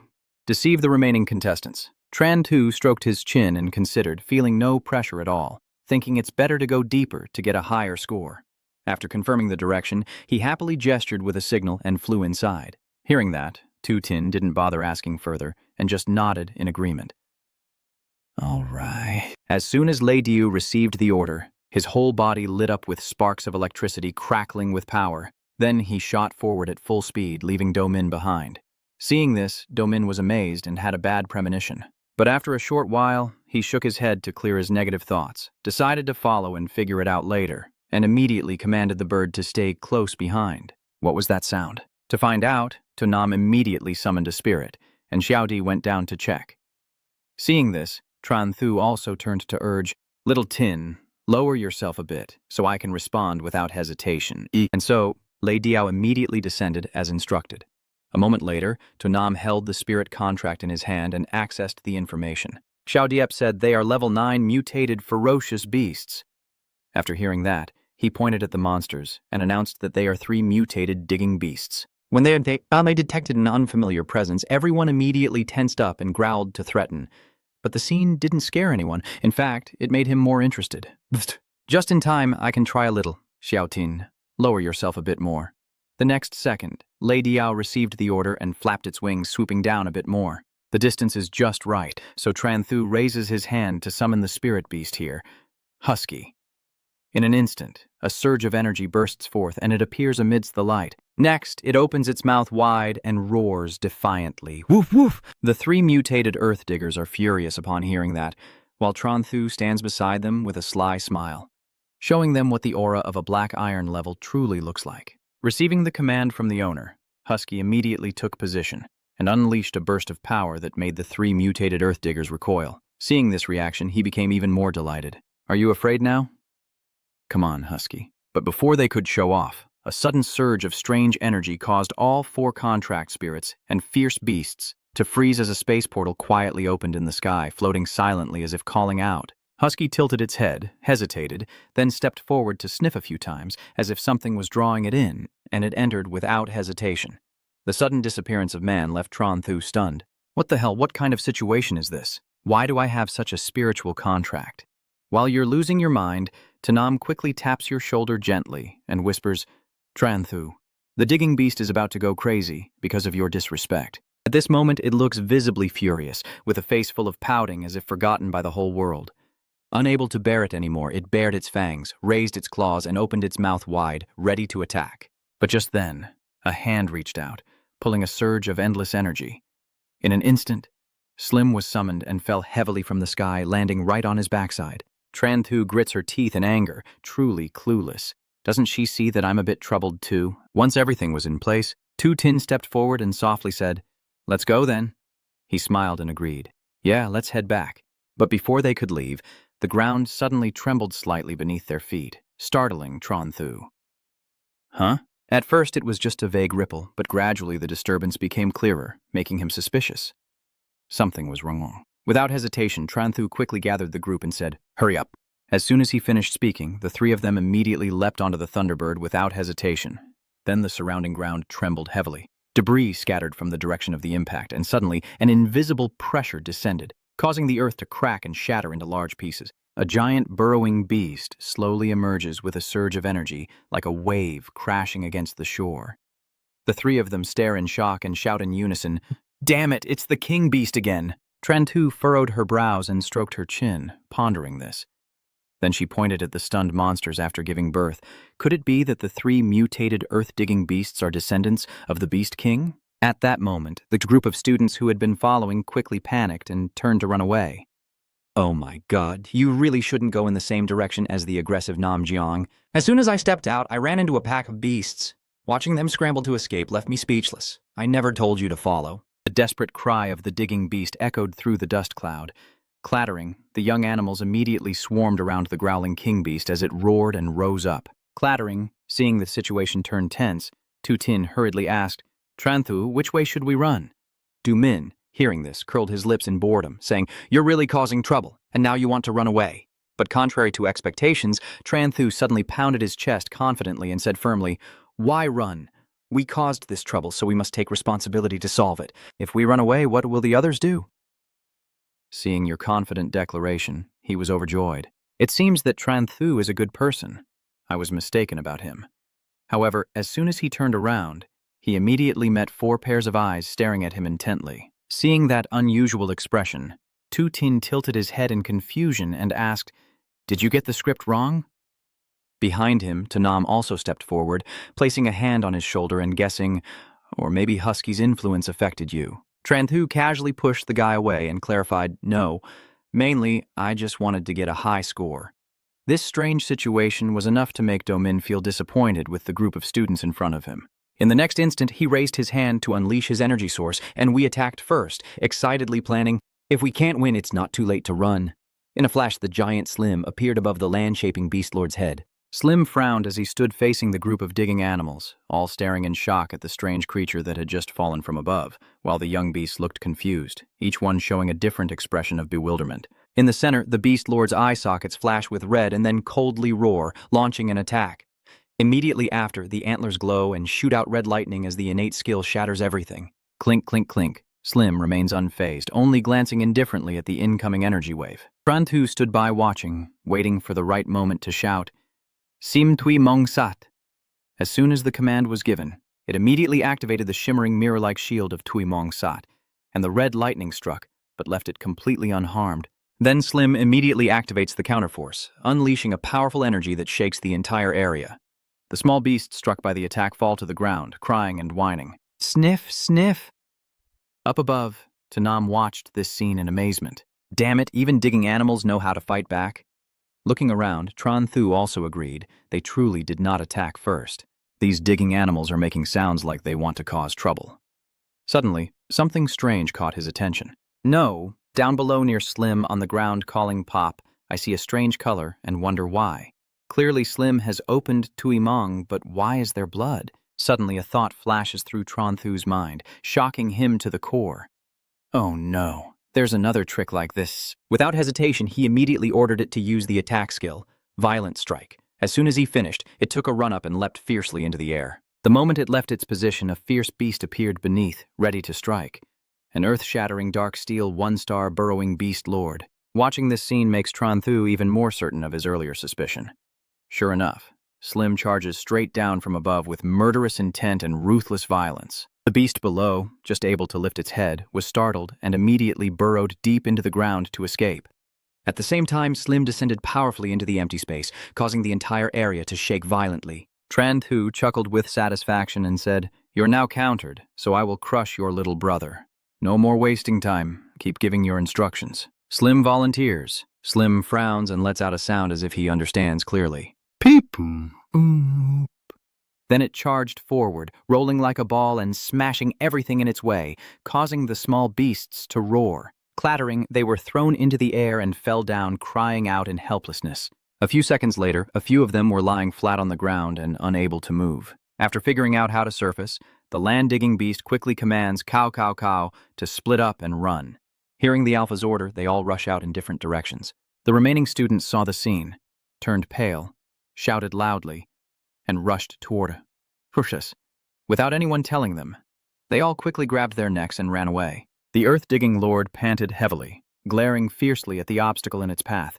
Its body trembled with each breath, power clearly gathering in waves. Slim, on this side, also dares not act rashly, just standing still and watching with a tense face. Dumin above observes Tranthu's group in silence.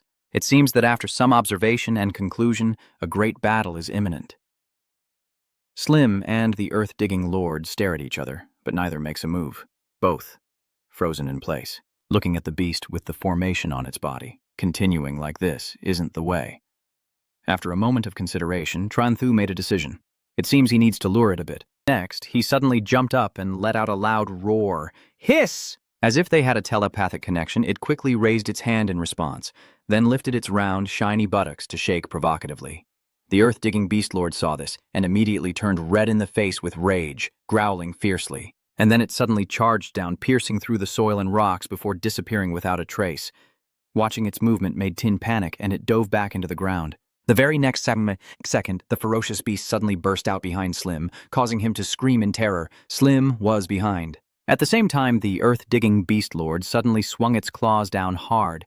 Without time to dodge, it was caught by a deep slash that caused significant damage. You want to run away? Then he shouted loudly, Husky!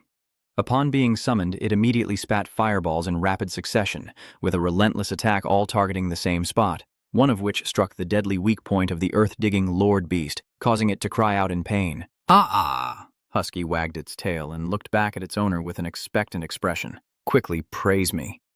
Seeing the chaotic scene I just caused, Tranthu and Slim couldn't help but be a bit shocked, finally realizing it had some effect. But the fierce beast still refused to fully fall, so he immediately gave another command, demanding a terrifying roar. As soon as it received the command, it opened its mouth wide and let out a booming sound. Pee-pee-o-poo. The sound echoed directly into the earth-burrowing beast's head, causing its body to freeze before flipping over with all four legs pointing straight up. Seeing the opportunity was ripe, Tranthu placed his hand on Tu Tin's shoulder to command, "Little Tin, catch it." He got really excited when he heard that. "All right, sit tight." After speaking, it immediately commanded the Thunderbird to flap its wings and fly swiftly toward the beast lying on the ground below. Then it swooped down quickly, claws grabbing the soft part of the land-shaping beast of the Earth Lord. Then it flapped its wings vigorously and lifted it into the air, perhaps for the first time. But the sudden movement startled the beast, which opened its mouth wide, ready to strike. Seeing that, Tu Ting immediately shouted, "Release the Thunderbird, it's about to unleash its skill." It responded with a call as if confirming it understood. "Chip, chip!" Without hesitation, it released its claws, letting the earth-digging lord fall freely downward. At that moment, Tran Shu didn't hesitate and shouted loudly, "Collision attack!" Upon receiving the command, the round creature immediately radiates concentric energy rings, swirling around its body. From the sky, the earth-digging beast lord suddenly trembles, panic flashing in its eyes. At this moment, Shin forcefully strikes the king beast's stomach, causing it to scream in pain, overwhelmed by the agony. By the time Slim slammed on the brakes, the digging beast had already spun around several times in the air. Seeing this, it was so delighted that sparks of electricity shot from its body, and its flying speed kept increasing. In an instant, its roar of punishing the digging beast echoed like a drum, as the unfortunate beast's mind spun, and it could only cry out in pain. Sui happily laughs out loud, clutching his stomach.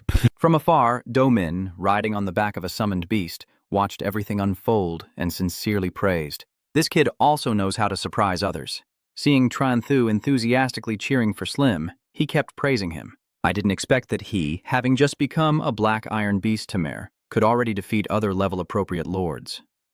In the end, Do Min concluded with, "The younger generation is promising." On Tranthu's side, he saw Slim charging at the digging beast like playing with a ball, and was amazed, attacking while hovering in the air but causing little damage. Then he turned to instruct Husky to shoot a fireball. Husky's entire body is covered in sparks of electricity. It was about to bite the flower when it heard your voice. Immediately, it licks its lips happily, showing off its Husky brand. Receiving the command from its owner, Husky unleashes a powerful stream of fire. I don't understand how it aimed, but the fire ended up roasting Sim's float, making him jump in shock with wide eyes. Tranthu saw the predicament and was so angry she clenched her teeth and cursed loudly. "Oh my God, you stupid dog, just follow my commands and stop whining." At the same time, the Beast King fell to the ground with a loud thud like a bag of rice. Though in pain and nearly fainting, it finally let out a sigh of relief as it touched the ground. Suddenly, it widened its eyes, with bloodshot veins radiating around the pupils.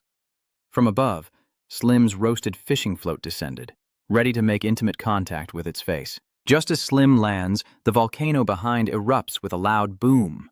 Only then does Tranthu smile brightly and praise, with Slim still lending a hand. At that moment, Lei Diao slowly descended near the unconscious beast, digging in the ground. Tanam appeared out of nowhere, standing coldly and eavesdropping, though he knew he had to show some attitude. He chuckled mischievously and drew out his large pig slaughtering knife. Even Do Min, watching from afar, was surprised. "What are you doing? You're even carrying a pig slaughtering knife. Can this cut through a lord-level beast?" Instead of speaking, Tanam smoothly grabbed the knife and leapt over the giant burrowing beast. After finishing, he happily turned to show Tranthu and Tu Tin that there would be food tonight. Do Min looked so stunned that his eyes nearly popped out as night fell. Tranthu's group set up camp and relaxed, enjoying roasted king beast meat. Tu Tin was eating meat and asked, "Tranthu, do you have a battle plan for what's next?" As he was chewing and about to reply, he suddenly felt something was off. Next, at this moment, the system panel appears, offering 3 options: to handle the Beast Lord, to eliminate 2 Beast Lords, or to destroy all 3. Seeing the tempting rewards, he immediately adopts a capitalist attitude. "We had no plan before, but now we do." Then you tell Tu Tin, "Tomorrow we will continue to go deeper inside." The next day, Tranthu and the others were taken by Lei Diu according to the plan from last night. Riding on its back, you frowned thoughtfully, realizing that completing the mission with Slim alone wouldn't be enough. You needed to train Husky a bit. Think and do, you immediately raise your hand to summon it. Come out, Husky. Immediately after, Husky was surrounded by a surge of electricity and, seeing its owner, it barked happily like a festival. Trantu's son is holding a bag of unknown origin, eyes shining like a lighthouse. Tanam and the other person are stunned for 5 seconds, unable to believe it. Wasn't this bag already taken by Lao Li? Tutin is just as surprised, so why is it still here? Remembering a bit of the morning at home before leaving, Tranthu was staring intently at the demonic charm. Recently, old Lai has been very guarded around me. He hesitated for a moment before holding the item in his hand, worried that the teacher might suddenly want to confiscate his bag. Then he carefully folded the cloth bag and finally, with a mischievous look, tucked the small pouch into his shirt. Thinking that way, in reality, he was secretly challenging Tanam's gang. Suddenly, he sat down in front of Husky and cheerfully ordered it.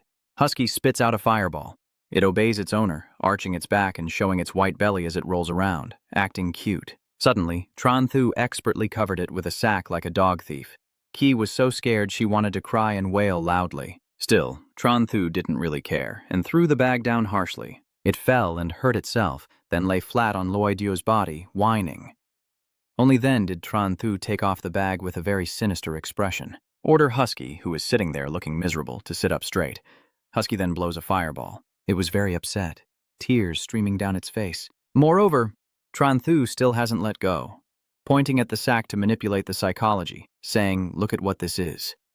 Only then did Husky finally grimace and breathe fire strongly at the target he chose. It finished feeling resentful, but I just patted its head to comfort it lazily. Yeah, very obedient. Even the look in its eyes is quite dull. But since he's not its owner, he can only sigh helplessly. Yet another child haunted by a sack. They kept walking until the next day, with a bottomless abyss beneath them, and only glowing red eyes snarling. Tranthu looked at this and happily thought, this must be very far from the space entrance. Then he pointed and said, "Stop here." Tranthu's group landed on a barren patch of land, and since it was already evening, Tranthu suggested they rest here for the night. Tin replied, "Then I will set up the tent." Suddenly, from afar, Xiaodie hurriedly flew towards Tonam. It uses its own language to report something to him. Tanam was surprised and exclaimed, "What?" Then he informed Tran Di that there was danger nearby. Tran Shu was not too worried and casually took out a glass tube with a strange substance to reassure him. "It's okay, don't worry. Let's rest tonight and go hunting officially tomorrow." Seeing you like that, Tutin and Tonam were startled and asked him questions. "Trandai, what are you doing?" And the guy just shouted directly, "Damn it, don't mess around." Unlike those two panicking, Tranthu remains calm and handsome. "Don't worry, I was just a bit bored." Tanam and the others clearly didn't trust him much. "Are you bored and just playing with a nuclear bomb?" Husky suddenly appeared out of nowhere, sticking out his tongue happily, his eyes shining like stars. It barked woof woof woof and then went into the bullet tube that Tranthu was holding. A surge of electricity shot through your head, forcing you to react quickly. You swiftly grabbed the bag. Just as Husky jumps, Tranthu holds out a bag, and the poor Husky crawls back into the tightly closed bag that Tranthu has tied up. It was struggling inside while Tranthu was outside, holding the bag and scolding it. "You dare to mess with me?" In the end, you threw the bag somewhere else and added, "Stay there." After finishing, you breathe a sigh of relief and can go to sleep. Then, Tranthu crawls into the tent and reminds Tutin and Tonam to rest quickly as well. Those two still seem pretty alert, but Tutin just replied, Then Loi Diosa went down to rest beside the tent. To stay alert, Donam placed a surveillance device facing the tent. After finishing, he also lay down to rest on the back of the beast. By the next morning, Tranthu's group had started packing up and leaving. Donam, exhausted, stretched, and yawned. Suddenly, he was startled and wide-eyed. Oh no. Even though he didn't say it aloud, he was screaming inside when he saw the three people from Tranthu dressed like they were in a hospital. What's going on? Are these three crazy? Why are they wearing patient clothes here? As for the three others, Tanam is still excitedly praising. Tutin, this fabric is good. Has it been improved? Tutin happily gives a thumbs up when praised. Sure, the temperature is now 40 degrees. Wearing this outfit won't be hot. The three of them climbed onto the Thunder Eagle's back. Tranthu outlined the plan. Old Ta, find the mutated beast. Now we only hunt level mutated beasts. Although Tonam was a bit hesitant, he still agreed and summoned Teodiep without any problem. It began using its abilities to sense the direction. Receiving the signal from Xiaodi, he immediately pointed out that a level dark iron mutated beast was 1,000 meters ahead. The three of them set off to hunt the beast, leaving Donam and the flying beast behind. Diep is covered in sparkling dust, flapping its wings as it moves forward. At the same time, Tranthu's voice rings out. We're almost there. Behind Diep are the people riding on Dieu, and you keep reminding them to follow Diep. Then, Tranthu and his group pass by a pack of firewolves resting. Seeing them, Tranthu looks quite pleased, as expected from the black iron mutated divine wolf. Then he ordered the Thunderbird descended, obeying his command to land near the 7 firehawks. Tranthu's group hid behind a large rock, signaling to prepare. At this moment, a firehawk has detected something unusual and is growling to alert the rest of the flock. Grow, retreat quickly. The alertness of the fire beast surprises Tranthu. Damn, so agile and quick. Still, you not only stay calm but even get more excited. Then I won't hold back anymore. Next, you summon Husky. Husky, come out. When summoned, it sits facing the firehound and barks. Let's go. Hoako gives a slight warning. Yeah. Strange thing is, Husky isn't afraid. It even walks around it and sniffs, making it freeze like a phone stuck on 2G signal. Tranthu couldn't watch anymore and had to call for help. Slim. Suddenly, the giant Slim falls from the sky, ready to crush the fire cannon. Only then does the fire cannon realize it has been tricked. To prevent it from escaping, Sim quickly used his oversized body to pin it down, even shrinking the fire cannon back to its original size, but it still couldn't struggle free. After witnessing the quick match just now, Tanam had to be amazed. Your skills are so fast, and as the battle begins, the giant transformation is almost over. Tranthu didn't explain much and simply said, just watch. At the same time, Sim stopped shrinking, which surprised Tanam even more, and he could also control the exponential skill. Could this be the advantage of the black iron level star? Tranthu modestly waved his hand and said, we should focus on dealing with this mutated light flame dog now, while the fire cannon is annoyed and glaring at you, clearly ignoring its feelings. He ordered Husky, who was eagerly waiting for the command, and Husky charged forward, showing off a fierce expression and barking loudly. Following his master's command, Husky ran up and stood in front of fire cannon. Husky sticks out its tongue, staring intently at the firehound. The firehound, feeling the gaze, glances away and barks loudly. Suddenly, Husky rushed forward, growling, scaring it so much that its fur bristled like durian spikes. Husky's attack caused multiple large explosions, making it impossible for DM Quinn to withstand. Not stopping there, it continues to cast a death magic mouth. This time's ability is Ice Curse, and DM Quinn is frozen solid and unable to move. Tranthu proudly looked at Husky and praised it, then roasted it and let it freeze. Husky really knows how to plan ahead. Over here, Tanam and Tutin are holding crosses and praying. Amen. You go over to DM Quien's body and, with a look full of curiosity and delight, remind yourself. Stop saying amen and take the royal beast pearl first. Once you find the gem, hold it up and call out, let's go to the next destination. The two Dongthan responded, all right. After a while, Lei Diao waits for everyone to fly away. A few minutes later, all three land and sit together around the campfire. Tranthu holds the piece of meat and complains, the powerful beast struggling a bit. We haven't found the Lord for a day, only 3 bloodline mutated beasts. You suggest we keep moving forward and see what happens. Tanam shook his head, indicating disagreement. Deep inside, it's not certain you'll find it. It would be great if we could create a coincidence, like at the Ice Canyon. Tu Ting also raised his hand to disagree with your opinion. Come on, that time attracted so many fierce beast lords. He nodded and turned to him hesitantly, but the Ice Canyon. Tu Tin visualized and analyzed the explosion. The Ice Canyon Lord was completely wiped out because they enjoyed burying others. Hearing him say that, Tranthu hesitated a bit. After a moment of thought, he stood up and decided to move somewhere else, starting to hunt normal monsters tomorrow.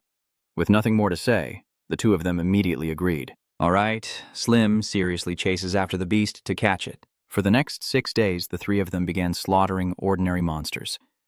6 days later, Slim stood proudly in front of a group of rabbits, terrifying them. The three of us are sitting comfortably on the Thunderbird's back watching a show. Lao Ta, Xiao Tin, do you think we still have a part in this? Tanam awkwardly explained with tears in his eyes, yes, we tried our best, but we really couldn't find the Lord. Tranthu sighed in disappointment. Oh, then you fell back and looked up at the sky to enjoy it. Is it wrong to be strong in this world now? That seemingly ordinary remark left Tu Tin and To Nam speechless as Husky and Slim happily chased after the ferocious beasts below. Gao Gao! Tranthu poked her head out and ordered it from the winged bird. Slim stops, shakes itself a few times.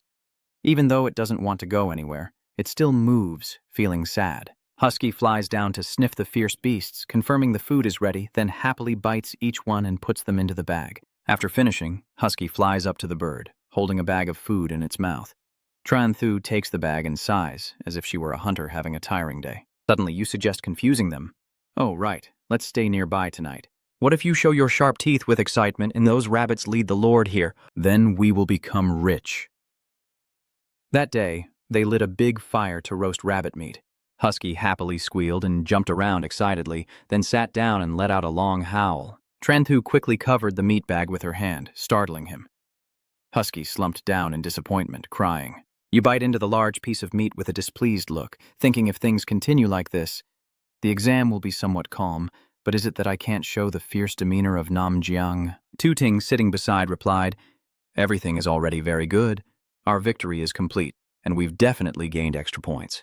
He calculated that our group accumulated 255 points over the past few days, so we should have at least 185 points. Just 185? Husky still comes over to nuzzle Tran Thu, begging. He looks at its excited face with helplessness. Tran Thu had no choice but to give it a whole chicken, something worthless. Husky, now human, decisively refused. It points to the demanding jars of spices, and Tran Thu feels even more hopeless but can only let it go. May also knows how to be picky. Seeing you sprinkle spices on the meat, Husky's eyes light up. It happily enjoys the delicious food while Tu Tin on this side is feeding Loi Dieu, reminding Tran Thu. Tran B, you are now at the black iron level, so you need to pay attention to the right food for the spirit contract. He explained everything clearly to you. The beast domain isn't enough to sustain the energy consumption of the black iron level. They need to eat every day. A proper diet and high-quality food can enhance the strength of the spirit contract. Tran Thu cheerfully responds with a smile. Okay, when we get back, I'll ask Dolly to prepare a suitable menu. Tunam is feeding Xiaodi over here. Come on, you should eat a little too. Tran Thu suddenly widened her eyes and shouted, Does it eat meat? Hearing that, he quickly clarified nonsense. You don't like meat, understand? Hearing that, Xiaodi's face momentarily froze, then she sneered disdainfully at To Nam. Little Dieppe immediately showed signs of discomfort. It writhed in anger, leaving all three of them helpless. Tran Thu glanced at the probing look and asked, Are you sure you don't dislike meat? To Nam refused to admit it and questioned back in protest. Is there poison in this meat or something? Suddenly he realized the problem and stood up shouting, No, there are powerful monsters approaching. Xiaodi's eyes shine brightly as he guesses it's not just one. After deciphering its question, all three run forward and dive in. Tanam pulls Tran Thu up while Lei Dieu patiently waits. He turned back and looked behind him, feeling uneasy. Could it be that our slaughter of ordinary ferocious beasts these days has caused the beast lords to unite? Suddenly, the two of them turned back curiously and asked, Did you do it? Tran Thu waved his hand, immediately refusing to do it, and at most the little prince could only fight one. From the spirit point of view, Husky is climbing up. Wasn't there still a Husky? It happily enjoys the meat without caring about anyone. Tran Thu gently called, Husky. Seeing its clueless expression, he crossed his arms in frustration. Are you trying to be funny? They immediately raised their hands to push away, apologizing awkwardly. Sorry to bother you. Tran Thu reached into his pocket and fumbled around. Wait a moment, he pulls out a bottle of black diarrhea medicine.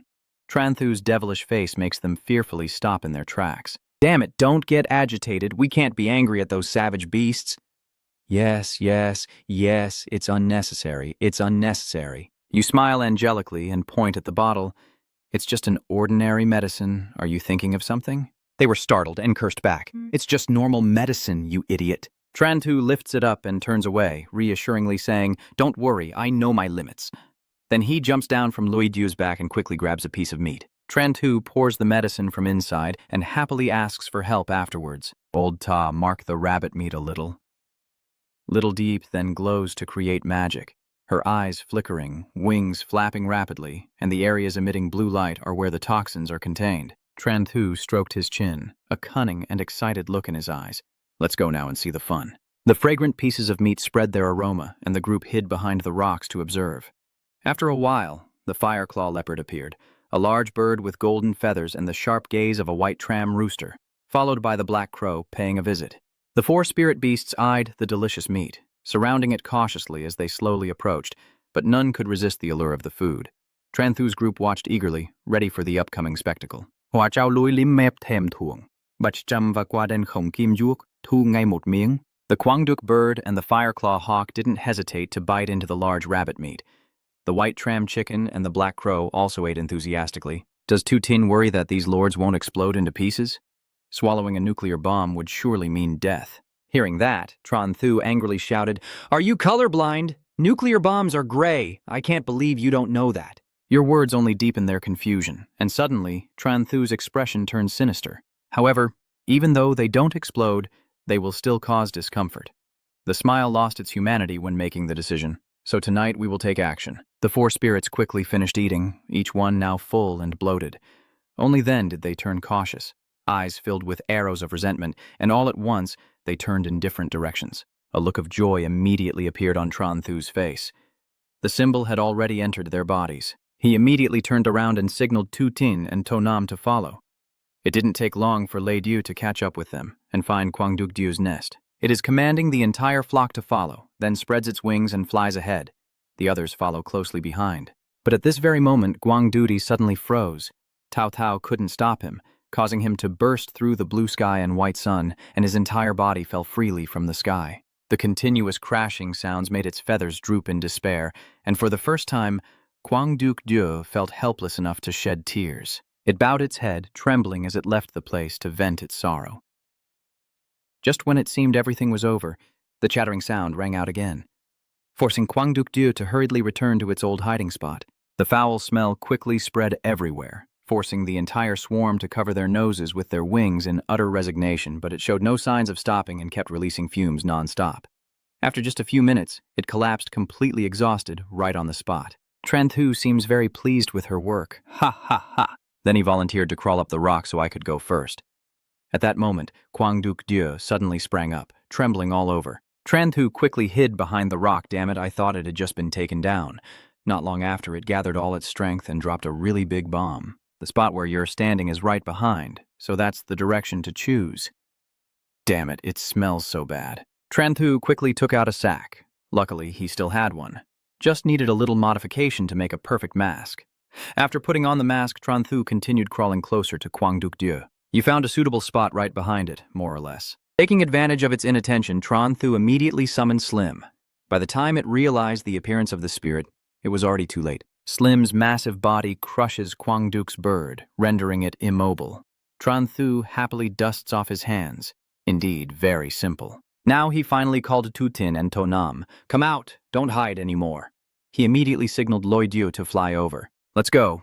After observing the situation, Tran Thu reminded them, they haven't noticed yet. Fly up first. Although Slim has control over the people below, the Kwangduk bird still keeps struggling to break free.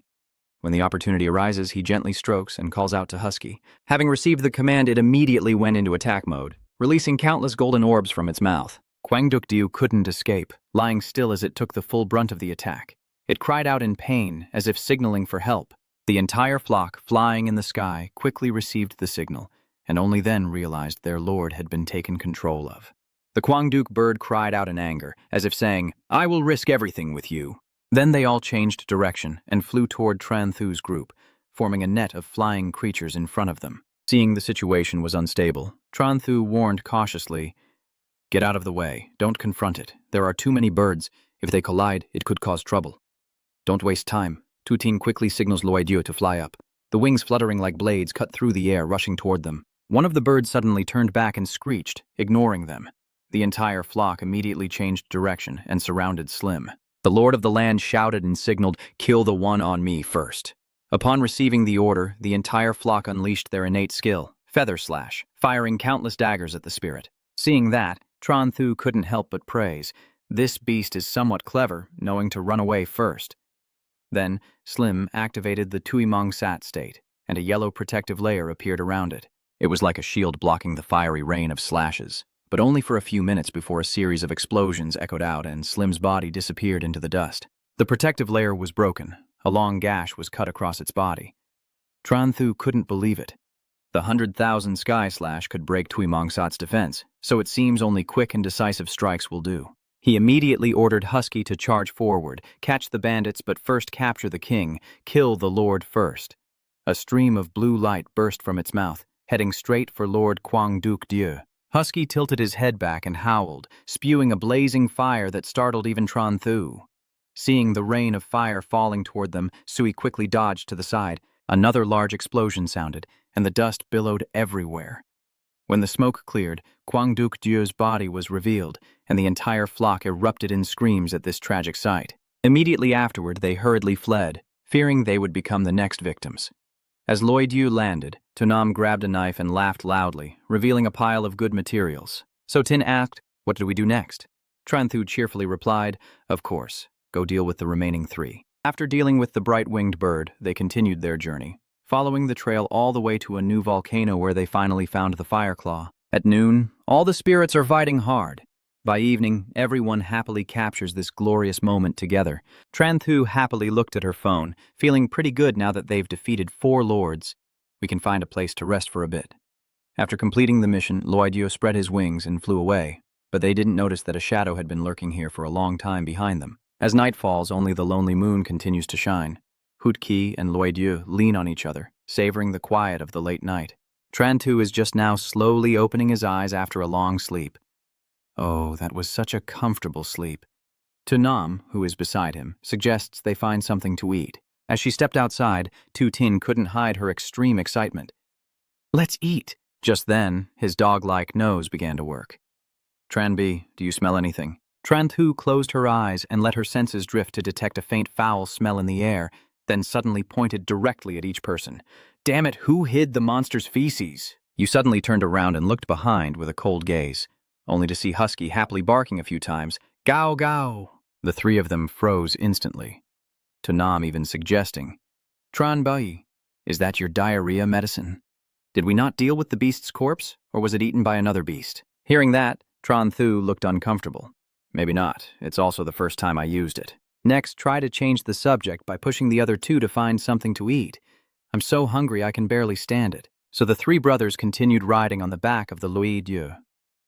"All right, I'll let you off the hook for now." However, every nerve in Tunam's body kept trembling. Is this smell maybe a bit too much? They all instinctively pinched their noses at the same time. Tu Tin barely managed to say, "I can't take it anymore." In situations like this, Tran Thu starts to act recklessly. "Don't worry, I brought something." Seeing you pulling out all sorts of things from everywhere, they were sweating cold sweat. "How did you stuff these things in?" "The magic bag has reached the bottom," Tran Thu exclaimed happily. "Found it, then bring out the 3 masks." "Here, take this." Tunam and Tu Tin immediately countered with their second trick, spraying glue to block it. But this method still doesn't reassure him, and Bang Huang also notices that you're still carrying a gas mask. "Did you plan to poison him with diarrhea from the start?" Before Tunam's accusation, Tran Thu immediately defended herself. "How could it be? I just have extensive survival experience. What if I end up in a toxic environment?" He and Tu Tin both crossed their arms and showed a devilish expression before believing. "Hurry up and urge them." "All right, put it on quickly. Let's go now." Tunam had no choice but to put it on hurriedly before the mask slipped, and only then could he breathe a sigh of relief. Finally, the atmosphere returned to normal. Suddenly, a very affectionate call came from behind. It was Tran Thu, and it turned out to be Domin and Du Thu flying over. Because he was busy with many things, he shyly scratched his head and asked, "Can I borrow a gas mask?" Hearing someone in need of help, a bold idea suddenly came to Tran Thu's mind. He waved his hand happily. "Teacher, luckily you're our supervisor. If it were someone else, I might have already lent it to you." Can Domin immediately jump to questions about this student? Tran Thu propped his chin and playfully said, "The fierce Namjiang student has never beaten around the bush. Even if he has been plotting in advance, he still hesitates when he shows 5 fingers to quote a price. Just one sentence, 500,000. Du Min rubbed his head in frustration and could only stand there muttering to himself, annoyed that someone was extorting the teacher at the exam school. Without waiting for him to say another word, Tran Thu quickly used a multi-level marketing tactic to lure him in. "Teacher, just 50,000 will get you incredibly fresh air." But Domin still firmly refused. "Come on, I don't have any money." Seeing the guy leave, he still shouted his sales pitch. "You have to seize the opportunity." "Master, that's not all." Tran Thu then smiled wickedly. "He wants to follow us, so let's fly in a smellier direction." Tunam and Tu Tin, infected with the lingering illness, immediately agreed. All right. Loi Dieu quickly flapped its wings and flew ahead.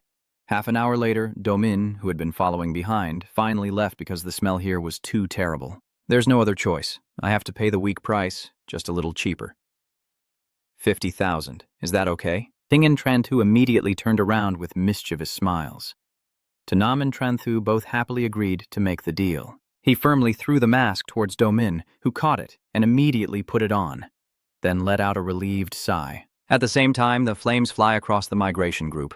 They happily take off, soaring high to enjoy the warm sunshine. Suddenly, the water below started to move strangely, continuously making noises as if something was stirring. The surface instantly froze over, with sharp, frozen waves protruding upward. The thick ice surface rising above the lake made the air feel even colder. The fire spirits were stunned by this sight. They spit fire trying to break through the thick ice, but the more fire they unleash, the thicker and more numerous the ice layers become. Watching the ice gradually rise and cover the ground, the frenzied beast slowly steps up from beneath it. It roars loudly in anger after being awakened from a long sleep. The roar of the berserker echoes across the sky. All the surrounding animals, from small to large, trembled in fear as they heard it. "Do!" Min exclaimed in panic. The terrifying pressure blocks their path as a huge ice sheet suddenly appears. Tanam and Tu Tin concluded that he is a big guy, at least at the level of black iron. "Tran B, what should we do?" Tranthu smirked wickedly and said, "Let's assess first if we can't win, then run away." He then pointed in a direction for Lei Diao, Xiao Lei. "Let's go." He immediately shouted, "How dare you? Are you all crazy?" Du Min panickingly called back, "Don't go. I'm not sure I can win yet." Hearing that, all three of them exclaimed in shock. "You can't win the fight?" He confidently affirmed. "Yes, that's right." Seeing that, the hidden 100-point love creatures clearly appeared in the minds of the three. They eagerly volunteered to fight, and on the last day of the exam, some even offered to go first. Our maximum points end here. The shock caused by the appearance of the white lion has caused quite a chaos among the native, ferocious beasts. And all the witnessing students are so stunned, they almost fall over. What's going on? They're so panicked, they're sweating like waterfalls. Is the beast here already taking the medicine? Damn it, it can't be that unlucky. At this moment, Wu Song noticed the Thunder Eagle, which was especially familiar from across. And with all the events he had to handle beforehand, he was certain. Oh my god, it's Tranthu again. With such a big commotion this time, what exactly did he do? Digging up a ferocious beast. Then he decisively gave an urgent command to all the young tigers. "Disperse now!" As soon as he finished, they all ran away quickly without looking back. Meanwhile, Tranthu's group is returning on the Thunderbird from the source of the commotion, and a series of options to handle the situation are appearing before him. First is to have Du Min act, second is to run away calmly, third is to fight to the death with the king to get the brave man's engraved stone, and finally to seek the king's forgiveness. The decision was not difficult, but Tranthu identified the common point. This time, the options given by the system are all about giving up. It seems this beast is truly very powerful.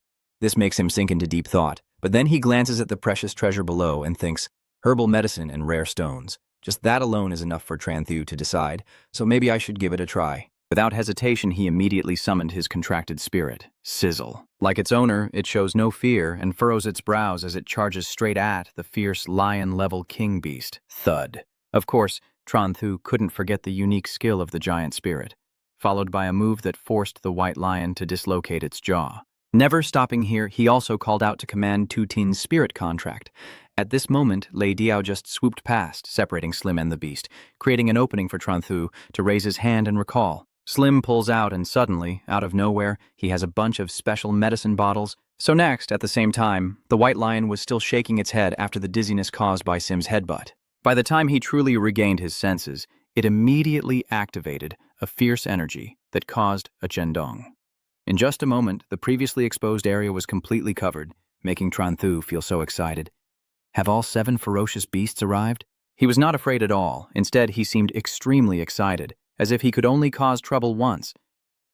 As soon as he finished speaking, he threw the items in his hands away. It turns out that just one station and that potion are the source of the earth-shattering bomb. A series of deafening explosions rang out as Lian Tuti continued to speak, following Tranthu's words. This can only explode once. Let's head back to the base quickly. You firmly emphasized to Tu Tin that returning to the base is the safest option. He didn't ask anything, just nodded in acknowledgement of the order. Then he immediately commanded the Thunderbird to escape from the thick smoke and bones, soaring high and far at an incredible speed. Even more frightening, aside from a few injuries, the white lion's strength remains abundant.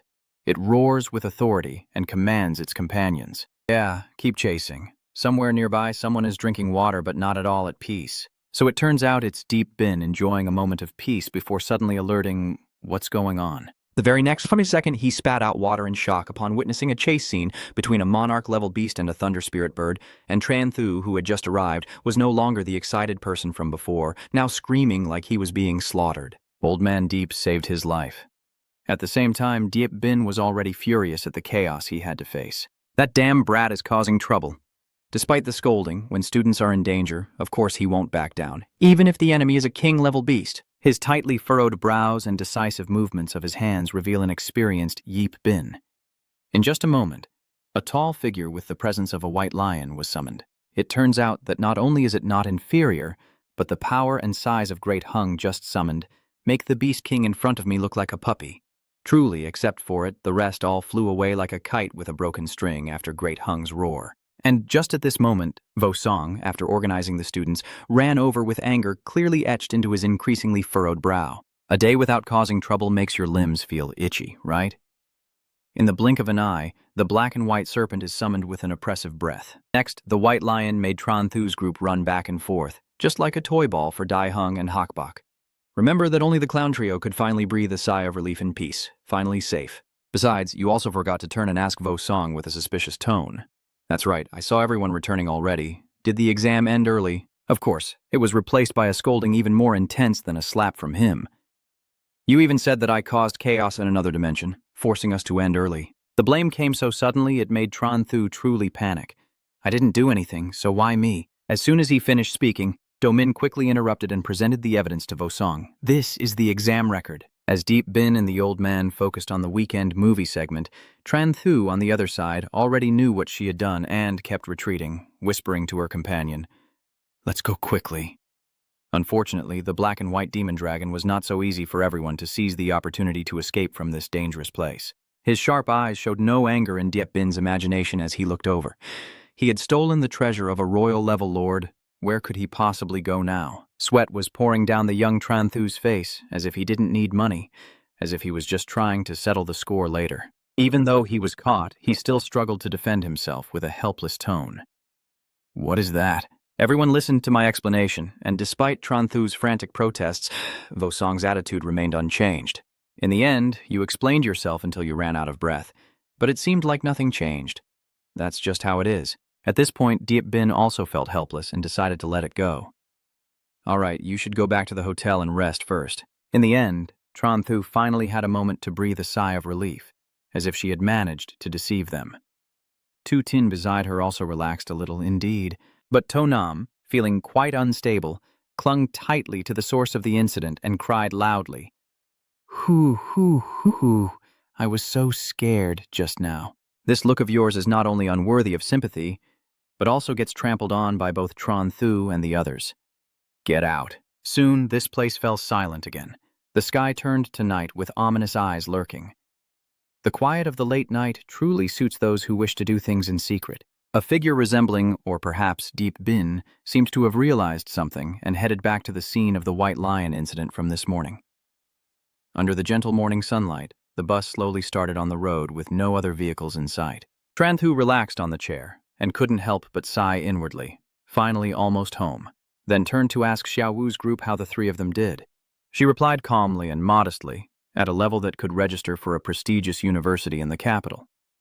Than Han, over on the other side, seemed a bit shy as he continued, I will also attend university in the capital, and Habang is not much different." "Me too." Hearing this news, Tran Thu naturally knew her own outcome and had to shout out, "Then that's good. If anything happens, you can come to the Huaha Academy to find me." As soon as she finished speaking, she suddenly seemed to gather all her courage and was about to speak. Unfortunately, before Habang could express her feelings, he blurted out a cheesy slogan that killed the mood. "Everyone is friends. Get 10% off." With just a single word, it shows how powerful Tran Thu's ability to destroy the romantic atmosphere is. And only when the sun is about to set does the vehicle carrying the country's future finally stop amidst cheers, returning home at last. Tu Tin, coming from behind, couldn't help but feel helpless as he assessed you, my brother. Being single does have its reasons, but with a guy like Tran Thu who seems to lack emotional sensitivity, it's too hard to explain. "What do you mean by saying that?" He didn't bother to explain and just changed the subject. "Let's go. We're here. Get off the car. Even though I still don't understand everything, I don't pay too much attention. All right. Once the students return, there will definitely be parents waiting early to greet them. How did the exam go? I heard there was an unexpected incident at your exam location. The constant inquiries echoed. Are you hurt? Even Tron Vu stepped forward to ask with concern, Son, are you okay? But just as Tron Thu was about to reply, his warm, fatherly concern suddenly shifted to a more pressing matter. Are you all okay? Is the other space also safe? The contradictory words from the crowd leave him stunned. What is going on here? According to common sense, shouldn't a father ask about his son's situation? And besides, it's fine if he's worried about his friends, but why would he be concerned about another dimension?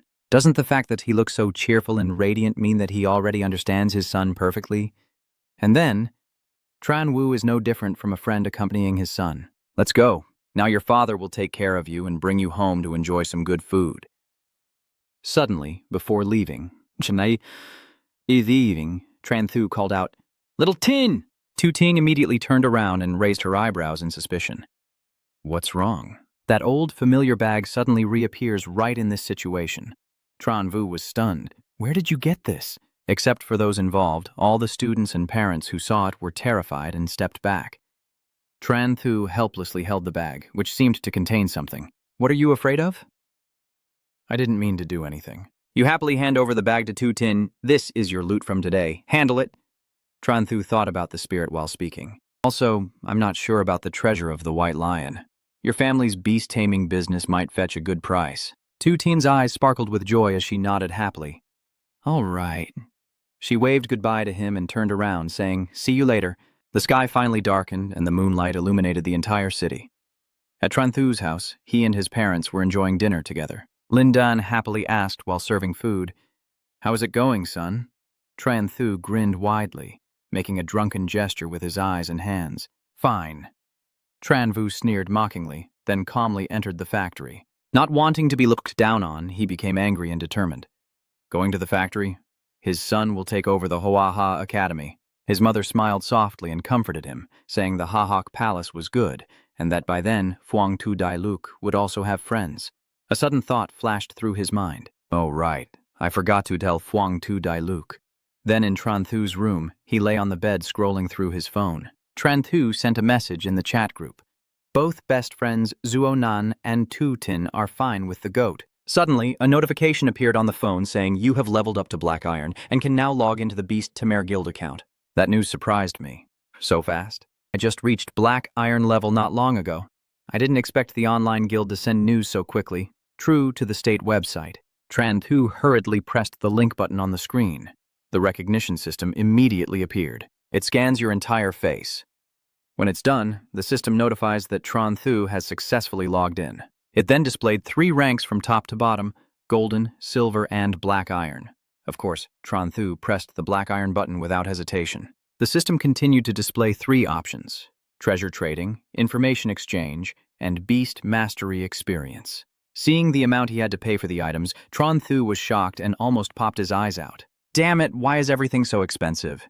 He held his phone in sadness and cried like rain. I can't afford it. I can't afford it. Suddenly, Tran Thu remembered something, his eyes shining like car headlights, and he just realized he still had a customization skill. His expression turned serious as he kept pressing his phone repeatedly. It seems he needs to plan carefully. After a while, Tran Thu felt dizzy and stopped watching. This website system is too complicated, so he tossed his phone aside and decided to ask old Lee about it tomorrow. Soon, he fell asleep. After a long time of tinkering, it was already late at night. While still deeply asleep, Tu Tin Tin suddenly called. Tran Thu was immediately awakened, groggily pressed the answer button. Who is this? Early in the morning, Tu Tin excitedly shouted, startling Tran Thu so much that she almost dropped her heart. Tran Bai, we're about to get rich. Tu Tin suddenly remembered something. What did he mean earlier when he said you got rich on the phone? Then he stood up, leaned close to Tran Thu's ear and whispered, Your stone is worth nearly 100 million. You're nibbling on a fried dough stick when suddenly you panic as if you've lost everything. Nearly 100 million. Nearly 100 million. From Tin calmly analyzed that the stone is called a divine treasure, classified as black iron, with only one function, permanently increasing attributes. 2 stones, one with fire attribute and one with light attribute, can boost attributes by about 10%. Hearing that, Tran Thu's eyes sparkled with happiness as she thought of Husky. The attribute boost was just right for Husky. I'll sell it. Tran Thu looked at To Nam and Tu Tin discussing, based on the 200 million sold, we split the money evenly.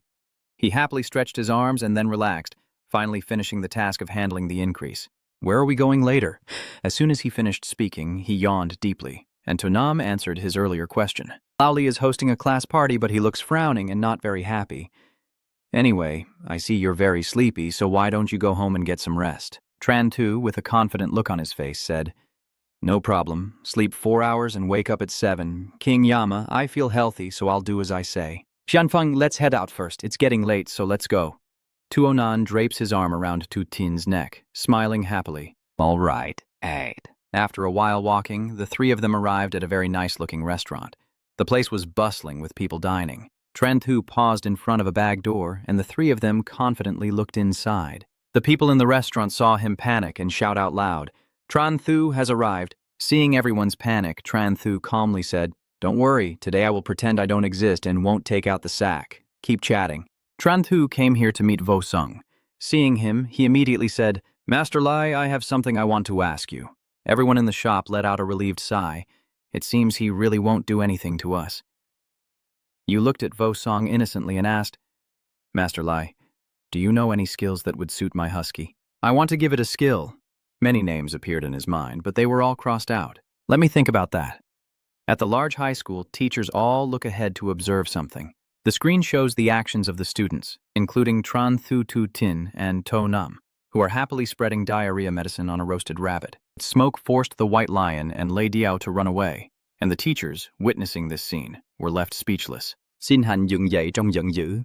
Vậy là chuyện ma một học sinh cấp 3 có thể làm được sao? Cao Trak sternly retorted, In theory, it's not like a high school student, but in practice, haven't we already investigated his identity?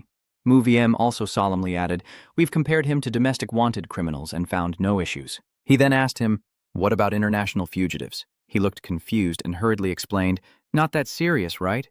But Cao Trak became extremely angry. I think that's enough. Let me see. Muak VM holding the iPad in Lu's search.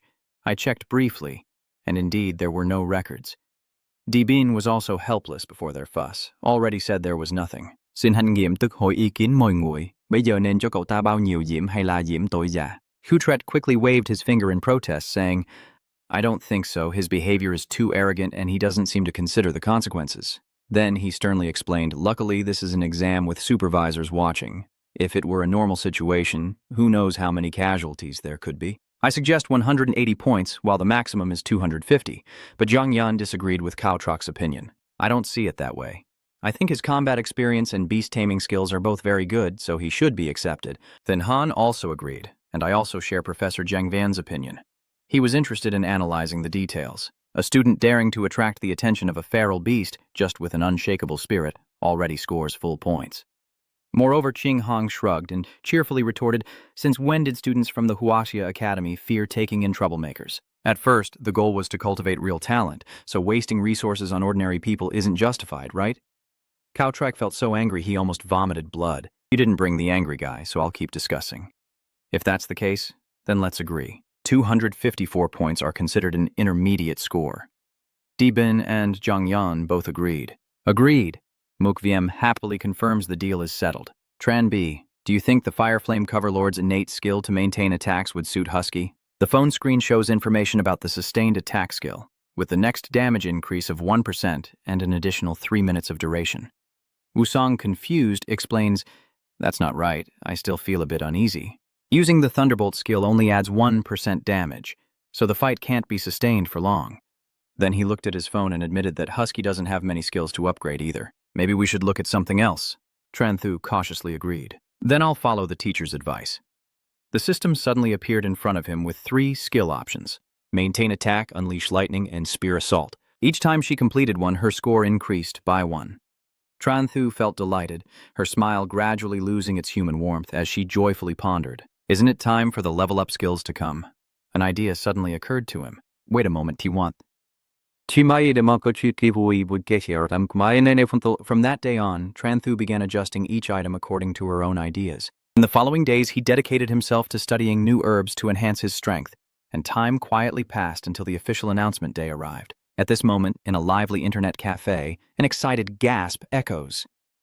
Oh my god, there's a legend, come quick and see, she's 605. Everyone's eyes are glued to the screen, chattering. Over 600 points, she's a student in the special class, right? The moment the results appeared, the girl burst into joyful laughter. Oh my god, I passed! I passed! While everyone else was celebrating loudly, Quatron Thu quietly said, young people still lack understanding. Hey Tin, Lao Ta, what scores did you guys get? Tanam widened his eyes, his finger trembling slightly as he pointed at the results screen, showing 625 points. Next to him, Tutin also looked stunned and quickly responded with 642 points. Hearing that incredible number, Tron Thu nodded in satisfaction and pressed to view. Very good, now it's my turn. The score data immediately displayed 400 in culture, followed by 20 in potential, 245 in combat, plus 20 from the provincial exam, and finally a total score of 685. Everyone was abuzz as soon as they saw the results. Oh my god, the cultural score is maxed out? Is this even possible for someone like him? This is the real master. The total score of 605 earlier was nothing. The crowd cheered loudly, but Tron Thu just shrugged lazily like a lazy scholar. No big deal. Just a perfect score. Everyone, don't get excited. I'm just a bad student. At that moment, someone shouted loudly with shining eyes upon recognizing me. Oh my god, this person is the aggressive Nam Jiang. Tron Thu. As soon as they heard the idol's name, everyone rushed over shouting, the fierce one is the fierce one. My fierce one, I love you. Please sign for me. Seeing the situation getting out of control, Tron Thu muttered to herself. Damn it, the situation is not good. Without hesitation, you immediately turn around and run to save yourself. Run quickly! Tutin and To Nam are left trapped in the chaos, shouting and struggling in desperation. I'm not aggressive. Don't kiss me. Don't pull down my pants. Let go. Outside the internet cafe, Tron Thu took a deep breath and let out a relieved sigh. Finally, everyone dispersed. Probably okay now. But as Tutin hesitantly stepped out, she started complaining non-stop. Tran Thu, it's all because he looked so frustrated with lipstick all over him. I got kissed by a bunch of men and ended up in a terrible state. Seeing her helpless state, Tran Thu was stunned. Where is Lao Ta? Tutin slowly wipes his face, exhausted. The situation is too chaotic. I can't see clearly, maybe a bit desperate. Still staying inside the 3 zones, not daring to go out. Who said that all of a sudden? Tanam appears completely unharmed in the morning, but her legs are trembling violently. Seeing that he remains intact without a scratch, Tron Thu praises him. Well done, Lao Ta. You have some strength. Tutin happily leaned on his shoulder and teased him. If you're okay, why are your legs trembling so much? Yet, Tonam only shook his head silently with an expression of helplessness. He looked up with tears streaming down his face and said, my pants have been torn apart by someone. Then she choked on her words as if she had lost something irreparable, while the other 2 just stared blankly at the wind-blown spot. Tanam looked sadly at Tutin and Tron Thu, holding back a laugh, and asked, what are you still looking at me for? It's getting late. Let's go home. Both of them trembled and immediately turned their heads away in agreement. All right. In the end, the 3 of them calmly left that place as if nothing had happened. They had just walked a short distance when they suddenly stopped, then turned to put their arms around each other's shoulders in silence as if they had already understood, and then all 3 burst into laughter, their triumphant voices echoing through the busy streets. Ha ha ha ha. That night, in Tron Thu's quiet house, he muttered to himself, maybe his achievements could get him into the Huaha Academy. I was just watching Slim and the mischievous Husky cause chaos in the corner, thinking nothing was unusual, when suddenly I remembered that tomorrow the admission notice and the customization skill would arrive. Tron Thu suddenly thought of the familiar faces in the Huaha Academy, all geniuses like Sister Fuang Tu, then turned back to his spirit and muttered calculations. Besides leveling up Husky's skill, I also need to prepare some items for emergencies. Suddenly, a mischievous smile appeared on his lips. Time to make some diarrhea medicine. Thinking quickly, Tron Thu closed his eyes and focused his spiritual power to swirl around him, while his hands moved non-stop among the ingredients to prepare the potion. Time passes and the morning light gradually fills the house. I yawn tiredly and stretch, finally finishing my training. Then I climbed into bed, pulled the blanket over my head, hoping for a peaceful sleep and a beautiful dream. But before I could even close my eyes, there was a knock on the door, followed by a message. Tran Thu, the Imperial Guard escort, has arrived with the supplies. Hearing this, you immediately sit up, throw the blanket aside with bright eyes. That's the customized skill kicking in. Then he happily ran over, "Come here, come here." As soon as Tran Thu opened the door, he saw Tiet Vu standing there with a box in his hand and a bright smile, saying, "Hello, Tran Thu. I am the escort in charge of the materials, Tiet Vu of the Imperial Guard." And then he handed it to you, emphasizing that this is the material for the customization skill. Tran Thu excitedly nodded repeatedly. Thank you, thank you. Seeing the goods in his hands makes him so happy. That was tough. Then, unable to stop the smile on his face, he finally managed to give Husky a new skill forever. It looked confused when called by its name, barking and pointing at itself, but didn't say anything as Tran Thu grabbed it and dragged it away. The door of the small room immediately swung open after a forceful kick. In an instant, a blinding flash of light shot through the gap, and the lightning bolt above Husky suddenly vanished, leaving Tran Thu stunned. Seeing his efforts turn to nothing, he growled in frustration. "Did you fail to comprehend?" Then turned to look behind him, where the still untouched weapons remained. "Luckily, I only bought 80%. I don't believe you need to use everything to achieve enlightenment." Without hesitation, Tran Thu immediately pressed it down and forced it, somewhat roughly. "Eat for me." Suddenly, a devastating wave of energy erupted from its entire body like a breaking tide, but everything was no different from the beginning when the light flickered and then went out. Still, it kept repeating the process a few more times with faint hope. However, the result was no better, making Tran Thu so angry he just wanted to flip the table and overturn the chair. The continuous painful shocks that yielded nothing also made Husky feel sad and frustrated. "And you haven't fared any better," tears streaming down your face after 7 attempts and still failing. Looking at the remaining item in your hand with despair, there's only one last chance left. Not a second to spare, Tran Thu quickly shoved it into Husky's mouth, and Han Shui warned him.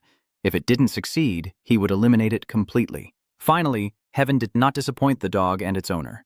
As soon as the lightning flashed, it succeeded in breaking through. At the same time, the system immediately appeared before him with a notification of completing the Level 2 attack maintenance skill. The next damage increase is 3% and lasts for 3 minutes. Seeing the task is complete, he finally relaxed and leaned back, feeling relieved that he had succeeded, almost wanting to deal with the dog. Next, after finishing speaking, Tran Thu absorbed the Divine Clone Technique book.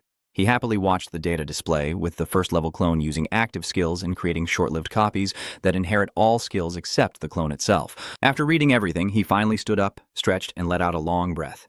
It's finally over, and there's even some time to try making a diarrhea medicine. And so Tran Thu was happily laughing to himself while busy preparing, when suddenly loud knocking and shouting came from outside. Tran Thu opened the door. Hearing the familiar voice, he couldn't help but feel suspicious. "Is Elder Diep here to deliver my admission notice?" Thinking that, he quickly stepped forward to open the door. However, before Diep Bin could greet him, Deep rushed in enthusiastically. Too thirsty. Uninterested in his surroundings, the old man headed straight for his only target, then took a long sip that Tran Thu couldn't stop him from doing, causing Diep Bin to immediately turn back with a puzzled expression. "What's wrong? Is there a problem?" It's okay, it's okay." Glancing at Diep Bin sitting relaxed on the chair, he then spoke cautiously. "Old Master Diep, are you here to give the acceptance letter to the young master?" "Yes." When he saw the boy eagerly accepting it, he asked again, "Where are your parents?" Tran Thu replied while examining the item in his hand. "They've just gone out, so it's fine for you to read it alone." He said and did it. As soon as Tran Thu opened his bag, he saw that it was the admission notice from Huaha Academy. "So, kid, do you want to make some money during the break?" Raising his eyebrows, he proposed, "I have a student taking on a mission in another dimension. Are you interested in joining him?" Hearing that, you didn't bother to beat around the bush and set conditions. What mattered was the payment. After a moment of thought, Deep Bin frowned and gave a figure. "Divide it by 9, and you get 5 million. Seeing such a small amount, Tran Thu quickly lost interest.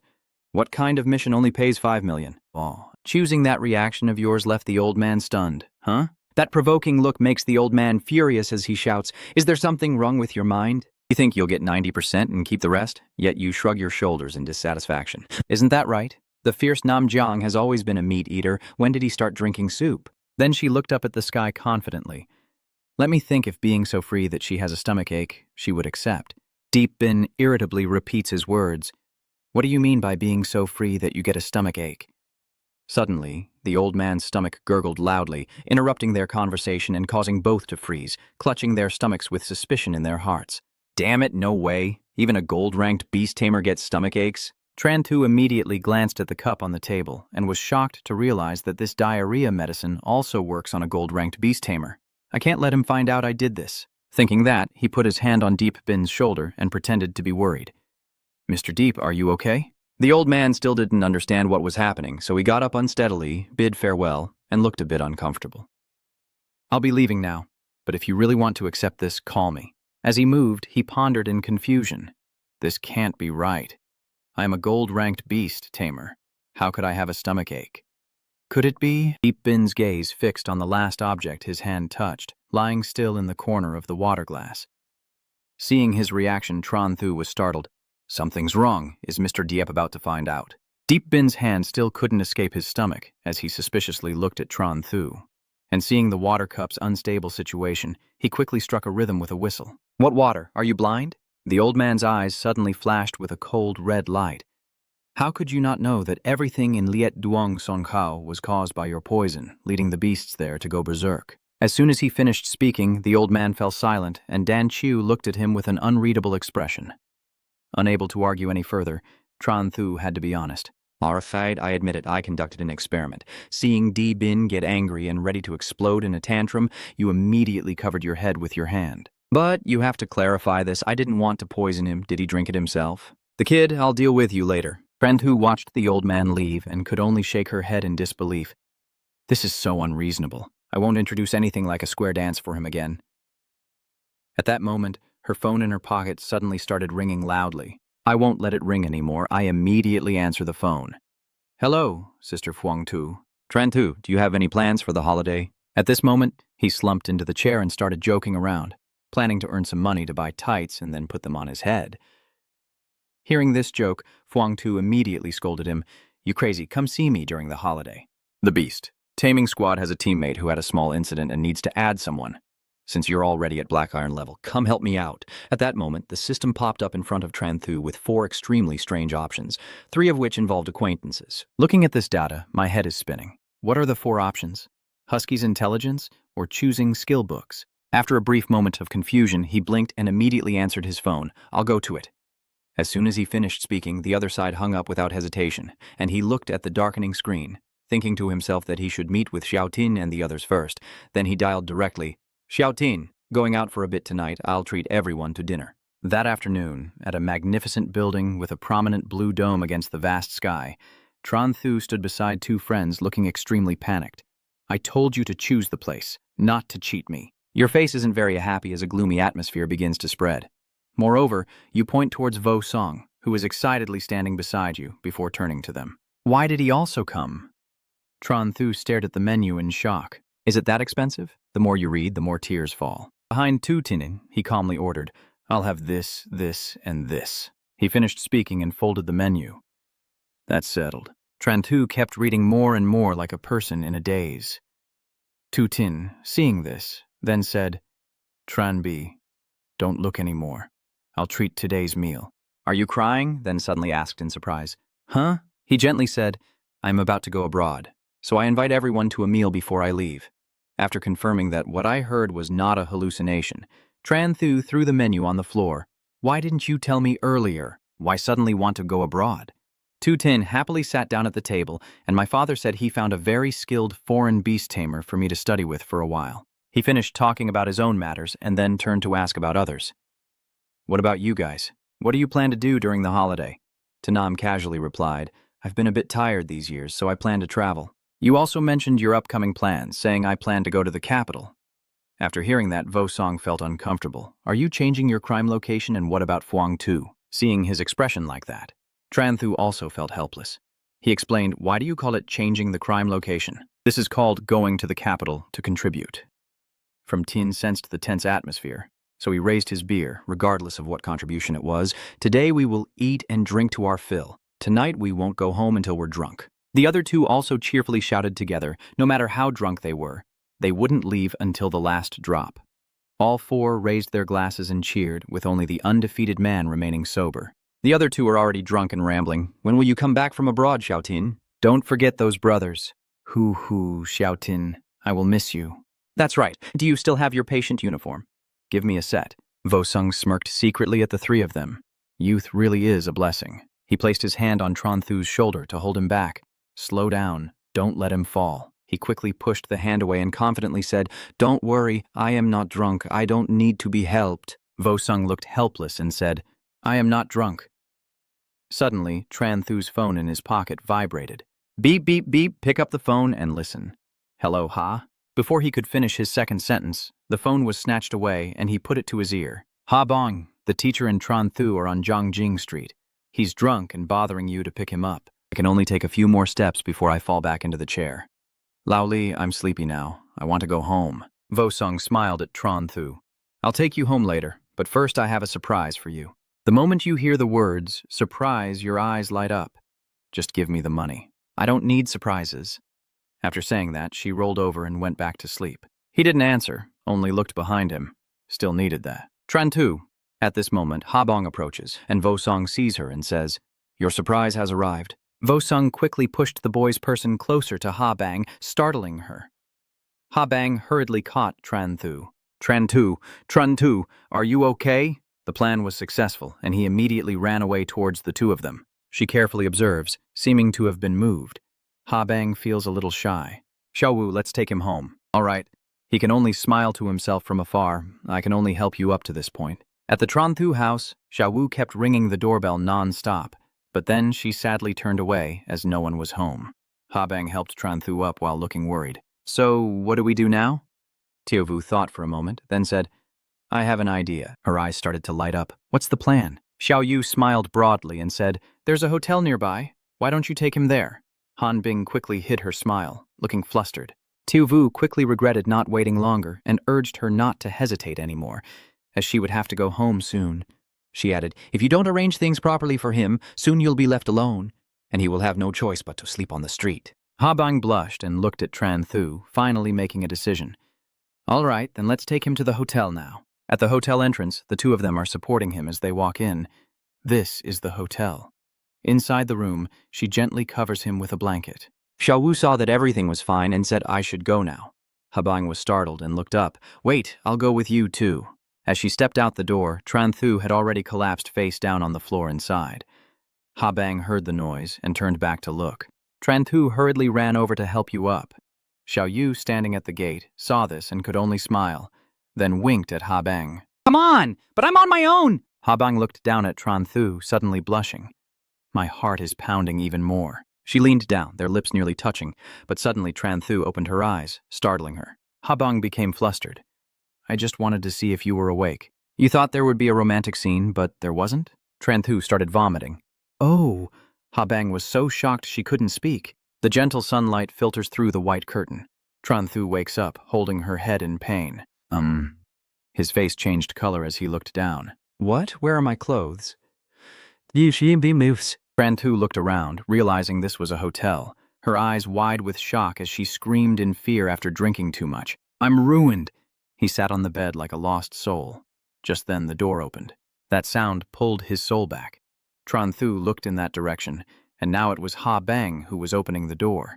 She came over to check on you.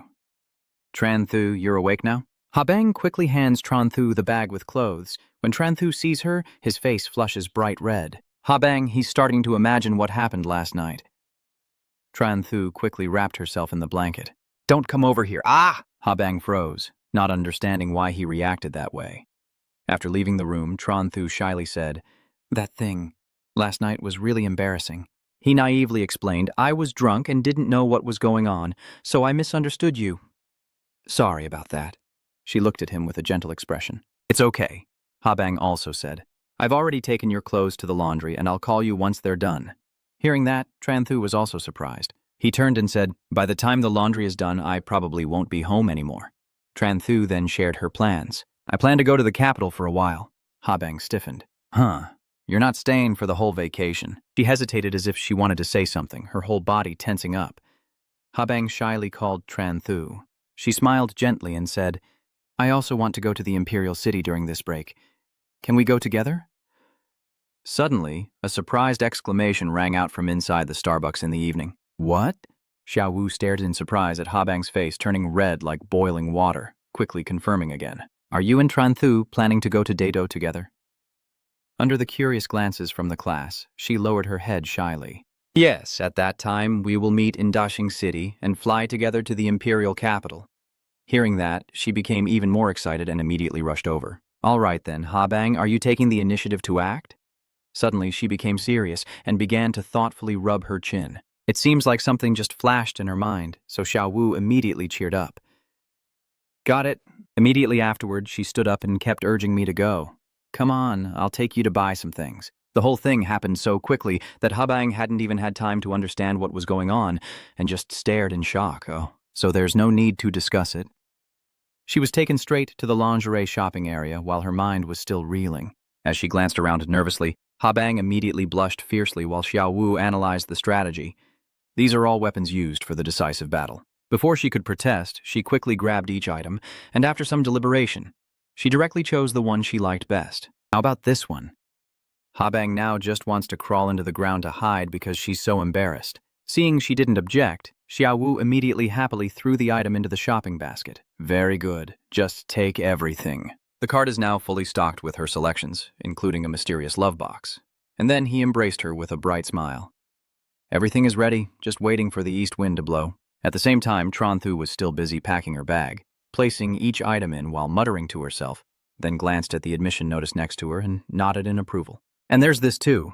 After finishing everything, he happily announced, "We're done, we can set off now." Tranthu opened the door and stepped out, happily saying goodbye. Mom and Dad, I'm coming to the capital to visit Sister Fuang Tu. I don't know why Tran Vu is smiling in a mischievous way, thinking he's genuinely worried about me and paying attention to safety. So I cheerfully thank my father for his concern and say, I understand. However, his next words made him bleed on the spot. He meant others, including ferocious beasts, should also pay attention to safety. She bluntly pierced through the warm wall that Tran Thu thought was a barrier. Oh, filial piety between father and son. But as soon as I opened the door, Diep Bin's familiar face appeared, making me jump. Oh my god, am I in trouble now? Tran Thu just opened the door and immediately faced the familiar face of Diep Bin, Mr. Diep. Then, overwhelmed with panic, he hurriedly closed the door with a serious look. Surely he did it wrong. But before he could turn around, the old man rushed over and lifted him off the ground. Want to run? He slammed the door shut and stood in front of Tran Thu with his arms crossed, scrutinizing him. Where could he run to now? Afraid of being eliminated, he knelt down again and searched. Grandpa Diep, I was wrong. Please forgive me. Deep Bin's face is now as black as a pot, that diarrhea medicine. His hand on your shoulder makes you panic. Don't hit your face. But in exchange, the face of Diep Bin, full of satisfaction as anger erupts, is truly so satisfying.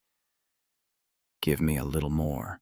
This unexpected reaction left Tran Thu stunned and confused, and he immediately exclaimed, Oh my god! Mr. Diep, are you a pervert? Hearing that, Deep Bin cleared his throat to defend himself. Ahem. What are you talking about? I'm just asking normally. Then I scratch my face awkwardly and reveal a secret. Recently, I've been constipated. Unfortunately, regular medicine doesn't work, but your medicine is very effective, so I want to add a little more. The shocking story made Tran Thu gape. Even a gold-ranked expert can suffer from constipation. Your excitement makes the old man a bit uncomfortable. Even a platinum-ranked expert eats a lot of ferocious beast meat. How can digestion be slow? You force a stiff smile and quickly reply, Fine, fine. As long as you're not here to seek revenge, everything will be easy. Then you turn around and start rummaging through your bag. Wait a moment. Tran Thu took out 2 items and cheered happily. I found them. Looking at the materials in your hand, Deep Bin paused in disbelief. Are you using this sack to hold the medicine? He scratched his head and chuckled. I think it's practical. The old man didn't bother too much either. That's fine. Quickly handling the urgent matter, he hurriedly left. I'll take this home to use. Contact me if anything comes up. Tran Thu nodded. Okay. But after Diep Bin disappeared into the distance, an important thought suddenly came to mind. Oh no, I forgot to tell him the dosage. Cold sweat dripped down. Thinking of the outcome, he silently pondered in despair. Forget it, maybe the golden body can hold on. If it really can't, I'll come in person when I eat. He helplessly comforted himself and then picked up his bag to leave, saying, I need to catch a bus quickly now. The morning in Daxing City begins with the noisy honking of cars everywhere. Tran Thu Lu Thuong steps out of the bus alone. And what catches his eye is Jing Yang Bao seriously giving instructions, pulling up the banner a bit, but not seeing the scene clearly leaves him stunned and shocked. I didn't expect Ao Duong Bao to make such a fuss, already spreading the message at the bus station. Looks like I need to step up my game too. Duong Bao heard the familiar call, immediately turned back with a bright smile. Teacher Tron didn't say a word. He just gave a thumbs up praising that the kid wasn't bad, on par with me. As soon as he finished speaking, he spread his arms wide with a big grin on his face. Later, please look after me, teacher. Then he looked at Tran Thu with curiosity. That's right, teacher. Why do you remember the city of Dai Hung? But he didn't respond right away, instead looking at the crowd gossiping excitedly. Wow, an outstanding student. And that person's teacher might even be stronger. So admirable. That scene pleased Tran Thu. The result was quite good. Then he calmly replied to Duong Bao, I want to fly to the capital. Hearing about the chance to help, he immediately enthusiastically suggested, Teacher, you can just tell me to sit in my own private plane. This made him so confused that he had to confirm again. Do you have a private plane? Not bothering to hide it, he nodded affirmatively. Yes, that indifferent attitude just made him sigh. Wealthy people really are cruel. However, Tran Thu raised her hand to refuse that kindness. But just this once. I'm leaving tomorrow, so maybe next time. Suddenly, Duong Bao's eyes lit up with excitement. So tomorrow, can you come to my party tonight? At the same time, the system panel presented 3 options. Accept the free meal ticket, upgrade the summoned beast, or refuse without taking anything, or reveal that the top scorer will gain an additional Wend technique skill. He briefly pondered upgrading the space of the beast tamer. This reward had never appeared before. Could it be because he was already at the black iron level?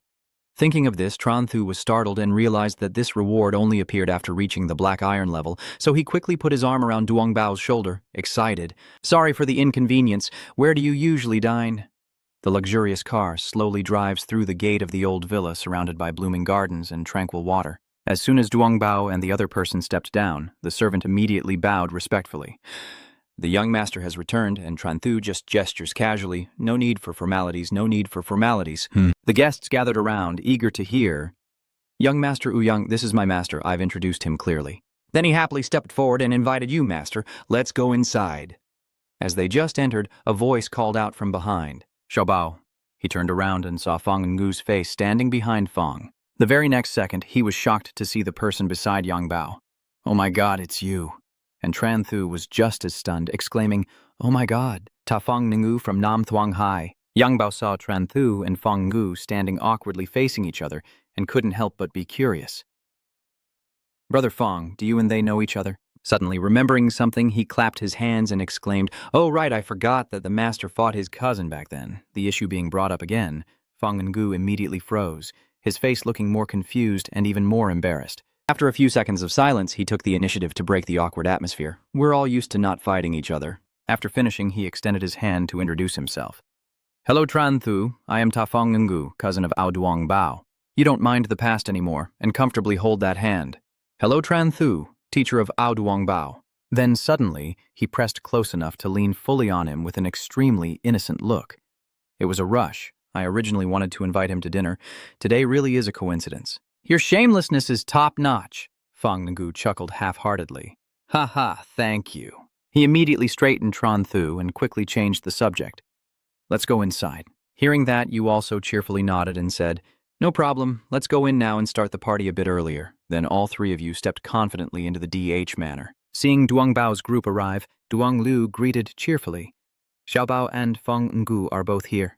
This is the one I've been waiting for. You immediately switched to deep acting mode. Tran Thu, you come from Namjiang City. Hello, sir. Seeing you suddenly trembling and acting silly, Duong Bao standing nearby couldn't help but wonder. The teacher's unpredictable reactions caused the paper Tran Thu intentionally hid in his pocket to finally fall out. Seeing it lying on the ground as intended, he pretended to be surprised. Whoever dropped my admission letter by chance, you all mocked and laughed, then picked it up arrogantly and boasted about it. The exterior of the Huaha Academy is exaggerated. Honestly, it needs to be changed a bit or I really won't want to go. The other 3 just stood there, frozen, watching the scene unfold with such natural acting that it was hard to believe. To break the awkward atmosphere, Yang Bao hurriedly introduced himself. Dad, this is my teacher. Tran Thu, you have taught me many things. Without him, I wouldn't have been able to get into the Huaha Academy. Yang Liu warmly stepped forward and shook your hand, saying, Nice to meet you. A young hero, already at the black iron level at such a young age. Then he happily reached inside his coat. You helped little Bao get into the Imperial Academy, so of course my Ouyang family should repay you and present you with an item from the Tianhua Beast Taming Group. Little Tran, take this card. If you go shopping outside, you can also visit the Tianhua store in the capital. Are you the owner of the Heavenly Flower Beast Taming Group? Tran Thu raised the card with a surprised look. I didn't expect Ao Duongbao to be the heir of the Tianhua Beast Taming Corporation. It seems worth taking him as a disciple. He also secretly thought that talent and strength could indeed bring status. Then he stared intently at the water sphere forming nearby. Forget it, I won't think about these things anymore. Now I need to see what effects my summoned beast space can produce after leveling up. The spirit husky immediately appears and jumps around happily in front of him. Are you a fool? Can you feel any difference? Then the two sides looked at each other for a long time without saying a word. Tran Thu could only helplessly shake his head in frustration. Forget it, Husky's IQ is too low. I should summon a different one. Then I called forth my other spiritual contract to ask. Sim, is there any difference? It exclaimed excitedly. Poop makes him sigh in helplessness again. Oh, I wish I could just awaken a random spirit contract. Then Tran Thu simply gestured to recall them, still need to keep watching. After finishing, she casually took out her phone and thought I should ask Ha Bang what time they're leaving tomorrow. The call display has been on for a while, which makes you feel suspicious. It doesn't sound like Ling's intuition about something wrong has led Tran Thu to the next plan. It's already nighttime, I should go out and check. As I approached the entrance hall, I could clearly hear voices arguing. Ha Bang, don't push my limits. I saw a group of people gathering nearby. Ha Kan is very angry as his father questions his daughter. Tio Bang, today is your younger brother's top scholar celebration. How could you happen to meet him and not join? She looked extremely annoyed as she replied, I was just passing by. This remark only makes him angrier as he grabs her. How can this kid talk to her father like that? The others shouted in unison, That's right, she didn't listen, while Haviem was pushed back so hard that he staggered and almost fell. Oh. Tran Thu also secretly thought she should act now. Suddenly, the system announced options. 1. Adopt a gangster style with a skill to maintain attack. 2. Shout, stop, and run to gain a rushing attack skill, or escape with Ha Bang and her mother to receive the drug for rapid speed. Tran Thu then sneered maliciously and grabbed a sack that suited her, while Haviem was calmly crossing her arms, waiting for the show to unfold. Ha bang. Let's see how you handle this next time. Suddenly he felt a chill and quickly turned his head to look at what was approaching him. This is Tran Thu softly chuckling and whispering to the other person that it's me, then firmly grabbing them and stuffing them into the sack. As he let out a few desperate cries, you quickly covered Haviem's mouth to silence him. Stop struggling. Your father's side is even more impressive. No one will notice us. Then she pushed him down into a corner. Tran Thu suddenly became excited and clenched her fist. Ha. Next, Haviem is still struggling to break free. Save me. So he immediately delivered a powerful punch to his stomach while Tran Thu was still massaging Haviem and Ha Bang on the other side was expressing her pent-up frustration. Dad knows that when he left that year, it made you hate him so much. Hakan, without an ounce of guilt, even pointed at her face. Today is my younger brother's successful exam celebration. Dad hopes you can join us. Hatu also interjected, That's right, little Bang. Your younger brother has now been accepted into the Huaha Academy. You should apologize. A harmonious family is the most important thing.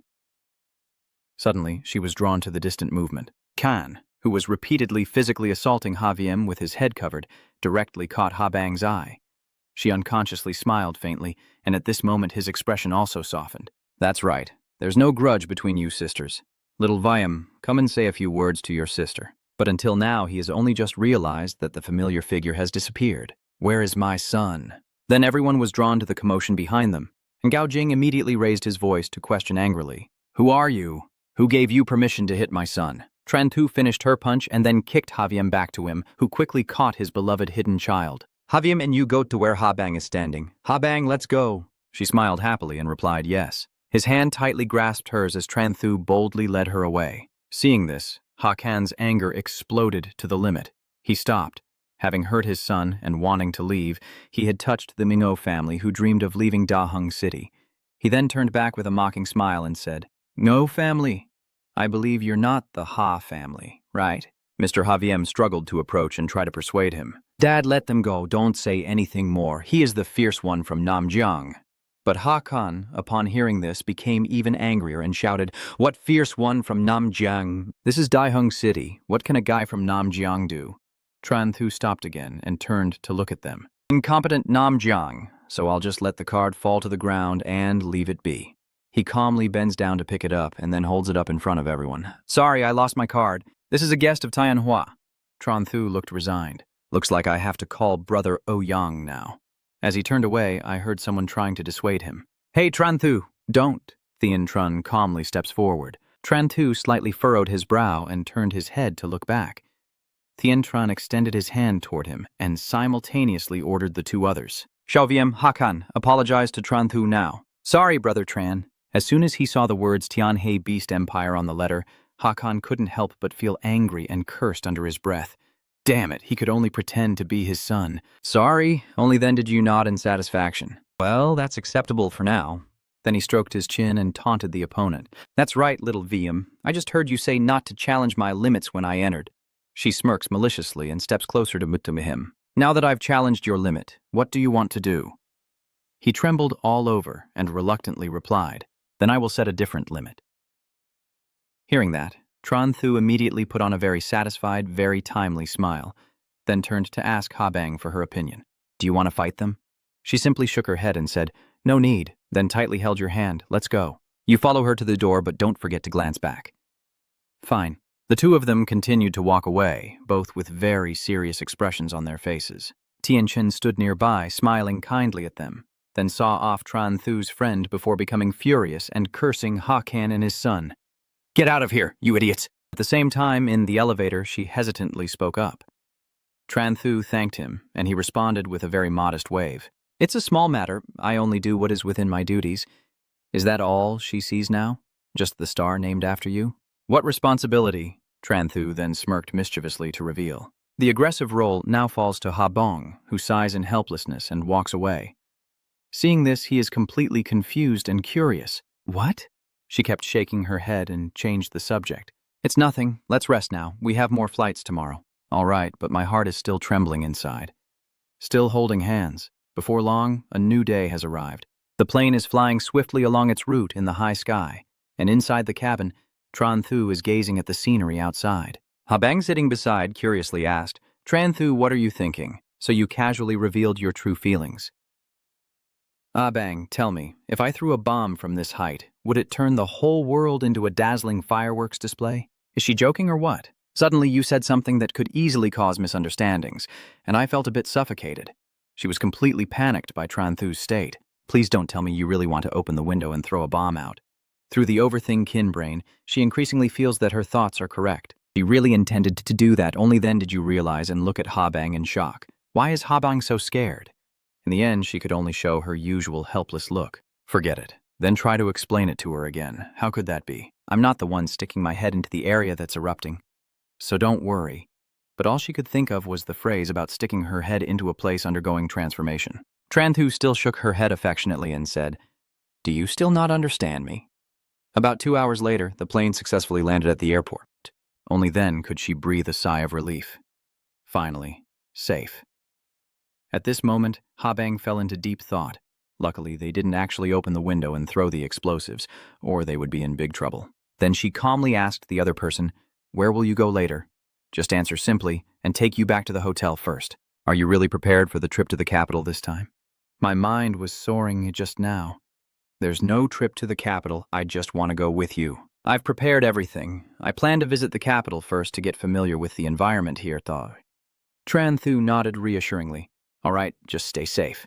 Then he added to her, Let's go. Miss Phuong Tu has arrived. Let's go back to the hotel first. And he quickly waved goodbye to Miss Phuong Tu. The scene shifts to a luxury hotel building. After taking Habang to her room, he gives her a few words of advice. Habang, Phuong Tu and I still have something to discuss. You should rest first. After saying that, Tran Thu pointed to a nearby room and said, I'm in the room opposite. Call me if you need anything. She simply responded with a nod, and seeing Habang's expression as she watched him turn and leave, Phuong Tu couldn't help but smile, feeling excited and intrigued.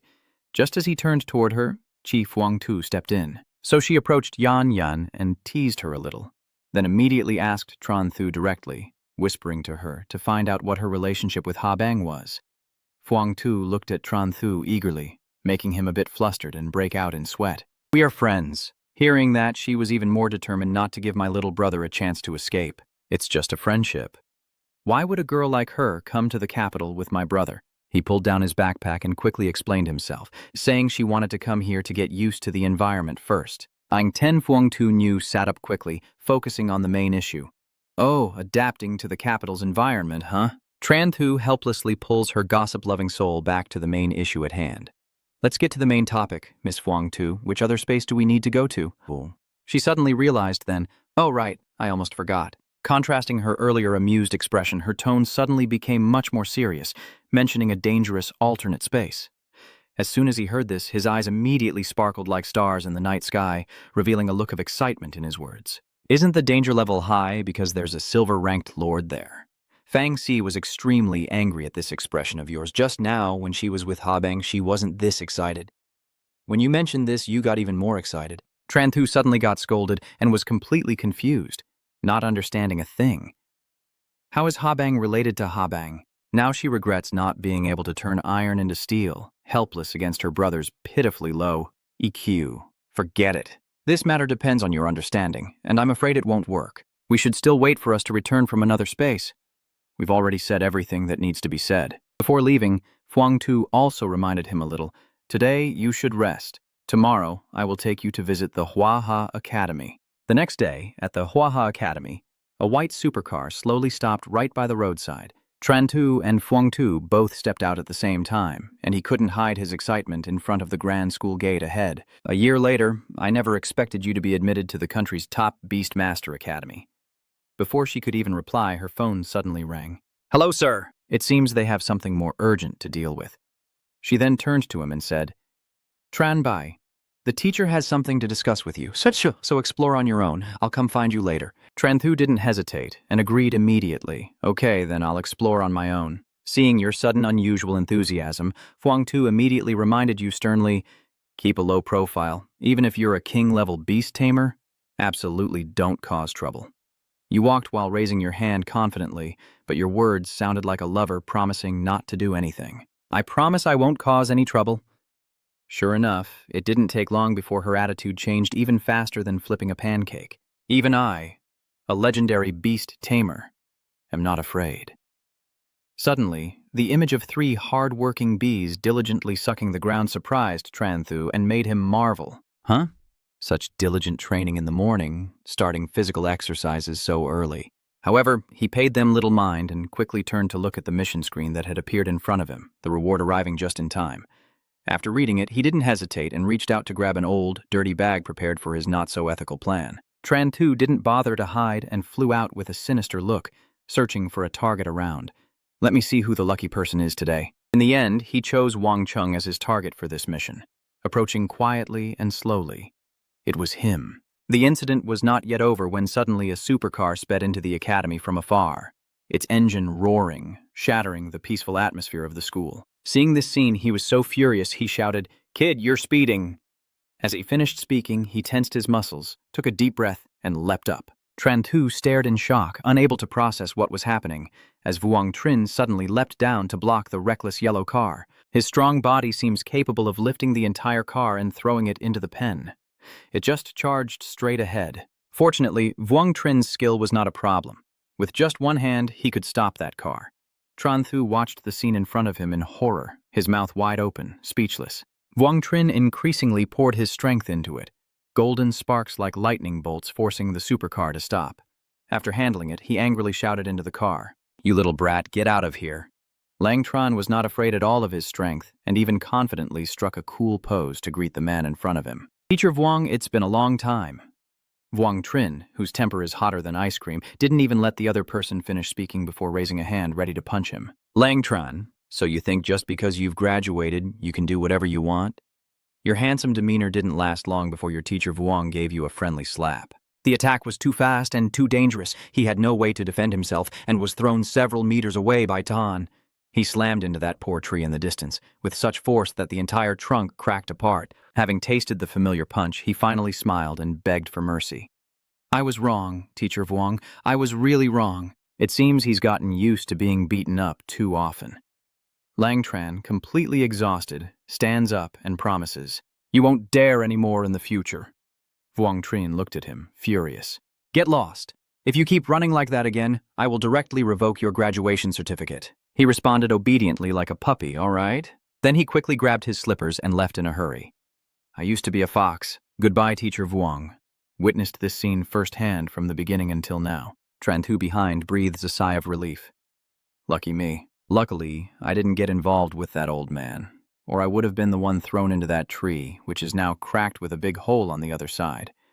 Today could have been my fate. Tran Thu was lost in thought when suddenly Vuong Trin praised him. Kid, well done. Mr. Tiensat smiled kindly and started a conversation with you. I think you just wanted to save me earlier, right? Hearing that, Tran Thu was startled and stepped back. Oh no. He turned pale and looked away, scratching his head, not knowing how to start the conversation properly. Is it a misunderstanding? In the end, you had to stubbornly admit it, with eyes shining like a well-behaved kitten waiting for a treat. That's right. Before he could finish speaking, Vuong Trin interrupted. Yes, he noticed what Tran Thu was holding in his hand. What are you doing with that sack? Your smile immediately disappears and your face twists in distress. Quick-witted, he put it on his head, giving a reason that was absurd, but the most reasonable one could think of. Shade from the sun, shade from the sun. It seems he's afraid you'll discover his bad intentions, so he runs away desperately. Sir, I have something to do. I'll go ahead now. Vuong Trin just smiled and let it go. That strange kid, he's been gone for a while, only now does his face recognition neural network start working. But why do I feel like I've seen this kid somewhere before? It seems that it was Vuong Trin's vague guess, the fierce one from Namjiang. After running far away, Tran Thu leaned against a nearby tree, exhausted and panting. Damn it. Why does it feel like every corner of Huaha Academy is filled with powerful experts? He looked around at the people nearby, sweat pouring down his face one after another in frustration. No. If he randomly approached someone to greet. Remembering Vuong Trin's powerful strike earlier, he turned pale with fear. What if he encounters something like that again? Who would choose a disadvantageous path for themselves?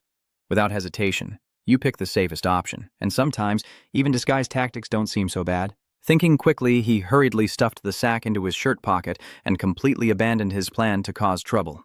At first, he ran straight to the training ground where the three people were still diligently doing push-ups, and seeing the familiar scene before him, he couldn't believe his eyes. Are these three still here?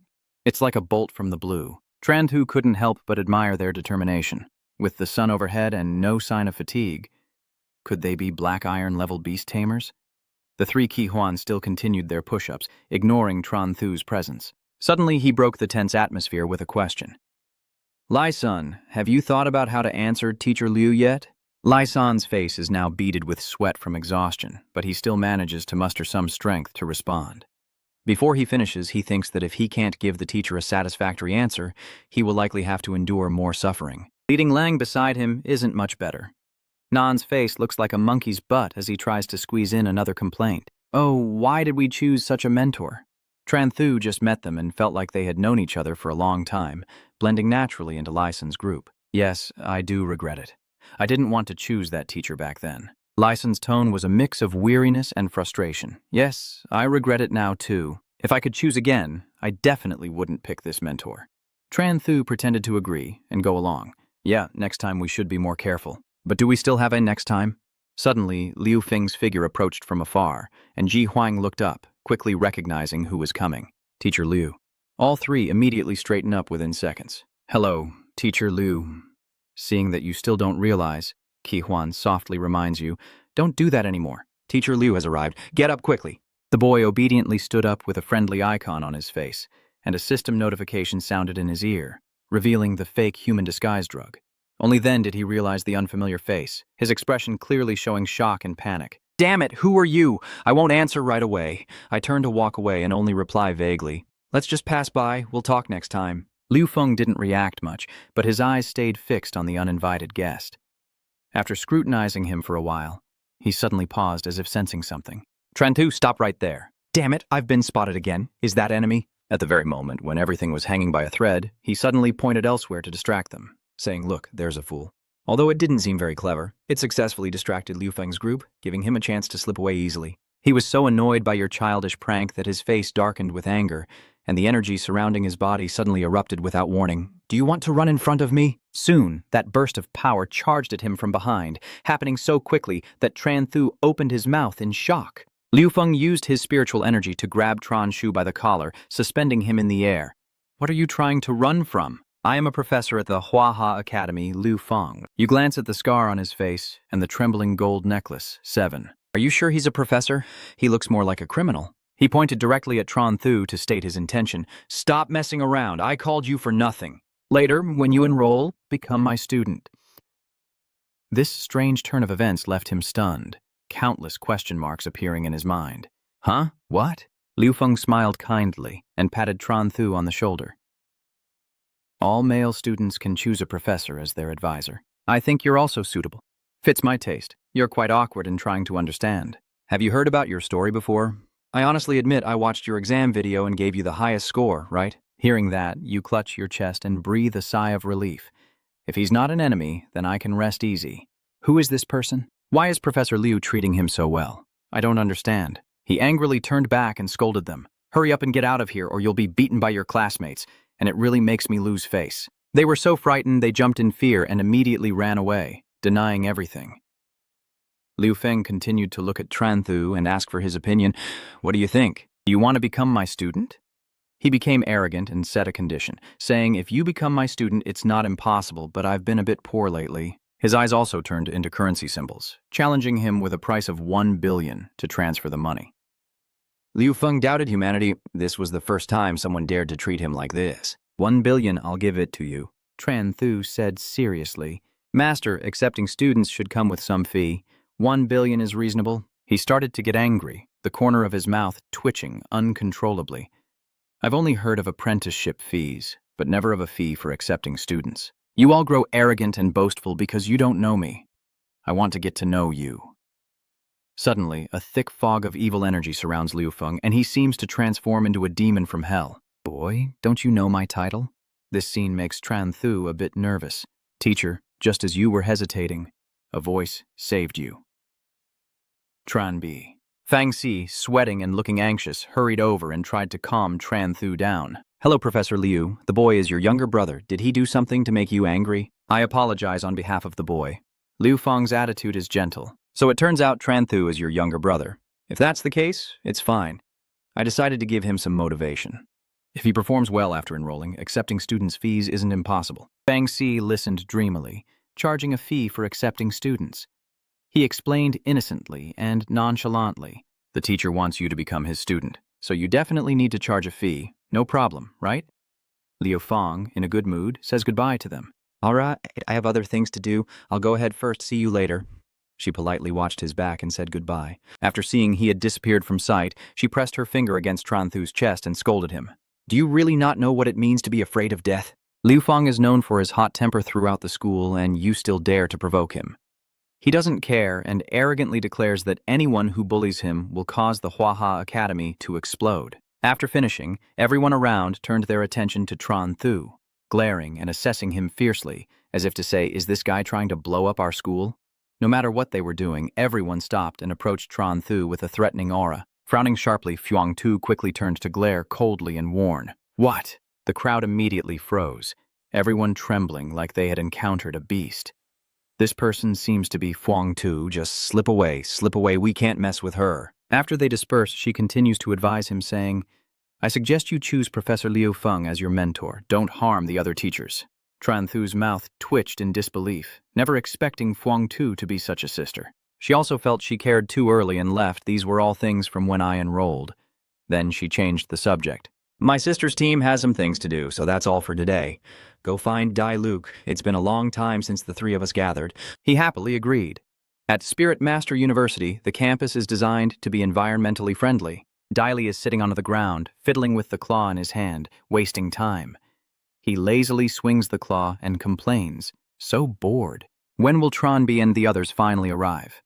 At this moment, a muscular, bald man quietly approaches. Loivan quietly lifts his leg to strike him, but Dali slips his hand, causing the claw to fly backward, and he immediately panics at this unexpected turn. Loivan didn't have time to pull back his foot, and his heel forcefully kicked the bottom of the claw.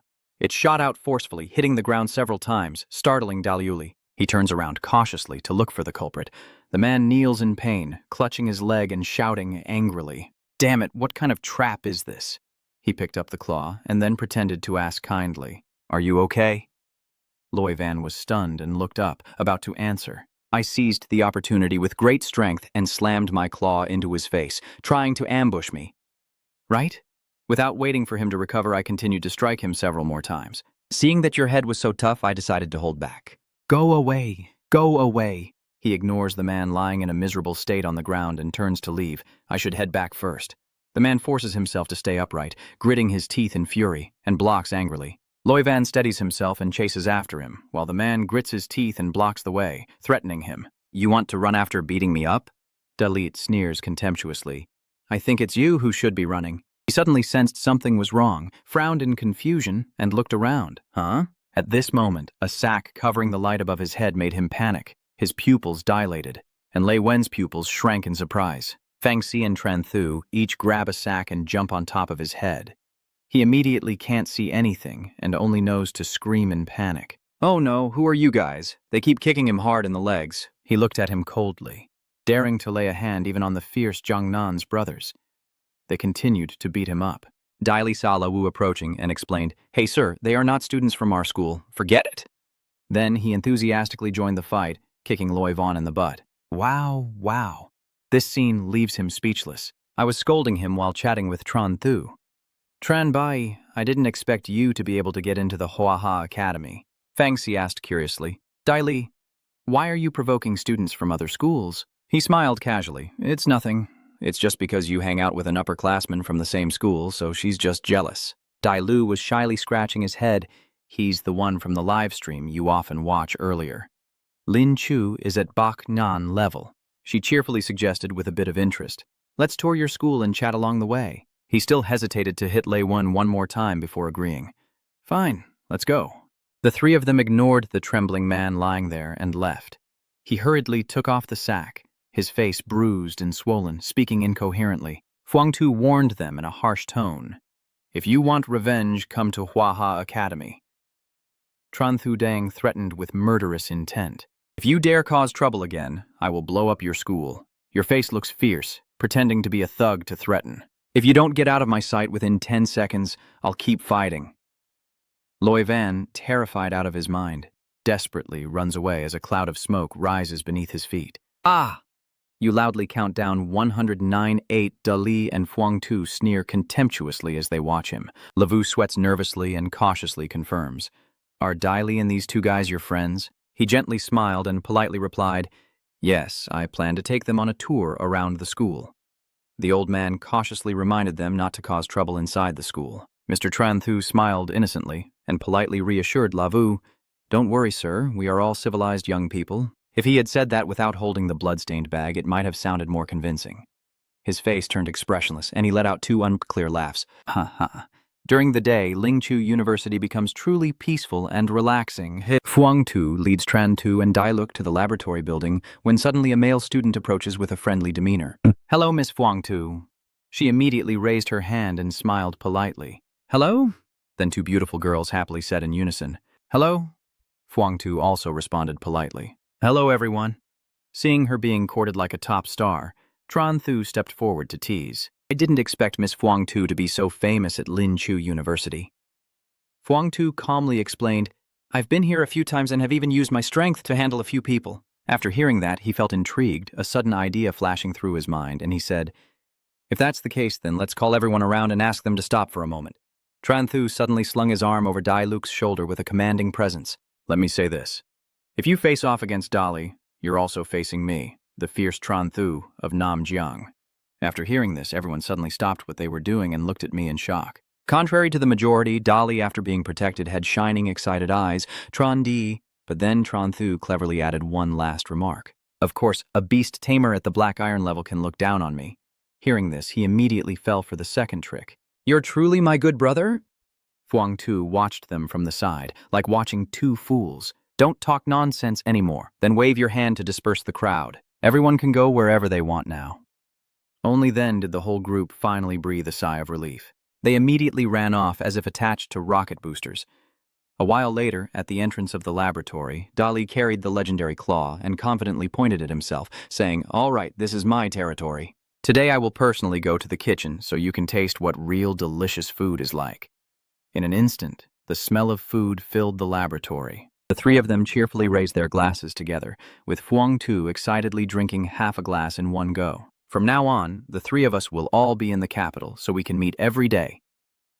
Tran Thu took a piece of meat and put it in her mouth, saying, "That's right, Xiao Tin and Lao Ta will also come to the capital to attend university." A series of good things keep happening, making Dailuk unable to hide his joy.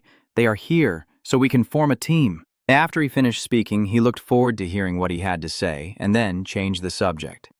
Also, when it comes to the menu of the Covenant of Spirit Power, please adjust it for me. When did we start talking about the menu for Dali? Weren't we just discussing Lao Ta and Xiao Tin earlier? Tran Thu hesitated and cleared his throat, then cautiously asked, "What level menu do you want?" You gape with your mouth open and shout, "And what about levels?" Tran Thu happily makes his choice, then says, "That must be the highest level." Hearing this, Dali could only scratch his head awkwardly and laugh. "This is my first day at school. What I made isn't really a menu. It's called breeding, which only allows contract spirits to eat enough." Then I awkwardly explained that the highest level can only be my master, but my master only values geniuses. Grasping the main point, Tran Thu happily asked again, "Only valuing geniuses?" Then Kyun Gao pointed at himself arrogantly, "So why not read my ID number?" Fangxi and Dali both felt embarrassed to use you because they thought you were shameless. Tran Thu slammed the table with determination, then said, "If that's the case, let's go see your teacher later." Not long after, a piercing scream came from the teacher's office, asking me to help you make the menu. Trin Tan frowned suspiciously at Tran Thu. "It was you." He immediately waved his hand and refused, saying, "Go back. I've already made an exception for Huang Tu before, and I absolutely cannot do it again." Suddenly, a notification from the system appeared in front of him, showing 3 different options with special rewards. Tran Thu looked at the options from the system and pondered silently. Even though one reward was very tempting, it seemed like he was thinking of something important, and his expression became focused. "Lakloy is a reward I agreed to in a different space from Sister Huang Tu.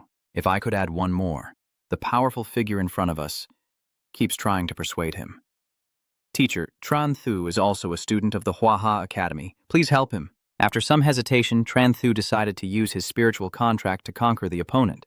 Trin Tan seriously refused, saying, "If the Huaha Academy recruits 500 combat beast students each year, asking me to prepare menus for all of them would keep me extremely busy." Suddenly, a husky rushed over from afar, barking loudly to scare him half to death. As it licked his face, he looked annoyed. "Damn it, what is this? It keeps running back and forth on the table to show off its talent." Tran Thu stands confidently to the side, raising her hand. "Why didn't you look at my Ku Lin first? It abandons that talent." Trin Ten stiffly sprays glue and looks at Husky. "The spirit contract."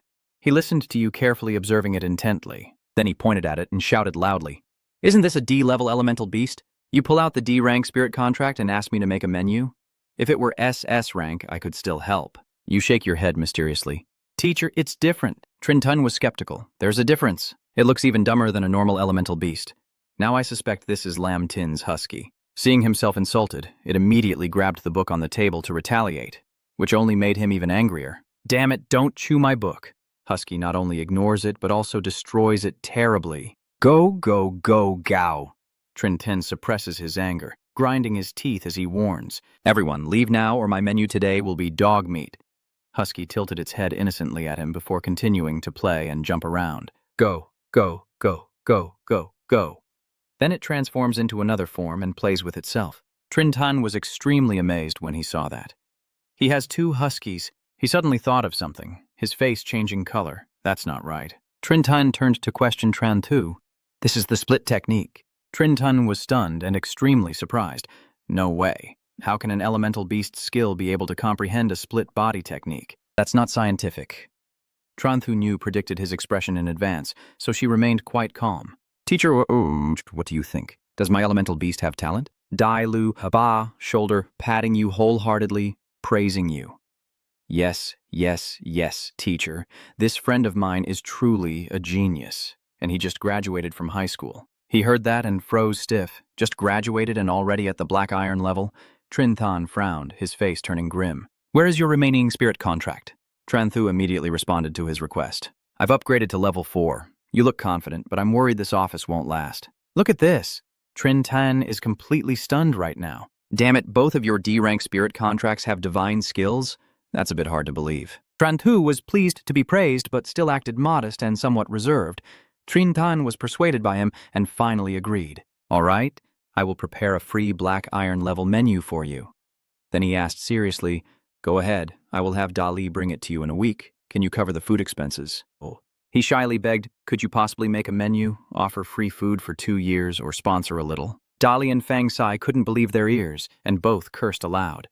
Damn it! The two of them quickly teamed up. She forcibly pulled Tran Thu aside, while he hurriedly bowed his head to explain. Teacher, she was joking. We will leave now. Thank you, teacher. Goodbye, teacher. A moment later, the three of them were outside. Dailuk couldn't take it anymore and angrily scolded you. Why are you so unreasonable? It was hard enough to get the teacher to make a free menu for you, and now you want to take advantage. Tran Thu pretended it was nothing, and then explained it to him. Being a good person means being good all the way. Sending Buddha to the Western Paradise is no problem at all. After hearing that, he smacked your head and scolded you. The big issue was that at that time, the teacher agreed to make the food because of Huang Tu's extraordinary talent, but he still charged the 100 million fee. You scream in horror, 1 million, Lin Chu makes that much money? Calmly help you understand. What do you think? My mentor is a king-level spiritual master, one of the top experts in the country. He is already a renowned powerhouse in menu creation, charging at least a few $100 million at each time. Tran Thu sighed heavily. Burning money? The two were chatting happily when suddenly Huang Tu approached and interrupted. Tranbi, let's go. It's time to head to Huaha Academy to get ready for work. Are you finally going to another space? She whispered into his ear. Dali, please take good care of Habang. Then she linked her arm with Ko Tran Thu and said, we're going out for a while. Dai Luke, with a puzzled look, asked, Habang, why is she here? Suddenly, Huang Tu shook his phone to signal he understood and immediately checked his phone. The message on the screen was from Huang Tu. She is your future sister-in-law. Take good care of her. He smiled happily and said, Sister-in-law, this is going to be interesting. In the morning, the white clouds drifted lazily and beautifully. Jining angrily stood up and questioned, What? Huang Tu, do you want this person to go with Alin and us to another space? Thendi also doesn't quite trust Tran Thu. Sister Huang Tu, are you sure he can do it? Then she looked him over from head to toe, noticing his youthfulness and that he didn't seem capable of handling a fierce beast. Let's not talk about then, we still have to take care of him. Tran Thu smiled brightly like a flower. Your eyes are very accurate. I really haven't personally eliminated a fierce beast before. I think nuclear bombs are much better. All three were stunned by his threat. Huh? Nuclear bomb. Fang Xi sighed in disappointment, thinking they had believed Tran Thu was an honest citizen, but they were too naive. You were about to explain, that's it, but she spoke up and urged you on. All right, stop talking. Let's go to the beast-taming pavilion first. They all stood up at the same time and said together, Okay, everyone will meet at the beast-taming pavilion in the Huaha Academy later. Fang Tzu issued a command. Xiao Qiao, start the hunting activities this time. She immediately grabbed the computer and followed the instructions. On the screen appeared a series of important information. The other space with living wood and dangerous levels. Ji Ning finished reading and immediately felt worried. Sister Huang Tu, are we going hunting in this space this time? In the other dangerous space, the swamp with living wood is all of medium level. She directly expressed her suspicion. Now Alin is not here, so her brother will stand in for her. I'm afraid Huang Tu still firmly believes in his abilities. It's okay, Tran Thu can take this position.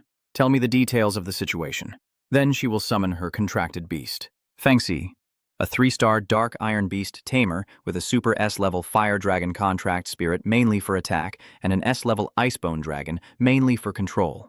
Next is the introduction of the second member, Nin Tundi, a 2-star black iron beast Tamer. Her contracted spirit is a S-rank giant beast of rocky lava, mainly for defense, with a wind curse at A rank, mainly for speed. Of course, the third team is also not to be outdone. Is Kyungwiet a 2-star dark metal beast Tamer? Keuk Lin is a demonic eye of S level, mainly used for investigation. Thentrung Healing is A level, mainly for treatment. Finally, partner number 4. Partner. Liu Jining, black iron 2-star beast tamer with a super S-level seductive red butterfly contract spirit, mainly controlling, with an A-level dark thunder attack, mainly offensive. Tran Thu watched the display of talent from the 4 beautiful sisters and couldn't hide her amazement. Wow. Seeing Tran Thu just standing still, she immediately reminded her to move. Little brother, it's your turn now. He only snapped out of it when he heard someone calling his name. All right.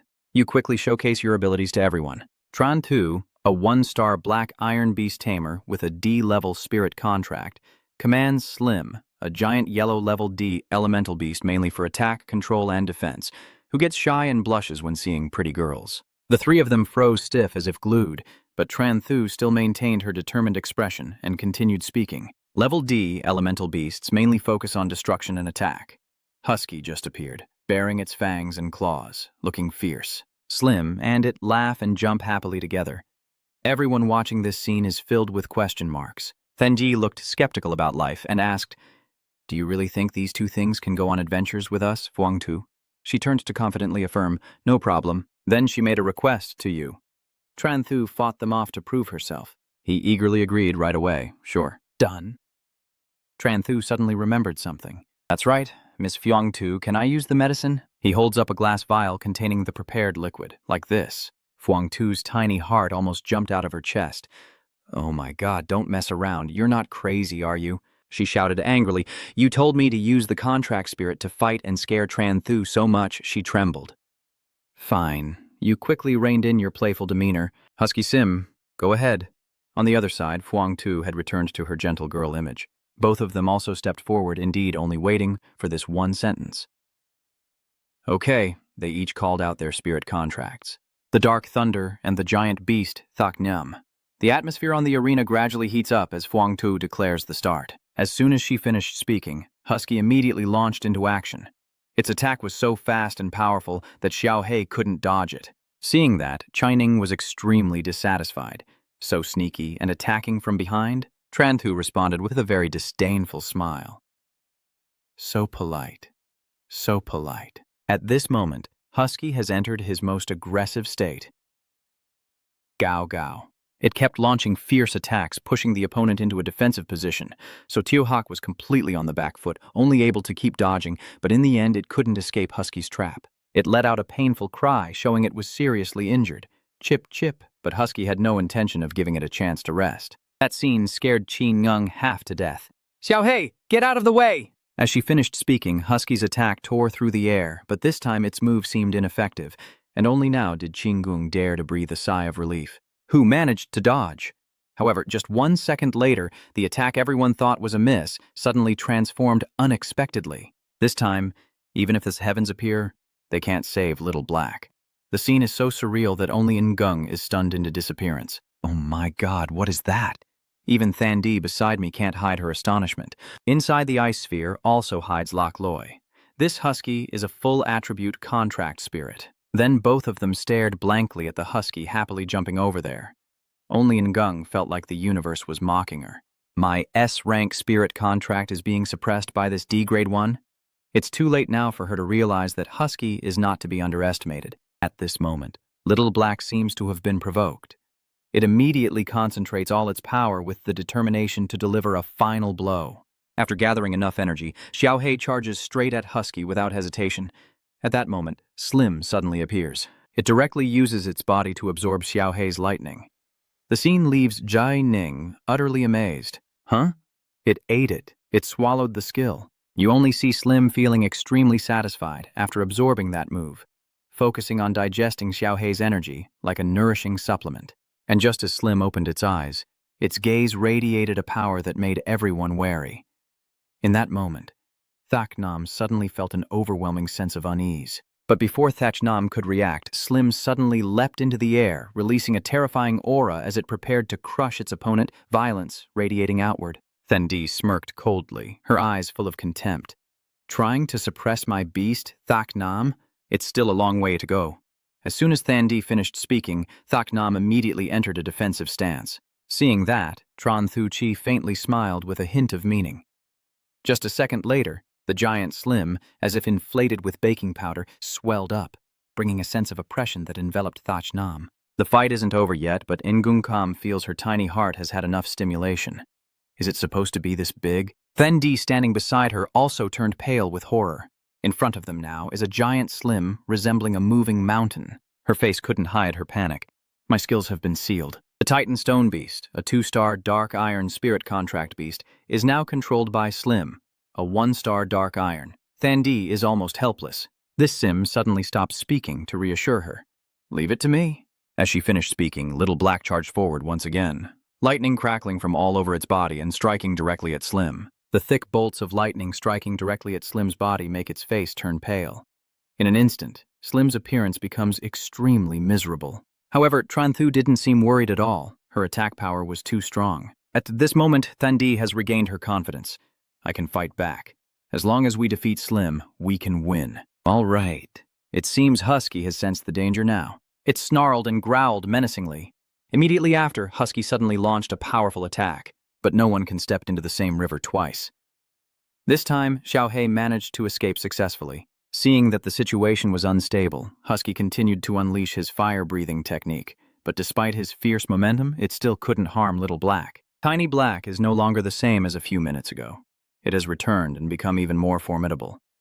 Despite the tense situation, Tranthu remains as calm as ever. You want to fight my Husky? Then you're mistaken. He secretly despised them, thinking that as long as they kept attacking Slim, there was hope. But I will no longer let you have that hope. With that in mind, Tranthu immediately shouted loudly, Husky. As soon as you finished speaking, the Husky on the arena suddenly transformed. Woof, woof. This situation truly exceeds Qingeng's expectations of the split technique. Thandi also couldn't hide her panic, staring intently at Husky, suddenly only considering one possibility. No, it might just be a similar skill. The textbook says that Beast Element and Divine Technique clone are completely unrelated. While everyone was still confused, the two Huskies simultaneously howled with full energy. Woof, woof, woof. Then both of them simultaneously unleashed lightning aimed straight at Thachnam. The power of that attack was no joke. The protective layer around it began to crack and gradually split apart. Before Thachnam could react, a blazing ice sphere shot through the air at incredible speed, crashing into him and shattering into countless fragments. Creak! In the end, Thachnam couldn't hold back and let out a mournful scream.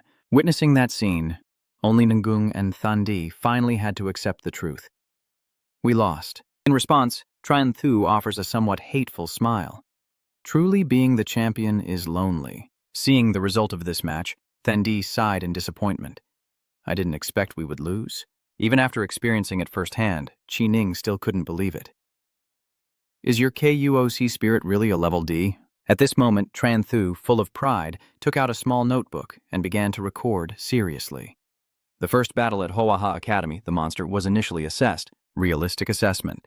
Comprehensive assessment. The Black Eagle gives a preliminary assessment. I provides an authentic evaluation, and E offers a comprehensive one. Tranthu's words hit like a thunderbolt, shocking the two beauties so much they nearly fainted. Even Fuang Tu was speechless at his nonchalance. All right, stop recording. Anyone who looks can see the 4 words, Fees, extremely satisfied, clearly on Tranthu's face. All right, now you finally notice the expressions of the two people facing you. Senior Sister Liu, Senior Sister Nin, why do your faces look so unpleasant? 1 second later, Zhou Ning immediately turned and left before Tranthu could provoke her to the point of anger. Ha ha ha, the head-butting beast. Oh no, the beast Thachnam is injured. I'm heading to the infirmary. Seeing that, Thandi quickly retreats before she can't hold back and ends up scolding Tranthu. I'm injured and need to go to the medical room. After they left, Kyun Guet approached with a very excited look. Miss Fuang Tu, you're right. Everything must be based on plants. In this case, Fuang Tu refused to comment, only able to sigh helplessly. And 3 days later, she officially went to the pond to collect live wood. Hearing that, Kyun Wheat happily nodded and said, Okay, see you later. Tranthu is in a very excited mood right now, so I'll head out first. Wait, Tranthu. Hearing that, he turned back with a confused look. What, Sister Fuang Tu? Immediately after, Tranthu showed a knowing smile. No need to praise your performance today, it's just basic skills. Your arrogant attitude makes Fuang Tu furious. I'd praise your head if I could. Suddenly, she had a bad premonition. Why do you think leaving me here for a while will cause your beast tamers to fall apart? After some chatting, Fuang Tu finally revealed her true purpose. Can I let you see my spirit contract board? For Tranthu, this is just a small matter. He immediately swiped to open his notification board. No problem. The contract information for your spirit, including Slim and Husky, immediately appeared on the screen. The more Fuang Tu looked, the more stunned she was, and she naturally began to doubt her own reading comprehension. Are you sure you didn't Photoshop this table? After reviewing the notification, Fuangtu concluded that this table couldn't be Photoshopped, but it also couldn't be like this. Then she explained seriously to Tran Thu that even when she advanced to a higher level or upgraded a skill, she couldn't have such a high skill level. Contrary to her enthusiastic explanation, Tran Thu shrugged arrogantly. That makes sense. Every time you break through, you level up 2 or 3 skills. Who says you can only level up 1 skill each time? Your attitude really makes Fuangtu speechless. Putting that aside, she pats your shoulder and gives a few warnings, saying, "Don't tell anyone about your spiritual contract information." Tran Thu instinctively scratched her head and said, "All right, I'll go now." Suddenly, Fuangtu raised her hand to call her back. "Hey, you're husky." Tran Thu Tin playfully wants to correct it to say my sister's husky. He was excited, but suddenly his face froze as he saw 2 huskies fighting each other in front of Tran Thu. "I'm sick of this scene, still using the same trick of threatening with your right hand. Damn it, are you crazy or what? Hurry back now." Then she sighed and complained, "That's so troublesome." Fuangtu has secretly judged all along that this is the real demoness. Even pretending to be Pham Lang Tran, she doesn't act like that. She thought of something and held Tran Thu back, suggesting, "Wait, just go to the hotel with me." But Tran Thu had no suspicion at all. Okay. At the towering building in the city center, Fuangtu kept hovering around Habong, observing her and even covering her mouth while smiling in a way that confused her. "Sister Fuangtu, what's wrong?" Habong was really starting to feel exposed. "Is there something wrong with me?" But Fuangtu just smiled softly and denied it, saying, "No, I just wanted to look at you." A second later, she stepped closer, her dangerous look making Habong feel uneasy. Fuangtu propped her hand up, her eyes full of intent. "Not bad, not bad. Our little Habang has really grown up." Her cheeks are already flushed, softly reminding me, "Sister Fuangtu, at last the other party has let go and moved on to the main topic. All right, I won't bother you anymore. I came to ask you about something. Did you, by any chance, like Tran B?" The sudden question caught Ha Bang off guard. She was shy earlier, but now even more so. Her face flushed, and she stammered, unable to speak. Then she gathered all her courage and admitted it. "Yes, I like Tran Thu." Fangxi greeted warmly, as if she had been waiting for this for a long time. "Very good. I accept this sister-in-law. But right now she has a big concern. Zhenbi doesn't understand what love is. I'm afraid this will be difficult for you." Habang felt very sympathetic upon hearing that. "Oh, right. You've actually hinted many times before, but Fuangtu only caught 2 hints, so she made a suggestion. If the hints don't work, then just be clear." Habang suddenly looked like a puppy waiting for the next words. "Huh?" This adorable look made Fuangtu can't help but pinch her. "Next, just wait. I've already arranged everything for you over these 2 days. After saying that, she stepped outside. Fuangtu looked around like a professional spy as she made a phone call. "Hello, Dali, I need to talk to you about something." At the same time, Tran Thu was in the kitchen fiddling with something. After wiping the sweat from his brow from all the research, he finally figured it out. Tran Thu had been eagerly waiting for this experiment, so it was time for Husky to come out. As soon as he heard, he immediately summoned the fierce husky to appear. Sim peeked out from behind, and as soon as Tran Thu saw it, he couldn't hide his worry. "Are the wounds from today's battle already healed?" Speaking of which, Tran Thu realized that the upgrade effect of the beast taming space might be healing injuries. You analyze this with Da and then suddenly burst out laughing, too stingy with money. Then Tran Thu waves to call Slim. "Let's go drink medicine first." This action of yours makes both Slim and Husky happy. And now Tran Thu feels very proud of his achievement. These 4 important medicines can boost the combat power of the 2 spirit contracts, and then going to gather live wood can be completely assured. At this moment, the phone in your pocket rings. By instinct, Tran Thu thought it was Dai Luke. At this hour, someone calling also made Tran Thu curious. What is he calling me for at midnight? Tran Thu quickly answered the phone. "Dali, what's the matter with you calling me?" "Hello, Tran B. I want to invite you to dinner tomorrow night. Please take some time to dress nicely." This remark from him made Tran Thu wonder. "Dress a little nicer? Do you think I usually dress sloppy?" Dai Li said nothing more and immediately said goodbye. "All right, see you tomorrow night."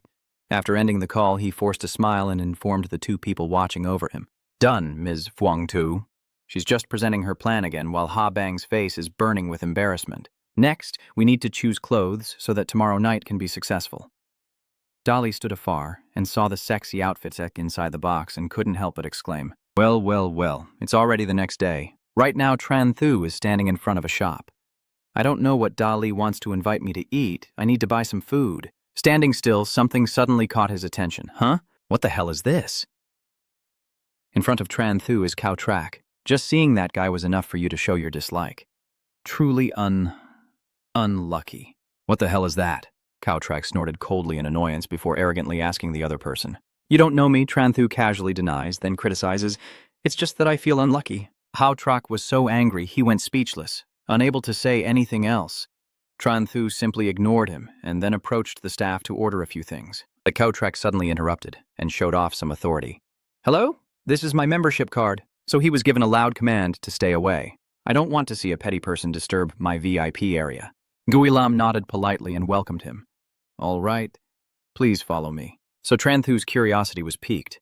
What's on your second floor? Guilam politely explains that it is mainly for VIP guests and bows to reassure the guest, saying, But sir, rest assured, we will serve you just the same. At the same time, a mission board appeared with 3 options. As soon as he read it, Tranthu excitedly suggested, I want to go up there too. Mr. Waylam hesitated slightly before announcing that the second floor was necessary. Without waiting for the full explanation, Tranthu understood immediately and raised his membership card. Waylam was instantly stunned. To clarify, Nguilam requested, Sir, may I check a little? Tranthu was truly upset. Why not check the old man? Although the current situation makes things awkward for him, Waylam still has to try to explain. He is a professor at the Huaha Cultural Institute. Accordingly, Tranthu reminded that he didn't want to waste more time at the Cultural Institute, so he handed over the card for the staff to check. All right, then hurry up. Nguilam immediately took the card. Hey, then she placed it into the verification machine. Please wait a moment. Nguilam reassures the guest in front of her. It's almost done. The results will be available soon. Nguilam politely returns the card to Tranthu. Sorry to keep you waiting. The check is complete. And then she went ahead to show the way. Now I will take you up to the second floor. Nguilam's demeanor exudes the elegance of a refined staff member, inviting him this way. On the second floor of the Tianhua restaurant, Tranthu sees Cowtrack sitting at a tea table. He turned to Weilan and asked her to help him with this menu. Cowtrack, who had just glanced over, immediately wondered about the person he didn't like. Huh? Why did you come up here? Tranthu never misses a chance to provoke him. I came up on foot. Cowtrack turned away without even bothering to pay attention. Yet Tranthu still deliberately provokes him. Did I just blow up your family's ancestral grave? And you succeeded in drawing Cowtrack's attention? He was so hot-headed he almost bit the other person. You call me a curse. Is that considered a natural talent? It really makes people furious to death. So Tranthu politely stood up. Sorry. May I ask if I caused the explosion at your family's ancestral grave? Cowtrack was momentarily unable to understand as Tranthu kept teasing him non-stop. Isn't this still a sign of potential? The guy grits his teeth in anger and insults me. If I had known it would come to this, I would have stopped you and the Huaha Academy from polluting the sacred, high-level beast sanctuary, no matter what earlier. Tranthu can easily counter and stop him without much thought. You are the judge who scored me, and because of that, you want to clarify things clearly. It's not like I provoked you. Are you trying to stop me? Based on the scoring criteria, am I not qualified? And from the Huaha Academy? Cowtrack stood up and gestured at the opponent, saying, Don't say I won't explain myself to you. This time it's Tranthu's turn to be provoked. Well done, daring to challenge my fierce Nam Jiang. Seeing his back, I can't help but feel angry. He truly hasn't experienced what happens when you mess with me. A flood of ideas instantly raced through Tranthu's mind. Diarrhea medicine, nuclear bombs, sacks, and he clenched his teeth, already thinking of a way to deal with him. The servant from behind stepped forward and softly called, Sir! Dan Fong's face shows a look of awkwardness. The type of game meat you need is in large quantities and spread across the entire country, so it will take some time to get here. Despite the awkwardness, Tranthu didn't hesitate for long before the other party replied immediately. 5 days is enough. He nodded and asked, Do I need to pay a deposit then? Then Dan Fong smiled. No need, VIP card grants special privileges. Is it really that good? Then a look of calculating benefits appeared on his face. Besides this, were there any other advantages? Tranthu's shoulder rubbed against the staff, like those multi-level marketing scammers trying to lure others, for example, offering credit. Dan Fong helplessly exclaimed, Oh, you show 5 fingers. You can lend money but only up to 5 million. Immediately, Tranthu looked disappointed. Is that all? Dan Fong scratched his head and continued. Besides this, the VIP card gives a 10% discount on all products and allows pre-ordering skills. Getting to the point, he touched his chin and asked again, placing the skill in front of him. Tranthu then advised, So pay attention to the Furious Thunder skill. The other person nodded confidently. All right, I understand. You turn around and leave, so I'll wait for your news. Is Tran Shu coming or not? Fuang Tu's hand gently rested on her shoulder to reassure her, saying, Don't worry, we've arranged for him. He will definitely come. And when the time comes, the boy will arrive. Hearing that, Ha Bang softly replied, Yes. Dali suddenly came to inform me, Tran Thu has arrived. He winks mysteriously and snaps his fingers, and the seat immediately becomes vacant. The screen goes dark, and Fuang Tu gently kisses Ha Bang on the cheek, encouraging her to stay strong, little one. The sound of footsteps kept echoing. Dai Luke and Fuang Tu hurriedly hid behind the kitchen shelf, with him still holding the guitar. Both of them smile with anticipation. Ha Bang nervously tightens her dress as the door opens and the man of her dreams walks in. Tran Thu stepped in, puzzled to see the room empty. Huh? Fuang Tu and Dai Luke said they would come for dinner, so why is no one here? Seeing the strange silence and the gloomy atmosphere, he muttered to himself.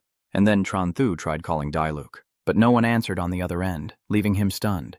No hesitation, he kept calling. Tran Thu decisively turned and walked away.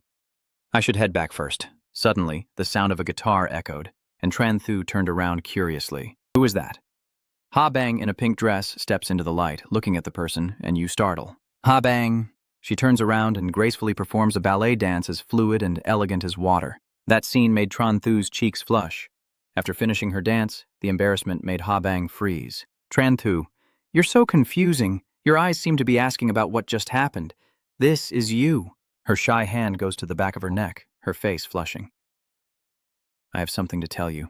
At the same time, Fuang Tu's strong shoulder was squeezed tightly in excitement as it was about to start, and Ha Bang gently held his hand. Tran Thu, since the first time I met you, I felt that you are a very good person. Your eyes lowered, and even though you are treating this world with a disrespectful attitude, I know you are very kind. Ha Bang remembered the time when she was bullied. He was also very enthusiastic and caring towards others. Then, the moment when Tran Thu rushed forward to protect someone. Finally, she smiled, knowing that meeting you was the happiest thing in my dark life. Then Ha Bang hesitated, and although it was a bit abrupt, I wanted to tell you that I was touched. Tran Thu ended with a sentence that left her stunned. So today, is this your way of complimenting me? Fangxi and the big boss look confused. Ha Bang is stunned and wants to argue. Huh? No, I just want to tell you something. Tran Thu's face is full of confidence, as if she understands everything. No? So you want to accept me as your boss? Furious, Fuang Tu clenched Da Luke's arm tightly. Is this supposed to be a confession? Why does the kid think Ha Bang wants to accept him as the boss? Next to him, Dai Luke was trembling and crying but forced himself to endure, while Ha Bang on the other side was extremely embarrassed. Why do you think I want to make you the boss? Tran Thu confidently said. Didn't you say I am a good person? She also didn't deny it. Yes, but you keep saying, isn't it that you feel I am the light of your life? She agrees, that's right. But Tran Thu clapped his hands loudly and cheerfully concluded, So, isn't that right? I am a good person and your light. Isn't it what you wanted me to guide you so you can improve? Tran Thu gently put his arm around Ha Bang's shoulder and said, You really don't need to trouble yourself like this. We are good brothers, and you're also Chief Wang Tu's younger sister. You need me to protect you. Just say the word. Don't worry. Even though we haven't sworn brotherhood, we're still good brothers. Her face was now distorted. We're good brothers. Tran Thu proudly said, Of course, we are good brothers. Behind the counter, Fuang Tu clenched her fist so tightly she was trembling. She angrily swung away the powerful force, shouting Tran Bi at the top of her lungs. Is your mind on fire around Fuang Tu? Suddenly, an arm held her back. Sister Fuang Tu. Ha Bang shook her head from behind. Forget it. With Tran Thu's thick skin, he would immediately start shouting. Why did Miss Fuang Tu hide there? Could she be planning a sneak attack? Fuang Tu crossed her arms and said, You really are beyond help. She took Ha Bang's hand. Ha Bang then turned around and pulled her away. Let's go. The two of them left first, surprising Dai Luke and Tran Thu. He sighed helplessly. Oh, Tran Bi. After saying that, Dai Luke also ran after the two of them. Sister Fuang Tu, wait for me. Tran Thu asked with a question mark on her forehead. What's going on? The night falls with the moon rising. Dali quickly caught up with the girls and asked Sister Fuang Tu, The plan has failed. What should we do? Fuang Tu frowned, determined not to give up. If Tran Bi has already gone too far, then we might as well go all the way. A look of horror appeared on his face. What, you want to bury him? Her response was a silent look. Then Fuang Tu turned to her and said, We need to use a stronger tactic. Habang blushed shyly, but her voice was full of determination, yes. Now it's Dali's turn to be confused about the plans of the two sisters. At Habang's hotel room, Phuong Tu's cheeks flushed when she heard the call. Miss Phuong Tu, Habang stepped out in a sexy pink outfit. Would that be okay? Tran Thu walks back to the hotel, confused. What's wrong with Sister Phuong Tu? It's midnight and she secretly took my room card, told me to go for a walk downtown, then suddenly called me back. A sudden flash of insight crossed his mind. Could it be? Tran Thu's face darkened as if he saw something terrifying. Could it be that she wants to get rid of him? You swipe the card through the scanner, the door opens, and something pops up on the bed, catching Tran Thu's eye. He pulls out a sack from somewhere and grins sinisterly. Hey, you want to play dirty? Next time then. Tran Thu quietly approached the bed, then suddenly flipped his leg and prepared to throw the bag at his opponent. Suddenly, he hesitated. Under the blanket, Habang wears a sexy outfit and has a seductive figure that leaves Tran Thu stunned. Habang, why are you here? She hooked her leg around his waist, causing Tran Thu to fall down in panic, and he ended up on top of Habang with her sweet smile. The two face each other, almost touching lips. Habang gently embraces Tran Thu, her voice soft as water. Tran Thu Phuong Tu's words flashed through her mind. Habang, you really understand, Tran Bi. If you don't make your feelings clear, the boy will keep pretending. So tonight you have to tell him what's on your mind. Tran Thu shyly called out to him. Suddenly she grabbed his collar. Habang remains calm as she tells Tran Bi not to move, then leans her head down a little more. That made Tran Thu wonder, what's going on? Taking advantage of his distraction, Habang leaned in, her lips pressing against his, leaving Tran Thu stunned as the fierce Namjiang watched helplessly, being forcibly kissed. Sneak attack? In the dimly lit room, on the bed, their bodies pressed close together as they shared an intimate moment. Habang focused on holding Tran Thu's neck, deepening the kiss. He was still staring with wide, dazed eyes. Wow, you're gradually getting swept up in this feeling of comfort, unconsciously intertwining your fingers with hers. Right now, all that's on your mind is how soft it is. She gently moves her hands to remove Tran Thu's outer coat. He lets out a soft moan. Ha Bing immediately sat up, flipped him onto the bed, and quickly lifted his shirt to reveal his toned abs. She softly whispered, Shen Bi. Tran Thu's cheeks are blushing like a tomato, with tears in the corner of her eyes, evoking a feeling of being trampled by others. Habang was momentarily stunned by his adorable appearance. Then she covered her mouth and burst into laughter, never expecting him to be like this. She held her cheek and openly expressed her feelings from the bottom of her heart. So cute, it made her like him even more. Habang honestly expressed her feelings. Tran Bi, I have liked you for a long time. That was just my moment of excitement earlier, but don't worry, I will take responsibility for you. She shyly avoided eye contact and hinted with her words. If you agree, whatever you want to do to me today is fine. Tran Thu stammered in surprise to him. Can you repeat that to confirm? Anything goes? Hearing those words from him made Habang feel extremely embarrassed, and she nodded softly in agreement. Yes. Habang started to imagine the age-restricted scenes they would do. At this point, she was also looking forward to it. Maybe I will cooperate unconditionally. Tran Thu suddenly became more confident. If that's the case, I won't hold back anymore. She cautiously agreed. Just as Habang's heart was pounding with tension, your voice rang out. The content ruins the atmosphere. Is it the Spirit Suppression Bureau? I want to report that someone is harassing me. Habang couldn't have foreseen this situation and was stunned with her mouth wide open. A few minutes later, the blaring sound of police sirens stopped at the hotel entrance, and they quickly escorted Habang away. The other three stood there watching. Dali and Phuong Tu couldn't believe it, and turned to look at Tran Thu, who was smiling brightly as she questioned. Did you call the police to arrest her just because Habang forcibly kissed you? Phuong Tu looked at Tran Thu helplessly. The atmosphere was very strange right now. You're truly a straight steel man, still proudly preaching morals. Men should also protect themselves well when they go out. She angrily punched you in the head and ordered you to protect your head. At most, within an hour, you have to release the girl to me. Tran Thu tears up in pain, gently touching the still smoking bump she just made. Phuong Tu's serious face reprimands her. Even if you don't like the person, you can't do that. Tran Bi, Habang truly likes you. This shocked him. What? She likes you? I thought she only desired my body. Dali and she are both speechless. They've heard of wooden heads before, but now they are witnessing it firsthand. Fang Tzu truly had no choice but to sigh tiredly, a flame of fury igniting around her as she gritted her teeth and urged, let the girl go immediately now.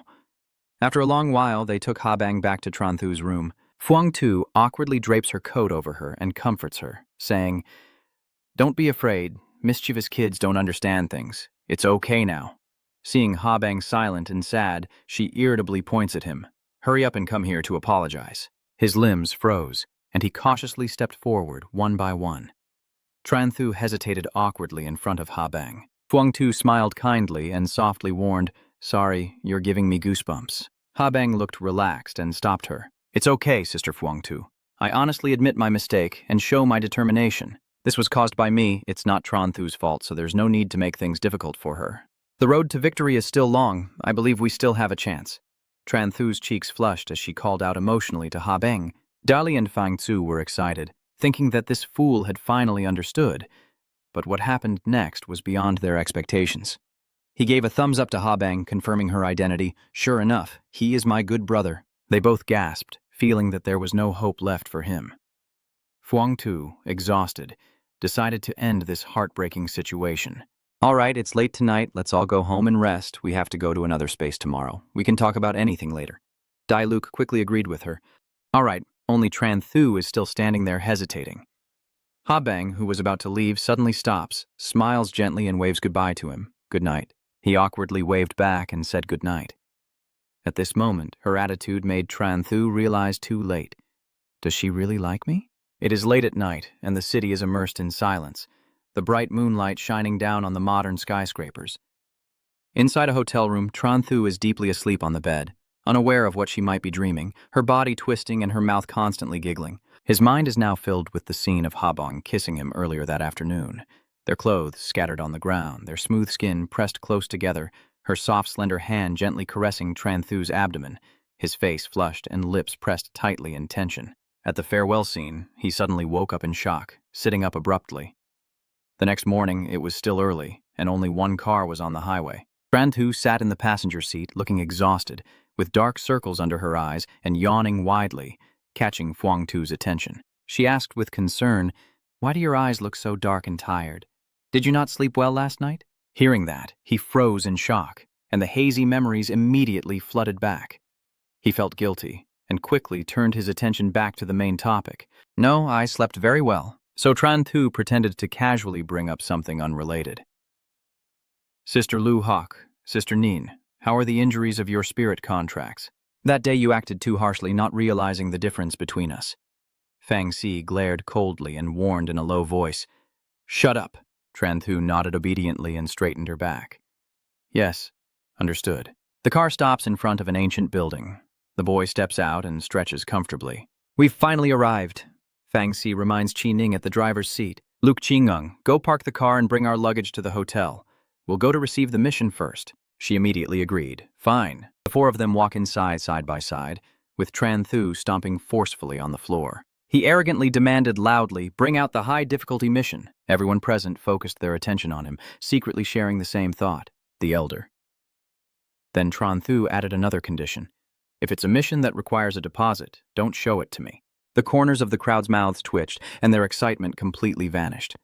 Thandi and Kyunwit quietly kept their distance, not daring to acknowledge him. Chan Fuang Tu, veins bulging, that's really it. At this moment, Tranthu cheerfully called out, "Come see the missions," causing Thandi and Kyunwit to startle and stiffen, finally accepting their fate. "All right, let's go here." She gently presses the button to view the mission. The system interface displayed a flood of information about various quests and their difficulty levels. Tranthu, excited, stood among countless virtual screens. While children just pick, adults like me want to do them all. Your hand repeatedly clicks on different missions, hunting poisonous scorpions, catching giant green frogs, collecting deadly flowers. Unlike your excited state, Fuang Tu's face contorts with doubt. "Are these all Baknyan-level lords? Can we really do this?" Tranthu confidently declared. "You need to have dreams. What if they come true?" She thought it made sense, and happily agreed. "Fine. If that's the case, then take it all. With her support, you become even more motivated." The people around looked at Tranthu in awe. She truly is a master. After a while, they had completed all the high-difficulty missions and leisurely walked through the Beast Tamer Association's door. The crowd watched with admiration and envy. Is this the demeanor of a true powerhouse? Once fully equipped, the four of them moved deep into the small town. Just as Tran Thu was about to step into the fog with excitement, a voice stopped him. Wait a moment. Feng Tzu Chu carefully handed them a few medicinal pills from the pond containing live wood with spiritual energy. Although the black iron body can resist it, it's hard to avoid some impact. You should take this antidote first. He quickly took it and threw it into his mouth. Once done, the group set out to complete the mission. Tran Thu led the way, surveying the situation. Thick fog obscured the view, and suddenly he opened his eyes in shock. There is a long, winding ladder ahead that curves upward without a visible end. Tran Thu is curious. Is this the Tran Lin Quan stronghold? Phuong Tu regained its composure and reminded us to move on, noticing that they chose the path leading downward, and Tran Thu suddenly paid attention to something. Each door was guarded by a person, and the solemn atmosphere made him marvel like a rustic newcomer to the city. Oh. Tran Thu whispers to his teammates that there is a guardian spirit warrior guarding the entrance, and Phuong Tu, with a serious expression, places her hand on his shoulder, ready to fight. The five of them immediately took their stances, activating their spiritual power to summon their contract spirits. Tran Thu was filled with anticipation. Okay, Sister Phuong Tu. The different spirits appear one after another, their bodies brimming with power. Slim was also full of energy and determined. Phuong Tu quickly sensed something unusual. Why does it feel like something strange has infiltrated here? Hurry up, he cheerfully shouted like a child, breaking her train of thought. Let's go, we're leaving now. Under the guidance and protection of the spirit, they headed straight for their target. The highest level of the Tran Lin Quan stronghold is heavily guarded. Chief of the Spirit Suppression Department. Tron Trong's face shows that the situation at the living wood swamp isn't looking good. Has the geologist arrived yet? Tran Thu's group followed closely behind as they moved through the silent space. He frowned, wiping the sweat from his face. Why is the weather so hot today? Phuong Tu also sensed something unusual, a bit off. We've already gone deep into the swamp where the trees are alive, but all the white bones around have already melted. And it's very quiet. She narrowed her eyes and suddenly realized, No, she quietly announced to everyone. We have reached the end of the space, and they are all curious. At the end, Phuong Tu seriously explained, This is a forbidden zone. You can also think of it as a space barrier. In theory, passing through the space barrier could lead to another dimension. Hearing this, you roughly understood, so the entire space was within the dimension, just shattered into countless pieces by the white bones. She assessed the current situation. According to the expert's words, that's how it is, but there's no way to verify it. The white bones are too dangerous. Anyone who goes in will be torn apart. Finally, he cautiously decided, All right, let's retreat first and see what happens elsewhere. Tran Thu immediately agreed. All right. The others had turned to leave, only he remained looking around, but it was through this that he noticed something strange. Tran Thu was stunned, gazing in one direction. Miss Phuong Tu, I want to ask you something. I speak with suspicion. Does the forbidden space disappear if it vanishes? This question makes Phuong Tu startle and stop in her tracks. She turned her head and firmly confirmed, Of course not. What are you thinking? If it were to vanish, wouldn't all the spaces connect with each other? Tran Thu calmly points to the gap in space. Are you sure about that? The four girls looked at each other in confusion, a series of question marks appearing above their heads. Huh? Phuong Tu was so frightened she froze for a moment. What's going on? No way. The structure of other spaces is all circular. The forbidden space is equivalent to an infinitely tall cylinder covering the area. Theoretically, such a large tear should not occur. At this moment, the space-time tear suddenly explodes, causing the ground to shake. Tran Thu and she gasp in unison. A fierce beast, a tall, sleek black tree with shining golden spiritual energy running along its trunk, emerges. Its ease of movement tightly restrains the white lion. You can't suppress your horror. What a beast. A king-level creature of Liet Duong Mountain Pass, and it's been trampled on. Fang Xi's mood is extremely tense as she merges with the rare space. Hurry up, get the wind talisman. They act with the fastest speed, and Tran Thu borrows strength from her. The system appears at the right moment with 3 options. 1 to escape and save your life. 2 to seize a treasure leg from Wang Bayan. Ba defeated the 2 kings with corresponding rewards and suggested support below. Tran Thu quickly glanced at the system options and compared the rewards. After considering all options, he finally decided that 2 choices were not bad. He turned to look at Phuong Tu with eyes full of hope. Miss Phuong Tu, do you think we can manage this? Before he could finish his sentence, she, already familiar with this look, stopped him and asked, Are you so broke you're going crazy? That is King Bak Ngan. Zheng Ning and Kyun Wheat cover their mouths and whisper to each other, truly young bulls not afraid of tigers. He confidently and blindly believed in himself, loudly declaring that the fierce Jiangnan had never left without something, and King Bakengan would definitely have some money too. Fuang Tu was truly speechless on his behalf. Her attitude became calm and resolute, ignoring Tran Thu. All right, no wonder you're my sister's younger brother. Thendi stripped off her title and let her brother down. Hearing this, he froze in place, never expecting she could be so ruthless. Fangxi deliberately stepped closer to Tease and asked, Tranbi, have you finished writing your last words? Are they any different from what's on the tombstone? I'm useless and can't defeat King Bai Yan's army, but I can do this much. Q Nuiet pretends to be sad as she waves goodbye. Little sister, rest assured and go. Zining quickly took out her phone, capturing the final moments of Tran Thu's life. She kindly showed you a freshly printed memorial photo. Do you want to use this kind of image on the tombstone? Consider it a small offering from the senior sister. Suddenly, he felt like the unluckiest younger brother in the world. Hey sisters, why don't you go into the funeral business? You would definitely do very well. Fuang Tu thinks you've come to your senses and don't want to risk your life anymore. Then let's go. Tatfeng skillfully flies through areas unaffected by the battle of the two ferocious beasts. Tran Tu remains stubborn to the end, licking his lips with a greedy look. Sister Fuang Tu, don't you have the potion to boost your power? Let me go, I'm confident I can win this round. She was silent for a moment, realizing she couldn't change his mind, so she agreed that this potion could be used to bring them back. Tran Thu still wanted to tempt them. Do any of the sisters have a spirit contract they want to try? This is a once-in-a-lifetime opportunity to get close to the two kings, and it's not even dangerous. Slim and the other spirits sweat nervously, turn away pretending not to care, and only worryingly try to persuade him, Junior Tran Thu, forget it, even if it's not dangerous, we're still young. He shook his head in refusal, the tempting reward making him want to take a risk. Let's try. What if it fails? Fangxi reminds Tran Thu of the most important condition, but without a contract, no spirit dares to try. He immediately cast an evil look at Husky. Isn't it already here? Then he grinned mischievously and placed his hand on its head. Ha ha, you fool! Its body kept trembling uncontrollably, like a weak whimpering cry. Woof woof! Tran Thu forcefully coerces Husky, opening his mouth. Its eyes looked pitiful and shining, trying to sway Tran Thu's faint conscience. Gao Gao, unfortunately, you weren't moved at all, even threatened coldly. If you keep hesitating, I will bury you for good. The cleverness of the wise, it quickly split into two. Even you have to be impressed. Huh? Your IQ has improved. Husky's clone opened its mouth wide, waiting for Tran Thu to feed it medicine. It decisively swallowed without hesitation. You gently pat its head to encourage it. My little knight, go and bring back the guardian foot of Lord White Silver. Husky, full of fighting spirit, charged forward, jumping off the back of the Tat Feng Tuok and joining the battlefield, heading straight to the fierce combat area. Tran Thu's group found a safe spot nearby to hide and observe Husky's actions. It stopped beside the tangled roots as if sensing a strange aura, then turned around. Husk used its acting skill to pretend to be pitiful. Gauga, we are the same kind. The white lion immediately looked at it with a worried expression. Yes, its offspring are very dangerous. Don't go near it. The two sides began to argue fiercely. That is my child. It's obviously my child. Meanwhile, Husky quietly approached the shining foot of the bough.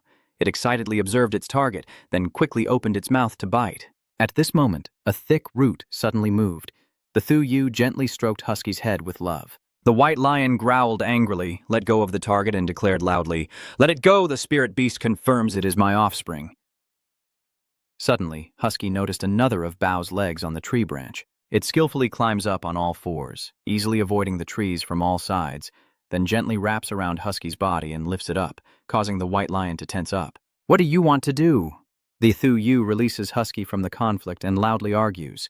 What does that have to do with you? It's my child. The Tran Thu group was so shocked their eyes widened and their mouths dropped open. This is really hard to believe. That white lion believes Husky is its child. Can we really just accept that the black tree also thinks the same? You feel like the three circles are collapsing. What are they thinking? Can a tree really give birth to a dog? Kyungwit stammered in horror. Isn't this all just too absurd? What kind of drug did you use? That's too crazy. Tran Thu quietly calculated the time. I see that too. Husky, the drug is about to lose its effect, so I'll hand over your body. It immediately signals the clone. Gao Gao. The clone bites the leg and quickly returns with the body. The white lion also sensed its action and then unleashed its power to challenge. You're safe now. Let's have a fight. A series of Thu'u's roots burst out of the ground, and at this point, both sides disregarding everything, clash fiercely to determine the winner. Tran Thu softly warned everyone, "The medicine is about to wear off. Get ready to run." As soon as he finished speaking, the medicine lost its effect. The two beasts fighting fiercely suddenly regain consciousness and decide to set aside their grudge, turning their rage towards the common enemy. "We've been fooled." Seeing this, Tran Thu broke out in a cold sweat and hurriedly urged everyone to run. "No, the two fierce beasts have realized we've tricked them. Run, now." The energy within the cursed creature surges fiercely, and the roots tightly wrap around the white lion's ankles, preventing it from moving. Seizing the opportunity, a sharp, sturdy root pierced through its flesh and then ruthlessly flung the heavily wounded white lion aside. All the roots lose control and dance wildly in the space. Tran Thu's mood becomes extremely tense. She is going crazy. A series of roots shot toward them at once. Tat Fong Tuok turned his head and sped up. The roots relentlessly pursue, crashing everywhere in the forest, causing other ferocious beasts affected by them to appear one after another. Tran Thu angrily shouted, "Damn it, isn't stealing the Guardian's foot enough? I didn't blow up your family's tomb. Do you really need to be this angry?" Quickly, he suggested a solution. "Sister Fuang Tu, we can't delay any longer. Use the explosive medicine." She immediately nodded in agreement. "All right." She took your hand to help you get closer to the mouth of the Tat Fong Tuok and fed it the medicine. After swallowing, its aura changed and spiritual energy surged within its body. It accelerates, widening the gap with the enemy, as screams of terror echo from its back. Everyone's faces were distorted by the wind. Gritting his teeth and widening his eyes, Tran Thu tried to speak. "What did Sister Fuang Tu feed my spirit contract? Why is it flying so fast?" "Oh?" At this point, she was speaking unclearly and calmly. Tat Fong Tuk continued to run away. The chasing demon beast caused the entire forest to shake violently, with dust and smoke billowing everywhere. On the other side, it is still considered relatively peaceful for now, with a figure leisurely patrolling. Not much different from what an expert would say. This is probably a space fusion. Suddenly, Lu Jian notices a spirit beast rushing toward him from ahead. Huh? He immediately recognized the familiar mark, the symbol of the Spirit Guard commander. Tran Thu's tears streamed down her face as she wailed in agony. "Old Master, save us!" I shouted loudly to report the situation. "There is a pack of ferocious beasts chasing us." Lu Jin calmly clasped his hands behind his back and assessed the situation. "It's just a bunch of fierce beasts. No need to worry so much. You guys head back to the outpost first. I'll handle everything else." Tran Thu hurriedly gave the order, not forgetting to express his sincere gratitude. "Thank you, Elder, for your mighty strength. Then we will take our leave now." He frowned, showing disapproval. Indeed, young people are not yet calm enough emotionally and still need to train. Besides, he is quite curious. Now let me see what kind of beast could make a genius from the Huaha Academy of Learning act like this. As soon as he finished speaking, the graceful and charming creature swooped in, causing Lu Tan's spirit contract to panic and tremble. He's no better off than it is. His face is twisted with exhaustion, shouting hoarse. "Oh my God, the Bakengan Beast King." Tran Thu turned back and watched the battle scene behind her as if she were filming a blockbuster. He clasped his hands in prayer, hoping the elder was safe. Soon after, everyone rushed outside. Tu Yu felt uneasy. The White Silver King had appeared, and Lam Tin would surely come to assist, possibly even mobilizing royal beast tamers. She was extremely worried. "Miss Fuang Tu, have we caused too much of a commotion already?" Immediately, Tran Thu appeared righteous, saying, "Don't worry, if only Haviem faces trouble, I will bear it." Hearing that, Fuang Tu sneered and said, "So now I am Haviem again, right?"